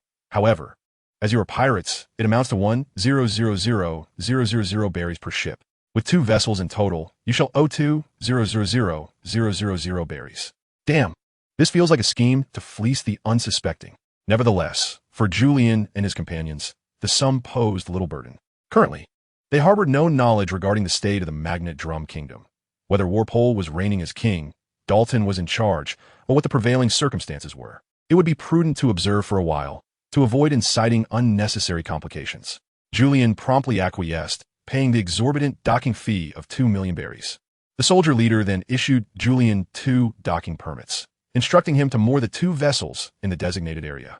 although Yulian accepted the mooring permit with a smile. He could not help but curse inwardly, thinking how merciless it was to charge a mooring fee even for such a shabby vessel as a raft. Yulian returned to the room and opened the door, where a wave of warmth enveloped him. Nami and Karina, clad in their pajamas, exuded the charm of neighborhood girls, stirring a flutter of excitement within Yulian's restless heart. Yet, in this world reminiscent of a passionate manga, is it truly appropriate to indulge in romance and pursue a harem? Julian swiftly suppressed the tumult within his heart and said, Nami, Karina, let us first inquire in the village. Once we locate a doctor, we shall return to escort Vivi and the others for treatment. Please ensure that Vivi is well taken care of. The two women nodded in agreement, responding with a simple, Naturally, the directionally challenged Zoro remained behind to guard the ship, while the towering figures of Dori and Buggy decided to stay at the dock, tending to the duck knights aboard the raft. Julian, accompanied only by Sanji and Usopp, made their way ashore, their footsteps crunching upon the thick layer of snow that blanketed the street. Julian gazed upon the quaint village nestled on the island, its pristine streets orderly and well-kept. While the faces of the townsfolk did not radiate exuberance, there was a conspicuous absence of the sorrow associated with the loss of home. In the original narrative, the Kingdom of Drum had suffered an assault from the notorious Blackbeard and his crew. However, according to this timeline, it would appear that Blackbeard had already traversed through the Kingdom of Drum. Yet, the village before him clearly bore no signs of having been ravaged by such an attack. Julian murmured, in other words, Blackbeard and the Kingdom of Drum have all embarked on divergent paths. At this thought, a jolt surged through Julian's heart as he turned to gaze at one of the peaks of the Drum Kingdom, pondering whether Chopper might also. At that moment, a robust man clad in green, wielding a shovel, approached the trio and inquired, Are you three pirates seeking medical attention? Word has already spread on the island that yet another group of pirates has come for treatment. Julian blinked, fixating on the man before him, whose visage bore a semblance of familiarity. He nodded and replied, Yes, my companion is unwell and seeks a physician here. After a moment of contemplation, the man spoke. The cost of medical care in this kingdom is exceedingly high. I fear you must brace yourselves for that. I am Dalton, the sheriff of this village, known as Bighorn. Julian felt an internal eruption akin to a matcha explosion. Dalton? No wonder he appeared so familiar. Wait, how did Dalton become a sheriff? I am utterly astonished. Has this fellow chosen a divergent path? Chapter 32. Nurse Doriel Dalton was currently organizing the townsfolk to clear the snow that blanketed the ground, rendering movement quite arduous for the people. Julian inquired about the infamous Blackbeard, yet Dalton shook his head and replied, I'm afraid I have not heard of such a group as Blackbeard. Julian became increasingly convinced that Blackbeard had indeed never set foot on Drum Island. As for the reasons behind Blackbeard's arrival in the original narrative, Julian remained in the dark. However, if Blackbeard had not come to Drum Island, then Walpo would not have found himself in a predicament that necessitated flight, indicating that this nation was not in the anarchic state depicted in the original work. Furthermore, recalling the soldiers he had seen earlier on the shore, clad in standard military uniforms, Julian inquired, Is the king of this nation Walpo? Dalton paused momentarily before nodding in affirmation. Indeed, this nation is known as the Drum Kingdom, and its king is Walpo. Julian murmured, Indeed, the king of this nation is still Valpo. It was evident that Dalton harbored some prejudice against Valpo, as his countenance darkened upon hearing the king's name. Dalton continued, However, if you wish to seek medical attention here, you cannot evade Valpo, for the entirety of the nation's medical resources is firmly under his control. Unless one is prepared to pay exorbitant treatment fees, accessing healthcare is simply unattainable. Given that the backdrop of Magnetic Drum Island had deviated from the original narrative, Julian was no longer inclined to act based on the prior experiences within the text. He needed to gather certain information before making any judgments or decisions. At that moment, Usopp stepped forward and inquired, Sheriff Dalton, may I ask how much the treatment costs? We have several dozen patients here. Dalton's expression soured as he replied, In this desolate nation, even for a trivial ailment like a cold, one would need to spend at least 1 million berries for treatment. Consequently, no one dares to fall ill here. Even if they do, they often endure the suffering, waiting for the kind-hearted healer to descend from the mountain to shop, at which point they might discreetly seek care. Dalton glanced at Julian and the others, sighing. If it is merely a minor illness, I would suggest you leave this place. For dozens of patients, it would amount to at least several million berries. Sanji exhaled a puff of smoke, articulating with precision, It should not be a minor ailment. I am uncertain what it is, but the cause appears to stem from mosquito bites in the small garden. Dalton rubbed his temples and opened his mouth to speak. That is true. Anyone who has journeyed from afar to seek treatment in this wretched country would not be suffering from a trivial illness. Sanji and Usopp turned to Julian, asking, Julian, what shall we do now? Julian looked intently at Dalton and earnestly inquired. Seeking an answer, Sheriff Dalton, do those doctors under King Valpo's control serve him willingly? Were they compelled to do so? Dalton paused, hesitating for a moment before responding slowly. They're all compelled.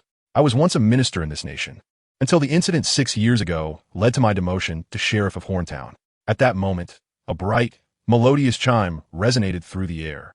Julian and his companions quickly lifted their heads towards the source of the sound, only to behold a woman, her features obscured, soaring through the sky on a sleigh drawn by reindeer. Usopp exclaimed in astonishment, Is that Santa Claus? Although Usopp and Sanji were unaware, Urien knew that the woman was undoubtedly Dr. Doriel, and the reindeer before her was, of course, Chopper.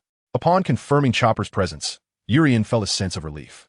In this peculiar world, it appeared that Chopper had not deviated from his path and had not consumed the human fruit.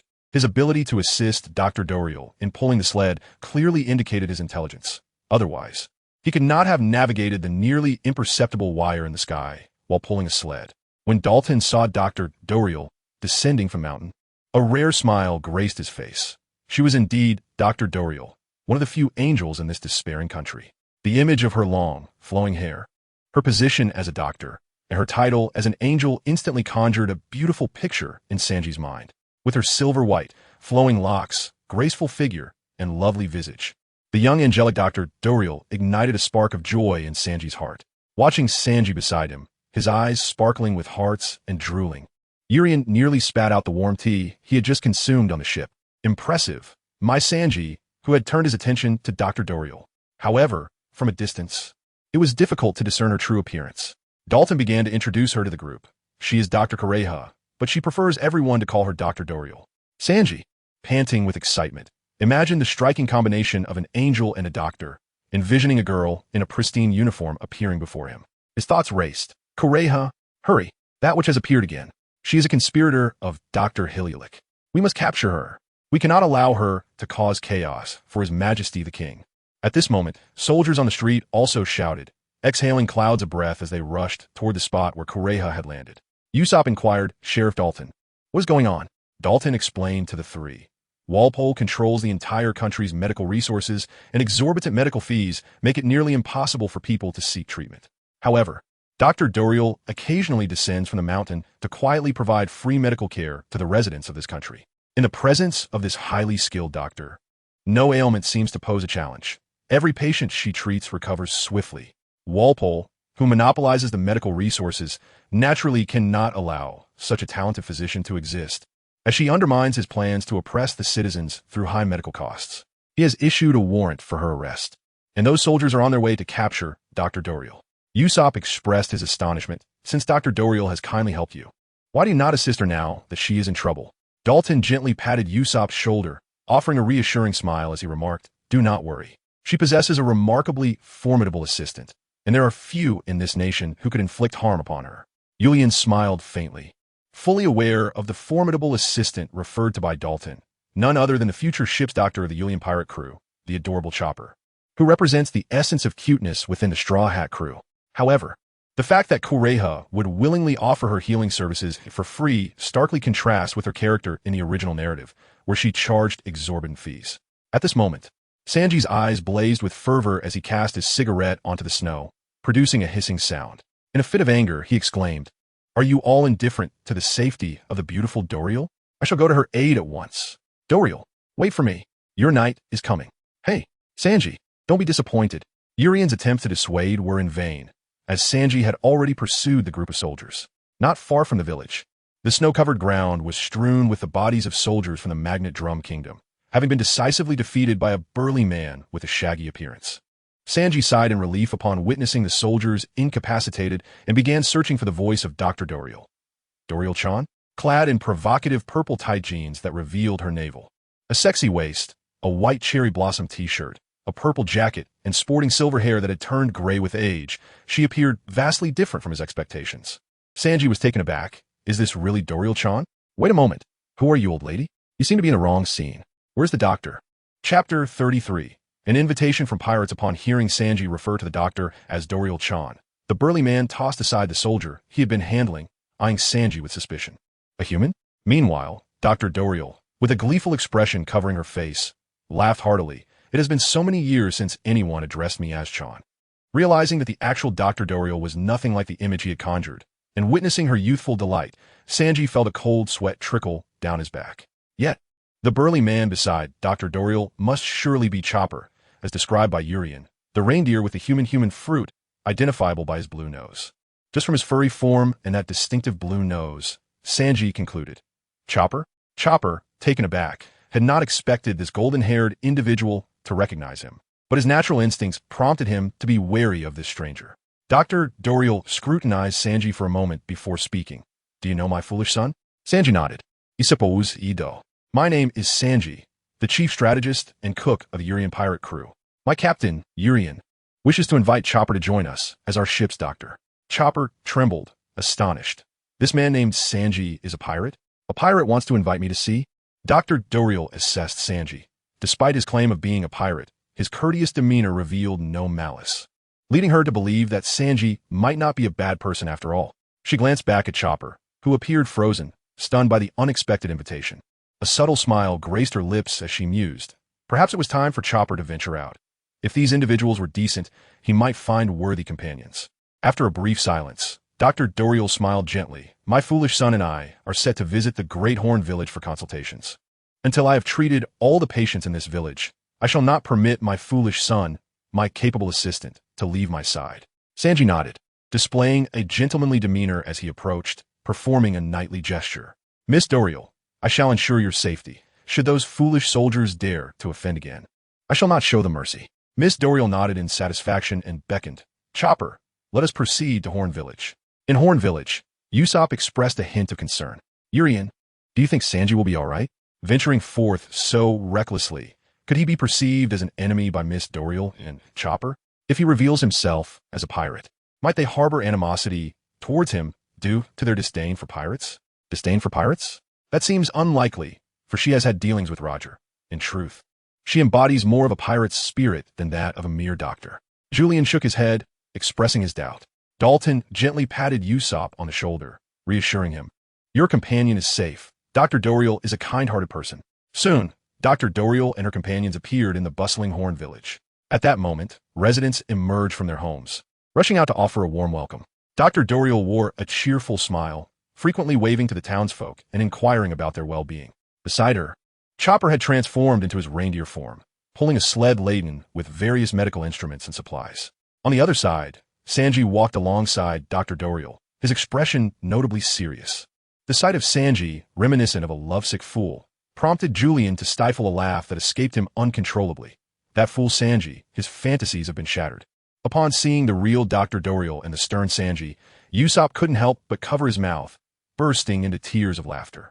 Naturally, Sanji noticed Julian and Usopp, hurried over, and angrily grabbed the collars of both, exclaiming, You two have had enough. Julian, you know Dr. Dorial. Why didn't you tell me sooner? With a look of resignation, Julian remarked, Who could blame you for running too swiftly upon hearing that Dr. Dory was in peril? No one could call you back, not even if you asked Usopp. Usopp nodded vigorously in agreement, affirming Julian is certainly not lying. At that moment, Dr. Dory approached with Chopper in tow, cast a glance at the trio, and then turned to Dalton, greeting him warmly. Dalton, it has been quite some time. Dalton replied, Indeed, it has been a while, Doctor. Seizing the opportunity before Walpo could react, he began to organize the patients from the Great Horn Village for their consultations. Dalton nodded in acknowledgement, responding, Of course. I will arrange it immediately. Chopper, transforming once more from his reindeer form to his human shape, began to unload various medical instruments from the sled and set them up for use. Dalton also commenced his efforts in gathering the villagers for their appointments. And soon the village was enveloped in a lively atmosphere. Dr. Dory approached Julian, looking at Usopp and Julian, and inquired, Who is the captain? The long-nosed one? Or perhaps this cheerful fellow? Julian's lips twitched slightly as he raised his hand in acknowledgement. It is I, he replied. Dorial, the doctor, nodded in affirmation. You must be the Julian that Sanji spoke of. You seem quite well.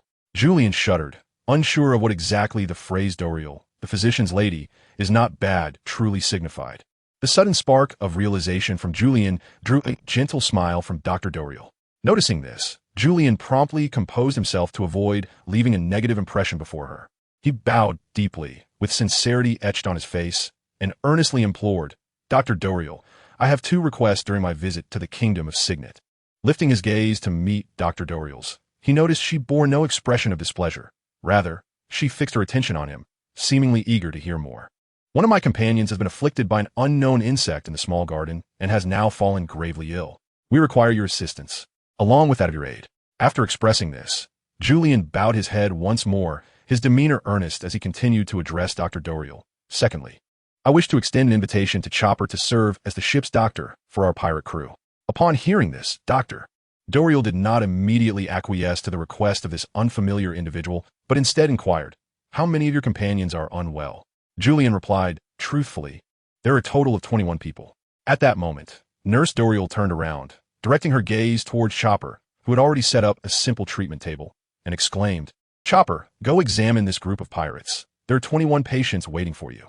Chopper was taken aback. Glancing at Julian and the others, he exclaimed, "Huh, nurse? Am I supposed to go?" Nurse Doriel nodded affirmatively. "Yes, you should." Chapter 34. "Chopper, the doctor is here. The doctor is here." Usopp called out boisterously from the shore where the Mary and the raft were docked.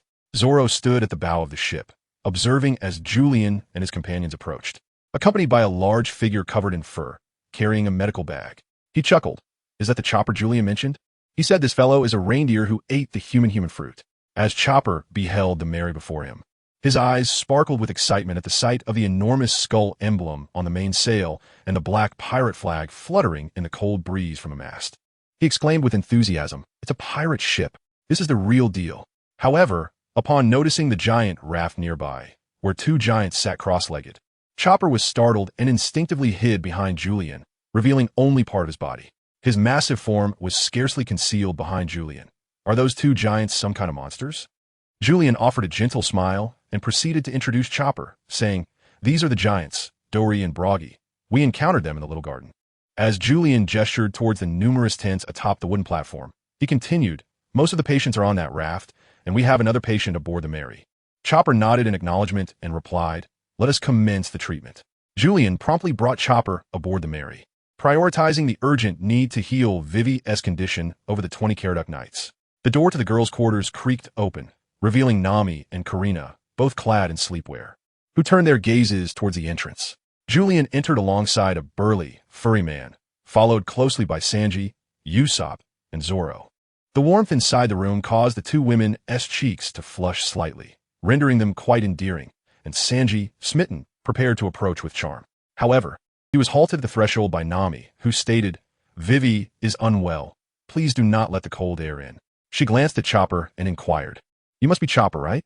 Julian has spoken of you frequently." Chopper, observing Nami's commanding presence, seemed apprehensive about startling the two women. He then transformed into his adorable form and nodded obediently. Yes, that's me." He looked at Julian with curiosity, pondering whether he was truly well known. But the thought of being recognized filled him with joy.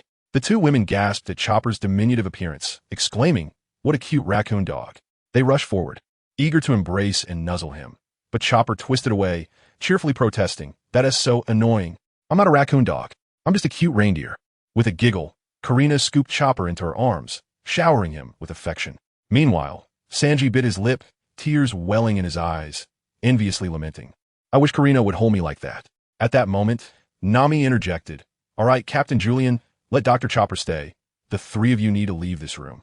"Yeah, but it's freezing outside," Usopp complained, rubbing his arms. Yet, Karina chimed in, "You three men should hurry out and close the door. Don't let the cold in. We don't want Vivi's condition to worsen." With a look of disappointment, Usopp exited the room with Sanji and Zoro.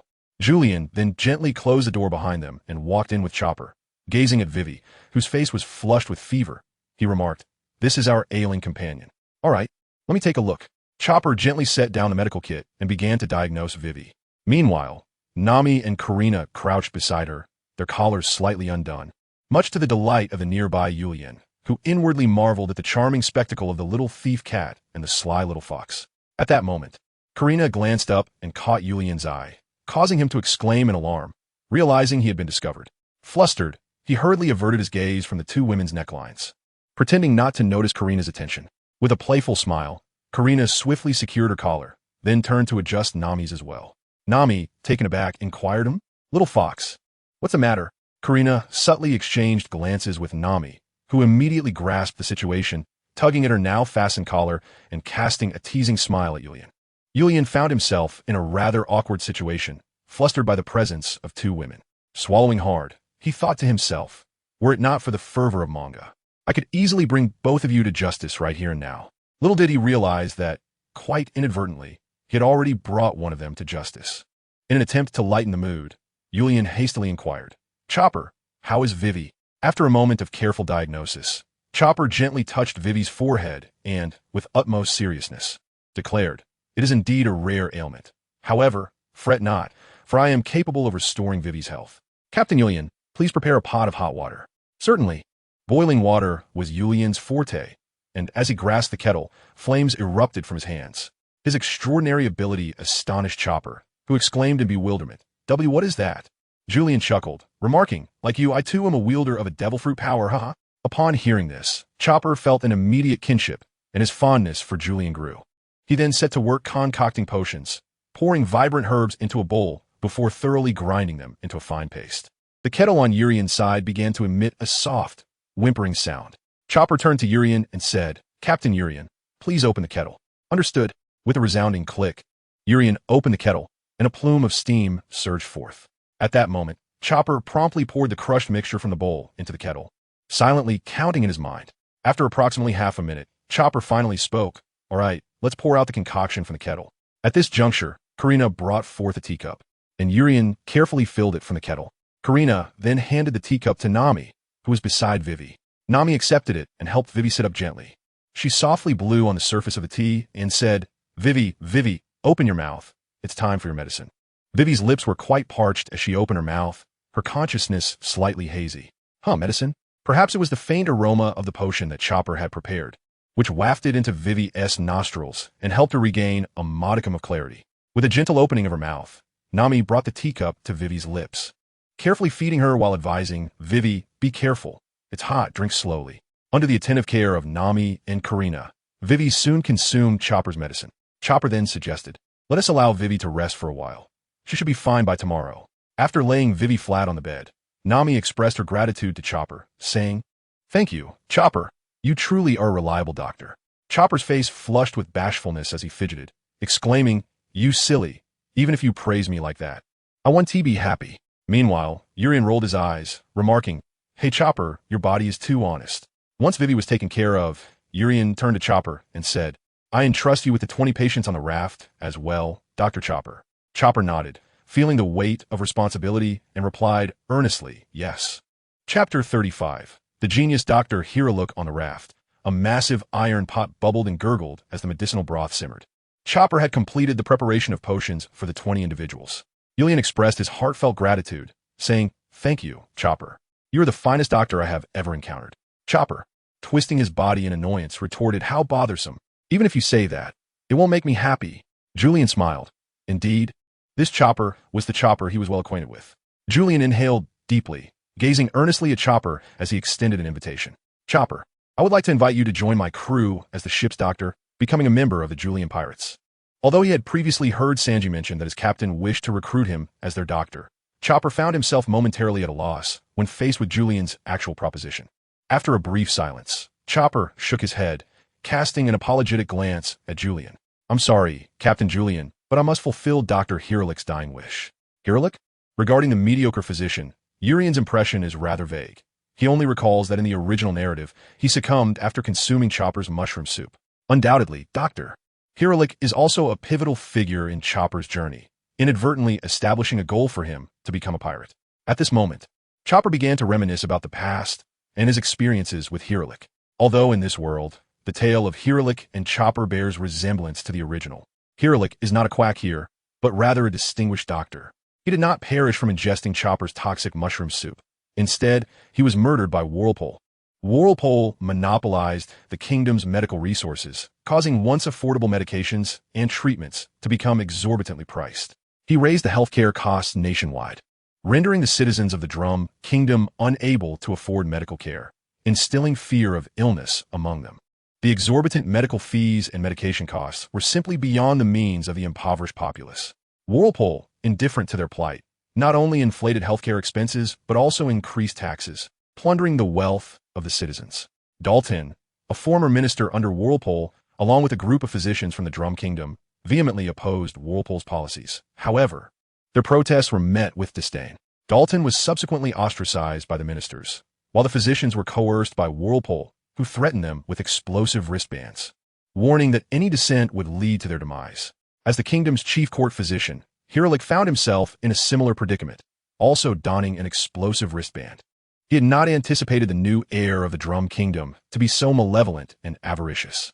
With the implementation of various oppressive policies, discontent spread throughout the realm. The inability to afford medication left the doctors, despite their goodwill, forced to capitulate to Whirlpool's threats. Yet in this tumultuous time, Hiralik rose to the occasion.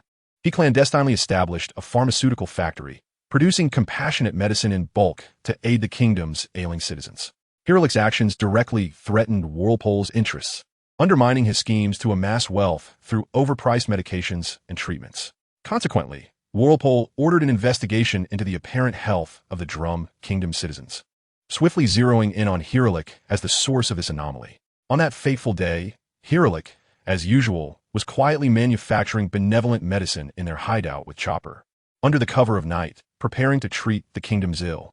However, Whirlpool had already tracked Hiralik's movements. With a swift command, soldiers burst through the door, surrounding Hiralik. Chopper, run! Realizing that escape was futile, Dr. Hiralik hurriedly urged Chopper to flee from the scene. However, Chopper, having transformed into his human form, charged forward, engaging in battle with the soldiers of the Drum Kingdom. Doctor, get out of here. I'll hold them off. Hiralik, restrained by a bomb-laden wrist and aware of his imminent demise, knew he had no chance of escaping. With a resounding explosion, Chopper felt a tremor and anxiously turned around, only to find Hiralik collapsed in the snow. Blood trickled from his lips as he clutched his severed arm, the warm crimson liquid staining the cold white snow. Melting it away, tears streamed down Chopper's face as he rushed to Hiralik, cradling him in his arms. Doctor, cough, cough, Chopper. You must leave this place at once. You are no match for them. Cough. With those words, Hiralik coughed up blood, and Chopper, holding him tightly, cried out in anguish, Dr. Hiralik, Dr. Hiralik. In the meantime, Whirlpool laughed maliciously, addressing the doctors nearby. This is the fate that awaits those who dare to defy me. Hiralik breathed his last in Chopper's embrace, and filled with fury, Chopper glared at Whirlpool and charged at him. Aya! Seeing Chopper rushing towards Whirlpool, Dalton understood that he would surely be slain by him. He swiftly transformed into a minotaur and stepped forward to intercept Chopper, declaring to Whirlpool, Your Majesty, leave this one to me. After neutralizing the threat to his plans, Whirlpool deemed it unnecessary to linger any longer, waving his hand to signal the others to return to the castle for rest. Very well, Dalton, this beast is yours to handle. Dalton and Chopper engaged in a struggle. At that moment, Chopper was still quite young and stood no chance against Dalton. Once Whirlpool and the others had distanced themselves, Dalton pinned Chopper to the ground. Chopper, enough. You're no match for me. You cannot avenge Dr. Hiralik now. After Dalton spoke, Chopper lay in the snow, a wave of helplessness washing over him, and he began to cry uncontrollably. Well, Dalton wiped his reddened eyes and said, Your reckless charge is not what the doctor would have wanted. He does not wish for you to be harmed. Dalton's words rang true. Hiralik did not want Chopper to suffer. At that moment, Kureha appeared by their side, holding a bottle of plum wine, her expression calm. Dalton exclaimed, Dr. Kureha. Kureha knelt beside Chopper and said, Rise, child. Together, we shall bury that man, and you will follow me from now on. This recounts the past of Chopper and Dr. Hiralik. After Hiralik's passing, Chopper remained by the side of Dr. Kureha, diligently continuing his studies in medicine. He vowed to liberate the entire Drum Kingdom from the clutches of Wapol and to create an inexpensive panacea capable of curing all ailments. Upon hearing Chopper's tale, Urien embraced him tightly, looking earnestly into his eyes and declared, Let our Urien pirates assist you and Dr. Hiralik in fulfilling this noble wish. I shall be the one to defeat Wapol. Chopper, taken aback by Urien's offer, responded with surprise, Huh? Really? Is that true? Julian gazed at Chopper with a beaming smile and confidently declared, I am indeed a pirate. Once my word is given, it cannot be retracted.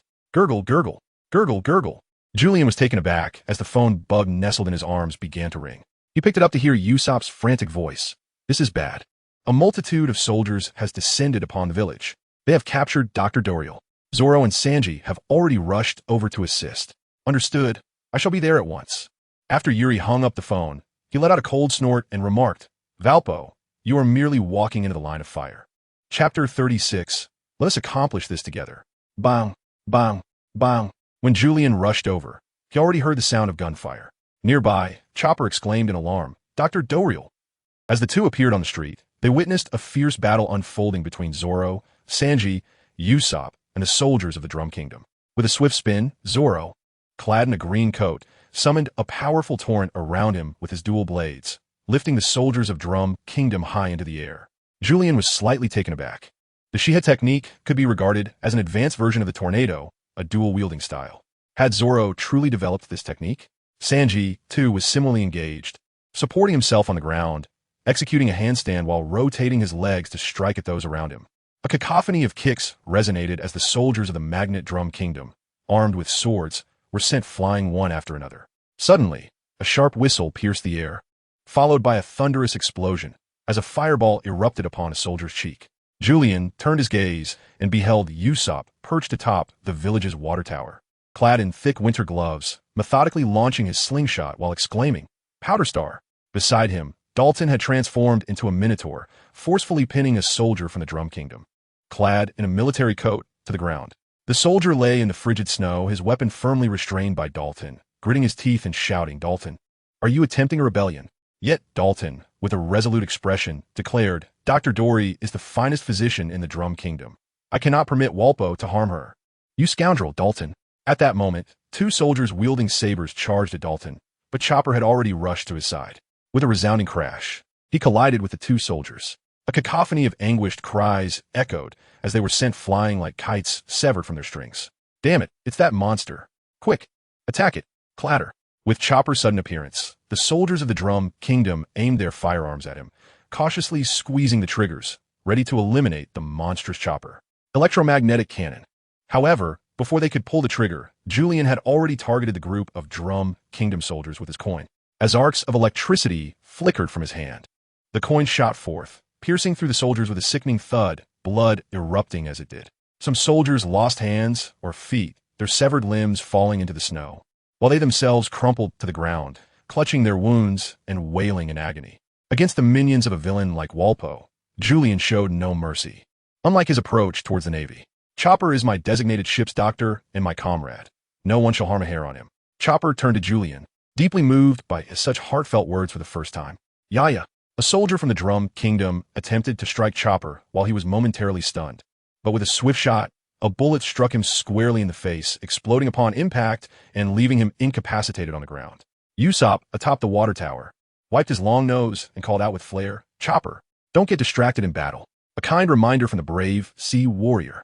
Grateful for Julian and Usopp having saved his life, Chopper choked back emotion. Is this the true essence of pirate battles? With a fierce roar, he surged forward, charging at the soldiers of the Drum Kingdom.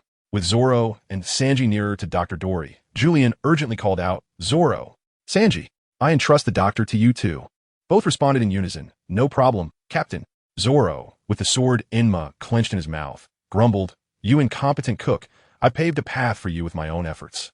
Sanji retorted, Even without you, the foolish swordsman, I can manage on my own. Yet, Zoro took the initiative, unleashing his strike, Cold Ghost Slash. With a swift motion, he sent the soldiers of Drum Kingdom flying. The relentless battle had left Zoro's three swords exposed to the frigid environment for a prolonged period. The temperature significantly lower than usual, and faint traces of frost could be discerned along the blade's edges. The impact of Zoro's slash not only inflicted pain upon the soldiers, but also made them acutely aware of the biting cold enveloping them in the icy expanse. Julian cast a sidelong glance at Zoro, a swordsman adept at harnessing the elements of nature, a fact well known to Julian. Otherwise, he would not have been able to execute the infamous flame demon slash from the original narrative. Julian recalled that Zoro had always desired a flaming sword. He pondered whether he should assist Zoro in finding a devil fruit capable of bestowing elemental powers upon his blade, considering that the technique of imbuing items with the essence of devil fruits had emerged in their world. Damn that green-haired fool! After witnessing the defeat of his adversary, Sanji hastily rushed towards Dr. Doriel, determined not to let the soldier holding her captive meet a similar fate at Zoro's hands, as that would be far too embarrassing. With a swift kick, he sent the soldier flying. He then landed gracefully in front of Dr. Doriel, gently inquiring, "Are you all right, Dr. Doriel?" Dr. Doriel appeared completely unscathed, holding a bottle of plum wine that had not been discarded by the soldiers of the Drum Kingdom. She smiled and reassured him, "I'm fine. These little rascals can't harm me. Thank you, though." At that moment, Dory and Buggy on the raft also arrived. The soldiers of the Drum Kingdom, having never encountered giants before, were instantly terrified upon seeing the two colossal figures brandishing weapons, and they fled in panic. "Run! Those creatures are monsters!" One shouted. "We must report this to His Majesty." Seeing the soldiers of the Drum Kingdom retreat in disarray, Julian turned to Chopper with a serious expression, smiling as he said, "Chopper, let us fulfill Dr. Hiliulik's dying wish together. The Julian pirates will aid everyone in overthrowing Wolpo's reign." Chopper looked at Julian, deeply moved, and nodded vigorously, yes. At that moment, Dalton also stood up, and the villagers of the Dawnhorn village approached, wielding various farming tools. After witnessing the strength of Julian and his crew, Dalton stepped forward and declared, "Captain Julian, please count us in for the overthrow of Wolpo." Chapter 37. The Establishment of the White Iron Pirates, Your Majesty Wolpo. There's grave news. A soldier rushed into the throne room, panting and with drooping eyelids. "What is it?" Wolpo inquired.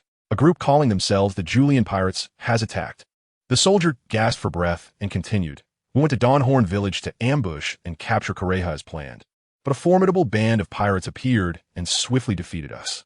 Suddenly, another soldier burst in, "Your Majesty, it's worse. The Julian pirates have assaulted our pharmaceutical factory, and Dr. 20 has been captured. All the factory guards have been overpowered." Wolpo was taken aback. "The pharmaceutical factory has been attacked. Dr. 20 has been seized. These pirates are out of control." Just then, yet another soldier rushed in, "Your Majesty, it's dire. The Julian pirates have reached the castle gates, and we cannot hold them back." The subjects of the entire Drum Kingdom rallied alongside Dalton in rebellion, conspiring with pirates. At this moment, Advisor Jess exclaimed, "Your Majesty, we must venture forth and eliminate this band of pirates. They must be eradicated entirely." Simultaneously, the affairs officer, Crocodile, added, "Your Majesty, these pirates must face retribution. The pharmaceutical factory is the cornerstone of our finances and cannot be allowed to fall into their destructive hands." Jess nodded in agreement. Crocodile continued, "And as for Dalton, who incites your subjects to revolt, he too must be punished." Valpo furrowed his brow, leaping down from his throne and vaulting onto the back of a colossal hippopotamus. "Rally the troops. I shall personally deal with these troublemaking pirates." Outside the castle, gunfire erupted in a cacophony, and soon Valpo surged forth with a formidable army. Initially brimming with confidence to capture the pirates, Valpo suddenly sensed a disquieting shift in the tide. Disregarding Dalton, Chopper, and the wretched civilians, he turned his gaze to a green-haired individual, a ferocious beast wielding 3 blades, who mercilessly reaped the lives of his soldiers. Beside him stood a yellow-haired man who, with a series of resounding kicks, sent the encroaching soldiers flying. There was also a figure with an elongated nose wielding a slingshot that, despite its innocuous appearance, delivered devastating blows, causing soldiers to fall lifelessly to the ground in agony. Another individual, intermittently engulfed in flames and crackling with electricity, rendered his soldiers utterly defenseless. Among this group were 2 giants, and Valpo widened his eyes in disbelief at the scene unfolding before him. Could these truly be pirates? Their strength was formidable, and that individual, surely, he possessed a unique ability? In the original tale, when Blackbeard attacked the Drum Kingdom, Valpo had abandoned his subjects and fled to the sea, subsequently forming the White Iron Pirates. Faced with a pirate of such formidable prowess as Julian, Valpo felt the urge to retreat. Glancing at his trusted aides, Jess and Crocodile, he hesitated, questioning whether he could confront this threat. As Jess and Crocodile witnessed the unfolding chaos, they instinctively took a few steps back. Jess remarked, "Your Majesty, these pirates are quite formidable. We seem to be no match for them." Crocodile concurred, "Your Majesty, they appear to be targeting you. Perhaps we should hasten our escape." Having uttered this, Crocodile dared not meet Valpo's gaze, lowering his head and awaiting the monarch's decision. Valpo swallowed hard and nodded affirmatively, "Very well. Crocodile, swiftly gather all my valuables. Jess, prepare at the dock. We must leave this place without delay." Indeed, Jace and Crocodile departed, and Valpo bellowed, "Everyone, advance and eliminate this band of pirates." Yes. Valpo rallied a wave of soldiers and charged forth. However, as the commander, he shamefully fled on his hippopotamus, accompanied by his sister-in-law, a him, and his treasures. After several minutes of uneventful combat, Julian and his companions had captured all the soldiers within the castle. Julian stepped into the resplendent castle, surveying the crooked murals and haphazard candelabras within. He inquired softly, "What are the Valpo people?" Sanji shook his head, replying, "There is no trace of them in the entire castle. It appears they fled with the treasures upon hearing of our approach." Suddenly, Julian erupted, spewing a mouthful of soda. "Wait a moment. Have I unwittingly assumed the role that was meant for the Blackbeard pirates in the original tale?" As pirates invaded, Valpo fled with his subjects and established the Iron White Pirates, embarking on a life of carefree wandering upon the seas. An inexplicable sense of dissonance surged within Julian, prompting an uncontrollable outburst of sarcasm. At that moment, Julian inhaled sharply and exclaimed loudly, "We have triumphed. We have overthrown the tyrant Valpo's reign. The Kingdom of Drum is free." The entire Kingdom of Drum erupted in a deafening cheer. Far out at sea, aboard a massive warship, Valpo gazed despondently toward the direction of the kingdom, listening to the faint echoes of celebration. He pouted and muttered, "Julian's pirate crew, I will remember this." Having lost his nation and territory, the affairs officer Crocodile advised, "Your Majesty, we have lost everything, becoming mere drifting weeds upon this vast ocean. What shall we do next?" Valpo, his nostrils flaring, retorted angrily, "Become pirates. We shall be pirates." Crocodile pondered, "And what shall we name our pirate crew?" Standing atop a hippopotamus with hands on his hips, Valpo proclaimed, "I have decided. We shall call ourselves the Iron White Pirates." On this day, Julian's pirate crew attacked the Kingdom of Drum, leading to its utter destruction. On this day, Valpo escaped to the sea with his treasures and established the Iron White Pirates. On this day, a new nation known as the Sakura Kingdom was born, with Dalton being hailed as its king by the people. On this day, with Julian's assistance, the Sakura Kingdom adopted elements of Earth's governance to form a cabinet. On this day, Dr. Dorial became a senior advisor to the Sakura Kingdom. On this day, Chopper joined Julian's pirate crew as the ship's doctor. At the dock, Dalton and Dr. Dorial waved farewell to the heroes of this new nation as they set sail. Chopper, with tear-filled eyes, waved at Dr. Dorial from the ship's stern, saying, "Doctor, please take care. I will become the world's best doctor and create the universal remedy." Dr. Dorial wiped away her tears and waved back, smiling, "You silly child, take care as well. Become an excellent pirate. Become an exceptional doctor. I will read the newspapers every day and keep track of you." Amidst this heartfelt farewell, Kalina observed the multitude bidding them adieu and smiled contentedly, saying, "Every time I see so many people sending us off, I don't feel like we're pirates at all." Nami grinned. "It seems being a pirate like this isn't so bad after all." Julian approached and gently squeezed Chopper's shoulder, smiling as he said, "Chopper, are you ready to officially become a pirate now?" Chopper nodded in agreement, responding, "Yes." Urian chuckled heartily, then proclaimed, "My friends, hoist the sails. Our next destination is Alabasta." Chapter 38, Alabasta and Dressrosa. Alabasta, a port city of rapeseed flowers, witnessed a naval warship gradually approaching its harbor. Colonel Tina of the Navy, clutching a newspaper, lay on a deck chair, pouting in frustration as she muttered, "How infuriating.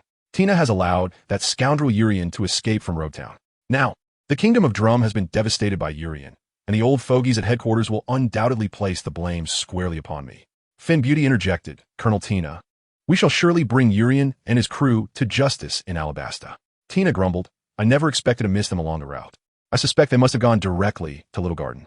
Initially, Tina intended to apprehend Urian's group in the Kingdom of Drum, but upon the arrival of her warship, she discovered that Urian and his companions had not set foot there, rendering her plans futile.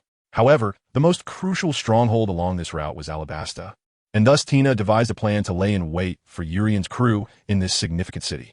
Presently, the port city of rapeseed flowers flourished under the reign of the new king, Crocodile.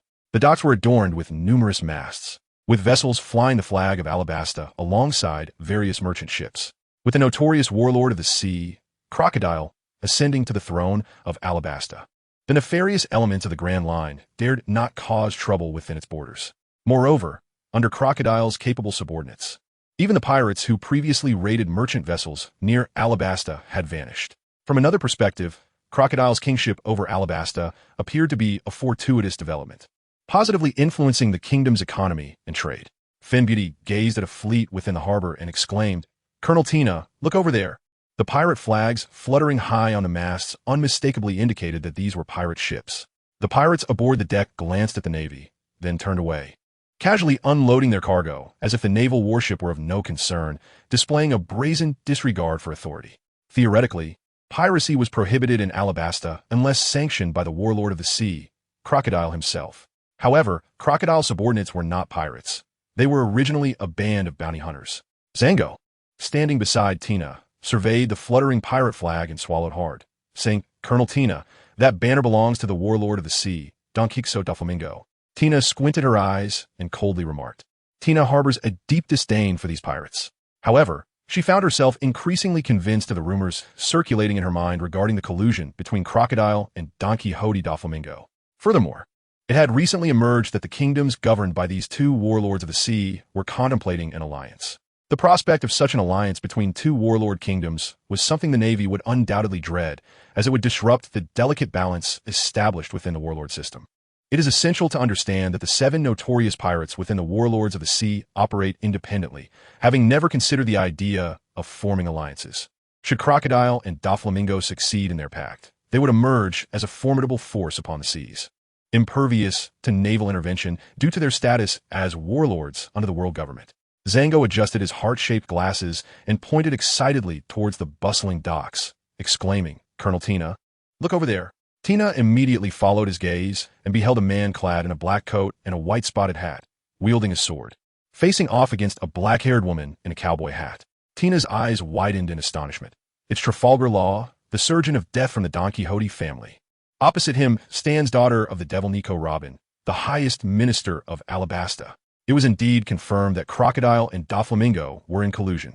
On the shore, Robin smiled at the perspiring Law, saying, "Trafalgar, aren't you too warm dressed like that in Alabasta? Under the blazing sun of this desert nation." Law found it quite unbearable. He slightly loosened his collar, smirking as he replied, "Nico, I'm merely responsible for delivering this cargo for the young master. I do not intend to linger in Alabasta for long. Once the delivery is complete, I shall take my leave." Robin, observing Law's drenched appearance, couldn't help but chuckle, her eyes crescent-shaped with mirth. His Majesty is very much looking forward to the meeting with Doflamingo. A powerful alliance shall be born from it. Law nodded in agreement, stating, "This matter is already in the works, and the young master is quite intrigued by Crocodile's proposal." Then Law inquired, "By the way, Nico, is this shipment sufficient? If not, feel free to place an order with us anytime." Robin glanced at the Alabasta soldiers unloading cargo at the docks, smiled, and leisurely replied, "Indeed, it is sufficient to equip His Majesty with a frenzied army of Alabasta. Should it prove inadequate, we will procure more from you." Law slightly inclined his head, kindly reminding her, "As a doctor and the person responsible for this cargo delivery, I feel somewhat obliged to caution you, Nico. This shipment is rather unstable, and I hope you might conduct some experiments before putting it to practical use." Robin responded with a gentle smile, "Yes, I will be cautious." Suddenly, Luo's gaze sharpened as he spoke deliberately. "Nicole, it appears we have been covertly watched by someone. If you don't mind, I shall assist you in capturing that individual." Robin replied with a bright smile, "I appreciate your help." Luo turned and fixed his sights on a heavily bundled dockworker nearby. With a swift movement, he charged toward the worker, drawing his blade and striking with a fierce swing. The dockworker, gasped in shock, discovered, whoosh, with a clean miss. The worker slipped out from his heavy garments, spreading his wings and soaring into the sky. "Is that Bell?" Robin gasped, recognizing the deputy of Cobril, the former king of Alabasta. Indeed, remnants of Cobril's forces were still hiding within Alabasta. Faced with Luo's attack, Bell promptly unfurled his wings, preparing to flee. Surely, once he took to the skies, Luo would be unable to pursue him. However, Luo scoffed and hurled his sword sheath at Bell. Bell deftly dodged, turning to Luo with a disappointed expression, as if to suggest that Luo's capabilities were limited to this room. With a mere flick of his finger, a colossal dome enveloped both Luo and Bell. Whoosh! Luo instantly switched positions with the sword sheath, appearing behind Bell. Bell gasped in disbelief. "How could you be behind me?" With a swift stroke, Luo severed Bell's wings, causing him to plummet from the sky. After leaping down, Luo held the severed wings in his hands and tossed them to Robin, placing a foot on Bell's back, sheathing his sword with a nonchalant remark, "Nicole, this fellow is now in your care." Robin smiled slightly. "Thank you." Chapter 39. Off the coast of Alabasta on the sea. The Mary and a raft constructed by East Blue and Buggy formed a fleet, sailing towards Alabasta. The journey was long and arduous, and since the art of igniting fire to cook had become rather antiquated, Julian, in a bid to alleviate the boredom of the sea, was compelled to initiate a deadly game of survival. A total of 7 individuals, Urien, Sauron, Sanji, Usopp, Nami, Karina, and Chopper, can barely sustain the murderous game. Julian took out paper and pen and briefly introduced the concept of the murder game. It entails that among the 7 of us, one must assume the role of the killer, tasked with eliminating the others. Upon hearing Julian mention the murder game, Chopper was immediately taken aback, his antlers seemingly soaring in surprise as he exclaimed, Julian murder? Chopper's mind conjured a terrifying image. His gaze filled with dread as he looked at Sanji beside him. In his imagination, Sanji wielded a kitchen knife, preparing to butcher the frightened Chopper, who was laid upon a cutting board labeled with emergency rations. Zoro, observing the fear in Chopper's eyes as he stared at Sanji, grinned and remarked, "If Sanji were the killer, he would certainly cook you, Chopper." Sanji retaliated by slapping Zoro on the head, asserting, "Green algae head, if I were to kill anyone, it would be you." Julian looked at the group and laughed heartily. "Chopper, fret not. It is not actual murder." With that, Julian proceeded to explain the entirety of the killing game to everyone. Upon hearing this, Chopper finally breathed a sigh of relief, realizing it was merely about eliminating the participating players and not a matter of life and death. At this moment, Urien proposed, "Let us engage in a simple game. 1 judge, 2 police officers, 2 criminals, and 2 civilians. If the civilians or police are entirely eliminated, the criminals triumph. If all criminals are ousted, the police and civilians emerge victorious. Naturally, I shall assume the role of the judge." With that, Urien commenced the distribution of identities. Usopp and Nami drew the roles of criminals, while Karina and Chopper became the police officers, and Sanji and Zoro were designated as civilians. Once the identities were allocated, Urien announced, "Night has fallen. Please close your eyes." When he instructed everyone to open their eyes once more, Urien solemnly declared that Sanji had met his demise. Sanji, although speechless, seized the moment to utter his final words with utmost seriousness. "By my intuition, my killer must be a beauty."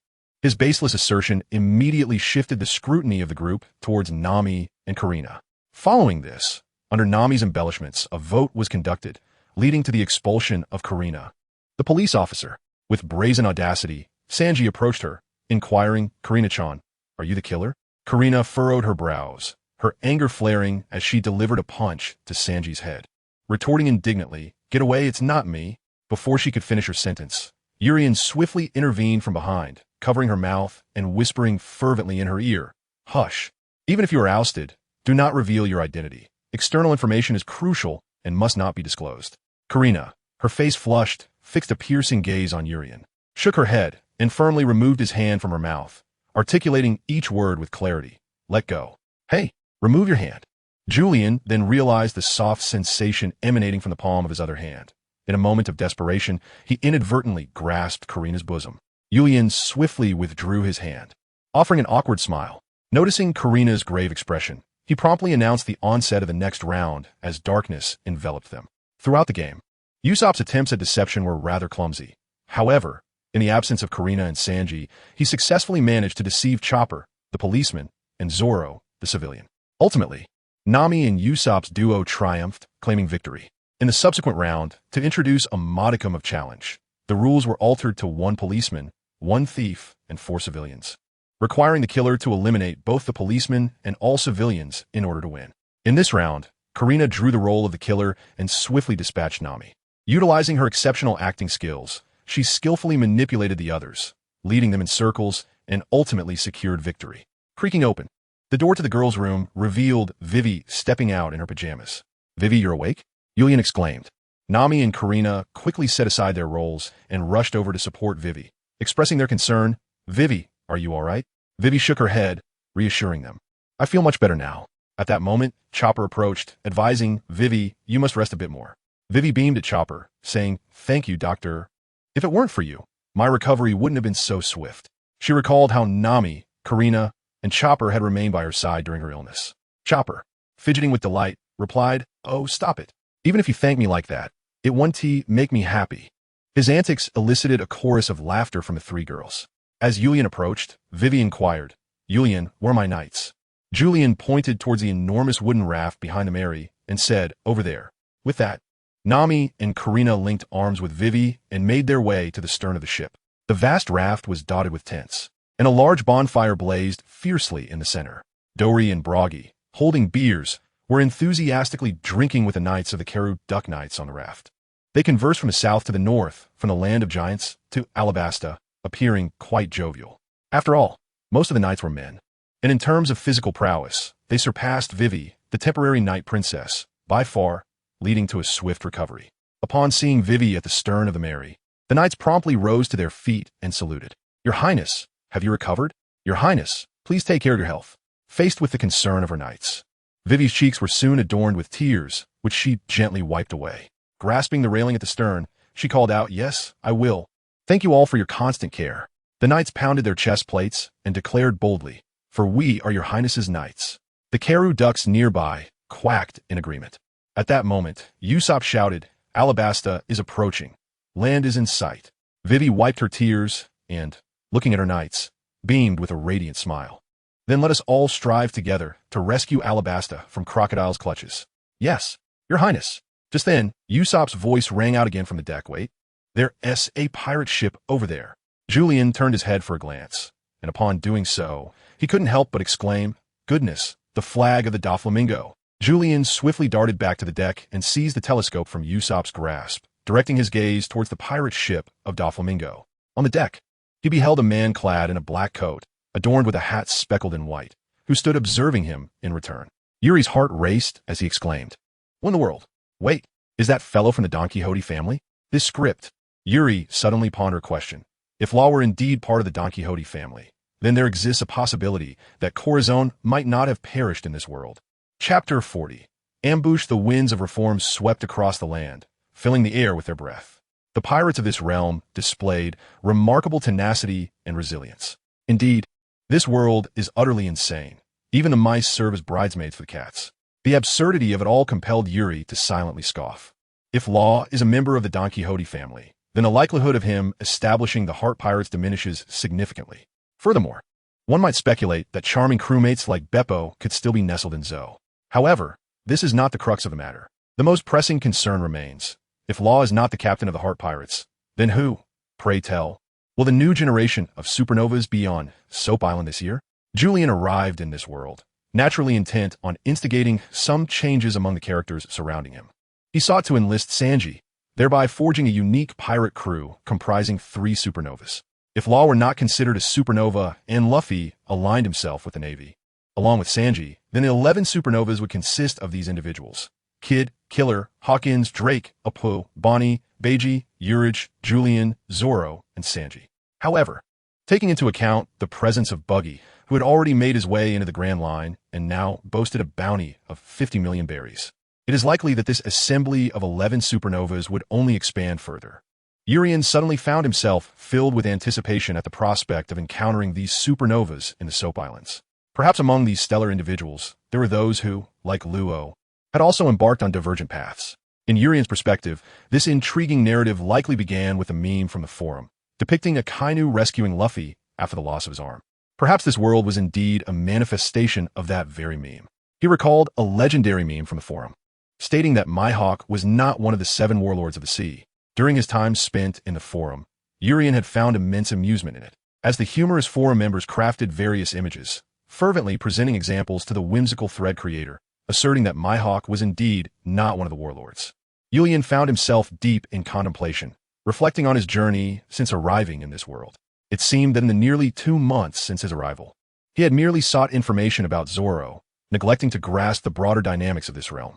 He remained uncertain whether Mihawk was among the 7 warlords of the sea. Considering the significant events that had transpired, such as Akainu's loss of an arm, Buggy's venture into the sea, and Crocodile's successful coup in Alabasta, alongside Law's continued allegiance to Doflamingo, it was clear that the world was undergoing profound changes. Julian remained uncertain whether the current 7 warlords of the sea truly comprised the same 7 individuals from the original narrative. However, he could ascertain with confidence that Crocodile was indeed one of the warlords. As for Dracula Mihawk, Zoro had previously referred to him as the world's greatest swordsman, without mentioning his affiliation with the warlords. The names of Doflamingo, Hancock, Jinbe, Moria, and Kuma filled Julian's mind with a mixture of trepidation and a hint of anticipation. As he mused to himself, this world, rife with unpredictability, holds a certain charm. Julian gazed at Law on the distant deck, offering a smile that could be deemed a greeting. Whether Law perceived Julian's friendly expression remains a mystery. As a ship of the Don Quixote family sailed further away, Vivi pointed toward the secluded bay in the distance, saying, "Julian, we shall disembark over there. That bay offers greater concealment." Julian nodded and said, "No problem." He then called out, "All right, my friends, quickly put down your identity badges and get to work." Oh, Chopper's face lit up with excitement. This mission aimed to overthrow Crocodile's reign, marking Chopper's inaugural endeavor as a pirate. Transforming into his human form, Chopper grasped the cable under the mast. Listening to Usopp boast beside him, "Humph, I single-handedly took down 800 foes. Whether it's Crocodile or Crocodile, they're mere pawns before my might." Chopper's eyes sparkled with wonder as he exclaimed, "Really, Usopp? You are so reliable." Sanji rolled his eyes and remarked, "Hey, Chopper, don't listen to that guy's bluster. He's deceiving you." Chopper, taken aback, turned to Usopp and asked, "Usopp, are you lying?" Usopp, his bravado deflated by Sanji's interruption, retorted, "Sanji, can't you let me shine in front of Chopper?" The Mary and the raft sailed towards the harbor, the two vessels crashing onto the shore with a thud. A rather forceful landing. The desolate expanse was indeed quite remote, devoid of any human presence. After disembarking, the simple Mary and the raft disguised themselves briefly before gathering together. Julian inquired, "Vivi, what comes next?" Vivi unfurled a map, her finger tracing its contours as she spoke. "At present, we find ourselves in this desolate area, one seldom frequented by others, thus rendering it relatively secure. This also serves as our conduit to the outside world." The we Vivi referred to were, of course, the remnants of Cobra's defeated forces. Julian posed the question, "So, does this imply that there should be individuals loyal to His Majesty Cobra here?"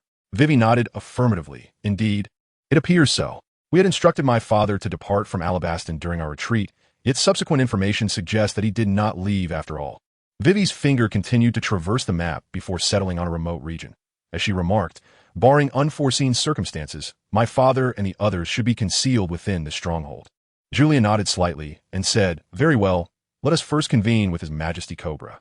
With two giants, 20-carat duck knights, Julian and his 7 companions, along with Vivi, the team possessed an air of grandeur. From the bay, serving as a covert base, the journey thus far had been traversing either desert or wasteland, which might explain the absence of other travelers. The sandstorms were relentless. The 3 women donned garments typical of desert dwellers, veiling their faces to shield against the abrasive grains. Suddenly, a flash revealed a wooden board that swung open, and heads appeared, brandishing crossbows aimed at Julian and his companions. "Be cautious. An ambush." Zoran unsheathed his sword and deftly countered the barrage of arrows, clashing steel against the onslaught, successfully deflecting them. Sanji and Julian joined the fray, employing all their might to intercept the hail of projectiles. Breathless, the 3 gazed toward the source of the crossfire and murmured, "Could it be the subordinates of Crocodile?" At that moment, a man in a suit emerged from the sands, astonished as he observed the scene. "You actually managed to fend them off." The curly-haired man was instantly recognized by Julian. Beside him, Vivi exclaimed in excitement, "Akainu." The curly-haired figure paused, taken aback. "That voice? Princess Vivi." Vivi hastily removed her veil and rushed toward Akainu. "Akainu, it truly is you." She threw herself into his embrace. "It has been such a long time." Akainu appeared startled, having failed to recognize Vivi due to her veil and the 2 giants accompanying her, nearly mistaking her for a subordinate of Crocodile. Had the 3 men not intercepted the arrows, the consequences could have been dire. "Princess Vivi, I sincerely apologize for not recognizing you immediately," Akainu said, his expression filled with regret. Vivi, however, smiled warmly, unconcerned, and shook her head. "Oh, it's quite all right. See, we emerged unscathed." After exchanging pleasantries, Akainu turned his gaze toward Julian and inquired, "Princess Vivi, who are these individuals?" Vivi introduced them. "They are pirates, my companions, here to assist us." Pirates? Chapter 41. Justice will not vanish in a hidden desert stronghold within the kingdom of Alabasta. Amidst the desolate caverns, the lairs of rebels, bandits, and marauders flourished. This particular cavern was relatively spacious, capable of accommodating the army that had successfully fled from the military coup alongside Cobra. Though devoid of natural light, the flickering torches illuminated the interior, casting a warm glow throughout the expanse. In stark contrast to the parched and sweltering world outside, This cavern offered a refreshing respite. Venturing deeper revealed a grand chamber adorned with subterranean streams. Cobra sat upon a stone, stroking his small beard in contemplation, his hands resting upon a map of Alabasta. The map bore numerous annotations made by Cobra himself, detailing Crocodile's troop deployments, various strongholds, and potential loyalist enclaves among his subjects, as well as areas of resistance against Crocodile's rule. Opposite Cobra sat the recently healed Koza, who held a kerosene lamp, his heart heavy with guilt. "I'm deeply sorry, Your Majesty. Had it not been for my actions, Crocodile may not have succeeded." The revolutionary hero had inadvertently placed a king upon the throne, only to discover that this very monarch was the architect of the malevolence that plagued them. Realizing the gravity of the situation, Koza felt a sense of impending doom. However, the die had been cast. The once beloved Crocodile had now labeled Koza as a conspirator against the state. Cobra waved a dismissive hand, saying, "Koza, you must not bear the burden of blame. This is not your fault. It is merely a testament to Crocodile's cunning. Both you and I were deceived." With utmost seriousness, Koza replied, "Your Majesty, there is still hope. As Crocodile's reign over Alabasta endures, your people will inevitably uncover the truth and recognize his schemes. Time is on our side. We shall triumph over evil and achieve ultimate victory. Justice may be delayed, but it will never vanish." Although his words were logical and profoundly inspiring, akin to a rallying cry, Cobra, as a seasoned ruler in his 40s, lacked the youthful fervor that characterized Koza. He understood the reasoning, but recognized that their current strength was insufficient to challenge Crocodile. Any clever stratagem would prove futile in the face of overwhelming power, unless formidable reinforcements could be summoned. Yet, where could such reinforcements be found? Crocodile, as a member of the 7 warlords of the sea, holds a position that the Navy cannot arbitrarily undermine. To put it plainly, Crocodile is akin to a notorious pirate granted a privateering license by the world government. Moreover, given that Crocodile has successfully usurped the kingdom, the Navy is even less likely to assist him, even if there were ample evidence of his treachery.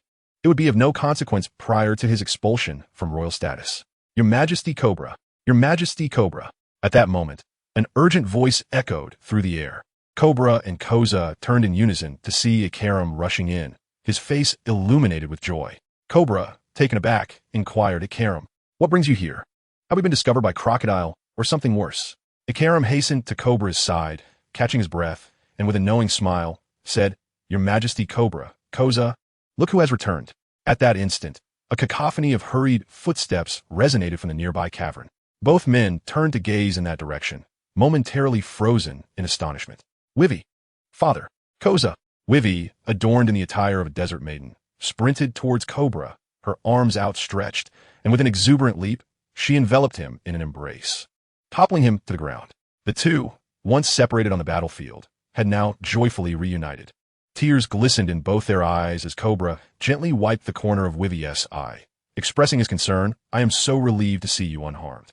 Wivy, her sorrow transformed into a smile, replied, "I'm glad to see you both safe." Cobra then inquired, "Wivy, what did you go after that?" Wivy swiftly recounted her journey from the moment Cobra had covered her retreat to her concealment in a small garden while being pursued by the enemy, and ultimately her encounter with the group led by Urian.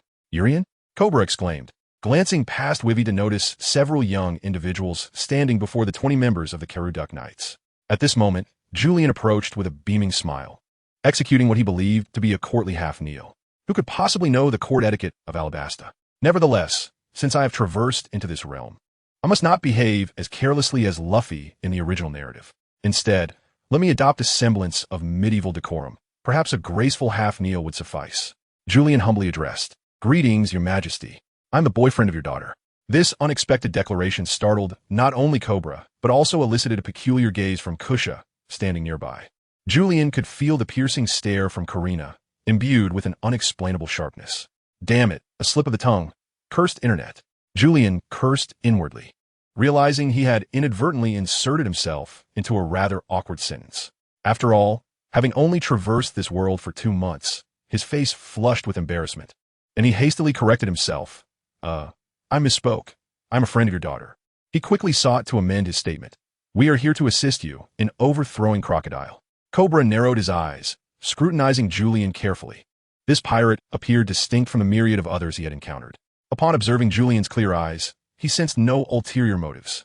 Cobra stroked his small mustache and murmured, "A pirate, is it? Given the notorious reputation of pirates on the high seas, coupled with Crocodile's treachery, Vivi worried that her father, Cobra, and her childhood companion might misjudge Julian and his unusual band of pirates. Thus, she promptly interjected, "Father, Julian and his companions are good people. Well, to be precise, they are adventurers flying the pirate flag, accidentally having received a good person card akin to a princess's blessing." Julian felt as if his hand had been dealt yet another card, now brimming with good person cards that could metaphorically explode. For good person cards. Boom. Double points. Though he dismissed such thoughts, he raised a finger to gently correct Vivi regarding a point she had overlooked in her introduction. To be precise, we are adventurers who adopt the pirate flag for the sake of convenience.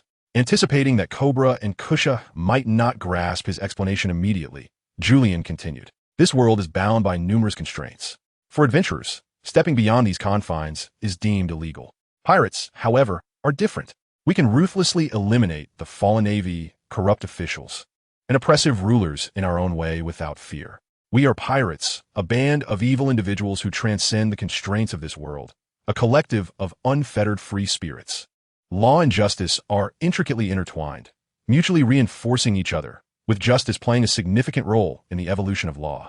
As the ultimate objective of legal pursuits, justice serves as the criterion that distinguishes virtuous laws from malevolent ones, remaining the enduring spiritual impetus for legal progression. Concurrently, law stands as a crucial instrument for the realization of justice, with its fundamental mandate being the curtailment of arbitrary violence. The application of law, sanctioned by state authority, safeguards the legitimate interests of societal entities, resolves disputes, and punishes unjust violations, all in the pursuit of social justice. These frameworks undeniably constitute a necessary foundation for the maintenance of social stability. However, to deny the inherent connection between law and justice, or to malign the law as unjust, reflects more upon the individual in question. One may argue that legal systems harbor flaws, yet it is erroneous to claim they exist solely to protect the interests of a select few.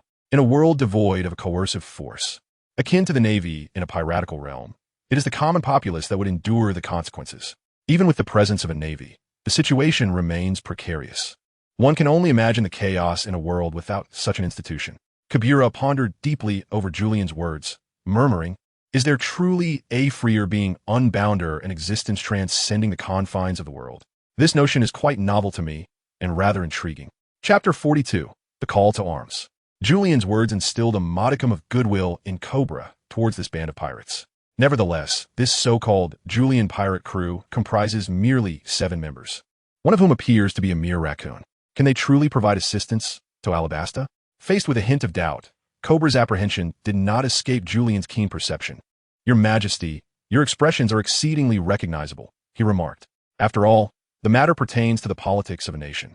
Should Cobra decide to act based on Julian's gestures, it would entail the involvement of his already scant military forces. A failure in this endeavor could leave Cobra in a predicament akin to that of King Riku of Dressrosa, facing ruin and awaiting a shift in external circumstances for a chance at redemption. Thus, Cobra found himself in a quandary, contemplating whether to accept the aid of Julian, Vivi's friend, in the affairs of Alabasta.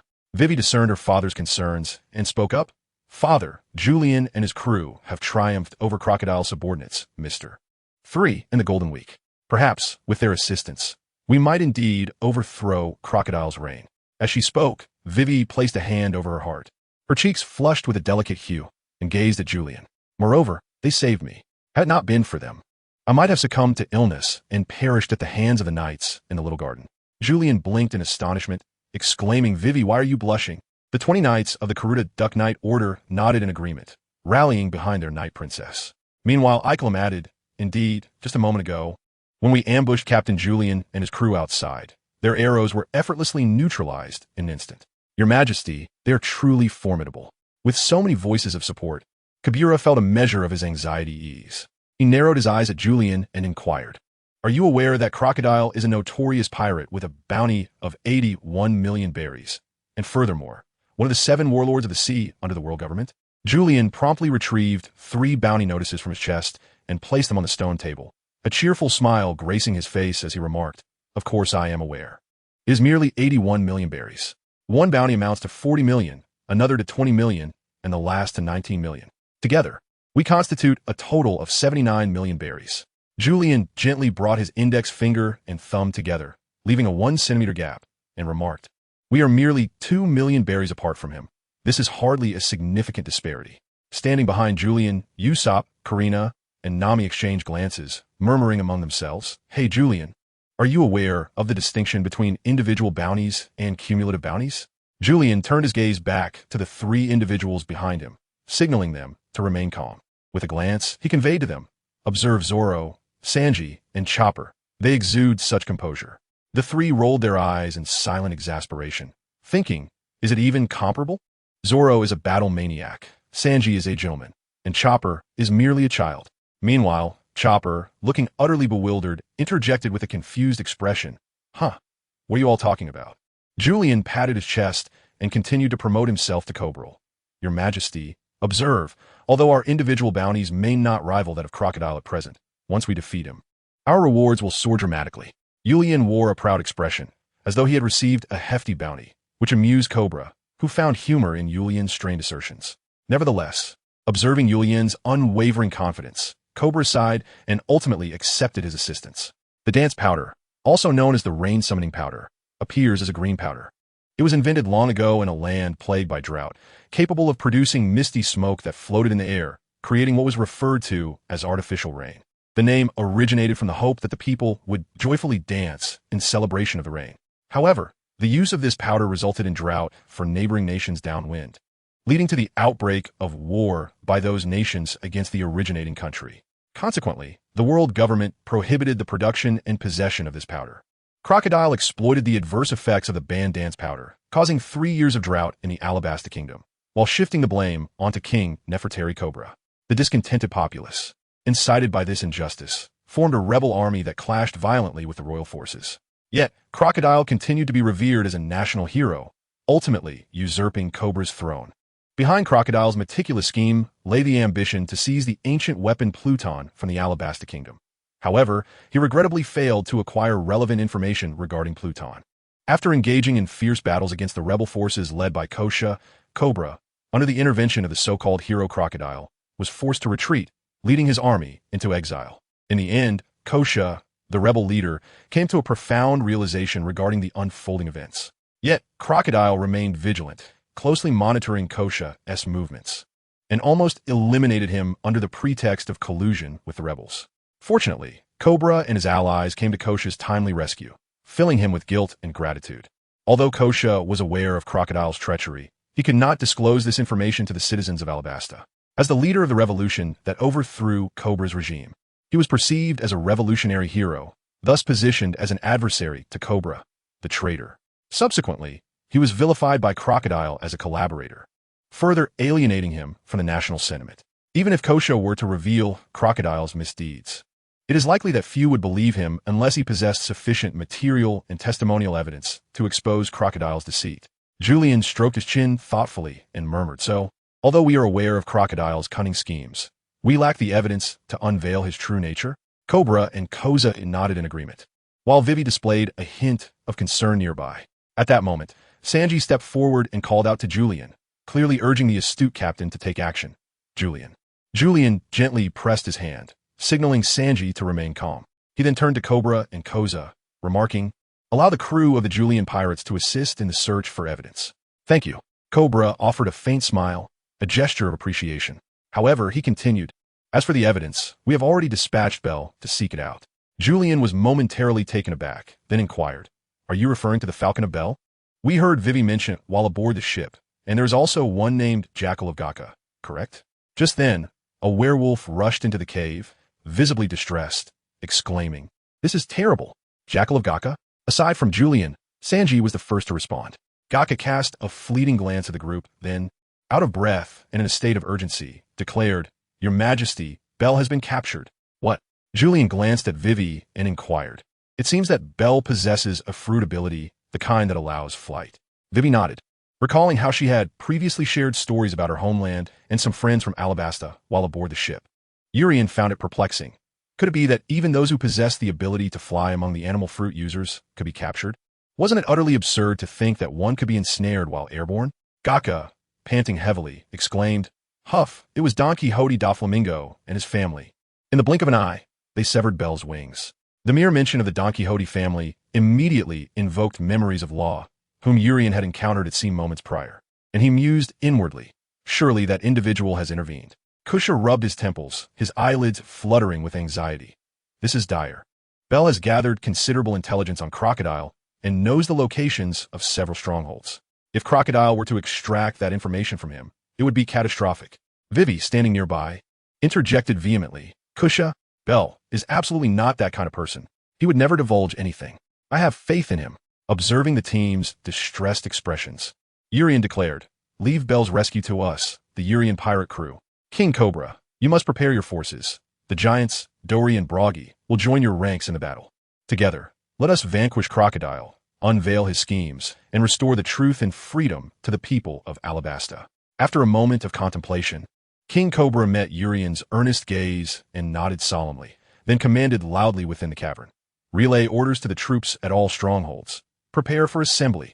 Chapter 43. The rescue, a cacophony of anguished cries erupted from within the chamber, followed by a blonde woman's laughter echoing. Ha ha, Bell. Do share where Cobra and his lot are hiding.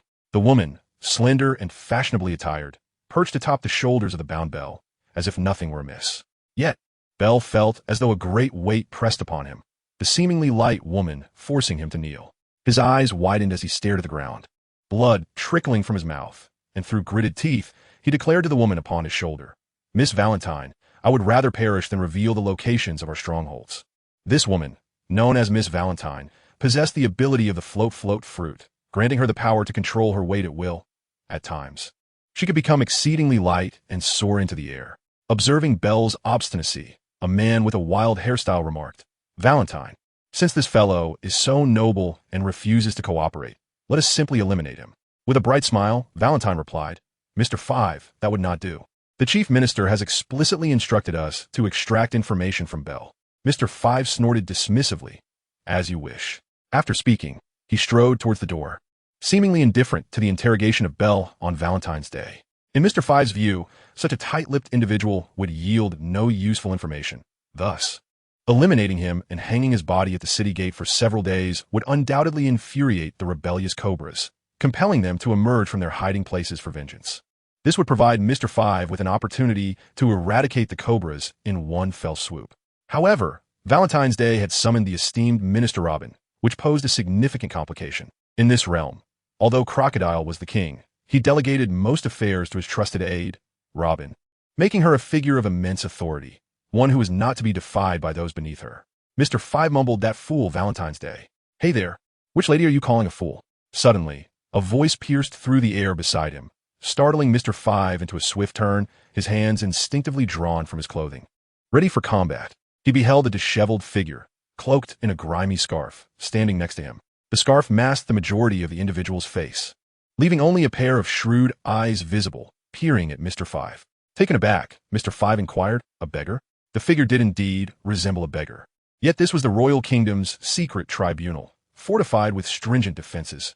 Not even a fly could infiltrate. How, then, had this beggar appeared here? How did you get in? Those guards didn't stop you? The beggar scratched his scarf bashfully, replying, Are you referring to the Alabasta forces? He gestured to the side, prompting Mr. 5 to follow his gaze, and he froze in astonishment. The guards lay sprawled on the ground, easily overpowered by a group of individuals. The beggar continued, My companions have already dealt with those fellows, which is how I could enter so audaciously. Mr. 5 was taken aback. Silently dispatching the guards demonstrated formidable strength. He immediately prepared to launch an attack on the beggar. Who are you? The beggar seized Mr. 5's wrist and removed his tightly wrapped scarf, revealing a cheerful smile. I am Urien, captain of a Urien pirate crew, the man who aims to defeat Crocodile and overthrow his rule in Alabasta. Urien? Mr. 5 pondered. The name seemed familiar. Ah, he recalled hearing it previously when Mr. 3 and Golden Week encountered them in the flower garden. To his surprise, they had truly arrived. Urien. All is resolved on this side. At this moment, Vivi was clad in a light blue, sleeveless desert knight's armor. With a sword in her right hand and an Alabastan soldier in her left, she called out towards Julian. Mr. 5 also took notice of Vivi, exclaiming in astonishment, Vivi, that's Mr. 5. Julian replied, I am aware. Julian is cognizant of Mr. 5's extraordinary ability, which allows any part of his body to explode, even the most insignificant elements like the mucus from his nose. The breath expelled from his mouth can likewise serve as an explosive device. This resembles the application of Karina's slip-slip fruit, where even a mere exhalation can yield the effects of the fruit. Thus, within the imaginative framework established by Oda, the capabilities of the fruits are not considered glitches. The utilization of these powers relies solely on the creativity of the traversers, provided they adhere to the established logic of the fruits. After all, the abilities conceived by fan authors are often whimsical and arbitrary, whereas Oda, as a fan author himself, presents them with imaginative flair. Indeed, the original character, the enigmatic hunter of the Blackbeard pirates, Katarina Devon, emits a resounding affirmation akin to that of a nine-tailed fox. Julian seized Mr. Five's wrist, momentarily restraining his movements. However, Mr. Five's body was a veritable minefield, with explosive points scattered throughout. Even though Julian had a firm grip on his wrist, the potential for detonation posed a significant threat to Julian's safety. Yet, could Julian truly be so reckless?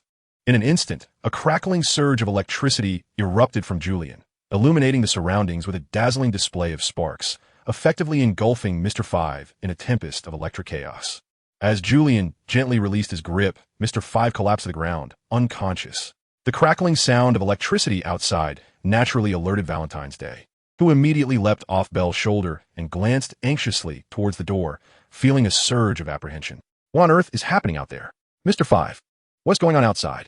Cautiously, Valentine took tentative steps towards the door, hoping fervently that Mr. Five was not playing some dreary prank on him. Just then, with a resounding whoosh, the great door was blasted open by a surge of flames, reducing it to mere ashes in an instant. Greetings, my dear, the voice echoed. Will you surrender willingly, or shall I assist you in your capitulation? Julian held one hand alight with flames, while the other rested casually against the doorframe, wearing a playful grin as he spoke. Valentine's Day stared at Julian in bewilderment, her delicate brows furrowing slightly. Who are you? What has become of Mr. Five? Julian chuckled softly. Me? I am indeed the hero of Alabasta. Belle gazed at Julian, who stood by the doorframe, with a bewildered expression, pondering strategies in his mind. It seemed that this fellow was at odds with the group. Julian's playful grin naturally undermined the reality of his formidable combat prowess, leading to a misjudgment on Valentine's part, who immediately sprang into action, preparing to use his own weight to crash down upon Julian. Julian scratched his cheek and casually waved his hand, exclaiming, 100,000 volts. In an instant, the room was illuminated by a dazzling display of electricity as a robust arc ensnared Valentine's legs, forcefully yanking him from the air and sending him crashing to the ground, where he succumbed to unconsciousness. Julian gradually approached Belle, casting a few curious glances at the figure from the original work that had left a profound impression on him. With a beaming smile, he said, Belle, do not be afraid. I have come to rescue you. Who are you? Belle replied, just as a familiar voice drew his gaze beyond Julian, towards a shattered door. There! Vivi rushed in from outside. Princess Vivi. Chapter 44. The frenzied potion Belle was taken aback to discover that Princess Vivi had returned to Alabasta, a pleasant surprise indeed. Vivi proceeded to introduce Julian and the others to Belle, yet he regarded them with a hint of skepticism. Are these pirates trustworthy? Can they truly assist King Cobra in defeating Crocodile? Belle's distrust was evident on his face, for past encounters with Crocodile had left him with an aversion to pirates. Observing Belle's expression, Julian internally exclaimed, Hey, you are being rather blunt. Your face reveals your innermost thoughts. After all, I am your savior. While Vivi contemplated defending Julian and the others, she noticed Julian approaching with a pair of wings in hand, exuding an air of friendly camaraderie, declaring, These wings belong to you, don't they? Belle squinted at the wings Julian held, nodding in acknowledgement. Vivi, astonished by the sight, circled around Belle's back and inquired with concern, Belle, are you hurt? What have they done to you? The wings were undeniably familiar, yet after inspecting Belle's back, Vivi found no significant injuries. As if nothing had transpired at all. Noticing Vivi's worry, Julian chuckled and positioned the wings on Belle's back, stating, All right, Belle, give them a flap. At the moment Julian affixed the wings, Belle felt as if they had returned. His brain began issuing commands, stimulating his nerves, and soon the wings began to flutter gently. Vivi gasped, What is happening? Belle's wings were clearly severed. As a seasoned fan of the sea, Julian took this opportunity to enlighten Vivi. Trafalgar Law, the individual we encountered aboard that pirate ship, possesses the power of the Ope no Mi. He can effortlessly slice individuals into segments and reassemble different parts, even placing your posterior atop your head. He can even exchange our bodies. Upon hearing exchange, Nami and Karina, the two clever ones, suddenly perked up with interest. Exchange? How exactly does that work? Yulian, resembling an old scholar and a seasoned navigator of the pirate world, replied with utmost seriousness. He could transfer Sanji into your body, Nami, and Zoro into Karina's, while naturally, our bodies would contain the two of you. Just imagine, a smoking, lecherous Nami and a tipsy, directionally challenged Karina. The mere thought is quite amusing. Although Julian's words were straightforward, they incited a simultaneous flurry of playful punches from Nami and Karina, who exclaimed fiercely, "You mustn't joke with us." Nearby, Sanji, unable to contain his amusement, embraced himself and twisted his body like a flamboyant eel, exclaiming, "Oh, how I wish to switch bodies with Nami-chan and Karina-chan. Vivi-chan could join us too. Are you an idiot?" This spectacle sent Usopp and Chopper into fits of laughter, collapsing to the ground, emitting pig-like squeals akin to the clang of a barbell, rolling about as they imagined the comical scenarios involving Nami, Karina, and Vivi, nearly laughing themselves to death. Julian received a blow and remarked, "But the truth remains." He then gazed at Bell's wings and continued with utmost seriousness. It appears that Fellow is rather kind-hearted, as he did not resort to violence against Bell. Recalling their encounter at sea, Zoro couldn't help but feel intrigued. From your description, that individual seems quite formidable, and moreover, he is a swordsman. Julian scratched his cheek and replied ambiguously, "While wielding a blade is certainly not incorrect. Whether or not one is a swordsman remains uncertain to me. From my understanding of him, it seems that his time spent with a knife is overshadowed by his mastery of the surgical fruit." Karina bent slightly, her eyes fixed intently on Julian, one hand resting on her slender waist while the other extended a finger towards him. "Julian, who exactly are you? How is it that you seem to possess such intimate knowledge of those people, including us?" This question had long plagued Nami and Karina, a duo of clandestine friends. This obscure young man appeared to have an unusual familiarity with numerous figures in the world, particularly those endowed with special abilities, as Julian surprisingly demonstrated knowledge of their powers. At this moment, Urian became playful, gently grasping Karina's chin with a mischievous grin, and quipped me, "Of course, I aspire to be the king of pirates. Do you wish to join me, my dear? Urian, you can go to hell." With a laugh, Vivi, standing nearby, found her earlier tension and worry completely dissipated by Urian's antics. At that moment, Bell coughed twice and then said, "Since everyone is here to assist us, I have one more request to make." Julian and the others turned to face Bell, who spoke each word with deliberate clarity. The Doflamingo family, as a prospective ally of Crocodile, has once again delivered a shipment of the volatile drug to Alabasta. This consignment has been taken by the highest minister of Alabasta, Nico Robin. I recently overheard on Valentine's Day that she intends to use the residents of a village as test subjects to create Alabasta's berserk warriors. I'm uncertain about the nature of this drug, but I'm assured that it must possess adverse effects, given that it is still in the experimental phase. Should this drug prove successful, it is highly likely that they will employ it against the entire populace of Alabasta. We cannot allow them to harm the citizens of Alabasta. We must put a stop to their plans. Urian was taken aback. The frenzy-inducing potion? Not long ago, Mr. 3 had launched a projectile at Dongli, which might indeed be related to this matter. After pondering for a moment, Urian declared, "In that case, we must impede their efforts. After all, this situation is intertwined with Don Quixote Doflamingo, and Caesar cannot evade his involvement either." Contemplating the frenzied, oversized dolls of Vegapunk, Urian felt a sense of urgency. In a small village by a river in Alabasta, the royal army was methodically unloading crates of goods from small boats that had traversed the river from Dressrosa. Among these crates was a batch of the frenzy-inducing potion. They intended to mix this batch with dancing powder to orchestrate a localized artificial rainfall, thereby infecting the villagers with the potion for data collection purposes. Robin sat upon the back of a massive crocodile, which was topped with a rudimentary pavilion offering some shelter from the elements. At that moment, an Alabasta royal soldier approached on a camel, saluting as he reported, "Your Excellency, the Navy has arrived from the river." Following the soldier's indication, Robin turned to see Captain Tina and her naval crew advancing upstream along the riverbank. With a subtle smile, she mused, "What brings Navy Headquarters Colonel Tina here? Well, I suppose I could let her serve as a test subject." Chapter 45, Artificial Rainfall Colonel Tina. "There is a village ahead. We may take a brief respite," suggested Finbooty, who accompanied Tina. Based on Tina's calculations, Urian and his group were likely to arrive in Alabasta. As members of the Navy, they needed to maintain a low profile, especially in the territory of the 7 warlords of the sea. A brief pause in this sparsely populated village would allow them to strategize a flawless plan to capture Urian.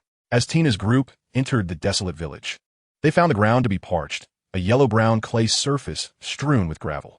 The small houses lining the streets were constructed of rammed earth, square and unadorned, devoid of any aesthetic charm. The rough walls featured small square windows, lacking glass or screens to shield against the wind and sand. One could easily imagine the poor lighting and harsh conditions within these homes. At the center of the village stood a fountain, though it was dry, filled instead with a considerable amount of sand. Perhaps due to the arid climate, the fountain's base had developed numerous cracks. The villagers appeared gaunt and weathered, balancing clay pots atop their heads, curiously observing the naval crew. A little further away, near an ancient well, some villagers were queuing to retrieve water, removing their pots from their heads as they waited. At that moment, an elderly man with a long beard approached, leaning on a cane, and welcomed them, saying, "Ah, the Navy. It is rare to see you here. Welcome to our humble village." The elderly man smiled warmly, exuding an air of hospitality. "I am a village chief here, but it may pose some complications if you wish to settle down. There are no markets, nor any fruits. Resources related to water are exceedingly scarce." Tina blinked, gazing at the line of villagers waiting to draw water from the ancient well, and curiously inquired, "But isn't there an ancient well over there? Is it also lacking in water?" The chief stroked his beard thoughtfully and sighed. "Indeed, the well yields only a single barrel of water each day. With so many villagers, each can barely receive a small clay pot's worth." He lamented. At that moment, Zheng Yao interjected, "But there's a river nearby. The villagers can draw water from there." The old man sighed in resignation. "The river? That is not an option. His Majesty Crocodile has introduced certain technologies from Dressrosa, establishing several factories upstream, which discharge waste directly into the river. Thus, the water is utterly undrinkable." Tina pondered, pinching her chin. "Industrial pollution, I see." Just then, a villager came running, waving his arms excitedly. "Chief, the Grand Minister has arrived." Upon hearing this, the chief trembled with urgency and asked, "Where is he? Quickly, lead me to welcome the Grand Minister." With that, he took his leave to greet the Grand Minister, while Tina squinted and said, "The Grand Minister, Nico Robin. Let's go see." At that moment, Robin sat atop a giant crocodile, observing the villagers below. The chief hurried over, kneeling in reverence, and spoke apologetically, "Grand Minister, I beg your forgiveness for my tardiness. I encountered a naval force along the way." Robin smiled gently, her demeanor amiable. "There's no need to concern yourself, Chief." She then turned her gaze towards the group of soldiers behind the chief, noticing Tina and a contingent of Navy personnel standing a short distance away, also watching her intently. Robin exchanged a knowing smile with Tina, but chose to focus on the soldiers, instructing, "Let us commence." Upon hearing Robin's command, a soldier stepped forward to announce, "Due to the prolonged drought in Alabasta, His Majesty Crocodile has authorized an artificial rain experiment to be conducted in this village." The chief and the villagers erupted in cheers, chanting, "Long live His Majesty Crocodile." Robin extended her delicate hand, issuing a calm command, "Then let the rain experiment begin." "Yes." At that moment, the soldiers hurriedly donned their raincoats, while several of them transported boxes of artificial rain agents into the village. Upon opening the boxes, they ignited them, releasing a spectacle akin to fireworks. The sound of explosions echoed as the artificial rain agents ascended into the sky. Shortly thereafter, thunder resounded above the village, a tempest brewing as dark clouds gathered ominously. Tina was taken aback. These clouds seemed to congregate solely above the village. If artificial rain were to be summoned, her mind could only draw one conclusion: the use of the world government prohibited dancing powder. Drip, drop, the rain began to fall, swiftly intensifying into a torrential downpour. The villagers, drenched in the deluge, embraced one another in tears, cradling their clay pots, gazing skyward with mouths agape, exclaiming, "It is rain. Rain at last." The sudden downpour seemed to breathe life back into the arid desert village, gradually filling the cracked earth with the mud carried by the rain. Tina furrowed her brow, fixating her gaze on Robin, demanding, "Nico Robin, have you employed dancing powder?" With a bright smile, Robin replied, "Of course, otherwise such a rainstorm could not be conjured." Tina's eyes widened in shock as she retorted, "Utilizing government-banned substances is illegal." She swiftly issued a command: "Arrest the highest minister of Alabasta for violating world government regulations." Yes. The Navy immediately unsheathed their weapons and charged toward Robin. However, the soldiers flanking Robin stood resolutely by her side, coldly regarding the Navy. Did Robin intend to resist? Just as Tina was taken aback, she suddenly noticed the villagers beginning to howl skyward. A cacophony of roars erupted, resembling ferocious beasts, their eyes gradually turning crimson. Tina froze. What is happening? In an instant, the villagers launched an assault against the invading navy. The sudden onslaught inflicted significant casualties among the navy, many of whom were attacked by the transformed villagers wielding knives and forks. Tina furrowed her brow again, commanding, "Everyone, subdue these villagers at once." Activating her fruit abilities, she swiftly imprisoned those residents who had attacked her. Fixing her gaze on Robin, she demanded, "What have you done to them?" Seated beneath a rain shelter, Robin smiled at Tina and replied, "I mixed a frenzy-inducing agent with the dancing powder." Tina froze, a sense of dread washing over her. All the navy had just been drenched in the rain, including herself. At that moment, Tina felt a surge of heat coursing through her body, her heart pounding violently. A powerful stirring occurred, causing my mind to descend into a state of chaos. My eyes gradually became bloodshot, and my consciousness began to blur. How infuriating! Tina, no, Tina. Please. Chapter 46, An Unintentional Rescue. Urien and his companions ascended the river, but Sanji noticed a troubling situation along the banks. Numerous footprints marred the ground, indicating that a group of individuals had headed towards that village. Julian narrowed his eyes, fixating on the multitude of footprints scattered across the ground. Though chaotic, it was evident that this group had traversed in a somewhat loose formation. While their organization was not particularly stringent, it was clear that these individuals were part of a structured entity, distinct from the villagers. They were likely soldiers from Alabasta, or perhaps from Crocodile's forces, or even members of some other formal organization. Nami felt a gentle breeze caress her cheeks as she pinched her earlocks, attuning herself to the wind's direction. With a puzzled glance at Vivi, she inquired, "Wait, Vivi, I recall you mentioning that rain is a rarity in Alabasta. Why do I sense a breeze reminiscent of an impending storm?" Vivi was momentarily taken aback, although she was aware of Nami's considerable navigational prowess. She had not anticipated Nami's acute sensitivity to the weather. Uncertain yet compelled to respond, Vivi replied, "Indeed, Alabasta is known for its scarcity of rainfall." Beside them, Belle echoed, "The lack of rain is due to the dance powder employed by Crocodile, which has led to a prolonged drought, ultimately sparking the revolution in Alabasta." Despite Alabasta's water shortage, Nami's perception proved remarkably astute. As Usopp soon frantically called out, a thick bank of thunderclouds has appeared in the sky ahead. In which direction? Nami swiftly snatched Usopp's telescope to take a look. Indeed, just before them, low in the sky, loomed a dense mass of thunderclouds. For reasons unknown, this formation was not extensive and seemed to be releasing the accumulated rainwater below. Bell furrowed his brow. That direction aligned with the village. Without delay, he transformed into a falcon, unfurling his wings to soar into the sky. As one of the creatures with the sharpest eyesight in the animal kingdom, Bell quickly discerned that beneath the thunderclouds lay the small village. Surrounding it, fierce winds whipped up clouds of dust and sand. Bell's fears materialized. The highest minister of Alabasta, Nico Robin, had already administered the potion to the villagers.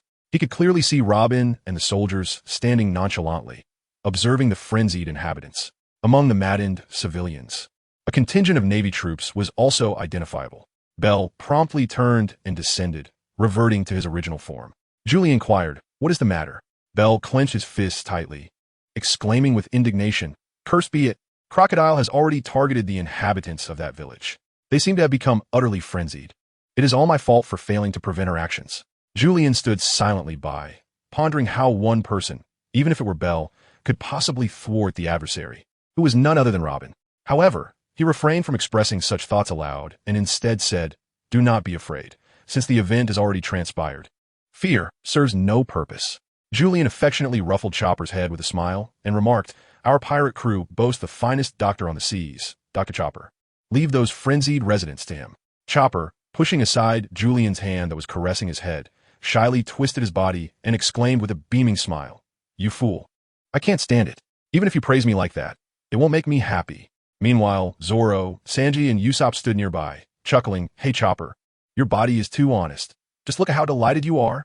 At that moment, Nami interjected, "It seems this storm cloud is artificially created, but it will dissipate soon." Julian nodded and promptly arranged, "Everyone, prepare to charge forward and rescue the villagers." Indeed, just as Julian was about to set off, however, Bell grasped Julian's arm firmly and said, "Captain Julian, there is a considerable naval force within the village." Julian was taken aback. "The Navy?" Julian pondered. What on earth is the Navy doing here in Alabasta? Logically, with Luffy now part of the Navy, one would expect that. Considering the butterfly effect in this world, the Navy would not make an appearance in Alabasta. Unbeknownst to Julian, the variable introduced by Luffy had indeed triggered a butterfly effect. Smoker had departed from Lowtown in pursuit of Buggy, while Tina, who took over as the commander of Lowtown's garrison, had left after her unsuccessful attempt to capture Julian. In her quest for redemption, she followed Julian's trail, making her way from Lowtown. Unfortunately, fate seemed to conspire against them during their time at Little Garden. Their paths did not intersect, allowing Tina to arrive in Alabasta ahead of Julian, where she planned to lay in wait to apprehend him. Bell was equally perplexed by the Navy's presence in Alabasta, as the Navy traditionally refrained from interfering in the internal affairs of allied nations. Moreover, with Crocodile having usurped the throne and declared himself king, the likelihood of the Navy entering the country was even more improbable. Bell nodded thoughtfully, noting, "The Navy consists of no fewer than 100 personnel, yet they appear to be quite agitated. 100 personnel cannot be deemed insignificant for the Navy. It seems rather bold. After all, a smaller naval vessel typically accommodates dozens, while larger ships can hold 200 to 400 crew members, which is quite standard." Julian quickly deduced the classification of the enemy's battleships based on their scale, which, at the very least, resembled the naval vessels depicted in the original work. Specifically those commanded by Smoker, excluding Luffy. A fleet of approximately 100 personnel is certainly not insignificant. However, Julian was taken aback to discover that Robin had entangled the Marines in this affair, seemingly unafraid of any repercussions that might arise from the Navy's potential actions against Crocodile. Perhaps Robin was self-assured, possessing complete confidence in her ability to handle this contingent of Marines. Fortunately, Julian was not a traditional pirate, as a time traveler. His mindset aligned more closely with that of an ordinary person from Earth, coupled with his fondness for the narrative of One Piece. Julian harbored no ambitions of domination or vendetta. Julian merely regarded this journey through time as a splendid adventure, as a self-proclaimed hero sailing under the pirate flag. He harbored no animosity towards the pirates who maintained order upon the seas. Since he was already committed to rescuing the villagers, Julian boldly declared, "Very well. Let us hasten to the village and rescue those sailors as well." Nami, Karina, Usopp, and Chopper gazed at Julian in astonishment, exclaiming, "Julian, have you lost your mind?" Urian smiled mischievously, reminding everyone, "Let us not forget that we are an adventurous band united by our dreams, each of us proclaiming ourselves as heroes." Zoro and Sanji found this assertion intriguing. After all, who would harbor an inexplicable grudge against the Navy? Their actions seemed merely procedural, as they had neither slaughtered families nor acted beyond the bounds of duty. With Captain Urian's words resonating, both the first mate and chief strategist aligned themselves with him. Karina, having been slightly injured, pouted and shot a glance at Urian, ultimately deciding to side with him as well. "Little fox you," Karina said with a resigned smile. "There's no choice, you little thief cat. He is Urian, and I have my reasons to support him, as you well know." "Hee," Nami murmured. "A married friend is like water that has been spilled." Humph. Julian observed as Karina joined his side, while the somewhat wavering Usopp and the entirely indecisive Chopper followed suit. Nami, recognizing the shifting tide, sighed and conceded, "Very well, I shall agree to assist the Navy, but only as a secondary measure." She then added with utmost seriousness, "However, I must emphasize one point. Should these naval forces trouble us afterward, we must not allow them to escape unscathed." Julian chuckled. "Naturally, we cannot repay kindness with malice. I have no fondness for cold shoulders." Chapter 47. The Battle of the Village, as Nami had predicted. The rain that had blanketed the village ceased just as Julian and his companions arrived, and the gathering storm clouds gradually dissipated. "The Grand Minister." "A group approaches from that direction," Robin remarked, turning her gaze towards the approaching figures. Her eyes quickly discerned Julian and Vivi amidst the crowd. "Princess Vivi? Julian?" The retreat of Mr. 3 had revealed to Robin that Vivi had found an ally in Julian. The prospect of a pirate who dared to challenge Crocodile's reign piqued Robin's curiosity and anticipation. Julian and Vivi also beheld Robin, surrounded by soldiers in the village. In unison, they exclaimed, "Nico Robin." One was astonished by the presence of the second-in-command of Alabasta, while the other marveled at the prospect of a future crewmate. Robin smiled at the two and waved her hand, commanding a soldier, "Aim at this group and commence the experiment." Aye. Immediately, a cannon was wheeled out, aimed at Julian and his companions, and a projectile was loaded. Fire! Boom! The cannonball soared from the muzzle, hurtling toward Julian's direction. In an instant, Zoro sprang into action, drawing his sword with a resounding clash, cleaving the solid cannonball in two, sending the halves flying in opposite directions. However, contrary to everyone's expectations. The cannonball did not explode into two fiery spheres. Instead, it released two puffs of pale pink gas, enveloping everyone within its embrace. Julian covered his mouth and nose with his hand, exclaiming, "Oh no, this gas!" Julian was uncertain whether the fragrant gas imbued with a hint of floral essence was toxic. However, Chopper discerned it immediately. It was the scent of mugwort blossoms. The group hurriedly leaped away from the gas. Yet it seemed to have no adverse effects on their bodies. Suddenly, a cacophony of howls erupted from the frenzied villagers and the Navy personnel, all charging towards Julian and his companions. A sense of foreboding gripped Belle's heart. The earlier gas had evidently attracted these agitated residents. Julian cast a glance at Robin in the distance and commanded, "Prepare for battle, but strive to avoid harming the local residents." With that, Chopper transformed into a majestic reindeer, and Usopp leaped onto his back. In an instant, the comedic duo merged to become the long-nosed reindeer knight. Chopper navigated seamlessly through the frenzy of combatants, while Usopp, with his slingshot in hand, aimed precisely at the joints of their adversaries. Zoro, wielding his bow with both hands, reversed his blade to strike with the back of his sword, engaging fiercely in the midst of the throng. Sanji, not one to be outdone, charged forward with determination. Karina unleashed her abilities, rendering the ground slick and treacherous. Nami brandished her staff, deftly subduing foes with rhythmic precision. Vivi, too, drew her knightly sword, joining the fray with unwavering resolve. With a swift motion, Julian propelled himself towards Robin. The age-old adage, "Capture the leader to subdue the followers," echoed in his mind. Furthermore, Robin was designated as Julian's crew member. Thus, it was imperative to secure her first. Upon discovering that Robin held the esteemed position of the highest minister in Alabasta, Julian felt a flicker of concern regarding her true allegiance. Would she genuinely pledge her loyalty to Crocodile, or, akin to the original narrative, merely exploit him for her own ends? If it were the latter, Julian would find solace in the thought. As Julian approached, Robin remained unfazed, instead gracing him with a sweet smile. Julian was taken aback. Logically, Robin should have been on guard against him. Yet even the soldiers at her side exhibited no sign of caution. However, at that moment, two individuals with bloodshot eyes surged toward him from the left and right amidst the crowd. With a graceful leap, Julian effortlessly soared over the heads of the two individuals below. In an instant, he thrust his hands downward with great force, a resounding thud echoing as he pinned them to the ground. Dust swirled around them, and when Julian finally discerned the figures beneath him, he exclaimed in astonishment, "Zangao, Fen Budi." I was taken aback. These two men donned naval uniforms, and if I were to surmise correctly, Tina should be in Alabasta as well. If it was indeed the Navy that Belle had encountered, it unmistakably belonged to Tina's squad. With these two sycophants present, the likelihood of Tina being here was over 90%. Suddenly, a figure with pink hair lunged forward with a powerful punch. Julian's eyes widened in surprise as he swiftly retreated to evade the blow. It truly was Tina. Julian recalled a recent encounter with this young lady in Rogue Town. However, Smog had departed from Rogue Town in pursuit of Buggy. Could it be that you arrived in Alabasta in pursuit of a bounty as well? Both stationed in Rogue Town, the two Navy officers had served simultaneously and shared a camaraderie that seemed to align their personalities. This led Julian to ponder that perhaps Tina's departure from Rogue Town in pursuit of him was not entirely unfounded. Observing the Navy beauty with her eyes swollen from tears, Julian felt a twinge of guilt. Had it not been for his words, this elder sister would not have succumbed to frenzy. Yet, it is worth noting that after her transformation, Tina seemed to have lost her ability to wield her devil fruit powers. Julian endeavored to engage Tina in combat. After several exchanges, he silently acknowledged that her strength and speed surpassed his own. This undoubtedly confirmed Julian's suspicions. The Berserker potion could render one unconscious while simultaneously enhancing their physical abilities.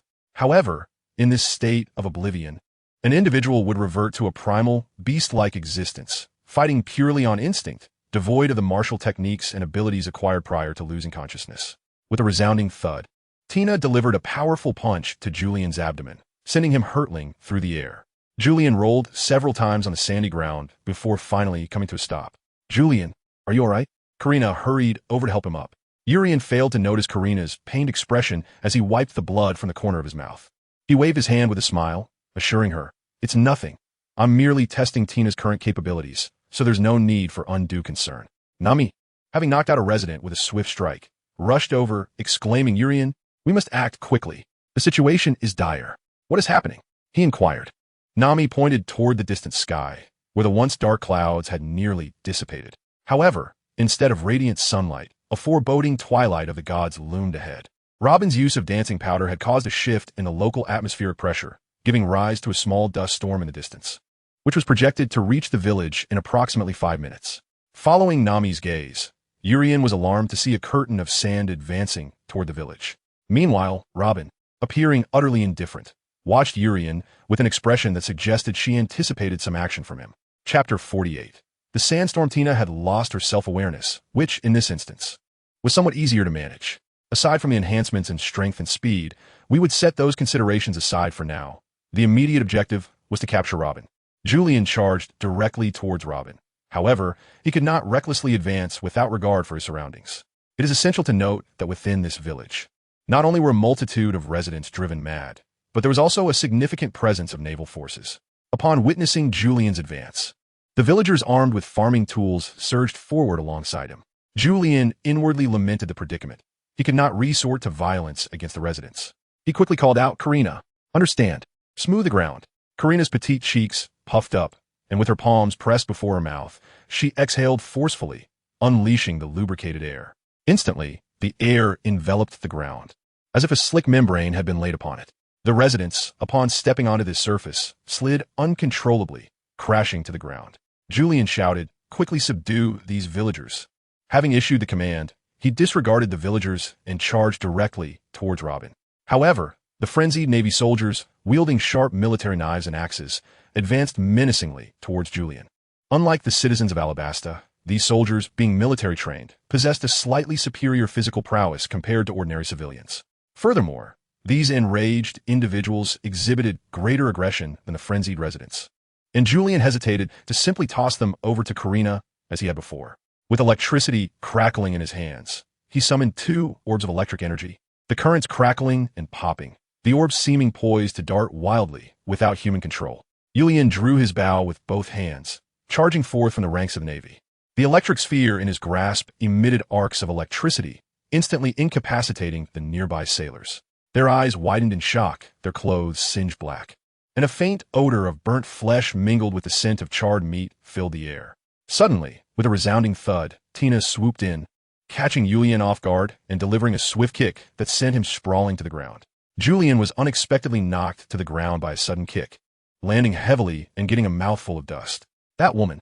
Julian rose to his feet and cast a displeased glance at Tina, remarking, "It seems that without defeating this fellow, we won't be able to approach Robin." With a swift push of her foot, Tina charged toward Julian once more, her speed astonishing. Julian crossed his fist before his chest. With a resounding thud, Tina delivered a powerful punch to Julian's arm, forcing him to stagger back a considerable distance. Urien stepped back several meters before finally stabilizing his stance. He shook off the tingling sensation in his hands and mused to himself, "Tina possesses remarkable strength. It is no wonder she holds the rank of colonel in the Navy headquarters." Coupled with the effects of the frenzy-inducing drug, even without the ability to utilize her devil fruit powers due to her lack of autonomy, she remains formidable indeed. Julian recalled a few months prior, while perusing web literature, that numerous fanfiction authors endeavored to enhance the protagonist's physique through the unconventional use of electricity. This notion, though evidently contrary to the laws of reality, unexpectedly thrived across various fan-created realms, much to the delight of its creators. Julian could not recall where he had previously encountered a serious article discussing the detrimental effects of electricity on one's body. However, the mere fact that he had traversed into another realm contradicted the common perceptions of reality. Coupled with the myriad of rules in this world that appeared to mirror the real one, yet were fundamentally different, Julian contemplated whether he might enhance his physique through electrical currents. Perhaps, with a bit of resilience, he could match Tina in martial prowess. Who knows, with such electrical augmentation, he might even acquire abilities akin to Luffy's Gear 2nd, 3rd, or 4th. Resolute in his decision, Julian, a man capable of embarking on spontaneous journeys, embraced the idea of utilizing electricity to strengthen his body in this peculiar world. After all, had one not heard that great strength yields miraculous outcomes, and fortune favors the bold? With that thought, Julian began to generate electrical currents using ionization, channeling them throughout his entire being. The current surged from the crown of his head to the soles of his feet. As it coursed through his limbs, a tingling sensation overwhelmed him, causing him to shudder. His legs weakened, and he collapsed to the ground, cursing Damn it, those fanfiction authors at the starting point are nothing but deceivers. At that moment, Tina charged towards him, and Julian felt utterly despondent. A fiery explosion erupted from her vicinity, sending her hurtling over 10 meters away. Usopp, riding on Chopper's back, rushed over, exclaiming, "Julian, are you alright?" Zoro, having dispatched 3 enraged foes, turned to Julian, astonished. "Julian, what on earth are you doing?" Meanwhile, Sanji shouted at Usopp, "Are you an idiot? She's a beautiful lady." With that, Sanji dispatched 2 Marines with a swift kick and hurried to Tina's side. He helped her to her feet, brushed the soot from her cheek, and, gazing at her lovely face, expressed his sincere concern. "Tina, your gallant knight has arrived. Are you unharmed?" Suddenly, Tina delivered a powerful knee strike, sending Sanji doubling over in pain. In an instant, one of the 3 greatest combatants of Julian's crew was incapacitated. Tina slowly rose, placing Sanji on the ground, her gaze fixed intensely on Julian. Nami, Karina, and Vivi gasped in shock upon witnessing Sanji's injury. "Sanji, are you okay?" Sanji, enduring the pain, with tears streaming down his cheeks, smiled through his discomfort. "Is this what love feels like? Tina's making my heart race. I can feel my heart swelling." The 3 women scolded in unison. "Sanji, are you an idiot?" Zoro covered his forehead in exasperation, utterly speechless, that hopelessly lustful fool. Chopper swiftly transported Usopp to the side of Urien. Usopp promptly dismounted, drawing back his slingshot, and unleashed a triad of shots from the medicinal star, effortlessly toppling all the frenzied assailants surrounding them. Chopper, transforming from his reindeer guise into a more endearing form, grasped Urien's hand and checked his pulse, inquiring with concern, "Urien, are you all right?" Julian's fingers twitched slightly as he finally regained his composure, panting heavily. The exhilarating sensation he had just experienced was one he would never dare to seek again. The author at the starting point of the pit exclaimed breathlessly, No, it's nothing. I almost got myself into a predicament." Chopper, with a question mark hovering above his head, inquired, "What happened to you just now?" Julian rose to his feet and waved his hand dismissively. "I inadvertently conducted an experiment on myself, but seems to have gone awry." "Julian, that woman is coming again," Usopp exclaimed in a panic, as Tina charged toward the trio. Usopp fired his slingshot repeatedly, yet Tina effortlessly evaded each shot. As the sandstorm approached, Julian's expression grew serious. He wiped his brow and declared earnestly, "Leave Tina to me." Electromagnetic launch. With a flash of energy beneath his feet, he surged toward Tina. In a split second they crossed paths. Julian bent low to avoid Tina's attack. He then seized her waist with both arms, pulling her down with a resounding thud. He swiftly flipped over, straddling her abdomen, pinning her wrist to the ground with his feet, creating a scene reminiscent of Luffy's encounter with Rebecca in the original tale, evoking vivid imagery. "Usopp, Chopper, come quickly and bind Tina." The valiant Usopp dashed forward, reaching into his multi-functional satchel and retrieving a pair of iron handcuffs, which he snapped onto Tina's wrists with a decisive click. Meanwhile, Chopper extracted a rough hemp rope from Usopp's bag and promptly secured Tina's ankles. Together, they exclaimed, "All set." In disbelief, Julian looked at the duo and remarked, "Are you 2 monsters? Such outrageous tools can fit in your satchel? Are you transformed from Doraemon?" Usopp and Chopper proudly extended their hands and hooves, giving a thumbs up, and declared, "You may call us the perfect knight duo." Usopp wiped his long nose and boasted, "I'm the brave knight Usopp." Chopper, hands on his hips, chimed in, "I am the valiant Dr. Chopper." "Wait, not a steed, I'm Dr. Chopper." In a moment of distraction, the 3 began to engage in playful banter. But Nami pointed ahead and shouted, "Julian, the sandstorm." Julian finally came to his senses. As he turned his head, the yellow sandstorm had already engulfed everything, swallowing the people and the village whole. Chapter 49. The night of the desert, the howling winds of the sandstorm whipped fiercely, the grain striking his cheeks with a stinging pain. The overwhelming clouds of yellow sand rendered visibility virtually non-existent. "Ah!" Amidst the tempest, the terrified screams of a woman echoed.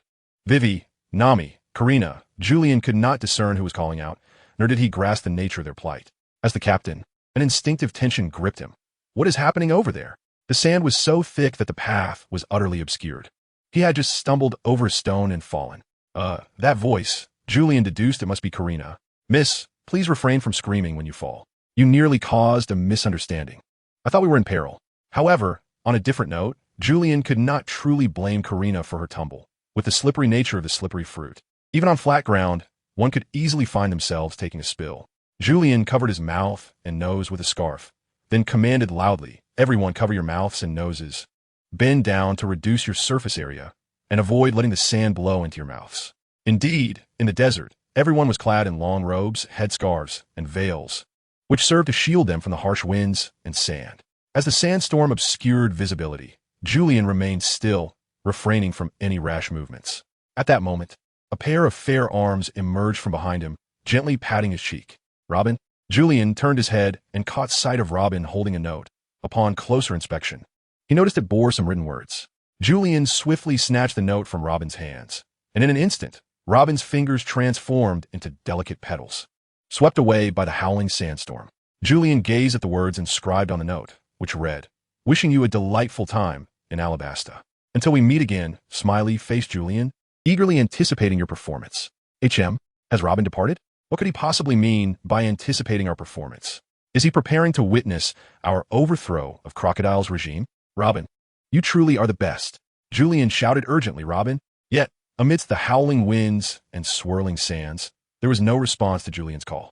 At that moment, Julian turned towards the direction where Nami was, exclaiming, "Nami, when will the sandstorm cease?" Nami, holding the hands of Karina and Vivi, responded through her veil, "In 20 minutes. How frustrating. Once the sandstorm subsided, what remained was a village in ruins, with the frenzied individuals bound tightly by Julian and his companions. Julian briefly counted the number of people and was astonished to discover that Robin, along with the soldiers and Tina, had vanished. The sandstorm had entirely erased their footprints, leaving no trace of their direction. Vivi rushed over, urgency in her voice. "Julian, please save these residents." Julian nodded, aware that now was not the time to seek Robin, and quickly called out, "Chopper, hurry and concoct the antidote. Everyone, come and assist Chopper." "Understood." Several hours later, the crescent moon hung high in the sky over Alabasta, with stars sparse and twinkling. Outside the village, a few wild camels roamed, nibbling on desert thorns and casting wary glances at the nearby fire, seemingly intimidated by some presence. The entire village, apart from the crackling of the firewood and the chirping of insects, was enveloped in an eerie tranquility, punctuated only by the residents' sighs and murmurs. As Zango and Finbooty slowly opened their eyes, they discovered a green-haired man sitting beside them, leisurely sipping fine liquor. "Pirate hunter." Zoro regarded them with a look of brotherly concern. "You're awake, huh? This is troublesome. How did the pirate hunter from Julian's crew end up here? Where's Colonel Tina?" "Huh? Are you referring to that pink-haired woman?" "She was taken away by Robin," Zoro replied, resuming his drink. Zango and Finbooty exchanged glances, suddenly recalling that their naval unit had entered the village along the river earlier that day, with Robin present in the vicinity. Then, Robin had used some kind of dancing powder to conjure a storm cloud above the village, after which they lost consciousness. Zango and Finbooty looked at each other, confusion evident in their eyes. Zoro sighed and gestured towards the Navy personnel and villagers gathered around the large fire, explaining, "You fools, just like those villagers. You were affected by the frenzy-inducing drug. Our ship's doctor has already neutralized your frenzy." Following Zoro's gesture, they indeed saw the Navy and villagers huddled around the fire, warming themselves. Nearby stood a massive cauldron, with Julian, the captain of the pirate crew, breathing flames to fiercely heat the large pot encircled by stones. Beside the cauldron was Blackfoot, the crew's chief strategist, rolling up his sleeves and vigorously stirring something with a large ladle, the aroma of a tantalizing dish wafting through the air. The former princess of Alabasta, along with the crew's navigator and songstress, were serving the dish from an iron pot into earthen bowls. On the other side of the fire, a dozen or so military personnel, bound by Julian's crew, were being tended to by a raccoon with a stethoscope, aided by several Navy members as they administered medication to the restrained individuals. Once the antidote was administered, it wasn't long before the reddened eyes of the afflicted returned to normal, and they gradually drifted into peaceful slumber. At that moment, Zoro remarked, "That is the antidote. If you're hungry, feel free to head over there and ask the curly-haired ones for something to eat." The Navy seeking sustenance from pirates is an unprecedented occurrence. I, as a member of the Navy, would rather perish in this desert than compromise my principles. Yet my stomach audibly protested, growling in protest. Zoro paid no heed to the two companions who clutched their bellies, engaged in internal struggle before ultimately gravitating towards Sanji and the others. Nami and Karina graciously served 2 bowls of steaming camel meat porridge, beaming as they urged, "Hurry and eat." Trembling hands accepted the porridge, and after a moment's hesitation, they scooped a spoonful and brought it to their lips. Tears welled in their eyes instantly. The texture was divine, the aroma intoxicating.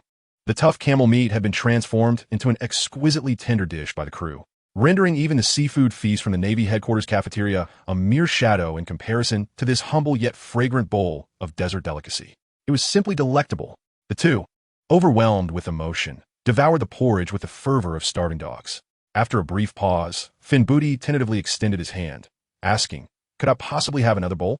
"Sanji," the chef, replied with a grin, "as a chef, it is my duty to serve my guests unconditionally. If you desire more." At that moment, Nami took Finbooty's empty bowl, along with Zhang Ao's, and swiftly returned with 2 full bowls of porridge, cheerfully stating, "Please enjoy." Thank you, they replied. In Chapter 50, Tina's support squad, Zhang Ao and Finbooty were thoroughly satisfied, seated on the ground as they admired the now extinguished fire, repeatedly praising Sanji. "Blackleg, your culinary skills are outstanding." Sanji chuckled, not shy about his pride. "After all, these skills are honed from my time at the Baratai." The Baratai was a well-known establishment for both Zhang Ao and Finbooty. Not to mention, Zhang Ao, as a pirate from the East Blue, was certainly familiar with it. Even Finbooty, in the original story, had taken a lady there only to be soundly defeated by Sanji. Somehow, the conversation took a turn towards Tina, and the 3 of them wore lovesick expressions, drooling and chuckling. Sanji remarked, "Your captain is truly remarkable."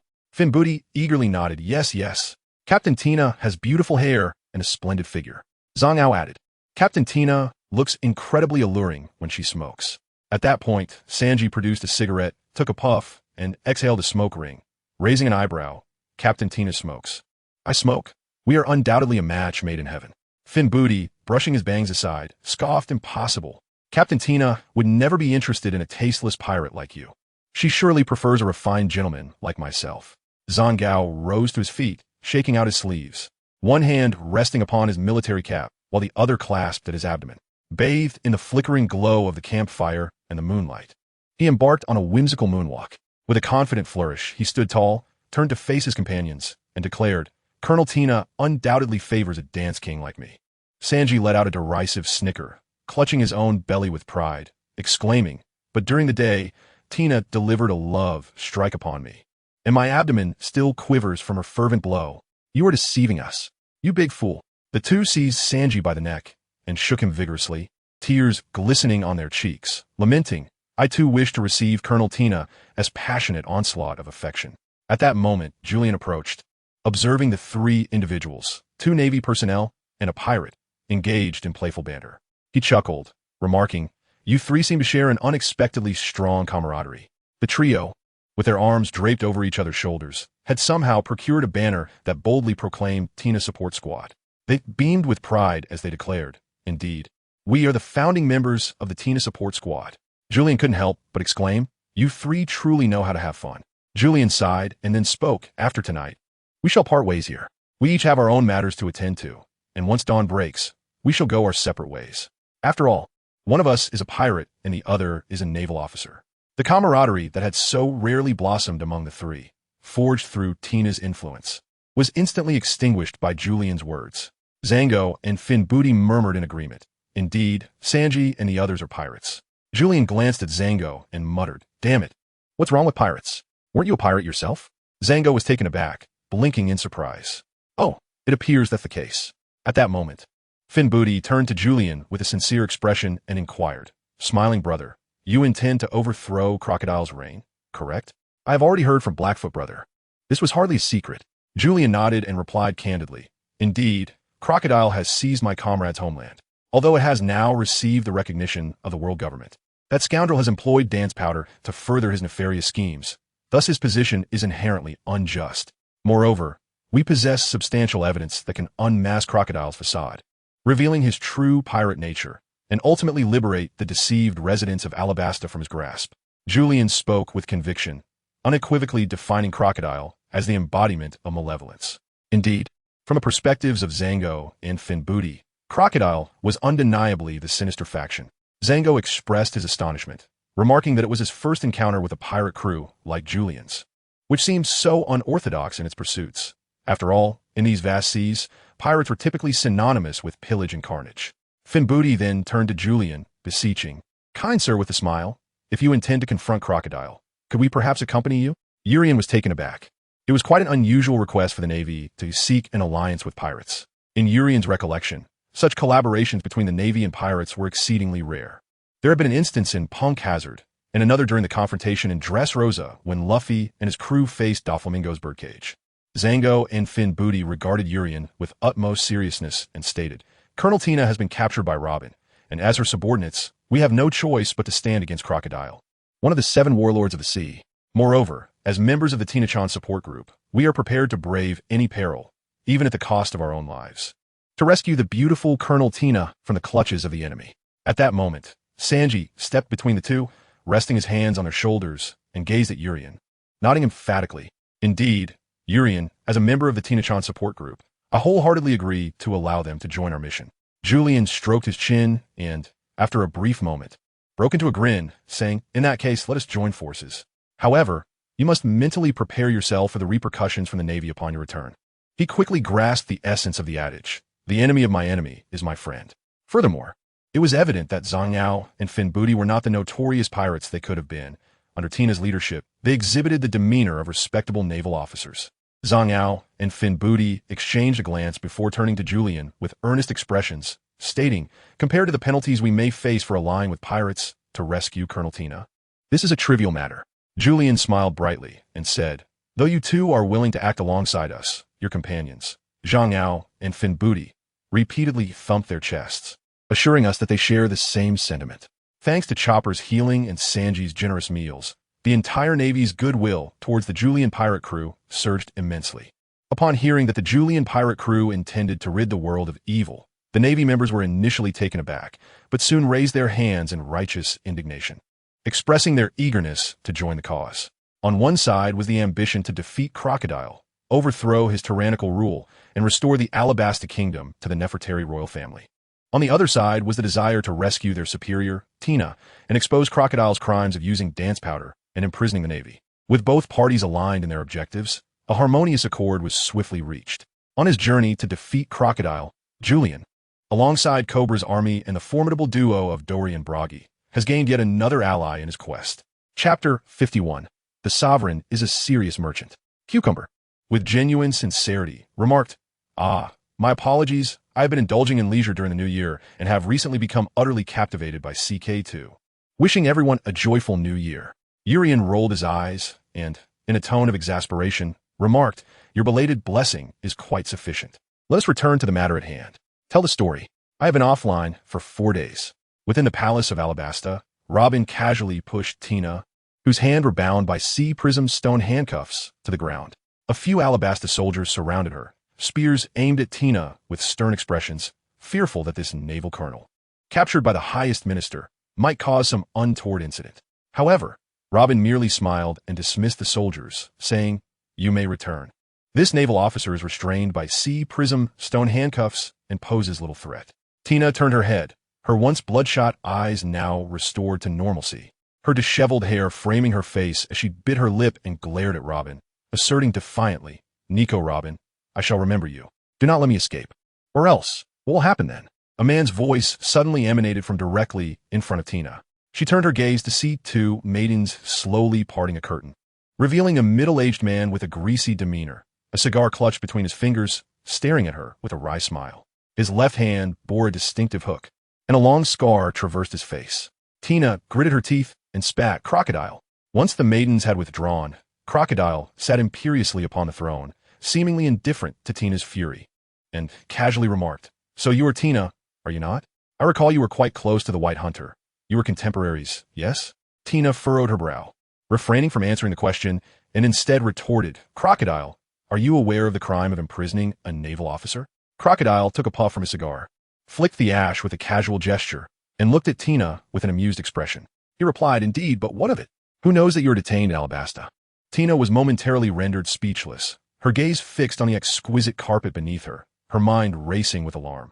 "I must escape. Crocodile's attack on the Navy, his use of dance powder, and the imprisonment of a naval officer must be reported."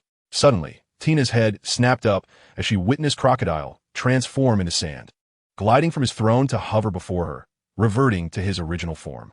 He twisted the hook on his left wrist, laughing heartily, "Gwahaha!" At this very moment, You are contemplating how to reveal my transgressions to the Navy and the world government, are you not? Tina fixed her gaze on Crocodile, silent yet defiant. Nonetheless, Crocodile slowly bent down, extending his hooked left hand to gently lift Tina's chin, and remarked, "A naval colonel. What an exquisite specimen for experimentation. You are perfectly suited as a subject for the drug of madness. Gwahaha. Doflamingo's wares are truly remarkable." Tina glared at Crocodile, her eyes blazing with fury. "You." The perilous quasi-alliance between Crocodile and Don Quixote Doflamingo necessitates reporting to the higher authorities, as they have embarked on a deeper collaboration that could culminate in an unprecedented true Seven Warlords alliance. However, at present, I find myself utterly unable to escape this predicament. What course of action should I pursue? At that moment, Robin interjected, "Your Majesty, there are still issues with the Berserk potion. Individuals remain beyond our control after its administration. Moreover, those with abilities like Tina, despite experiencing enhancements in strength and speed post-consumption, fail to utilize their devil fruit powers or combat skills." Crocodile stroked his chin thoughtfully and murmured, "That is indeed a dilemma." After a brief contemplation, he realized that his time was abundantly available and declared, "First, confine Tina to the sea prison." Yes, several soldiers rushed forward, escorting Tina to the sea prison. Were this a narrative from Urian's world? Numerous readers would likely be clamoring for the appropriate themed content at this juncture. Damn it, even Boa Hancock has a prison series, so why shouldn't I, Tina, have my own? If I were to become the man of the pirate world as Tina of the books. Tina is but a lamb to the slaughter, entirely at Crocodile's mercy, who remains unconcerned, instead inquiring of Robin, the king of the underworld in Alabasta. Meanwhile, Bell had returned to the assembly point of the Kabura army with Urian and the others' battle plans. Urian and his companions, along with the Navy, transformed into a traveling merchant convoy, boldly traversing the Grand Avenue from the canola flower port to the royal capital of Alabasta, Albana, without a trace of the caution typically warranted in the presence of foes. Zango, Finbooty, Chopper, and Usopp approached Urian with anxious expressions, their gazes fixated on the guard stationed before the gates of Albana, uneasily inquiring, "Urian, is it truly wise for us to proceed so brazenly?" Julian chuckled amiably, stating, "First, Alabasta has not issued any warrants for our arrest. Second, it appears we have not caught Crocodile's attention. Therefore, masquerading as a merchant caravan, we need not act timidly, as such behavior would only serve to reveal our true identities." At that moment, a troop of traveling merchants passed by Julian and his companions. Julian exchanged nods and greetings with the leader of the group, demonstrating a sense of courtesy and decorum. Julian continued, "Look, do you see? We are merchants, respectable individuals." At this moment, Vivi joined in, saying, "Julian is absolutely right. We are a trading caravan. Unless these soldiers resort to extortion, they have no reason to trouble us. So let's stand tall." As they approached the city gate for inspection, the people of Alabaston would undoubtedly recognize Vivi, but fortunately, she wore a blue veil that concealed her features unless one looked closely. To be cautious, Vivi stepped forward, entwining her right arm with Julian's. Pressing her chest firmly against his arm, her head lowered, avoiding eye contact with the front. Oh, how swiftly happiness arrived, akin to a whirlwind. The Princess Knight embraced him. Although aware it was merely a performance, Julian's nostrils betrayed him, exhaling hot breaths in excitement. Despite Vivi's attire appearing securely wrapped, the fabric of her clothing was relatively thin, and he could feel the exquisite texture of her skin through it, her figure undeniably enchanting. With her head bowed and her veil obscuring her apple-red cheeks, she shyly murmured, "As the leader of the caravan, having a female companion is quite normal. This is merely to prevent them from recognizing me." With that, her head seemed to dip even lower in embarrassment, and she clung tighter to Julian's arm. Reveling in the softness of her touch, Julian chuckled. Indeed, indeed. At that moment, Julian suddenly felt his right arm being grasped as well. Turning his head, he saw Karina tightly holding onto him, her gaze fixed on Julian with a hint of annoyance as she remarked, "It is quite normal for a successful merchant to have multiple wives." Although the sensation of being embraced by beautiful women was delightful, he sensed a peculiar intensity in Karina's expression, as though she were somewhat upset. Nevertheless, he decided to focus on passing through the city gate first. Chapter 52, Julian's Plan, Part 1. A guard stepped forward at the city gate of Albana, extending his hand to halt Julian's caravan. Glancing at Julian, his gaze shifted to the two veiled, graceful women beside him, one in blue and the other in purple. Their deep necklines seemed to ensnare the guard's soul, as if deeper within lay even more captivating wonders. He could not suppress a surge of excitement. But a fellow guard cleared his throat behind him, prompting the guard to awkwardly retract his greedy gaze from Karina and Vivi. The stout sergeant strode forward confidently, pinching his handlebar mustache as he scrutinized Julian and his entourage, glancing at the camels trailing behind them. In a stern voice, asked, "Do you possess a merchant's permit?" After all, a traveling merchant like Julian, accompanied by a team, is bound to encounter inspections wherever he goes. However, Princess Knight Vivi had already prepared everything for Julian. Just then, Na-Mei, who resembled a maid, approached from behind and withdrew a warm scroll from between her bosom, presenting it to the captain of the guards with both hands, sweetly saying, "Please do examine it." The captain, a man in his 50s, lacked the flamboyant thoughts of the younger guard beside him. He casually took the slightly warm document from Na-Mei, glanced at it, and then returned it to her. Turning to Julian, he pointed at the camels in the desert and inquired, "What are those camels carrying?" With a respectful demeanor, Julian spoke, "These are merely some fresh seafood. Due to an unfortunate mishap in handling, I hope the officer can be lenient." The captain of the guards inquired curiously, "Seafood?" Sanji and Zoro promptly lifted the coarse cloth concealing the desert camel, revealing a considerable quantity of seafood within the bamboo hut. Laking prupe refrigeration. The seafood appeared to be on the verge of spoilage. At that moment, Karina released Julian's hand, discreetly producing a pouch of berries and slipping it into the captain's embrace with a cheerful smile. He, officer, I kindly ask for your understanding. My lord's refrigeration unit broke down en route, leaving us unable to preserve it for long." Observing Julian and the others' anxious expressions, the captain weighed the pouch of berries in his hand, glanced around once more, and nodded. He waved his hand, saying, "Enter, but do not seek trouble in Alabasta. Remember, the current king is none other than His Majesty Crocodile, a warlord of the sea, and he is not one to be trifled with." Julian and the others obediently responded and then entered in succession. Upon entering the city, they sought out a quaint little inn tucked away from the bustling streets. Nami and Karina, with their silver tongues, effortlessly negotiated and secured the entire establishment at an extraordinarily low price, exchanging words seamlessly. In a rather spacious chamber, Julian sat with others, while outside the door and in the corridor, Tina's naval soldiers stood guard. On the expansive table before him, Julian unfurled a map of Alabasta, obtained from Vivi, and commenced to elucidate the operational strategy. Firstly, it is imperative to clarify the objectives that bind us. Whether we are from the Alabasta royal family or the naval forces, our primary aim remains unified, to vanquish the dominion of Crocodile, the reigning tyrant in this region.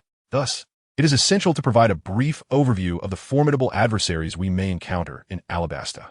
Crocodile, a member of the 7 warlords of the sea and a user of the Sansan fruit, is an exceptionally formidable opponent.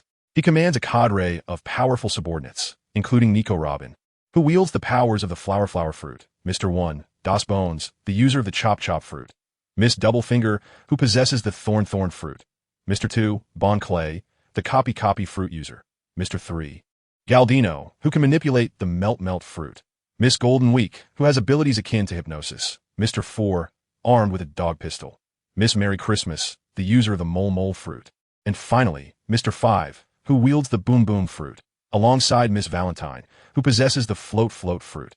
After Julian spoke, both Karina and Nami gazed at him with curiosity, questioning how he had come to possess such intimate knowledge of these individuals. Vivi, too, wore an expression of astonishment. The information about these people had required her considerable effort to uncover. So why did it seem as though Julian was inherently acquainted with them?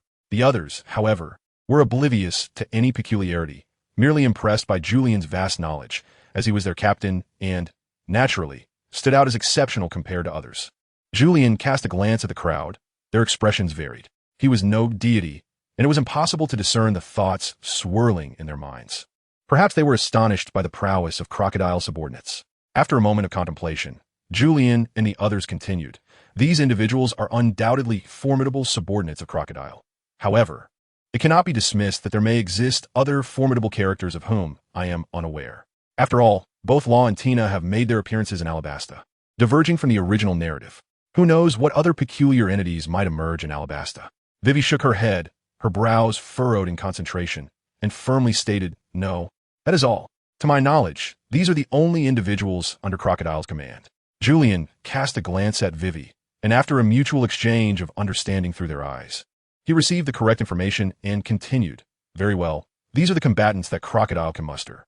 However, it is worth noting that Mr.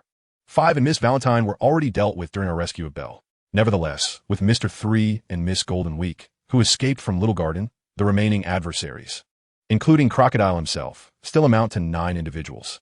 Julian inscribed Crocodile's name upon the paper, encircling it with a stroke of his pen. He then tapped the tip lightly and remarked, "This individual possesses the abilities of a Logia-type devil fruit.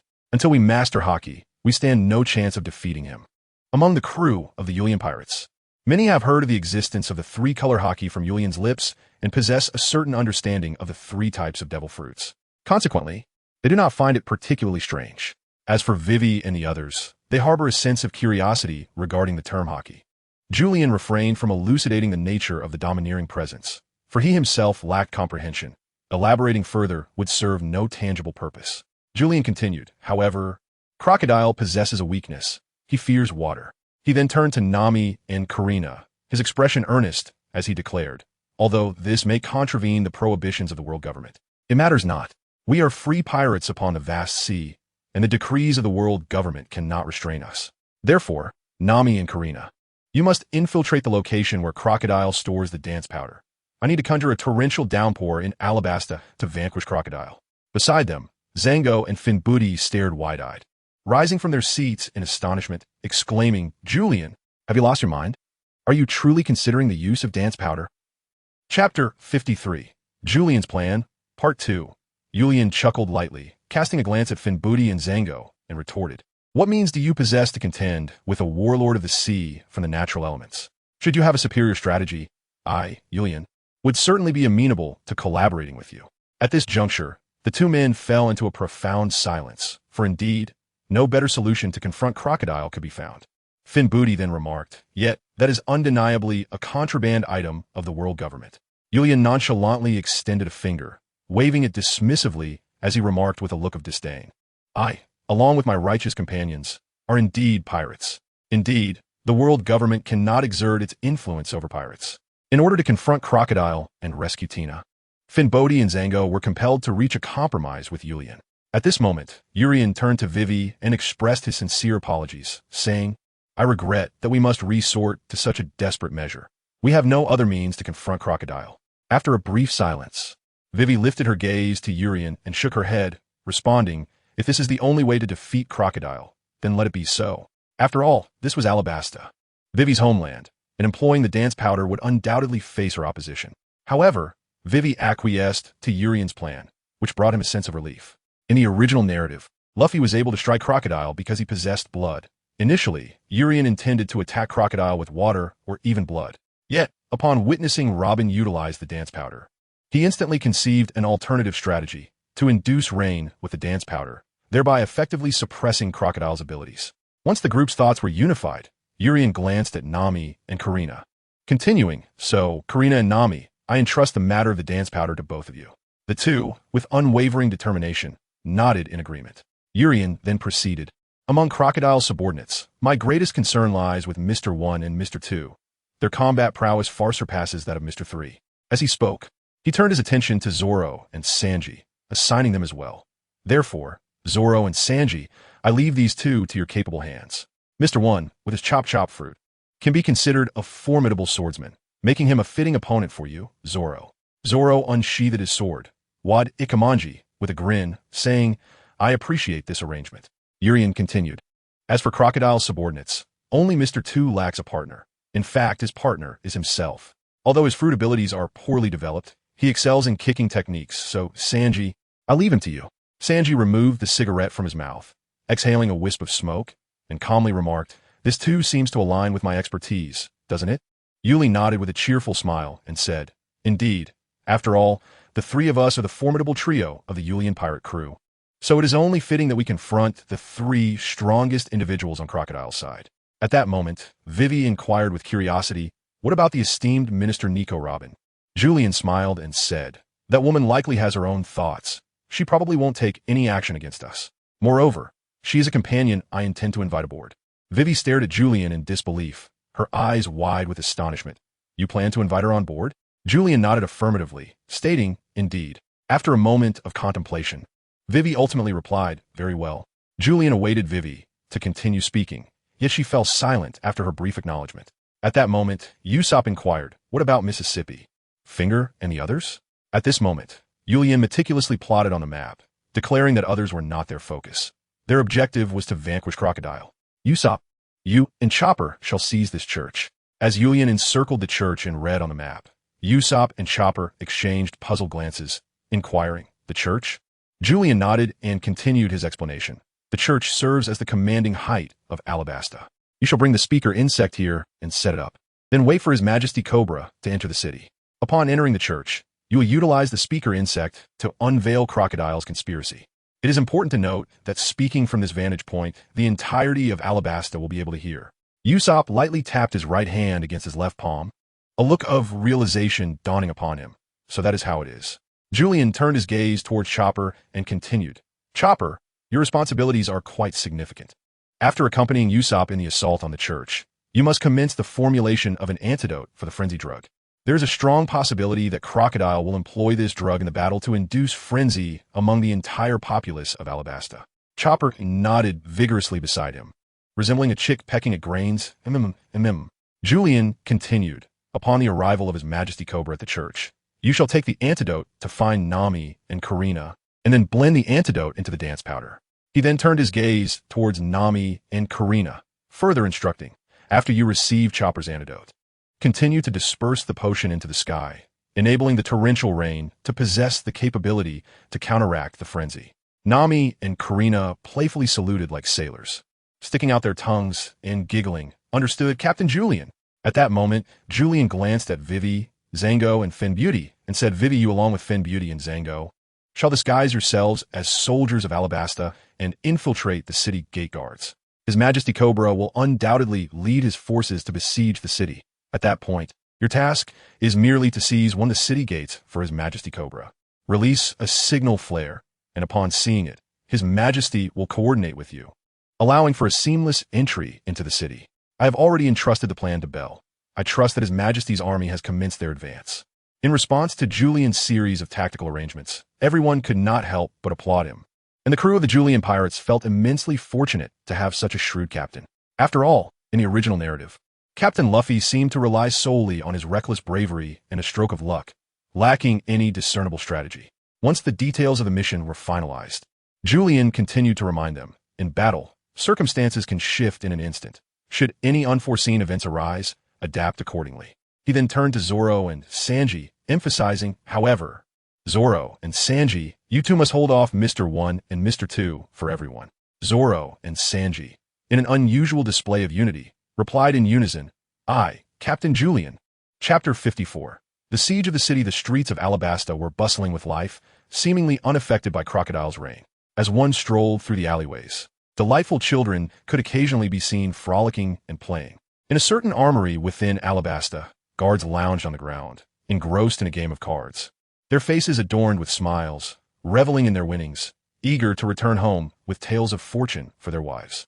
The seasoned veterans, caught up in the thrill of the game, paid little heed to the feelings of the new recruits. At that moment, a fresh-faced recruit, feeling a pang of despair, was nearly stripped of his month's pay in this card game against a brazen old coot.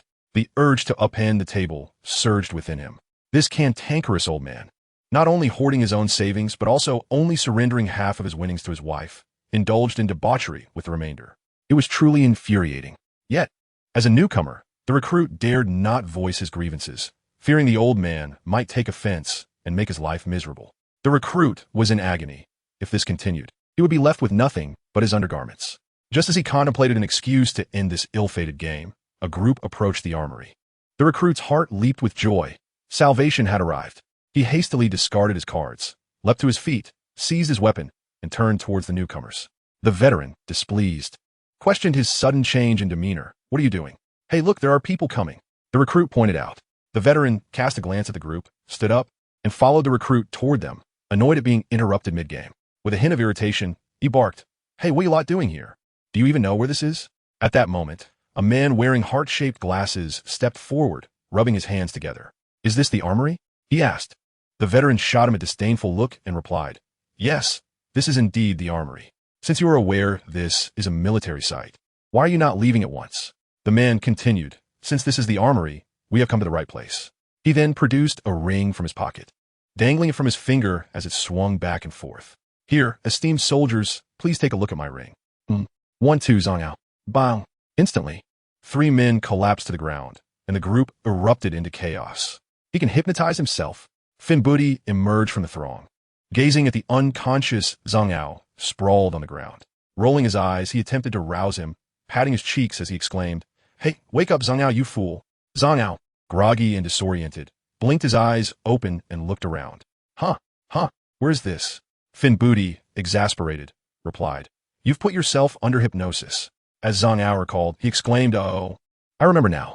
At that moment, Vivi emerged, instructing, "First, let's bind these soldiers. We shall change our attire." Understood. In no time, Vivi and her companions donned the garb of the Alabasta Kingdom soldiers. Vivi, with her helmet, tucked her entire blue hair inside, rendering her appearance indistinguishable from that of a man at first glance. Hurry! The rebels have appeared outside the city." The sound of hurried footsteps resonated outside the armory, prompting Vivi and her group to hasten their exit. They beheld a man resembling an Alabasta officer, riding a camel, who commanded with a complex expression. Vivi recognized him as a military commander of Alabasta. Despite her father Cobra being usurped by Crocodile, this man remained loyal to the Alabasta army, serving the kingdom faithfully. Vivi sensed urgency in his tone.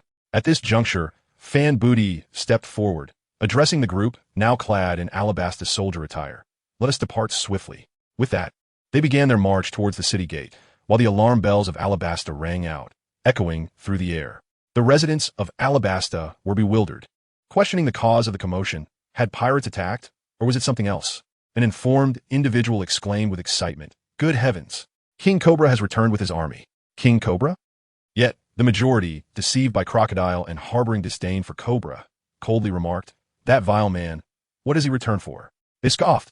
How fortunate he wasn't slain by Crocodile. Yet now he dares to walk into his own demise. Conversely, a few sighed, lamenting he should not have returned after leaving. Alas! Alabasta's king is now among the 7 warlords. On the walls of Alyabarna, the soldiers of Alabasta stood vigilant, bows and crossbows in hand, their gazes fixed on the distant horizon, where a long line of figures approached. They swallowed hard. Leading them was the former King Cobra, flanked by the revolutionary hero, now traitor Kusha. The soldiers atop the walls experienced a tumult of emotions, astonished that the once defeated Cobra would return with an army, now poised at the gates. Creak, creak, creak. As the gates, long sealed by the ravages of war, creaked open, the camel riders of Alabastan emerged in a steady stream.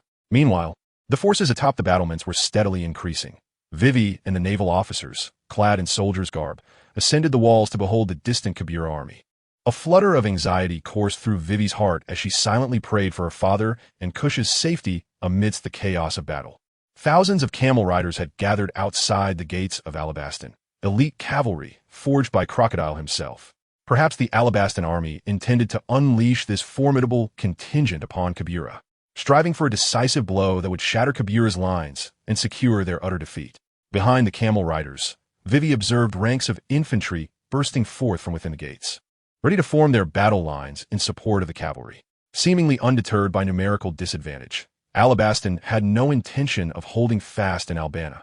Rather, they sought a true confrontation with Kabira in the open fields. Once the infantry had arranged themselves, the cavalry commander bellowed, "Charge!" The desert camels let out a piercing cry and surged forward, a cloud of golden sand rising to obscure the sun, while the soldiers' battle cries enveloped the battlefield. Chapter 55. The advancing giants beneath the blazing sun. Kabira sat astride a camel, shielding his eyes from the blinding light. In the distance, the Alabastan camel riders had raised their long spears, charging forth toward him. The very ground trembled beneath the weight of the gathering storm. Even standing still, one could feel the earth quaking as if in anticipation. The collective charge of thousands of camel riders sent shockwaves akin to a cataclysmic landslide. Narrowing his eyes, Kabira fixated on the approaching cavalry, issuing a command. "Kusha, signal flare." Kusha tightened the reins of his camel, positioning himself at the forefront of Kabira's forces. He reached for his waist, producing a flare gun, and aimed skyward, gently squeezing the trigger. Boom! Whoosh, whoosh, whoosh. A red flare soared into the heavens, trailing a long plume of smoke, exploding into a brilliant burst of light. The Alabastan camel riders gazed at the flare overhead, hesitating momentarily before resolutely continuing their advance. Signal flare? Maintain your charge. No trickery from Kabura can prevail against our overwhelming might, roared the cavalry commander, quelling any unrest within the ranks.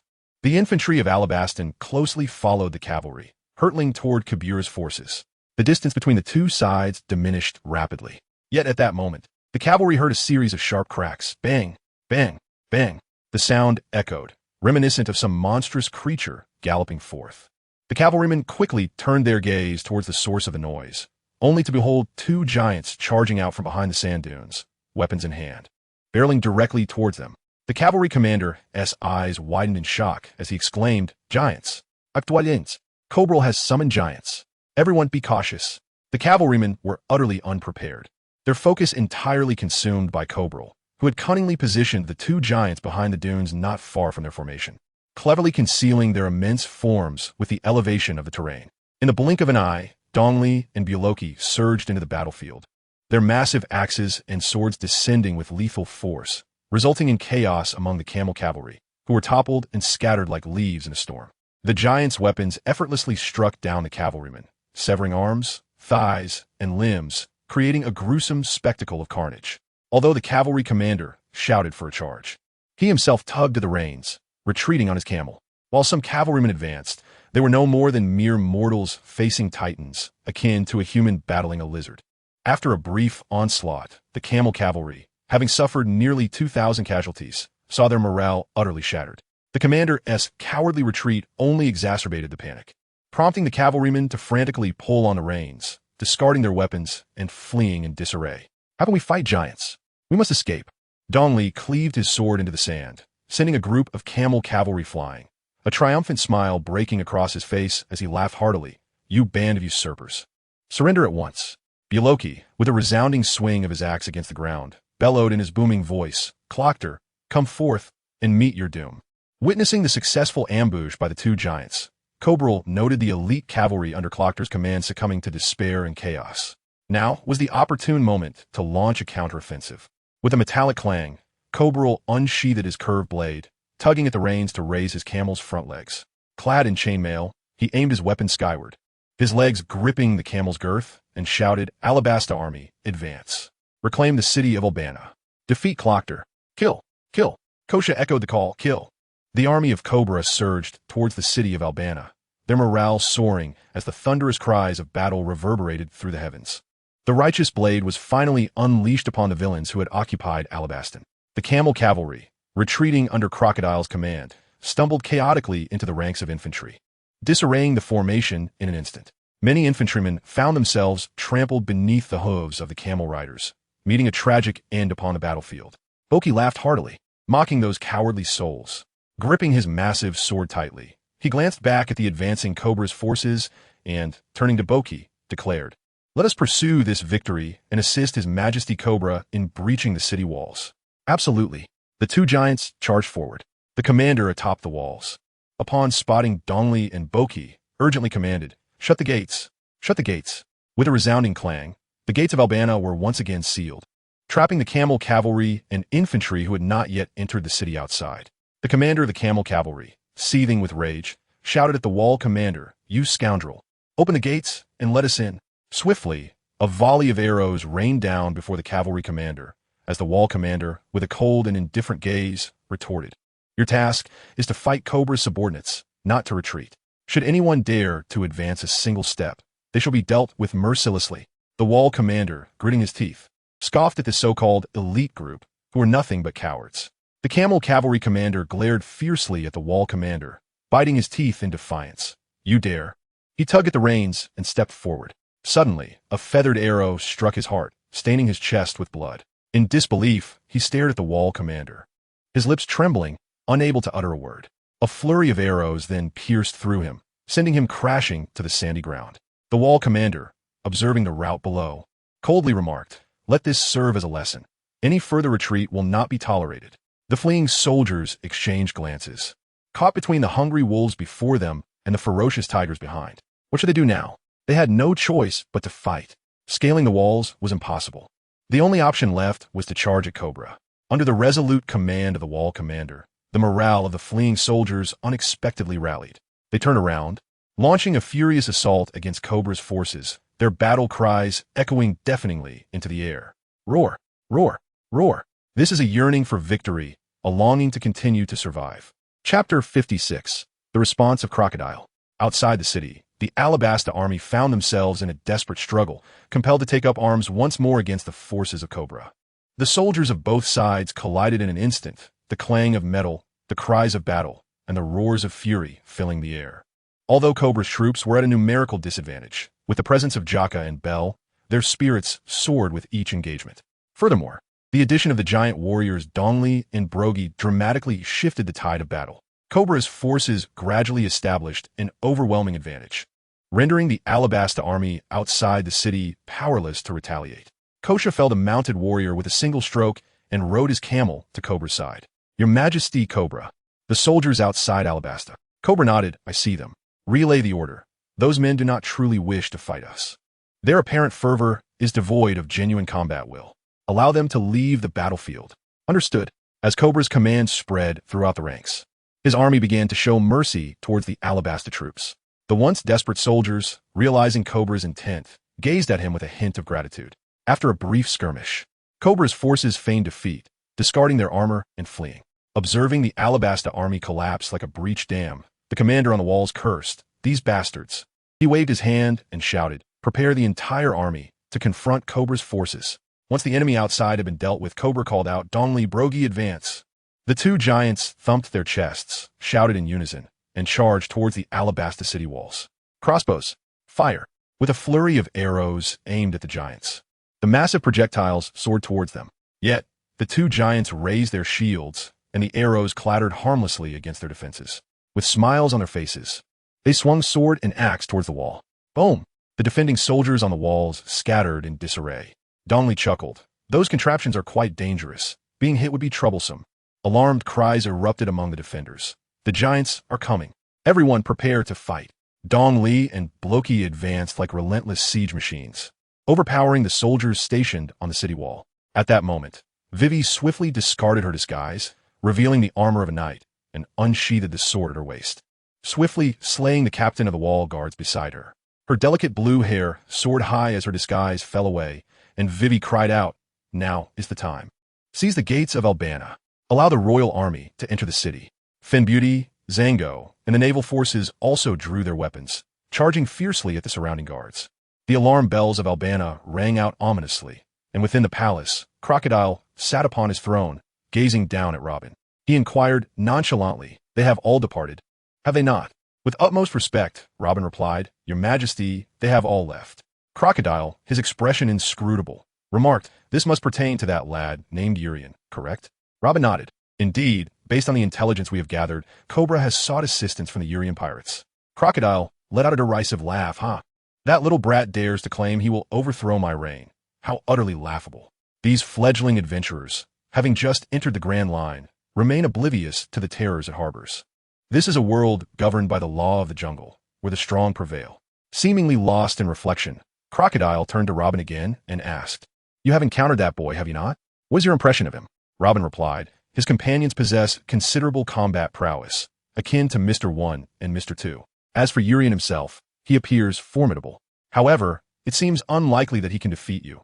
After all, it is improbable for anyone to best a Logia-type user. Crocodile's Logia fruit bestows upon him an invulnerable position when facing foes lacking haki, and indeed, that is the norm. Urian is unable to wield armament haki. Thus, he must explore alternative avenues to defeat Crocodile. Naturally, the original narrative illustrates the defeat of Crocodile, and Urian possesses his own methodologies." Robin continued, "The situation at the city gate is dire. Kosh has already been taken. Should Cobra arrive with his army in Alabasta, he will undoubtedly unveil your conspiracy. Once your scheme is realized, the populace of Alabasta will likely stand against you, reverting to Cobra's side, particularly given the presence of witnesses like Kosh and informants like Bell." Crocodile chuckled, gazing intently at Robin for a moment before he spoke slowly. "Even if all the people of Alabasta were to side with Cobra, what of it? My aim is to locate ancient weapons. Alas, I have found not a shred of relevant information here. It is unfortunate. As for the Alabastans, they shall merely serve as test subjects for my Berserker serum. I intend to utilize them to forge an army of the mad." With that, Crocodile rose from his throne and approached Robin. As he passed by her, he remarked, "Since Cobra is at our doorstep, let him reunite with his pitiful subjects. My esteemed minister, pour the Berserker serum into the wells of Albana, turning the entire city against Cobra." Robin was momentarily taken aback, but quickly regained her composure, responding, "Understood." In the streets of Albana, war had compelled the residents to retreat indoors, securing their doors and windows, too fearful to venture outside. Groups of Alabasta soldiers swiftly traversed the streets on camels. One soldier approached a well, retrieving a glass vial of serum from his waist. Though uncertain of its contents, he heedlessly uncorked the vial and poured its contents into the well, then resealed the vial and returned it to his waist. At that moment, a squad leader shouted, "Hurry, hurry, to the next well." Chapter 57. Joyful rivals in the streets. Several individuals emerging from the palace hurried towards the city gate of Albana. A man clad in a pink coat and ballet shoes, hearing the distant sounds of cannon fire, danced on his toes to the rhythm of the explosions, exclaiming, "I have heard that the Urian pirates have defeated Mr. 3. A nearby blue-haired woman replied, "Mr. 3 is not particularly strong. It is no great feat to be bested by those fellows."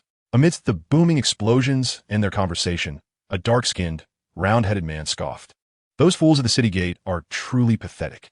The three individuals were none other than Mr. 1, Mr. 2, and Miss Doublefinger, subordinates of Crocodile. With the emergence of the giants, they received orders from Crocodile to rush to the city gates for reinforcement. Suddenly, a flash of steel illuminated the air. Mr. 1's expression shifted as an inexplicable aura of menace surged nearby. Instantly, his hands transformed into blades, deflecting the incoming attack with a resounding clash. Mr.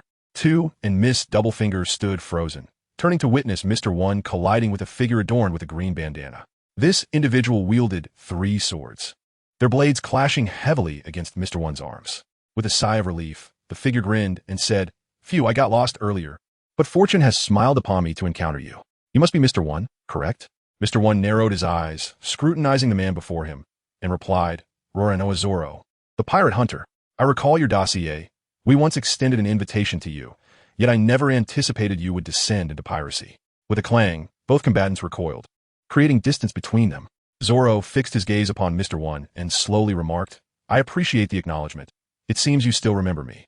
Mr. 1 replied nonchalantly, "The title of pirate hunter carries considerable weight in the bounty hunter realm." In a swift motion, Miss Doublefinger took advantage of the momentary distraction and launched an attack toward Zoro. Her lethal spikes shot forth, but Zoro leaned back slightly, positioning his sword upright, effortlessly neutralizing her assault as the spikes collided with his blade. In an instant, Zoro retaliated with a slash aimed at Miss Doublefinger. In a desperate bid, a shadow leapt forth and kicked Zoro away before he could land a strike. Dressed in a suit, polished shoes, a tie, and sporting curled eyebrows, Sanji adjusted his collar, regarding the fallen Miss Doublefinger with a gentlemanly concern. "Miss Paula, are you all right?" Miss Doublefinger turned over to face the dapper man, momentarily stunned. Blackleg Sanji of the Urian pirates. Sanji, taken aback, dropped his cigarette in shock. "You know my name, Miss Paula." I suddenly feel a rush of affection. Zoro emerged from the wreckage of splintered barrels, rubbing his head, and shouted at Sanji, curly brow, "Are you an idiot?" Sanji retorted, "Idiot swordsman, you got lost again, and you were fortunate enough to run into them. Furthermore, the one you attacked is a lady. You nearly killed her." Zoro, fuming, stood up and cursed, "You perverted idiot. You're absolutely hopeless." A sudden wave of murderous intent surged from beside Zoro, as Mr. 2 seized the opportunity of the heated exchange between the two, launching a surprise attack on Zoro. Internal conflict had arisen. What a fortuitous moment. In the face of this unexpected assault, Zoro swiftly sidestepped, effectively blocking Mr. 2's strike. His gaze fixed intently upon Mr. 2. Gritting his teeth, he muttered, "Careless. My waist." Bang! Just as Mr. 2 reveled in his audacity, an intense pain radiated from his midsection, sending him hurtling backward, crashing heavily against a nearby building. Sanji landed on the ground, observing Mr. 2 with an expression as calm as still water. He remarked, "Arguments aside, I cannot permit any harm to come to my comrades." Though Sanji maintained his composure, a glance exchanged with Zoro ignited yet another quarrel. "Who asked for your assistance? If it weren't for you, I would have already dispatched that transvestite. Are you an idiot? Without me, you would have been ambushed by that transvestite." As Mr. 2 rose from the ground, he exchanged bewildered glances with Mr. 1. Utterly speechless at having been attacked by these two fools, Mr. 1 interjected, "Let us head to the city gate." Now is not the time to be entangled with these two imbeciles. Agreed. The trio prepared to depart, but at that moment, Zoro and Sanji planted their feet firmly, blocking Mr. 1 and Mr. 2's path. For pairs of eyes locked in a fierce stare, Zoro and Sanji, in perfect unison, declared, Urien has arranged for us to obstruct you. Should you pass, I shall find myself in quite a predicament. After exchanging another irritated glance, Zoro and Sanji grumbled, Muscle-bound frog. Who told you to mimic my speech? Damn it. Do you even have a synchronization rate of 400? Our compatibility is off the charts, truly a pair of affectionate rivals. Having been thwarted by Zoro and Sanji posed a significant dilemma. The hands of Mr. 2 had initially intended to assist, but Mr. 1 said, Hands, it seems these two fools are targeting me and Mr. 2. Do not concern yourself with us. Hurry to the city gate. After glancing at the pair, Hands nodded, urging, Be careful, and then dashed toward the city gate. At the city gate of Alabasta, Vivi, along with Fin Booty and Zango, had successfully dispatched over 10 guards stationed on the walls, finally reaching the entrance. Zango, Fin Booty, quickly, come with me to open the gate. Understood. The three formed a pointed formation, charging toward the gate alongside the navy. However, at that moment, a figure suddenly lunged at them. Vivi swiftly raised her sword to block, only to hear a clang as the sharp tip struck her blade, forcefully pushing her against the wall in a stunned state. With wide eyes, Vivi exclaimed, Miss Hands! Rushing forward, the hands of Zhuang Shouji pressed against his chest, his breath coming in gentle gasps as he gazed at Wei Wei, whom he had pinned against the wall. He jested, Your Highness Wei Wei, it has been quite a while. Fin Beauty and Zhang Ao exclaimed, Princess Wei Wei. Wei Wei retorted, Do not concern yourselves with me. Quickly, open the city gates and let my father and his men enter. Huh, yes. Zhuang Shouji cast a glance at Fin Beauty and Zhang Ao, feigning an attack towards them. I shall not allow you to prevail. Wei Wei raised her sword and lunged once more at Zhuang Shouji. The cold steel of her blade forced him to evade. He leaped to the side, narrowly avoiding her strike. Rising to his feet, he glared fiercely at Wei Wei and growled, Princess Wei Wei, do you wish for death? Wei Wei's beautiful eyes fixed intently on Zhuang Shouji. Undeterred as she declared, I shall hold you back. This time I will fight alongside my companions. My father's army will storm Albana. We will defeat Crocodile, expose his schemes, and liberate the kingdom of Alabasta. Zhuang Shouji charged toward Wei Wei. It seems I must deal with you first. However, you are overestimating your chances. Defeating us is utterly impossible. In a certain street of Albana, a man dragged a battered and bruised Alabasta soldier, smoke billowing from his hand. Observing the rising smoke throughout the city, he murmured, The Yulian pirates, intriguing indeed. Managing to bring such disarray to Crocodile's lair. With that, he discarded the Alabasta soldier onto the ground, the smoke dissipating entirely. He looked into the distance, pursing his lips. Oh well, I had hoped to witness the spectacle, but the mission is paramount. That scoundrel Blackbeard seems to have fled Alabasta for another destination. I must capture him before the new world undergoes significant upheaval. Chapter 58. The cathedral beneath the Grand Cathedral of Albana. Usopp and Chopper concealed themselves in an alley. Cautiously peeking outside, they noticed a number of Alabasta soldiers stationed at the entrance of the church. Usopp remarked, Oh, why are there soldiers at the cathedral? Chopper shook his head, half of his body exposed, his small hands resting against the wall. I do not know. At that moment, the Alabasta soldiers spotted the two and shouted, Hey, that long-nosed fellow with the raccoon, what are you sneaking around for? The timid duo was taken aback, their skin crawling in alarm as they cried, Oh no, we've been discovered. Observing their flustered state, the Alabasta soldiers grew even more emboldened, rallying their comrades and rushing forward with their spears. Chopper panicked, Usopp, what do we do? I'm a brave warrior of the sea. I'm a brave warrior of the sea. Usopp quietly murmured to himself, bolstering his courage. He then clenched his fists tightly, looked at Chopper, and said, Chopper, quickly use the fusion skill. Fusion skill? Just as they were making their way through the alleys of Alabasta, a series of sharp sounds pierced the air, and several bullets flew out from the alley, striking the foreheads of the Alabasta soldiers and knocking them to the ground. Suddenly, Usopp rode on Chopper as they burst forth from the alley, with Usopp gripping his slingshot, proclaiming loudly, Fusion skill. The Reindeer Knight has arrived. The soldiers stationed beneath the church were momentarily stunned. What on earth? They are attacking us. They must be in league with Crocodile. Quickly retaliate. The ordinary Alabasta soldiers stood no chance against Usopp and Chopper. Usopp retrieved a handful of bullets from his satchel, stretched the slingshot, and released it, sending the bullets whizzing towards the Alabasta soldiers. Flower Star. Boom! The bullets exploded in a dazzling display before the soldiers, instantly obscuring their vision. Usopp pointed toward a nearby rooftop and asked, "Chopper, can you jump up there?"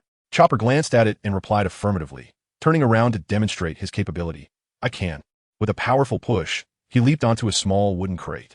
Then, with another forceful spring, he soared up to the rooftop.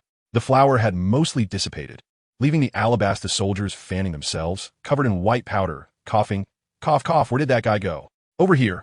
Suddenly, Usopp's voice echoed from the adjacent rooftop. The soldiers quickly turned, only to find a long-nosed figure astride the reindeer atop the roof.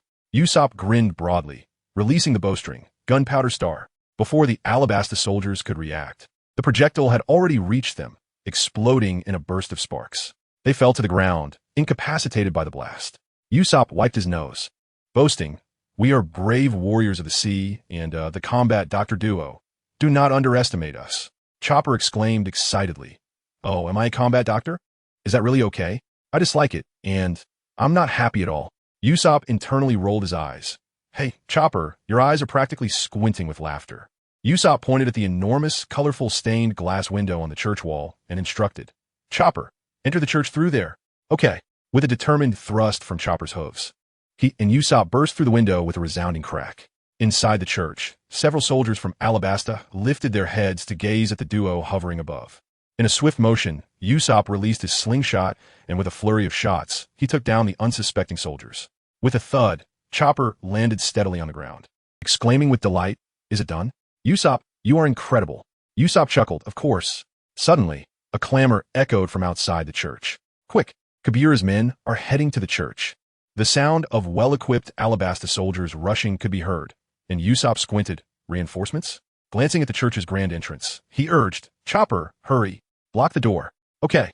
Chopper transformed into his human form, and together they dashed to the entrance. Upon seeing the throng of soldiers outside, Chopper exclaimed, "So many soldiers! They're trying to close the church door. Hurry, catch them." Usopp shouted as the Alabasta soldiers charged forward. "Quick, close the door." With a creak and a crash, the enormous wooden door was slammed shut by the duo. Usopp secured the massive latch with a decisive click, locking the door firmly. Thud, thud, thud. Outside, the soldiers began pounding against the entrance, causing it to shudder violently. Leaning against the door, the two felt it tremble beneath the relentless assault. Seeing the latch creak ominously, Usopp sensed the urgency of their predicament. Chopper quickly pushed the tables and chairs to barricade the door. "All right." The two dashed into the church, pushing all the furniture to brace the entrance. Bang! Although the latch had been damaged, the timely intervention of the tables and chairs held the door firm, only allowing a narrow 1 centimeter gap as the Alabasta soldiers pressed against it, nearly breaking through. Usopp glanced at the staircase leading to the church bell tower and pulled out a loudspeaker snail. "Chopper, you guard the door and don't let them in." "I'll set up the loudspeaker." Chopper nodded decisively, exuding confidence. "Leave it to me, Usopp." Trusting his capable partner, Usopp patted Chopper on the shoulder, saying, "Good job." He then turned and ascended the stairs with the loudspeaker in hand. Upon reaching the church bell tower, Usopp was met with a scene of chaos in Alabasta, where he could see the fierce assault led by Dory and Buggy at the city walls from afar. Truly, the might of the giant race was undeniable. The gentle caress of the breeze set the enormous bell resonating beside him. Usopp tenderly touched the bell surface before crouching down to retrieve the transponder snail, preparing to position it carefully. Suddenly, a thunderous bang echoed through the air. Usopp's eyes widened as he followed the sound, only to behold a portly figure brandishing a waxy cannon aimed directly at him. A projectile hurtled toward him. "Mr. 4?" The bullet was upon Usopp in an instant, leaving him no time to evade. With a deafening explosion, the projectile detonated just behind him. A miss. The entire bell tower was uprooted by Mr. 4, debris scattering in all directions, and the colossal bell plummeted from the church's rooftop. Clang! It crashed into the church below, the resounding noise startling Chopper.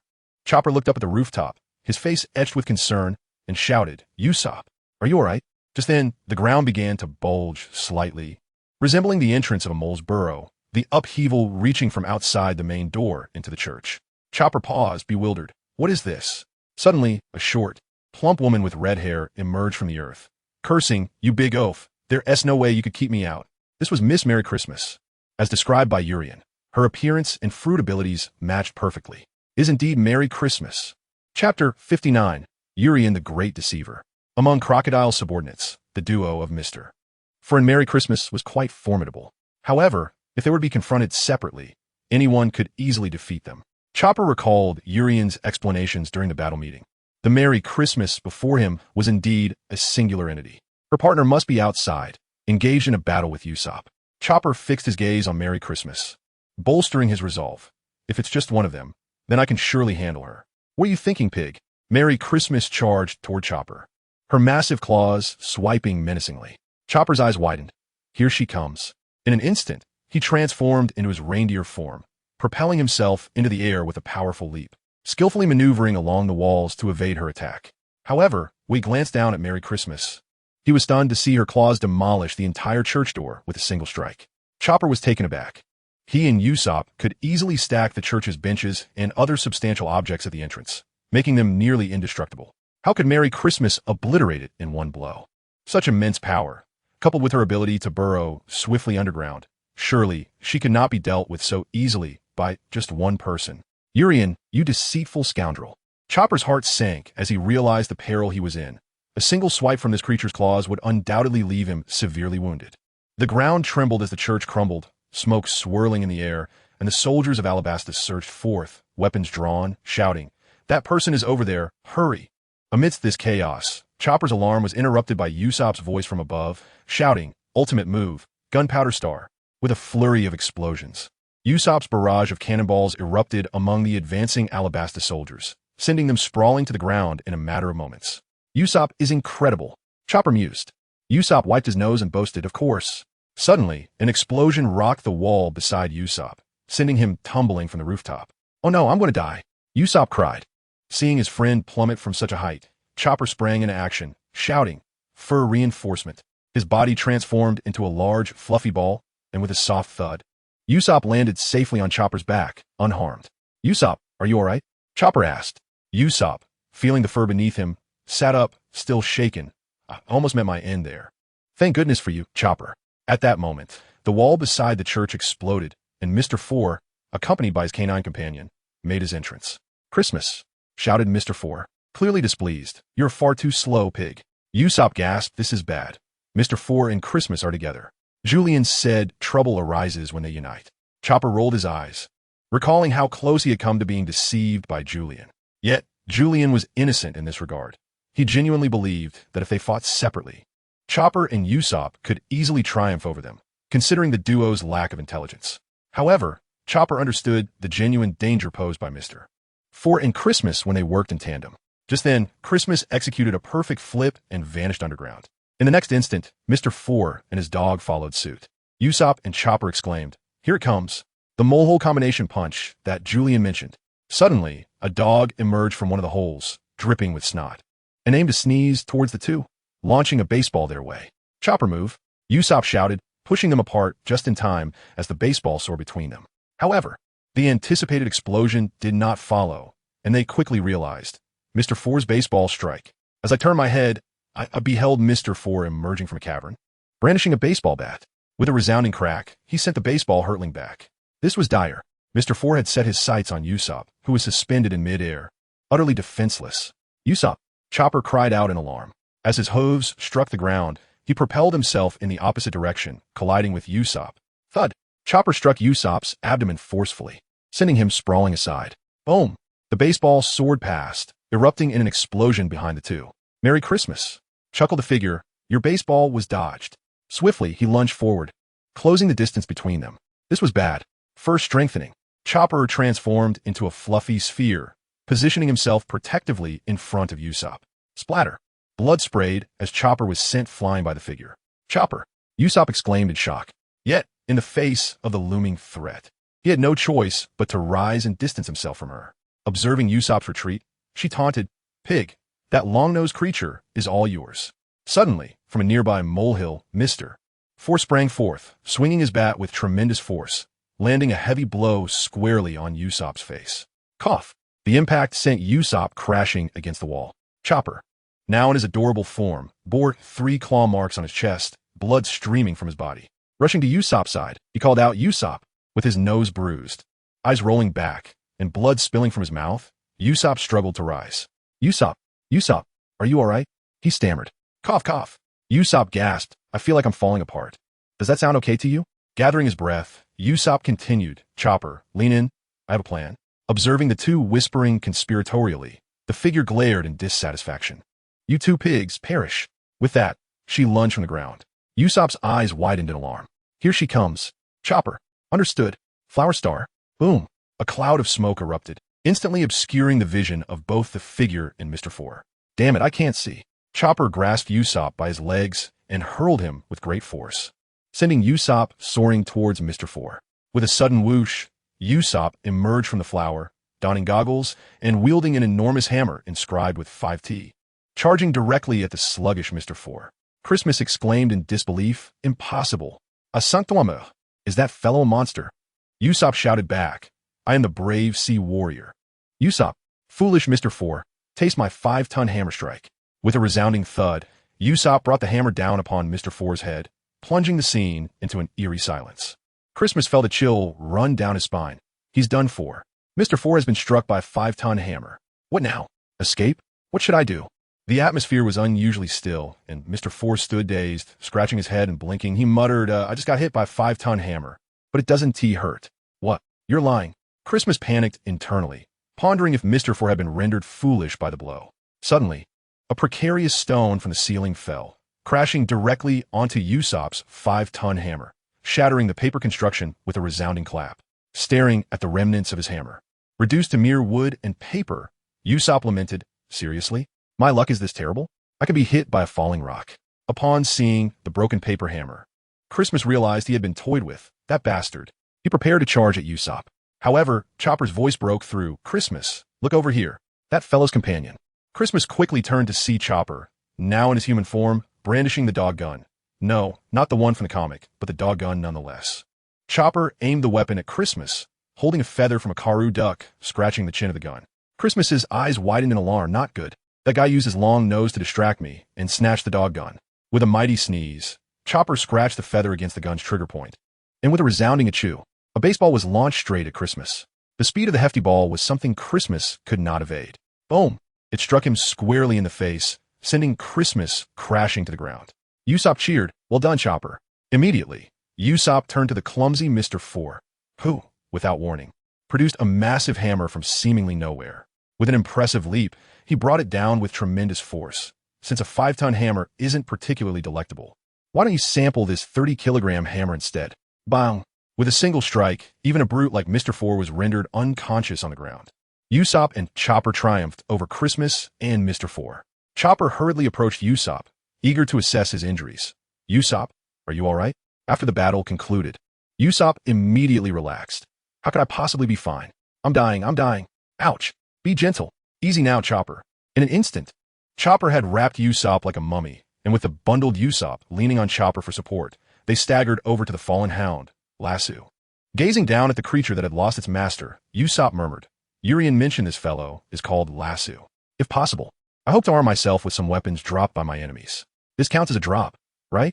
Usopp tilted his head and looked at Lasso, pondering for a moment before reaching out his hand and calling, Lasso, Lasso, Lasso.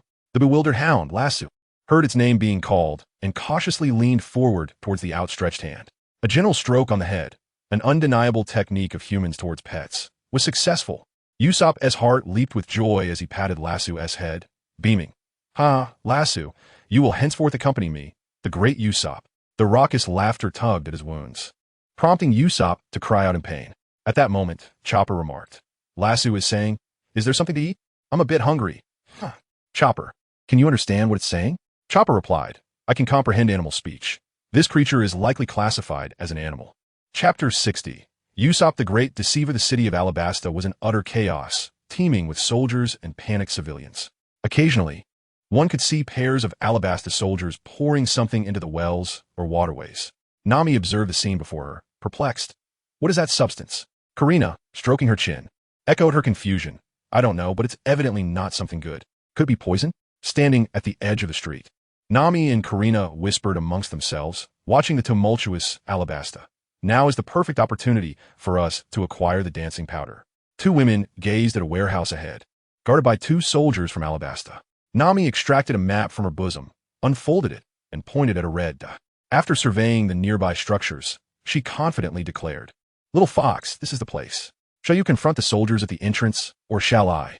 Karina embraced Nami tightly, mischievously grasping her lantern, and giggled, "Of course. I shall take the lead, for I possess a touch more allure." He he he. Nami, blushing and gasping, felt a wave of softness envelop her. Though internally she reveled in the sensation, she feigned annoyance, exclaiming, "Little Fox, you rogue, let go of me at once." She pretended to strike Karina, yet the slippery abilities granted by Karina's devil fruit rendered her nearly immune to physical attacks. Karina chuckled, "Silly little thief." With that, she boldly stepped forward, striding directly toward the guards at the entrance. Nami fixed her gaze on Karina's retreating figure, muttering, "That insufferable woman." Karina, adorned in a purple desert dancer's attire, stumbled awkwardly toward the warehouse guards. The guards, initially on high alert, relaxed their vigilance upon catching sight of Karina's charming visage. Drooling and leering, they remarked, "Hey, hey, hey, woman, this is a restricted area." Suddenly, Karina tripped, leaning forward and colliding with a burly, bronze-skinned guard. "Oh dear," she exclaimed playfully. The stout guard, nostrils flaring, seized Karina's shoulders, feeling the cool smoothness of her skin. "Hey, be careful now," he chuckled. Karina looked up, her expression shifting from innocent coyness to that of a mischievous sprite, her eyes sparkling as she smiled at the imposing man. "This is where you keep the dance powder, isn't it?" Hee hee. Her tone brooked no denial, yet the brawny guard, now sweating profusely, stood frozen, mechanically nodding in affirmation. The guard beside him, sensing something amiss, cautiously approached with weapon in hand. "Hey, brother, what's wrong with you?"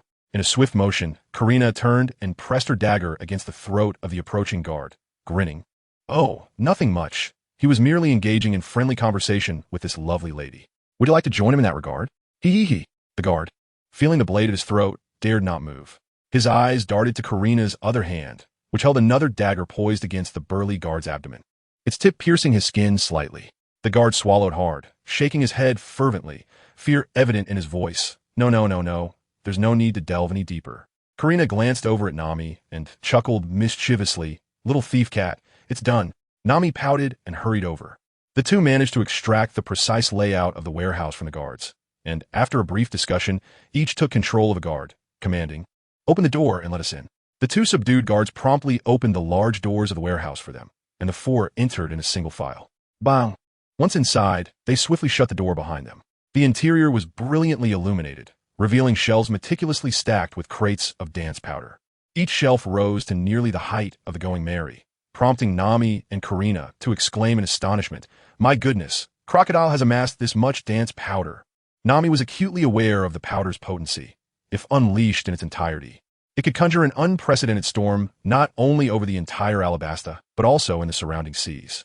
At that moment, several guards within the warehouse approached. Noticing the two guards at the entrance along with Nami and Karina, they curiously inquired, "Hey, how did you two get in?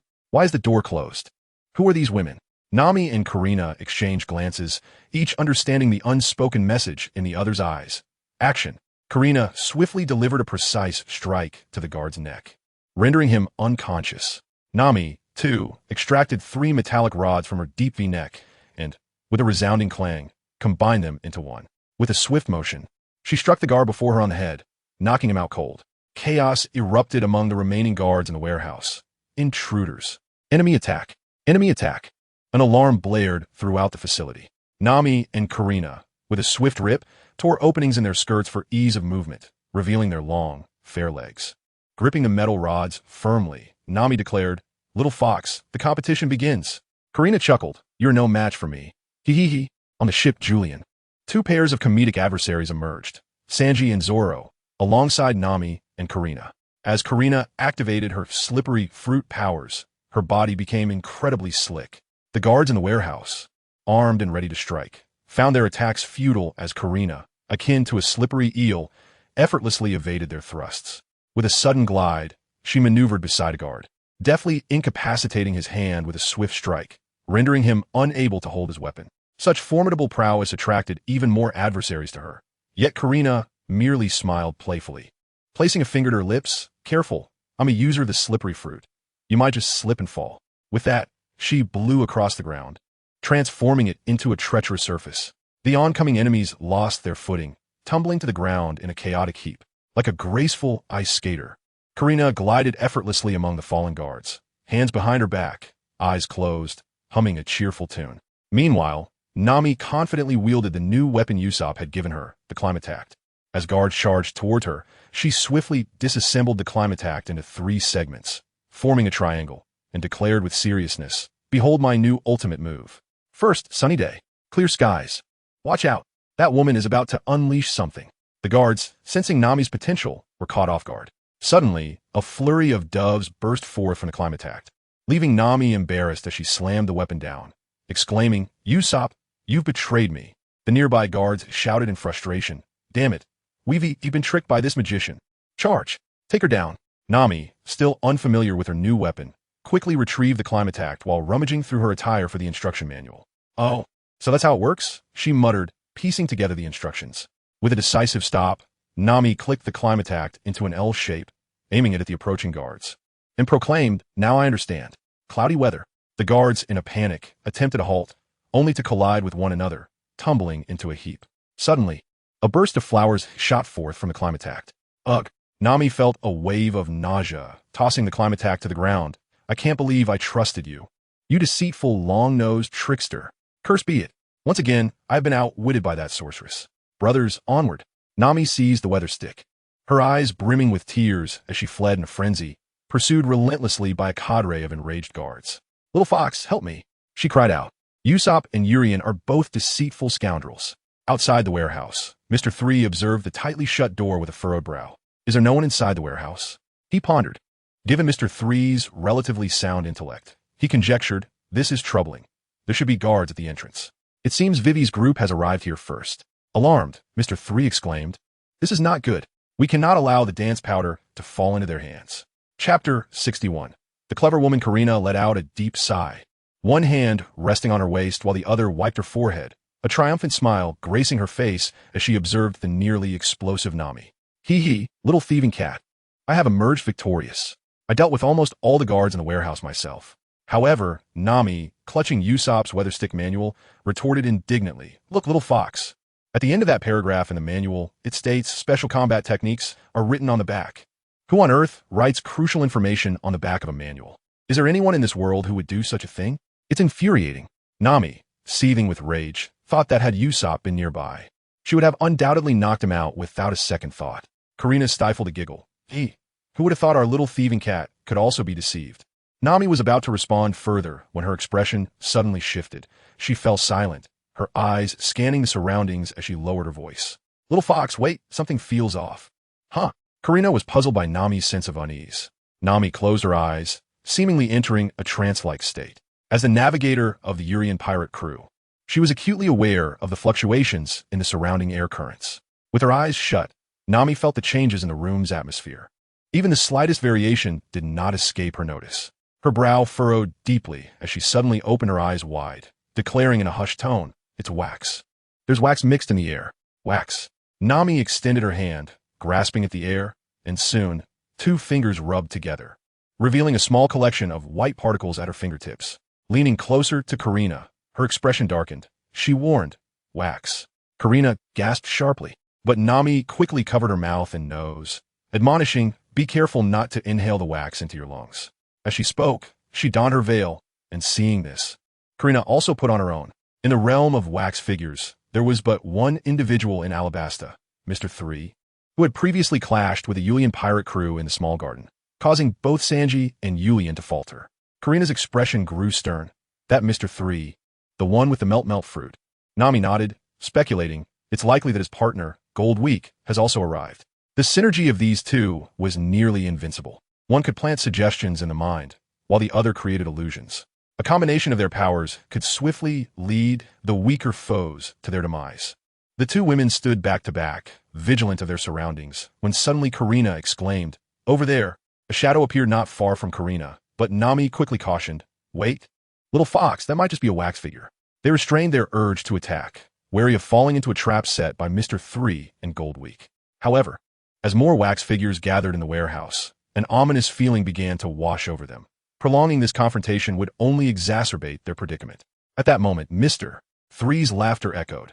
"What's the matter? Unsure of whom to strike first? But I certainly know my target." Nami and Karina's beautiful eyes darted around the warehouse, their ears straining to locate the source of Mr. Three's voice, beads of anxious sweat trickling down their foreheads and rolling down their chins onto their fair bosoms. Whoosh, whoosh, whoosh. Several projectiles flew in from various directions. Karina and Nami gasped, "Little fox, little thief cat, beware of the hidden weapons." Karina swiftly brandished her daggers to deflect the incoming projectiles, while Nami wielded her weather staff to shield them. The sound of clinking metal rang out as Mr. 3's projectiles were successfully thwarted, clattering to the ground. "Veh, it was succeeded." Mr. 3's laughter suddenly resonated above them, and they beheld him, clad in his waxen champion attire, descending from the skies, his enormous fist aimed directly at the heads of the two women. Utilizing the distraction of his projectiles, Mr. 3 had cleverly seized their attention, launching a surprise attack from above. The colossal fist of the wax champion came crashing down, forcefully striking the ground where the two women stood. However, a sudden realization struck Mr. 3. Wait, why did my fist pass through these two women? He stared at Nami and Karina, witnessing their figures slowly dissipate into thin air, like an ethereal mirage. Mr. 3's heart raced. What is happening? Using her weather staff to manipulate the air density, Nami had created a significant temperature differential that caused the light to refract abnormally. This was indeed a mirage. Hee. Usopp's staff is quite impressive. I like it. Nami stood unscathed on a shelf not far behind Mr. 3, beaming with a smile. Opposite her, Karina rolled her eyes and remarked, "Who was just saying that Long Nose was going to deceive us?" Nami pouted, "But that guy really is deceiving us. Who on earth writes the battle instructions on the back?" With a confident flourish, Nami leaned her weather stick against the shelf and declared, "However, I have completely understood Usopp's instructions now. Little fox, understand. Slippery surface." Karina blew forcefully, activating the slippery surface that had been prepared just moments before where they had been standing. Mr. 3's wax champion wobbled unsteadily on its feet, and with a loud crash, it fell heavily to the ground, face first, shattering its glasses with a resounding crack. Ouch! Hot bubbles! Nami puffed her cheeks like a goldfish, blowing out hot bubbles from her weather stick that adhered to Mr. 3's wax champion. Gradually, Mr. 3's wax champion began to melt, prompting an astonished exclamation from Mr. 3. "What's happening?" Nami cheerfully explained, "When wax encounters high temperatures, it melts into wax oil. If cotton wick is added to the wax oil, it becomes a candle. And what if we add fire?" Hee. At that moment, Karina hurled a handful of igniters toward Mr. 3, igniting a match on her high heel with a satisfying whoosh. Grinning as she watched, the collision of fire and candle. Beautiful. Wait, no, don't. However, Karina casually tossed the match, which spun through the air before landing directly on Mr. 3, igniting the entire wax champion in an instant. Mr. 3 rolled on the ground, screaming in panic. Just as the two women dealt with Mr. 3, they heard a voice from Golden Week shout, "Friends of yellow and green." Karina froze in place as a yellow-green pattern slowly emerged on her back. Nami's eyelids flickered anxiously. Her attention had been diverted by Mr. 3, allowing Golden Week to close in. How infuriating. Seeing Karina under control, Nami clutched her weather stick tightly, wary of Golden Week's intentions towards her friend. Golden Week stood behind Karina, gently withdrawing the dagger from her waist and placing it into her hands. With a commanding tone, she said, "Karina, you are my best friend. I need you to take this dagger and stab it into your heart. Can you do that?" Faced with such a dire situation, Nami panicked. "Little fox, no." However, Karina slowly grasped the dagger, raising it deliberately, aiming it at her heart. "If this were the Golden Week's demand, then I huff." Karina suddenly crouched down, her clothes fluttering as she revealed her alluring desert attire. The dagger swiftly pressed against Golden Week's neck. With a mischievous smile, she remarked, "Well, dear sister, I certainly wouldn't do that. Hee. Golden Week's expression shifted dramatically, caught off guard and subdued by her opponent, exclaiming, "How could this be? I clearly mark you with my yellow-green signal, so why are your clothes still intact?" Karina giggled. Hee. Dear sister is a slippery fruit user. To safeguard myself from you, I made sure both I and that little thieving cat are quite slick. At that moment, Nami, with a smile, observed Golden Week and playfully beckoned her, suddenly noticing a thin line connecting Karina's outfit adorned with yellow-green patterns. "My little fox and I have our fingers tied to each other's clothes, so should one of us fall victim to your mark, the other will instantly tear away the clothing to rescue her from your brush." Golden Week, on the verge of tears, looked at Nami with a pout, feeling wronged. "But you were so anxious just now." Nami laughed. "One must commit fully to the performance." Karina concurred. "Against two clever women, little one, you are still rather inexperienced." Surrender quickly, lest Mr. 3 suffers further. If we don't extinguish his flames soon, he may truly perish. Golden Week gazed at the two women in astonishment, questioning, "Are pirates truly this kind-hearted?" Karina smiled sweetly. "Our foolish captain has proclaimed that we are pirates who aspire to be heroes. He he he." Chapter 62. Where is Robin? Well done. Julian stood tall at the pinnacle of the Albana Palace, surveying the chaotic scene below. Beyond the city walls, a breach seemed imminent under the relentless assault led by Dory and Brokey. Meanwhile, the gates were engulfed in turmoil. Surely, Vivi and her companions were executing their plans with great success. Not far off in the streets, Zoro and Sanji had already engaged their respective adversaries. Glancing down, he observed the frenzied soldiers of Alabasta rushing towards the walls. Everything was unfolding as intended, progressing steadily according to plan. Now, it was his turn to act. He drew a deep breath. With a nimble turn and a leap of faith, Julian plunged from the pinnacle of the palace. With a soft thud, he landed gracefully on the balcony of a room. Crouching slightly, he surveyed the interior before vaulting into the space. The modest chamber was adorned with shelves brimming with books, indicating that its occupant was either a bibliophile or an intellectual. The expansive floor-to-ceiling windows allowed an abundance of light to flood the room, illuminating it brilliantly with ample natural brightness. Julian sat cross-legged on the soft red carpet, unfurling the palace map that Vivi had gifted him. He meticulously examined it, his fingers gently tracing a spot on the map. This appeared to be Vivi's original room, though it now seemed to have transformed into Robin's quarters. Julian glanced around and remarked with a smile, "The shelves brimming with books certainly align well with Robin's scholarly disposition." Julian's primary objective is to vanquish Crocodile. However, confronting him directly would undoubtedly prove futile, as Julian lacks the mastery of hockey, rendering him significantly powerless against such an adversary. Thus, it is imperative for Julian to lure Crocodile out of the palace and into the garden or any open space. Once outdoors, should Nami and Karina execute their plan successfully, they would conjure a torrential downpour, hindering Crocodile's ability to unleash his full potential during the battle. Suddenly, the rhythmic sound of footsteps echoed from outside, startling Julian. Someone was approaching. Julian immediately rose to his feet and promptly opened a nearby wardrobe, revealing an array of intimate garments and various attires that lay exposed before him. Goodness, Robin's taste is quite something. I must hide.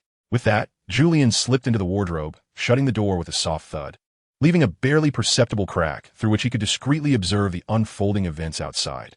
The faint scent unique to Robin wafted within the wardrobe, inducing a slight discomfort in Julian. However, when the door creaked open, he was startled into stillness, holding his breath. Robin, adorned in the attire of the Grand Minister of Alabaster, gracefully approached a large cabinet. She then opened it and retrieved a satchel from within.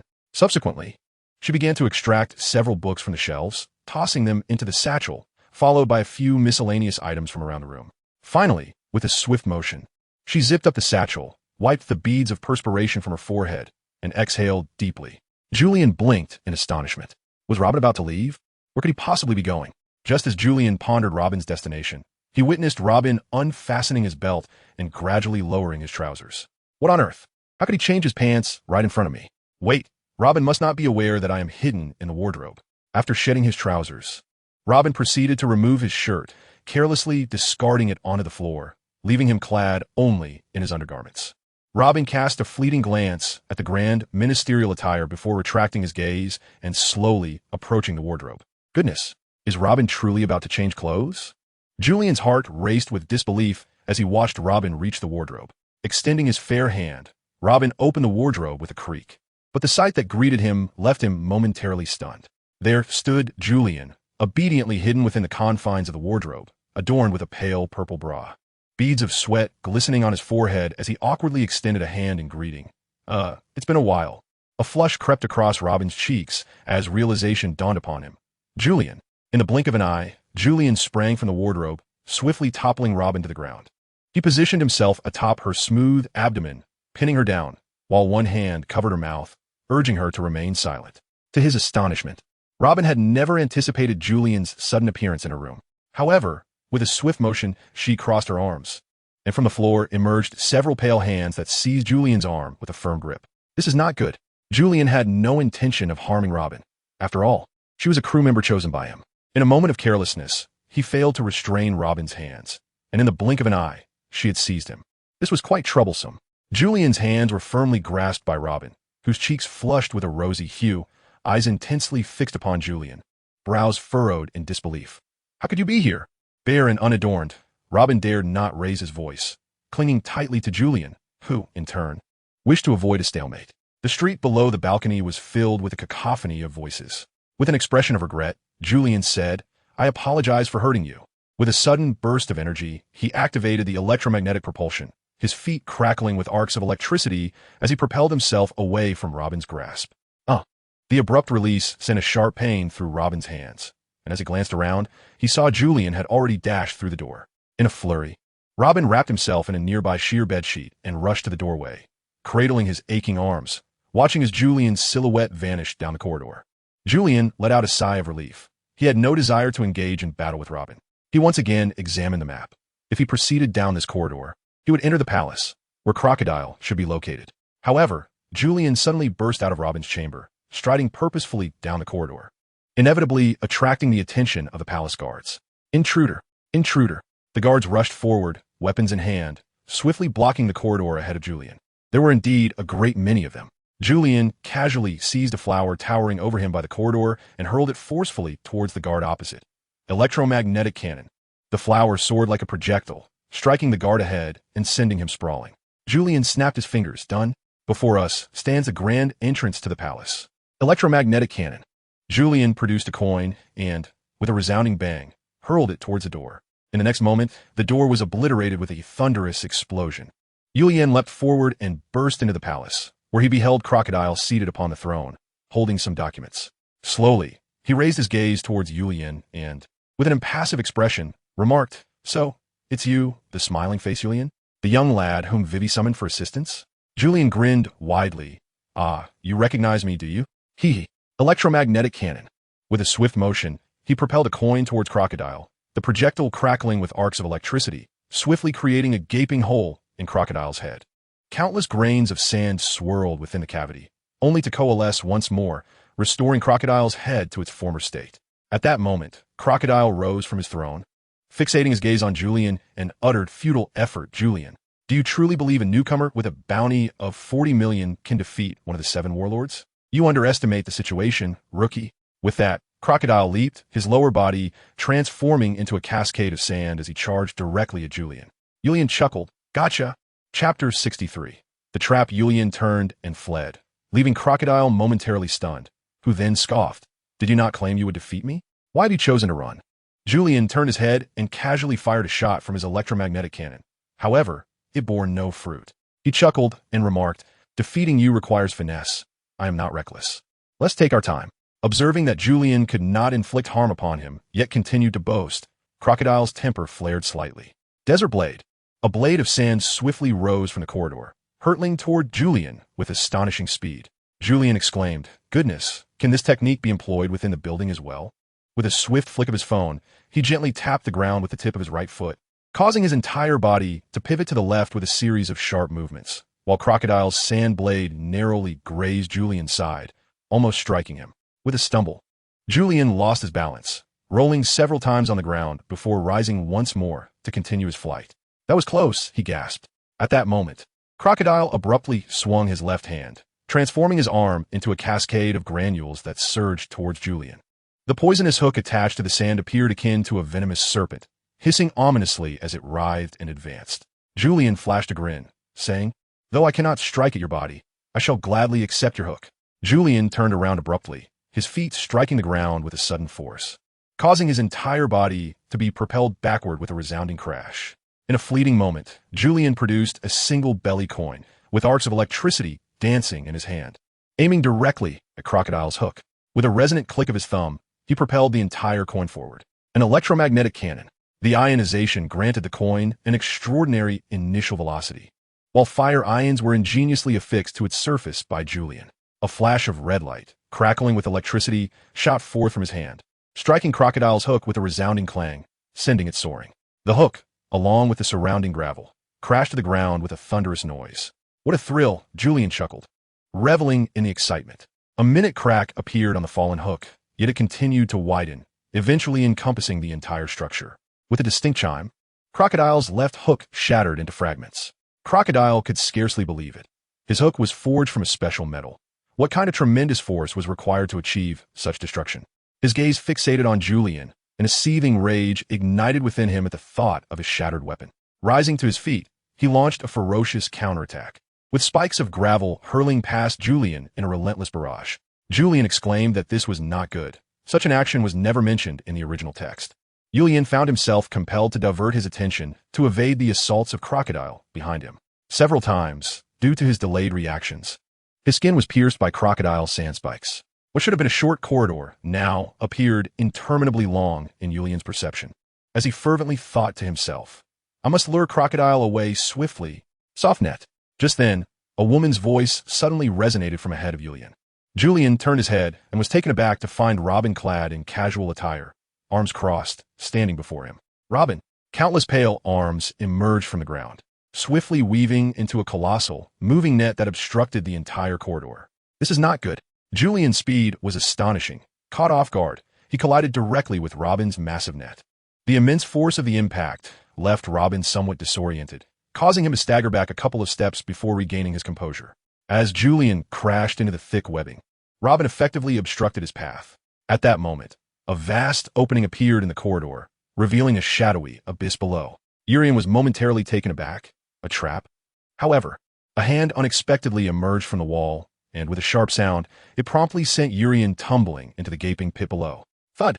Immediately thereafter, the corridor's floor mended itself, as if nothing had transpired. At that moment, Crocodile remained still, his gaze fixed calmly upon Robin without uttering a word. Robin, in turn, regarded Crocodile with composure, stating, Your Majesty, I have apprehended Urian. Crocodile began to stride toward Robin, while a few clusters of gravel flowed from the wall into the corridor, drifting towards Crocodile's feet before merging with his very being. With deliberate steps, Crocodile approached and spoke. You saved his life just now, did you not? Were it not for your intervention, he would have fallen prey to my trap, and the gravel that suddenly appeared in the corridor could have easily extinguished that young man's life. Robin maintained her composure, offering a somewhat sweet smile as she replied in astonishment. Your Majesty, what are you suggesting? Did I inadvertently thwart your plans? Observing Robin's casual attire, Crocodile remarked, Are you planning to seize this chaos to flee Alabasta and betray me? It stands to reason. You are the type who survives by betraying others. Robin refrained from responding, and Crocodile continued to advance, brushing past her, his voice low and deliberate as he inquired. The historical text you provided me is false, is it not? Nico Robin, where exactly is the location of the Pluton? Robin's body quivered violently. Ah! Thud! Julian fell directly from the large pit in the corridor, landing heavily in the subterranean realm beneath the palace. Ouch, that hurts! Julian rubbed his aching posterior, exclaiming as he did so. He looked up at the pitch-black ceiling, astonished. When did the palace of Alabastan come to possess such a place? The sound of chains clattering against the ground or colliding with one another echoed through the air, accompanied by a feeble female voice that warily inquired, Who is there? Who has entered? The dimness of the surroundings rendered it difficult for Julian to discern his environment. Even though candles flickered on the walls, their feeble light was insufficient to illuminate the entire space. Julian rose cautiously to his feet, carefully making his way towards the direction from which the feminine voice emanated, amidst the dimly lit space. After a brief moment, he discerned a shadow seated in the corner, seemingly observing him in return. The shadow then spoke once more. Who are you? Urian stepped forward a few paces, and in the dim glow of the flickering candlelight, he finally discerned the features of the person before him, exclaiming in astonishment, Tina, what on earth are you doing here? Urian? Chapter 64, The Princess Carrie. Well, Urian had come to understand that after the battle in the village, Tina had been imprisoned here by Robin. Glancing at Tina, he observed her hands shackled in iron cuffs. Seated upon the floor, her chest rose and fell gently, and her cheeks bore a faint flush, likely a result of the torment inflicted upon her by Robin and his associates. Yet, all of this was primarily due to the sea prism stone cuffs upon her wrists. Not as Urian had initially surmised. Tina was indeed a person of extraordinary abilities, not to mention a colonel in the Navy. She could not be so easily ensnared by mere ordinary shackles. Julian speculated, is this sea stone? As he spoke, he extended his finger to touch the sea stone handcuffs. The moment his fingertip made contact, an unexpected wave of tingling sensation surged through him. Instantly, he felt an overwhelming weakness, and the frail and pitiable Julian collapsed into Tina's embrace like a puddle of soft mud. Alas, he had been careless. It truly was sea stone. Julian swiftly propped himself up, only to discover that his left hand was grasping a soft, yielding surface. Julian suddenly realized that, in a moment of carelessness, he had inadvertently grasped Tina's chest. Hastily withdrawing his hand and rising from her, he stammered awkwardly, my apologies, I didn't mean to, I wasn't paying attention. Although Tina was not a naive young girl and did not exhibit the typical reactions of blushing and flustered denial, she felt a profound indignation towards Julian, who appeared to be a rude miscreant, whether intentional or not. Casting him a disdainful glance, she retorted, "Did you enjoy that?" How was he to respond? Yet, in truth, he had found it rather pleasurable. The sensation was remarkable indeed. This was the first instance in Julian's memory since his arrival in this world that he had engaged in such an encounter, albeit unintentionally. Julian quickly chuckled, diverting the conversation. "Where are we?" "In the underground prison of Crocodile." Julian surveyed his surroundings. This spacious area, if one were to call it a prison, seemed rather excessive in size. Tina then spoke again. "Julian, could you do me a favor? Help me remove the sea prism stone." However, the notorious resilience of the sea prism stone throughout the pirate world posed a significant challenge.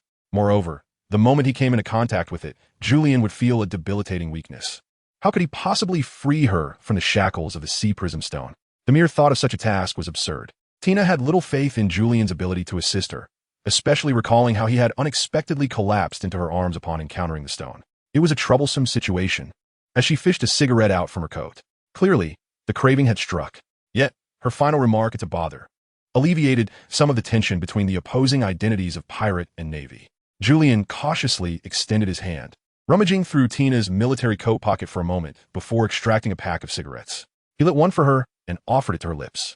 This was the first time Julian had ever had the privilege of presenting a cigarette to such a powerful figure. Tina deftly took the cigarette between her lips and, after a brief pause, spoke.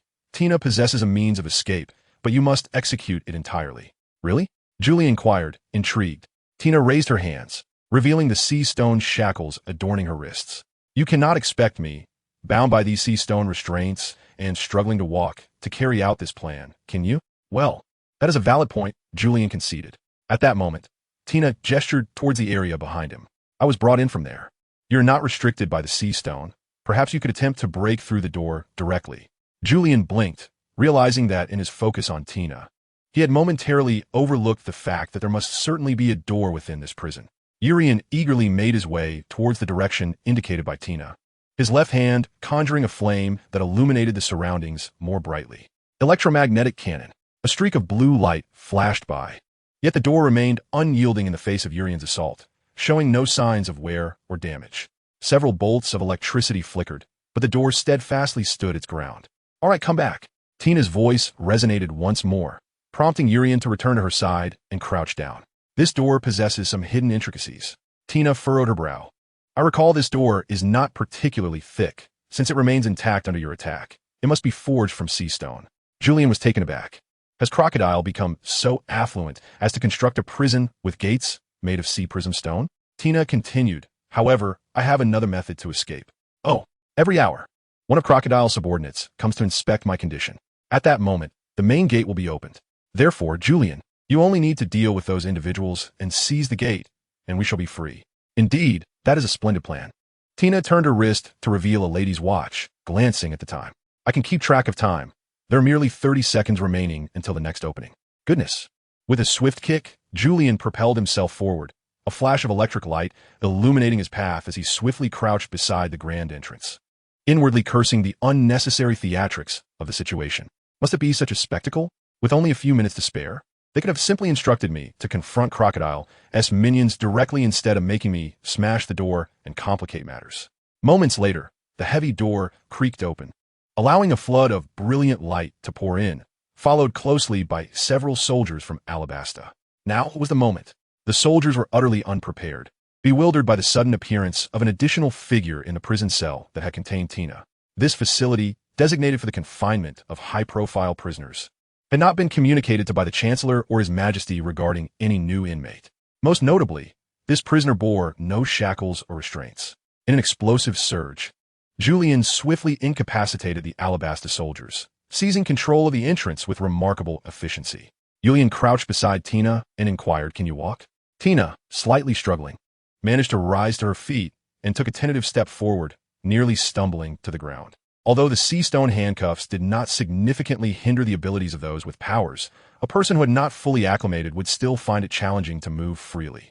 Tina waved her hand to steady herself, declaring, "I'm managing." However, given that they were in the midst of a jailbreak, her unsteady gait would undoubtedly impede Yulian, unless he chose to abandon her in this perilous situation. Nonetheless, considering the support group of Tina, particularly Sanji, Yulian felt compelled to assist her. Furthermore, allied with Zhang Ao and Fin Booty, it was essential for Yulian to rescue this temporary ally as well. Julian approached Tina from behind and, with a sudden and exuberant motion, swept her up in a princess embrace, cradling her in his arms. Eek! Julian, cradling Tina in his arms, dashed out of the prison. "There is no time for a leisurely stroll. My comrades are awaiting my return. We must defeat Crocodile before the rain falls." This marked the first instance in Tina's life that she was swept off her feet, nestled within Julian's embrace. Her expression a mixture of astonishment as she gazed up at him. "You intend to confront Crocodile?" Julian lowered his head to gaze at Tina, a radiant smile illuminating his face as he nodded. "Your subordinates from the Navy have joined our campaign against Crocodile to rescue you. They're currently at the gates of Alabasta, working to open the doors for Cobra's forces. We are now temporary allies." Chapter 65. Another victim of Julian's schemes. Bang. Crack. In a certain street of Alabasta, two figures, one dark and one pink, collided with exuberance. The sounds of flesh meeting flesh and limbs striking limbs echoed, a testament to the contest of strength. Sanji and Mr. Two were evenly matched, both displaying prowess at a similar level, truly a clash of titans. Regardless of the outcome, both understood that their abilities would see significant enhancement through this confrontation. Sanji couldn't help but sincerely admire Julian's arrangements. Having a worthy opponent was indeed a great boon. Julian was a reliable captain, while I, as his advisor, felt somewhat remiss in my duties. Bang! Bang! The art of the transvestite martial arts. First flesh. Their battle extended to the buildings flanking the street, with the risk of their fierce exchanges shattering corners or damaging wooden doors. Sanji kept his eyes fixed on Mr. Two, thinking, "This cannot continue. It is time for you to experience my ultimate technique, Demon Wind Foot." In an instant, Sanji transformed into a swirling black vortex, the abrupt change rendering Mr. Two momentarily stunned. What was he planning?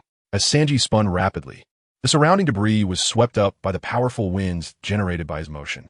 After a brief period, Sanji ceased his rotation, standing dazedly while clutching his head, gazing at Mr. Two and muttering, "Julian, you deceiver," recalling the events of a few days prior, after the battle in the flower garden. Julian had been eager to enhance the strength of his team and sought out Sanji. Observing Sanji, he earnestly fabricated a tale about a theoretically powerful technique, claiming, "Sanji, you are a master of kicking techniques. I possess a move that only someone of your caliber can execute. By utilizing high-speed rotation, your feet will generate intense heat, thus increasing both the speed and power of your kicks to demonic levels. I shall call this technique the Demon Wind Foot, the art of the transvestite martial arts." Bang! Completely befuddled by Julian's deception, Sanji failed to react in time, receiving a direct kick to the abdomen from Mr. Two, sending him flying like a kite with its string cut, crashing heavily into a building. Coughing, Sanji spat blood, recalling how just days ago, Julian had been touting yet another technique to him. With brazen audacity, Urian shamelessly recommended, "Sanji, you are a master of kicking techniques. I possess a theoretically formidable move that only someone of your caliber can execute. It involves repeatedly striking the ground or air within a brief span to gain propulsion for levitation and movement. I shall dub this technique aerial walking." Sanji, clutching his aching abdomen, gradually rose to his feet and retorted, "Cough, cough. Urian, what nonsense are you spewing? You are nothing but a great deceiver." Julian was aware that if Sanji were to learn of this predicament, he would undoubtedly protest, for it is a skill that belongs exclusively to you, steeped in the essence of the original narrative. Could it be that its advanced nature surpasses his current abilities to wield such talents? Mr. Two lunged at Sanji once more, yet this time Sanji successfully intercepted him. Had Sanji not been momentarily disoriented before, Mr. Two would have found it considerably challenging to gain the upper hand. As they were evenly matched, Mr. Two grinned broadly, proclaiming, "Since you possess that ludicrous ultimate move, allow me to showcase my own. Deadly beauty. Face change. His Majesty Crocodile." Suddenly, The weathered visage of Crocodile appeared on Mr. Two's face, and he boasted, "Well, what do you think, Warlord of the Sea? Are you frightened? Frightened? Nonsense. Is your ultimate move merely a display of tricks?"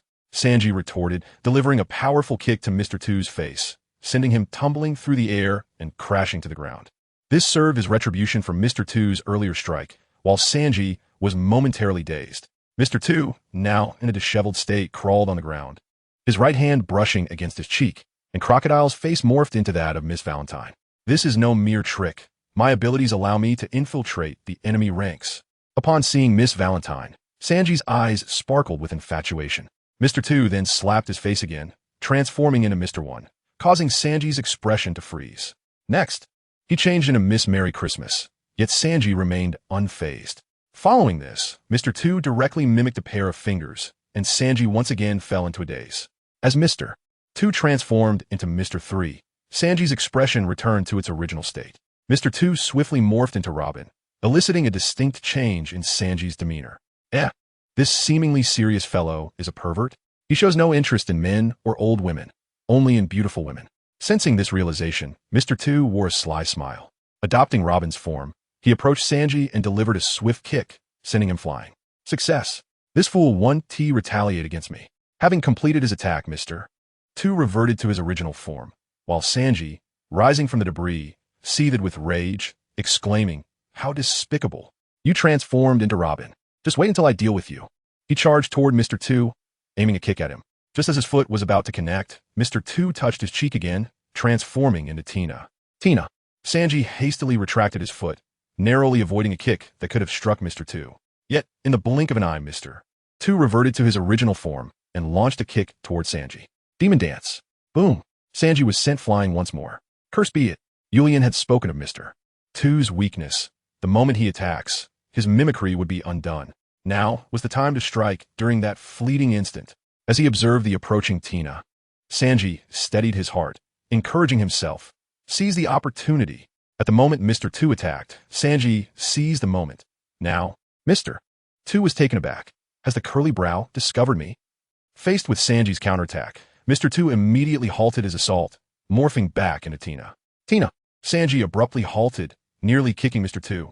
Mr. Two, feigning distress, slumped to the ground, his wine-red shirt unbuttoned, revealing his alluring, pale skin. He pouted with tears in his eyes. "You scare me to death. I nearly got kicked by the curly brow. How annoying." The sight of his snow-white skin and the tantalizing glimpse of his northern hemisphere was overwhelming. Sanji nearly spewed blood from his nose. Seizing the opportunity of Sanji's distraction, Mr. Two delivered a swift kick, sending Sanji flying once again. Boom! Sanji crashed heavily to the ground. Cough, cough. One hand clasped over his nose, the other over his abdomen. Even if he weren't to be kicked to death by Mr. Two, the sheer shock of his transformation would surely result in a nosebleed, leading to a fatal loss of blood. This could not continue. It was perilous. He recalled Yulian's oft-repeated words. In this world, there exists a power known as Haki, which is divided into Conqueror's Haki, Observation Haki, and Armament Haki. Observation Haki possesses various abilities, including sensing attacks, predicting an opponent's next move, discerning the strength of beings, perceiving their emotions and thoughts, and identifying the location and number of objects outside one's field of vision.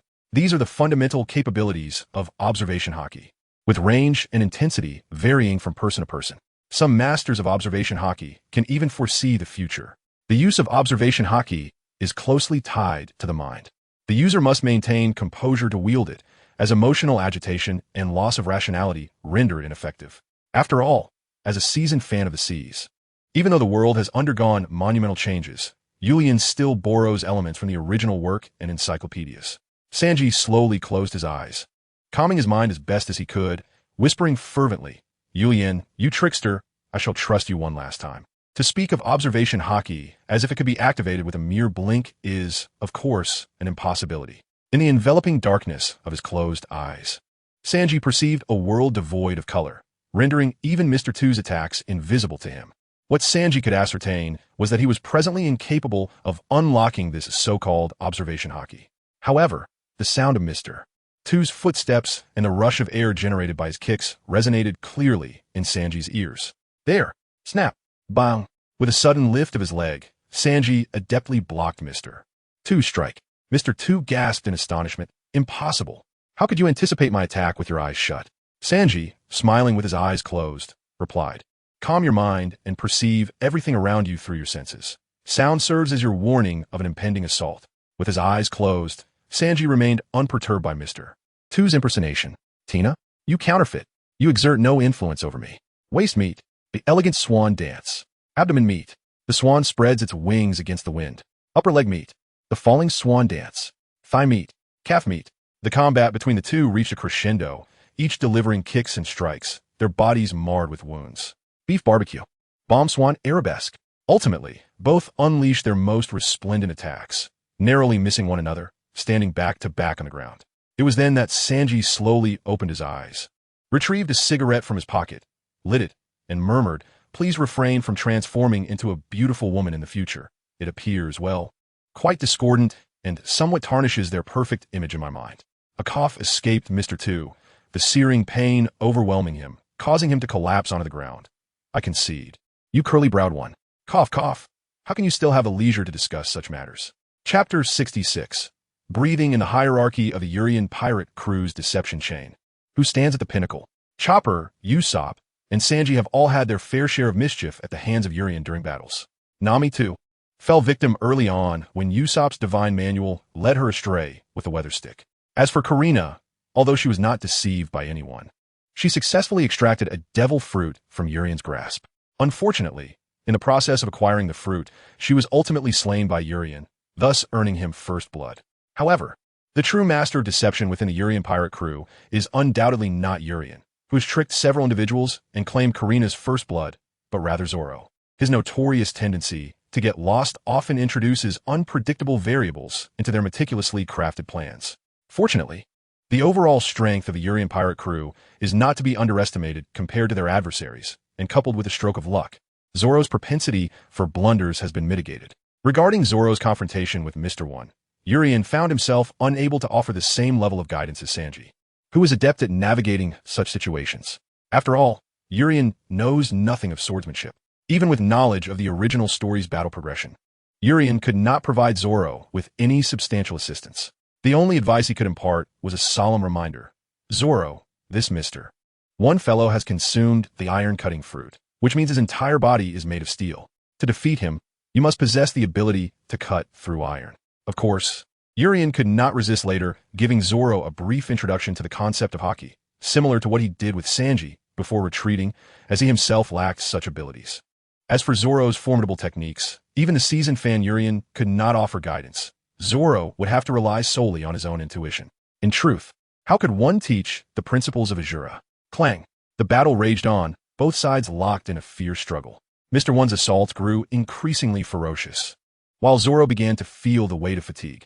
He had no choice but to focus all his attention on parrying Mr. 1's attacks. Any part of that man could transform into a sharp blade, and a moment's inattention could lead to serious injury. The strikes of Zoro's sword against Mr.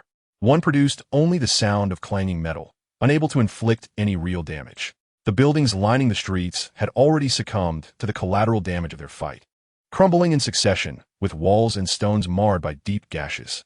Each strike either cleaved foes in twain or shattered them into countless fragments. This could not continue. Clang! Zoro directly intercepted Mr. 1's claw strike, the tremendous force propelling him forcefully against the wall behind him. With a deafening crash, the wall crumbled, losing 9 sections in an instant. Mr. 1 gazed at Zoro, his expression devoid of emotion, and remarked, how splendid it would have been had you chosen to join us. Perhaps the position of Mr. 2 would have been yours.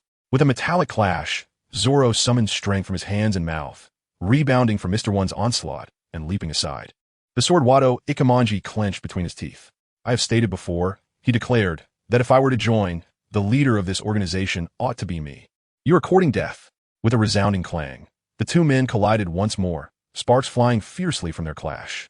While Zoro parried Mr. 1's relentless assault, he reflected on Urian's words. Zoro, you must attune yourself to your surroundings, akin to sensing the presence of observation haki. As long as you can hear the sound of iron, you can sever it. Though Julian may lack proficiency with a sword, his words resonate with a certain depth. Zoro, panting and furrowing his brow, began to perceive the blade in his hand in the manner Julian had described. Yet, instead of the iron breath he sought, he felt the numbing impact of Mr. 1's assault against his palm. With a grunt, Zoro could no longer withstand the onslaught, and he was sent hurtling away by a punch from Mr. One, crashing heavily against the stone mill. Mr. One, adhering to the principle of seizing the opportunity in the face of adversity, was not inclined to grant Zoro any respite like other villains might. With a determined stride, he charged once more at Zoro, coughing and sprawled on the ground. Zoro felt blood staining his abdomen and darkened his expression as he gazed at the helpless grip of his hands around Shusui and Kitetsu, murmuring, "I can hear the sound of iron breathing." Suddenly, he recalled his master, Koshiro's words. "Listen well, there exists a swordsman who can sever anything." Gradually, Zoro closed his eyes, relaxing his muscles and extending his senses to the surroundings. He became aware of everything: the faint friction of the blade, the creaking of his rough hands against the hilt, the gentle whisper of the breeze, and the rustling of sand carried by the wind. The swaying of palm trees and the clattering of stones all emitted their distinct sounds. This was their unique breath, and his blade echoed in resonance.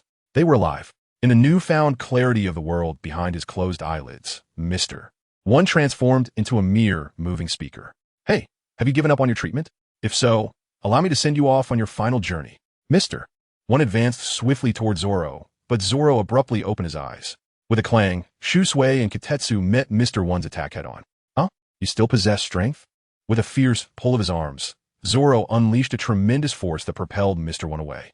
Zoro murmured, "The notion of severing anything must be about perceiving breath, and this is the power capable of cutting even iron." Crouching down, he slowly retrieved the wad Ikemanji. "Kuina."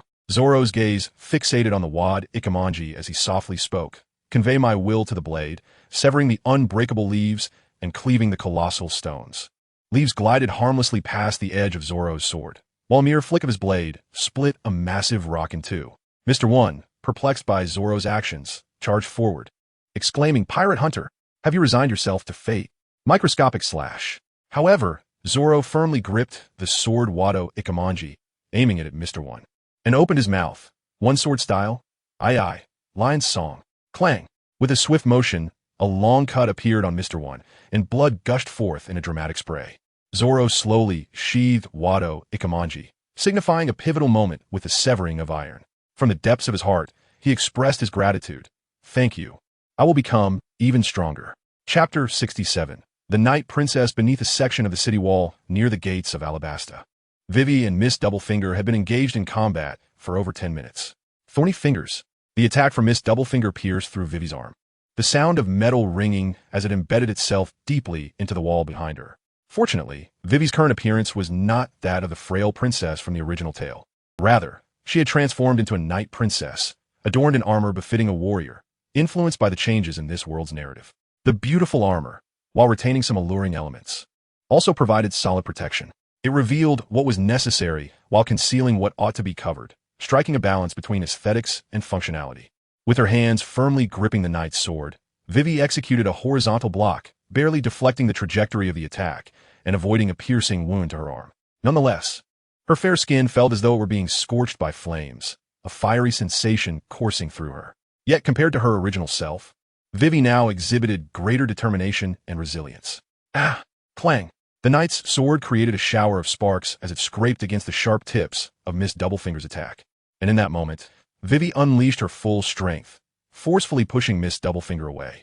After all, Miss Doublefinger was not as indestructible as Mr. One. Although her thorn fruit allowed her to pierce through solid stone, her defenses were not invulnerable. When faced with a powerful strike, if Miss Doublefinger did not take evasive action, she would surely suffer from Vivi's onslaught. PSHH, PSHH, PSHH. Miss Doublefinger skidded across the ground for quite a distance before regaining her footing. Meanwhile, Vivi was gasping for breath, clearly having expended a considerable amount of her energy in that last strike. With a faint smile, Miss Doublefinger taunted, "What's wrong, Princess Vivi? It seems your strength is waning." Vivi, sword in hand and panting heavily, chose not to respond, her heavy armor having taken a toll on her stamina. Sowing thorns. With both hands, the dual-fingered assailant charged once more towards Vivi, launching a relentless barrage of attacks. Each time Vivi successfully parried the onslaught, she felt her arms grow increasingly heavy. The weight of the knight's sword bore down upon her, rendering her combat ineffective, while the aggressor's strikes became ever more ferocious. One thrust, two thrusts, three thrusts. Suddenly, a sharp point pierced Vivi's body, a spray of crimson bursting forth. It hurts. The dual-fingered attack intensified, accompanied by mocking taunts. What say you, princess? Surrender quickly, and I shall take good care of you. Gritting her teeth, Vivi thought to herself, this is bad. My speed is faltering. The armor and knight's sword were now a hindrance, providing high defense, but rendering her unable to evade the incoming strikes. Thus, any defense became meaningless. The sword in her grasp felt heavier, preventing her from countering the dual-fingered assaults. Another thrust. The sharp point struck her thigh. Vivi raised her hand in a fierce arc, attempting to slash at her foe, only for the attacker to deftly evade. The dual-fingered assailant regarded Vivi, who knelt on the ground, propped up by her knight's sword, and said with a grin, Princess, it would be wise to concede. You are no match for us.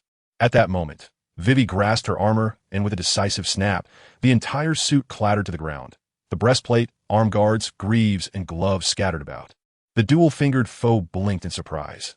Oh my, Princess Vivi, have you chosen to abandon your resistance? Yet Vivi, clad only in a delicate garment, bowed her head and casually tossed aside the heavy knight's sword. Reflecting on Julian's words after their battle in the small garden, she murmured, Julian was right. This armor is only suited for fighting atop Karoo. Unless my strength is immense, prolonged combat will turn this armor into a burden. At that moment, Vivi slowly drew a short dagger from her waist, lifting her head with unwavering determination as she faced the dual-fingered assailant, proclaiming, I, Nefertiti Vivi, Princess of Alabasta, shall never be defeated. The dual-fingered foe chuckled. The fire of determination reignites. Before the assailant could make a move, Vivi charged forward with fierce intent. As a knightess herself, her prowess exceeded that of the original Vivi.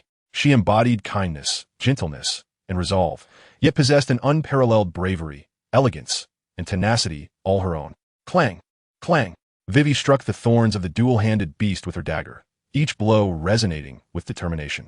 The dual-handed beast, momentarily taken aback, realized that Vivi's attacks had transformed from clumsy to fierce, revealing a newfound prowess. To inflict effective harm upon Vivi would now require considerable effort.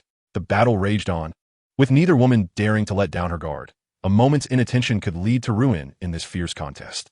Suddenly, a thunderous crash echoed through the air as the city gates swung open. From beyond the walls, a voice cried out, the gates have been breached. The royal army of Cobra. Rush in at once. Both women gasped in unison, for Cobra's forces had indeed surged forward, and the troops of Crocodile within the city hastily mobilized to intercept them. The cacophony of roars, shouts, and the clash of steel filled the air, intertwining in a chaotic symphony. The expression of the dual-handed beast grew grave. She had not anticipated that Cobra's army would truly breach the gates. Engaging Vivi further was no longer an option. She had to eliminate this exiled princess swiftly. I can no longer play with you, Urchin Thorn.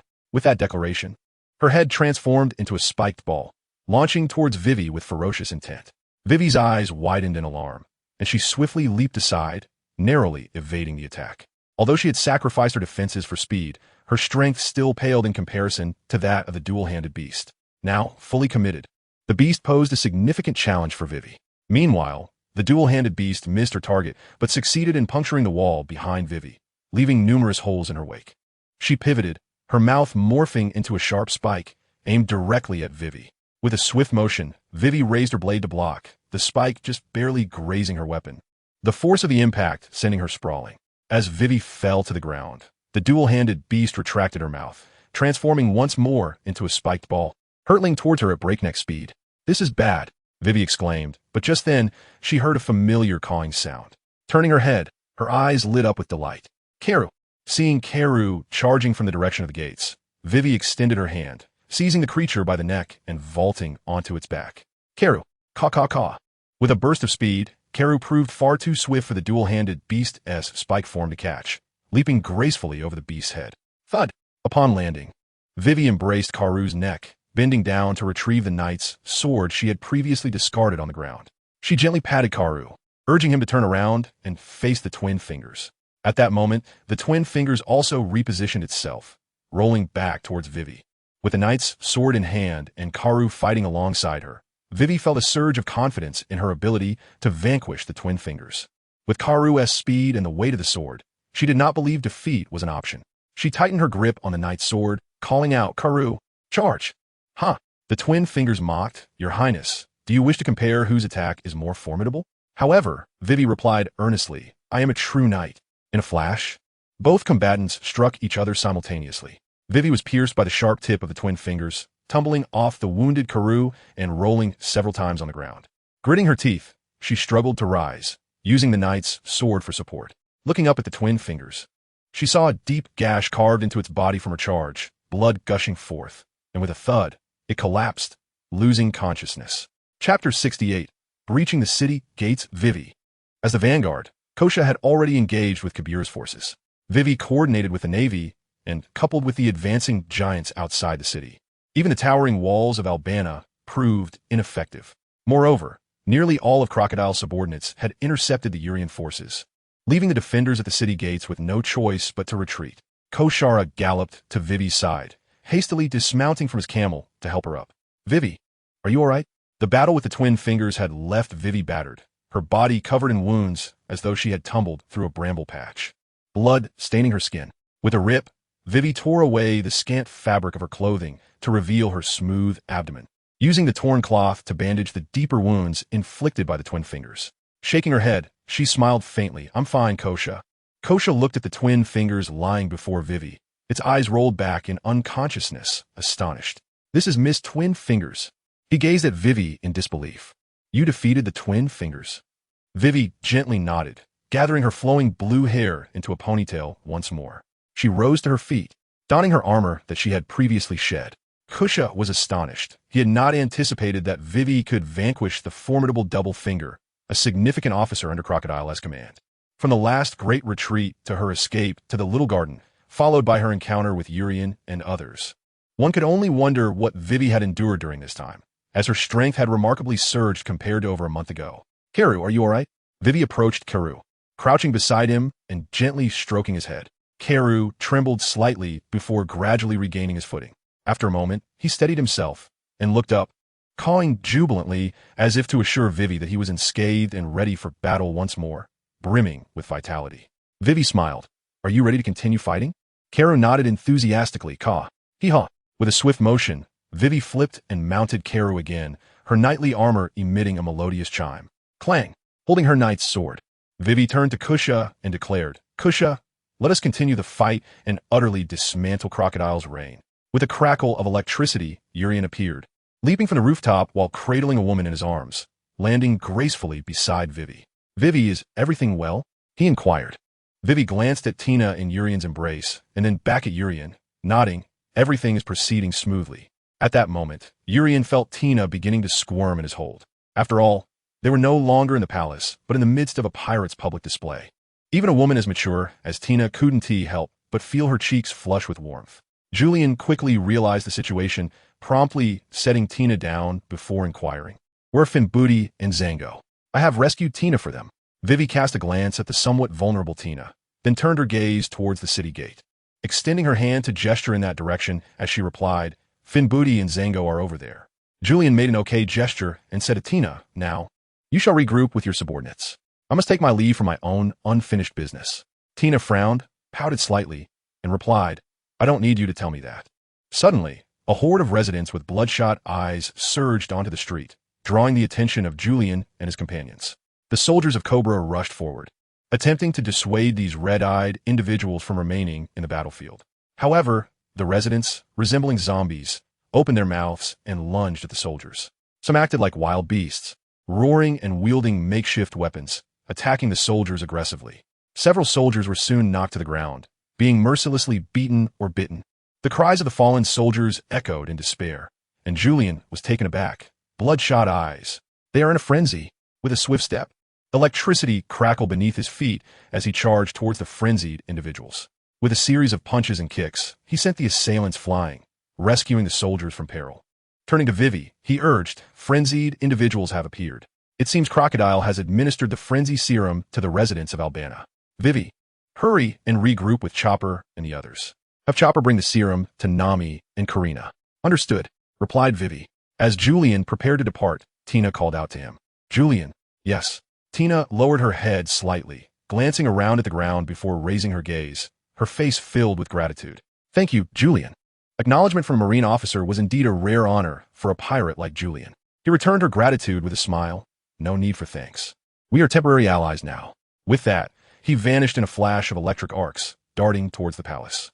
Having previously fallen into a trap set by Robin, his plan had failed, preventing him from luring Crocodile into an open confrontation. If Nami and Karina had already unleashed the dancing powder into the sky, Crocodile would undoubtedly not have fallen for it amid the deluge. Uncertain of their success, Julian knew that time was of the essence. He must locate Crocodile immediately. The palace was in disarray due to Cobra's incursion, and Crocodile's subordinates appeared to be in a state of panic, scurrying about like headless flies. Snap! Urian burst through the window, leaping into the corridor, and seized a passing guard, forcefully pushing him against the wall with a jarring thud. The clash of armor against stone reverberated through the air as Urian, his left hand ablaze with fierce flames, demanded, "Speak. Where's Crocodile?" Faced with this man who had intruded upon the palace, flames flickering ominously in his grasp, the guard felt a surge of anxiety due to the searing heat. I believe His Majesty may have gone out with the Grand Chancellor. I overheard them mentioning a place called Hades or something about historical texts. Julian furrowed his brows and spoke. What nonsense, Your Majesty. That is a usurper, a pirate. Faced with Julian's intimidation, the guard hastily changed his tune. Yes, indeed, a pirate. Urian delivered a swift strike, rendering the guard unconscious upon the ground. Turning away, he gazed out the window, murmuring, "It seems I must head to that place." Chapter 69. Distrust Alabasta, the Tomb Hall. At the heart of the subterranean space within the Tomb Hall lay a colossal stone, upon which an enigmatic inscription was etched in a script that few could decipher. This was the historical text, a treasure that the kings of Alabasta had sworn to protect. Yet now, the throne of Alabasta had been usurped by Crocodile through cunning machinations, and he had encountered this historical record as Crocodile's accomplice. Robin had learned from him that this text bore no mention of the fabled Pluton. However, Crocodile held a contrary belief through his own channels. He speculated that the stone must indeed contain information about the ancient weapon. Robin, recite it once more. What exactly is inscribed upon this stone? Though he had replaced his left hook with a temporary one, it was evident that Crocodile was dissatisfied with it, his expression darkening. With a renewed request from Crocodile, Robin remained vigilant. She had survived through a constant cycle of betrayal. His inquiry had evidently birthed a seed of distrust towards her. Yet, distrust among pirates had seemingly become a mundane reality. Today, one might be captain, only to be slain by a subordinate the next day, with the whereabouts of tomorrow's sun remaining uncertain. This was merely a world shrouded in fervor and mirth, masking a harsher truth.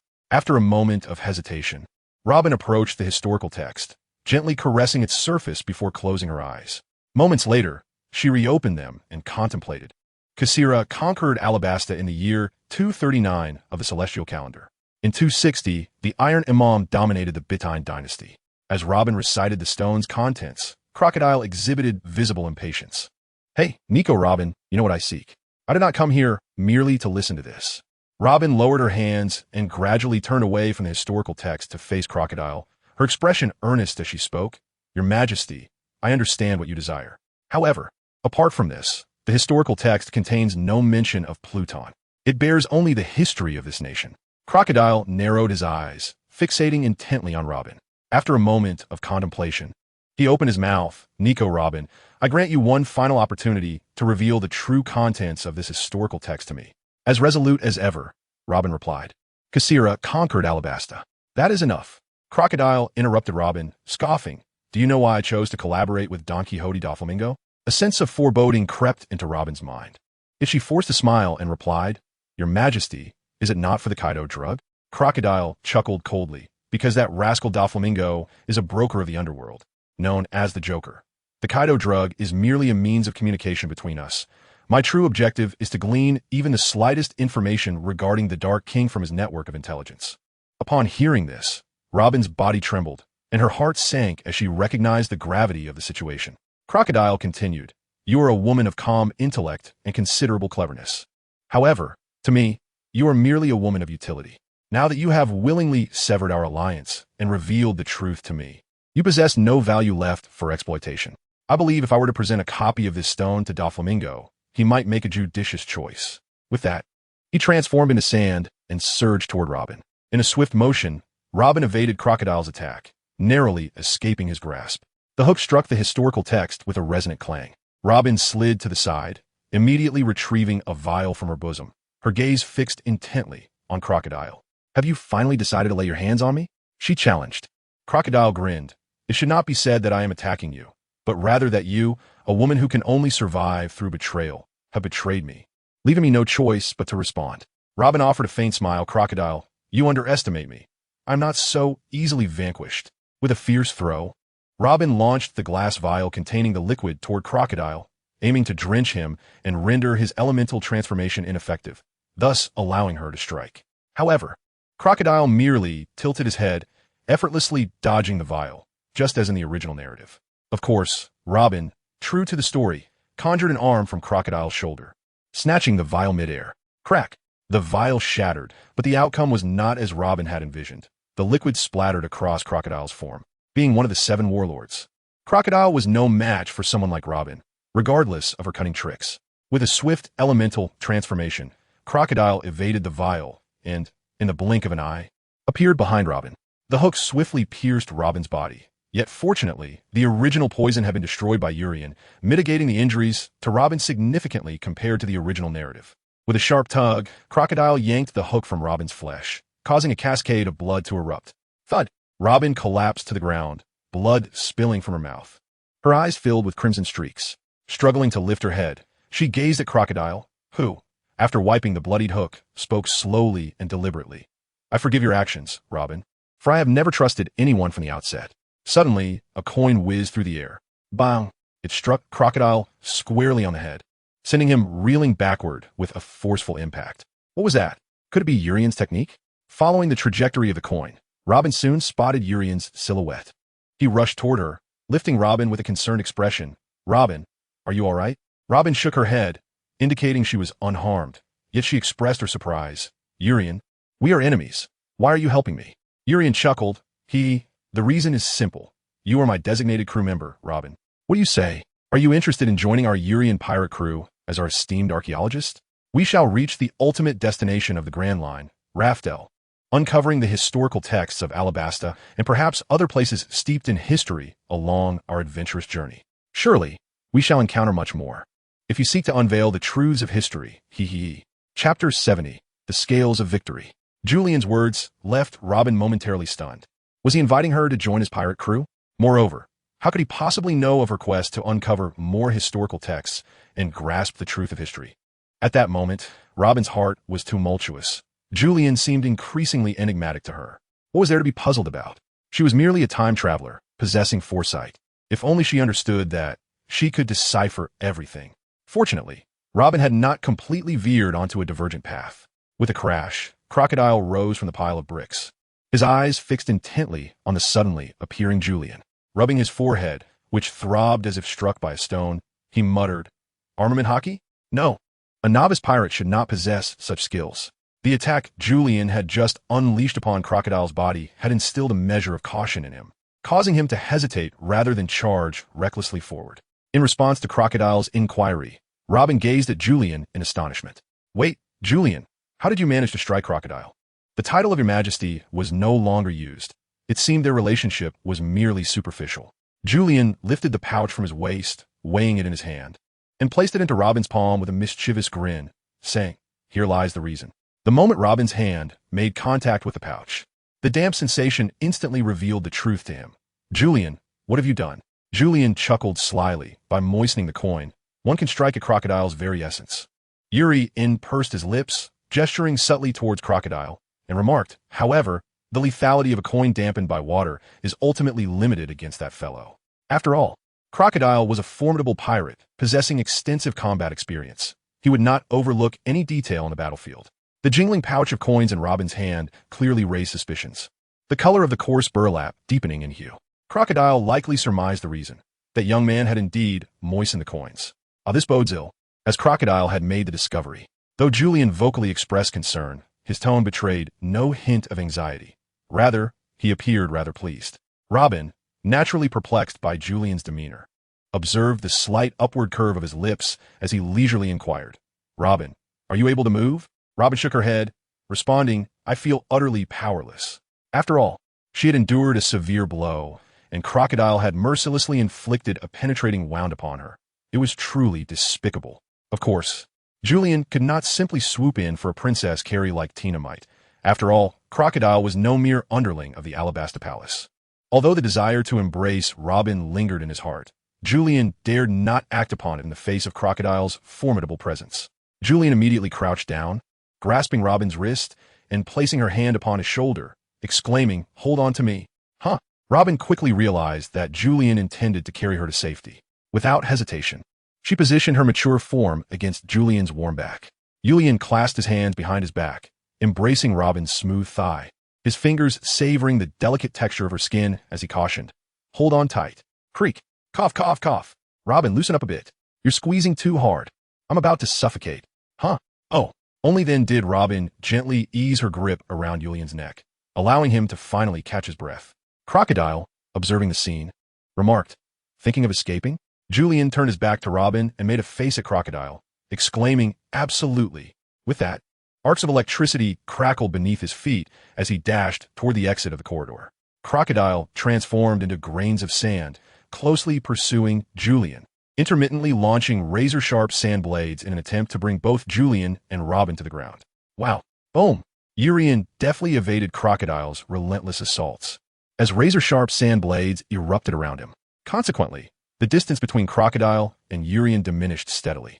Robin, perched upon Urian's back, sensed impending peril. She turned her gaze toward Crocodile, while her arms, entwined around Urian's neck, began to intertwine. In a hushed tone, she murmured, "Facial bloom." Instantly, two arms sprouted from Crocodile's shoulders, their palms extending toward his eyes, intent on obscuring his line of sight. Julian turned his head and nodded in acknowledgement, replying, "Understood." Faced with Robin's obstructive gesture, Crocodile was not easily disoriented. In an instant, his upper body transformed into sand, swiftly dissolving Robin's interference. However, just as Crocodile's form reverted back to human, a thunderous crash echoed through the overhead passage as Julian unleashed a coin, sending a massive stone crashing down. With a thud, Crocodile, caught off guard, collided with the boulder, his body disintegrating into grains of sand upon impact. Attempting to use the stone as a barrier against me is futile. In the next moment, the colossal stone rapidly desiccated under Crocodile's powers, cracks spiderwebbed across its surface, and with a resounding snap, it crumbled into debris. Moments later, the once mighty rock lay in ruins within the passage. Yet, when Crocodile glanced back at the corridor, he found that Julian and Robin had vanished without a trace. Outside the mausoleum, Julian leaped into the sandy terrain, carrying Robin and crouched down in a relatively safe spot, gently setting her down. "Robin, remain here for the time being. I shall defeat Crocodile first." Observing the damp pouch of coins at Julian's waist, Robin voiced her concerns. It seems that merely using wet coins may not inflict significant damage on Crocodile. Julian tapped the coin and, extending a finger, pointed towards the clear sky with a playful chuckle. "Rest assured, Robin, the mountain dweller has his ingenious plans." At that moment, Crocodile leaped out of the funeral hall with a sudden thud, landing gracefully on the ground. He gazed at the distant Julian and Robin, letting out a scoff. "Julian, do you truly intend to defeat me with that coin of yours, dampened as it is? How laughable." Julian was acutely aware that villains often meet their demise due to their excessive verbosity. Thus, he prudently decided to seal his lips, determined not to divulge a single fragment of his battle strategy. Whether he could vanquish his foe remained to be seen, but from this moment forth, the scales of victory had undeniably tipped in his favor. Chapter 71. The Goddess of Thunderstorm atop the church. Usopp had successfully installed the transponder snail, wiping the beads of sweat from his forehead as he stood up and exhaled a sigh of relief. Finally accomplished, he murmured. Just then, a cloud of dust billowed up from the nearby street, startling Usopp, who hastily adjusted his goggles and binoculars. Leading the charge was Vivi, clad in knightly attire and riding her Kuru, followed closely by King Cobra and Kosha. Usopp shouted down to Chopper, "Chopper, Vivi and the others have breached the city gates. King Cobra is hurrying this way." Chopper was stationed at the dilapidated entrance of the church, diligently concocting the antidote for the frenzy-inducing potion, as per Julian's preordained plan. Nearby, Reizu stood a short distance from Chopper, sniffling as he glanced at him, then lifted his gaze to the long-nosed Usopp. The little fellow occasionally attempted to stretch forward. Scratching his head, Reizu sniffled, but did not sneeze. Upon capturing Reizu, Chopper had quickly prepared a suitable cold remedy for him, effectively curbing Reizu's impulsive bomb-throwing tendencies. "Usopp, Chopper." Vivi's voice resonated as she burst into the church with a large contingent, calling out to those inside. Chopper, holding a vial, looked at Vivi and exclaimed, "Vivi!" From the rooftop, Usopp peered over, waving vigorously at Vivi. "Vivi, all is ready. We await King Cobra and Kosha to bear witness." Vivi lifted her gaze to Usopp, offering an encouraging smile. Turning to her father and Kosha, she instructed, "Father, Kosha, ascend to the church's roof and expose Crocodile's nefarious plot." So the entire populace of Alabasta may discern Crocodile's true nature. Observing his daughter's earnest demeanor, Cobra nodded in agreement and promptly led Kosha towards the rooftop. Meanwhile, Vivi approached Chopper with urgency. "Chopper, have you completed the antidote? Frenzied individuals have already appeared within the city. Crocodile's minions have tainted the well water with the potion. Although our forces are suppressing the frenzied, the number of affected citizens is alarmingly high, and our casualties are substantial." Chopper trembled slightly at the realization. The outbreak has escalated so swiftly. With a swift shake of the test tube, the green and blue liquids intertwined, initiating a chemical reaction that illuminated the entire vessel with a kaleidoscope of colors. Once the brilliance dissipated, the two liquids had transformed into a soft pink hue. Chopper promptly sealed the vial with a satisfying pop and placed it into a bag already containing over 10 vials of the pink concoction. He turned to Vivi and remarked, "This should suffice." Transforming into his reindeer form, Chopper secured the bag around his waist and declared, "Vivi, let us seek out Nami and Karina." Vivi nimbly leaped on a karoo, and the group hastened towards the warehouse, storing the dancing powder. The street was in utter chaos, with frenzied townsfolk showing no distinction between Crocodile subordinates and Cobra soldiers. Any living being was fair game for their attacks. A frenzied individual suddenly barreled out from the side of the street, lunging at Chopper. "Chopper!" He sprang nimbly, landing atop the assailant's head, propelling himself forward. Vivi sighed in relief, tugging at Karu's reins, urging, "Karu, keep up with Chopper." Observing the sky ahead, where a small mass of thunderclouds had gathered, Chopper exclaimed, "It appears Nami and Karina are already unleashing the dancing powder." Vivi nodded, her urgency palpable. "We must hasten." As Chopper and Vivi reached the warehouse, they beheld Karina gliding gracefully across the ground, reminiscent of a dancer on ice. Nearby, a few frenzied individuals lay helplessly on the slick surface, unable to rise due to the slippery nature of the slippery fruit's effects. At the entrance of the warehouse, Nami was alone, wielding the weather staff and puffing bubbles towards the sky. "Nami, Karina." Karina beamed at Chopper and Vivi. "Hee, Chopper, Vivi, you've made it. I trust your journey was equally smooth?" Vivi, with a serious expression, replied, "Everything went well, though the number of frenzied individuals in the city is quite overwhelming." At that moment, Nami raised the weather staff towards the heavens, calling out, "Thunderstorm, everyone brace yourselves." With a swift motion, she brought the staff down, and the gathered storm clouds unleashed a series of lightning strikes, crackling as they struck the frenzied individuals immobilized by Karina's control. In the blink of an eye, the frenzied individuals were incapacitated. Vivi and Chopper covered their mouths in astonishment, gazing at Nami. "How impressive." Karina, unfazed, chimed in, "Hee, after all, our little thief cat is our crew's navigator." Nami chuckled, "Just a little demonstration. I wanted to see the synergy between the weather staff and the dancing powder. It is indeed an unexpected gain. A mere fist-sized handful of dancing powder has the power to conjure such a vast storm cloud." The effects of the dancing powder have certainly captivated Nami, especially as she shares a deep connection with Karina, who is currently preoccupied with thoughts of that befuddled soul, Urian, who had once taken her initial blood. Although it is an illicit substance, both women feel a twinge of temptation towards the dancing powder, particularly as they are free-spirited pirates upon the open seas, beyond the reach of government regulations aimed at lawbreakers like themselves. With the perspective of a captain's wife, Karina contemplates the potential of enhancing the little thief cat's combat capabilities, thinking it essential to procure some dancing powder afterwards. At this moment, Nami turned to Vivi and Chopper, exuding confidence as she declared, "With just a bag of dancing powder, combined with my weather staff, I can create a controllable cumulonimbus cloud above Alabasta, and the berserkers there will be easily dealt with." Karina chuckled beside her. "Hee, our navigator never fails to impress. Little thief cat, you are amazing." Nami then inquired, "Chopper, where is the antidote?" Chopper transformed into his human form and brought forth a bottle containing the antidote, saying, "It's all here, should be enough, right?" Nami gazed at the dozen or so pink vials, tore open a bag of dancing powder with a swift motion, and confidently affirmed, "It's enough." Following this, with a decisive pop, she uncorked the vial and poured the contents in her weather staff. With a series of brilliant maneuvers, as Nami waved the weather staff, the dancing powder shimmered like golden sparkles surrounding her graceful figure. It spiraled up from her slender legs, encircled her willow-like waist, climbed to her bosom, and traced along her fair arms, reaching the pinnacle of the weather staff. Nami, embodying the goddess of storms, firmly grasped the weather staff and cried out to the clear sky. Let the storm come with even greater ferocity. Tempestuous weather. Chapter 72. What did you just say? Urien, what do you wish to convey? Crocodile grasped Urien's neck, lifting him high despite the injuries that marred his body, and could not help but find amusement in the situation. Just moments ago, this fellow had confidently proclaimed, "From this moment forth, the scales of victory have tipped in my favor." Are you suggesting the scales of victory have indeed tilted in your favor? Ha ha ha. Are the newcomers so brazenly arrogant nowadays? Julian clutched Crocodile's wrist tightly with both hands, his throat constricted by Crocodile's grip, making it difficult for him to breathe as he struggled to cough. Yuri inwardly exclaimed in dismay. Oh no, Nami, Karina, do not lead me astray. My very life and fortune hinge upon your actions.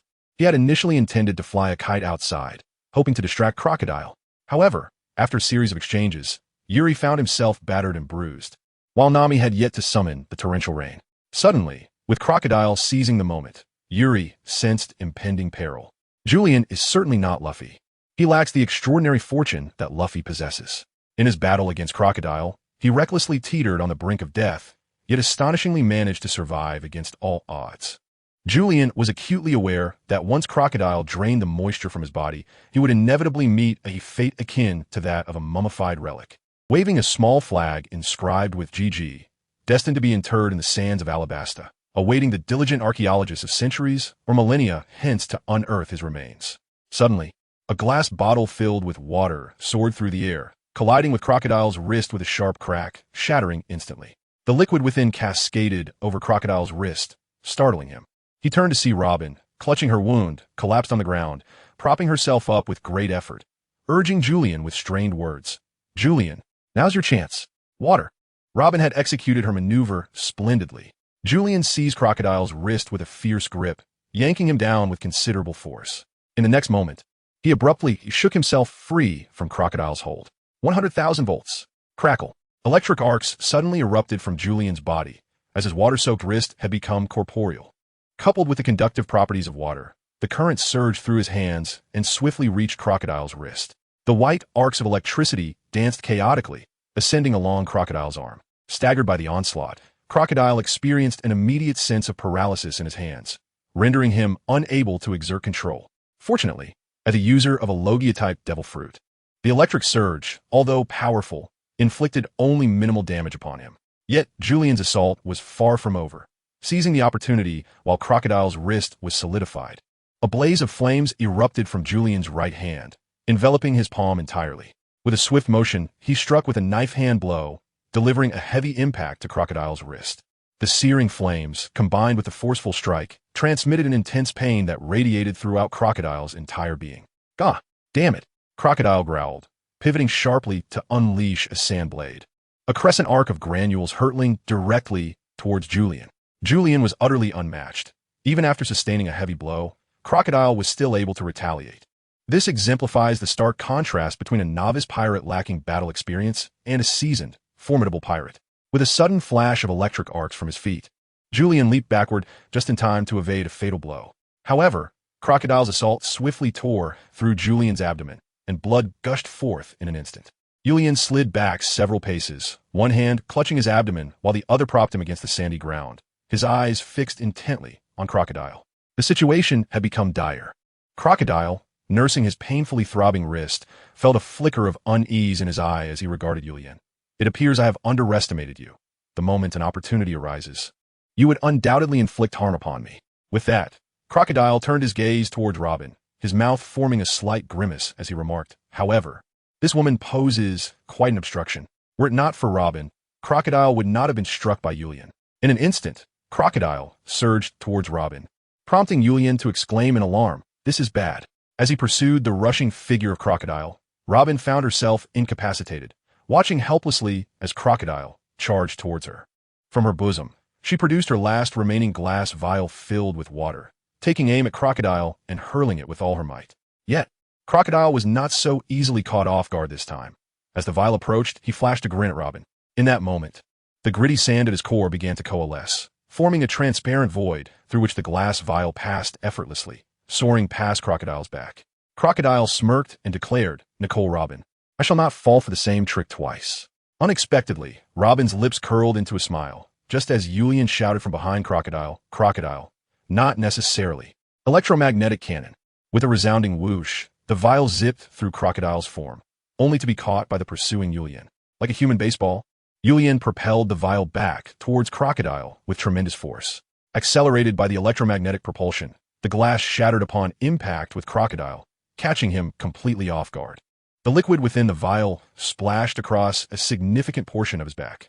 With a resounding shout, Julian barreled into Crocodile's back like a cannonball, sending him hurtling away.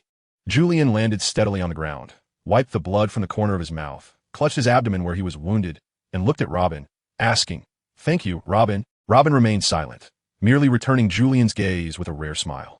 Suddenly, Crocodile sprang up from the sand, appearing somewhat disheveled, and glared fiercely at Julian and Robin, gritting his teeth as he proclaimed, "Your little tricks end here. I am the wielder of the Sansan fruit." Julian and Robin turned their gaze towards Crocodile, and they witnessed the areas dampened by water rapidly drying up. Crocodile was absorbing the moisture using his fruit ability. He slowly remarked, "Julian, your journey as a pirate comes to an end here." However, Julian wiped his nose and, looking at Crocodile with a smug expression, confidently replied, "No, Crocodile, it is you who shall see the conclusion of your journey as a warlord of the sea, for I shall be the one to defeat you." Suddenly, a thunderous roar echoed, causing Crocodile's eyelids to twitch. He looked up to see that a thick layer of thunderclouds had enveloped the skies above Alabasta. Crocodile squinted and pronounced each word deliberately. "Jump. Dance. Powder." Chapter 73. Justice and evil in an instant, torrential rain poured down from the heavens, shrouding the once sunny sky in darkness. The rain cascaded down Julian's cheeks to his chin, and with a beaming smile, he gazed at the drenched Crocodile beneath the dense clouds. Rain and sand, fleeing from the sea to the land. Your fruit ability still cannot reach its full potential. Indeed, Crocodile's weakness was evident. When the Sansan fruit encounters moisture, its elemental transformation diminishes significantly. However, on land, Crocodile was theoretically an invincible force. Yet, no one anticipated that this individual before him would conjure such a storm. Neutralizing all of his advantages, Crocodile fixed his gaze on Julian, acknowledging that this young man was rather clever, far superior to those rookie pirates whose names he could not even remember. A brilliant arc of electricity surged beneath Julian's feet, propelling him forward like a cannonball aimed directly at Crocodile. With a resounding thud, his fist collided forcefully with Crocodile's face, sending him careening through the air. Urian landed steadily on the ground, flexing his fists, a profound sense of satisfaction swelling within him at this palpable reality. Even without the mastery of armament hockey, with the right approach, he could indeed strike at the natural fruit users. Meanwhile, Robin lay on the ground, her clothing thoroughly drenched by the rain, gazing blankly at Urian, astonished that this individual was capable of conjuring a torrential downpour with his dancing powder. Moreover, it was unexpected that Vivi, the princess of this nation, had consented to Urian's method. Robin seemed to have uncovered a new perspective, realizing that in order to defeat Crocodile, Vivi had to make certain concessions, opting for a means that was less than ideal. Nevertheless, this approach yielded the most effective results, as the brief pain inflicted by the dancing powder would offset Crocodile's advantages, enabling them to overthrow his dominion and resolve the turmoil plaguing Alabasta. One must commend Vivi's decisiveness and the resolute vision of King Cobra. Both exhibited remarkable insight. Crocodile, swaying unsteadily, rose from the sandy ground, his coat heavy with rainwater. He shrugged off the drenched garment, wiping the blood from his nose that had been drawn by Urian's punch, allowing the fierce rain to pelt his face. Narrowing his eyes at Urian, he remarked, "You're the first newcomer among pirates I have encountered in many years who can actually strike me." Despite being adversaries, Crocodile harbored a measure of admiration for Urian's strength and intellect. A mind capable of devising solutions, paired with a body of considerable potential, would be an invaluable asset if he could be persuaded to join Crocodile's ranks. However, Crocodile was aware that Urian had come with intentions aimed at aiding Vivi. The notion of a pirate assisting a princess was somewhat absurd. Crocodile pondered whether Urian was merely captivated by Vivi's beauty or if she had promised him riches, compelling this pirate to ally with her. Although Crocodile believed that such a transaction was not typical of someone like Vivi, the audacious knight did not shy away from utilizing dancing powder, leaving open the possibility that she might trade her own virtue for Urian's assistance. Crocodile ran his fingers through his disheveled hair, fixing his gaze on Urian. What benefits has Vivi promised you? Wealth? Or perhaps something more intimate? Join my ranks, Urian, and together we shall conquer the world. If it is a woman you desire, once I deal with Cobra, I shall reward you with Vivi. If it is wealth you seek, I can provide you with bountiful treasures of gold and jewels. Julian was taken aback. Was Crocodile attempting to tempt him? Such a maneuver was unprecedented. He was astonished. He had never encountered anything like this in the original text. Yuri could not help but exclaim in disbelief, "Goodness, this pirate world feels remarkably authentic. It is no wonder that such formidable figures arise here." Crocodile continued to entice. "Once I ascend to the throne of Pirate King, you shall rise to fame as my right hand. Ha ha ha. What say you, young man? Join me." Throughout, Crocodile remained steadfast in his ambition. The aspiration to become the Pirate King is a dream shared by nearly every prominent pirate in this realm. Abandoning such a dream relegates one to the ranks of inconsequential pirates, incapable of instigating any transformative change in the world, or those who, appearing in fan works, completely disregard the thematic essence of this universe. The proposition Crocodile presented was undeniably alluring for newcomers, the right hand of the 7 warlords of the sea. Robin could not help but feel a twinge of concern for Yuri's resolve. However, this traveler reveled in the joys of this world, fully immersed in its thematic core. Lacking the burdensome backstory of deep-seated vendettas, the loss of parents, the anguish of betrayal, or the scars of enslavement, Yuri possessed a remarkably sound worldview. With a broad grin and an air of ease, he declared, "I, Yuri, relish this world, delighting in the life of an unconventional pirate, free and unrestrained. My companions and I are celebrated as heroes in the tales of piracy, and I, Yuri, shall indeed become the Pirate King." Such statements, seemingly absurd in the real world, unexpectedly stirred the hearts of those present in this realm. Julian proclaimed with righteous fervor, "Evil shall ultimately be vanquished by justice, not because it is inscribed by the victors, but because justice embodies the true essence of humanity, rather than the spurious righteousness of mere words." Electromagnetic catapult. Julian charged once more towards Crocodile, swinging his fists in an attempt to strike him. In Julian's perception, the rain-soaked Crocodile's strength would be significantly diminished, compounded by the original narrative's portrayal of Crocodile as relatively weak in physical combat, ultimately succumbing to the protagonist's brilliance, Luffy. However, in the face of Julian's assault, Crocodile remained steadfast, reflecting on Julian's words and murmuring, "Will evil ultimately be vanquished by justice?" Suddenly, Crocodile erupted into a hearty laugh, exclaiming, "Gwahaha! Yet this world is rife with the malevolence of ambitious souls. The justice you seek, Julian, will merely be engulfed by wickedness. In this world, where power reigns supreme, justice must be propagated through one's own strength, much like truth lies within the range of a cannon." Julian retorted sharply, "Let this small glimmer of justice within me ignite into a blazing fire, illuminating the entire world." Urian had seemingly transformed into a figure reminiscent of Saitama, delivering a powerful punch infused with the ferocity of a tempest, striking forcefully against Crocodile's chest. However, the outcome was not as Urian had envisioned. The punch did not obliterate Crocodile, who had been drenched by the rain. Instead, Crocodile's form instantly disintegrated into grains of sand, creating a vast void, allowing Urian to pass directly through the remnants of Crocodile's body. Julian's eyes widened in astonishment as he exclaimed, "How is this possible?" He had clearly been drenched by the rain. Meanwhile, Crocodile's left hand had transformed into grains of sand, and his hook swiftly lunged towards Julian. With a sharp sound, the hook sliced into Julian's arm, drawing forth a cascade of blood. Crocodile chuckled and remarked, "Rookie, the true elemental masters of the Grand Line are not mere passive entities that can be easily struck and reduced to their elemental forms." Yuri's heart leaped violently, and he exclaimed in astonishment, "Active elementalization. The speed of updates is rapid. Come and read promptly." Chapter 74. The Issue of Attack Methods. "Coach, there is something amiss with this Crocodile. Goodness, this fellow was thoroughly beaten by Luffy, who was smeared with blood from his own fists, like a younger brother. Yet, here in front of me, this individual has surprisingly become quite astute." Julian suddenly realized that the formidable warlords of the sea, intended to counterbalance the 4 emperors, were portrayed in the original work as rather underwhelming when facing Luffy, reminiscent of a low-tier boss encounter.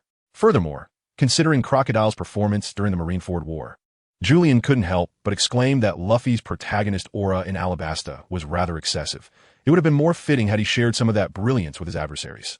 Julian collapsed to the ground, clutching the wound on his arm. He rolled several times, becoming thoroughly coated in damp gravel, blood streaming down his body.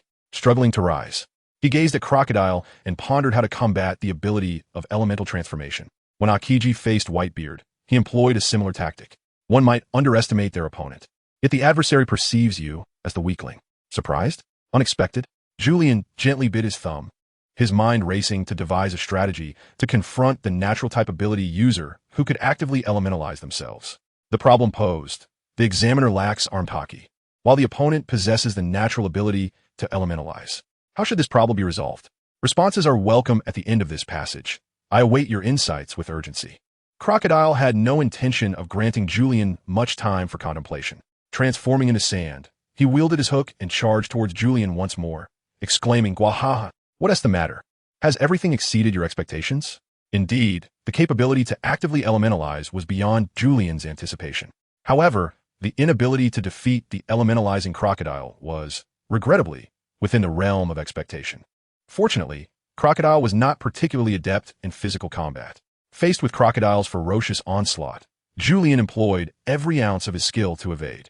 As the hook swung, he occasionally felt the sting of Crocodile's attacks, each slash eliciting a sharp, fiery pain that coursed through his body. Crocodile chuckled, "Gwahaha, where has your confidence from earlier disappeared to? Such a pity. You damaged my hook. It is now devoid of poison." With a swift push of his foot, Julian immediately distanced himself from Crocodile. The latter, observing the battered Julian, did not seem eager to engage with this pirate newcomer who boasted of his intent to defeat him and exhibited a hint of intellect.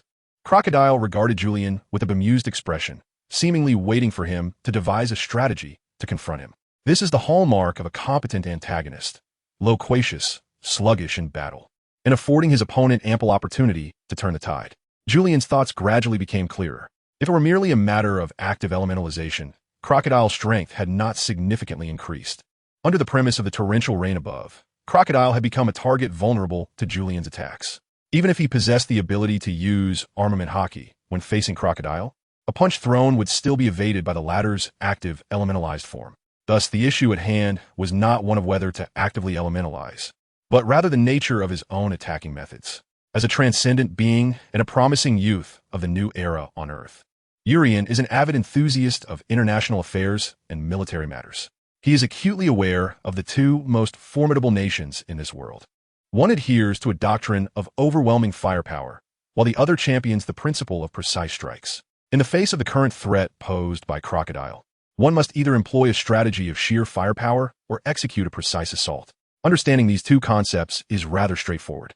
Firepower coverage refers to extensive attacks that render Crocodile's proactive elemental transformation utterly ineffective.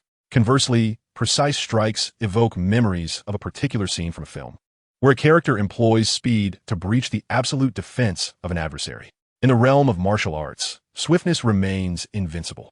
The arc of electricity danced once more beneath Julian's feet, launching forth like a projectile towards Crocodile. The speed was astonishing. However, mere velocity would not suffice. Crocodile's form once again transformed into grains of sand, creating an opening through which Julian surged. Just as Crocodile prepared to pivot and unleash an assault on Julian, he was met with the sight of Julian already grounded. With a powerful push from his feet against the earth, the arc of electricity flickered, and he deftly reversed his trajectory. Julian clasped his fists together and, with a resounding thud, struck Crocodile's back forcefully. The brutal impact caused Crocodile to cough up blood, sending him hurtling away, where he tumbled several times across the sandy terrain before finally coming to rest. Julian dared not be complacent, fearing that Crocodile might conjure some unexpected trickery. With a swift push of his feet, he surged forward once more. Bang! Bang! Bang! A series of punches landed with resounding force, sending Crocodile flying a considerable distance. Robin, crouched upon the mountainside, watched in astonishment as Crocodile, a formidable member of the Warlords of the Sea, found himself in such a disheveled state under Julian's relentless onslaught, a mere rookie pirate. The unfolding battle was beyond the realm of imagination for Robin, who stood as an observer at the periphery of the battlefield. Bang! With a powerful punch, Urian struck, but Crocodile swiftly responded with a sweeping kick of sand aimed at him.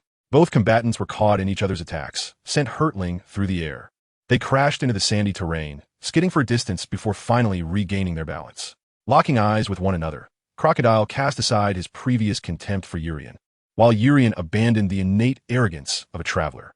They now regarded each other as true adversaries, evenly matched in prowess. Both were undeniably weary.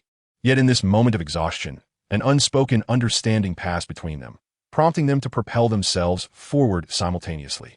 A colossal sandstorm surged toward Urien, resembling a titanic wave from the ocean, as Crocodile's form began to expand, transforming him into a figure of sand, brandishing a hook of sand as he charged onward.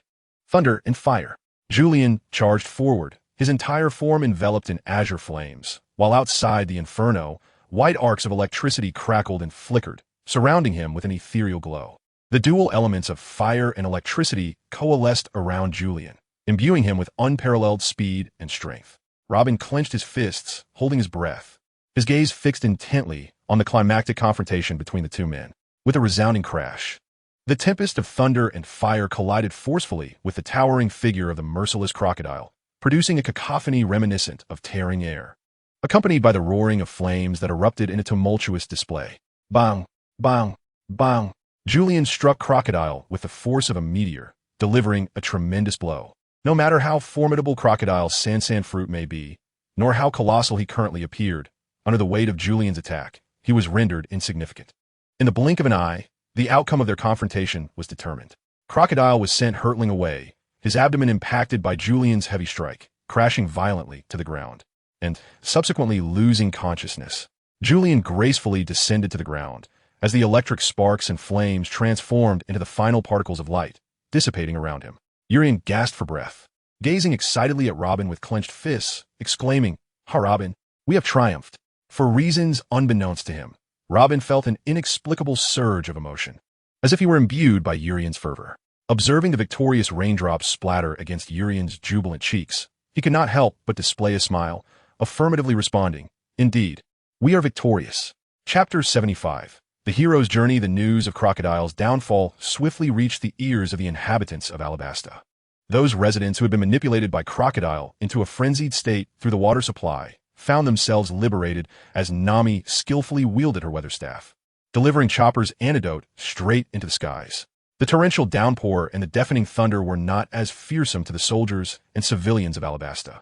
The rain-soaked, frenzied individuals gradually regained their senses, bewildered by their circumstances, questioning why they were there and the presence of the former King Cobra's soldiers surrounding them. As the storm subsided and the clouds dispersed, sunlight once again illuminated the land of Alabasta. Cobra stood atop the highest point of the church, utilizing a loudspeaker to unveil the entirety of Crocodile's nefarious schemes. That pirate had employed dancing powder to frame Cobra, seeking to usurp the throne of Alabasta, further aiming to extract an entirely fictitious entity from the kingdom to fulfill his ambitions. The manipulation and deceit inflicted upon the populace ignited their fury against Crocodile. The false hero, Kosha, once a revolutionary hero and an ally of Crocodile, took it upon himself to reveal Crocodile's malevolence. With Urien's victory over Crocodile, the members of the Urien pirates vanquished Crocodile's subordinates, leading to the complete liberation of Alabasta. The people erupted in jubilation, warmly welcoming their former king back. They celebrated as their princess adorned herself in beautiful garments, returning to the palace that rightfully belonged to her. As Urien returned from the outskirts, battered and bruised, Vivi approached him, tenderly cupping his face and planting a gentle kiss upon his cheek. "Thank you, Urien, the hero of Alabasta," she expressed, embodying the most fitting and direct way for a princess to convey her gratitude to a hero. Julian was equally taken aback, utterly unprepared for Vivi's unexpected gesture, and surprised to find himself on the receiving end of such treatment. Julian, feeling somewhat embarrassed, scratched his head and chuckled. "I mentioned it before. We are indeed the literary pirates, those who read as heroes, hee." Vivi responded emphatically, "Indeed, indeed." The crew of pirates led by Julian was unlike any she had ever envisioned. Vivi had never encountered a pirate group quite like theirs. In Julian's own words, "Our pirate crew is a heretic amidst the vast seas of the Grand Line. There are certainly no more than a handful of crews like ours." Reflecting on the grandiose bravado Julian exhibited on the deck during their boasting moments, and then observing his somewhat disheveled appearance after the battle, the stark contrast was rather amusing, leading Vivi to cover her mouth as she chuckled softly. Julian gazed upon Vivi, who smiled like a little angel. confronted by an important character from the original work. And one of his favorites, Julian, as was his custom, blurted out, "Vivi, would you be interested in joining us? Become a knight princess aboard my ship. Serve as our pirate crew's diplomat. I shall take you to witness the world and immerse you in an epic journey of heroism." As Julian's words resonated in the air, Vivi stood transfixed, murmuring softly to herself. To become a hero, she reflected on her journey alongside Julian. One of the most frequent tales she heard were of the Julian pirates liberating people from the tyranny of malevolent forces across various lands. Their adventures were filled with laughter and joy, yet unbeknownst to them, they had unwittingly become heroes in numerous locales. In Alabasta, they had vanquished Crocodile, rescuing the entire kingdom from his grasp, thus earning the admiration of the people. The joy of the citizens was palpable, their faces lighting up with gratitude and a hint of reverence for Julian and his crew. This was the essence of embarking on carefree adventures upon the high seas, the journey that led them to heroism without their conscious awareness. Vivi yearned for such a life. However, as the princess of Alabasta, she found herself unable to join the Julian pirates. Should she take on the identity of a pirate, it would undoubtedly bring untold troubles to her kingdom. Although her heart was stirred, Vivi felt compelled to express her regret, saying, "I am sorry, Julian. I cannot join you." Her voice carried a tinge of embarrassment, and she averted her gaze, unable to meet Julian's eyes. Julian suddenly realized that upon seeing the captivating characters from the original story, he instinctively extended an invitation for them to board, which was rather reckless. Moreover, Vivi's circumstances certainly did not permit her to accompany him in the life of piracy. Urian waved his hand repeatedly, saying, "It's nothing, Vivi. It was my oversight. After all, you're a princess, haha. It's all fine, no need to dwell on it." Naturally, the gang of Crocodile fell into Tina's hands, and with such a significant catch, Tina dared not linger.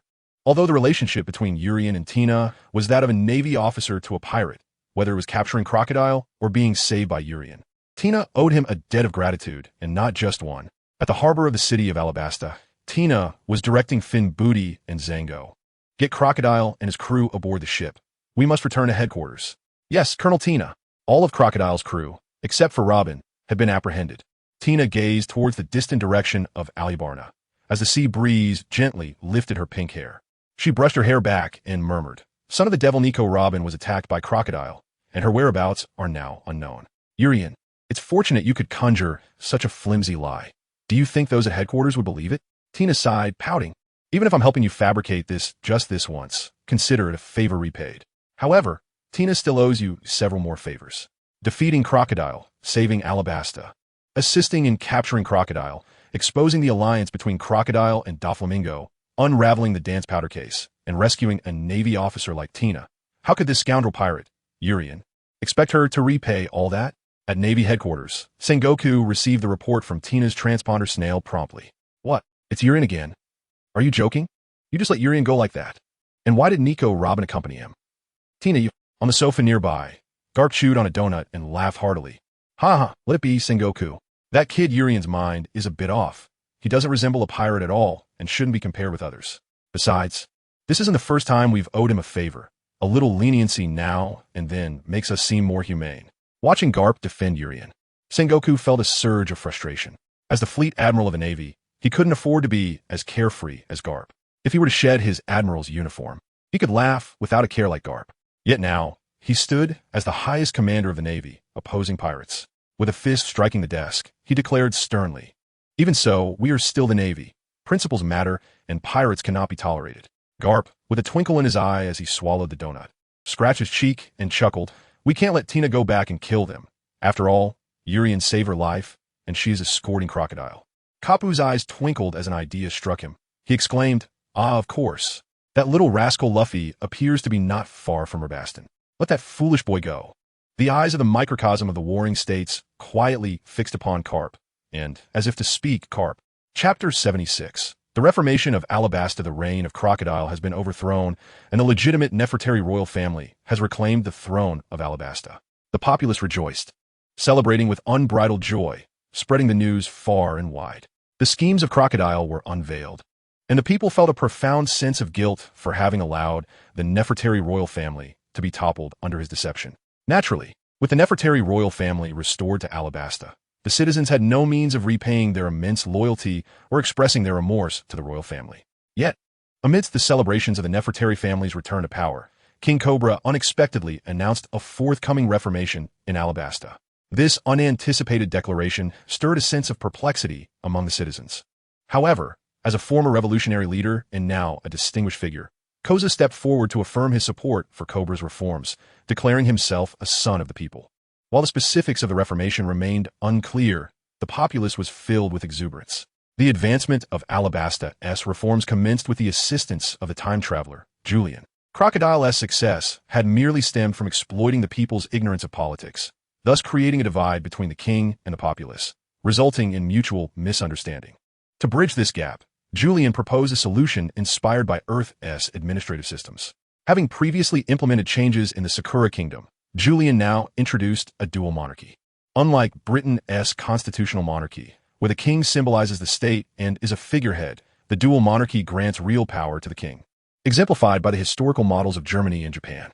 Although constitutions and parliaments exist, the king retains the authority reminiscent of feudal absolutism, singularly wielding state power as the center of authority and the highest ruler. In contrast to a constitutional monarch who governs by law, the dual monarchy allows the king to act as the definitive authority. The constitution often reflects the king's will, the parliament serves as an advisory body, and the cabinet operates as the mechanism for executing administrative power, with the prime minister appointed by the king. Recognizing Cobra as a capable sovereign, Julian deemed it inappropriate to impose a British constitutional arrangement upon him, as that would diminish his potential. The dual monarchy, therefore, was deemed most suitable for Alabasta, with Cobra as the king and Koza as the capable prime minister, assisting Cobra in various administrative duties. Cobra represented the aristocratic class and embodied royal power, while Koza represented the commoners, advocating for their interests. This harmonious blend fostered communication, understanding, compromise, and collaboration between the two social strata, propelling Alabasta toward a brighter future. The formidable partnership of these two talented leaders undoubtedly created a series of visible and promising prospects for the people of Alabasta. With Cobra announcing the establishment of the monarchy and the formation of a responsible cabinet, Koza was appointed as the first prime minister of Alabasta. This act formally declared the commencement of political reform to the citizens. Upon grasping the concept of reform, the populace erupted in cheers. Of course, this matter no longer concerned Julian and his companions, as the designer had already presented the political blueprint to Cobra and Koza. What they ultimately decided to implement was beyond Julian's interest. As night enveloped Alabasta, the palace remained aglow, with Cobra and Koza deliberating over Julian's political reform plans in their office. Meanwhile, under the moonlight, unnoticed by anyone, a figure slipped from the window of the room where Julian and his company rested, evading the patrols, and made their way towards the canola flower harbor of Alabasta. Julian still had adventures to embark upon. He did not wish to disturb Kabura and Kosha during this critical period of reform. The group had quietly departed the city on their camels. Julian turned back to gaze at the resplendent palace illuminated against the towering city walls, and with a faint smile remarked, "Kabura and Kosha are indeed diligent. Vivi is fortunate to have such a devoted father and a promising future husband. I truly feel happiness for her." Robin, riding alongside Julian on his camel, expressed a hint of surprise, saying, "I never anticipated that you possessed an understanding of politics, Julian." Julian gazed at Robin, the crew member he had successfully recruited. Naturally, the reaction among his companions was not one of surprise or concern as depicted in the original narrative. After all, Julian had previously disclosed to his comrades the primary objective of their venture, which was to recruit Robin, with Vivi being a secondary consideration. Having witnessed Julian's plans on numerous occasions, his companions had grown accustomed to his arrangements and voiced no objections. Julian chuckled, saying, "Robin, there is much more you are unaware of. This is merely a trivial encounter, and many astonishing events await you in the future." Robin covered her mouth, stifling a laugh, and felt a flicker of fondness for this younger captain who regarded her as a partner. At that moment, Julian inquired, "Robin, does the historical record of Alabasta truly mention Pluto?" A slight tremor coursed through Robin's body, and a flash of concern crossed her face, plunging her into silence. Cursing himself for being a conversation killer and an awkward talker, Julian thought, "Damn it, are you a fool? She has only just joined you. The most rudimentary trust has yet to be established. Why would she confide in you?" Robin opened her mouth to respond. No, aside from the history of Alabasta, there's nothing else. Whether Robin's words were truthful or not, Julian resolved not to broach the subject again until he had opened her heart and built trust.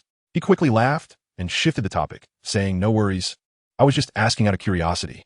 Huh, by the way, where are Nami and Karina?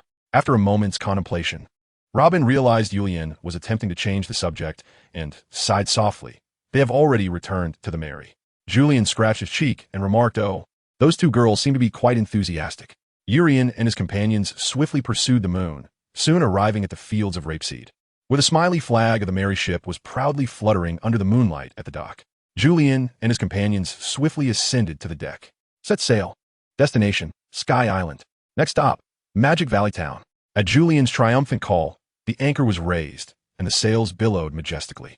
Under the moonlight, the Mary gracefully carved a beautiful arc as it departed from Alabasta. At that moment, Nami and Karina exclaimed to Julian, "Julian, look who this is."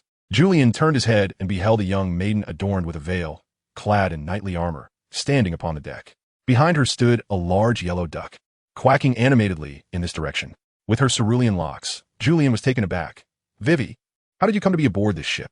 Vivi slowly removed her veil, revealing a sweet smile beneath the moonlight, reminiscent of a lunar goddess.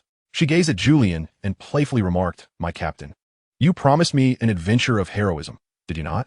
Hee hee. Furthermore, I now go by Vivian, the knight and diplomat of the Julian pirate crew. In the palace of Alabasta, Cobra gazed out of the window, murmuring, "Kosha, Vivi must have set sail by now, correct?" After a moment's contemplation, Kosha nodded and replied, "Indeed. She has likely departed." Cobra, reflecting on Vivi, couldn't help but chuckle softly. That child, ah. Chapter 77, The Cap of Luffy. Hee hee. So, Julian, are you a bit surprised?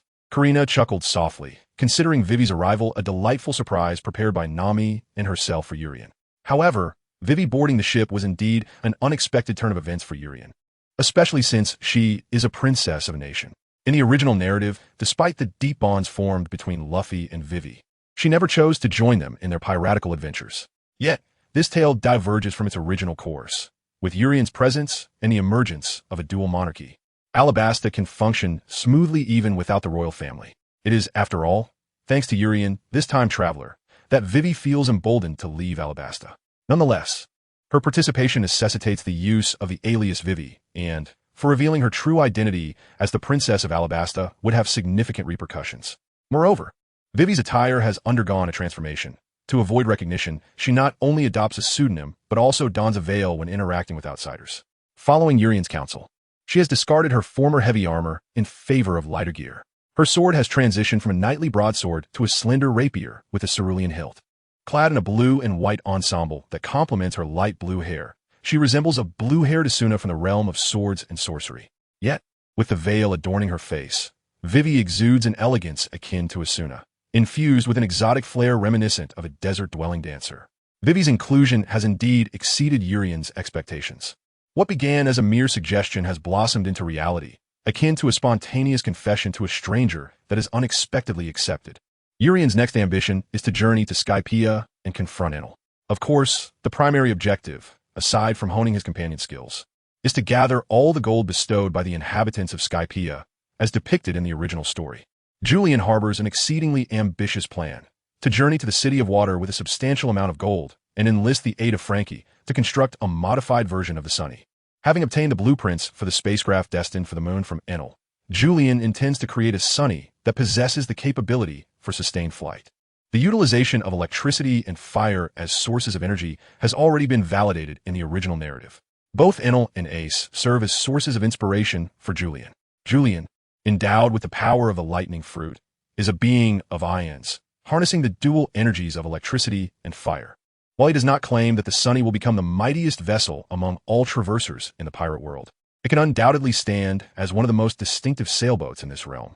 As for the Mary, although Julian harbors a certain sentiment towards her, she remains merely an ordinary small sailboat. Furthermore, without a skilled shipwright among the crew, meticulous maintenance is unfeasible, and it is inevitable that the Mary will suffer damage during future voyages. Julian is acutely aware that the Mary cannot carry them into the New World. Julian possesses a remarkable confidence of 99% that he can persuade Usopp, who holds a profound affection for the going Mary, to accept this reality without causing any discord. Unlike Luffy, as Julian and his companions departed from Alabasta, the moon in the sky yawned, signaling the end of its watch. The sun, rejuvenated, ascended to reclaim its position in the heavens. Somewhere upon the vast ocean, a small naval warship, bravely navigated the waters along Alabastus route. I am absolutely famished, and complained a golden-haired woman, clad in a naval coat, with her hands firmly planted on her hips. A purple scabbard and hilt adorned her waist as she pouted and furrowed her brow, chiding, "Luffy, this is enough. You've devoured all the food on the ship." Luffy, draped in a naval coat, languidly slumped against the ship's railing, extending his tongue in despair. "But I was hungry at night," he lamented, and delivered a heavy fist to Luffy's head, producing a series of clangs, and grumbled, "That was an entire half-ship's worth of supplies. We received it from Rear Admiral Drake just days ago. It could have lasted us a week, and now it's all gone." She sighed now. "If we can't find anything to eat, we'll likely perish from hunger."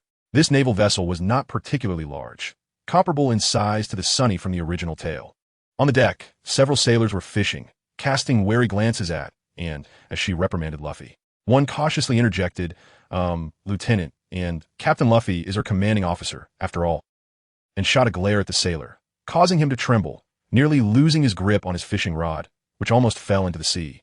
He quickly turned away, beads of sweat forming on his brow, focusing intently on his fishing line, not daring to utter another word, and turned back to the pitiful sight of Luffy, muttering, "Honestly, I wish I could buy a large, lockable refrigerator to secure all the food on this ship. You, unreliable captain, are truly something else." Having emptied the ship's provisions, Luffy left the crew with no choice but to take emergency measures. Some fished while others scoured the cabins for mice. With a considerable distance still to cover before reaching Alabasta, they had to rely on such makeshift food to sustain them until they reached land. Suddenly, Luffy's nose twitched as if he had caught a whiff of something. "Meat?" he murmured, inhaling deeply. Like a dead dog roused from slumber, he bolted upright, exclaiming, "Meat! And it smells like roasted meat. We have food." For a food lover like him, a keen sense of smell was essential, akin to a radar locking onto a target from afar. At that moment, the lookout atop the mast, also feeling the pangs of hunger, called down, "Captain Luffy, Lieutenant Ann, a pirate ship has been spotted to the southeast."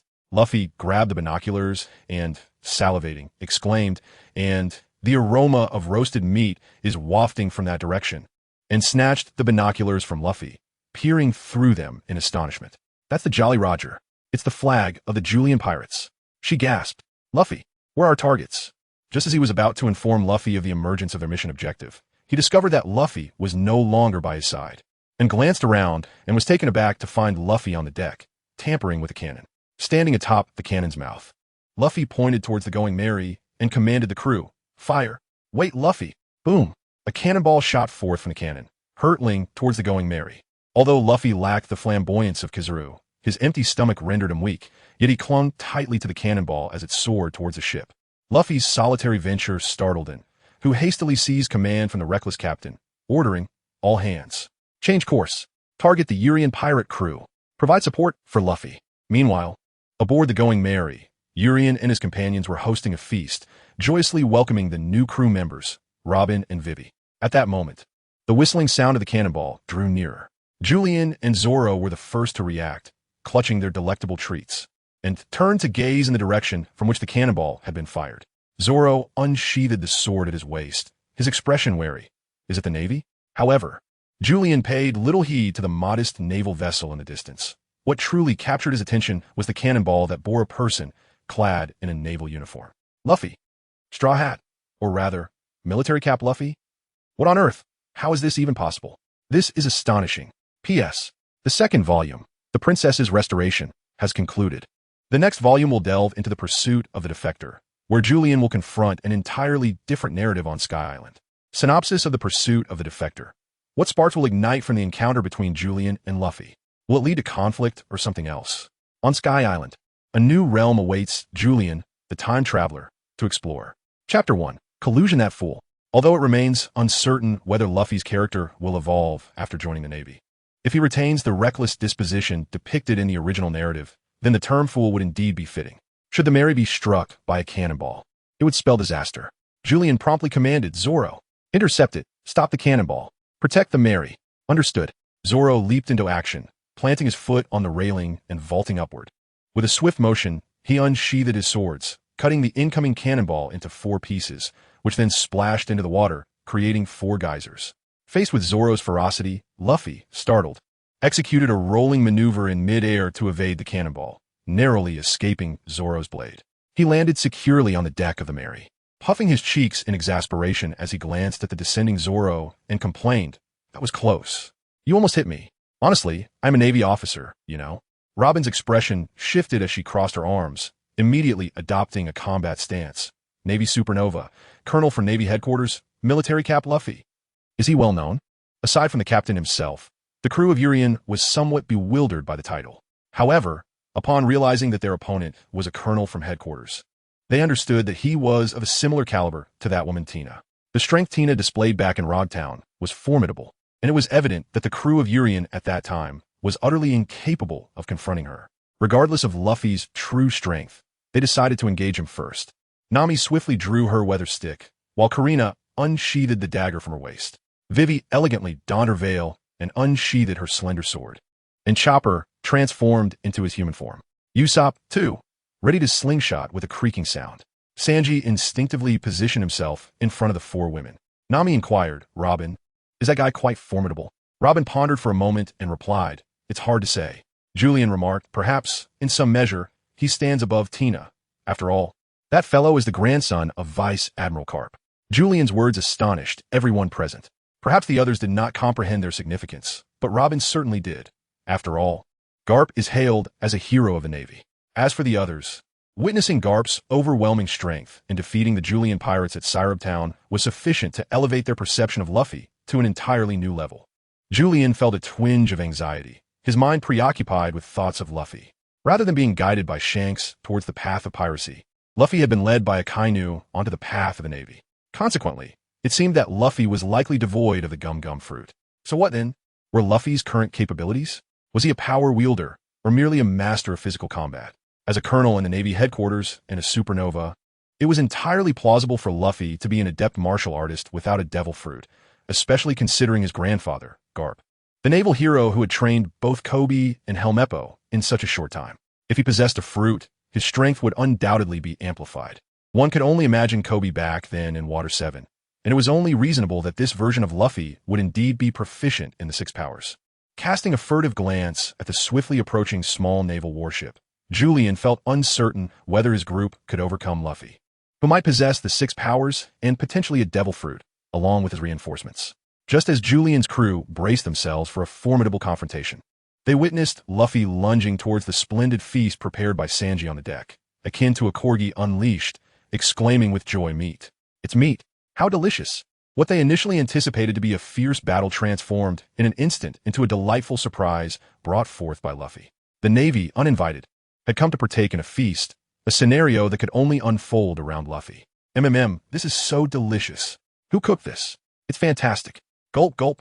Don't just stand there, come and eat. As they beheld Luffy's enthusiastic eating and cheerful invitations, the crew exchanged glances, uncertain of how to proceed in this unexpected situation, ultimately directing their gaze towards their captain, Julian. In his heart, Yuri felt an overwhelming joy. Splendid. In this world, Luffy's character remained unchanged. Although his identity had transformed from a pirate to a naval officer, his personality still mirrored that of the original tale. Such a Luffy could effortlessly befriend the peculiar crew of Yuri's pirates.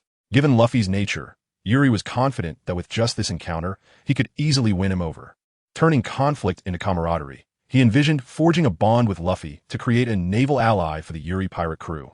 Julian promptly gestured for everyone to lower their guard, remarking, "This fellow seems different from the other sailors. He should be relatively easy to get along with. Wouldn't you agree?" The others looked at Julian with skeptical expressions, as if to say, "What makes you think that? Don't deceive us."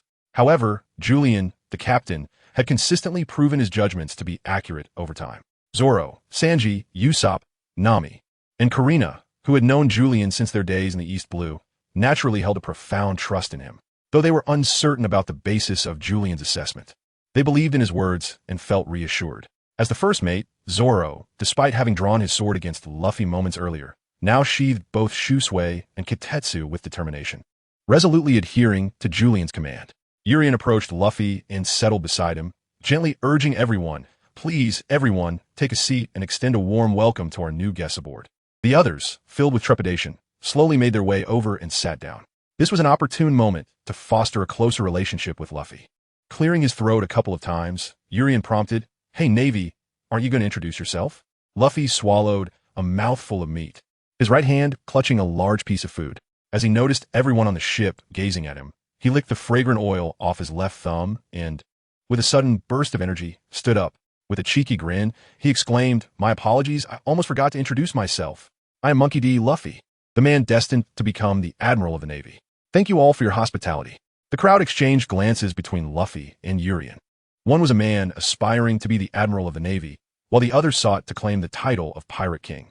The juxtaposition of these two opposing figures sitting together instilled a sense of incongruity among the onlookers.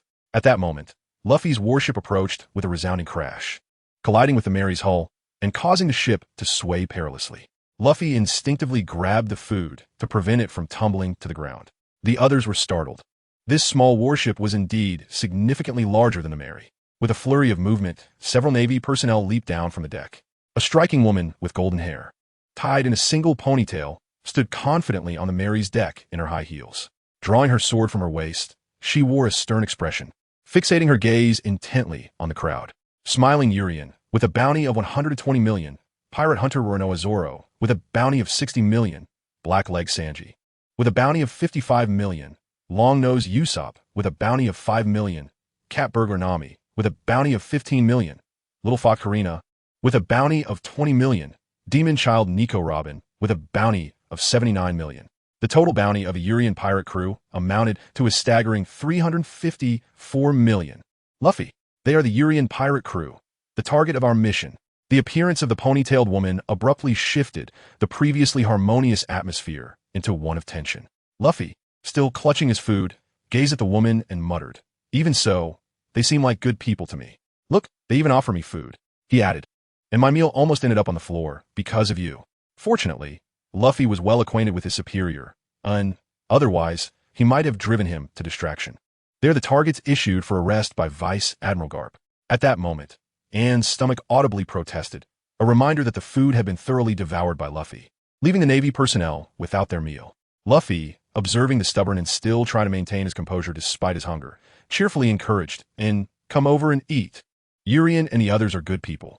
Upon witnessing Luffy's assistance, Julian realized it was time to showcase his true skills. Employing the divine technique of leveraging the slope to descend gracefully, Julian beamed at and, saying, "Though you hail from afar and belong to the Navy, here in our Julian pirate crew, you are as welcome as if you had returned home. Clap, clap." Julian clapped his hands and commanded Sanji. Understanding the plight of the famished lady, Sanji gracefully turned around, making a grand reappearance as he prepared a lavish array of fresh dishes. With a flirtatious swagger, he approached and knelt before and, holding a platter of culinary delights, and gently said, "My beautiful lady, though we may stand on opposite sides, one cannot endure hunger." "Can they?" Luffy chuckled and remarked, "Hee hee, and see, I told you Julian and the others are good people." In the second chapter, and learned of the bounty for the first time, which was, of course, not entirely unexpected. After all, having defeated Crocodile, an increase in their bounty was inevitable. Iam gunti hunted, iam honored. However, it was the bounties placed upon Usopp, Nami, and Karina that were both anticipated and surprising. In the original narrative, Nami and Usopp were only rewarded after the events at Enies Lobby, yet here they were already marked. Although 15 million and 5 million berries are not exorbitant sums. For the two who received their first bounty due to Crocodile, it was indeed commendable. And one of Luffy's subordinates held 7 bounty posters and addressed Luffy. "They are wanted criminals." Luffy, chewing on a hearty chunk of meat, cheerfully replied, "And come over and eat something first. They are quite hospitable." "What on earth?" Julian scrutinized Luffy and retorted, "I am Julian. You, Lee." And Luffy suddenly grasped, "Julian, oh, I've got it." However, after swallowing a mouthful of cake, he intended to say something too, but promptly forgot Julian's name. "Julian? I am Julian." "All right, noted." After devouring a strawberry pie, Luffy slightly furrowed his brow and looked at Julian. "Julie what?" Julian rolled his eyes. "Julian. Oh, Julian." Luffy's mouth was round and full as he gulped down a bunch of grapes. Then, in a dazed manner, he gazed at Julian and asked, could you ask again?" "What was that, Julian?" Julian was utterly speechless. Julian. The importance of this matter warranted repetition thrice. "Recite it with me." Julian. Luffy, feeling a tad embarrassed, chimed in. Julian. This time I shall truly remember." He then beamed at him, exclaiming with delight, Hee hee, it's quite wonderful to have you all around. Puffed. Julian spat out his iced tea, exclaiming, Luffy, you've gone too far, and approached with swift strides. His anger palpable as he forcefully slammed the bounty poster onto the table, pointing at Julian's name and declaring, It's Julian. This bunch has a bounty exceeding 300 million. Luffy. Meanwhile, Nami gazed in shock at her own bounty poster, stammering, I have a bounty. At that moment, Karina picked up her own bounty poster from the table, admiring it with a grin as she said, Hee hee, of course. But little thief cat, my bounty is higher than yours, and I look far more appealing on the poster. 20 million berries. Who cares about that? I've been given a bounty. Boo-hoo. Nami, overwhelmed by the experience of her first bounty, clung to Karina's shoulder, sobbing in despair. Urian gazed at the bounty posters laid out before him. The rewards for most had increased, yet Chopper's bounty was conspicuously absent. Likewise, Vivi was not mentioned, as her current identity as Vivian had not allowed her to appear in any capacity as a member of the Urian pirate crew. However, it was rather amusing that Usopp's title had been reduced to Long Nose. Clearly, without having experienced the schism in Water 7 or the masquerade battle at Enies Lobby, one could never earn the title of Sniper King. As for the flamboyant moniker of God Usopp that followed, Urian was determined to ensure Usopp would attain it. Turning to Sanji's bounty poster, it was surprisingly devoid of the typical portrayal of a tragic accident. It seemed the photographer had put some heart into it, neglecting to cover the lens. The image of Sanji on the bounty poster bore a striking resemblance to his appearance 2 years later in the original narrative. However, under normal circumstances, Urian realized he would not be able to trigger the tragic storyline involving the unfortunate child Dibaru on Soap Island. The moment when Sanji would showcase his pounding hunch remained an elusive spectacle yet to be witnessed. Unbeknownst to them, a soft rumble emanated from the stomach of a girl named, and, betraying her hunger, her complexion shifted, and the embarrassing silence of an empty belly made the atmosphere rather awkward. Behind her, a dozen sailors shared similar sentiments, their eyes glistening with desire as they stared at the food while swallowing nervously, yet they dared not make a move. Julian smiled gently and, with gracious hospitality, remarked, I suppose you're all quite hungry. Please, have a seat and enjoy a meal. You appear to have not dined yet. Beside him, Luffy, devouring a hamburger, spoke with his mouth full, I accidentally finished all the food in the fridge yesterday, and now there's nothing left to eat. Such was Luffy, and it was fortunate that he was not a member of Julian's crew. Otherwise, they would have to contend with not only safeguarding against thieves and wolves, but also against Luffy himself. However, and wore a resolute expression, as if proclaiming that a proud Navy officer should never bow to pirates for the sake of food. This stubbornness, however, only served to torment the hungry sailors behind him, who were salivating at the prospect of a meal. Luffy then stood up, approached, and with a bold gesture, pried open her mouth and forcefully stuffed a piece of cake inside, exclaiming, and this is truly delicious. Bang! As Luffy shoved the cake into An's mouth, Sanji swiftly delivered a kick that sent Luffy flying, glaring coldly at him as he lay sprawled beside a barrel, and admonished, How can you be so rude to such a beautiful lady? The atmosphere grew tense, and Luffy slowly rose from the ground, gazing mournfully at the food that had fallen, lamenting, Oh no, what a pity. The food has fallen on the ground. Furrowing his brow, he added, Are you looking for a fight? Sanji lit a cigarette, nonchalantly retorting, I'll be here for the long haul. The fire of rivalry ignited in their eyes, and Julian, sensing the impending clash, cried out in alarm. This Luffy was not the character from the original tale. It was uncertain whether he could be subdued by force. Please, let's avoid conflict for now. There may yet be a chance to negotiate with Luffy. Julian quickly intervened, exclaiming, Sanji is still just a child. How dare you? Sanji is our crew's cook. If you were to fight him, Luffy, and injure our chef, you would be left with nothing to eat. In the vast ocean, one must never offend a cook. That is an unyielding law. Julian. Luffy gazed at Sanji in astonishment, exclaiming, Is this delicious spread all made by that curly-browed fellow? Julian and his companions nodded in affirmation. Luffy then lowered his sleeves and hurriedly approached Sanji, bowing deeply. I am sorry. Straightening up, he looked at Sanji, his eyes sparkling. Your dishes smell amazing. Sanji playfully kicked Luffy's head lightly with the heels of his feet, as if scolding a child, admonishing, You must never lay a hand on a lady, understand? Julian, witnessing this, broke into a cold sweat, but fortunately, Luffy, being blissfully oblivious, did not take offense. The two shook hands, and the matter was soon forgotten. Meanwhile, after swallowing a piece of cake, could no longer withstand the protests of his stomach. Even the strongest could not silence its delightful growl. urging his brain to command everyone to finish their meal first. Consequently, an unexpected group of Navy officers joined the festivities welcoming Vivi and Robin. With Luffy's lively antics, combined with the comedic trio of Usopp, Chopper, and Robin providing cheerful support, the atmosphere became filled with joy and laughter. Luffy even playfully mimicked Chopper, lifting Robin's hands as if to say, "Usopp, look, Chopper." Julian, the time traveler, adeptly facilitated harmony between both sides, fostering an unexpectedly amicable environment. A situation perhaps only possible between Luffy and Julian, and transitioned from initial wariness towards Julian and his crew to a sense of camaraderie, gradually blending in with his Captain Luffy and the rest. Julian sat to one side, resting his head on his hand, gazing at the woman named, and murmuring to himself, "What a familiar face. Golden hair tied in a single ponytail. I can't shake the feeling that I've seen her somewhere in a comic." Julian repeatedly murmured the name, and while swiftly rummaging through his memories. After all, it had only been less than 2 months since his transference, and his recollections remained vivid. With golden hair tied in a single ponytail and wielding a purple blade, Julian suddenly gasped. Goodness, could it be that person? As a seasoned fan of the series, Julian was well-versed in the lore of One Piece.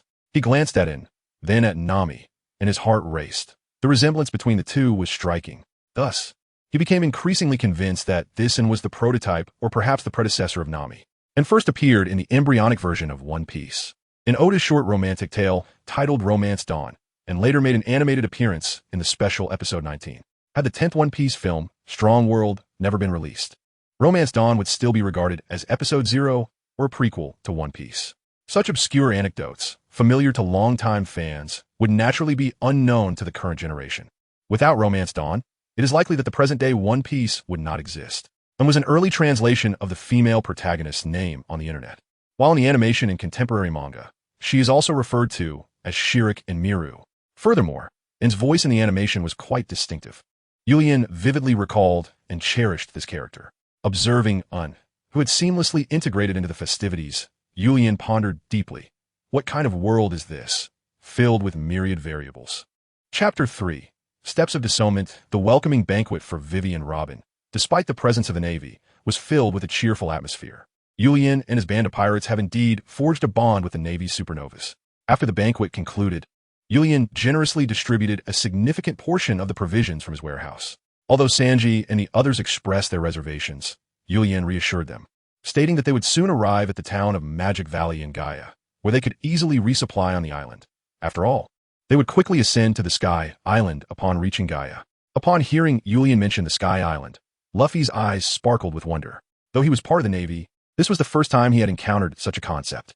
However, duty called, and after the banquet, he had to bid farewell to Julian and his crew. As he watched the Mary disappear over the horizon with Julian aboard, tears welled in Luffy's eyes as he gazed at a contented In, who had been well treated by Sanji, and said, "It's truly wonderful to have you and your companions," and nodded affirmatively, albeit non-committally, replying perhaps yes.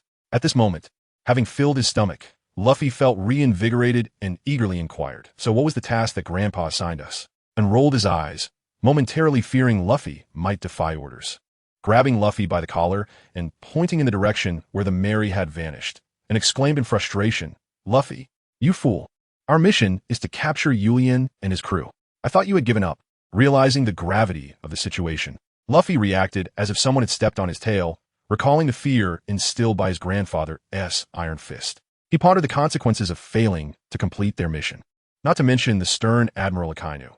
If he learned of Luffy mingling with pirates and sharing drinks, he would undoubtedly have Luffy hung outside Navy headquarters, stripped bare and left to bake in the sun for a month. Luffy shivered at the thought and promptly ordered, "All hands, full speed ahead. We must capture the pirates led by Julian. We cannot let them escape." The Navy soldiers, witnessing their captain's sudden shift from fear of wolves to fear of tigers, prepare to undertake the thankless task of apprehending pirates after a hearty meal, grumbling amongst themselves. Nonetheless, capturing pirates was an undeniable duty of the Navy, and with their bellies full, they were invigorated. They set the sails, turned the helm, and aimed for Julian and his crew. As the Mary gently glided into the harbor of Magic Valley Town on Gaia Island, the crew beheld the numerous flagpoles adorned with fluttering pirate flags and the multitude of pirate ships docked nearby. Usopp, cradling Lasso, and Nami, holding Chopper, along with Vivi and Karoo, exclaimed in unison, "So many pirate ships! Are we entering a den of thieves?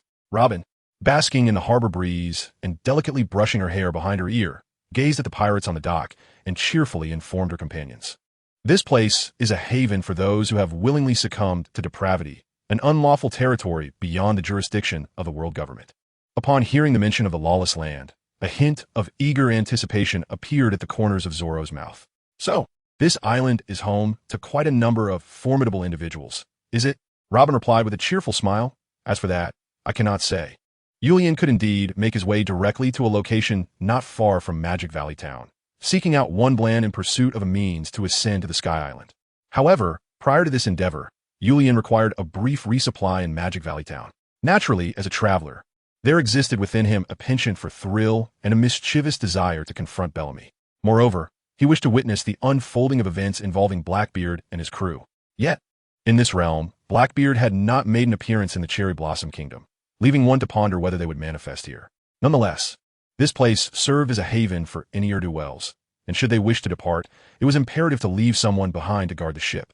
Without further ado, the timid trio of Nami, Chopper, and Usopp volunteered to remain aboard, while Vivi, the knightly maiden, consented to stay and guard the vessel at Nami's pleading.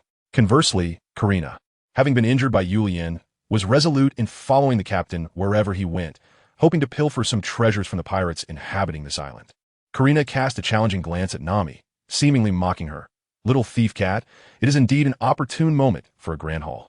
Upon my return, I shall undoubtedly reap a bountiful fortune. In response to Karina's taunting gaze, Nami gritted her teeth, stamped her foot, and readily accepted the challenge posed by Karina. The timid trio was swiftly reduced by one, and without Nami, Vivi, at Robin's invitation, embarked on a shopping excursion. With all four women aboard the ship intending to disembark, Julian also resolved to go ashore. Leaving only Chopper and Usopp on the Mary, however, was not an option. Thus, Julian instructed Zoro and Sanji to draw lots to determine who would remain behind to guard the ship. Zoro, eager to seek out formidable adversaries on the island, was disheartened to find he had drawn the lot to stay. Observing Zoro's glum demeanor, Sanji, ever the provocateur, added fuel to the fire. TSK, green algae head. What a pity. I shall be enjoying the company of these lovely ladies on the island. Zoro, struggling to suppress the urge to retaliate, sat cross-legged against the mast, eyes closed, wishing to avoid the sight of that insufferable man, and grumbled menacingly, if you don't want to fight, then just get lost, you perverted sea cucumber. After all, is no longer the original work. Urian's primary purpose in visiting Magic Valley Town is to meander aimlessly.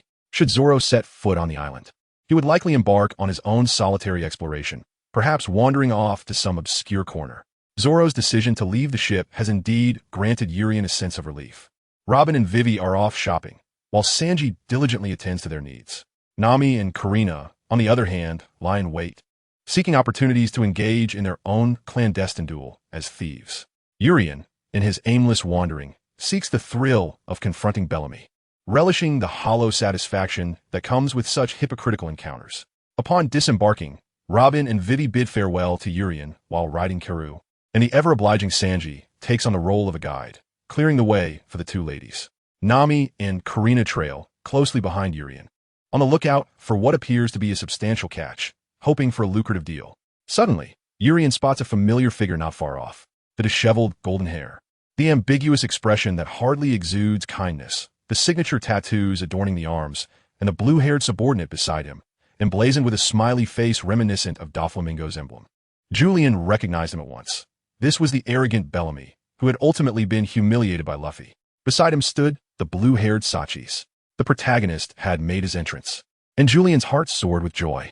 He strode forth with an air of indifference, adorned with the characteristic smile of Julian, swaggering confidently towards Bellamy. His gait was devoid of affection and loyalty.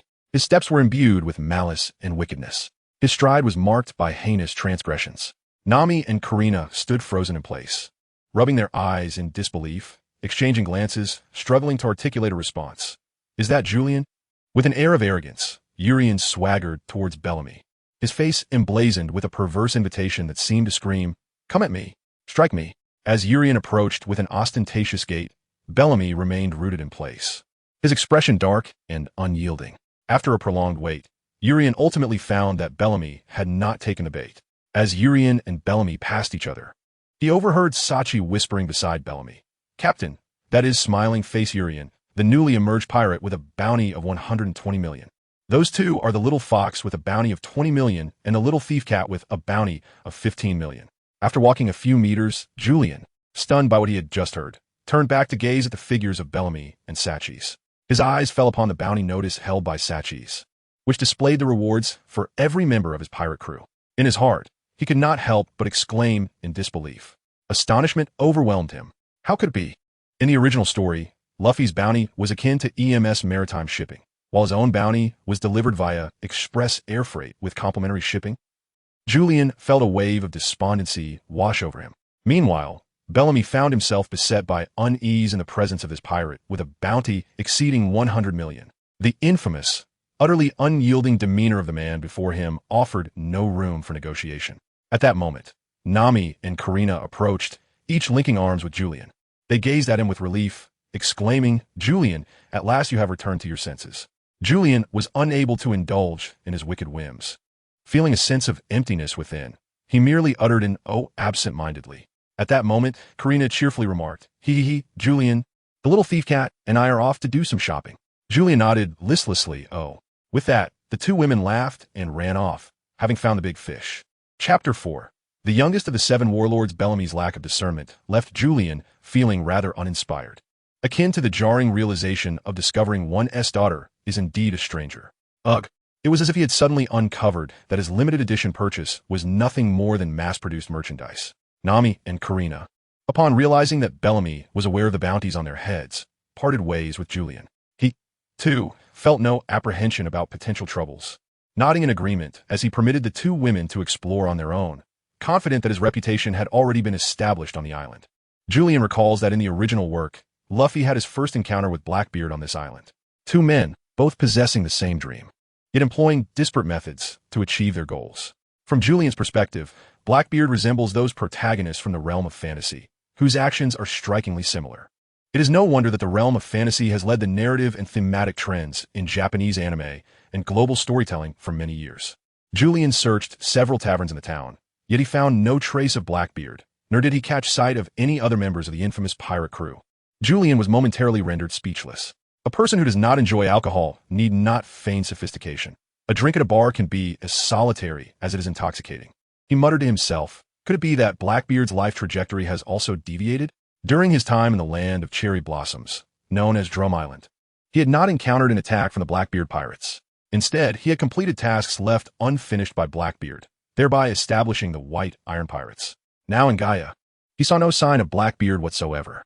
Speaking of Blackbeard reminded him of Ace. In the original manga, Ace had pursued Blackbeard, the traitor, but due to his lack of strength, he was soundly defeated and subsequently handed over to the Marines, which led to him becoming a warlord of the sea and the commencement of his ambitious plans. This ultimately resulted in the outbreak of the Marineford War, causing monumental changes across the world, leading to the downfall of the Whitebeard pirates and the emergence of a new Yonko. Blackbeard, with textbook cunning, advanced step by step towards the throne of the Pirate King. In this world, Luffy had ambitions to become a fleet admiral, and thus, Julian's most formidable rival naturally became Blackbeard. It is worth noting that, in the original story, Blackbeard was portrayed as the ultimate antagonist for Luffy. Consequently, Julian harbored a certain unease towards Blackbeard. However, it seemed that Ace had not encountered him in Alabasta. In the original narrative, Ace made a stunning entrance in Alabasta, capturing the admiration of many women, with numerous fans rallying behind the banner of Ace, the Little Prince. Julian vividly remembered the small boat powered by flames that Ace had sailed, filled with envy. There was a time when Julian had also envisioned roaming the world, sword in hand, to witness its splendor. Yet, in the end, he chose not to follow the solitary path of Mihawk, but instead opted to tread the path of Luffy, inviting companions to embark on an impromptu adventure toward becoming the Pirate King. In another street of Magic Valley Town, news of Julian and his crew's arrival in Gaia swiftly circulated throughout the town. The defeat of Crocodile and the betrayal of the son of the devil elevated the reputation of Julian's pirate crew among the local pirates. Vivi, carrying bags of clothing, placed them onto Karu's back. As a member of Julian's crew, Vivi kindly purchased several outfits for Nami and Karina, strengthening their sisterly bond. Of course, there were also garments for Robin. Vivi heaved a sigh as she loaded the bags onto Karu, wiping the sweat from her brow.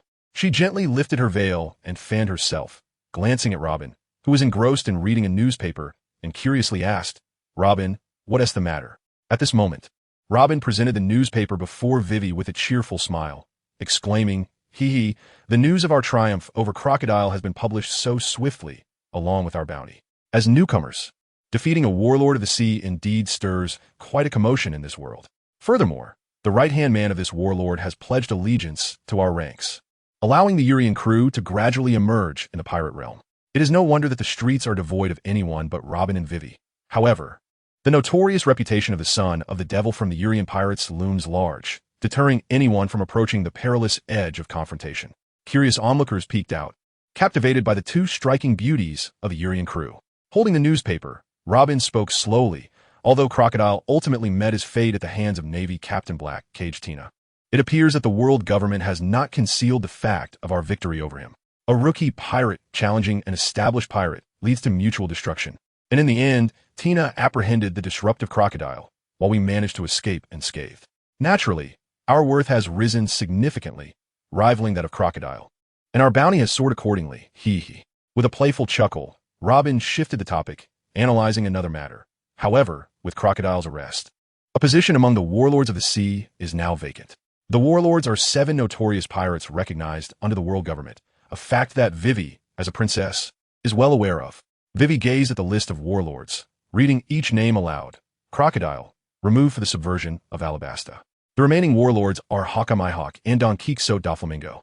Suddenly, Vivi's eyes widened in disbelief as she looked at the list and exclaimed, "Robin, this man appears so young. Is he also a warlord?" Robin glanced at the name, her mind racing for information about him, and replied, "Oh, he was invited by the world government to become a warlord 3 years ago. He should be 2 years older than Urian." Vivi, astonished, responded, "So this man is only 20 years old. My goodness." At that moment, Sanji hired a donkey cart, laden with supplies, approaching with a wave and a shout, "Robin-chan, Vivi-chan." The two women turned, beaming with smiles that could melt hearts, and waved their fair arms, calling back, "Sanji." Sanji arrived with the food, curious about the newspaper in Robin's hand. "What are you two looking at?" he inquired. Vivi replied, "We are reading the report on the Alabasta incident." Pointing to the warlord depicted in the newspaper, she added, "Sanji-kun, look at this warlord. He is so young. Just 2 years older than Urian." Sanji, taken aback, exclaimed, "This warlord is astonishingly young." In Bellamy's stronghold, both Bellamy and Sachi felt a weight on their minds due to the landing of Urian's crew. After all, they were dealing with a pirate whose bounty exceeded 100 million. In his presence, they felt utterly insignificant. Previously, they had reigned supreme on this island, but now they needed to temper their arrogance to avoid inciting the displeasure of Urian's gang. However, upon their return to the stronghold, they were taken aback to find someone occupying Bellamy's seat. The dimly lit room concealed the stranger's visage, and Bellamy's ire flared as he exclaimed, "You insolent fool. Do you wish for death by sitting in my chair?" He prepared to charge at the intruder, intent on delivering a beating to the person who had dared to usurp his position. As the sea breeze whistled through the room and the curtains fluttered, a ray of sunlight poured in, illuminating the figure's face. The stranger coolly remarked, "Bellamy, is this how you choose to address me?" Bellamy's eyes widened in shock, and he and Sachi abruptly knelt before the figure, trembling with fear as they stammered, "I apologize, we did not realize it was you."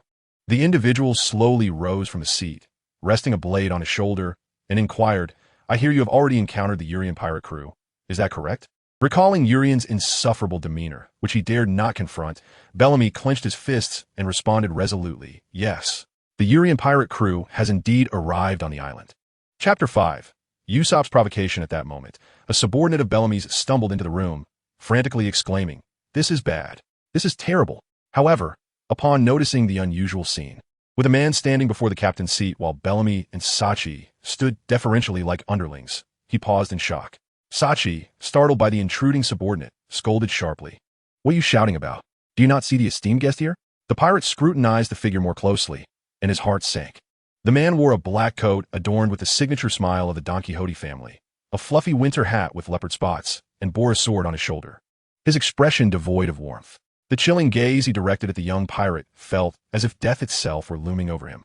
This man was Trafalgar Law, the appointed highest-ranking officer of the Don Quixote family, known as the Surgeon of Death. "What is happening here, Bellamy?" Law's icy words pierced the heart of the young pirate like a dagger, sending him crumpling to the ground in terror. Drenched in cold sweat and at a loss for words, Meanwhile, Bellamy, taken aback by his subordinate's clumsiness and fearing Law's wrath, approached and kicked the hapless pirate's shoulder, sending him sprawling. "What is going on? Speak," he demanded. The pirate rose to his feet, casting a glance at his captain, Bellamy, and then at Law. Swallowing hard, he exclaimed, "The money has been stolen. Our money has been pilfered." Bellamy was momentarily taken aback. "Money?" The pirate, lowering his voice with an air of trepidation, replied, "The funds meant for that esteemed gentleman." Both Bellamy and Sachis understood the implication, realizing that the esteemed gentleman referred to was none other than Don Quixote da Flamingo. Uneasily, they turned their gaze towards Law, silently praying that he had not overheard the hushed words of the subordinate. However, from Law's calm demeanor, it seemed he had indeed caught wind of the pirate's statement. Law cradled the sword resting on his shoulder, fixing his gaze on the pirate, and coolly remarked, "Is there still someone foolish enough to covet this money?" The pirate promptly produced the bounty notice he had tucked away in his pocket, revealing the images of two young, beautiful women, the infamous cat burglar and the cunning vixen of the Uriah pirates. Bellamy and Sachis gasped in astonishment. What? They had no intention of provoking the Uriah crew and felt like mere grandchildren in the face of such audacity, too intimidated to express their anger. The pirate continued, "We discovered those two women just as they were about to succeed, and we have since captured them." He cast a pitiful look at Bellamy, awaiting his command. Law let out a cold chuckle. "The Uriah crew is rather brazen, isn't it? They've just vanquished Crocodile, and now dare to stir trouble here." Bellamy blinked in surprise. Uriah defeated Crocodile? Wasn't it a mutual defeat? Law chuckled softly. "One cannot fully trust the world government's newspapers. That scoundrel did indeed overcome Crocodile. And it was not a stalemate." Continuing, Law added, "Bellamy, Sachi, should there be any issues with this tribute, I fear the young master may become quite displeased." Yes. We shall promptly capture those two women from the Uriah pirates and present them to the young master," they responded eagerly, with Law's presence on Gaia lending them confidence. Bellamy and Sachis felt their apprehension towards the Uriah pirates somewhat alleviated. Meanwhile, at the port of Gaia, aboard the Going Merry, Usopp was diligently repairing the ship with a hammer, working tirelessly to mend the damage sustained from their descent down Reverse Mountain through the damp Little Garden, and finally arriving in the arid lands of Alabasta. The knowledge acquired from Uriah and Nami had indeed influenced the repairs. As Usopp painstakingly tended to the vessel gifted to him by Kaya, he found himself yearning for Kaya and the three little ones. "Chopper, nails. Here. Chopper, planks. Hand them over." The timid duo, while engaged in other activities, displayed an unwavering dedication to their craft. Meanwhile, Zoro, on the deck, was vigorously lifting several tons of weights, relentlessly performing bench presses. It must be acknowledged that Zoro is the most diligent member of the Yulian pirate crew when it comes to honing his own strength. Traversers like Yulian rely on ingenious ideas and peculiar skills, where they exploit the confines of the narrative to take shortcuts in enhancing their strength. Unlike Zoro, who is a genuine, hard-working genius. Chopper, the wrench. Chopper the wrench? Usopp waited for a moment, but did not receive the adorable little wrench from Chopper's hands. Puzzled by Chopper's behavior, he turned around only to find Chopper standing still with the wrench in hand, his gaze fixated on the distant horizon. "Chopper, what's the matter?" Chopper swallowed hard, holding the wrench and pointing into the distance. "The Navy, it's the Navy." "The Navy is coming to Gaia? This is a pirate haven." Usopp was perplexed that the Navy would venture toward Gaia. Out of curiosity, he lowered his telescope and took a closer look, startled. No way. Luffy, a naval captain, is as formidable as Tina. Although Usopp was unsure of Ann's strength, who wielded a blade beside Luffy, she appeared to be equally capable. Zoro, performing bench presses, gasped. "What's going on, Usopp, Chopper?" Luffy. "It's Captain Luffy. I'll help." The timid duo instantly grew anxious. Zoro, taken aback by Luffy's return, wondered aloud, "Aren't they our friends?" Usopp pointed at Luffy's warship, exclaiming, "Have you ever seen a friend aiming a dark cannon at you?" "Yes. You. Stop right there. I'm arresting you." Luffy's straightforward voice echoed from afar. Usopp and Chopper hurriedly remarked, "Did you hear that? He wants to arrest us, Zoro. Didn't he just call you an idiot?" Meanwhile, and on the deck of Luffy's warship struck Luffy on the head with her sword, exasperated. "You fool. How could you disclose your intentions to the target? Do you want them to escape?" Luffy rubbed his head, looking pitifully at and pouting, "I'm sorry," as a dependable first mate, and decisively took command of the operation, shouting, "Aim the cannons at the Yulian pirates. Fire!" Boom! Boom! Boom! With a rapid volley, several cannonballs soared toward the Merry. Terrified, Usopp and Chopper clung to each other, exclaiming, "Zoro, Luffy is bombarding us." Zoro unsheathed 3 swords with a clang, leaping onto the railing of the Mary. The sound of clashing metal echoed. Ding, ding, ding, ding, ding. A series of crisp sounds echoed as the cannonballs were effortlessly cleaved in two by Zoro, plummeting into the harbor or redirected onto the nearby pirate ships. The port of Gaia came under bombardment, instantly stirring the pirates loitering on the docks. Pirates emerged from taverns, weapon shops, and the black market, all clamoring to understand the commotion. Observing the bustling crowd on the dock, Usopp had a sudden inspiration. He cupped his hands around his mouth and shouted to the pirates. Alert! The Navy's new star, Luffy, is launching an assault on Gaia. Everyone hurry! Let us take down that naval newcomer. True to his reputation as the trickster of the Uriah pirates, Usopp's words ignited fervor among the pirates, convincing them to act. Quick, aboard the ships. Let us launch an attack on the Navy. That foolish Navy has but one ship. We hold the advantage. The pirates eagerly raised their sails and retrieved their anchors. One by one, the pirate vessels gracefully sailed out of the harbor, their flags billowing triumphantly in the wind. Usopp let out a sigh of relief. Phew, it worked. These fools are so easy to deceive. Sanji exclaimed, Luffy, it seems all the pirate ships in Gaia have set sail towards us. Chapter 6. Cats and Foxes vs. Hyenas. The thunderous cannon fire from outside the harbor naturally caught the attention of Sanji and his companions, who were still shopping for supplies in Magic Valley Town. Sanji turned to face the direction of the port, bewildered. What is going on? Is that idiot swordsman causing trouble again? He is so worrisome. Robin, hearing the distant explosions, expressed her concern. No, it seems like a naval battle is underway. A naval battle? Vivi worriedly inquired. Will Mary and Usopp be all right? I don't know. We should hurry back, Sanji urged. Suddenly, a voice crackled through the transponder snail. Hey, it's Sanji. Usopp's frantic voice echoed alongside Chopper's cries for help. Sanji, Robin, Vivi, help. Clutching the transponder snail, Sanji demanded. Usopp, Chopper, what is happening?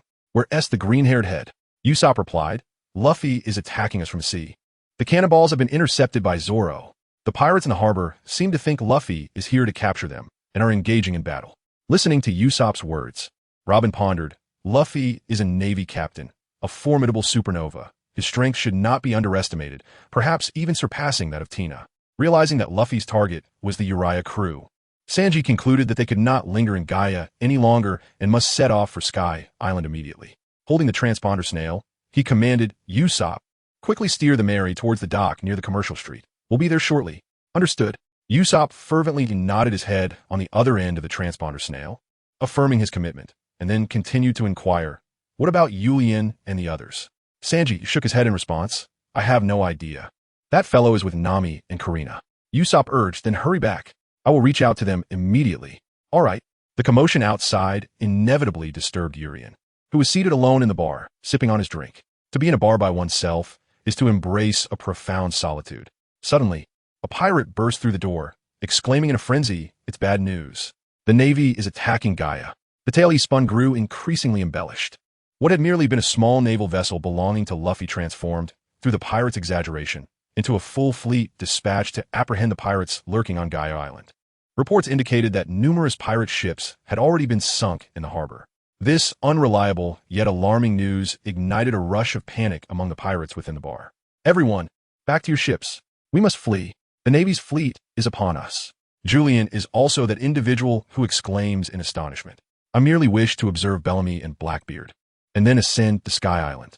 However, at this moment, the Navy fleet has arrived, and the butterfly effect of my actions is rather significant, is it not? Just then, Usopp's transponder snail began to ring. Julian, this is bad. Luffy is attacking Gaia Island. They intend to capture us. Julian was taken aback. Isn't that the Navy fleet? Usopp exclaimed. What Navy fleet? It's just Luffy and the others. Hurry, we must set off for Skypiea. Are Karina and Nami not with you? Julian replied. No. Suddenly, another pirate burst into the tavern, exclaiming loudly, Good heavens! The little thief cat and the vixen of the Julian pirate crew are engaged in a battle with a hyena. My word, those two women certainly know how to stir up trouble, but I rather enjoy it. Usopp's voice emerged from the transponder snail, inquiring, Julian, what is happening? Urian chuckled softly. It's nothing. You all prepare, while I go fetch Nami and Karina. With that, he hung up a phone bug, rubbing his itchy hands with a mischievous grin. Bellamy, I am on my way. Meanwhile, on the surface of the sea, Luffy found himself surrounded by pirates. Vivi and Robin rode at the forefront on Karoo, with Sanji following closely behind in a donkey cart. In the distance, Usopp and Chopper waved enthusiastically from the deck, calling out Robin, Vivi, Sanji. Seeing Sanji return with supplies, Zoro and the others hurried down the ship to assist in transferring the provisions into the cabin. Sanji inquired, "Where are Nami and Karina? And what about Urien?" Usopp shook his head, replying, "It seems Nami and Karina are not with Urien, but he told us to prepare. He'll bring them back." Sanji responded with a thoughtful "oh," casting his gaze over the ongoing naval battle, muttering, "What is Luffy up to now?" Robin, stifling a giggle, remarked, "Let us not forget," and mentioned that Luffy's mission is to capture us. It appeared that the blunt naval supernova had recalled his objective. At Bellamy's hideout, Sachis had already been subdued by Nami and Karina, who now stood side by side, their chests heaving as they caught their breath. "Bellamy is quite formidable," Nami remarked. Karina pouted, "That spring man is quite troublesome." Nami's legs had transformed into springs, creaking ominously, poised and ready to strike. Glancing at the two large bags of treasure behind them, Karina playfully stuck out her tongue at Bellamy and turned to Nami, saying, "Little thief cat. Do you remember Urien mentioning the tricky characters we might encounter in Gaia?" Nami nodded, "Bellamy and Blackbeard." Karina continued, "Bellamy is a spring man. As long as we do this, we should be fine. It's feasible." With that, Karina vigorously manipulated Nami's weather stick, prompting Nami to spin it and release two air masses, one hot and one cold, into the atmosphere. Although Bellamy was unaware of the women's intentions as an adversary, he could not afford to grant them much time to prepare their grand move.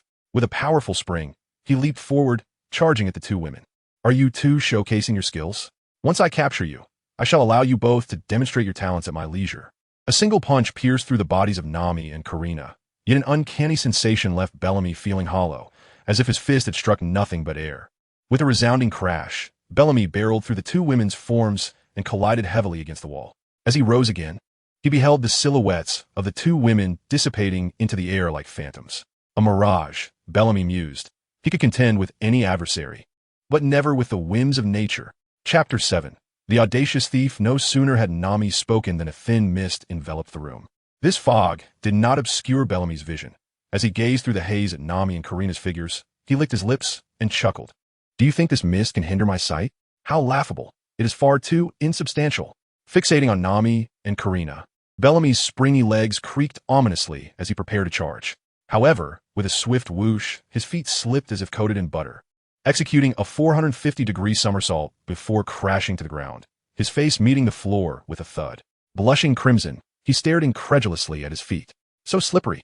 Nami, reveling in her triumph, proclaimed, "This mist was never meant to obstruct your vision." Bellamy glared at her silhouette, gritting his teeth in frustration. "Damn you, woman." Yet, as he rose, his feet skidded uncontrollably, akin to standing on ice. The springs offered no advantage in the absence of friction, leaving Bellamy vulnerable and off balance. Struggling to stay upright, are we?" Nami's voice echoed through the mist, captivating Bellamy's attention.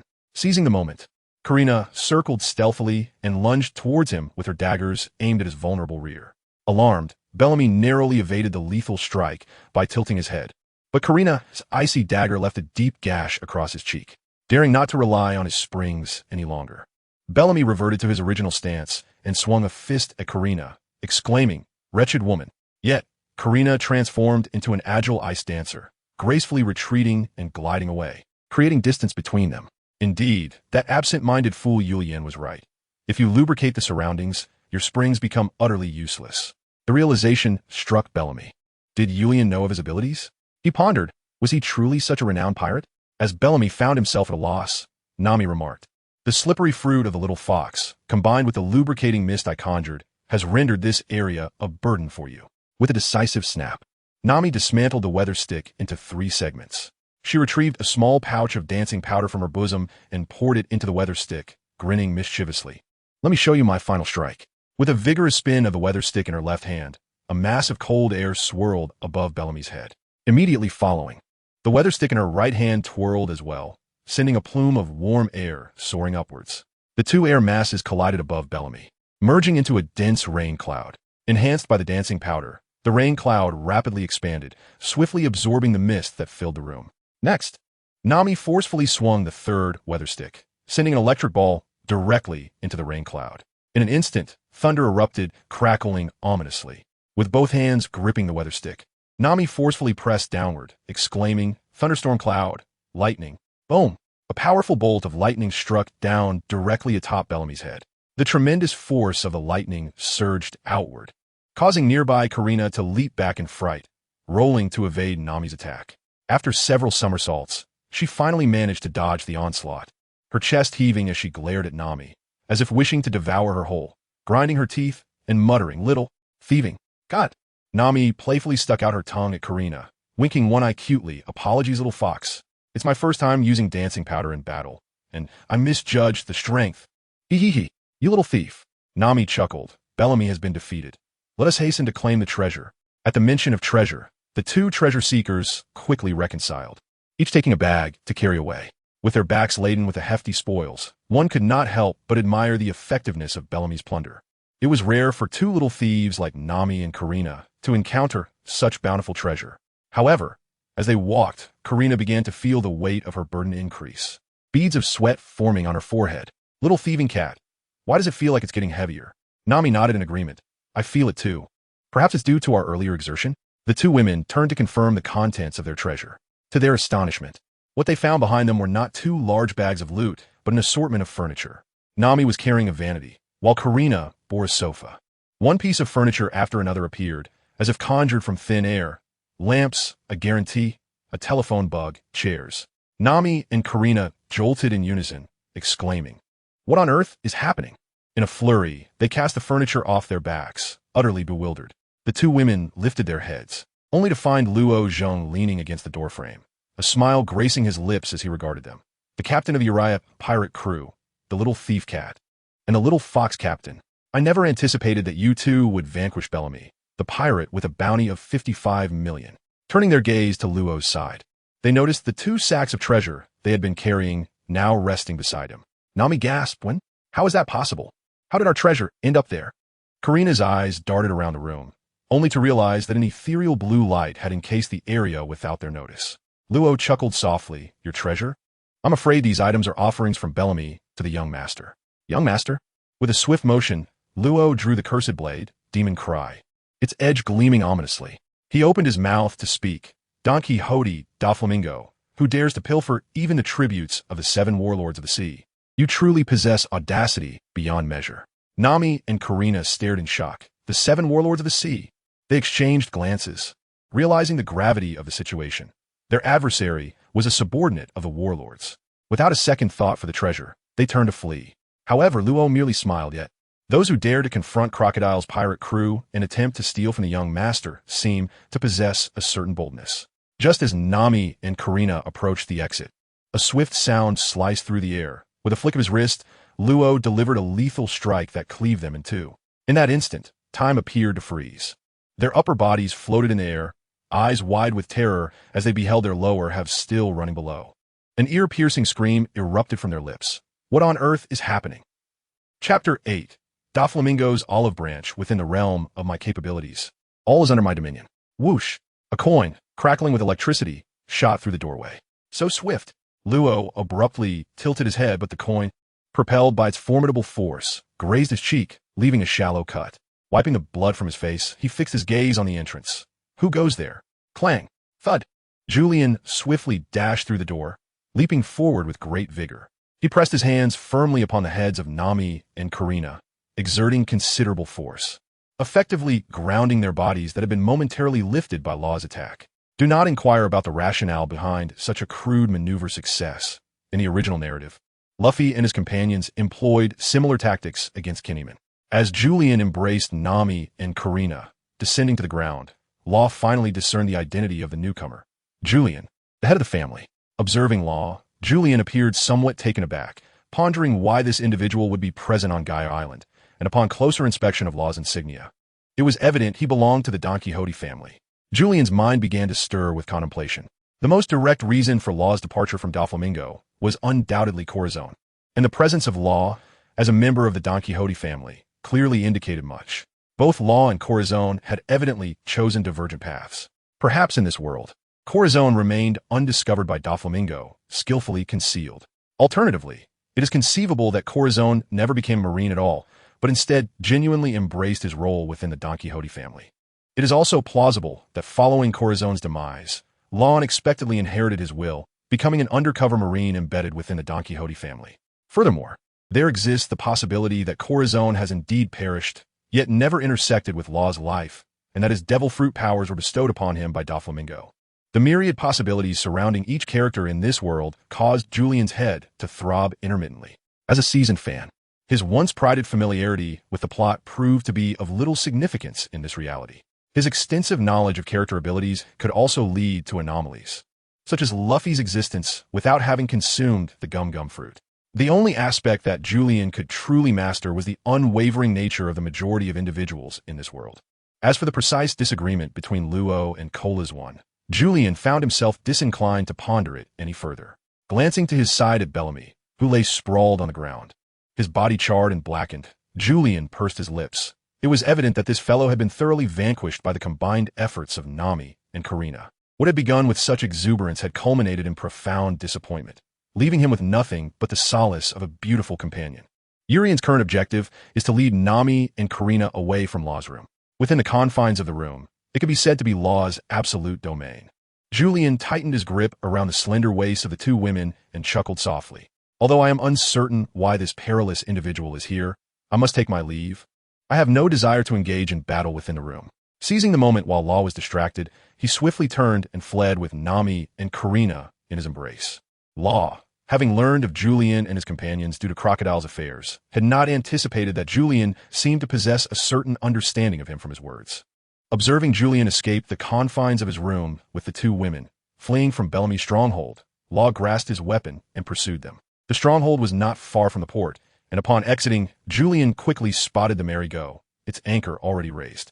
Meanwhile, a short distance away on the sea, Luffy's small naval vessel was engaged in a fierce battle, showcasing its unmatched prowess amid the onslaught of pirate ships.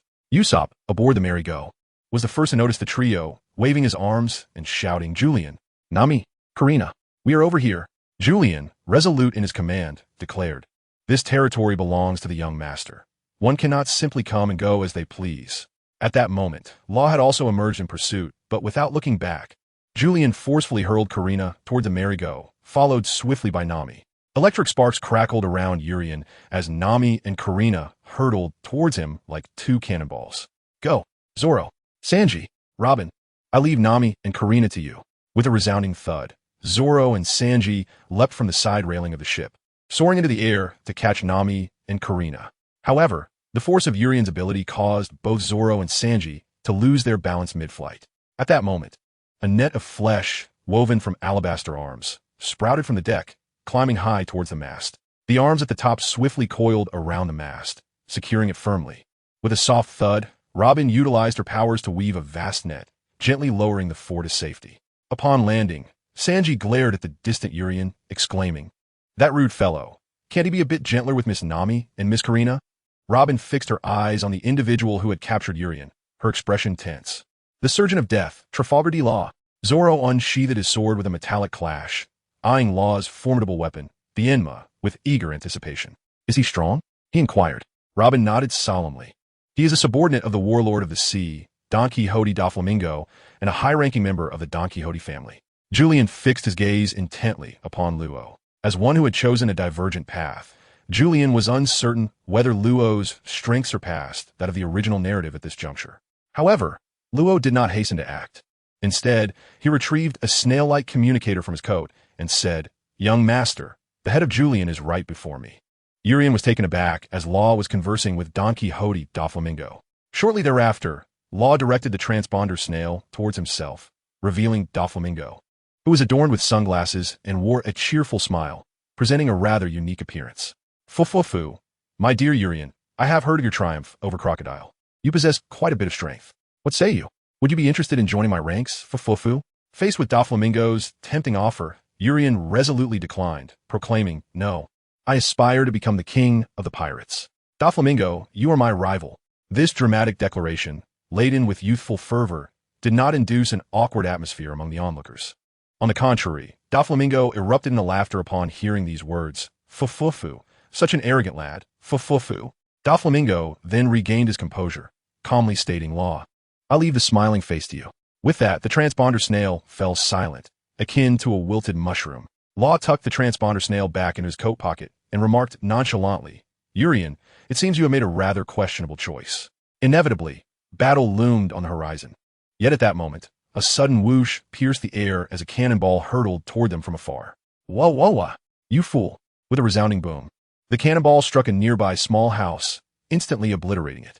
Julian exclaimed in astonishment, realizing that Luffy and his crew were undeniably trapped.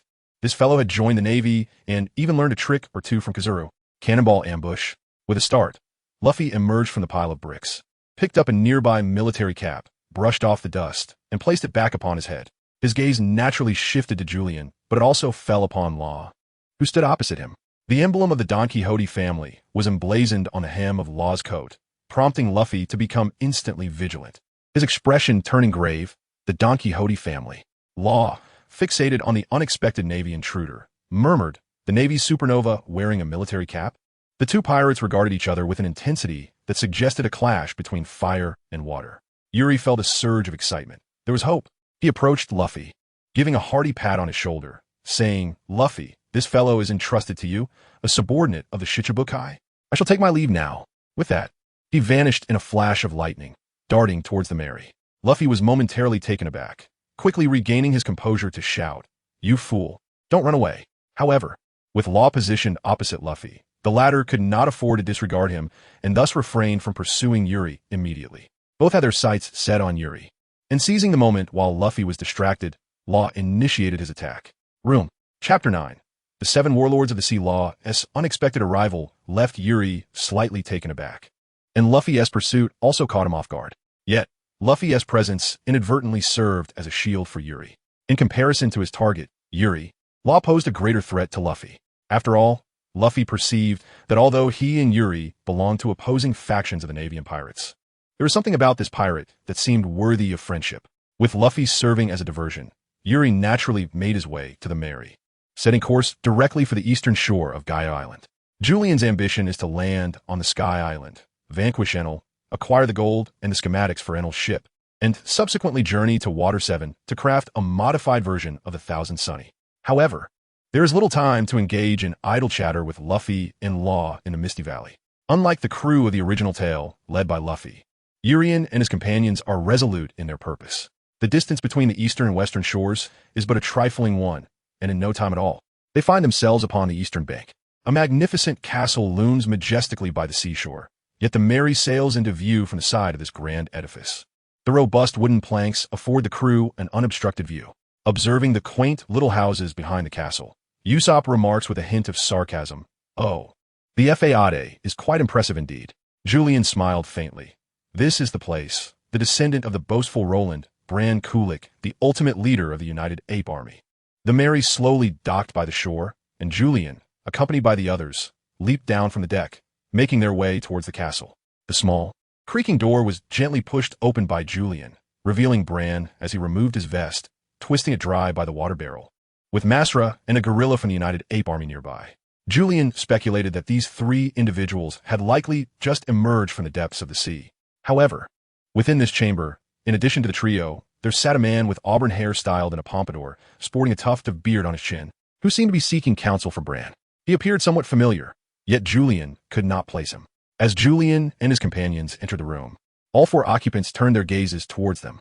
Bran and his companions were naturally on high alert, while the auburn-haired man regarded Julian and the others with a mischievous glint in his eyes. Bran opened his mouth to inquire, "What brings you here?" Julian scratched his cheek and chuckled, "Do not be anxious, do not be anxious. We harbor no ill intentions.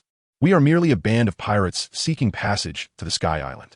Bran scrutinized Julian closely, then cast a glance at the man beside him. Sensing no malice from their visitors, he returned to his own tasks. After wringing out his clothes and giving them a quick shake, he murmured to himself, "What has been happening lately? Why are the inhabitants of Sky Island coming to me?" Julian was momentarily taken aback, unable to respond. At that moment, Bran tilted his head towards the man, gesturing with his thumb, and remarked, "Look, this fellow also wishes to journey to the Sky Island." At this moment, Urian began to scrutinize the individual who also aspired to venture to the Sky Island, his mind swirling with doubts.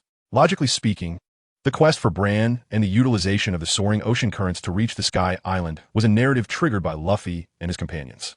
Here, devoid of Luffy to catalyze the plot, and absent the presence of the time traveler, How could this man possess knowledge of seeking Bran and the method to harness the soaring ocean currents? Moreover, how could this man assert with such conviction the existence of the Sky Island? Even Bran himself harbored uncertainties, while others dismissed the notion as mere folly.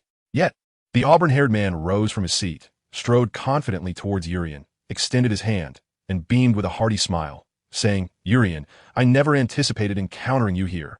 I witnessed your triumph over the sand crocodile, truly a fearless rookie. When you confronted Crocodile, I happened to be in Alabasta pursuing a defector." Julian was taken aback, pondering the identity of this stranger. Nevertheless, out of courtesy, he extended his hand to shake with the man. I am Julian, the captain of the Julian pirate crew, a fervent adventurer aspiring to become the pirate king. However, the man chuckled softly. "Ah, I am Sa, a pirate of the Whitebeard Pirates. It is a pleasure to meet you." Hiss. Julian inhaled sharply, recognizing the notorious member of the Whitebeard Pirates known as Sa. A revelation surged within him, and he scrutinized the man who claimed to be Sa, his mind racing. Good heavens, it truly is Sa. No wonder he appeared somewhat familiar. Behind him, Robin also gasped at the mention of the name. Sa of the Whitebeard Pirates? The others turned their gazes toward Robin, who had previously informed them that the Whitebeard Pirates were one of the 4 colossal pirate factions at the pinnacle of the pirate world, once rivals and friends of the Pirate King, Roger. Yet, this seemingly amiable and jovial member of the Whitebeard Pirates was formidable. Anticipation hung in the air as they awaited Robin's response, who pondered before stating, "He is the captain of the 4th Division of the Whitebeard Pirates." Her words left Julian and his companions utterly astonished.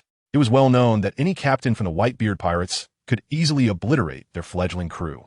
Anxiety gripped their hearts as they instinctively reached for their weapons, wary of Sa.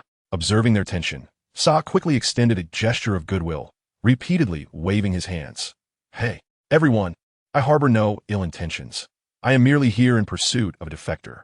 A collective sigh of relief escaped the group, yet Julian's heart remained heavy. If Sa was indeed alive, it implied that Blackbeard's assault had failed. It was likely that Blackbeard did not possess the dark fruit after all. Urian cast a peculiar glance at Sa, his mind racing with speculation. If that were the case, then Sa, the captain of the 4th Division of the Whitebeard Pirates, was likely in possession of the dark fruit. This implication suggested that Sa was responsible for the Blackbeard incident within the Whitebeard Pirates, thus absolving Ace of any involvement. It was no wonder that Ace had not been encountered in Alabasta, and this particular route seemed devoid of any news regarding Blackbeard. As for the original narrative, it was indeed the Blackbeard incident that ignited a series of catastrophic events, culminating in the onset of the Paramount War, the decline of the Whitebeard Pirates, and the simultaneous demise of both Ace and Whitebeard. Reflecting on Ace, Urian could not help but exclaim, "Wasn't it Ace who was pursuing Blackbeard?" Upon uttering this, Urian abruptly realized his blunder. Sa had not disclosed that he was in pursuit of Blackbeard. Quickly covering his mouth, he apologized. "My apologies." Sa waved his hand dismissively. "It is of no consequence. Many in the New World are aware of this matter. I merely did not expect you, a newcomer to the pirate world, to possess even a modicum of knowledge regarding the intelligence of the New World." A modicum of knowledge indeed, Urian thought to himself, as a time traveler. I am well versed in the storyline. In this bizarre world, I might as well be a blind cat stumbling upon a dead mouse. However, Sa then inquired, "When you mention Ace, are you referring to that Fire Fist Ace?" Julian blinked and nodded. He then heard Sa continue, "This has nothing to do with that lad. He is not a member of our pirate crew. That fellow is one of the 7 warlords." Good grief. The speed of updates is astonishing. Hurry to read.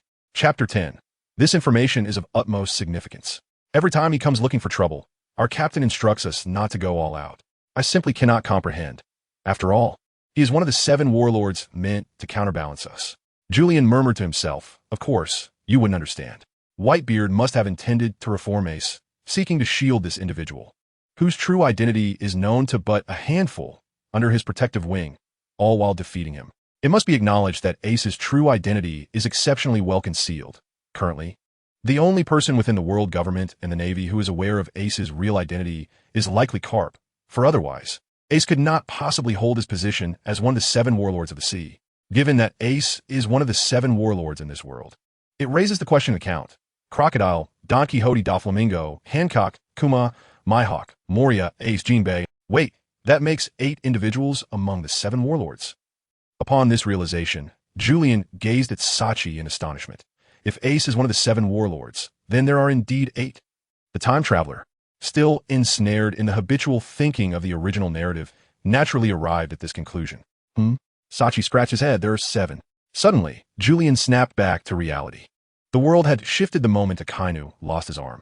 Counting on his fingers, he inquired, Ace, Crocodile, Doflamingo, and who else? At that moment, Robin interjected, Julian, aren't you supposed to be knowledgeable about many things? It's quite surprising that you're unaware of the members of the 7 warlords. As Robin, a member of Julian's pirate crew, is typically the one most informed, she began to enlighten Julian. Currently, among the 7 warlords of the sea, aside from the Sand Crocodile, whom you have already defeated and expelled, there are Torrent Bartholomew Kuma, Hawkeye Dracula Myhawk, Empress Boa Hancock, Fire Fist Porgas D. Ace, Heavenly Demon Dunkixote Doflamingo, and Whitebeard to Edward Weevil. Listening to Robin's introduction, Julian echoed the names of these 7 warlords aloud. Crocodile, Ace, Hawkeye, Kuma, Empress, Weevil. Urian gazed at Robin with astonishment. Weevil. He is one of the 7 warlords. Robin nodded slightly. Urian exclaimed in astonishment, wait. We're Half-Sailor Jinbei and Moonlight Moria gone. Beside him, Sachi remarked, oh, are you referring to Jinbei, the fishman? He is the second in command of the Spade Pirates, the right-hand man of Fire Fist, and the helmsman of the crew. As for Moria, that unwillingly defeated pirate, who knows where he has retreated to now? In utter disbelief, Urian continued, what a shocking turn of events. As a traveler from another realm, Urian initially focused on gathering intelligence about the East Sea Straw Hat crew. To him, as a newly arrived interloper, the 7 warlords appeared rather unremarkable. However, 2 months prior, upon seeing the newspaper featuring Luffy's emergence as a Navy supernova, Urian began to reflect on the immense unpredictability of this world. Immense, immense, immense. A crucial point reiterated thrice. Among the 7 warlords, 2 unexpected developments occurred. Jinbei joined Ace's pirate crew, and Moria's whereabouts remained shrouded in mystery, certainly not among the warlords. This raises the question of whether the subsequent arc of the thriller bark can even be triggered, and whether the enigmatic Brook, the master of the Iron Palm, can still be invited aboard remains uncertain. Furthermore, with Jinbei now under Ace's command, a character originally belonging to the Straw Hats, Urian is left to ponder whether he can persuade Ace, who possesses a formidable charisma of his own, to part with him. Yet, contemplating this leads Urian to a profoundly grave concern. It is not merely the potential inability to activate the thriller bark arc or encounter Brook. With Ace's ascension to the 7 warlords, and Sachi pursuing Blackbeard, unless Sachi is defeated and captured by Blackbeard to be exchanged for a bounty, the climactic war between Whitebeard and the Navy is unlikely to ignite. Thus, the ensuing events, shaped by the world's dynamics, necessitate Urian to completely reassess and reinterpret his understanding of the original narrative, embarking on a fresh cycle of deduction. Julian bit his thumb, furrowing his brow, his expression grave. Everything had disrupted Julian's plans for the future, compelling him to revise a strategy that would align with the realities of this world. Julian cast a glance at Robin, silently reflecting that he must reconstruct his understanding of this world. Intelligence, intelligence. Intelligence is indeed of paramount importance. He could not afford to be overly presumptuous. The others, of course, were oblivious to the thoughts of Julian, the time traveler, yet a sense of unease and anxiety was etched upon his countenance. Karina, with a worried expression, leaned closer and reached out, gently clasping Julian's hand. The warmth and tenderness of her touch instantly resonated within Julian's heart. He released his thumb, which he had been biting, and turned his head, only to find Karina's face filled with concern. Julian was momentarily taken aback, feeling a flicker of emotion. Observing the concern etched on the faces of his fellow crew members, he quickly donned his customary radiant smile, reassuringly stating, I was just lost in thought. I am perfectly fine. Given that these circumstances were predetermined, it was futile for Julian to dwell on them any longer. Once he had acquired sufficient intelligence, he would refine his plans accordingly.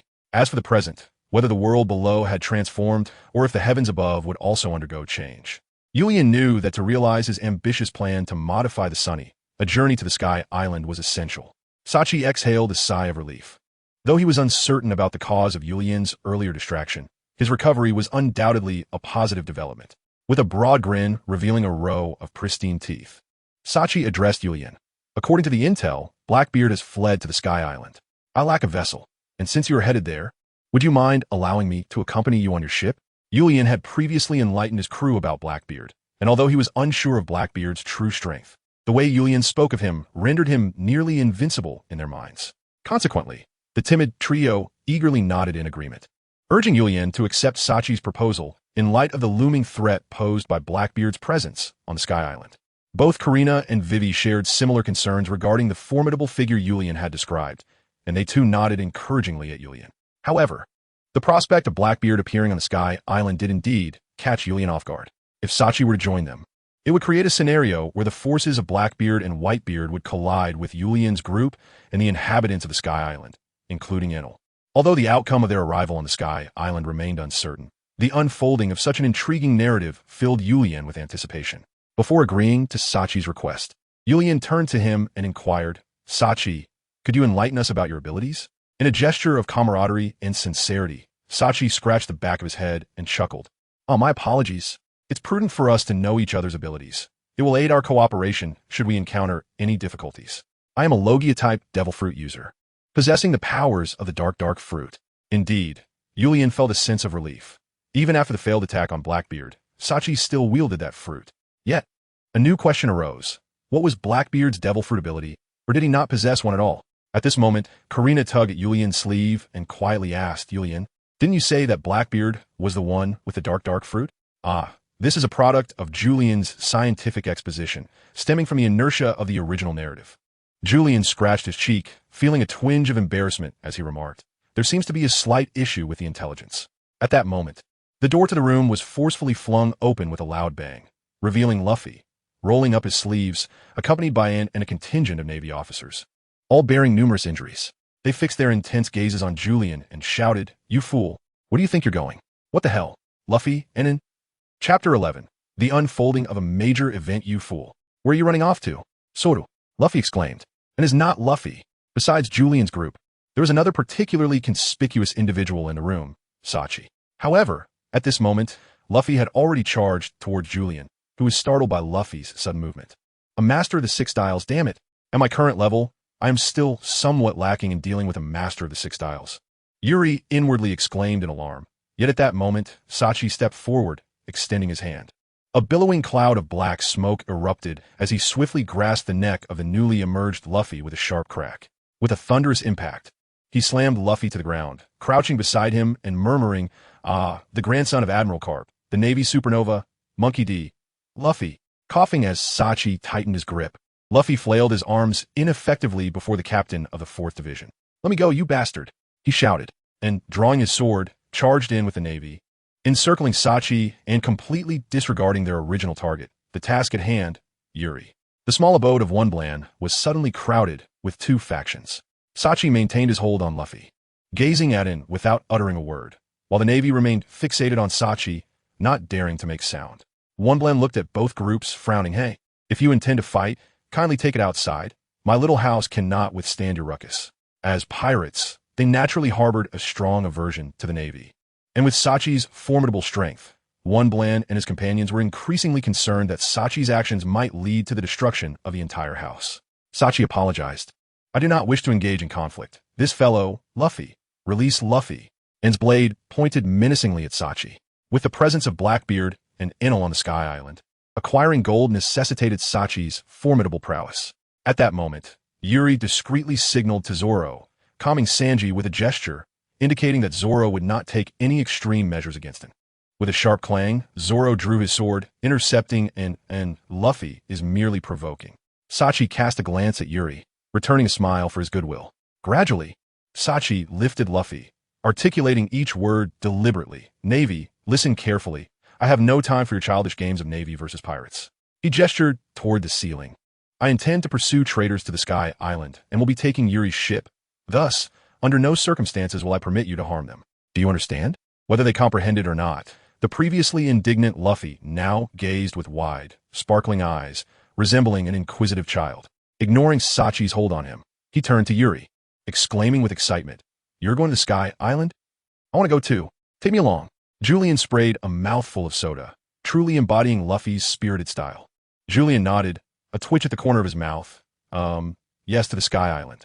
At that moment, Luffy turned with a cheerful grin, fixing his gaze on and declared with pride, "And see, the Sky Island truly exists. I wasn't deceiving you. Moreover, it is said that there's a route to the Sky Island. Of course, with you and the others here, we can certainly reach the Sky Island."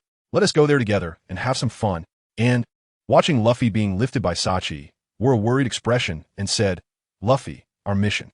Luffy, gazing off into the distance while whistling, replied, With you and the others around, we can discuss it once we reach the Sky Island. It's not too late. Luffy, a Navy officer, wishes to go to Sky Island.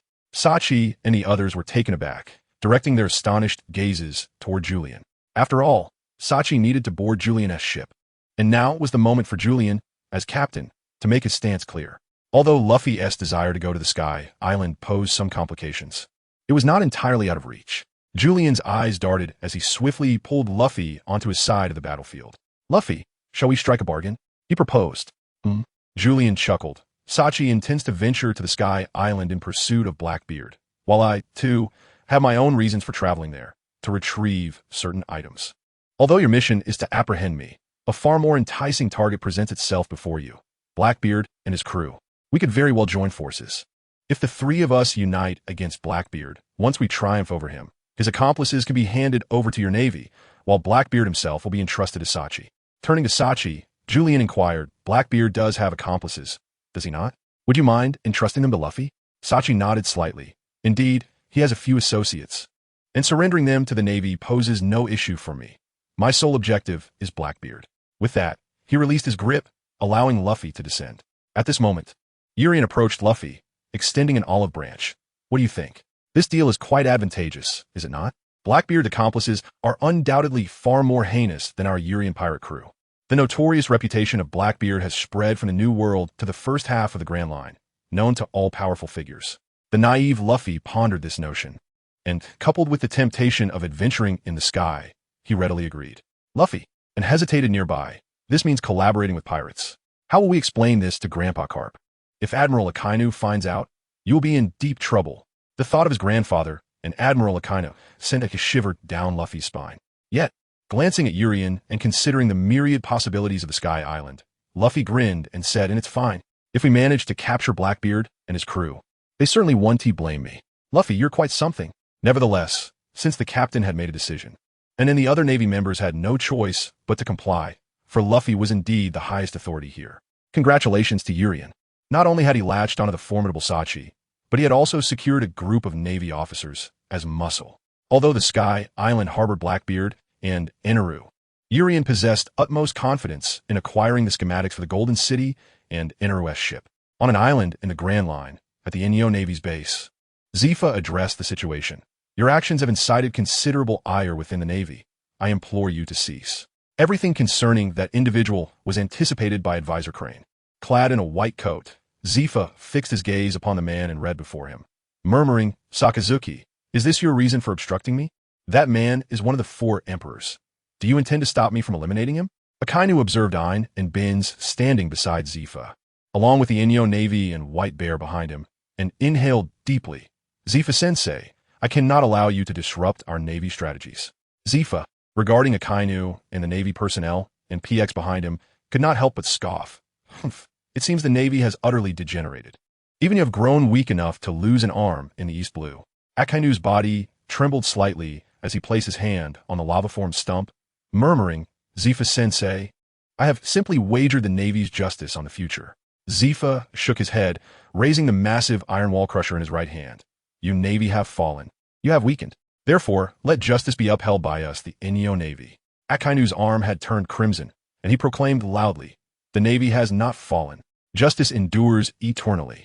It belongs to the Navy, and it also belongs to the future, under the command of Admiral Akainu. A force from the Navy engaged in battle with the Enyo Navy led by former Admiral Zephyr on an island in the Grand Line. This event marked the commencement of a significant chapter in the world's history. In Chapter 12, titled Soaring Sea Currents, at a secluded coastline of the Navy's G5 base, Commander Virgo sat casually on a remote stone, holding a transponder snail. He spoke softly, young master, Akainu has set out to thwart Zephyr's plans. The Navy appears reluctant to see Zephyr perish at that man's hands. Akainu's actions seem to validate the rumor. If that monarch truly acts, the Emperor will not let it pass lightly. On the other end of the line, Don Quixote Doflamingo chuckled. Fufufu, that fellow has long harbored intentions toward that matter. The 7 warlords have recently been summoned by the world government. That monarch will indeed proceed as such. A war between the emperors and the navy is inevitable. A new era is on the horizon. Virgo, prepare yourself to welcome the dawn of this new age. Fufufu. In the southern waters of Gaia Island. After several days of modifications, the Mary and the Going Mary had been equipped with wings, making them more suited for the soaring sea currents. For those interested in the intricacies of the soaring sea currents and the empirical cloud, please refer to the original work and other fan creations for enlightenment.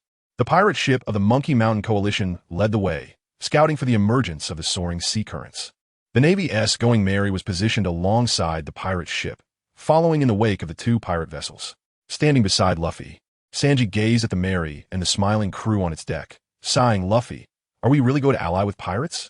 Luffy, grinning widely after indulging in Sanji's culinary delights on the deck, replied, "Sanji, we're not allying. We're merely traveling together to Sky Island." After all, they possess greater knowledge of the route to Sky Island than we do. Sanji struck Luffy's head with the hilt of his knife, admonishing, "Luffy, don't forget your goal is to capture Yulian." Luffy innocently whistled, "But Yulian has Sachi from the Whitebeard Pirates. I can't help that." He then added cheerfully, "However, if we can capture members of the Blackbeard Pirates on Sky Island and clarify the situation, it should make amends." Sanji rolled his eyes. "Let us hope so. But remember, if this mission fails, your position as a special patrol officer of the Navy headquarters may very well be revoked." Luffy, closing his eyes and furrowing his brow, replied, "We'll deal with that when the time comes." At that moment, Yulian on a Mary waved towards Luffy aboard the Going Mary, shouting, "Luffy, the Monkey Mountain Coalition has sent word. We've detected the soaring sea currents ahead. Stay close to me. We're preparing to set sail. Let's set aside the troubling matters for a moment."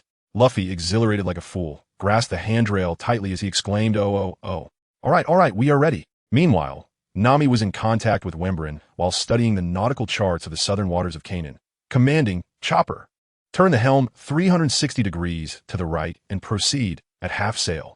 "Yes." Upon hearing Nami's orders, Usopp called out to the Going Mary, "Luffy, follow my lead. Right turn 360 degrees, half sail ahead." "Understood." In a brief moment, the two small vessels reached their designated positions. The sea was calm, with nothing but the sound of waves lapping against the hulls. After the Going Mary and the Mary reached the specified area, the two pirate ships of the Monkey Mountain Allied forces began to navigate towards the outer region of the soaring sea current. Wembran addressed the transponder snail, stating, "The soaring sea current is expected to erupt in 1 minute. Please prepare yourselves mentally." Julian called out to his companions, "Everyone, hold on tight. The ship is about to soar into the sky. Usopp, Vivian, secure Lasso and Karu in the cabin. We mustn't let those little rascals be swept off the deck." "Understood." Zoro, Sanji, Sachi, lower all the sails. Prepare to embrace the updraft. "Got it." Chopper, steer carefully. We cannot allow the Mary to plummet from the heavens. Nami, keep a vigilant eye on the currents and changes in the weather. Report back to me immediately. "I'm on it." Karina, Robin, steady yourselves. At that moment, Karina approached the bow of the ship, extending her hand to gently link arms with Julian. Julian paused for a moment, turning his gaze towards Karina, blinking in surprise. Karina, with a faint blush adorning her cheeks, looked at Julian with a radiant smile, saying, "It seems a bit safer to hold on to you." Urian scratched his cheek, slightly embarrassed by the comment, and responded, "Perhaps, so hold on tight." The countdown for Wumbling had commenced, only half a minute remaining. At that moment, a bubbling sound emerged from the sea. Usopp hurriedly shoved Lasso into the cabin, dashed out onto the deck, and exclaimed in awe at the bubbling surface below, "It's coming. It's coming."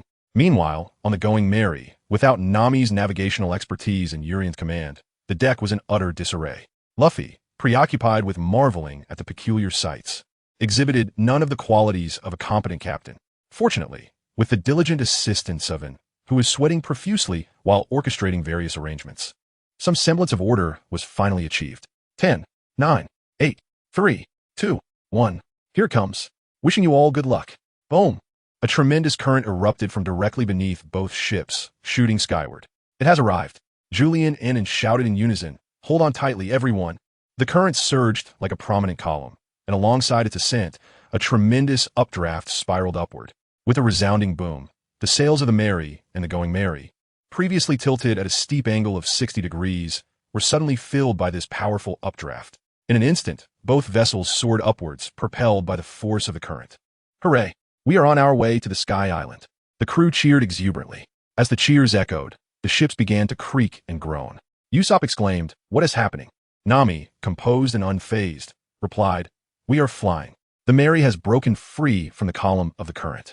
When the crew looked down, they indeed noticed that the Mary was several meters above the column.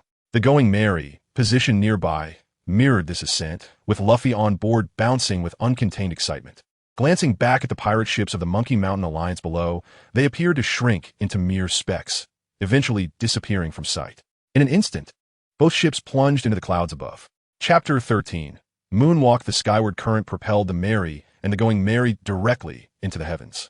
As the vessel stabilized, Julian joyfully announced, "We have arrived." The clouds above parted, revealing the vast expanse of white. Although the formidable power of the current had battered the sails, it had successfully guided them to the clouds of GD. The crew was filled with elation as they beheld the endless white panorama.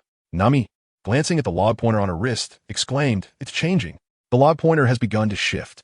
While it had been nearly vertical below, it was now registering a significant change. Robin, resting her chin on her hand while seated, held a book by the great storyteller Roland, and with a smile, remarked, "At sea, we must trust the log pointer unconditionally." On the deck of the Going Mary, Luffy shouted in exhilaration, "Oh wow, look at that massive cloud." With that, he stripped off his clothes and leaped into the sea of clouds with a splash. "Luffy, what the heck?" and cried out, and even Julian joined in the alarm. After all, in Julian's mind, Luffy was a user of a devil fruit. In the original tale, when Luffy had fallen into the sea of clouds while using Gear 4th, he nearly met his end. However, witnessing Luffy swim freely in the cloud sea without any issues left Julian astonished and redefined his perception of Luffy. It seemed that in this world, Luffy was not merely a devil fruit user. As Luffy floated on the surface, he waved cheerfully at the crew and declared, "I'm going to dive down and explore. This sea of clouds lacks a bottom. Once you descend, there is nothing left." Before Julian arrived, he had educated his crew. Usopp had already donned his diving goggles, slipped on his flippers, and held a breathing tube between his teeth with a rope tied around his waist. He confidently declared, "Rest assured, I shall take care of Luffy." With that, he leaped into the water with a splash, propelling himself towards Luffy, who was beneath the sea of clouds. The other end of the rope tied to Usopp's waist was billowing in the wind, and the crew gathered at the edge of the deck, eagerly watching Usopp's daring rescue. However, moments later, the end of the rope fell from the deck, prompting gasps from the onlookers. "Hey, did you not secure the other end to the ship?" The crew exchanged bewildered glances, and Julian exclaimed, "Quick, save him!" Without hesitation, Sanji grabbed another rope and secured it around his waist, shouting, "Julian, hold on to me." He then leaped into the depths below.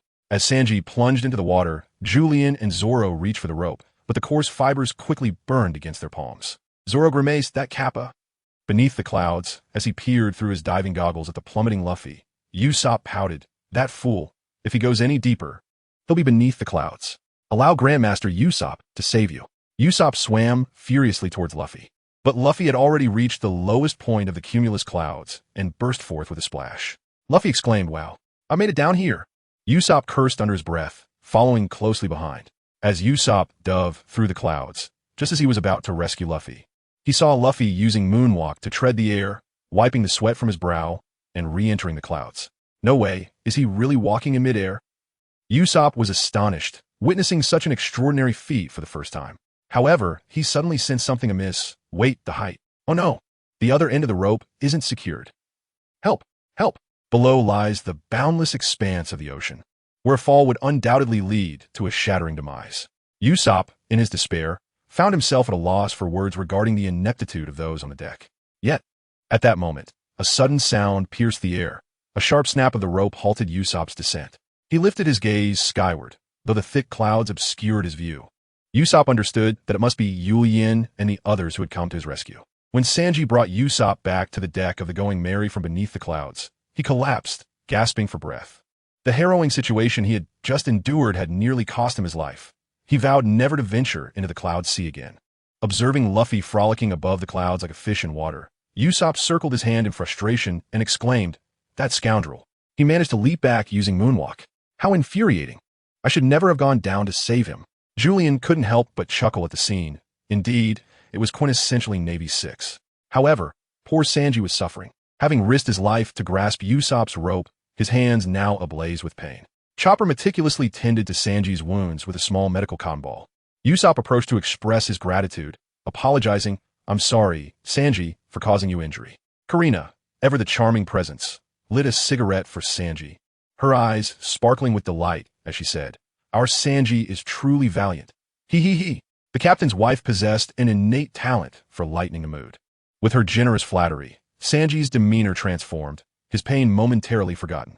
He breathed heavily through his nostrils, exclaiming in a lovesick tone, Karina-chan.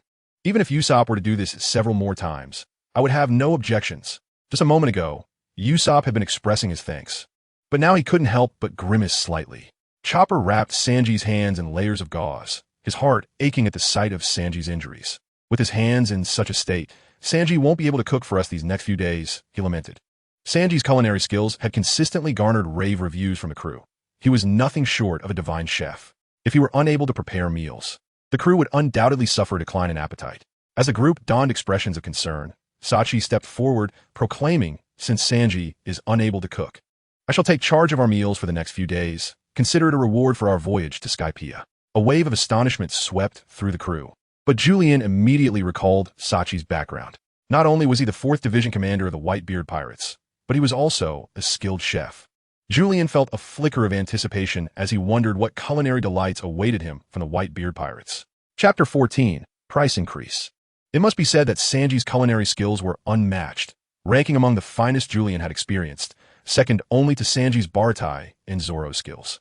The grilled fish, prepared from the island's catch, began to release a delicate aroma after just 15 minutes on the grill. The fish, adorned with a golden crust, was crispy on the outside and tender within, tempting even Luffy from next door, who rushed onto the Mary, transformed into a ravenous foodie.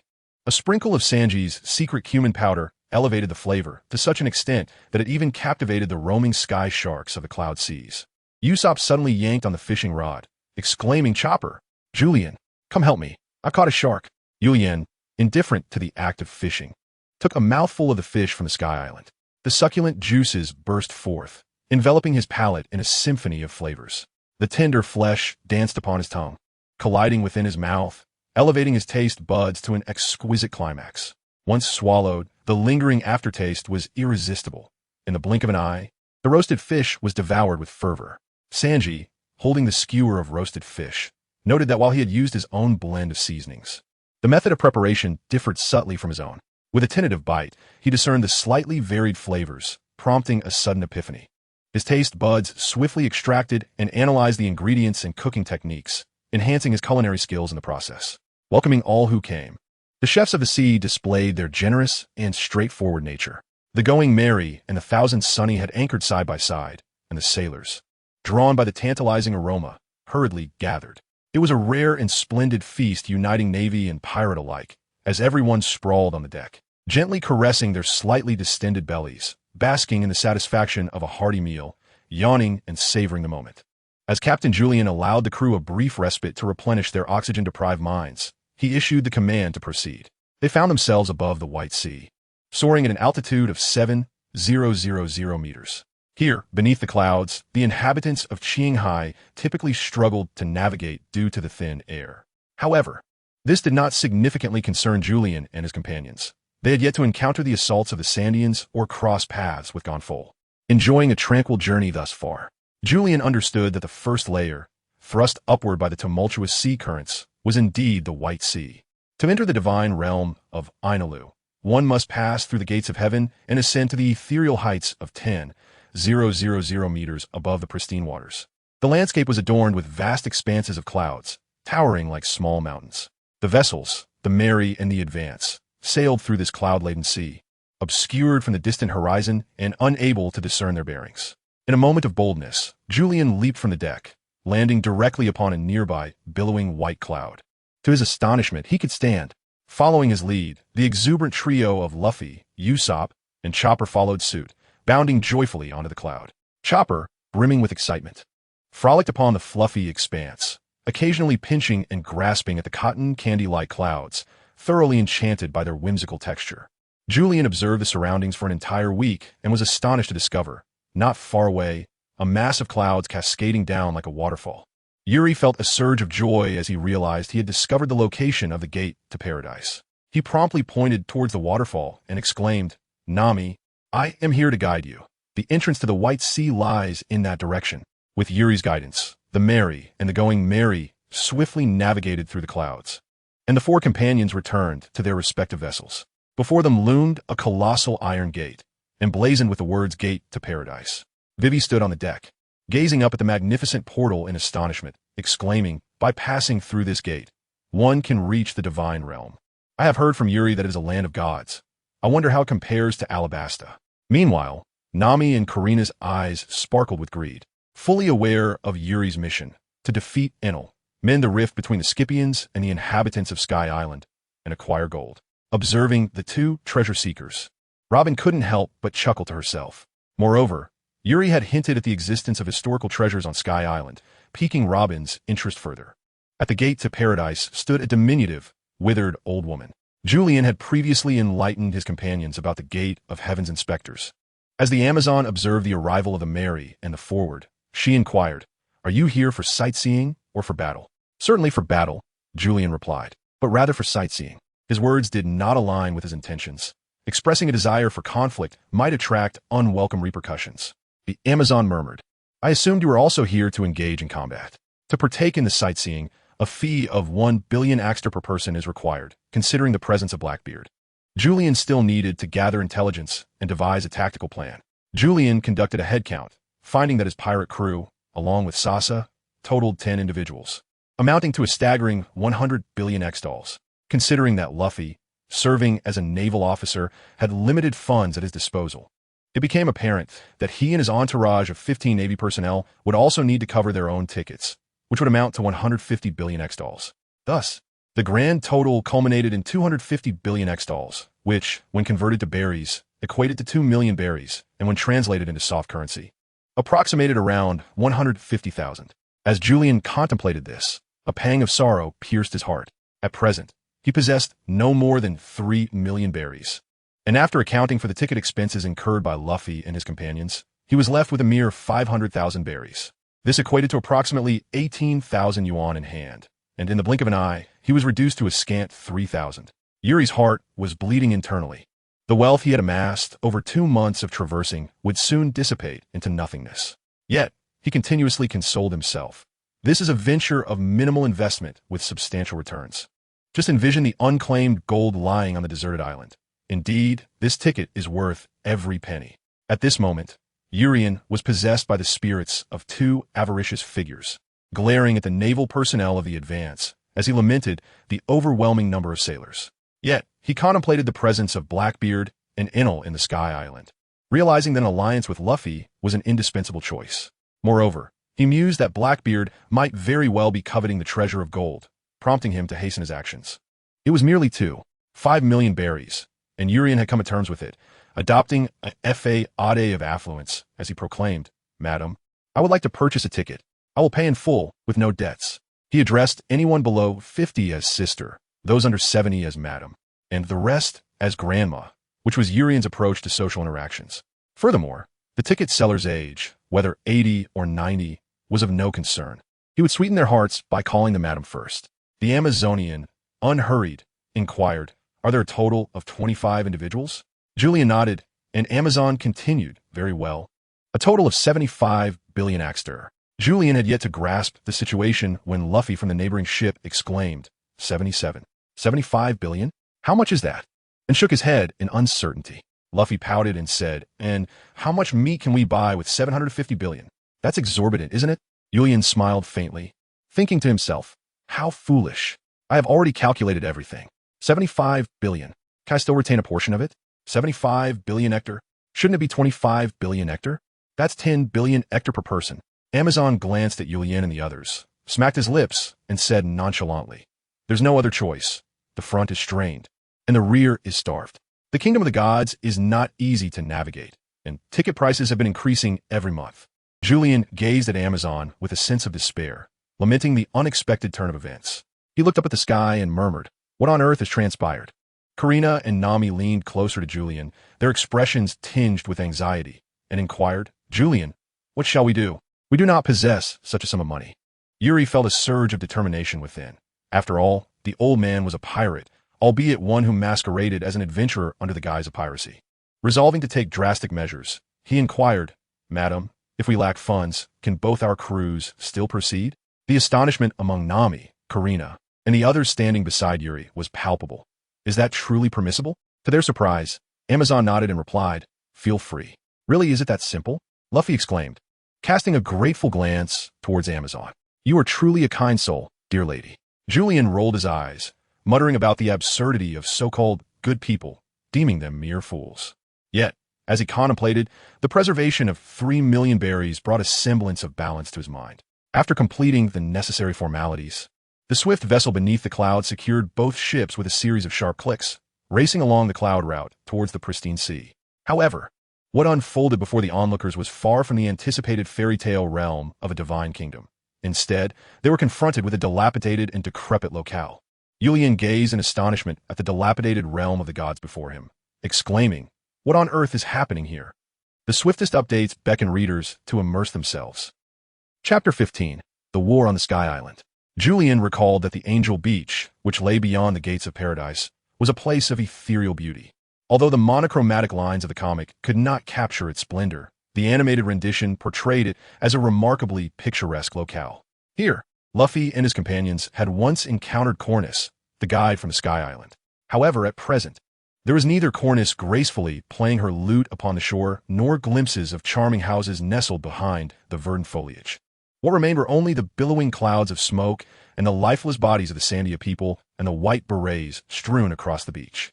Bows, spears, mortars, and a myriad of other weapons lay scattered, as the acrid scent of gunpowder filled the air, rendering the beach a scene of utter devastation. It seemed as if a fierce battle had transpired in this very spot. The greenery beyond the beach also appeared to have suffered greatly from the conflict, with many plants uprooted. Where once stood gaps revealing beautiful houses, now loomed towering walls of cloud, formed from the very essence of the island, while a few panicked white berets could be seen hastily fleeing in disarray. Urian squinted his eyes, muttering, "When did the Sky Island commence the construction of its walls?" Vivi, the princess of Alabasta and a seasoned knight who had endured the ravages of war, immediately grasped the gravity of the situation. "Is there a conflict occurring here?" Robin, observing the defensive white beret atop the cloud wall, murmured, "It seems they are not preparing against us." Yuri felt a heavy weight in his heart. He had originally believed that the isolated Sky Island would be free from bizarre occurrences. However, it now appeared that he had misjudged the situation. A war had erupted between the Sandia people and the inhabitants of Sky Island. Was this conflict instigated by Enel, or was there another cause?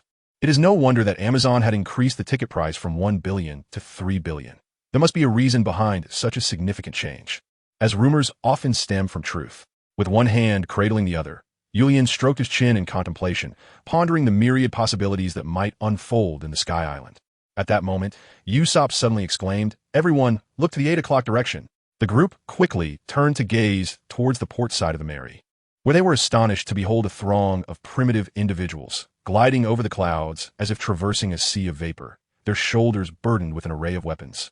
Charging towards the cloud wall at the shore, Julian recognized their garb as belonging to the Shandians. Although their target was not the Mary or the Going Mary, Zoro nonetheless unsheathed his sword cautiously, on high alert.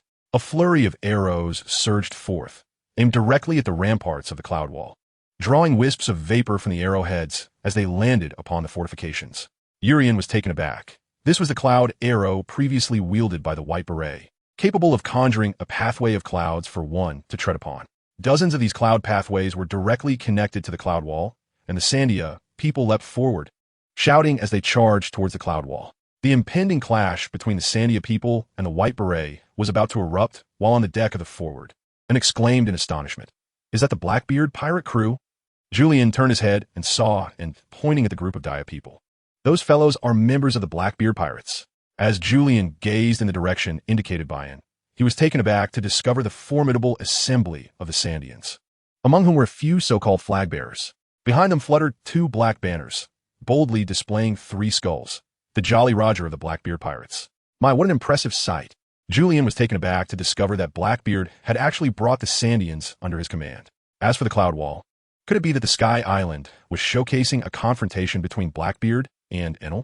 At that moment, however, Nami exclaimed in surprise, "SAA." Urian turned to glance back, only to see Sa launching himself forward with a fierce determination towards the Sandia warriors on the battlefield.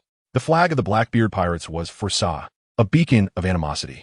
Meanwhile, on the adjacent ship, Luffy wiped his nose and declared, "The target has appeared. Let us first vanquish this band of pirates." With that, he activated his moonwalk and charged in alongside Sa.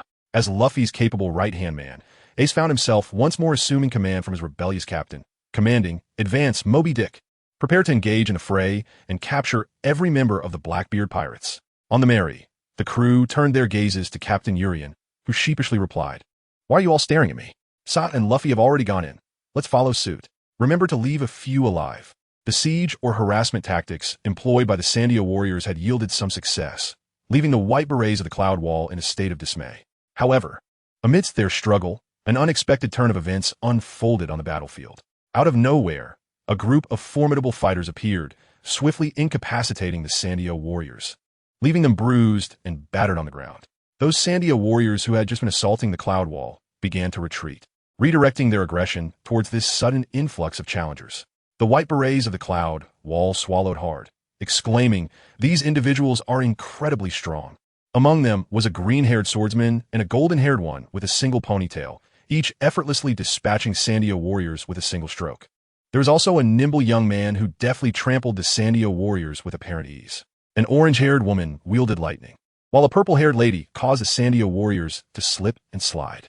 A blue-haired knightess rode a giant rubber duck, and a black-haired woman manifested a bewildering array of arms.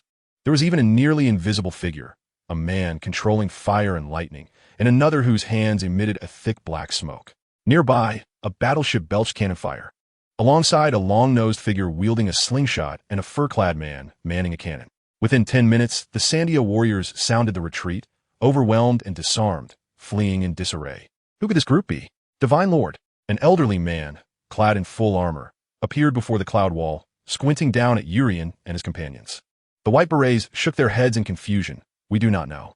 At that moment, a white beret rushed forward with a photograph, saying, "A message from the Gate of Heaven, sent by the Amazon matriarch. This group consists of illegal immigrants." The elder glanced at the photographs before stowing them in his armor, then ordered, "The Sandia have retreated. Assess the damage. I shall meet with this group."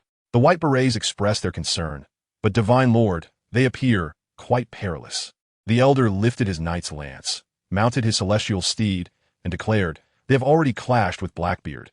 We can forge an alliance with these formidable warriors." Upon finishing his words, the elder mounted his celestial steed and soared down from the cloud barrier. The 16th chapter, Beware. There is a sniper. Sachi, with a grim countenance, grasped a member of the Sandia tribe and inquired, "Where is that fellow Tiki?" The Sandian, clutching Sachi's wrist with both hands and struggling fiercely, retorted, "Bah, Shanghai people. Who is Tiki? I know not this person. This is our war with them, and it is of no concern to you." At that moment, Sachi unfurled a flag of the Blackbeard pirates, pointing to its emblem, and asked once more, "I shall inquire again. Where are these fellows?" The Sandian cast a glance at the Blackbeard flag and suddenly realized that this group of Shanghai people was indeed searching for them. With a grin, he exclaimed, "What business is it of yours?"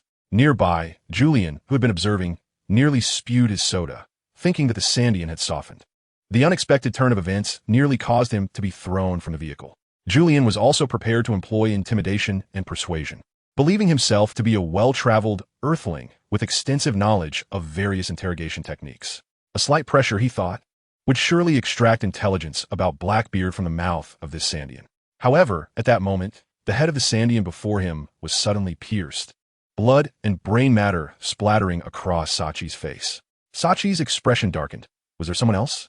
Julian was taken aback, immediately adopting a vigilant stance as he scanned his surroundings. Yet he found no sign of any other individuals. The captured Sandians around them lay lifeless, their heads ruptured as if struck by bullets, crumpling to the ground with their limbs twitching, ultimately succumbing to their fate. Nami and Chopper had never witnessed such a scene. A living person had abruptly perished before their eyes, prompting them to scream in shock. The others huddled together, on high alert. Usopp rushed over to examine the wounds of the deceased, and with a sudden realization, he stood up, peering through his binoculars to survey the area. Finally, he lowered his hands, his brow furrowed, as he stated, "It's a sniper. These individuals were executed from afar." However, aside from a distant forest, all that surrounded them was the Cloud Wall, and he could discern no sign of the shooter. Even a marksman of Usopp's caliber was unable to locate the enemy's position. Yuri's heart skipped a beat as he turned his gaze towards the distant forest pointed out by Usopp, where a mere dark spot lingered in his line of sight. It was Inoue, the sharpshooter of the Blackbeard pirates, whose prowess Yuri recalled vividly. In the original tale, he could effortlessly shoot down seabirds soaring above, even from a location undetectable to Usopp. Now that the Blackbeard pirates had retreated to Skypiea, the only one capable of swiftly executing headshots on the captured Shandians from a distance was undoubtedly Inoue. That individual possessed the undeniable capability to eliminate everyone present. Julian inhaled sharply, swiftly commanding, "Quick! Everyone, return to the ship. There are enemy snipers." Within the crew of the Julian pirates, although there was generally no hierarchy among them. In critical situations, his companions exhibited near absolute obedience to Julian's leadership. Throughout their journey from the East Sea, every significant decision made by Julian had proven to be astute, earning the trust and respect of Zoro, Sanji, Nami, and the others. Although the location of the sniper remained unknown, Julian's directive was unquestioningly followed, as the example of the Sandians loomed before them. What is happening? Luffy, clearly out of the loop, was baffled as to why Julian's crew was retreating to the Mary. However, in reacting swiftly, grabbed Luffy and ordered everyone return to the Going Merry. Sachi narrowed his eyes as the name Van Oka flashed through his mind, and he too hastily followed Julian back to the ship. In the distance lay God's Island, the very place where Nami had once piloted the Weatheria to reach the Sky Island in the original tale. Oka lifted his head from a scope, resting his sniper rifle against his leg curled around the tree trunk, and with a smirk remarked, "Ha, they've retreated into the ship. The 4th Division captain of the Whitebeard Pirates. What a pity. I nearly had you in my sights." Rising to his feet, he slung the rifle over his shoulder and turned to venture deeper into the forest. The Navy? Unknown pirates? What business does Sachi have with these fellows? It seems they have reached some form of agreement. The Sandian siege had not caused much chaos, and it appeared Bosch's would have to return empty-handed. This information needed to be relayed to the captain. The Sky Island seemed to be growing increasingly interesting. Moments later, a distinct sound echoed on the deck of the Mary. Julian paused, astonished that members of the Blackbeard pirates had boarded. He quickly motioned for his companions in the cabin to remain still. He then exchanged a glance with Sachi. Zoro and Sanji and the three understood. They gently pushed open the cabin door and stepped onto the deck. To their surprise, it was not the Blackbeard pirates who stood before them, but an elderly man fully armed and mounted on a Pegasus. Gonfall. Recognizing the visitor immediately due to the Pegasus named Pierre, Julian exclaimed. Gonfall stroked his white beard in astonishment and remarked, "A surface dweller? You actually recognize me?" I've heard a bit about you," Julian replied. The mere mention of the Sky Island's figures, even in passing, was indeed impressive. Julian cautiously ascended to the deck, seemingly reassured that the sniper had abandoned his intentions to shoot the crowd. He greeted the assembly with a version reminiscent of an empty island. "Ahoy, I am Julian, the captain of the Julian pirate crew. It is a pleasure to make your acquaintance." Gonfor felt a sudden tightening in his chest, and his expression darkened. Yet another pirate from the Blue Sea? Julian discerned Gonfol's apprehension regarding their pirate identity and quickly clarified, "We harbor no ill intentions." However, recalling the recent confrontation between this group and Blackbeard, during which they extended aid to the inhabitants of Sky Island, he felt a sense of relief. "I apologize for the disturbance caused by a band of pirates from the Blue Sea appearing in Sky Island." Julian was well aware of whom Gonfor was referring to. Rubbing the back of his head, he chuckled amiably and said, "Oh, it's nothing, really." Meanwhile, drawn by the commotion from a Mary, Luffy burst forth from the cabin of the Going Merry, exclaiming while in, Look, the old man riding the Pegasus. How cool." Gonfor turned his gaze toward the neighboring vessel, puzzled, and inquired, "Who is that?" Julian introduced, "They are the Navy." Before he could finish, Luffy interjected, "I am the Navy. I am the man destined to become the fleet admiral." Gonfall, possessing some knowledge of the Blue Sea, was aware of the antagonistic roles of the Navy and the pirates. He blinked, casting a peculiar glance at Julian and remarked, "You all." Julian took over the conversation and introduced himself, asserting, "I am a pirate, a man destined to become the Pirate King." Luffy and Julian's words left Gonfor momentarily stunned. How could the Navy and pirates find themselves intertwined? However, Julian continued, "That group of Navy personnel came from Skypiea to capture the Sandians. The individuals you referred to as the Sea Pirates, I presume?" Noting Julian's penetrating gaze, Gonfor nodded in acknowledgement, refraining from denial. Julian gestured towards Sachi behind him, saying, "This fellow as well. That group of Qinghai pirates previously defected from their pirate crew." Gonfol pointed at Julian and inquired, "And what about you?" Julian chuckled. Though my companions and I hold differing intentions, our ultimate goal aligns, to vanquish that band of Qinghai pirates. After articulating his desires regarding the arrival of his 3 waves of allies, Yulian continued with a beaming smile, "Old man Ganfu, could you enlighten me about the current state of those Qinghai pirates, as well as the whereabouts of the god Enel?" Ganfu was taken aback for a moment before explaining, "I am the god, Enel. There is no Enel here." With a frustrated exclamation, Yulian spat out a mouthful of blood. Incredulous at the prospect of yet another conflict arising in the Sky Island, realizing that Enel was no longer present. Chapter 17. The competitors among pirates. Yulian and his companions were ushered into the city by Ganfu, where naval officers, pirates, and members of Blackbeard's former crew sat before him. Ganfu began to recount tales of Blackbeard, Enel, and the events surrounding Skypiea. Indeed, Enel was once revered as the god of Skypiea. However, a month prior, upon the arrival of Blackbeard and his crew, an initial encounter transpired between the two parties. Although the specifics of this confrontation remain shrouded in mystery, it is said that the island of the gods was illuminated by fierce lightning, heralding a cataclysmic clash. Subsequently, Enel abruptly renounced his divine status and, alongside his priests, descended to the Blue Sea, proclaiming his ambition to become the Pirate King and embark on a quest for the One Piece. Upon hearing this, Julian exclaimed in astonishment, "Goodness, is Enel capable of such feats?" At that moment, on an island situated in the first half of the Grand Line, Enel sat upon a stone, his elongated earlobes gently swaying in the breeze. In his hand, he held a bounty notice, smacking his lips and pondering. The monster Mung Kirky, another denizen of Skypiea. "I truly wish to meet this fellow." Gazing at the small town ablaze with fierce flames, the faint scent of smoke wafting through the air, Enel grinned and declared, "Blackbeard was indeed correct. The Blue Planet is the true vast world, the most suitable place for me.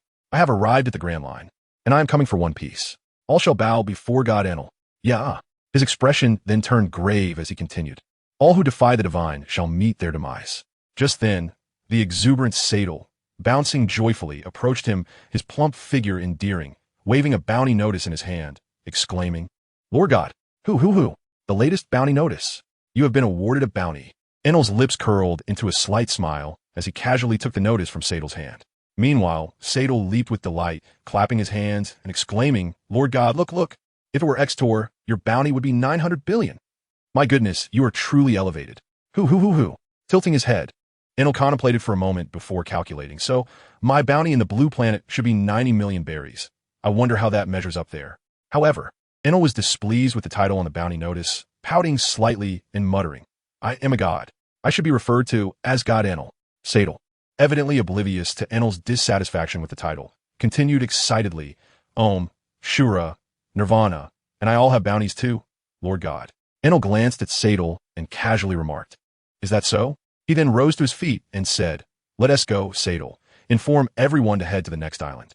With that, he transformed into a bolt of lightning, appearing atop a sailing ship hovering above the island, where a large character for God was emblazoned on its hull. On another island within the Grand Line, Urki, battered and bruised, clutched his bounty notice, grinning as he mused, "The God Pirates, led by Captain Thunder God Enel, truly a newcomer from Skypiea.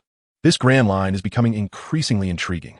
In a certain expanse of the Grand Line, a formidable fleet had just concluded a fierce skirmish with the Navy, sailing forth triumphantly, cutting through the waves with great zeal. Each ship of this grand armada proudly displayed a pirate flag, emblazoned with a striking red nose. At the forefront, upon the deck of the massive flagship, the combat commander of the Buggy pirates, the notorious clown Buggy, approached the captain of the pirate crew, the illustrious Captain Buggy, who lounged leisurely on a beach chair, attended to by several beautiful maidens. "Captain, we have acquired some formidable new rivals," the commander stated gravely, brandishing a few bounty posters. With a sharp clap, Buggy swatted the behind of one of the maidens in a bikini, causing her and her companions to gasp in playful shock, their delicate forms quivering. Waving them off with a grin, Buggy accepted the bounty posters from his commander's hand and began to peruse them. "Captain Kidd of the Kid Pirates, Enel, the god of the sea from the God Pirates, and the smiling face of the Julian Pirates. Each one boasts astonishing bounties." He chuckled, "The God Pirates? What a ridiculous name. It's laughable. And this smiling face hails from East Blue." At that moment, a man appeared on the deck. The smiling face is the newcomer who has defeated Click, Kuro, and Dragon in East Blue. The pirates on the deck stepped back respectfully, parting to make way for this individual, their eyes reflecting admiration, the chief of staff. This was the second in command of the Buggy pirates, the architect behind most of the crew's strategies and developmental directions. The vast Buggy pirates could nearly be said to be upheld by this chief of staff's efforts alone. Yet, whether it was the highly capable second-in-command or the combat commander, they both held unwavering loyalty to Buggy, a captain whose personal strength was not particularly remarkable. Buggy regarded his chief of staff, smacking his lips. Isn't it just a matter of defeating the dragon? It hardly seems significant. The chief of staff settled onto a small stool beside Buggy, pulling out a newspaper, and remarked, "Captain, the warlord of the sea, Crocodile, has been defeated, and it is not unrelated to the actions of the Smiling Face's crew." Buggy glanced at the newspaper, casually responding, "That Smiling Face fellow and Crocodile both ended up battered, with the Navy reaping the rewards. Ultimately, it doesn't have much to do with him, does it?" The chief of staff shook his head. "Not quite. According to my intelligence network and my personal deduction, Crocodile was indeed defeated by the Smiling Face's crew." "What?" Buggy was taken aback. The notion of defeating one of the 7 warlords of the sea was beyond his imagination, even in the present moment. The chief of staff remarked, "The Navy's stance on this matter is rather ambiguous, while the world government is making every effort to obscure the truth, attributing all accolades to the Navy. Admiral, whether it be the captain, the Thunder God, or this Smiling Face, we have formidable rivals. We must not underestimate any of them." In another region of the Grand Line, a Navy warship was sailing steadily. Rear Admiral X. Drake held several bounty posters in his hands, his brow furrowed in concern as he murmured, "What a headache. This year's new pirates are unexpectedly strong. The Kid Pirates, Hawkins Pirates, Broadcast Pirates, Bonnie Pirates, Fire Tank Pirates, the Breaking Monk Pirates, the God Pirates, the Buggy Pirates, and the Urian Pirates." Drake rubbed his temples, muttering about the troubles ahead. "These individuals require close surveillance. I recall that Luffy received a mission to pursue the Urian Pirates a few days ago. I wonder how that fellow is faring now." Chapter 18, Abduction on the Sky Island. It is indeed a source of shame. After Enel descended to the Blue Sea, I, as a deity, failed to fulfill my responsibilities. Upon my arrival at God's Island, I discovered that Blackbeard had already established his dominion there. This formidable man is far beyond my capabilities, and I had no choice but to retreat, leaving me with a sense of guilt towards the inhabitants of Sky Island. Listening to Gonfal's heart-wrenching recollections, Urian pursed his lips, feeling uncertain. What powers does Blackbeard possess now that he lacks the dark fruit?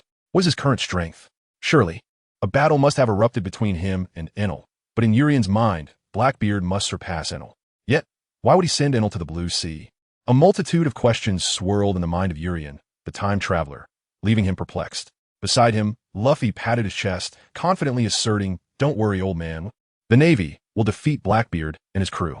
Sachi shot a glance at Luffy, clearly aware that this fellow was oblivious to Blackbeard's true might.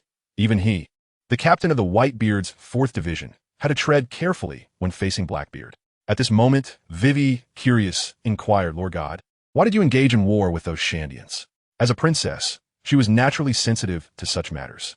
Although Urian, the time traveler, understood the conflict between the Shandians and the Sky Island inhabitants, the outbreak of war was beyond his expectations. Gonfal lowered his head, clenched his fists, and recalled painfully, "After Enel descended to the Blue Sea with his priests, I had intended to approach the Shandians with the utmost goodwill to resolve the conflict between us. Upon arriving at God's Island, we encountered the Sandia people who had already made their home there. They bore the flag of the Blackbeard Pirates and had pledged their allegiance to Blackbeard himself. Although the reasons behind this alliance eluded me, I was certain that Blackbeard had seduced the Sandia people into serving him. Subsequently, we found ourselves embroiled in an unceasing and fierce conflict with the Sandia. If this warfare persisted, I fear that the garrison within the city would not withstand for more than a week." Vivi blinked, perplexed, and said, "Lord God, you possess formidable walls and the white berets.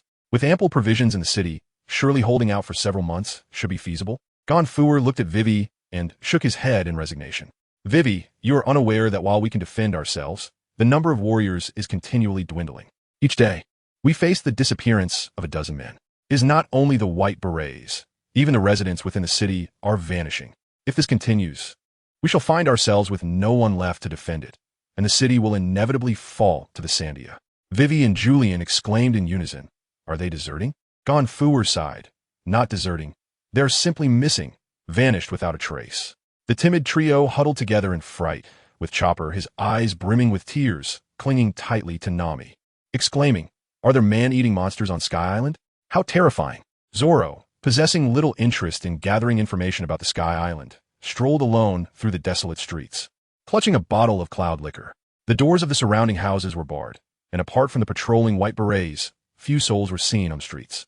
Suddenly, a series of piercing screams erupted from the secluded alleys, startling Zoro and nearly causing him to choke on his drink. "What is happening?" he exclaimed, drawing his sword with a swift motion and rushing towards the source of the commotion. There, he spotted a group of peculiarly dressed individuals wearing masks, hoisting a burlap sack and leaping onto the cloud walls with astonishing speed. "Are those the Sandia people? That sack is moving." Zoro recognized instantly that there must be someone inside. How audacious of them to abduct someone in broad daylight. "Stop!"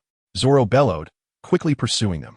At that moment, one of the fleeing group shouted, "This is bad. That guy's on our tail. Leave it to me." Suddenly, a man broke away from the ranks, leaping forth with a resounding boom as he fired a cannonball in our direction. Zoro, with keen eyes, observed the incoming projectile and, with a swift stroke of his sword, cleaved it in two. However, the cannonball exploded with a thunderous roar, enveloping Zoro in a massive cloud of smoke, obscuring his vision entirely. With a powerful leap, he soared above the mists. Upon glancing around, he noticed that the group of Shandians had vanished, their shells rapidly disappearing into the depths of the clouded sea. Standing atop the cloud wall, Zoro sheathed his sword and with a slight smirk, muttered, "Have they fled?" On the other side of the cloud sea, aboard a colossal raft adorned with the Jolly Roger of the Blackbeard pirates, Basis watched the returning Shandians with an exhilarated laugh. "Ha ha! Have they all returned?" Yet, upon noticing the few sacks they bore, his laughter subsided, and with a hint of dissatisfaction, he remarked, "Is this all there are?" The Shandians tossed several sacks onto the raft, removing their masks and panting heavily. "Has the battle ended so soon? We have little time and could only bring back 5 individuals, and we were spotted." Basis's expression darkened. "The war is over? What transpired?" The Shandian shook his head in response. "We are unsure, but it seems one of the people who discovered us was a surface dweller." Just then, Basis's transponder snail rang. He pulled it out to find Blackbeard on the other end. "Captain." Blackbeard's voice was calm as he spoke through the snail. "Basis, return at once. The plan has changed. A troublesome group has arrived on Sky Island." Having received the captain's orders, Basis ceased his concerns over the number of captured individuals and responded to the transponder snail. "Are they formidable foes?" "Ha ha! I shall return post-haste, Captain." On the other end of the line, Blackbeard hung up the transponder snail, glancing at Inu with a smirk. "So, that rogue Sachi has allied himself with the grandson of Garp?" Inu nodded. "And there's a group of unfamiliar pirates as well." Blackbeard nodded slightly, turning to Lafitte. "What is the status over there?" Lafitte adjusted his hat and replied with a cheerful demeanor. "Captain, all preparations are complete. We merely lack a few hands before we can set sail." Blackbeard scratched his belly, saying, "I leave the matter of manpower to you." He then turned to Poison Q, adding, "Your efforts in this regard are greatly appreciated." Poison Q and Lafitte exchanged faint smiles. "Rest assured, Captain, within the Shandian tribe, on Sky Island." Riki anxiously grasped the arm of the warrior Weiba. "Weiba, think of a solution quickly. Several individuals from our tribe have been kidnapped by Gonfu today, including Aisha. We must act swiftly." Raki regarded Aisha with the affection of a beloved sister. Naturally, Aisha's abduction by Gonfu left Raki feeling utterly helpless. Weber gritted his teeth and exclaimed fiercely, "Damn it. Summon everyone, even Blackbeard himself, if necessary. We must storm the city and rescue our compatriots who have been captured by Gonfu." Chapter 19. The Ambitious Blackbeard in the Divine Realm. The inhabitants busied themselves with repairing the walls and restoring order after the Sandia attack. After parting ways with Gonfu, Nami, Karina, and Vivi took Chopper out for shopping, seizing the rare opportunity to visit Sky Island to acquire some local specialties. Sanji ventured out to procure ingredients from the island, aiming to experiment with new culinary creations.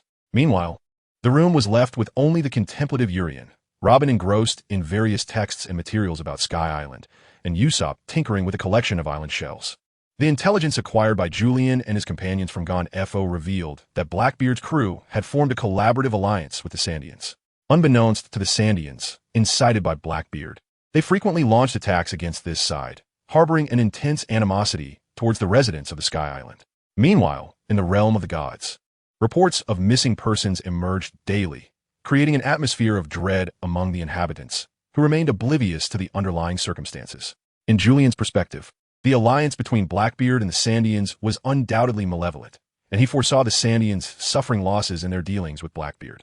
Blackbeard was inherently a nefarious character, and his manipulation of the Sandians to instigate conflict left Julian perplexed regarding his ulterior motives. It appeared that the discord between the Sandians and the Sky Island residents held no significance for Blackbeard. Furthermore, the daily disappearances of Sky Island residents only deepened Julian's sense of unease. The sound of tinkling bells abruptly interrupted Julian's train of thought. He looked up to find Usopp dismantling Nami's weather staff, surrounded by an array of shells. A glance at Robin, who was engrossed in her book nearby, revealed that she seemed unaffected by Usopp's activities.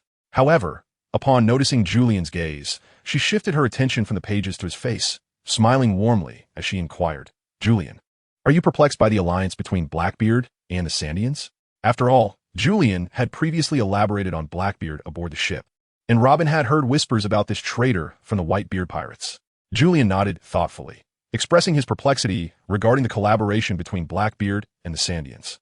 Robin gently closed her book and remarked slowly, "Every event is inevitably interconnected, whether it be the Sandians assaulting the inhabitants of Skypiea, Blackbeard inciting the Sandians, or the alliance forged between them. Blackbeard is an ambitious pirate. He would never engage in actions devoid of significance. Everything pertaining to Blackbeard and the Sandians likely bears a direct or indirect connection." Julian was momentarily taken aback, blinking in surprise. "Robin, do you possess any knowledge?" Robin shook her head lightly, responding, "I am unaware." With that, she produced the map of Gaia along with the map of the Sky Island, skillfully aligning the two, revealing an island in the shape of a skull. This was the complete map of Gaia, a subject Julian had previously enlightened the group about. Pointing at the right eye of Gaia, Robin remarked, "Julian, the land of gold you seek lies right here. If it were Blackbeard, do you think he would be oblivious to the legends of the land of gold upon reaching the Sky Island, or would he harbor an interest in it?" Julian was momentarily taken aback. Given Blackbeard's nature, he would undoubtedly take notice of this legendary place and develop a keen interest in it. After all, what pirate does not harbor a fondness for gold? Julian nodded with conviction. However, Robin shifted the conversation, yet aside from inciting the Sandians to attack here, it seems there have been no whispers of Blackbeard harboring any intentions towards the land of gold. Urian was taken aback, suddenly filled with astonishment. Indeed, Blackbeard must be aware of the existence of the Golden Country. With his prowess, having arrived at Sky Island ahead of time, he has undoubtedly discovered the Golden Country. However, Urian's expression darkened. Yet, it seems Blackbeard has not sought the Golden Country. Could it be that his ambitions are far grander? At Divine Island, Weibel appeared with a formidable group of young Shandians. Some Shandians working on the island, upon seeing Weibel and his crew brandishing weapons and exuding an intimidating aura, were taken aback. "Weibel, what is your purpose here?" Weibel fixed his gaze on the few Shandians on the island and declared fiercely, "People from Cloudy Village are being kidnapped daily. In retaliation, we have also captured a number of their people to deliver to Blackbeard. However, every time our people infiltrate, we have yet to uncover any clues regarding the kidnapped Shandians. But I'm certain they're being held captive by Gonfall. We can no longer tolerate this. We shall seize that city and rescue all our brothers and sisters trapped within." Upon hearing that this group intended to attack the residents of the Sky Island inhabitants, they were startled, for Blackbeard had consistently stated that now was not the opportune moment for an assault. One of them hastily remarked, but Blackbeard said that this is not the right time to attack. Weibel interrupted, "I am not here to seek Blackbeard's approval. Our relationship with them is one of cooperation, not hierarchy. You must understand this. I have come to inform him that we Shandians will conquer that city." At that moment, a raucous laughter echoed from the forest belonging to Blackbeard. "Haha, are you preparing to besiege the city?" Weibel turned to see Blackbeard appearing alone, seemingly without his usual companions. Weibel pursed his lips. "Gonfall has abducted many of our brothers and sisters. We can no longer endure this and must rescue them. Even if you intend to hinder us, it shall not be permitted." Blackbeard laughed heartily. "Haha, I never stated I would stop you. If you wish to go, then go. Now is indeed the perfect time. Ha!" At Cloudy Village, Luffy toyed with his sword, grinning. Now is the optimal moment. All the vigorous young Shandians have departed, and none here dare to oppose us. As he spoke, he licked his lips and thrust his sword into the chest of a young man left behind in the village, who charged at him with a weapon. With a sickening squelch, the blade pierced and slowly withdrew, leaving the Shandian collapsing to the ground. Observing the bloodstains on his sword, Lafitte grinned. Even if there are others, they pose no threat to us whatsoever. At this moment, the poisoned Q rode in on horseback, barely alive, before tumbling off the ailing steed. With a swift motion, he extracted a pill from his waist and forcefully placed it into the mouth of the gravely injured Sandia, audibly snapping his jaw shut to ensure the pill was swallowed. Turning to reproach Luffy, he lamented, "This is our youthful labor force. Your actions are rather unwise." The Sandia had not anticipated that, following Weber and his group's departure from the village, only the elderly, the weak, women, children, and a small number of young men remained. Meanwhile, the Blackbeard crew, who had initially appeared as allies, were now poised to turn against them. Basha Xinyu and Poison Q, along with Luffy, effortlessly subdued all resistance, shackling the captives one by one. Raki glared furiously at Blackbeard's crew, demanding, "What do you intend to do?" Basha's, with his imposing stature, stood before Raki, laughing heartily. "Oh, nothing much, merely inviting you to toil as laborers, ha ha ha, on God Island." Observing Weber leading a throng of Sandia towards Gone Fuel, a sinister grin spread across his face as he chuckled. "Just wait until this batch of Sandia is secured. The ship shall set sail. Moon, here I come. Infinite Land, I am on my way." Although Blackbeard had failed to acquire the fruit from Sachi during his flight, Sachi stumbled upon a legend. A tantalizing relic existed upon the moon, the remnants of a vast ancient city known as Beluka. Chapter 20. The army approaches Ha. This must be your companion. A figure in a white beret appeared at the doorway of Urien and his companions. Upon seeing Zoro standing beside this individual, Urien exhaled in relief. "Phew, I am back." Julian nodded. "Aso is my companion." The figure in the white beret remarked, "He appears to be lost. Since he is your comrade, I shall leave him in your care. I have matters to attend to, so I must take my leave." Julian politely remarked, "I apologize for the trouble." Zoron returned to the room, plopped down onto the sofa, and with a crisp sound, opened a can of beer. He took a hearty gulp and exclaimed, "At last, I'm back. I inadvertently wandered onto the battlefield earlier and was escorted back by the soldiers tasked with cleaning up." Yuri, in his heart, was lamenting wildly, pondering that if Zoro were to venture out alone for a shopping excursion, he could easily become lost without assistance. Usopp, merrily tapping away with his little hammer, fiddled with a weather stick and jested, "Zoro, I can't help but feel that one day you might wander off from the group." Zoro, placing his beer on the table and stroking his chin, chuckled, "Humph, is that even possible? How could I possibly stray away?" Hey, don't jinx it, Zoro." Robin, holding a book and wearing a bright smile, chimed in, "Yuri, I think you should promptly acquire a life card. That device would enable everyone to ascertain your direction, ensuring you don't lose your way in a complicated environment." Julian slapped his forehead, realizing that he needed to devise a method to procure some life cards to distribute among everyone. However, such items were only found in the New World, and he wondered if there existed a remarkable artisan in the first half of the Grand Line who possessed the skill to create one for himself. This would not only prevent Zoro from getting lost, but also allow him to share his real-time location with the group. Julian exclaimed, "What a splendid idea." Meanwhile, Zoro muttered, "Life card? What is that?" Usopp gazed at Julian with intrigue, eager for an explanation. Just as Julian was about to enlighten them, Zoro interjected, "By the way, Julian, I witnessed a group of Sandians abducting the locals in the town.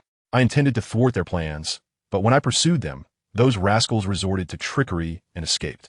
Julian shuddered as the life card was swiftly cast into the abyss. His eyes widened in astonishment as he gazed at Zoro. Kidnapping?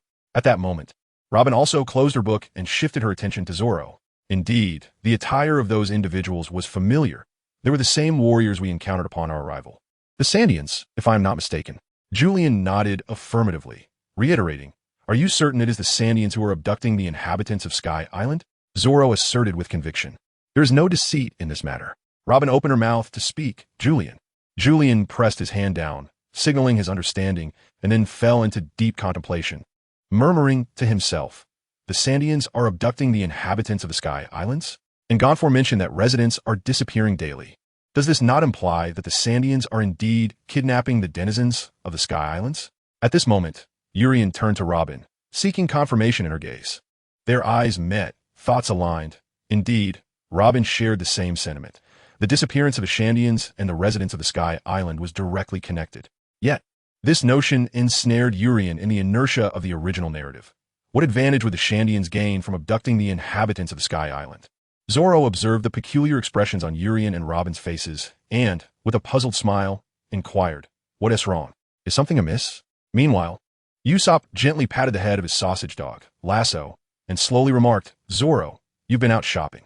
Previously, we learned from Gonfall that there has been a daily occurrence of residents vanishing from the Sky Island, though the reason remained unknown. Moreover, spurred by Blackbeard, the Sandians launched an attack here, leaving old Gonfall in a constant state of distress." Zoro acknowledged with a simple, "Oh, At that moment, Yulao called out, "Wait, Usopp. What did you just say?"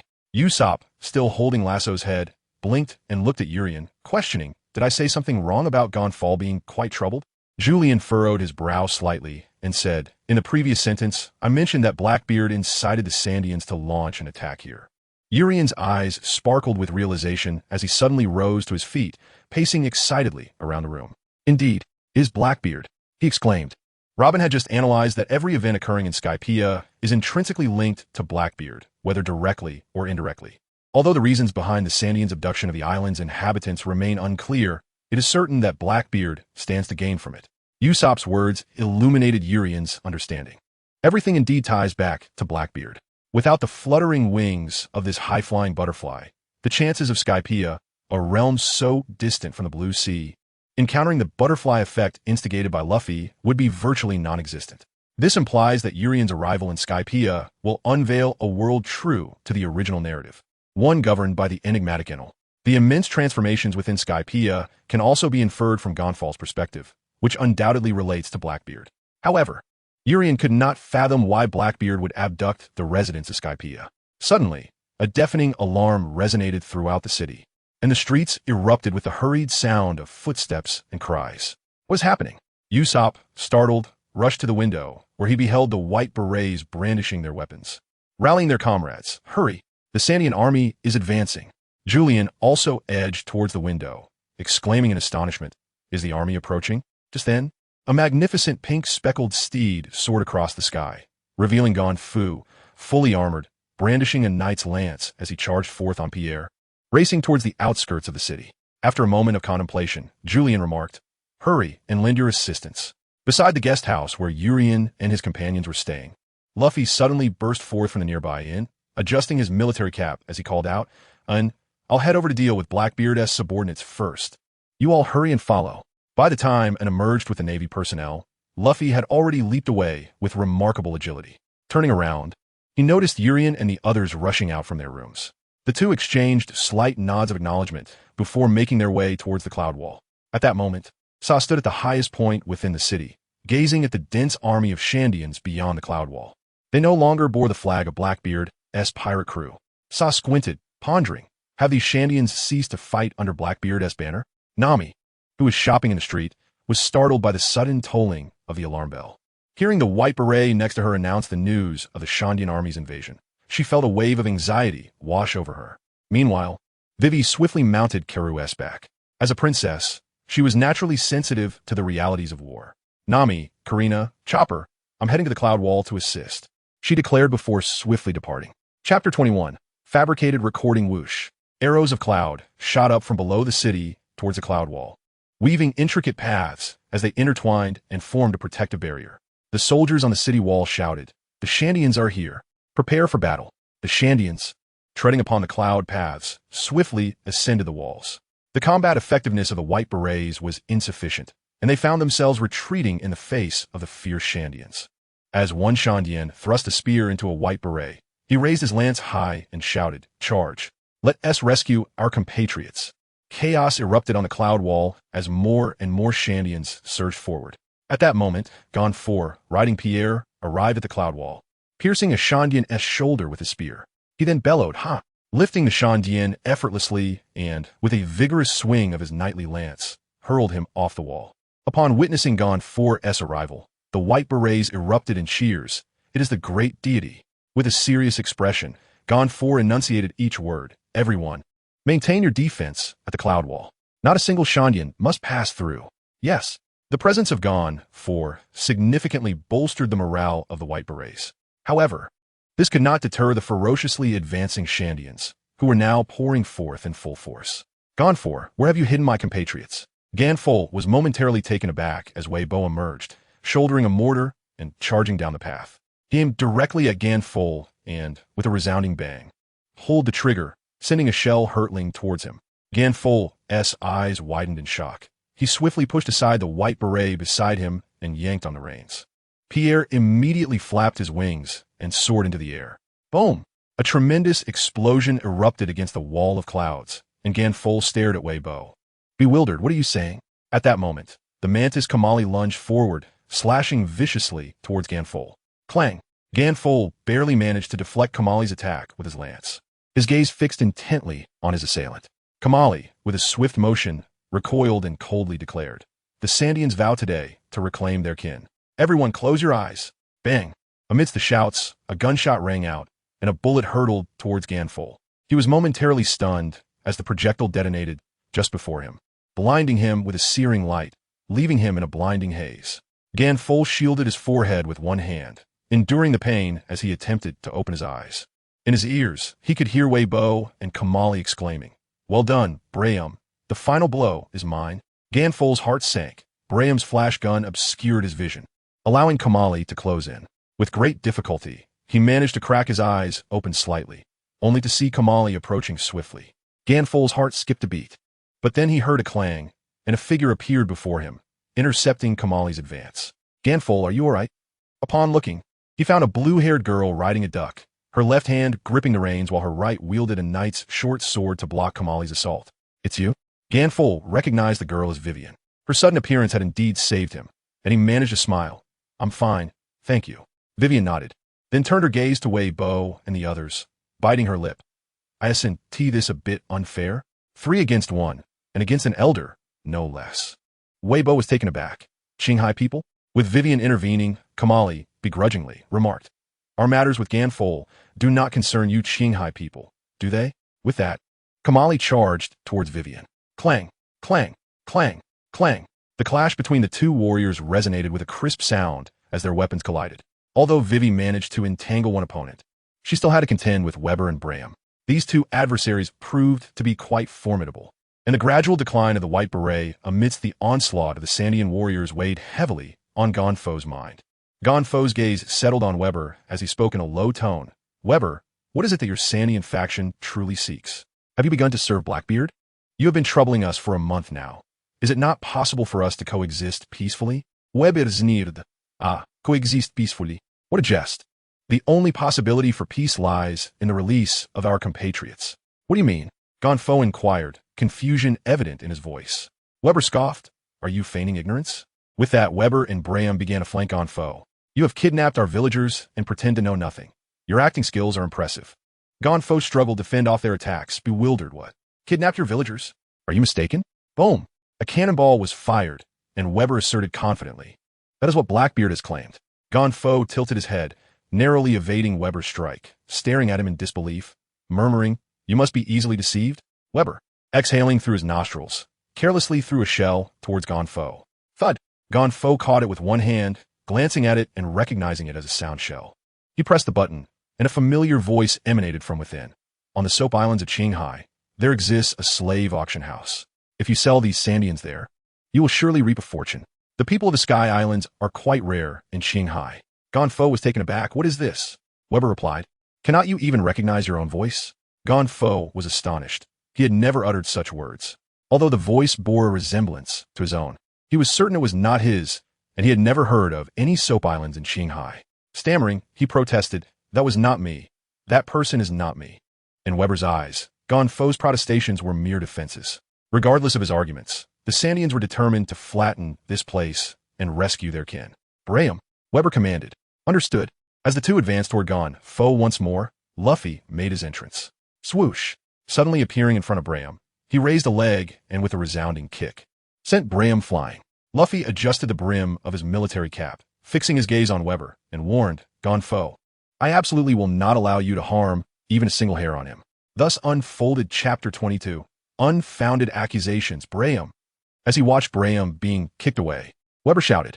He turned to Luffy, gritting his teeth, and exclaimed, "Damn it, surface dweller."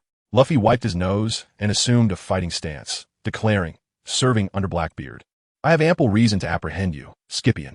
Weber, unfamiliar with matters concerning the surface world, found the conflict between pirates and the Navy perplexing, leaving him bewildered by Luffy's words. "What are you talking about?" Luffy was resolute.